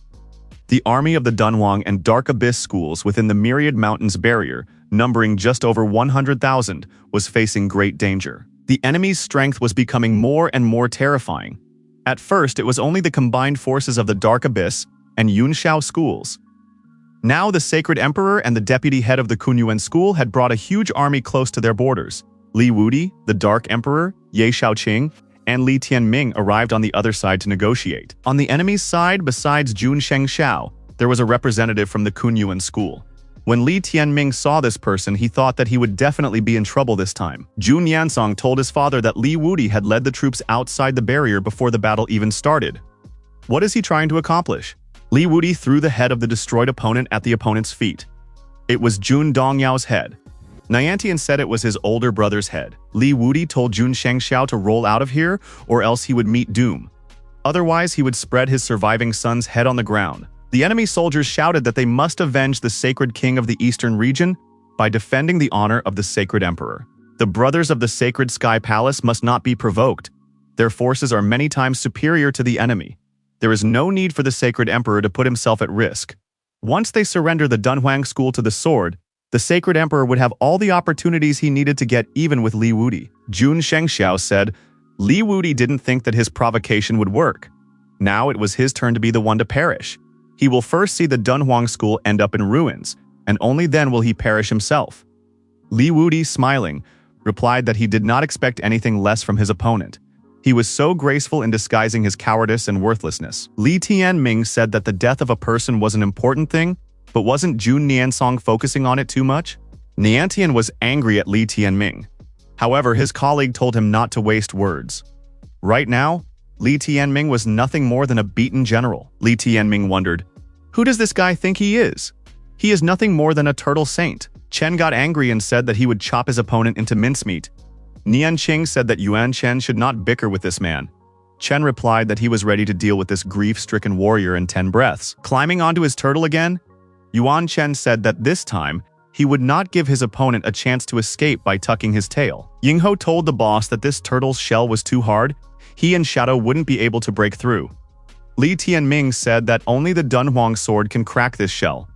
Therefore, he leaves Yuan Chen to his companion beasts. They must not even leave a wet spot from this arrogant dog. Shadow and Enro immediately rushed to attack Yuan Chen. The small companion beasts used the techniques of thunder and flame fusion, will of the rebel god sword. Chen Yuan laughed. Does such a little thing dare to be called companion beasts? They would dishonor this rank. He used the sacred beast weapon, the darkness sequin. Enro, approaching his opponent, said that he was the one who was the disgrace of all ancestors. Therefore, he would now be destroyed. Shadow used the heavenly calamity of primordial chaos. Yuan Chen was electrified and cried out in fear and pain. Enro, in turn, used the rebel god sword Will and wounded his opponent. Yuan Chen suffered damage, but he didn't want to put up with it and shouted that he was going to let these guys stew. He called Great Xuan Wu for help. However, there was nowhere to wait for help. Yuan Chen saw that Great Xuan Wu, his huge turtle, had been split in two by the Dunhuang sword. Chen asked, "What did Li Tianming do?" Our hero replied that he was making turtle soup as a reward for his companion animals. The opponents were surprised. Had this turtle really been cut in two? Xuan Chen once again became angry and shouted that he was about to destroy Li Tianming. To do so, he jumped high up and swung at Li Tianming. Our hero said that his opponent's position was just right. Li Tianming thrust the Donghuang sword upwards and used the Flame Lord sword while directing a stream of flames directly at his opponent. Yuan Chen swung his weapon in hopes of repelling this flaming stream. However, it was impossible to deal with such a fiery attack, and Yuan Chen's charred body began to fall to the ground. Li Tianming walked closer to what was left of his opponent. The protagonist said that Yuan Chen had died. Now the enemies can try to destroy him if they have the guts, because they are the turtle army of the Kunyuan school. Li Tianming turned towards the enemies and raised his Dunhuang sword high. At his feet lay Yuan Chen. The Dark Emperor said that they were now in an advantageous position after the young heir of the Kunyuan school died. Her people had gone mad. Li Tianming said that today, he would hang Yuan Chen's body on the sacred mountain and let every disciple spit on it. Would his enemies be able to stop him? Li Wudi told his adopted son that it was beautifully done. Li Tianming replied that now it was Li Wudi's turn. Li Wudi replied that the number of enemies he could destroy today depended on the hatred Li Tianming had awakened in them. Yuan Hong thought, if they don't cut out the Dunhuang school, he won't be able to justify himself to his father and older brother for Yuan Chen's death. Jun Shengxiao said that Li Wudi's insolence discourages him. He thinks that his talents give him the right to look down on others. Brother Yuan Hong should not let him get away with this. Emperor Jun was worried at first that the Kunyuan school would not put its full effort into this matter. Yuan Chen's death came at the right time. Yuan Hong said that he had expected much more from the Myriad Mountains barrier. Where are their dragon veins of the Imperial Wasteland? If they don't show up, it won't be 10 breaths before they take over the Dunhuang school. Flying on his firebird? Li Wudi advised Jun Shengxiao not to underestimate the profound essence of the Li sacred bloodline. The upstarts of the sacred Sky Palace cannot understand the meaning of the profound essence, but they have the choice to kneel down and tremble. Suddenly, bloody blood vessel-like marks appeared on the ground surface beneath Li Wudi's feet and began to spread in all directions at a terrifying speed. Enemy commanders said everyone should stay alert. It might be a trap. These vessels covered all the surrounding land, as well as all 33 sacred peaks. These magical threads braided everyone, including the over 40,000 Dunhuang guards and the 70,000 Dark Abyss warriors. The warriors said that they were experiencing a marvelous sensation. Vapor began to appear from these blood vessels. Everyone began to cover their faces to escape the bloody mist, for it could be toxic. Li Tianming understood everything. By profound essence, his foster father meant the bloody calamity barrier. This was the trump card he was talking about. The blood calamity barrier is the strongest in the history of the Dunhuang kingdom. For 10,000 years, not a single person has dared to pass through it. No one has been able to enter the ancestral land of the Li family. Did the enemies think that the ancestors of the sacred Li family cared so much about the safety of the tombs? Did they think that the safety of their tombs was more important than the long-lasting legacy of the Dunhuang school and its followers? The enemies have come here to raze the Dunhuang school to the ground and cut off its centuries-old heritage. In that case, today their blood will be sacrificed to the barrier of bloody calamity. The enemies shouted for caution. The blood mist contains a toxin that can eat into wounds. Yuan Hong thought that this fog that covered everything within sight would disorient everyone in its midst. No one was aware of the existence of such a barrier. The Holy Emperor said that they shouldn't linger here. Jun Shengxiao said as they withdrew their troops. Li Wudi, watching from the cliff, said that he didn't even dare to guess how many of his men they would trample in such a panic flight. Li Tianming asked his foster father if the sacred guards and the guardians of the earthly beginning could destroy the bloody calamity barrier. Li Wudi replied that its area of effect is small. Moreover, there are too many enemies, so it has to concentrate its striking effect greatly. Among the sacred guards, 60,000 died. Among the earthly guards, 50,000. The Dunhuang army suffered no casualties. Now the enemy army's strength slightly outnumbered that of the Southern Sky School's army. Li Wudi said that Li Tianming had accomplished a significant feat by luring and destroying Yuan Chen. By doing so, the Kunyuan school engaged in battle and suffered significant losses. Li Tianming saw the enemies retreating, with Niantian continuing to carry the coffin with the body of his beloved. It was reported to the Sacred Emperor that the Sacred King of the Northern Wastelands and the Sacred King of the Western Mysteries had given their lives in battle. Among the surviving sacred elders, not even 8 dozen of them could be found. The elders were subjected to the special onslaught of the bloody calamity barrier. The Holy Emperor received this news with sorrow and thought that their numbers now did not even reach 120,000. During this war, they did not even slay 1,000 men of the enemy, and they themselves lost 130,000 of their blood brothers. There hasn't been such a disgrace in several thousand years. The Holy Emperor must stop and admit defeat. It is necessary to retreat, recover, and then try to unify the Dunhuang kingdom again. It will take 3,000 years to rebuild alone. The Sacred Emperor shouted that all the troublemakers should be executed. We should start with the sacred elders Zhao Qing and Qian Sun. The elders shouted that Jun Shengxiao's defeat was a foregone conclusion. If things continued like this, it wouldn't be 10 days before the Sacred Sky Palace would collapse because of his decisions. There would no longer be a Sacred Sky Palace in the Dunhuang kingdom. Jun Shengxiao didn't want to listen to anyone and stood his ground. The troublemakers must be executed. Niantian told his father that this was not the time to execute people. The old man turned to his son and said that it was time to get rid of unnecessary things to become stronger. The coffin with Shuang's body was smashed. On the battlefield, surviving soldiers rescued the wounded and carried the bodies of the dead. Li Wudi said that Jun Shengxiao had lost about half of the sacred guards, including the Earth Origin guards. There are about 220,000 of them left. With that many, they have no way of storming the Dunhuang and Southern Heaven schools. Their only possible choice is to retreat. Yi Shaoqing assumed that it was all over. Li Wudi disagreed. Considering Jun Shengxiao's stubbornness, he was just now plotting new schemes. It was reported to the leadership that the armies of Sacred Sky Palace and Kunyuan School had not retreated or even separated. They were marching towards the Southern Heaven School. The Dark Emperor wondered, what kind of assault on the Sea Guardian could they talk about after the recent losses in their army?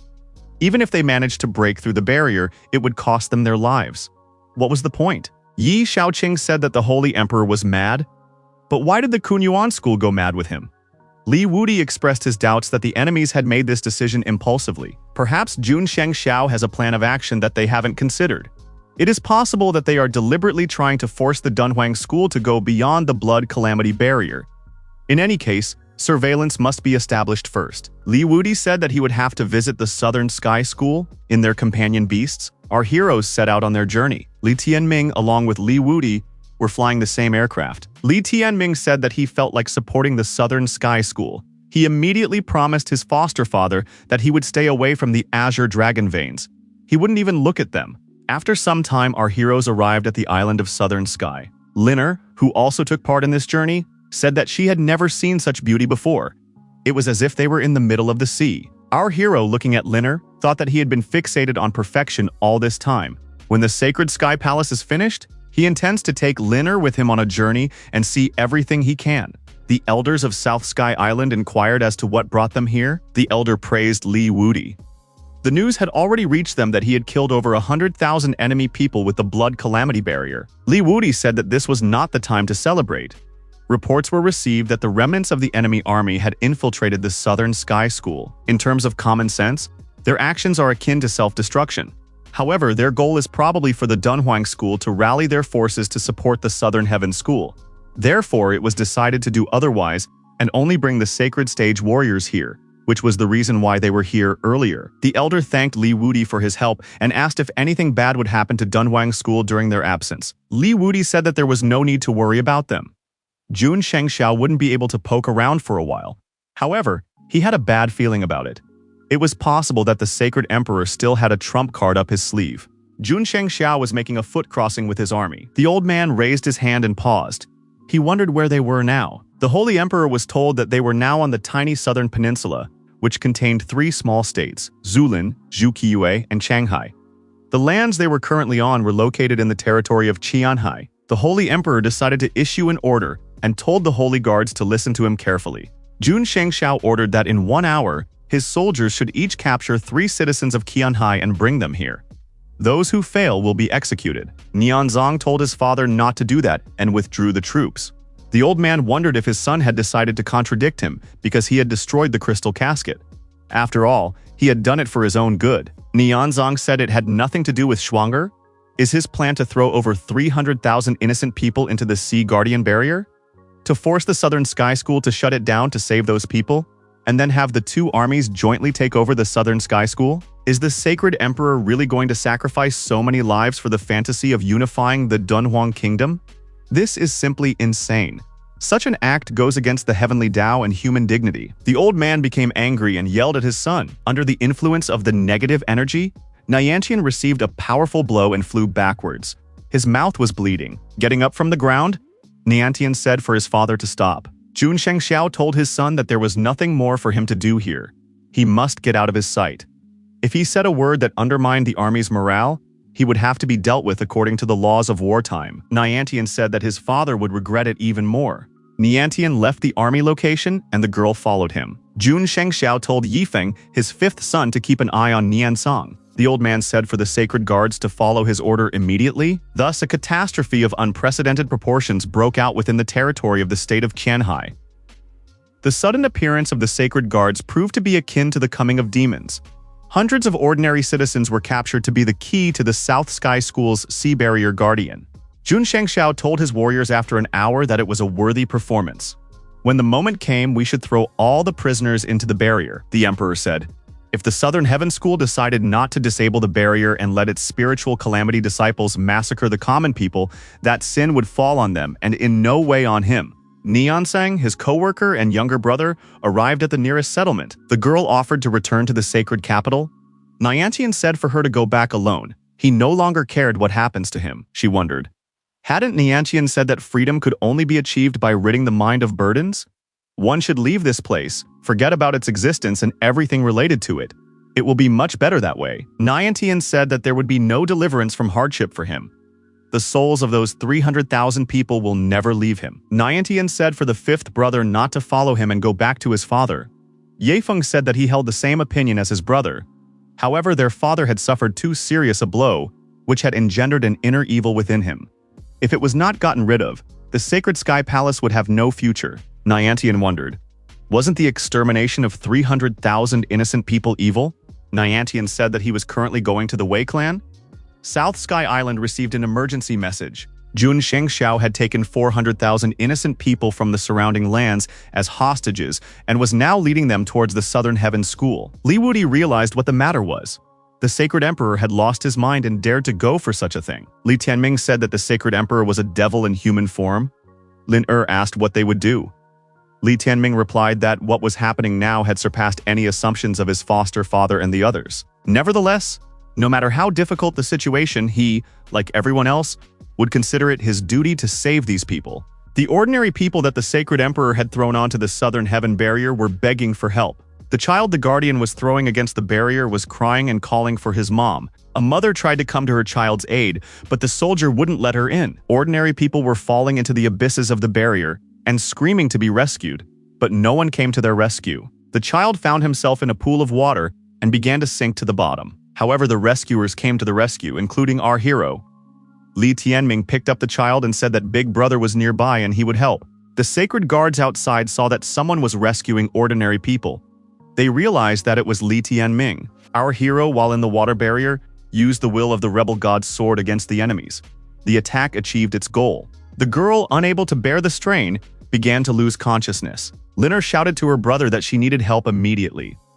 Li Tianming immediately offered a pill to the girl and said that it was a spiritual quintessence that needed to be swallowed immediately. The child opened her eyes. Liner noted that the girl was safe now. The girl opened her eyes and called Li Tianming and Lin her parents. Our hero decided that she must not have regained consciousness yet. Li Tianming said to Inho and Shadow to keep saving people. Yingho asked how many people they could save in this mess. Li Tianming replied that they should concentrate and save as many as they could. Inho wondered how much longer his boss could keep up this pace of saving people and destroying enemies. Despite the protection of Taiyi Tower, he was having a hard time. Li Tianming said that the heavens gave him strength for a reason, but to protect the nation and his family, and to benefit the world through his actions. It is a responsibility given to him because he has the power. He is by no means a saint or some incomparable genius. His motives are far from absolute purity. Nevertheless, he will never in his life stoop to leaving the innocent to perish as the scoundrels of the Palace of Sacred Heaven did. Our hero heard someone say that young Li Tianming has great promise, but whose voice was it? In the companion space near the Taiyi Tower, multicolored spheres were flying. The fellow heard that his commitment to the true path was admirable, so he would be given a little support. Suddenly, one after another, dark and light spheres began to fly out from the Taiyi Tower and the Dunhuang sword. A moment later, they enveloped countless captive citizens who were thus rescued. The spheres then took off, heading towards South Sky Island, moving all the commoners to safety. The common people got outside the barrier and noted with surprise and joy that they were alive. Elder noted that all civilians turned out to be rescued. People fell on their knees before the elders and thanked them for their salvation. Someone remarked that it was thanks to the Dunhuang sword and Taiyi Tower. Was it really all thanks to Li Tianming? The elder shouted that the people were saved. The Sea Guardian must be activated quickly. An order was given to all the Southern Heaven Elders to immediately activate the Sea Guardian. Elder Weisheng shouted that the enemies must now be destroyed. Jun Shengxiao must be destroyed. The surrendered Sacred Guards and Earth Origin Guards must not be destroyed. There was a battle on land, and the Sacred Guards were being defeated. After a fierce battle, the Sacred Guards knelt down and shouted that they were surrendering. Li Wudi, while on his companion beast, asked his opponent what he was going to do now. Did he still have any tricks left? Li Wudi looked down at his enemy Jun Shengxiao from above. The ally said that Jun Shengxiao was truly unlucky, but they'll have to part ways. The elder has ordered his earthbound guards to leave the area immediately. They are retreating. Jun Shengxiao turned to Yuan Hong and said that they still had a chance left. He is at the 4th stage of the Heaven Sacred Stage. Yuan Hong is at the 3rd stage. If they acted together, they could capture Li Wudi, take him hostage, and they would have a chance to turn the situation in their favor. Li Wudi said that his opponents should not be in a hurry to leave this land. They could stay a little longer. At the same time, they will exchange some hand-to-hand combat techniques. Yuan Hong asked Li Wudi if he withdrew his troops and vowed not to set foot on this land for 10 years. Would he agree to that? Li Wudi replied that he wouldn't agree. The Earth Beginning Guards could leave, but Yuan Hong would stay here forever. Li Wudi added that he wanted Kunyuan High School's knees to tremble at the mention of his name. He also intends to make sure that in the future, no one can even think of making even a half-step into the lands of the Dunhuang Kingdom. The same goes for the lands of the Yun Shao Sword School that were given to them. Every single one of them who set foot there would face death. Yuan Hong said that in that case, he was willing to play along with Jun Shengxiao. Li Tianming, watching the civilians, thought that all these people should be safe now. Our hero said that even with Taiyi Tower's support, he hadn't been so tired in a long time. Liner said that she was tired too. The companion beasts admitted that they too would like to rest now. The protagonist wondered what the situation outside was like now. Liner suggested resting and recuperating first. Li Tianming looked up and thought that his foster father was up to something again. Jun Shengxiao and Yuan Hong attacked Li Wudi at the same time. The old man said that he had to give credit to his opponent's courage.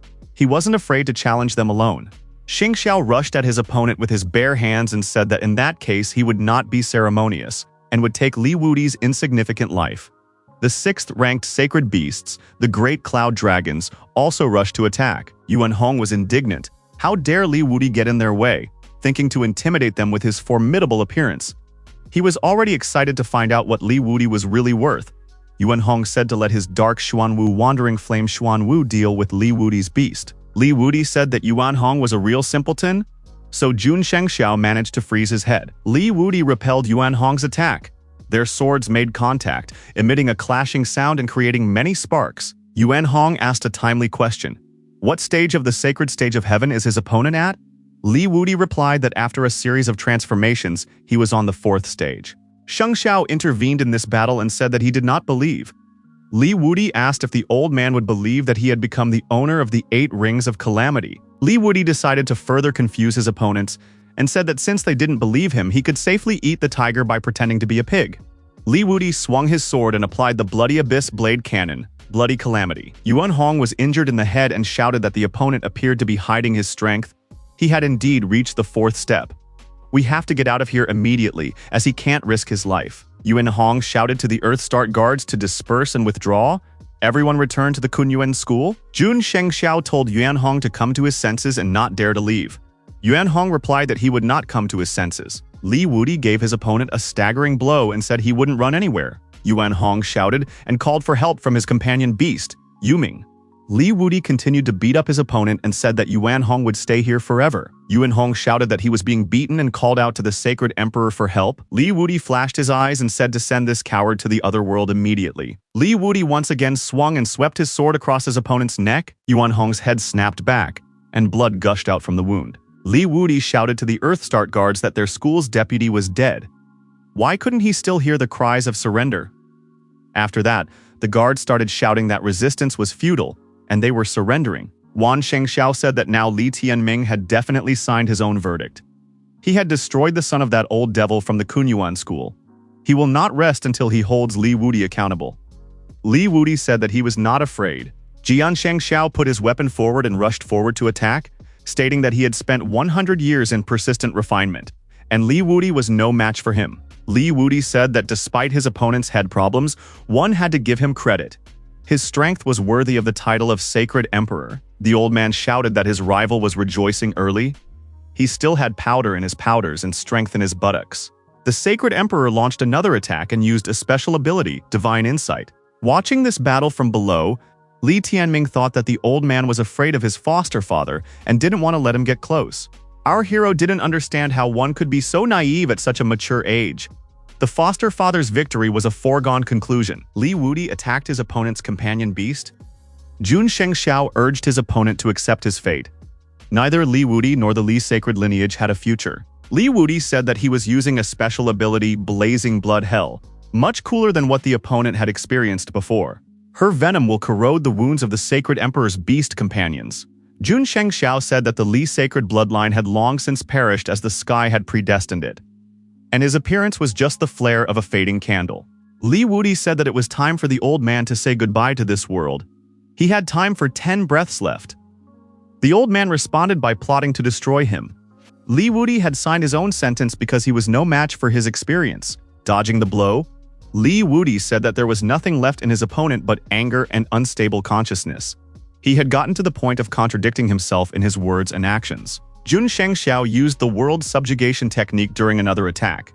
Li Wudi dodged and said that this old man was very ignorant. The emperor looked around and couldn't see Li Wudi. Had he really won? The old man rejoiced and shouted, for he warned, "Do not underestimate senility." However, Li Wudi suddenly appeared behind the old man's back and said that time was up. Li Wudi caught Jun Shengxiao by surprise. The old man couldn't believe it. Li Wudi landed a staggering blow on his opponent, and blood rushed in different directions. Losing his hands? The old man thought of his son Niansong at this moment. The old man wondered if the next life existed.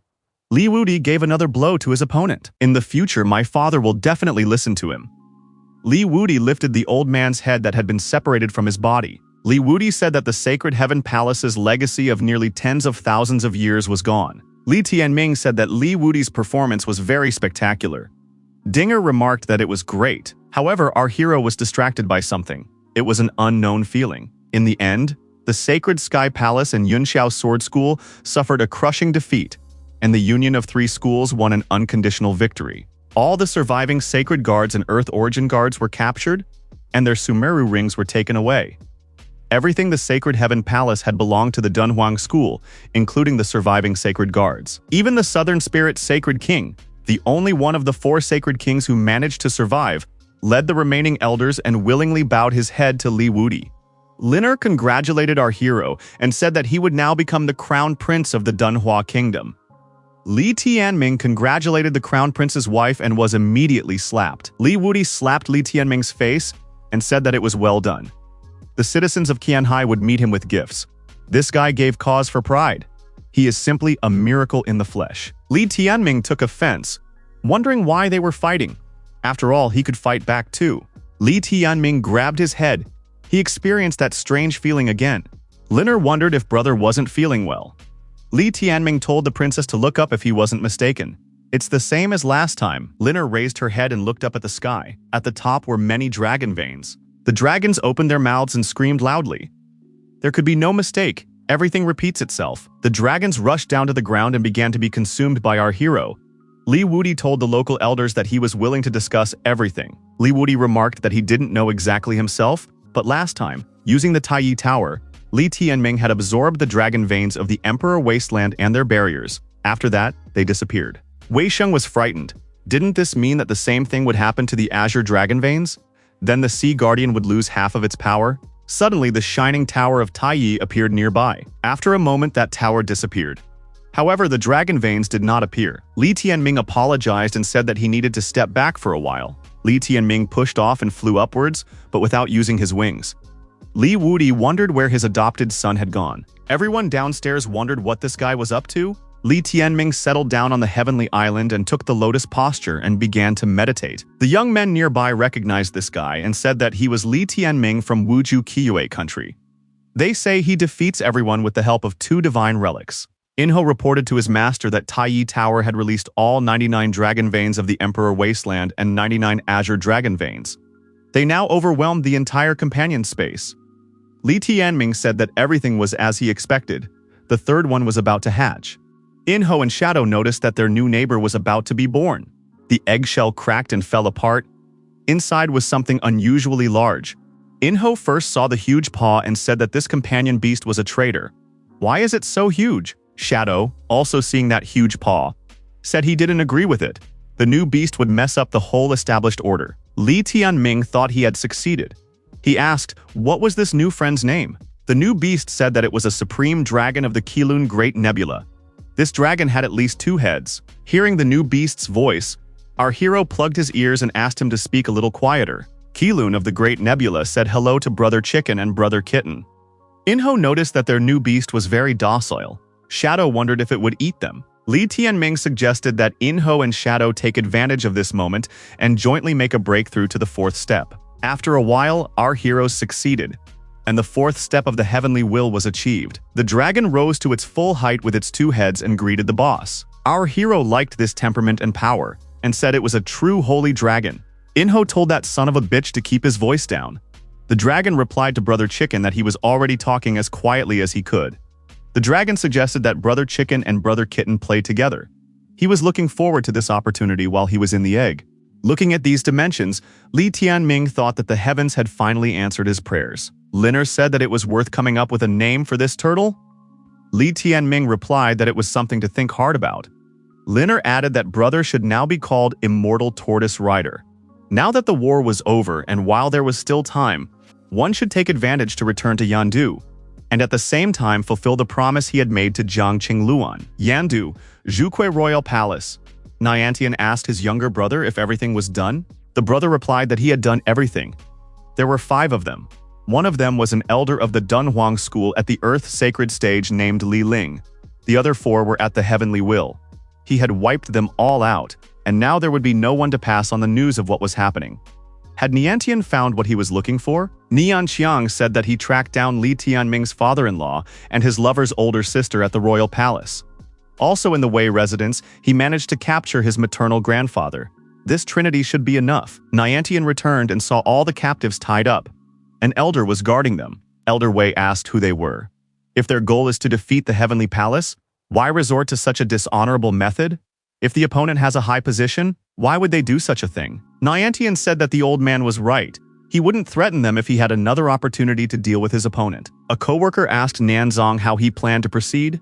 Nanchong replied that he was going to take them to the Sacred Sky Palace. After that, Li Tianming would be forced to fight him. Niantian walked over to his dragon and said it was time for them to depart. The Jun brothers, their companion, and the captives placed themselves on the dragon and took flight. Niantian asked his younger brother if their father would succeed. The brother replied that given his plan, there shouldn't be any serious problems. Li Wudi and his men were at the Dunhuang school and were unlikely to be able to react in time. Wei Sheng Tianlin had always been a man of high qualities and would show his gentleness to rescue the captives. He would pay for his kindness by destroying his school. After the matter with Li Tianming was resolved, Niantian decided that he would never return to the Dunhuang Kingdom again. The brothers said for Niantian to then return to the Sacred Sky Palace. The 3 captives are important to Li Tianming, so whatever trap they set, he will run headlong into it. The brothers thought that their father would defeat Wei Sheng by taking advantage of his kindness, and they would destroy Li Tianming by threatening his dear people. The younger brother thought their intentions were in line with their father's. Unexpectedly, Li Tianming was nearby. He was surprised that Niantian was still alive. He didn't expect such a stray dog to find a home here. Li Tianming said for the brothers to release the captives immediately. Elder Wei saw his grandson and called out to him loudly. Niantian asked the fifth brother if he could handle the person beside Li Tianming. The brother replied that it was Ye Yuixi, Ye Shaoqing's younger sister. She is at the 5th stage of the Earth Sacred Stage, and their powers are equal. Yi Yuxi was determined. She had come here for this very purpose.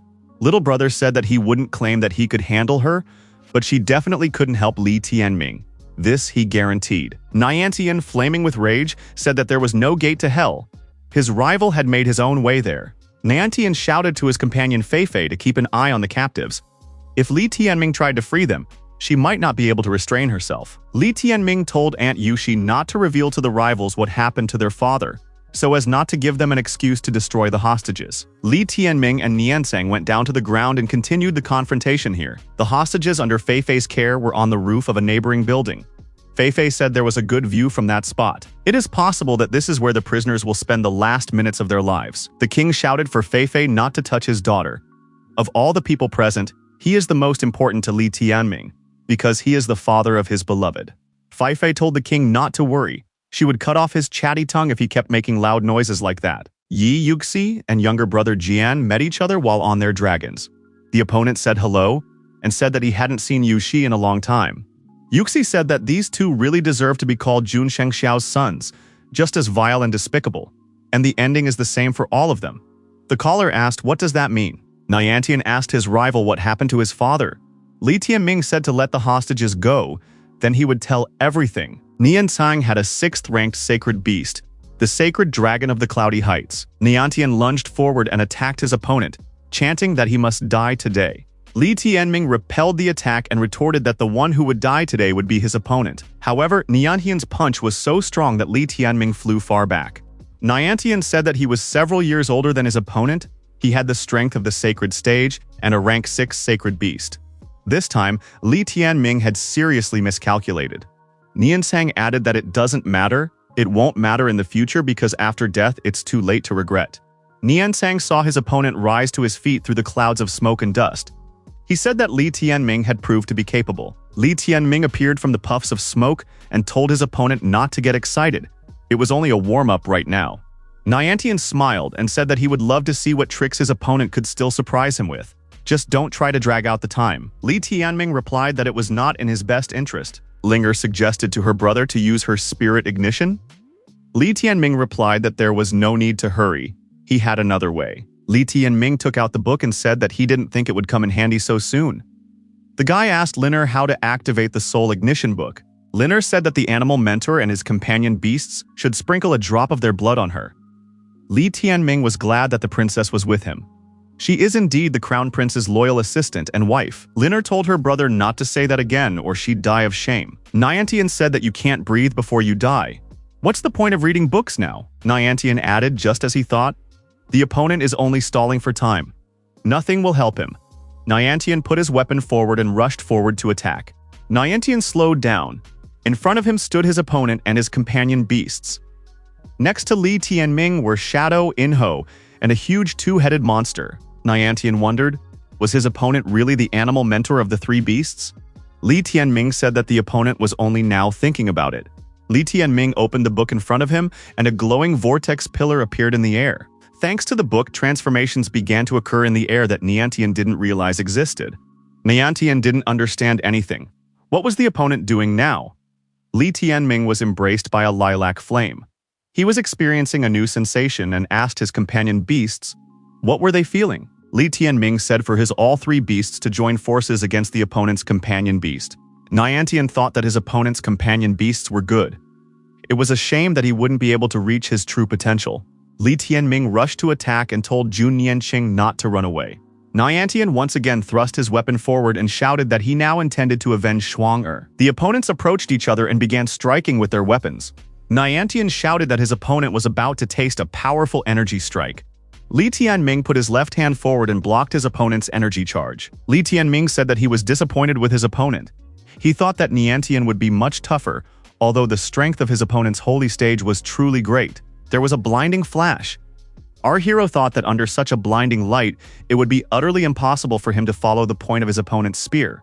Li Tianming opened his left palm and applied the Eye of Discernment. The perception of Niantian's strikes began to happen in a different way. It was as if Li Tianming was watching his opponent from a different angle. Sacred Dragon Niansang was attacked by the opponent's beasts and was bleeding, the table falling. Our hero's two-headed turtle rushed towards Niantian and screamed that it was about to trample him. Niantian disagreed and turned around and started to run away. Yingho said to the turtle to present the opponent properly and not let go.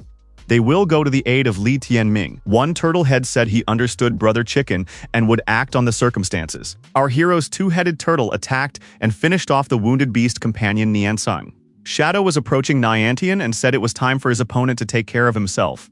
Niantian shouted that this cat was taking a lot on him and attacked him with an energy beam. However, it was a ruse. Inho attacked his opponent from the other side and said that he could now taste his bursting hurricane. Niantian was able to dodge Inho's attack. Chicken said that the opponent had a great sense. Niantian shouted that he was about to make a roast out of this chicken. However, Li Tianming immediately struck his opponent with his sword.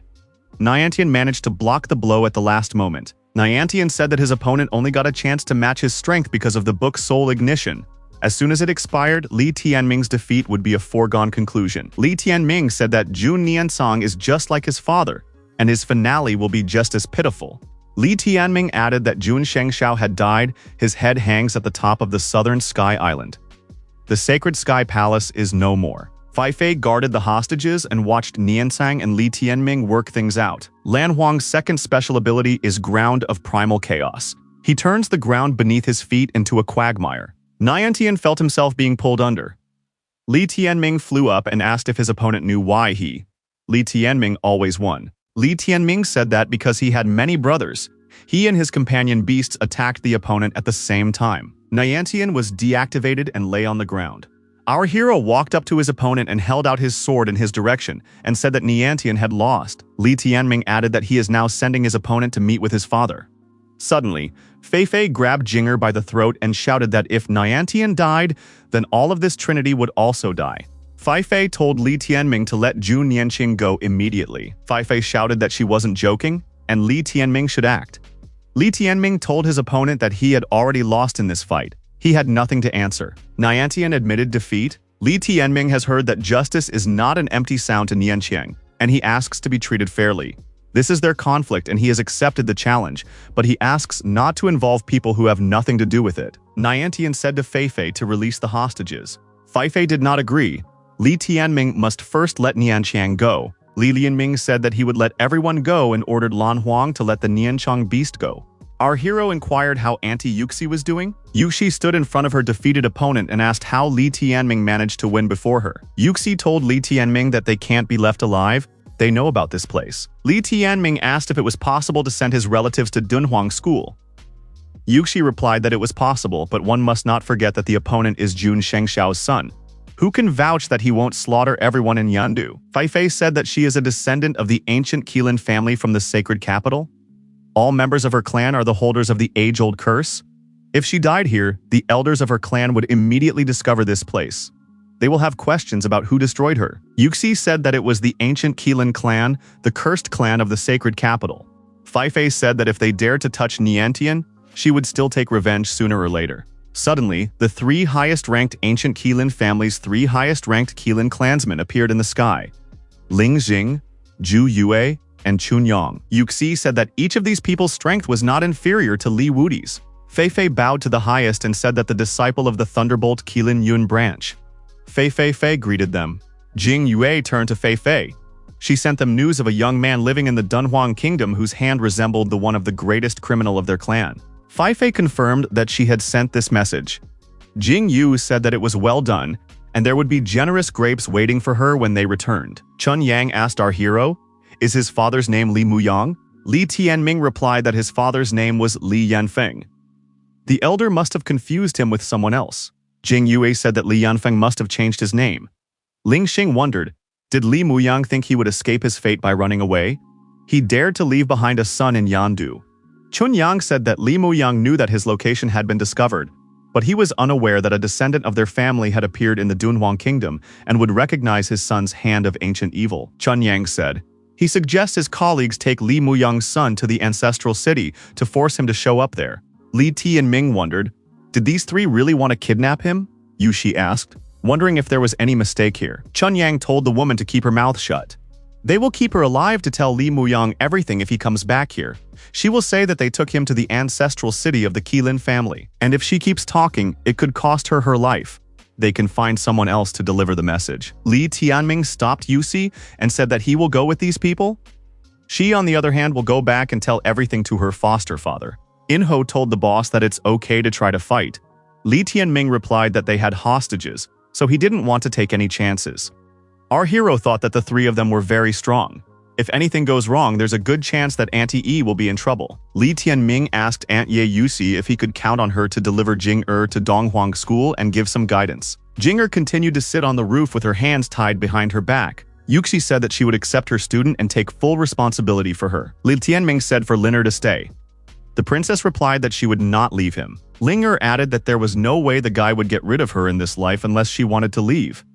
Li Tianming replied that in that case, he would only have to endure the attacks of the crown prince's wife's mistress. Jinger asked Li Tianming and her sister what was going on. Li Tianming replied that it was fine. When Jing-er is at Donghuang School, it would be nice if she prepared something for them to eat for their return. Fei Fei chained our hero and followed the elders to their ancestral city. Li Tianming said that there are more than 40 sacred heavenly runes on his foster father's weapon Scarlet Blood Wild Blade. For the Dunhuang Kingdom, this is a top-level animal weapon. However, the Soaring Sun Plate also has over 40 heavenly runes. Considering that it is a means of transportation, one can clearly see that these three are ranked much higher than the people of the Dunhuang Kingdom. Chun Yang said that this guy had a hint of an eye and ordered his chain to be taken off. The elder told Fei Fei that the three of them wouldn't let this guy slip away. After releasing himself, Li Tianming said that he was already feeling better. Fei Fei told the highest that this guy was a descendant of the Li sacred lineage and possessed the essence of the 5 cycles of calamity. Li Tianming showed his right hand that had writing on it. It was an essence of the 5 cycles of calamity, comparable to the one Li Shengxiao possessed. In addition, the rings on his hand had turned into writings. Li Tianming thought that he deliberately showed this so that it wouldn't occur to them to check his left hand. The elder asked, was his mother from the Li sacred lineage? Chun Yang was surprised that Li Muyang had a child with a descendant of Li Shengxiao. Did he really think he could keep his son safe that way? Jing Yue asked where his mother was now. Li Tianming replied that he didn't know. He hadn't seen her. He thought that he would never tell these old men about his mother's whereabouts. Fei Fei said that the highest sword of Dunhuang was also in his hands. The elders were surprised and wanted to see this sword. Li Tianming thought that this was a bad matter. Are they really going to take away this sword? Our hero held out a sword and said that this was the sword of Dunhuang. The elders looked at this weapon with undisguised surprise. The elders said that it was truly exceptional. A majestic aura emanates from this sword. However, the elders just wanted to see this sword. Fei Fei told the highest that it was an unprecedented sacred relic. Chun Yang immediately replied to Fei Fei to bite her tongue and keep quiet. Fei Fei was still angry at Li Tianming. Chun Yang said that the Temple of 10 Sides controls the battles of the inner territories of the Dunhuang Kingdom. If this guy is able to use the Dunhuang sword, then the temple is aware of his existence. The Temple of 10 Sides decreed that in the ancient land of the gods, no one but the Dunhuang Kingdom's influence groups have the right to touch the Dunhuang sword and Taiyi Tower. Jing Yue said that given their situation, it was impossible to come into conflict with the 10 Sides temple. Therefore, they shouldn't destroy this guy. It is also impossible to mistreat him. What remains is to do their best to keep him in the ancestral city. Chun Yang said he had an idea. This guy is a descendant of the ancient Qilin family, which means he's obligated to accept the eternal curse. All they need to do is send him to the blazing spirit purgatory where he will be punished. Furthermore, Li Muyang will not sit idly by when this news reaches him. Colleagues agreed. In that case, it wouldn't matter if the 10 Sides temple had plans for him. In this life, he would have to abandon all hopes of leaving the ancestral city, unless Li Muyang himself returned and accepted the punishment of the Supreme Ancient Emperor. Watching what was happening, our hero thought that these 3 elders were now plotting something. Be that as it may, they have no intention of destroying him. They didn't even dare to take away the Dunhuang sword. The Dunhuang sword and Taiyi Tower are relics of unfathomable rank. So why hadn't warriors from other lands come to the Dunhuang realm to fight for their possession for many thousands of years? If these 3 dared to do so, Jun Shengxiao would have nothing to oppose them. Someone in the sacred capital left relics of a similar level in the Dunhuang Kingdom and established the battles of the inner territories. But who was Li Muyang? Li Tianming told the elders that he had never had the chance to see his father. Could they tell us about him? What did he do that made him called the greatest criminal? Chun Yang was surprised to hear that the young man didn't know about his father. Li Tianming said he was completely confused. If his father is really a scoundrel, he can help hold him accountable. The elders decided to honor the boy's request and tell him about his father. More than 40 years ago, his father, Li Muyang, was an elder of their ancient Qilin family. When he was born, he was like his son. His hand of ancient evil took no blade, spear, or sacred animal weapon. Li Tianming had assumed that his father must be an unconventional person, but it wasn't to this extent. So this hand is called the Hand of Ancient Evil. But what is its origin? Chun Yang said that he didn't know anything about this hand. It was a name he made up himself. After that came a time of calamity for their entire race. One day, about 40 years ago, Li Muyang infiltrated the imperial palace and took away from there the greatest value of the royal family, the Mirror of Samsara, which was the basis on which the ancient royal family brought order to the country. In addition to stealing the mirror, on the same day, he destroyed the only daughter of the Supreme Emperor of Antiquity, the princess of the land of the gods, whom he adored. The emperor, burning with anger, went in pursuit. Li Muyang was seriously wounded and was on the verge of death. However, he still managed to escape. His trail has since been cut off. The Supreme Emperor punished Li Muyang's sins on the entire family. Since that day, all members of the ancient Qilin family have been subjected to the age-old curse, condemning them to inevitable torment. From then until today, right after birth, every newborn infant of their kind has the curse of the ages placed on them. In the past 40 years, no one in their lineage had escaped this fate, including them. Chun Yang showed the mark on his forehead and said it was called slavery. Li Tianming asked, "What is the effect of this age-old curse?" Chun Yang said that 40 years ago, their clan was the second most influential great clan in the ancient land of gods, and it had been like that for many generations. Because of this curse, within a few years, their clan had weakened and decayed, losing their former greatness. On that day, they were forced to leave their ancestral lands and erect a clan city on the blazing spirit purgatory. Now, all members of the ancient Qilin family who are 5 years old are required to spend half of their lives in the blazing spirit purgatory every year, where they have to sacrifice their strength for the blazing spirit barrier to function.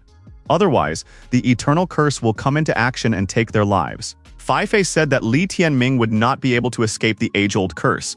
It would be placed on the young man when they return to the ancestral city, and he would spend his entire life in the blazing spirit purgatory, paying for his father's sins. The elders were surprised when they heard that this guy's name was Li Tianming. Our hero wondered why these old men reacted so violently to his name. Li Muyang gave such a name to his son to make it clear that he intended to defy the Supreme Emperor and the royal family. The princess he destroyed 40 years ago was named Jiang Lingjing. She was called the Princess of Destiny. This guy should change his name immediately. Li Muyang destroyed the Princess of Destiny Jiang Lingjing. His mother's name is Wei Jing, and he was given the name Li Tianming. Is it really a coincidence? 4 days had passed.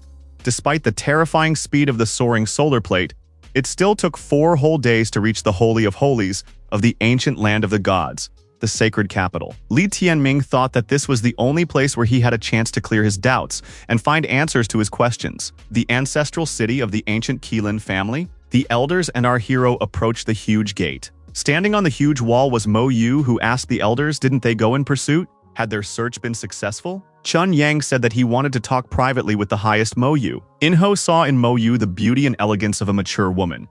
Li Tianming said that he should be careful with her. It was possible that she intended to harm him in some way. Maybe even send a chick into the pot. Chun Yang told her what had happened. Mo Yu said that it would be a hassle, especially if the royal family decided to interfere. Mo Yu turned around and headed straight for the protagonist. Li Tianming tensed up. He didn't really want to socialize with this woman.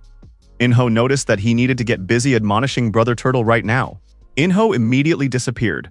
Mo Yu walked closer and began to scrutinize Li Tianming. Mo Yu asked, "Is this boy's name really Li Tianming?" After the young man nodded affirmatively, the woman lunged at him sharply. Mo Yu grabbed the guy by his clothes and told him to follow her. Mo Yu, without letting go, dragged the young man behind her. Li Tianming said that he could walk on his own. Niantian thought that he and Li Tianming had become sworn enemies. The next time they met, the guy would know the full extent of his hatred. Mo Yu moved around the city, passers-by bowing low to her. The locals asked the highest person who this person was. Is it possible that he is somehow related to Li Muyang? Mo Yu said that there was no need to ask questions today. Tomorrow they would gather a meeting where all the members of their clan would be present. Li Tianming looked around and thought that all these people seemed to hate him. Mo Yu and Li Tianming were climbing a long staircase high up the mountain. After passing several closely spaced family homesteads and following a path up the mountain, they came upon an old courtyard. A single lantern burned in the courtyard, its flame barely flickering and hardly comparable to the bright light of the foothills. Li Tianming asked the tallest one, "Where are they?" Mo Yu replied that his father was here. If Li Tianming managed to escape from the blazing spirit purgatory, this would also be his dwelling place. Our hero became curious about the place where his father once lived. Mo Yu said that there is also an elderly man living here who is his father's elder great-uncle. Other than his parents, he is the only relative. After calculating in his mind, Li Tianming realized that this old man was his great-great-grandfather. If you do the math, Li Muyang is already around 80 years old. This type of person was really the type of person who couldn't be prevented from marrying by age difference. Mo Yu said that she hadn't seen Li Muyang for a long time. However, there is quite a strong resemblance between him and the young man. What stage is Li Tianming at now? Our hero replied that he was at the 4th stage of Heavenly Will. Mo Yu wondered, why is the guy at such a low stage if he possesses the essence of the 5 rings of calamity? Li Tianming replied that he was a late starter, somewhere in his teens. When he is subjected to the age-old curse and visits the purgatory of the blazing spirit, his talents will be shackled and he will not be able to achieve his former successes thereafter. There will be no opportunity for him to catch up with his peers. There's no point in running away. He won't be able to leave Mo Clan County. It's better to get some rest today. Leaving the young man, Mo Yu said that tomorrow, the entire Keelan clan would have a chance to meet him. Leaving the ancestral nest, Li Tianming silently looked after the departing woman. Looking at the city from above, the guy saw a place from where a bright light was rising all the way up to the sky. He was certain that this was the flaming spirit purgatory. He had a view of the vast ancestral city in front of him, amidst hundreds of thousands of lights. A flame was burning in its center, stretching all the way to the heavens. This light made the night seem like day. Li Tianming heard someone ask Zhao Yan. Turning around, the guy saw an old man who was wondering if Xiao Yan had come. Li Tianming thought that his father's great-uncle was in front of him right now. Judging from the calculations, he was already almost 200 years old. He had once had the chance to reach the Sacred Land stage. The longevity granted by the ordinary stages has its limits. In the vast majority of cases, after reaching the mark of 60 years, the body begins to weaken, the animal substance dissipates, and the results of perfection come to naught. The attainment of the sacred stage of the earth doubles the length of life and its limit reaches 200 years. But after the mark of 150 years, the process of degradation also begins. Li Tianming approached the old man and said that he was Li Muyang's son and gave his name. No matter how great the old man's success in refining was, his sacred substance had almost completely dissipated now. The old man couldn't hear well and couldn't make out what the guy was telling him. The old man, leaning on a stick, walked to the side and told the young man to follow him. As far as Li Tianming understood, this old man was the one who had raised and educated Li Miao. Lin Er inquired about what brother would do next. Li Tianming replied that he would take things philosophically, clean up the place a bit, and start settling in. They might have to stay here for a while. Lin Er said she would do her best. In the morning, the old man was awakened and asked where the sinner's son had gone. The old man, who had lost his mind, cursed the man in return and said that the vile wretch had come to steal his eggs again. The man threw the old man off the bed and threw him to the floor. The companion told Qin Feng's brother to let him live. He didn't have long to live anyway. They should hurry up and search for the culprit. The companion was Li Mulin, the clan of the Dark Qilin. The Highness said that there would be a meeting tomorrow to deal with the culprit. But no one said that they couldn't have fun with him today. Qin Feng said that because of this guy, an age-old curse had suppressed his talents since he was a child. He wouldn't forget this offense until he pulled the life out of him himself. Li Mulin and Qin Feng decided to find this guy by all means. The uninvited guests saw a guy and a girl approaching them. Liner saw that some people hit the great-great-grandfather. Li Tianming told the princess not to worry. Qin Feng saw our hero and said that this is the very son of a sinner. Li Tianming waved his fingers at the two and told them to go outside. Qin Feng followed Li Tianming out and told his companion to make sure he didn't escape. Qin Feng saw the girl instilled into Li Tianming's body. It was astonishing. The young men stood on the shore of the lake. Li Mulin said that this guy decided to choose his gravesite. It's a pity to upset him, but a place with such a beautiful scenery won't be given to him. Qin Feng asked Li Tianming who this girl was. Li Tianming didn't reply anything but released his companion beasts. Li Mulin was surprised that this guy had such a huge companion beast, and also a sacred dragon, so he didn't inherit the Qilin of their ancient family. Qin Feng let out his companion beast, the dark-winged Qilin. He said that the son of a sinner had a life full of suffering and torment waiting for him, and it would start today. Every person from the ancient Qilin clan wishes to personally finish him off. However, the guy is lucky because it is not possible to destroy him today. But he can be sure that he will shed many tears in the days to come. Li Tianming didn't talk much, but he pulled out his Dunhuang sword.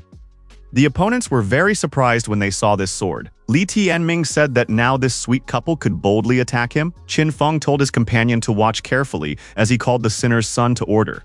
Li Mulin added that she would also say some affectionate words to him afterward. Our hero said that several 100,000 people wished to vent their anger on him, and he did not know what was so appealing. However, every person he met would not be able to show his superiority in his presence. Li Tianming added that his words definitely applied to these two.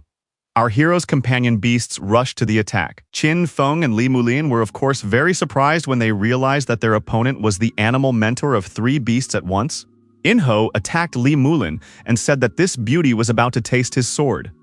Li Mulin's companion beast was a blue-eyed dark Qilin. Shadow became a huge beast of prey and pounced on his rival's companion beast. Enro rushed towards Li Mulin and said that the effectiveness of his technique was completely independent of her gender. The chick made a strike and said that it was the sword of the Flame Lord, the bloody 5th-point hurricane. The two-headed turtle screamed and used the great nebulous sound wave. The sonic boom was so powerful that Qin Feng's eardrums burst and blood flowed from his nose, eyes, and ears. Li Tianming used his wings to rise up and turned around with tremendous speed, rushing towards his opponents. Li Tianming swung and activated his flaming fist. Our hero slammed into his opponent's beast companion with all his might. Qin Feng rushed to his Tianyi's aid. Qin Feng was angry and said that he was about to destroy Li Tianming. The two-headed turtle raised his paw and shouted that he was about to stomp his opponent. Qin Fei shouted again that he would not rest until he sent the son of a sinner into the ground. He used the dark rain sword, a drizzling squall. Defending himself from the opponent's attack, our hero thrust his Dunhuang sword forward. Qin Feng received a penetrating wound. Li Tianming, running in from the other side, swung his left hand and said that he wasn't finished yet. Qin Feng received a powerful fist punch to his nose. His teeth were also injured. Qin Feng was deactivated and flew far back. After such a strong attack, Qin Feng sat on his knees and held his chest. Spitting out his knocked-out teeth along with bloody saliva, Qin Feng cried out loudly in pain and resentment. Li Tianming grabbed Li Mulin by the throat and lifted her off the ground. The guy threw his opponent right at Qin Feng's feet. Beaten and defeated, Qin Feng and Li Mulin lay beside each other on the ground. Li Mulin could not accept the defeat and said that the sinner's son would be punished for this prank. Li Tianming said that these two people had warned him that hundreds of thousands of people wanted to destroy him. It turns out that he has nothing to fear now. Our hero said that he wanted to ask some questions that he wanted to get detailed answers to, otherwise he would ask differently later. Li Mulin and Qin Feng said that they understood everything. Li Tianming inquired, "What was the Temple of the 10 Sides?" Li Mulin replied, "This is the sacred capital training academy with centuries of heritage. It is the cradle of all the talented mentors of the ancient land of gods. The Temple of 10 Sides holds a very high position in the sacred capital and has countless powerful warriors on its side. The territory of the ancient land of the gods used to belong to the Temple of the 10 Sides. At that time, it was the strongest current with immense power. Then came the period of rise of the royal family that ruled the ancient country of gods. They defeated the Temple of the 10 Sides, established their own state, and began to rule. The royal family showed generosity to the members of the Temple of the 10 Sides. Henceforth, it became a training academy, nurturing talents for the ancient country of gods." Li Tianming asked if the Temple of 10 Sides was somehow related to the Dunhuang Sword and Taiyi Tower. Li Mulin replied that the rules for the Dunhuang Sword competition were set by the Temple of the 10 Sides. Li Tianming wondered why no one had tried to attempt the sword in that case. Li Mulin replied that the ancestor of the founder of the Li sacred lineage, Li Shengxiao, had achieved unprecedented martial merit for the benefit of the Temple of the 10 Sides. The ancestors of the temple bequeathed to leave the Dunhuang Sword and Taiyi Tower in the Dunhuang Kingdom. No one but members of the Li sacred family can control these relics, so there is no point in others trying to appropriate them. Li Tianming thought that his father came from the ancient Qilin family, and his mother came from the Li sacred family. It turns out that the 10 Heavens Temple protects him because of his connection to the Li sacred family. What unprecedented feats did Li Shengxiao perform that the Ten Sides Temple remembers to this day? Our hero has decided that it is in the Temple of the Ten Sides that lies the chance to change his current situation. Thanks to this connection, he is probably not in danger of being killed. Inho drew the boss's attention to the fact that there was some movement below. The chick said that there were at least 1,000 people moving in that direction. They must have been attracted by the noise Len Huang made. The turtle was frightened. Was it really her fault? Li Mulin stated that now the son of a sinner was definitely doomed. Qin Feng added that their siblings would avenge the wrongs they had caused. The people who came saw Qin Feng and Li Mulin beaten and oppressed. Who had done this to them? How strong is the son of a sinner? Li Mulin and Qin Feng complained to their parents and asked that they avenge their beating by the sinner's son. Li Tianming reflected that there were many here who wished him harm. But why did they think it was their turn? Judging by their looks, they really did hate our hero quite a bit. In the face of one person's hatred, it would be worthwhile to restrain oneself from offending others. And this is all the more true when it comes to the hatred of 10 people. But now we are talking about several 100,000 people who have eyes blazing with anger and hands itching to finish him off. Li Tianming asked, why was everyone staring at him? Did they really want to fight? Everyone present was offended and said they were now ready to destroy this guy. Mo Yu appeared nearby and told everyone to immediately shut up. They should go back. The general meeting would be held in 6 hours at the sacred altar of the Qilin. Li Tianming grabbed his head and thought that he was living in an amazing world where people were seeing him for the first time but already hated him. Mo Yu thought that this boy was talented, however. He was too ignorant and arrogant. Mo Yu asked, why the arrogance? Those he defeated were nothing more than mediocre youngsters. There are many geniuses among the ancient Qilin clan that he cannot reach. Soon, he would have to part with this ignorance. Li Tianming replied that he would look forward to it. The sacred altar of the Qilin is located in the center of the ancestral city, and its size is half of the palace of the sacred sky. At its center is the encircling abyss, from which streams a bright scorching flame that forms an incomparable heat throughout the altar. Our hero appeared at the altar and everyone shouted that this son of a sinner would die today. He will be punished in his father's place. Li Tianming said hello to everyone. There was a man standing near the altar who said that this guy had an excellent attitude. However, now it was time to weep. Li Tianming inquired who was he. The stranger replied that he was the one who would bestow an age-old curse on the guy today. The royal Qilin of the Dark Qilin clan, Qin Dingtian. Qin Dingtian told those present that the son of the criminal Li Mulin was before them, and asked the young man to tell them his name. Our hero said that he is not ashamed of his name. His name is Li Tianming. The people present shouted that Li Muyang had completely lost his mind if he named his son like that. It's like the title of a dead princess. Qin Dingtian said that by choosing to incur the wrath of the royal family, the guy would only doom himself to a more pitiful ending. Li Muyang committed heinous crimes as his son, and this young man will have to pay for them in his father's place. Today, the son of a sinner will be given the curse of the ages, and then he will be sent to the purgatory of the blazing spirit, where he will remain forever. The people present shouted that it was necessary to nullify his cultivation, destroy his companion beasts, and only then drop him into purgatory. Qin Dingtian grinned and said that they wouldn't be in a hurry. There was still plenty of time in the future. Qin Dingtian said for Li Tianming to come over to him. He will let the guy taste the sensation of the age-old curse. Li Tianming looked at the figurine in his interlocutor's hand and thought, is this really the age-old curse? Qin Dingtian took our hero by the shoulder. Li Tianming thought that this person had completely immobilized him with one hand. Qin Dingtian swung around and said that Li Tianming would now sense the gift that the Supreme Emperor had given to the ancient Qilin family. Dingtian stamped this object right into our hero's forehead. The seal didn't leave any mark on Li Tianming's forehead, but he shouted loudly. Our hero began to shine brightly. Everyone present squinted their eyes, and Qin Dingtian flinched backwards and fell to the ground. Li Tianming looked around and stood firmly on his feet. Someone said that the Taiyi Tower that once belonged to Li Shengxiao was now in this guy's body. Li Tianming laughed. What kind of trash seal is this guy that can't even do anything to him?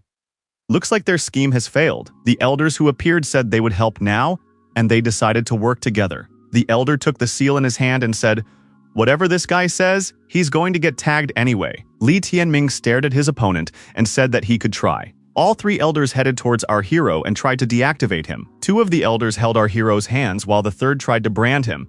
However, Taiyi's tower prevented him from doing so. The elders understood that they needed to surpass the dark energy absorption rate of the Taiyi tower. The three supreme ones made tremendous efforts to achieve the desired result. In an instant, the entire sacred altar of Qilin seemed to shudder. Li Tianming pushed all the elders in different directions. One of the elders said he did well. Now this guy had truly become a member of the ancient Qilin family. There was a huge dark mark on his forehead. Those present fell silent. The elders looked at the result of their activity. Chun Yang said that the imposition of the age-old curse was successful. Li Tianming wondered, why does he feel nothing in such a case? There is no difference. Li Tianming scratched his forehead and said that there was a slight tingling in that spot. There was no seal on his forehead. He thought that these elders had a better understanding. If they said it was successful, then it was. Chun Yang said that now was the time to send the son of the greatest criminal to the blazing spirit purgatory, from which he would never come out again. Anyone from the ancient Qilin clan who showed sympathy for him would be considered an accomplice. Qin Dingtian nudged the guy and told him to walk forward. Li Tianming replied not to be touched. He could walk on his own. Chun Yang was told that people from the Ten Sides Temple were requesting a meeting. The elder asked them to tell him that he was holding an important meeting at the moment, so he would receive them another day. The duty officer told the highest that among the arrivals were 2 palace kings, the king of the southern palace and the king of the palace to come. Chun Yang said for Qin Dingtian to hurry up. Qin Dingtian lifted Li Tianming above his head and told the guy to head into the abyss. Someone coming down from the sky told them to take their time doing it. In the sky was Li Wudi and his daughter. The man said to let this guy go immediately. Li Tianming wondered how the foster father and sister ended up here. Li Wudi said, how could he do nothing after someone kidnapped his son? Of course, he would rush to the ends of the earth. Li Wudi had his support group with him. Li Wudi asked Qin Dingtian who he was and why he had taken his son. Mo Yu told Qin Dingtian to step aside. Chun Yang asked what had prompted the king of the palace of the coming palace and the king of the southern palace to invade them uninvited. The king of the palace of the coming palace told the highest ones that for 100 years, Li Shengxiao had been the head of the Ten Sides Temple, and they should be well aware of the significance of this to them. The Li sacred lineage is under their patronage. Li Shengxiao instructed them, if a possessor of the essence of the 5 rings of calamity is found among his descendants, they will be obliged to exert all their strength to protect him. The king added that they had taken Li Tianming into consideration long ago. After the military conflict in the Dunhuang kingdom ended, they had planned to deliver Li Tianming to the Ten Sides Temple, but they had been beaten to it. Now they have to take this guy away. Chun Yang said that Li Tianming is the son of Li Muyang, a member of their clan. They are not going to give the boy away. The king said that this young man is also a descendant of the Li sacred lineage. Li Shengxiao had made significant contributions for the benefit of the Ten Sides Temple, and after several thousand years, they had the opportunity to repay him. The king told the interlocutors that if they did not come to an agreement starting from today, the Ten Sides Temple would no longer accept any member of the ancient Qilin family, and would also expel all the Qilin members who were being perfected by them at the moment. After the palace king's words, everyone present was speechless for a moment. As a disgraced clan, the ancient Qilin clan's greatest disadvantage was in communication and external contacts. Any careless action of theirs could lead the clan to complete isolation. Deprived of the opportunity to improve in the Ten Sides Temple, the lives of the future youth of the clan would only become even more difficult. Chun Yang said that if they had shown up a little earlier, there wouldn't have been any problems. But now the Supreme Emperor had demanded that an eternal curse be placed on everyone from the ancient Qilin clan. This guy will have to descend into the blazing spirit purgatory within 3 days and stay there for half a year. Only then will he have a chance to survive and get a chance to live half a year for himself. If the kings do not fear the activation of the age-old curse, they can safely take him away. Li Wudi said that there was a cursed gang of rascals in front of him. The king said that in that case they would be back in 6 months. When the head of the temple had time, he would deliver this fellow from the age-old curse. Chun Yang asked, would the Ten Sides Temple dare to lift the curse that the Supreme Emperor had bestowed? The king replied that it was not their concern. They will send a person to descend with the young man into the blazing spirit purgatory and protect him for 6 months. No one would touch him. The king summoned his daughter Bai Ziqin and said that this was the person who had earned his complete and unconditional trust. She will go together with Li Tianming to the scorching spirit purgatory. Her strength is at the sacred heaven stage. Yinghe was very happy when he saw such a companion. Li Tianming remarked that this Jin could be a good grandmother to the chick. Inho flew up to the girl and said hello to Grandma Bai. Inho began to fly around the girl, assessing her appearance and tactical and technical characteristics. Jin reached out her hand towards the chick. Inho thought she wanted to pet it. The chick touched his forehead to Jin's palm and was covered in a blush. Jin reached her hand down and pinned the chick to the ground. Jin approached our hero and said that she would accompany him to the scorching spirit purgatory. Li Tianming said for Liner to come out. The princess replied that she would not part with him. Li Tianming said that Linger wouldn't be able to withstand the elevated temperature in the blazing spirit purgatory. It would be extremely difficult for her to stay in the state of indwelling for half a year. Plus, it will be protected. He wants Liner to go to the Ten Sides Temple. Qingyu plans to linger there as well. They will keep each other company. Liner said that she didn't want to let Li Tianming go for a long time. He replied that he didn't want to either. He doesn't want her to have to go through all the hardships waiting downstairs. After calming down Liner, it was time for Li Tianming to say goodbye to everyone else. After the members of the Ten Sides Temple left, Li Tianming and Bai Ziqin descended into the blazing spirit purgatory under countless angry gazes. The elder said that after imposing the eternal curse, the 6 months of being in the blazing spirit purgatory would cause irreparable damage to his 5 cycles of calamity essence. The eternal curse would also undermine his talents. Chun Yang said that they now need to take care of 2 things. First, how will Li Muyang react? Secondly, they need to report to the royal family about the actions of the Temple of 10 Parties. Also, it wouldn't hurt to set up a surveillance on Li Wudi, the 8-cycle calamity essence wielder. In the ancient land of the gods, talents superior to those of the royal lineage were unacceptable. As he descended down, our hero noted that it was too hot. The passage to the blazing spirit purgatory is not a bottomless abyss. It leads to the underworld located between the Yanhuang mainland and the battlefields of the Dark Abyss.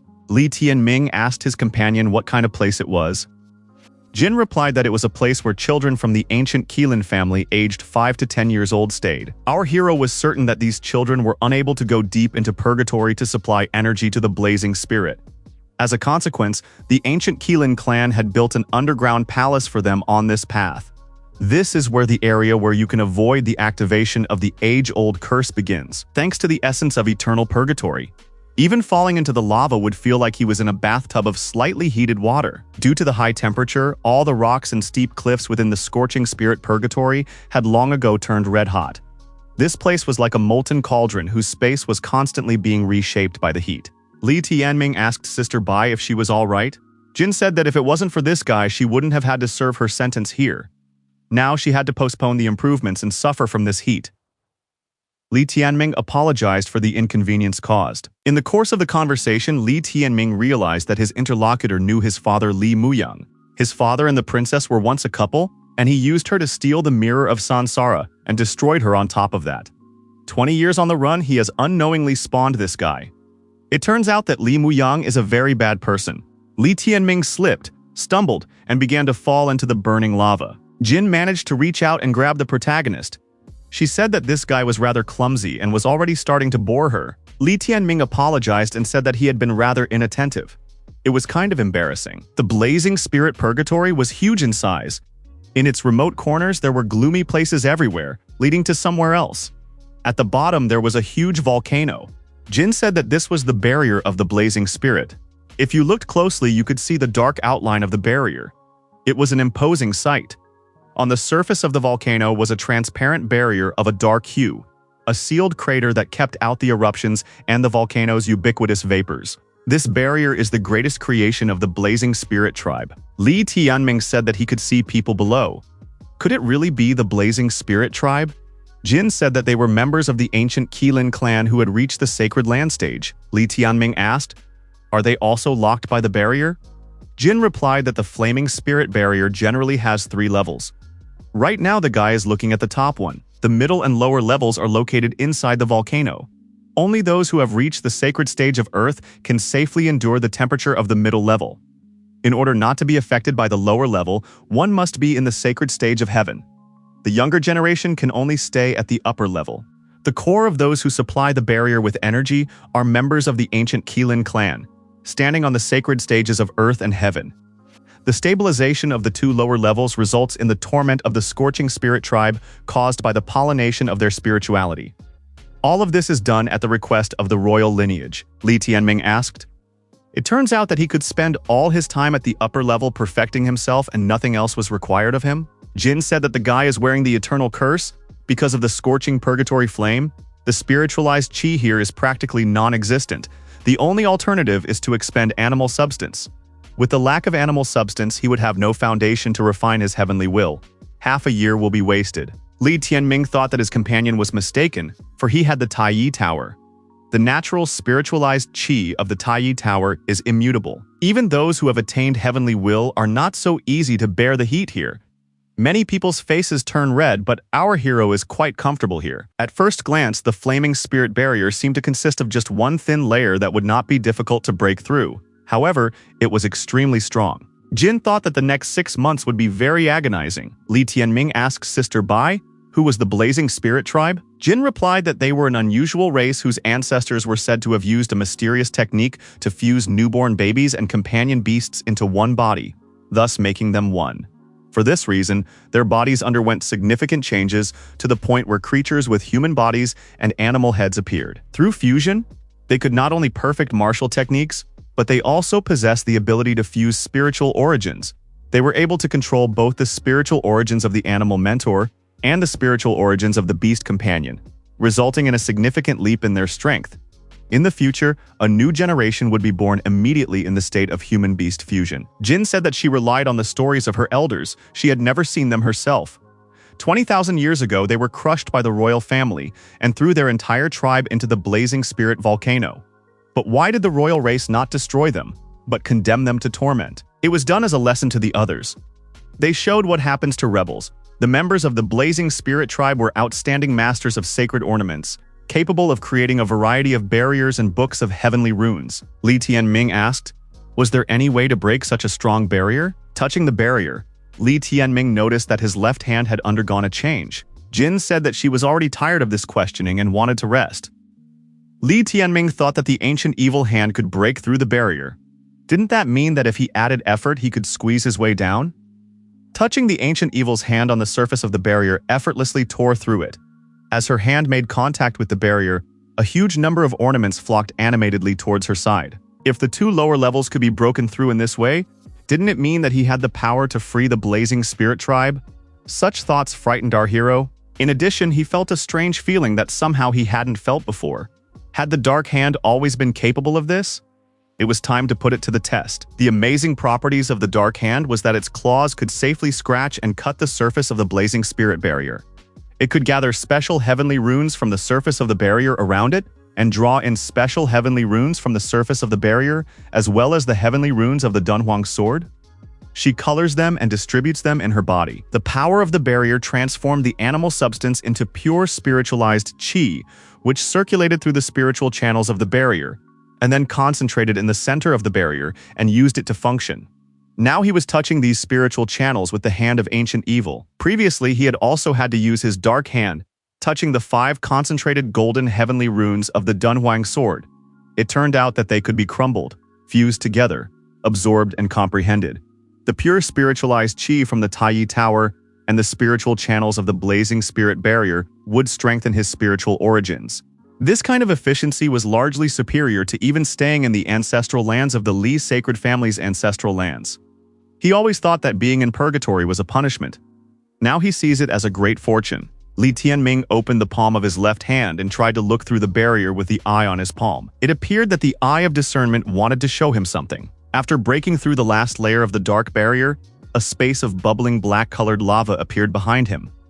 What kind of place was this? Was it possible that he had seen the land where the flaming spirit tribe was imprisoned?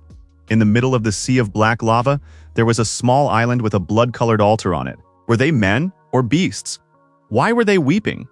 There were many people sitting on the steps to the altar, each looking like a human and beast companion in the same body. People with beast heads, beasts with human faces, and other outlandish forms, most of which looked extremely repulsive. What was strange was that black flame of blazing spirit fire.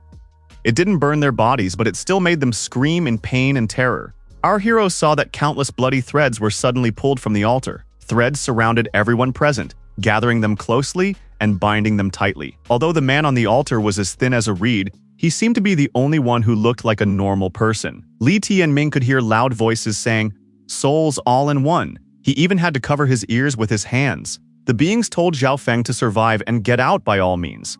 They were not destined to see the outside world, but he would surely be able to. One day, they would be able to see the world through his eyes, to see how he had transformed. Xiao Feng shouted, "No!" His eyes were maddened with fear. The man on the altar wriggled and screamed that he didn't want to. Those whom our hero now saw were a tribe of blazing spirit that had been defeated by the ancient country of the gods 20,000 years ago. The spirit of each of them had merged into one person. It was a soul that had 80,000 people merged into it. A soul that was burdened by the hatred and thirst for revenge of an entire tribe. Would the person called Zhao Feng endure such a fate? Or would it crush him? Li Tianming noticed that some people were approaching him. From the looks on their faces, it was obvious that they were aggressive. Li Tianming inquired, what could he do to help them? People watching our hero thought he was pretending to be immersed in perfection. In reality, he probably just sat out of fear.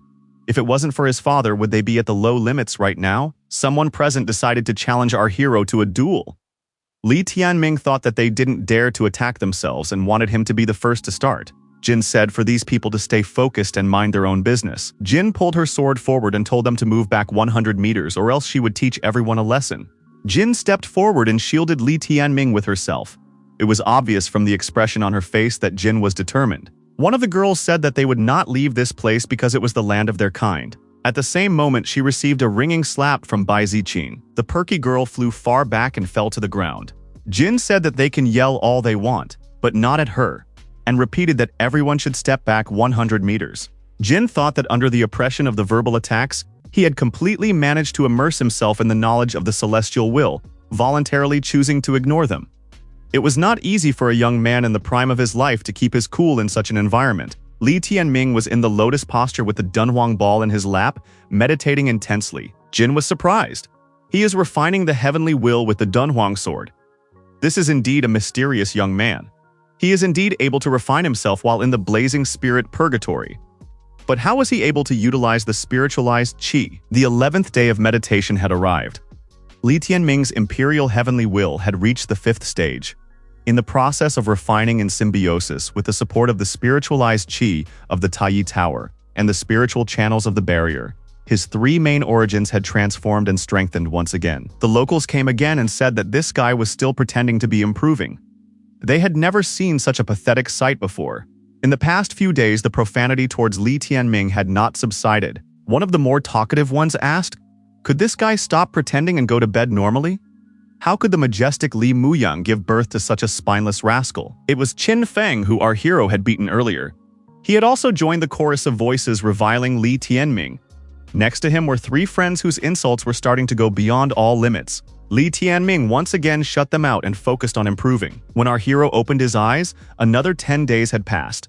The time he had spent in the blazing spirit purgatory was close to 1 month. Li Tianming had reached the 6th step heavenly will. Our verse hero has broken through 2 stages in a row, and all within 1 month. Given the current speed, 2 months was the maximum time it would take to break through to the sacred stage. In 3 months, he would be able to complete the tempering of the heavenly will. Lin Huang had already finished refining the Sacred Mountain Imperial Sword and was busy refining the Blue Sea Imperial Sword. One of the 3 brothers said that this guy finally woke up. He was impressed with the realism of this acting. Did he seriously think as if he had gone into a recluse for a month? Li Tianming wondered why these 3 hated him so much. The 3 great-grandchildren in the direct line of the royal Qilin Qin Dingtian of the Mo clan district were also Qin Feng's cousins. One of them said that this guy was a disappointment. He doesn't have a single bit of toughness in him at all. Shameless people like him don't know the concept of dignity. Li Tianming calmly listened to the 3 of them trying to verbally harass him. Li Tianming looked at each of them intently. The 3 of them only sputtered even more and spoke louder. Li Tianming walked up to one of them very quickly and said that he was talking too quietly. He couldn't be heard well. This brother immediately summoned the sacred iron Qilin to his aid. Li Tianming summoned a 2-headed turtle to his aid, and it immediately dealt with the sacred iron Qilin. Qin Ming was startled and wondered where did this guy get such a companion beast. Li Tianming jumped up and wanted to land a striking blow on his opponent, and he succeeded. Qin Feng said that Li Tianming's strength was around the 8th step of Heaven's Will, and he surpassed it by taking advantage of the numerical advantage of the companion beasts. Qin Ming was frightened and began to call out to his older brothers to help him. The 2 older brothers immediately went to Qin Ming's aid. Inho and the Shadow decided to apprehend these brothers and organized an attack on them. Inho says they shouldn't get in the way because the boss is trampling their misunderstood brother into the ground. Li Tianming had indeed dealt with Qin Ming. The younger brother was lying face down on the ground. Li Tianming stabbed Qin Ming's cheek with the Dunhuang sword and nailed him to the ground. Li Tianming inquired if his opponent wanted to tell him anything else. Qin Ming lay motionless on the ground and tried to call out for help. Li Tianming told the injured man to watch his words next time. Our hero swung his sword and severed his opponent's arm. Li Tianming said that he would give his opponent a chance today. If he heard something like this next time, Qin Ming wouldn't get off with just one hand. His head would fly. The older brothers drew their swords and rushed at the offender. Li Tianming fought with them. Li Tianming did the same to them, and each of these brothers also lost an arm. Everyone present no longer wanted to attack our hero. Li Tianming turned to everyone who could hear him. They could sling mud at him all they wanted, but they should know that he would memorize every word, and sooner or later, the same outcome would await each of the talkers. Within half a year, he will take revenge on each of the youths of the ancient Qilin family, so they can line up. He will not destroy them, but there will be a price to pay for their words. Li Tianming added, if the opponents have enough courage and this outcome suits them, they can approach. The opponents wondered, who does this madman think he is? After all, he's just the son of a sinner. Some said that together they could all teach the boy a lesson. The first person who came closest to our hero was immediately hit in the chest with a fist.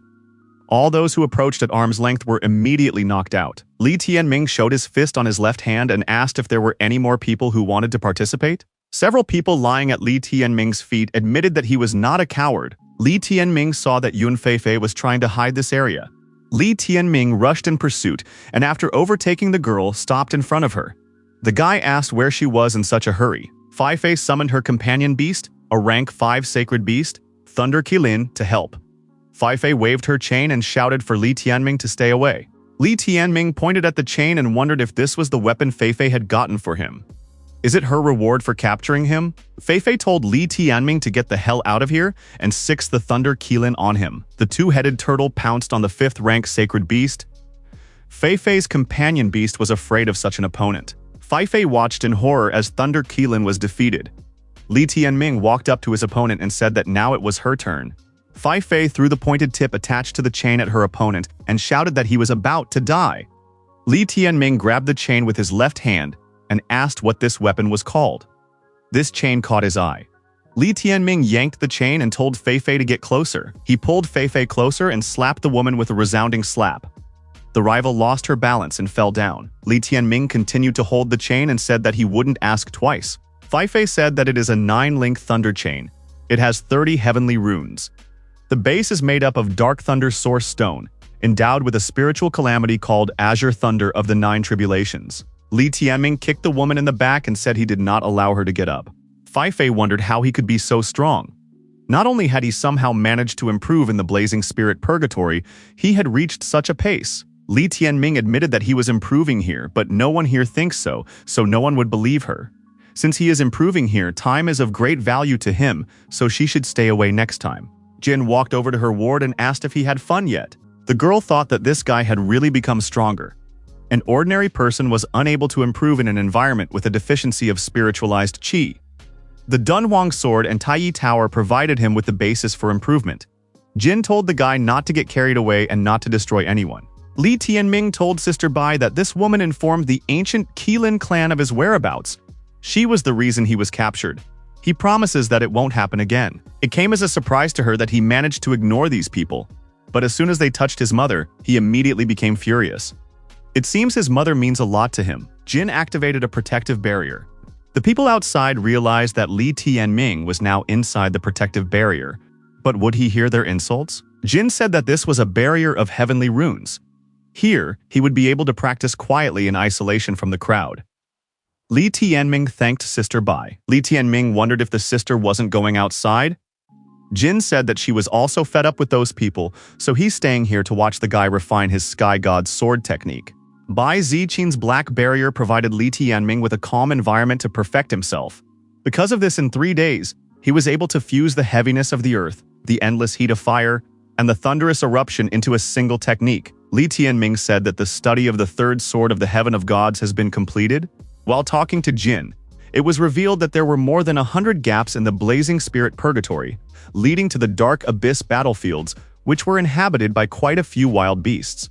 In the old days, the Blazing Spirit tribe used to lure wild beasts to storm the Blazing Spirit barrier. The ancient Qilin clan had to pull down a huge number of people to contain the waves of beasts. However, right now, the Blazing Spirit tribe had stopped making any sounds. There's been complete silence for the last few years. Is it not related to those events at the altar? Our hero told his interlocutor that he would like to devote a few days to searching for wild beasts of sacred rank in order to practice swordsmanship. Jin said that she didn't mind sitting here all the time is very dreary anyway. The people outside noticed that the protective barrier had disappeared. Li Tianming and Bai Jin went somewhere, and the people decided to follow them. Jin said she was already sick of them. The girl increased her speed in hopes that they could evade their pursuers. They were faced with an unusually bleak and desolate mountainous terrain with extremely limited visibility. The scorching heat could be felt everywhere. Jin said that there was a pierced passage to the battlefields of the Dark Abyss. It was mostly inhabited by ordinary wild beasts.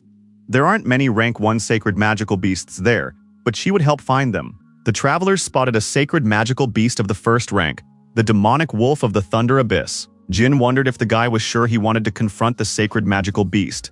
The companion thought that this guy was obviously not too brave. The demon wolf has prepared to hunt. This is the perfect chance to attack. Li Tianming drew his sword and told Yingho and Shadow to slowly approach him from different directions. Lan Huang makes too much noise, so he will enter the battle at the last moment. Li Tianming decided to deal with the wolf while he was unaware of the looming threat. After a while, the wolf was deactivated and destroyed. Li Tianming said that he should now try to purify the soul of the beast. Who would have thought that a few years ago, he would find himself in a completely hopeless situation due to the militant soul of a sacred beast? Now, he himself was able to destroy the sacred magical beasts and perform the ritual of purifying their souls. After reaching such limits, he would never have to rely on the mercy of the martial soul of the sacred beasts again. Li Tianming tossed the extracted soul to the cat and said that it was the soul of the thunder element. Li Tianming said that while Shadow would internalize the martial soul's abilities, they would continue their search. Yingho pointed out that they now had to find something for him and the turtle brother, or the cat would surpass them. Jin was surprised, though she thought she had already seen all of this guy's skills. Considering his skills and wisdom, there shouldn't be any problems during his half-year stay in the Scorching Spirit Purgatory. What was father thinking? Why did he make her protect this guy? She felt like she was superfluous here. Inho and Li Tianming caught a snake and decided to cook it. 3 days had passed. Li Tianming asked the cat how the fusion had gone. The shadow replied that he had awakened the special abilities of the all-encompassing thunder of the abyss and the soul hunter. He felt excellent. Inho said that he had awakened the fire lotus of the 6 spheres.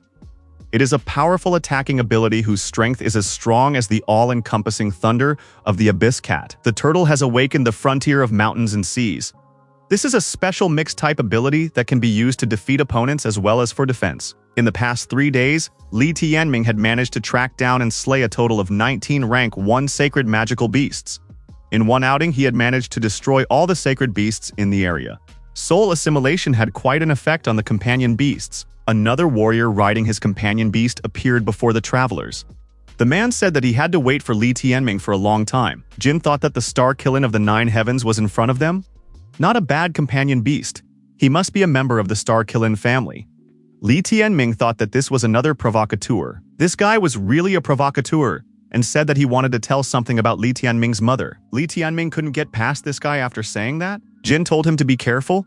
The opponent is at the sacred stage, so it won't be easy to deal with him. The opponent said that the guy who would leave no living space on Li Tianming today was named Boli Zhuixing. Today will be the first payback for his father's crime. And this payback will not be the last. Li Tianming said that he just wanted to gag his interlocutor, but now he changed his mind. Now he would take his life. Boli Zhuixing laughed and said that defeating the 3 brothers at the 9th step of Heavenly Will gave his opponent confidence. However, he would not jump higher than the Heavenly Will. Li Tianming and Boli Zhuixing crossed their swords and prepared for battle. The 2-headed turtle attacked the opponent's companion animal. Inho said we should make this rival silent forever because he spoke ill of mother for nothing. Li Tianming nudged the cat and said that it was now time for him to come out. Our hero attacked the opponent and used the 2nd sword of the sky gods. His opponent repelled the attack and said it was childish tricks. He responded with the twinkling star technique. Boli Zhuixing applied the first flicker, Starfall. Both opponents put their weapons forward and rushed forward to attack. Boli Zhuixing hid behind the protective sphere and thought that the special ability of the 9 heaven star Qilin would help him hold off any attack. However, his opponent realized that the stellar radiant sphere wouldn't be able to withstand it for long. The sphere really failed, and Zhuixing decided that he should retreat. However, our hero used the third sword, Heaven of the Gods.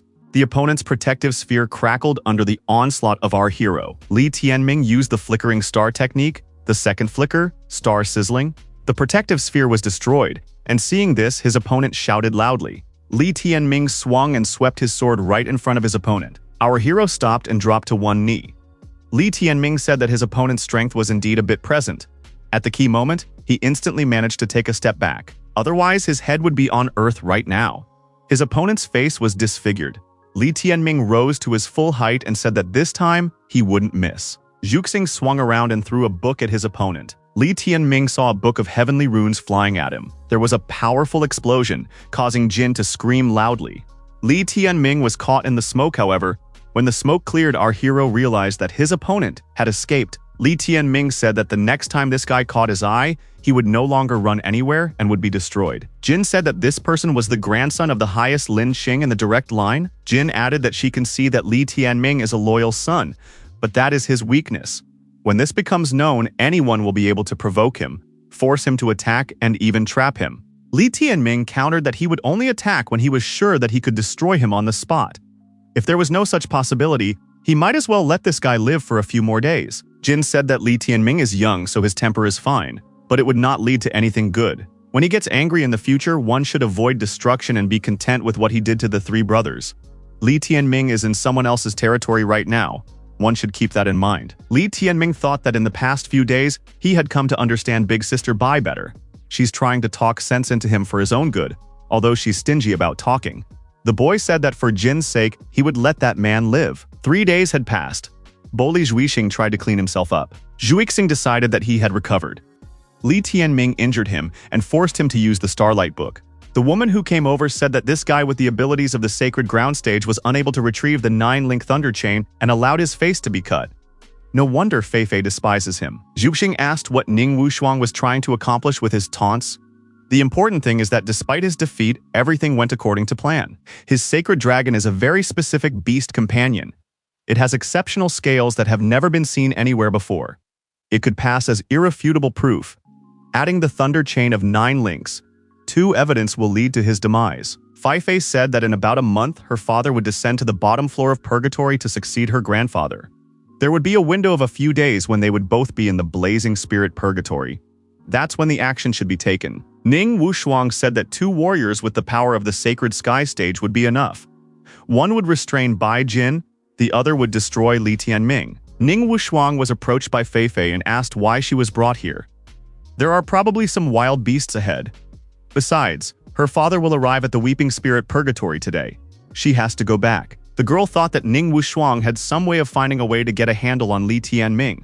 Ning Wushuang said she had such a method. Ning Wushuang suddenly threw a chain on her interlocutor.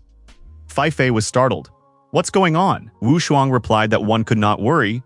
Li Tianming would soon go after her. The chains began to tighten tighter on Feifei's body, and many bloody wounds appeared from it. Zhuixing said that Wushuang really destroyed her. There's no going back anymore.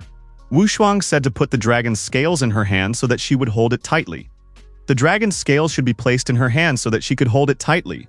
Zhuixing put the scales into the dead woman's hand and said that with this, everyone would think that Feifei had been destroyed by Li Tianming. Wushuang said that mere extermination was not enough to cause everyone's anger.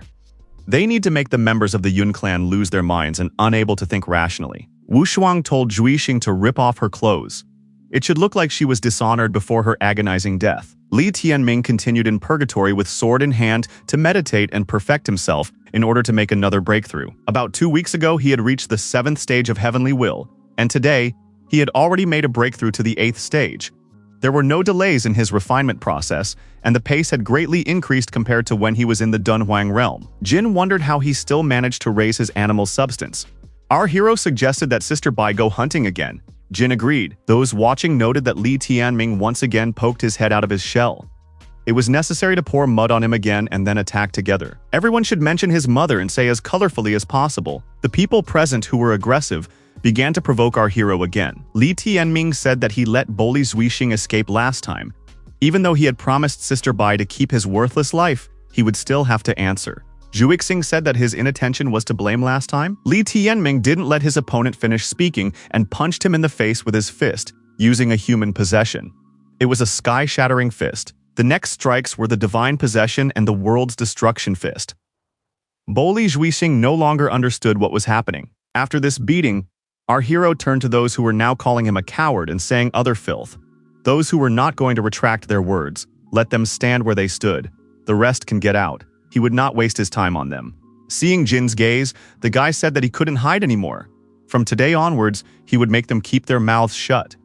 He had already tolerated for 2 whole months. Li Tianming added that he had had enough. Li Tianming asked his opponents, wasn't this the chance they had been waiting for? Now they could approach. The attackers actually decided to attack our hero and destroy him. However, the two-headed turtle roared loudly, and under the impact of the shocking sound wave, the attackers began to scatter in different directions. Li Tianming also began to use his chain and Dunhuang sword to repel the attack. Jin thought that even this guy's eyes were filled with blood. It was good that Lanhuang's boundary of mountains and seas was able to counteract large crowds of people. The attackers said that at last the son of the sinner had come upon them. They have waited too long for this day. Now they have an excuse to destroy him. Li Tianming has invited everyone here who wants to deal with him. He will settle this matter in one fell swoop. The Dunhuang chain and sword in Li Tianming's hands left no chance for the opponents to escape. Blood and mutilated bodies were everywhere. Lanhuang, Enro, and Shadow were also doing a great job. They destroyed the opponent's companion beasts, if there were any. The attackers realized that they could not win. Someone saw Ning Wushuang appear and asked her to come to the rescue. If she didn't come out against this guy, the ancient Qilin clan wouldn't be able to wash away such shame. Ning Wushuang came out to fight one-on-one with Li Tianming. The crowd cheered her fervently. Li Tianming said that those present had high hopes for her. Is she ready to fight? Ning Wushuang said that the main course for Li Tianming had already been prepared. But if this guy wishes to start with an appetizer, she will grant his wish. Ning Wushuang has fought with wild beasts on the battlefields of the Dark Abyss since she was 3 years old and has overcome many deadly dangers, tempering her. She is also the animal mentor of the 3 beasts. Li Tianming, after hearing what the crowd was saying about this girl, decided that she was indeed a harsh person. The girl invited her pet beasts into the arena. They were the Snow Moon Saint Qilin, the Moon Breeze Saint Qilin, and the Flower Moon Saint Qilin. Yingho, after appraising the rivals with his gaze, said that he had definitely fallen in love. Li Tianming warned the chick not to let his attention wane too much. The people in the clearing saw the body of a man lying on the ground, covered by a cloak. The elders thought that Fei had been seriously injured. What happened here? Lifting the cape, it was clear that Fei had been destroyed. Ning Wushuang attacked our hero and requested that he give his life. Enro said that he was choosing the Qilin of Smart Breeze and rushed towards that beast. He used a special ability, a gust of wind in the moonlight. Li Tianming also prepared to attack. Continuing its attack, the chick used a special ability, the 6 Spheres Fire Lotus. Qilin, targeting Li Tianming, used a special ability, the Flower Moon Mirage. Li Tianming and Shadow found themselves surrounded by a huge variety of colors. Li Tianming opened his eye on his left palm and realized that an illusionary technique had been used against him. In that case, he activated the Eye of Insight. The guy pointed his left palm at his opponent who was swinging her sword. After Wushuang Li Tianming's attack, he lost his balance, and as he fell, he shouted for Shadow to slay his rival soul hunters. A shadow in the form of a small kitten immediately rushed towards Wushuang. Ning Wushuang tried to fend off Shadow's attack and swung her sword at him. However, the cat changed its trajectory and circled around the girl. Ning Wushuang noticed that her Flower Moon Qilin had been struck by lightning. Ning Wushuang and Li Tianming were once again standing one-on-one against each other. Li Tianming said that the opponent has a decent combination of companion beasts. The presence of both attacking and illusionary skills makes this combination very impressive. Ning Wushuang applied the Cherry Dream Blade art. Li Tianming noticed that after this technique, the girl disappeared. The guy realized that she was using a new illusionary technique. He told the kitten to be vigilant this time. This girl was very sneaky. At the last moment, our hero bounced to the side, and it wasn't for nothing. He guessed that Ning Wushuang's specialty was backstabs. The opponent's blade passed close to his body. Wushuang threw punch after punch, but Li Tianming managed to dodge effectively. Li Tianming said that his opponent's attack didn't surprise him. Now she could try to escape his attack herself. The guy used his chain for an attacking technique. Li Tianming was more fortunate, and after another of his attacks, Wushuang lost her stability and fell to the ground. Rising to her feet, Wushuang turned around and saw that another attack would be hard to dodge. A look of horror appeared in the girl's eyes. They reflected our hero swinging his Dunwang sword at his rival. The sword strike came right on Ning Wushuang's head. With a bloody head, her rival fell to her knees. Blood ran down her face. Ning Wushuang was still alive despite her broken head. She wondered if it wasn't the blade of the sword that had struck her. Li Tianming said that if he had used a blade, he would have chopped her in two. Ning Wushuang, like an annoying fly buzzing over him, seemed like a single slap was enough to swat her. However, there is no animosity between them, because she has never insulted him. So what happened today was just a normal exchange of experiences. Li Tianming turned around and asked the crowd if there were any more people left. Li Tianming saw that the crowd was subdued. In their eyes, Ning Wushuang is quite strong. The guy said that he doesn't want to be an enemy to them. In 4 months, he won't be here. However, he will not tolerate profanity and swearing. If people don't bother him, he will reciprocate. He is not an arrogant person at all. But if things continue as before, they will all experience what Boli Zhuixing experienced. Li Tianming felt a movement behind his back. Ning Wushuang rose to her feet. Leaning on her sword and bleeding, Wushuang approached our hero. Li Tianming didn't expect that she was still able to stand on her feet. Did she really wish to continue? Li Tianming was surprised that Ning Wushuang was smiling despite being defeated. Wushuang waddled away without looking back or making eye contact with anyone. Jin suggested that it might be quiet for a while. Li Tianming said that unfortunately they would not see peace for the time being. Li Tianming, companion, doesn't she feel an oppressive bloodlust? Elder Yun Feiyao appeared in front of the crowd. Who is he holding in his arms? The crowd saw that the elder had a dead woman in his arms. Who destroyed Feifei? Li Tianming was surprised when he realized that Yun Feifei was dead. The elder pointed his finger at Li Tianming and said that he was the culprit of this crime. It was a complete surprise to our hero and Bai Ziqin. The people here were also surprised. Jin exclaimed indignantly, "What does all this mean? What did this girl's death have to do with them? They had been in the Heavenly Runes barrier the entire time." Yun Feiyao asked, "Did they not even go hunting?" He threw something into our hero's hands. Li Tianming caught the thing. Li Tianming opened his palms and looked at what was thrown to him. There was a dragon scale in his hand. Could it really be Lan Huang's scales? Li Tianming said that it was a month ago. Since then, they have never left this place. There are plenty of witnesses here who can confirm it. Feifei died recently. There is obviously no connection between them and this girl's death. Yun Feiyao said that Bai Jin's strength is at the Sacred Heaven stage. Is it difficult for her to sneak around, setting up a barrier of heavenly runes to divert her eyes? Yun Feiyao continued. He knows about Li Tianming and Feifei's enmity. He knows that the guy didn't have time to teach her a lesson. Now it turns out that he destroyed her by dishonoring her before doing so. The apple doesn't fall far from the tree. His whole family are criminals by birth. They are naturally insane, with wolf hearts and dog lungs, ruthless cruelty and cunning in their blood. The crowd hissed. Did Bai Jin really let this happen? What was the purpose of them setting up the Heavenly Runes barrier here in the first place? He clearly hated Feifei. There was no other reason. Suddenly, someone shouted for everyone to shut their mouths. The man who appeared next to him said the evidence was irrefutable, and this guy was about to die. The man took Feifei in his arms and said that her father would avenge her. He would chop that scoundrel into small pieces. Father Feifei and his beast companion furiously pounced on Li Tianming. Li Tianming and Bai Ziqin managed to jump to the sides, thus avoiding the opponent's attack. The boy wondered, was it too reckless to claim that he was a criminal based on a single dragon scale? However, the opponent threw his chain around the protagonist's neck. The man began to pull Li Tianming closer to him with his chain and said that he didn't want any idle talk. This scoundrel was about to die. Yun Feiyao did not let go of the chain from his hands. He wanted to finish what he had started immediately. Jin forced Yun Feiyao to fight her to thus allow Li Tianming to free himself from the chain. Bai Jin said that she needed time to prove this guy's innocence. Otherwise, they wouldn't be able to escape the wrath of the Temple of Ten Sides here. Yun Feiyao replied that there was no need to use the Temple of Ten Sides to stop them. Such a crime is paid for with one's life. This is the immutable truth.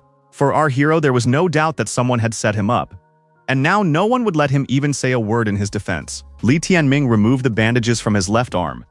He didn't want to resort to this in front of everyone, but in this situation, there was no other way out. Using the claws on his metal arm, Li Tianming fought back and tried to delay the movement. However, Yun Feiyao continued to lift him with the chain higher and higher. The opponent felt that pulling the guy was getting harder. Everyone present shouted that there was a gap in the barrier. Li Tianming was on the other side of the barrier, and the gap began to recover. Yun Feiyao realized that he had missed the guy.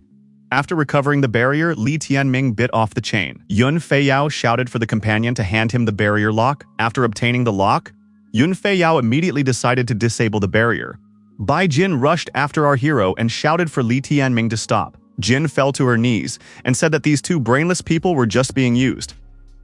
By destroying Li Tianming, Yun Feiyao won't be able to get justice for her daughter. Some time had passed. Jin noticed that the number of people here began to increase. Bai Jin wondered, why did 2 people come down, but so many went up? It was Yun Yuanfeng. Along with him were many elders of the ancient Qilin family. Jin rushed towards Yun Yuanfeng and asked, "What's wrong with Li Tianming?" The elder replied that this guy had broken the lower tier of the barrier and jumped into the blazing spirit volcano. Jin heaved a sigh of relief. The people around her said that this guy was just lucky. But Bai Jin tossed the book of fire runes upwards. The elders asked, "Did Jin dare to summon someone?" The girl wondered, should she stand idly by while they disenfranchised and allowed themselves to be used? They must open the passages of the upper and middle tiers of the barrier. She's heading downstairs. She's not going to let this go until she has a clearer understanding of what's happened. Left alone, Li Tianming reasoned, that person claimed to have destroyed Yun Feifei. The only thing left for him to do is to wait for Sister Bai and do something about it after that. Anyway, you can't even see an outstretched arm in this fog. He's hardly in danger now. Suddenly, a terrifying monster with glowing eyes appeared in front of the protagonist. Li Tianming wondered, what is it? Jin asked the elder if it was possible to open the bottom layer of the barrier. Chun Yang replied that only the Supreme Emperor could do it.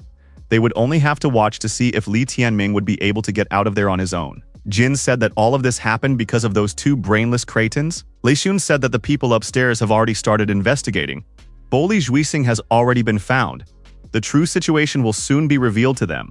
Lei Xun, the highest kind of Thunder Qilin, said, there are some oddities in this case. It was possible that some of the youths had decided to commit a crime without getting their own hands dirty. The anger and bitterness of loss had nullified the ability of these people to think rationally. More people appeared from above through the gap in the barrier and said it was an unsightly sight. The king arrived to deal with the incident. Jin rushed to her father and told him to listen to her. Bai Ziqian, unable to find a place to sit, immediately told him what had happened. The new arrivals were surprised. Did this guy really manage to create a gap in the blazing spirit barrier? I wonder if Li Muyang was capable of such a thing in his time? The Queen of the Sky Palace replied that she had not heard of it. Had Li Muyang ever been here? Jin said that it didn't matter now. They deliberately vilified Li Tianming and planted evidence in an attempt to take his life. Chun Yang replied that she had a misconception. There would be no benefit to Li Tianming's death. Li Muyang had also yet to be found. What was the point of destroying the bait? There was a voice saying that the real culprits of the incident had been found. Yun Feiyao said that he would like to see these real culprits. Zhuixing and Wu Shuang appeared in front of the audience. People around were surprised. Who would have thought that these 2 were criminals? Mong Yang wondered. Was his colleague's great-granddaughter really behind this? The highest wanted to know what evidence there was for this. The prosecutor said that when he checked the leads Bai Jin pointed out, they first looked for Zhuixing, who denied everything. Then they interviewed several youths of the Dark Qilin clan. According to their statements, Zhuixing and Wu Shuang often went away from the others and talked about something. After detaining Wu Shuang and checking her Sumeru ring, this chain was found. Everyone saw that it was a 9-link thunder chain. Zhuixing said it was all because of Wu Shuang. He said that we should get rid of this chain. I mean, she said that after Li Tianming died, there would be no evidence and no one would think of them. Wu Shuang told Zhuixing to shut his mouth. Zhuixing told the elders that it was Ning Wu Shuang who forced him. This incident had nothing to do with him. He only picked up the dragon scales. The real culprit is Ning Wu Shuang. Wu Shuang said that Zhuixing was a real lowlife. As soon as he smelled something fiery, he immediately became afraid. Didn't he destroy Feifei's companion beast? And who had left the marks on her body? Yun Feiyao shouted that Wu Shuang turned out to be a real snake in her years. How could one do that to Feifei? Wu Shuang replied that Feifei was just a victim. But the blame lies on Li Muyang and all those who are afraid to commit retribution. How can everyone here call themselves an ancient clan? Yun Feiyao shouted that he was about to destroy Ning Wu Shuang. Highest, who is the great-grandfather of the perpetrator, walked up to her and slapped her. The old man took his great-granddaughter and said he would take her away from here.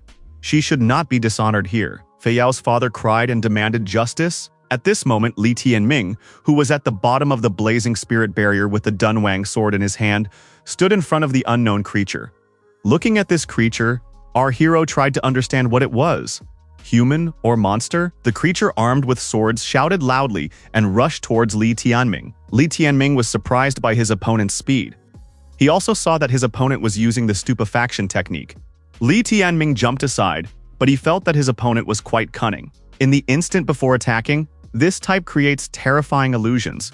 The illusion power of the flower moon Keelin he had encountered earlier was not even close. The unknown man continued to attack our hero intensely.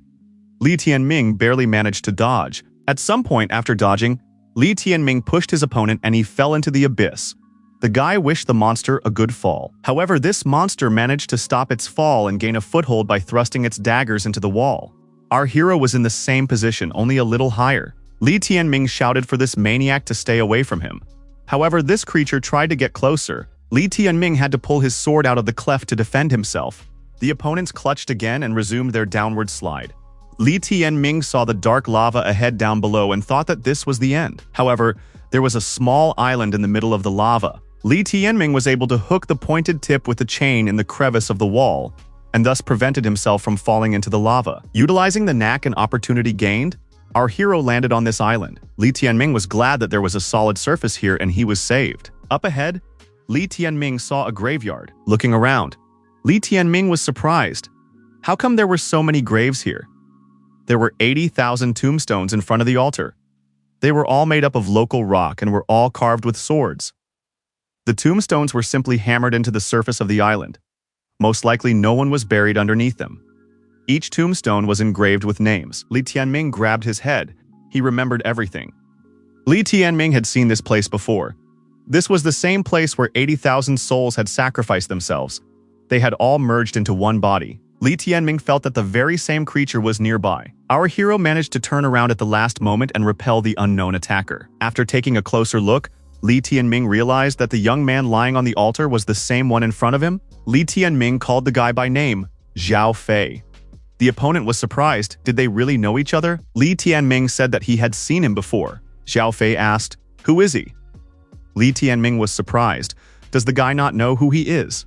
After all, his name is Zhao Fei. Zhao Fei asked, "What else is known besides the name?" Li Tianming said that there are many names carved on this altar, and he is sure that the interlocutor's name is among them. Li Tianming read, Ye Linfeng, Zhao Feng. So his name is Ye Linfeng, and Zhao Feng is his childhood name. Xiao Feng said that it was correct. He was the one who carved that name. If you carve it, you won't forget it. Li Tianming asked if Xiao Feng knew who these tombstones belonged to. Xiao Feng grabbed his head and said that these were tribesmen. Li Tianming asked if Xiao Feng was all right. The guy replied that he was fine. He was used to it. Li Tianming asked if he had forgotten everything about the Blazing Spirit tribe. Xiao Feng asked who they were, and if he was one of them. Li Tianming recalled the hardships that the Blazing Spirit tribe had endured and told Zhao Feng everything he knew. He felt that he had to tell the truth to the young man who had been alone for so long and endured so many hardships. The hopes of the entire tribe had been placed on him, and he had to remember his hatred. Li Tianming concluded that 80,000 people had now become part of his soul. Xiao Feng said that he heard the whispers of many people addressing him. He thanked Li Tianming for the story and said that he would probably forget about it again. Li Tianming said that he was willing to remind as long as it took, or he would write it down in some book that could be read indefinitely. Li Tianming asked his interlocutor where his companion beast was. Zhao Feng inquired what it was. Xiao Feng said that he was perfecting himself according to the techniques described in the secret techniques of the Blazing Spirit, and honed his combat skills according to the Demon Soul Eater canon. Perhaps the Blazing Spirit tribe had improvement methods similar to symbiosis tempering systems. You couldn't tell on the outside from Ye Linfeng, however. On the inside, he was still a fusion of an animal mentor and a companion beast. Xiao Feng told his interlocutor that he had often seen people walking around upstairs. He never dared to get close. But after hearing this story about the Blazing Spirit tribe, he wants to ask, is the world outside very big? How much bigger than this place? The book said that there is sky, clouds, sun, and stars. And there are also colors. Blue, green, white, Li Tianming replied. That's just the way it is. The outside world is millions of times bigger. You can see it with your own eyes. Xiao Feng asked, would Li Tianming really be able to take him there? Li Tianming replied that it was not difficult. But the Blazing Spirit tribe was not welcome in the sacred capital. The people upstairs are called the ancient Qilin clan. He is their prisoner. If they are seen together, Zhao Feng might be destroyed as well. Xiao Feng asked, if he wasn't seen, would it be okay? If his soul leaves his body and takes refuge in the sea of consciousness, then no one will be able to detect him. All that is needed is to just take his body with him. Xiao Feng showed how he could do to make the soul leave the body. Couldn't Li Tianming do that? Our hero understood, for the souls of his tribesmen had also just taken and left their bodies, concentrating in Ye Linfeng's mind. The protagonist now had 80,000 soulmates in front of him. If you look closely, you can see small nebulae formed from small-sized spirits, Li Tianming asked. How long could he stay like this? Ye Linfeng replied, 1 hour. After that, the body will finally die. Li Tianming said that the main problem right now was that he couldn't leave the ancient Qilin family's domain. If he could, he would have no problem taking his interlocutor with him. Our hero said that the curse of ages was left on his head. Ye Linfeng looked at Li Tianming and said that he couldn't see anything. Li Tianming looked at his reflection and saw that there was really nothing there. So, once the palace representatives of the Ten Sides Palace appeared here, he would be able to leave this place. Li Tianming decided to head upstairs to see if their people were present. If so, then he would be able to take Ye Linfeng away from here. He would try to fit Ye Linfeng's body into his ring. Ye Linfeng held out a book to his interlocutor and said that it was a gift. It contains the secrets of creating books and barriers of heavenly runes. Li Tianming realized that this book concentrated the knowledge of the celestial ornament masters. Ye Linfeng said, ready to enter. It will hurt a little at first, but once she is inside, it will feel good. Our hero found this sentence strange. Ye Linfeng's soul left her body once again. After that, Li Tianming felt Ye Linfeng's soul move into his body. The bottom tier of the Blazing Spirit barrier? The king and his entourage were waiting for Li Tianming to appear. They only had to be patient. Jin told her father that Li Tianming wasn't a bad guy. Couldn't they do anything else for him? The High Ones have said that they are truly unable to open the lower tier of the barrier. They are hoping for understanding. Jin asked, in that case, how are they going to punish Ning Wushuang if she ends up killing 2 people? Jin said, she feels like the higher-ups are going to favor her. The king said to keep his daughter within the bounds of propriety. Chun Yang told the palace kings that they had waited long enough. Li Tianming never got up. There was no doubt that he had died at the hands of the Blazing Spirit tribe. Palace kings are in the Blazing Spirit Purgatory, a place guarded by the Qilin tribe. It is inappropriate for them to be here. Jin shouted to her father that she could see a human shadow below. Could it be someone from the Blazing Spirit tribe? Chun Yang said for everyone to remain vigilant. There was a break in the barrier from below and Li Tianming's face showed. The guy smiled and said that they were having fun here. Was everyone really waiting for him? Bai Jin hugged Li Tianming and said, if he's fine, why didn't he come up earlier? He scared everyone terribly. Li Tianming said if he had gotten up earlier, he wouldn't have gotten such a hot embrace. Bai Jin immediately slapped our hero on the head after saying that. Li Tianming bowed and said that he welcomed the King of Palaces. The Sky Palace Queen expressed her satisfaction that Li Tianming was fine. The survivor of the tribulation would have something good waiting for him in the future. The king asked, where is the curse of the ages? Li Tianming replied that it had disappeared. Their branding of the eternal curse turned out to be somehow defective and didn't last long. In fact, nothing happened to it. The highnesses were sure it was the Tower of Taiyi. The stigma couldn't just come off. The King of Palaces said that after the outrage that happened, Li Tianming can no longer linger with the ancient Qilin family. Since he is a holder of the Li sacred lineage and possesses the essence of the 5 rings of calamity, they are taking him away today. Chun Yang asked. Had the King of Palaces thought about how the royal family would react when they found out what had happened? The King of Palaces replied that they knew what they were doing. Chun Yang wondered, was Li Wudi, who possessed the essence of the 8 cycles of calamity, really worth taking such a risk? Following the king, Li Tianming said for the elders to watch carefully as he left here.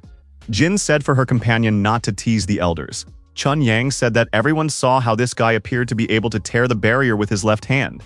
This proves that he is capable of releasing the Blazing Spirit tribe outside. For the royal lineage, a person like this poses a great threat. I wonder if the Supreme Ancient Emperor will have time for a meeting? The upper tier of the Flaming Spirit barrier? Everyone saw the son of a sinner leave the area. Li Tianming learned from his companion that Wu Shuang had slandered him. Jin said that this girl would most likely get away with it, and she wouldn't even be punished. Li Tianming thought that he had treated Ning Wushuang too lightly. Already on the surface, our hero released Zhao Feng, and his soul returned to his body once again. Yi Linfeng breathed in the fresh air with a full chest and said that it was a great feeling.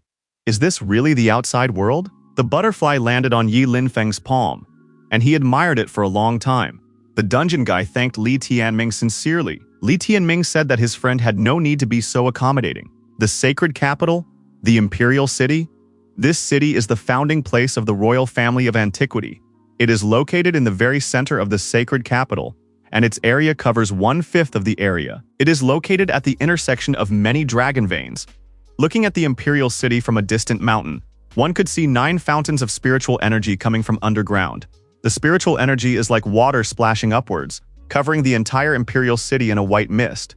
It was like the realm of immortals. At the palace, the receptionist asked the highest gentleman to wait for news in a side hall. Chun Yang bowed and told eunuch Wei to pass the news to the Supreme Emperor as soon as possible this time. The issue of the blazing spirit barrier is one of the most important issues in the Celestial Empire. The interlocutor said that 3 months ago His Majesty had made it clear that as long as he remained shut up, no one should disturb him, even if the heavens collapsed. He will convey this message to the Honorable Counselor. Chun Yang thanked Mr. Wei and presented him with a small gift. The eunuch Wei said that was very kind and added that it was time for him to go to the counselor.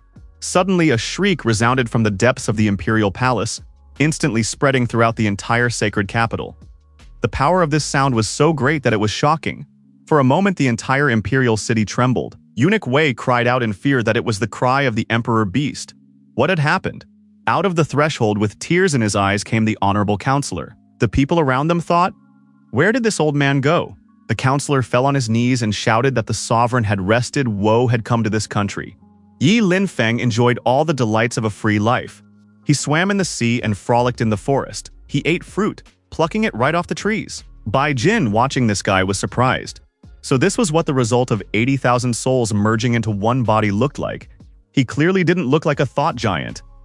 Li Tianming agreed with her. Since it was necessary to return Zhao Feng within 1 hour, our hero had no choice but to tell everything regarding his origin. The palace queen said that apart from them, Li Tianming should not tell anyone who Ye Linfeng really is.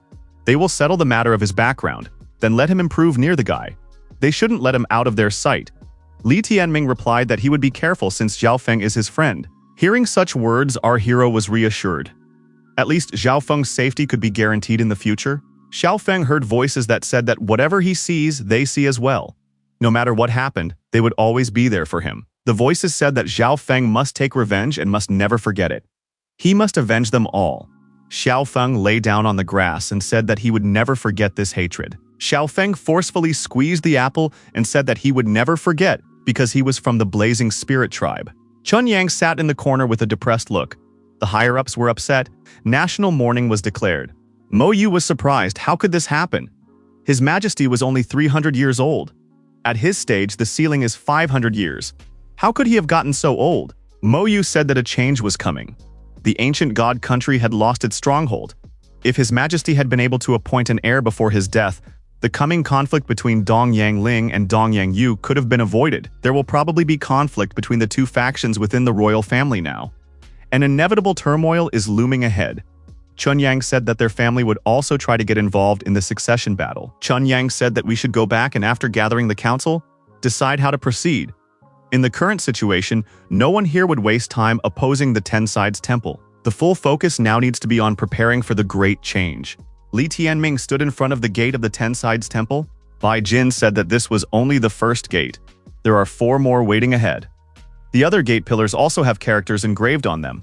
After passing through 5 gates, Li Tianming would find himself in the middle of the battlefields of the geniuses of the sacred capital. These would be the palaces of the 10 sides. The king told the interlocutor that there are only 10 palaces in their temple. They truly control only 4 palaces: the creator of the coming, the palace of heaven, the palace of life, and the palace of the south. Currently, the Temple of the 10 Sides is a training academy, so various influence groups have inevitably infiltrated here. For many years, the 10 Sides Temple looks indivisible from the outside, but there are palaces that are actually under the hidden control of other factions. There are turf struggles between the offspring of major schools, ancient clans, residences of military geniuses, and others. The King of Palaces said that a more detailed story would take too much time. Besides, there is a confusing relationship between the factions. In simple words, The Ten Sides Temple is the battlefield of the ancient god country's young talents from the age of 13. Our hero liked the phrase, the battlefield of young talent. A man appeared in front of Li Tianming and told Bai Mo to come over to him. It was the king of the Palace of Life. He inquired, "Is this really Li Wudi's adopted son and Li Muyang's own son?" Li Tianming bowed and greeted the king of the Life Palace. The old man said that the young man's stage was mediocre, but the potential was clearly not bad. The king of the Palace of Life said that a matter of national importance had happened in their absence. National mourning has been declared. The imperial beast let out a deafening shriek that marked the great emperor's demise. He died while perfecting himself. The royal lineage had already announced it. Now all of its representatives are returning to the capital for the funeral. Such a thing cannot be falsified. The death of the emperor would now become the main event of the sacred capital. Very soon the news would spread throughout the country. The state could not be left without a ruler. His Majesty had to leave the highest decree. A decree came out from the mouth of the imperial beast. The 13th Prince Dongyang Yu would become the emperor. Tomorrow he would become the new overlord and receive the title of Tianyu. Dongyang Ling, upon hearing the supreme decree, fled to an unknown direction along with most of the representatives of the 9th imperial branch. Dongyang Yu issued a decree declaring the 9th prince a traitor to the motherland and announced a hunt for him. Looking at the actions of the two imperial sons, the sudden death of the emperor was indeed a surprise to them. A troubled age was coming.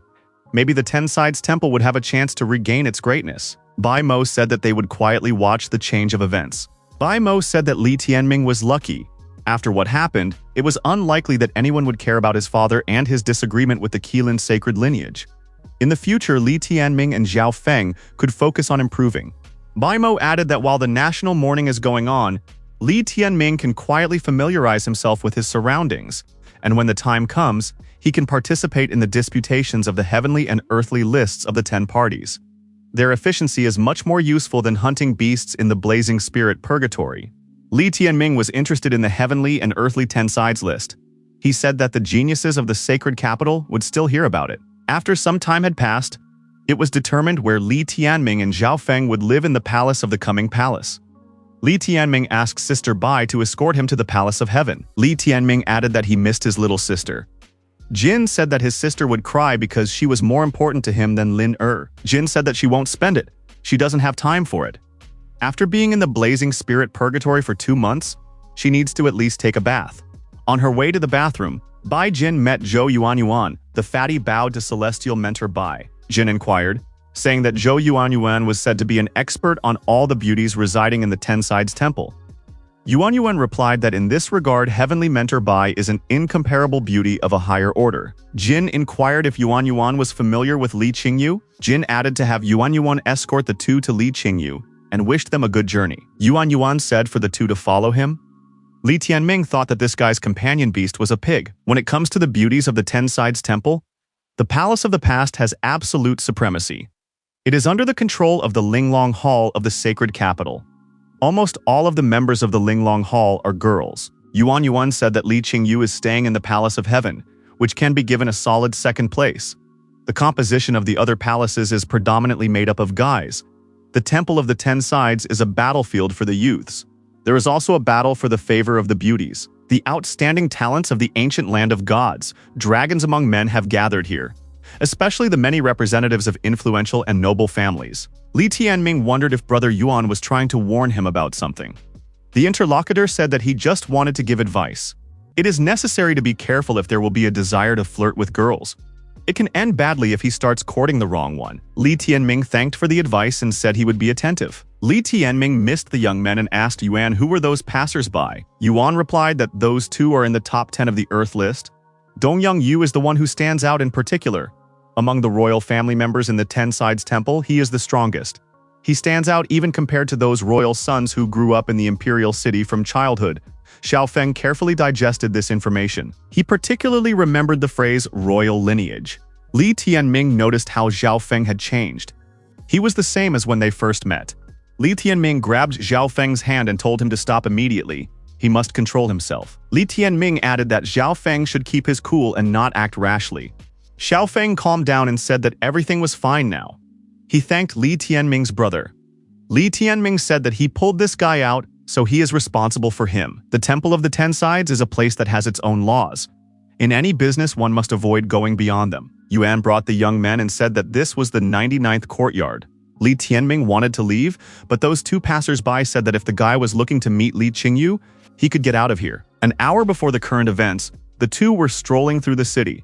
The interlocutor asked why Dong Yangyu did not return to the imperial city. After all, he is from the 7th branch with quite a bit of influence. His grandfather was once the crown prince. Dun Yunyu said that his father had ordered him to stay here and keep his head down. Dong Yangyu told Wei Wuxian that most of the ancient orders recognized the 9th prince as the rightful ruler, but his fierce wolf clan would not harbor him. Tomorrow, the 13th prince would ascend the throne and become emperor. The 9th prince was declared a traitor. Dong Yangyu said that the situation outside is steadily changing, and one day it might so happen that they will be on opposite sides of the barricades. If that happens, the relationship between them will inevitably change. Wei Wuxian said that they are still young, so they are unable to influence the situation in the Celestial Empire. However, if that happens, they will remain friends inside the temple and become enemies outside. Wei Wuxian said that he wants to ask his interlocutor for a painting. He wants something elegant. He would like Dong Yangyu to create the best piece for him. Dong Yangyu was surprised. Did his interlocutor have a new purpose and needed a gift? Wei Wuxian said that it was about a new female disciple admitted into the palace from the sky, named Li Qingyu. She is a descendant of Li Shengxiao and possesses the essence of the 5 rings of calamity. So she has unlimited prospects. She is pure and chaste. She stands out from the ragged maidens of the capital's powerful families. She has no knowledge of the local customs and is as innocent as a sheep. Wei Wuxian added that it was for this girl that he needed a better picture, and then he could introduce the interlocutor to her. Wei Wuxian added that he values friendship more than women's charms. After knocking on the door, Li Qingyu opened the door and asked who was there. Wei Wuxian greeted Sister Li and said that he wanted to give the girl a canvas as a gift. Wuxian added that the painting was called Sword Dance Under the Moon. It was not easy to obtain, but he felt it was inappropriate to keep it in his house. Every time he looked at this painting, Qingyu's silhouette would pop up in his mind. Therefore, Sister Li is more suitable to be its owner. Li Qingyu didn't reply anything and abruptly closed the door in front of the young people. Wei Wuxian asked his interlocutor what he would say about his aesthetic perception. Dong Yangyu replied that the girl was gorgeous. Wei Wuxian asked what Dong Yangyu would say about the girl next to him. Blushing with embarrassment, Dong Yangyu said that he wanted to draw her, to capture her in the middle of mountains and rivers. He would paint her for the rest of his life. Wei Wuxian said she's beautiful, but she'll only be like this for 30 years at most, so 10 years is enough. Dong Yangyu said that she is now at the peak of her beauty. It was at this period that her life should end. He could put her in an icy coffin where she would fall into a deep sleep, and thus he could paint her for the rest of her life. Wei Wuxian said that he understood the interlocutor's train of thought and would help him. Wei Wuxian, passing by Li Tianming, told his companion that they could admire those girls together. After these two wanted to chase the protagonist away, he asked what kind of mongrels were in front of him. Those two should definitely stay away from here. Wei Wuxian wondered, did this guy really not have a life? Yuan tried to calm Wei Wuxian down and said that it was Li Qingyu's own brother. Li Tianming asked, did his opponent not see the family resemblance? Wei Wuxian said that there was a misunderstanding. He just wanted to discourage those who annoyed Li Qingyu. Wei Wuxian asked which palace Li Tianming had entered. Li Tianming replied that it was the palace of the coming palace. Wei Wuxian said that Li Tianming probably does not know the affairs of the capital. In a few days, they will definitely give a welcome banquet and at the same time take a pleasant walk around the capital. Li Qingyu and Lin saw our hero and rushed into his arms. The girls were happy that Li Tianming had finally returned. Li Tianming hugged his sisters and said that he missed them too. Dong Yangyu said with anger that it was inexcusable and sacrilegious. It is necessary to gather all the information on this guy.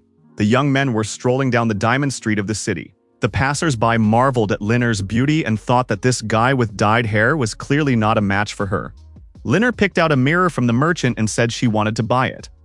Li Tianming replied that he was buying it. Linner picked out another item.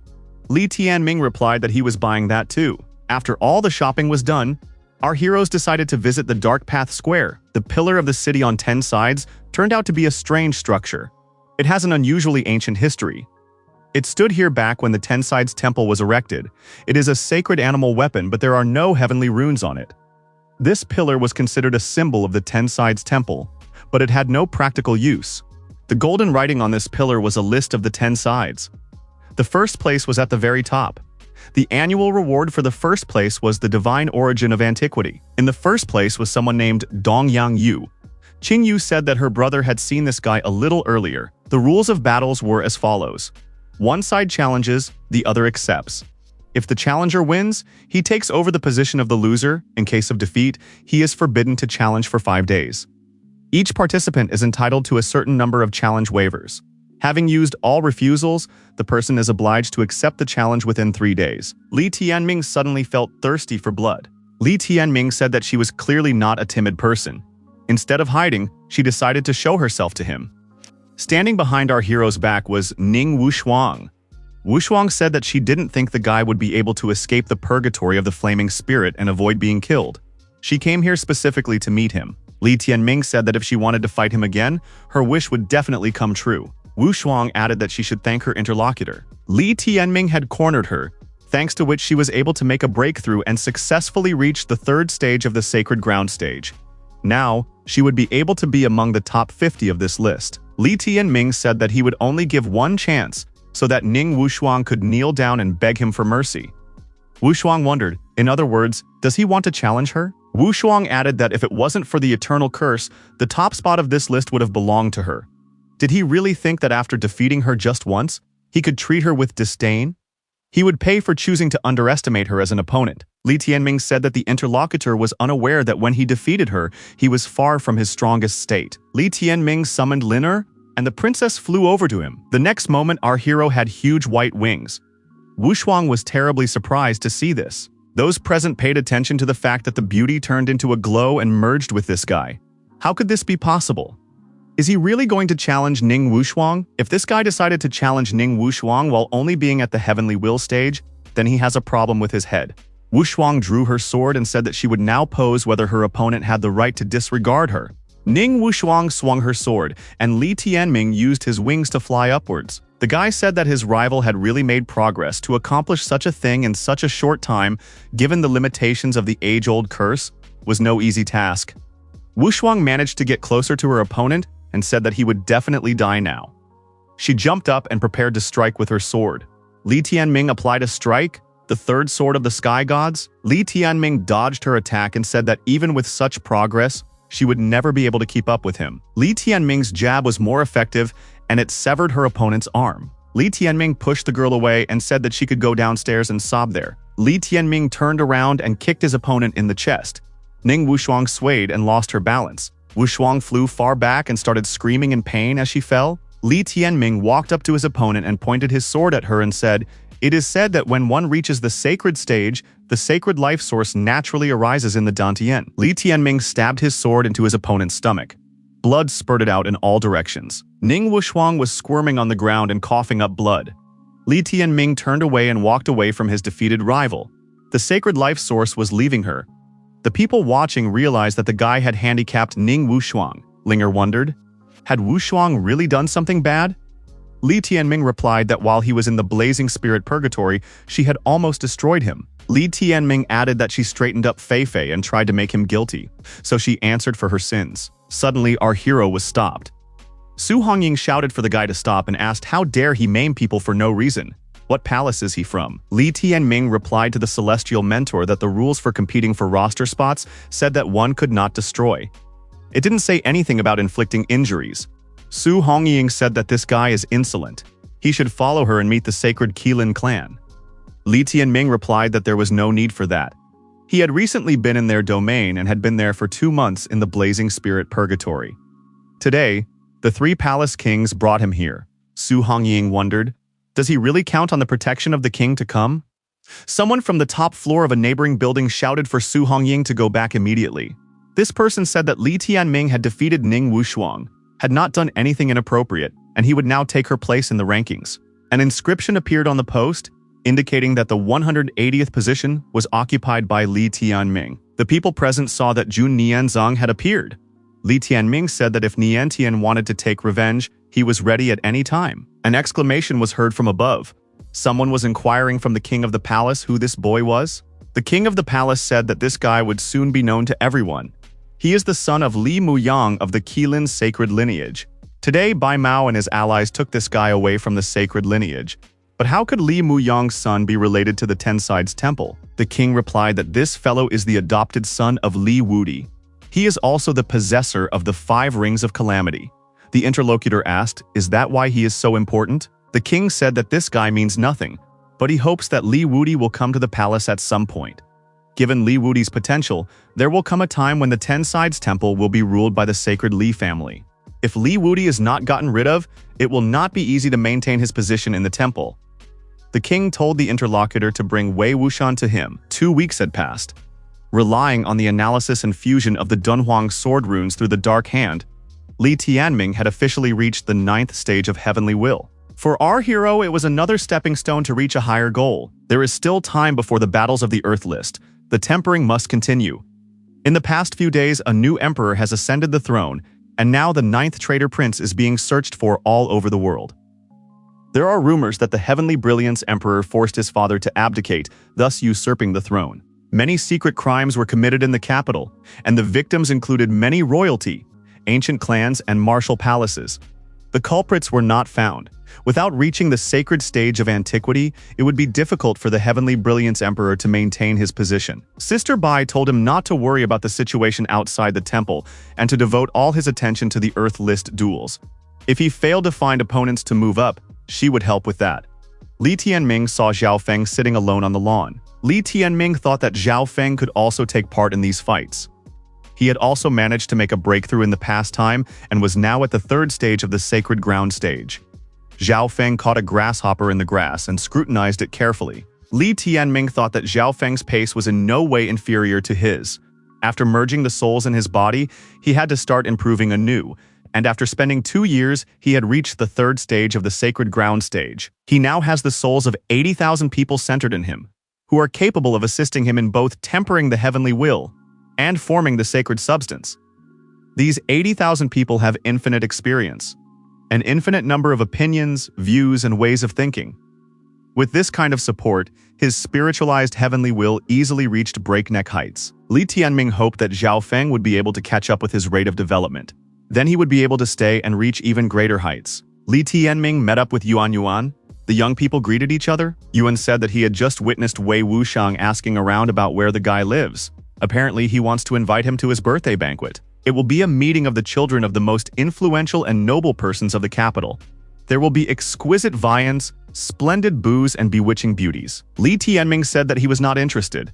What kind of fun can we talk about when the country is in mourning? There was a knock on the gate, and a voice on the other side said that it was Wei Wuxiang. Wei Wuxiang walked in and said that he missed brother Li Tianming a lot. Today, he had deliberately decided to visit him, taking the outstanding young talents of the royal family with him. Brother Li Tianming is here recently, so he wishes to extend hospitality to him by holding a banquet in honor of his arrival. He would like to invite Li Tianming and his sister to the banquet. The banquet would be attended by the top-ranked talents in the sacred capital. There, he would be able to see people from the top 20 of the Earth List. It would be a great opportunity to meet people close to his heart, as well as allowing his friends from the capital to appreciate the talent and grace of the 5 Rings of Calamity essence wielder. Li Tianming inquired, "Isn't celebrating now a proper thing to do? Isn't there national mourning going on right now? Don't the elders censure it?" Wei Wuxiang said that the mourning lasts for 1 month, and the banquet will be held next month. Besides, the banquet is just a gathering of friends to enjoy poetry, socialize freely without resorting to luxury and waste. Our hero was approached by the sisters. Li Tianming said that his sister had come just in time. He would ask her first. Li Tianming asked Qingyu if she would go to Wei Wuxiang's brother's birthday banquet. Wei Wuxiang, turning to the girl, hoped that she would honor him. Li Qingyu declared that she would not go. Li Qingyu turned around and walked away, signaling that this was the end of the conversation. Li Tianming apologized and said that his sister is not a people person and can't speak well. In addition, she is scared of the noisy environment, so they will have to disappoint Wei Wuxiang. Wei Wuxiang was not satisfied and said that Qingyu should all the more be taken along to broaden her horizons a bit. For the sacred capital of the Dunhuang Kingdom, this was nothing more than the bottom of a well. They were now in the upper world, so it would be best if they were to blend into its surroundings as soon as possible. Li Tianming thought that given his position, his interlocutor's arrogance was by nature. Despite being invited, they disdained them, seeing them as rednecks. Wei Wuxiang laughed and said that the sacred capital is the supreme world. Li Tianming sat pensively at the table. Enro flew over and sat on the table. Li Tianming told the chicken that this guy from the upper world had specially come here in the middle of the national mourning period to wish Yingho a happy new year.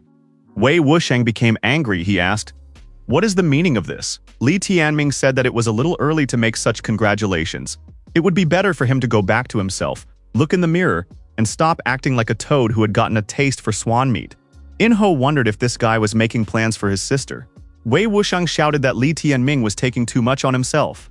Does he really think that someone in the temple will protect him?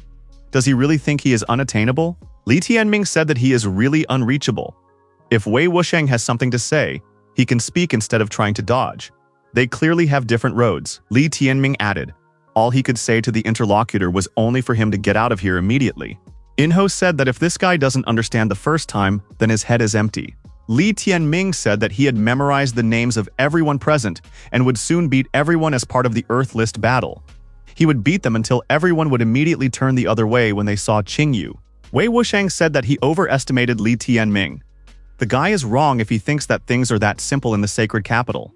He added that they are leaving. Li Tianming replied that if Wei Wuxiang was dissatisfied with something, he could say it directly, but he would not play along with his interlocutor.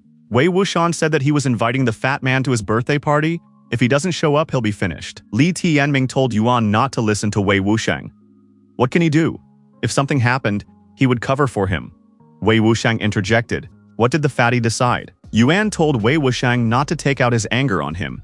He should just leave him alone. Wuxian said that Yuan is ranked 250th on the Earth list and has already exhausted his number of bout refusals this month. If anyone challenges him, he will be obliged to accept it. Wuxian added that Yuan has to wait for the challenge notice.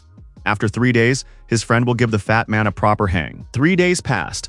Someone called out loudly to Li Tianming. It was a fat man asking for help. They forced him to go to the square of the dark path. Li Tianming rejoiced. He was already eager to tweak their faces. 3 days ago, evening, the first courtyard, the practice room. Li Tianming walked to the window. The interlocutor asks what he does. She is just coming to a vivid passage. Reading out an excerpt from the book, Liner paused and asked how people would feel about his new outfit. Li Tianming walked over to the princess and leaned over her.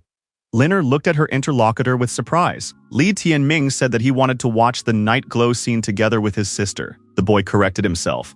He wanted to view the vault of divine ornaments of the blazing spirit.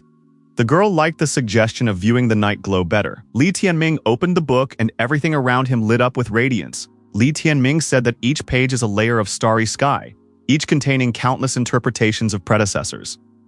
Liner said that it is very beautiful here. Liner thought that she could understand the interpretation. This book could familiarize the ranks of the books and barriers of the heavenly runes. The princess added that if she had any questions, she would contact the guy. After a while, Liner said that this book is incredible. It even described the methods of creation. However, creating a book of heavenly runes would require a lot of expensive materials. Li Tianming said that if it worked out, the sale of one book would 10 times the cost. They would be able to get rich. In the entire Ten Sides Temple, there is only one place that sells materials for inscribing the Book of Heavenly Runes. This place is called the Chamber of Divine Ornaments. Our heroes approached the Chamber of Divine Ornaments.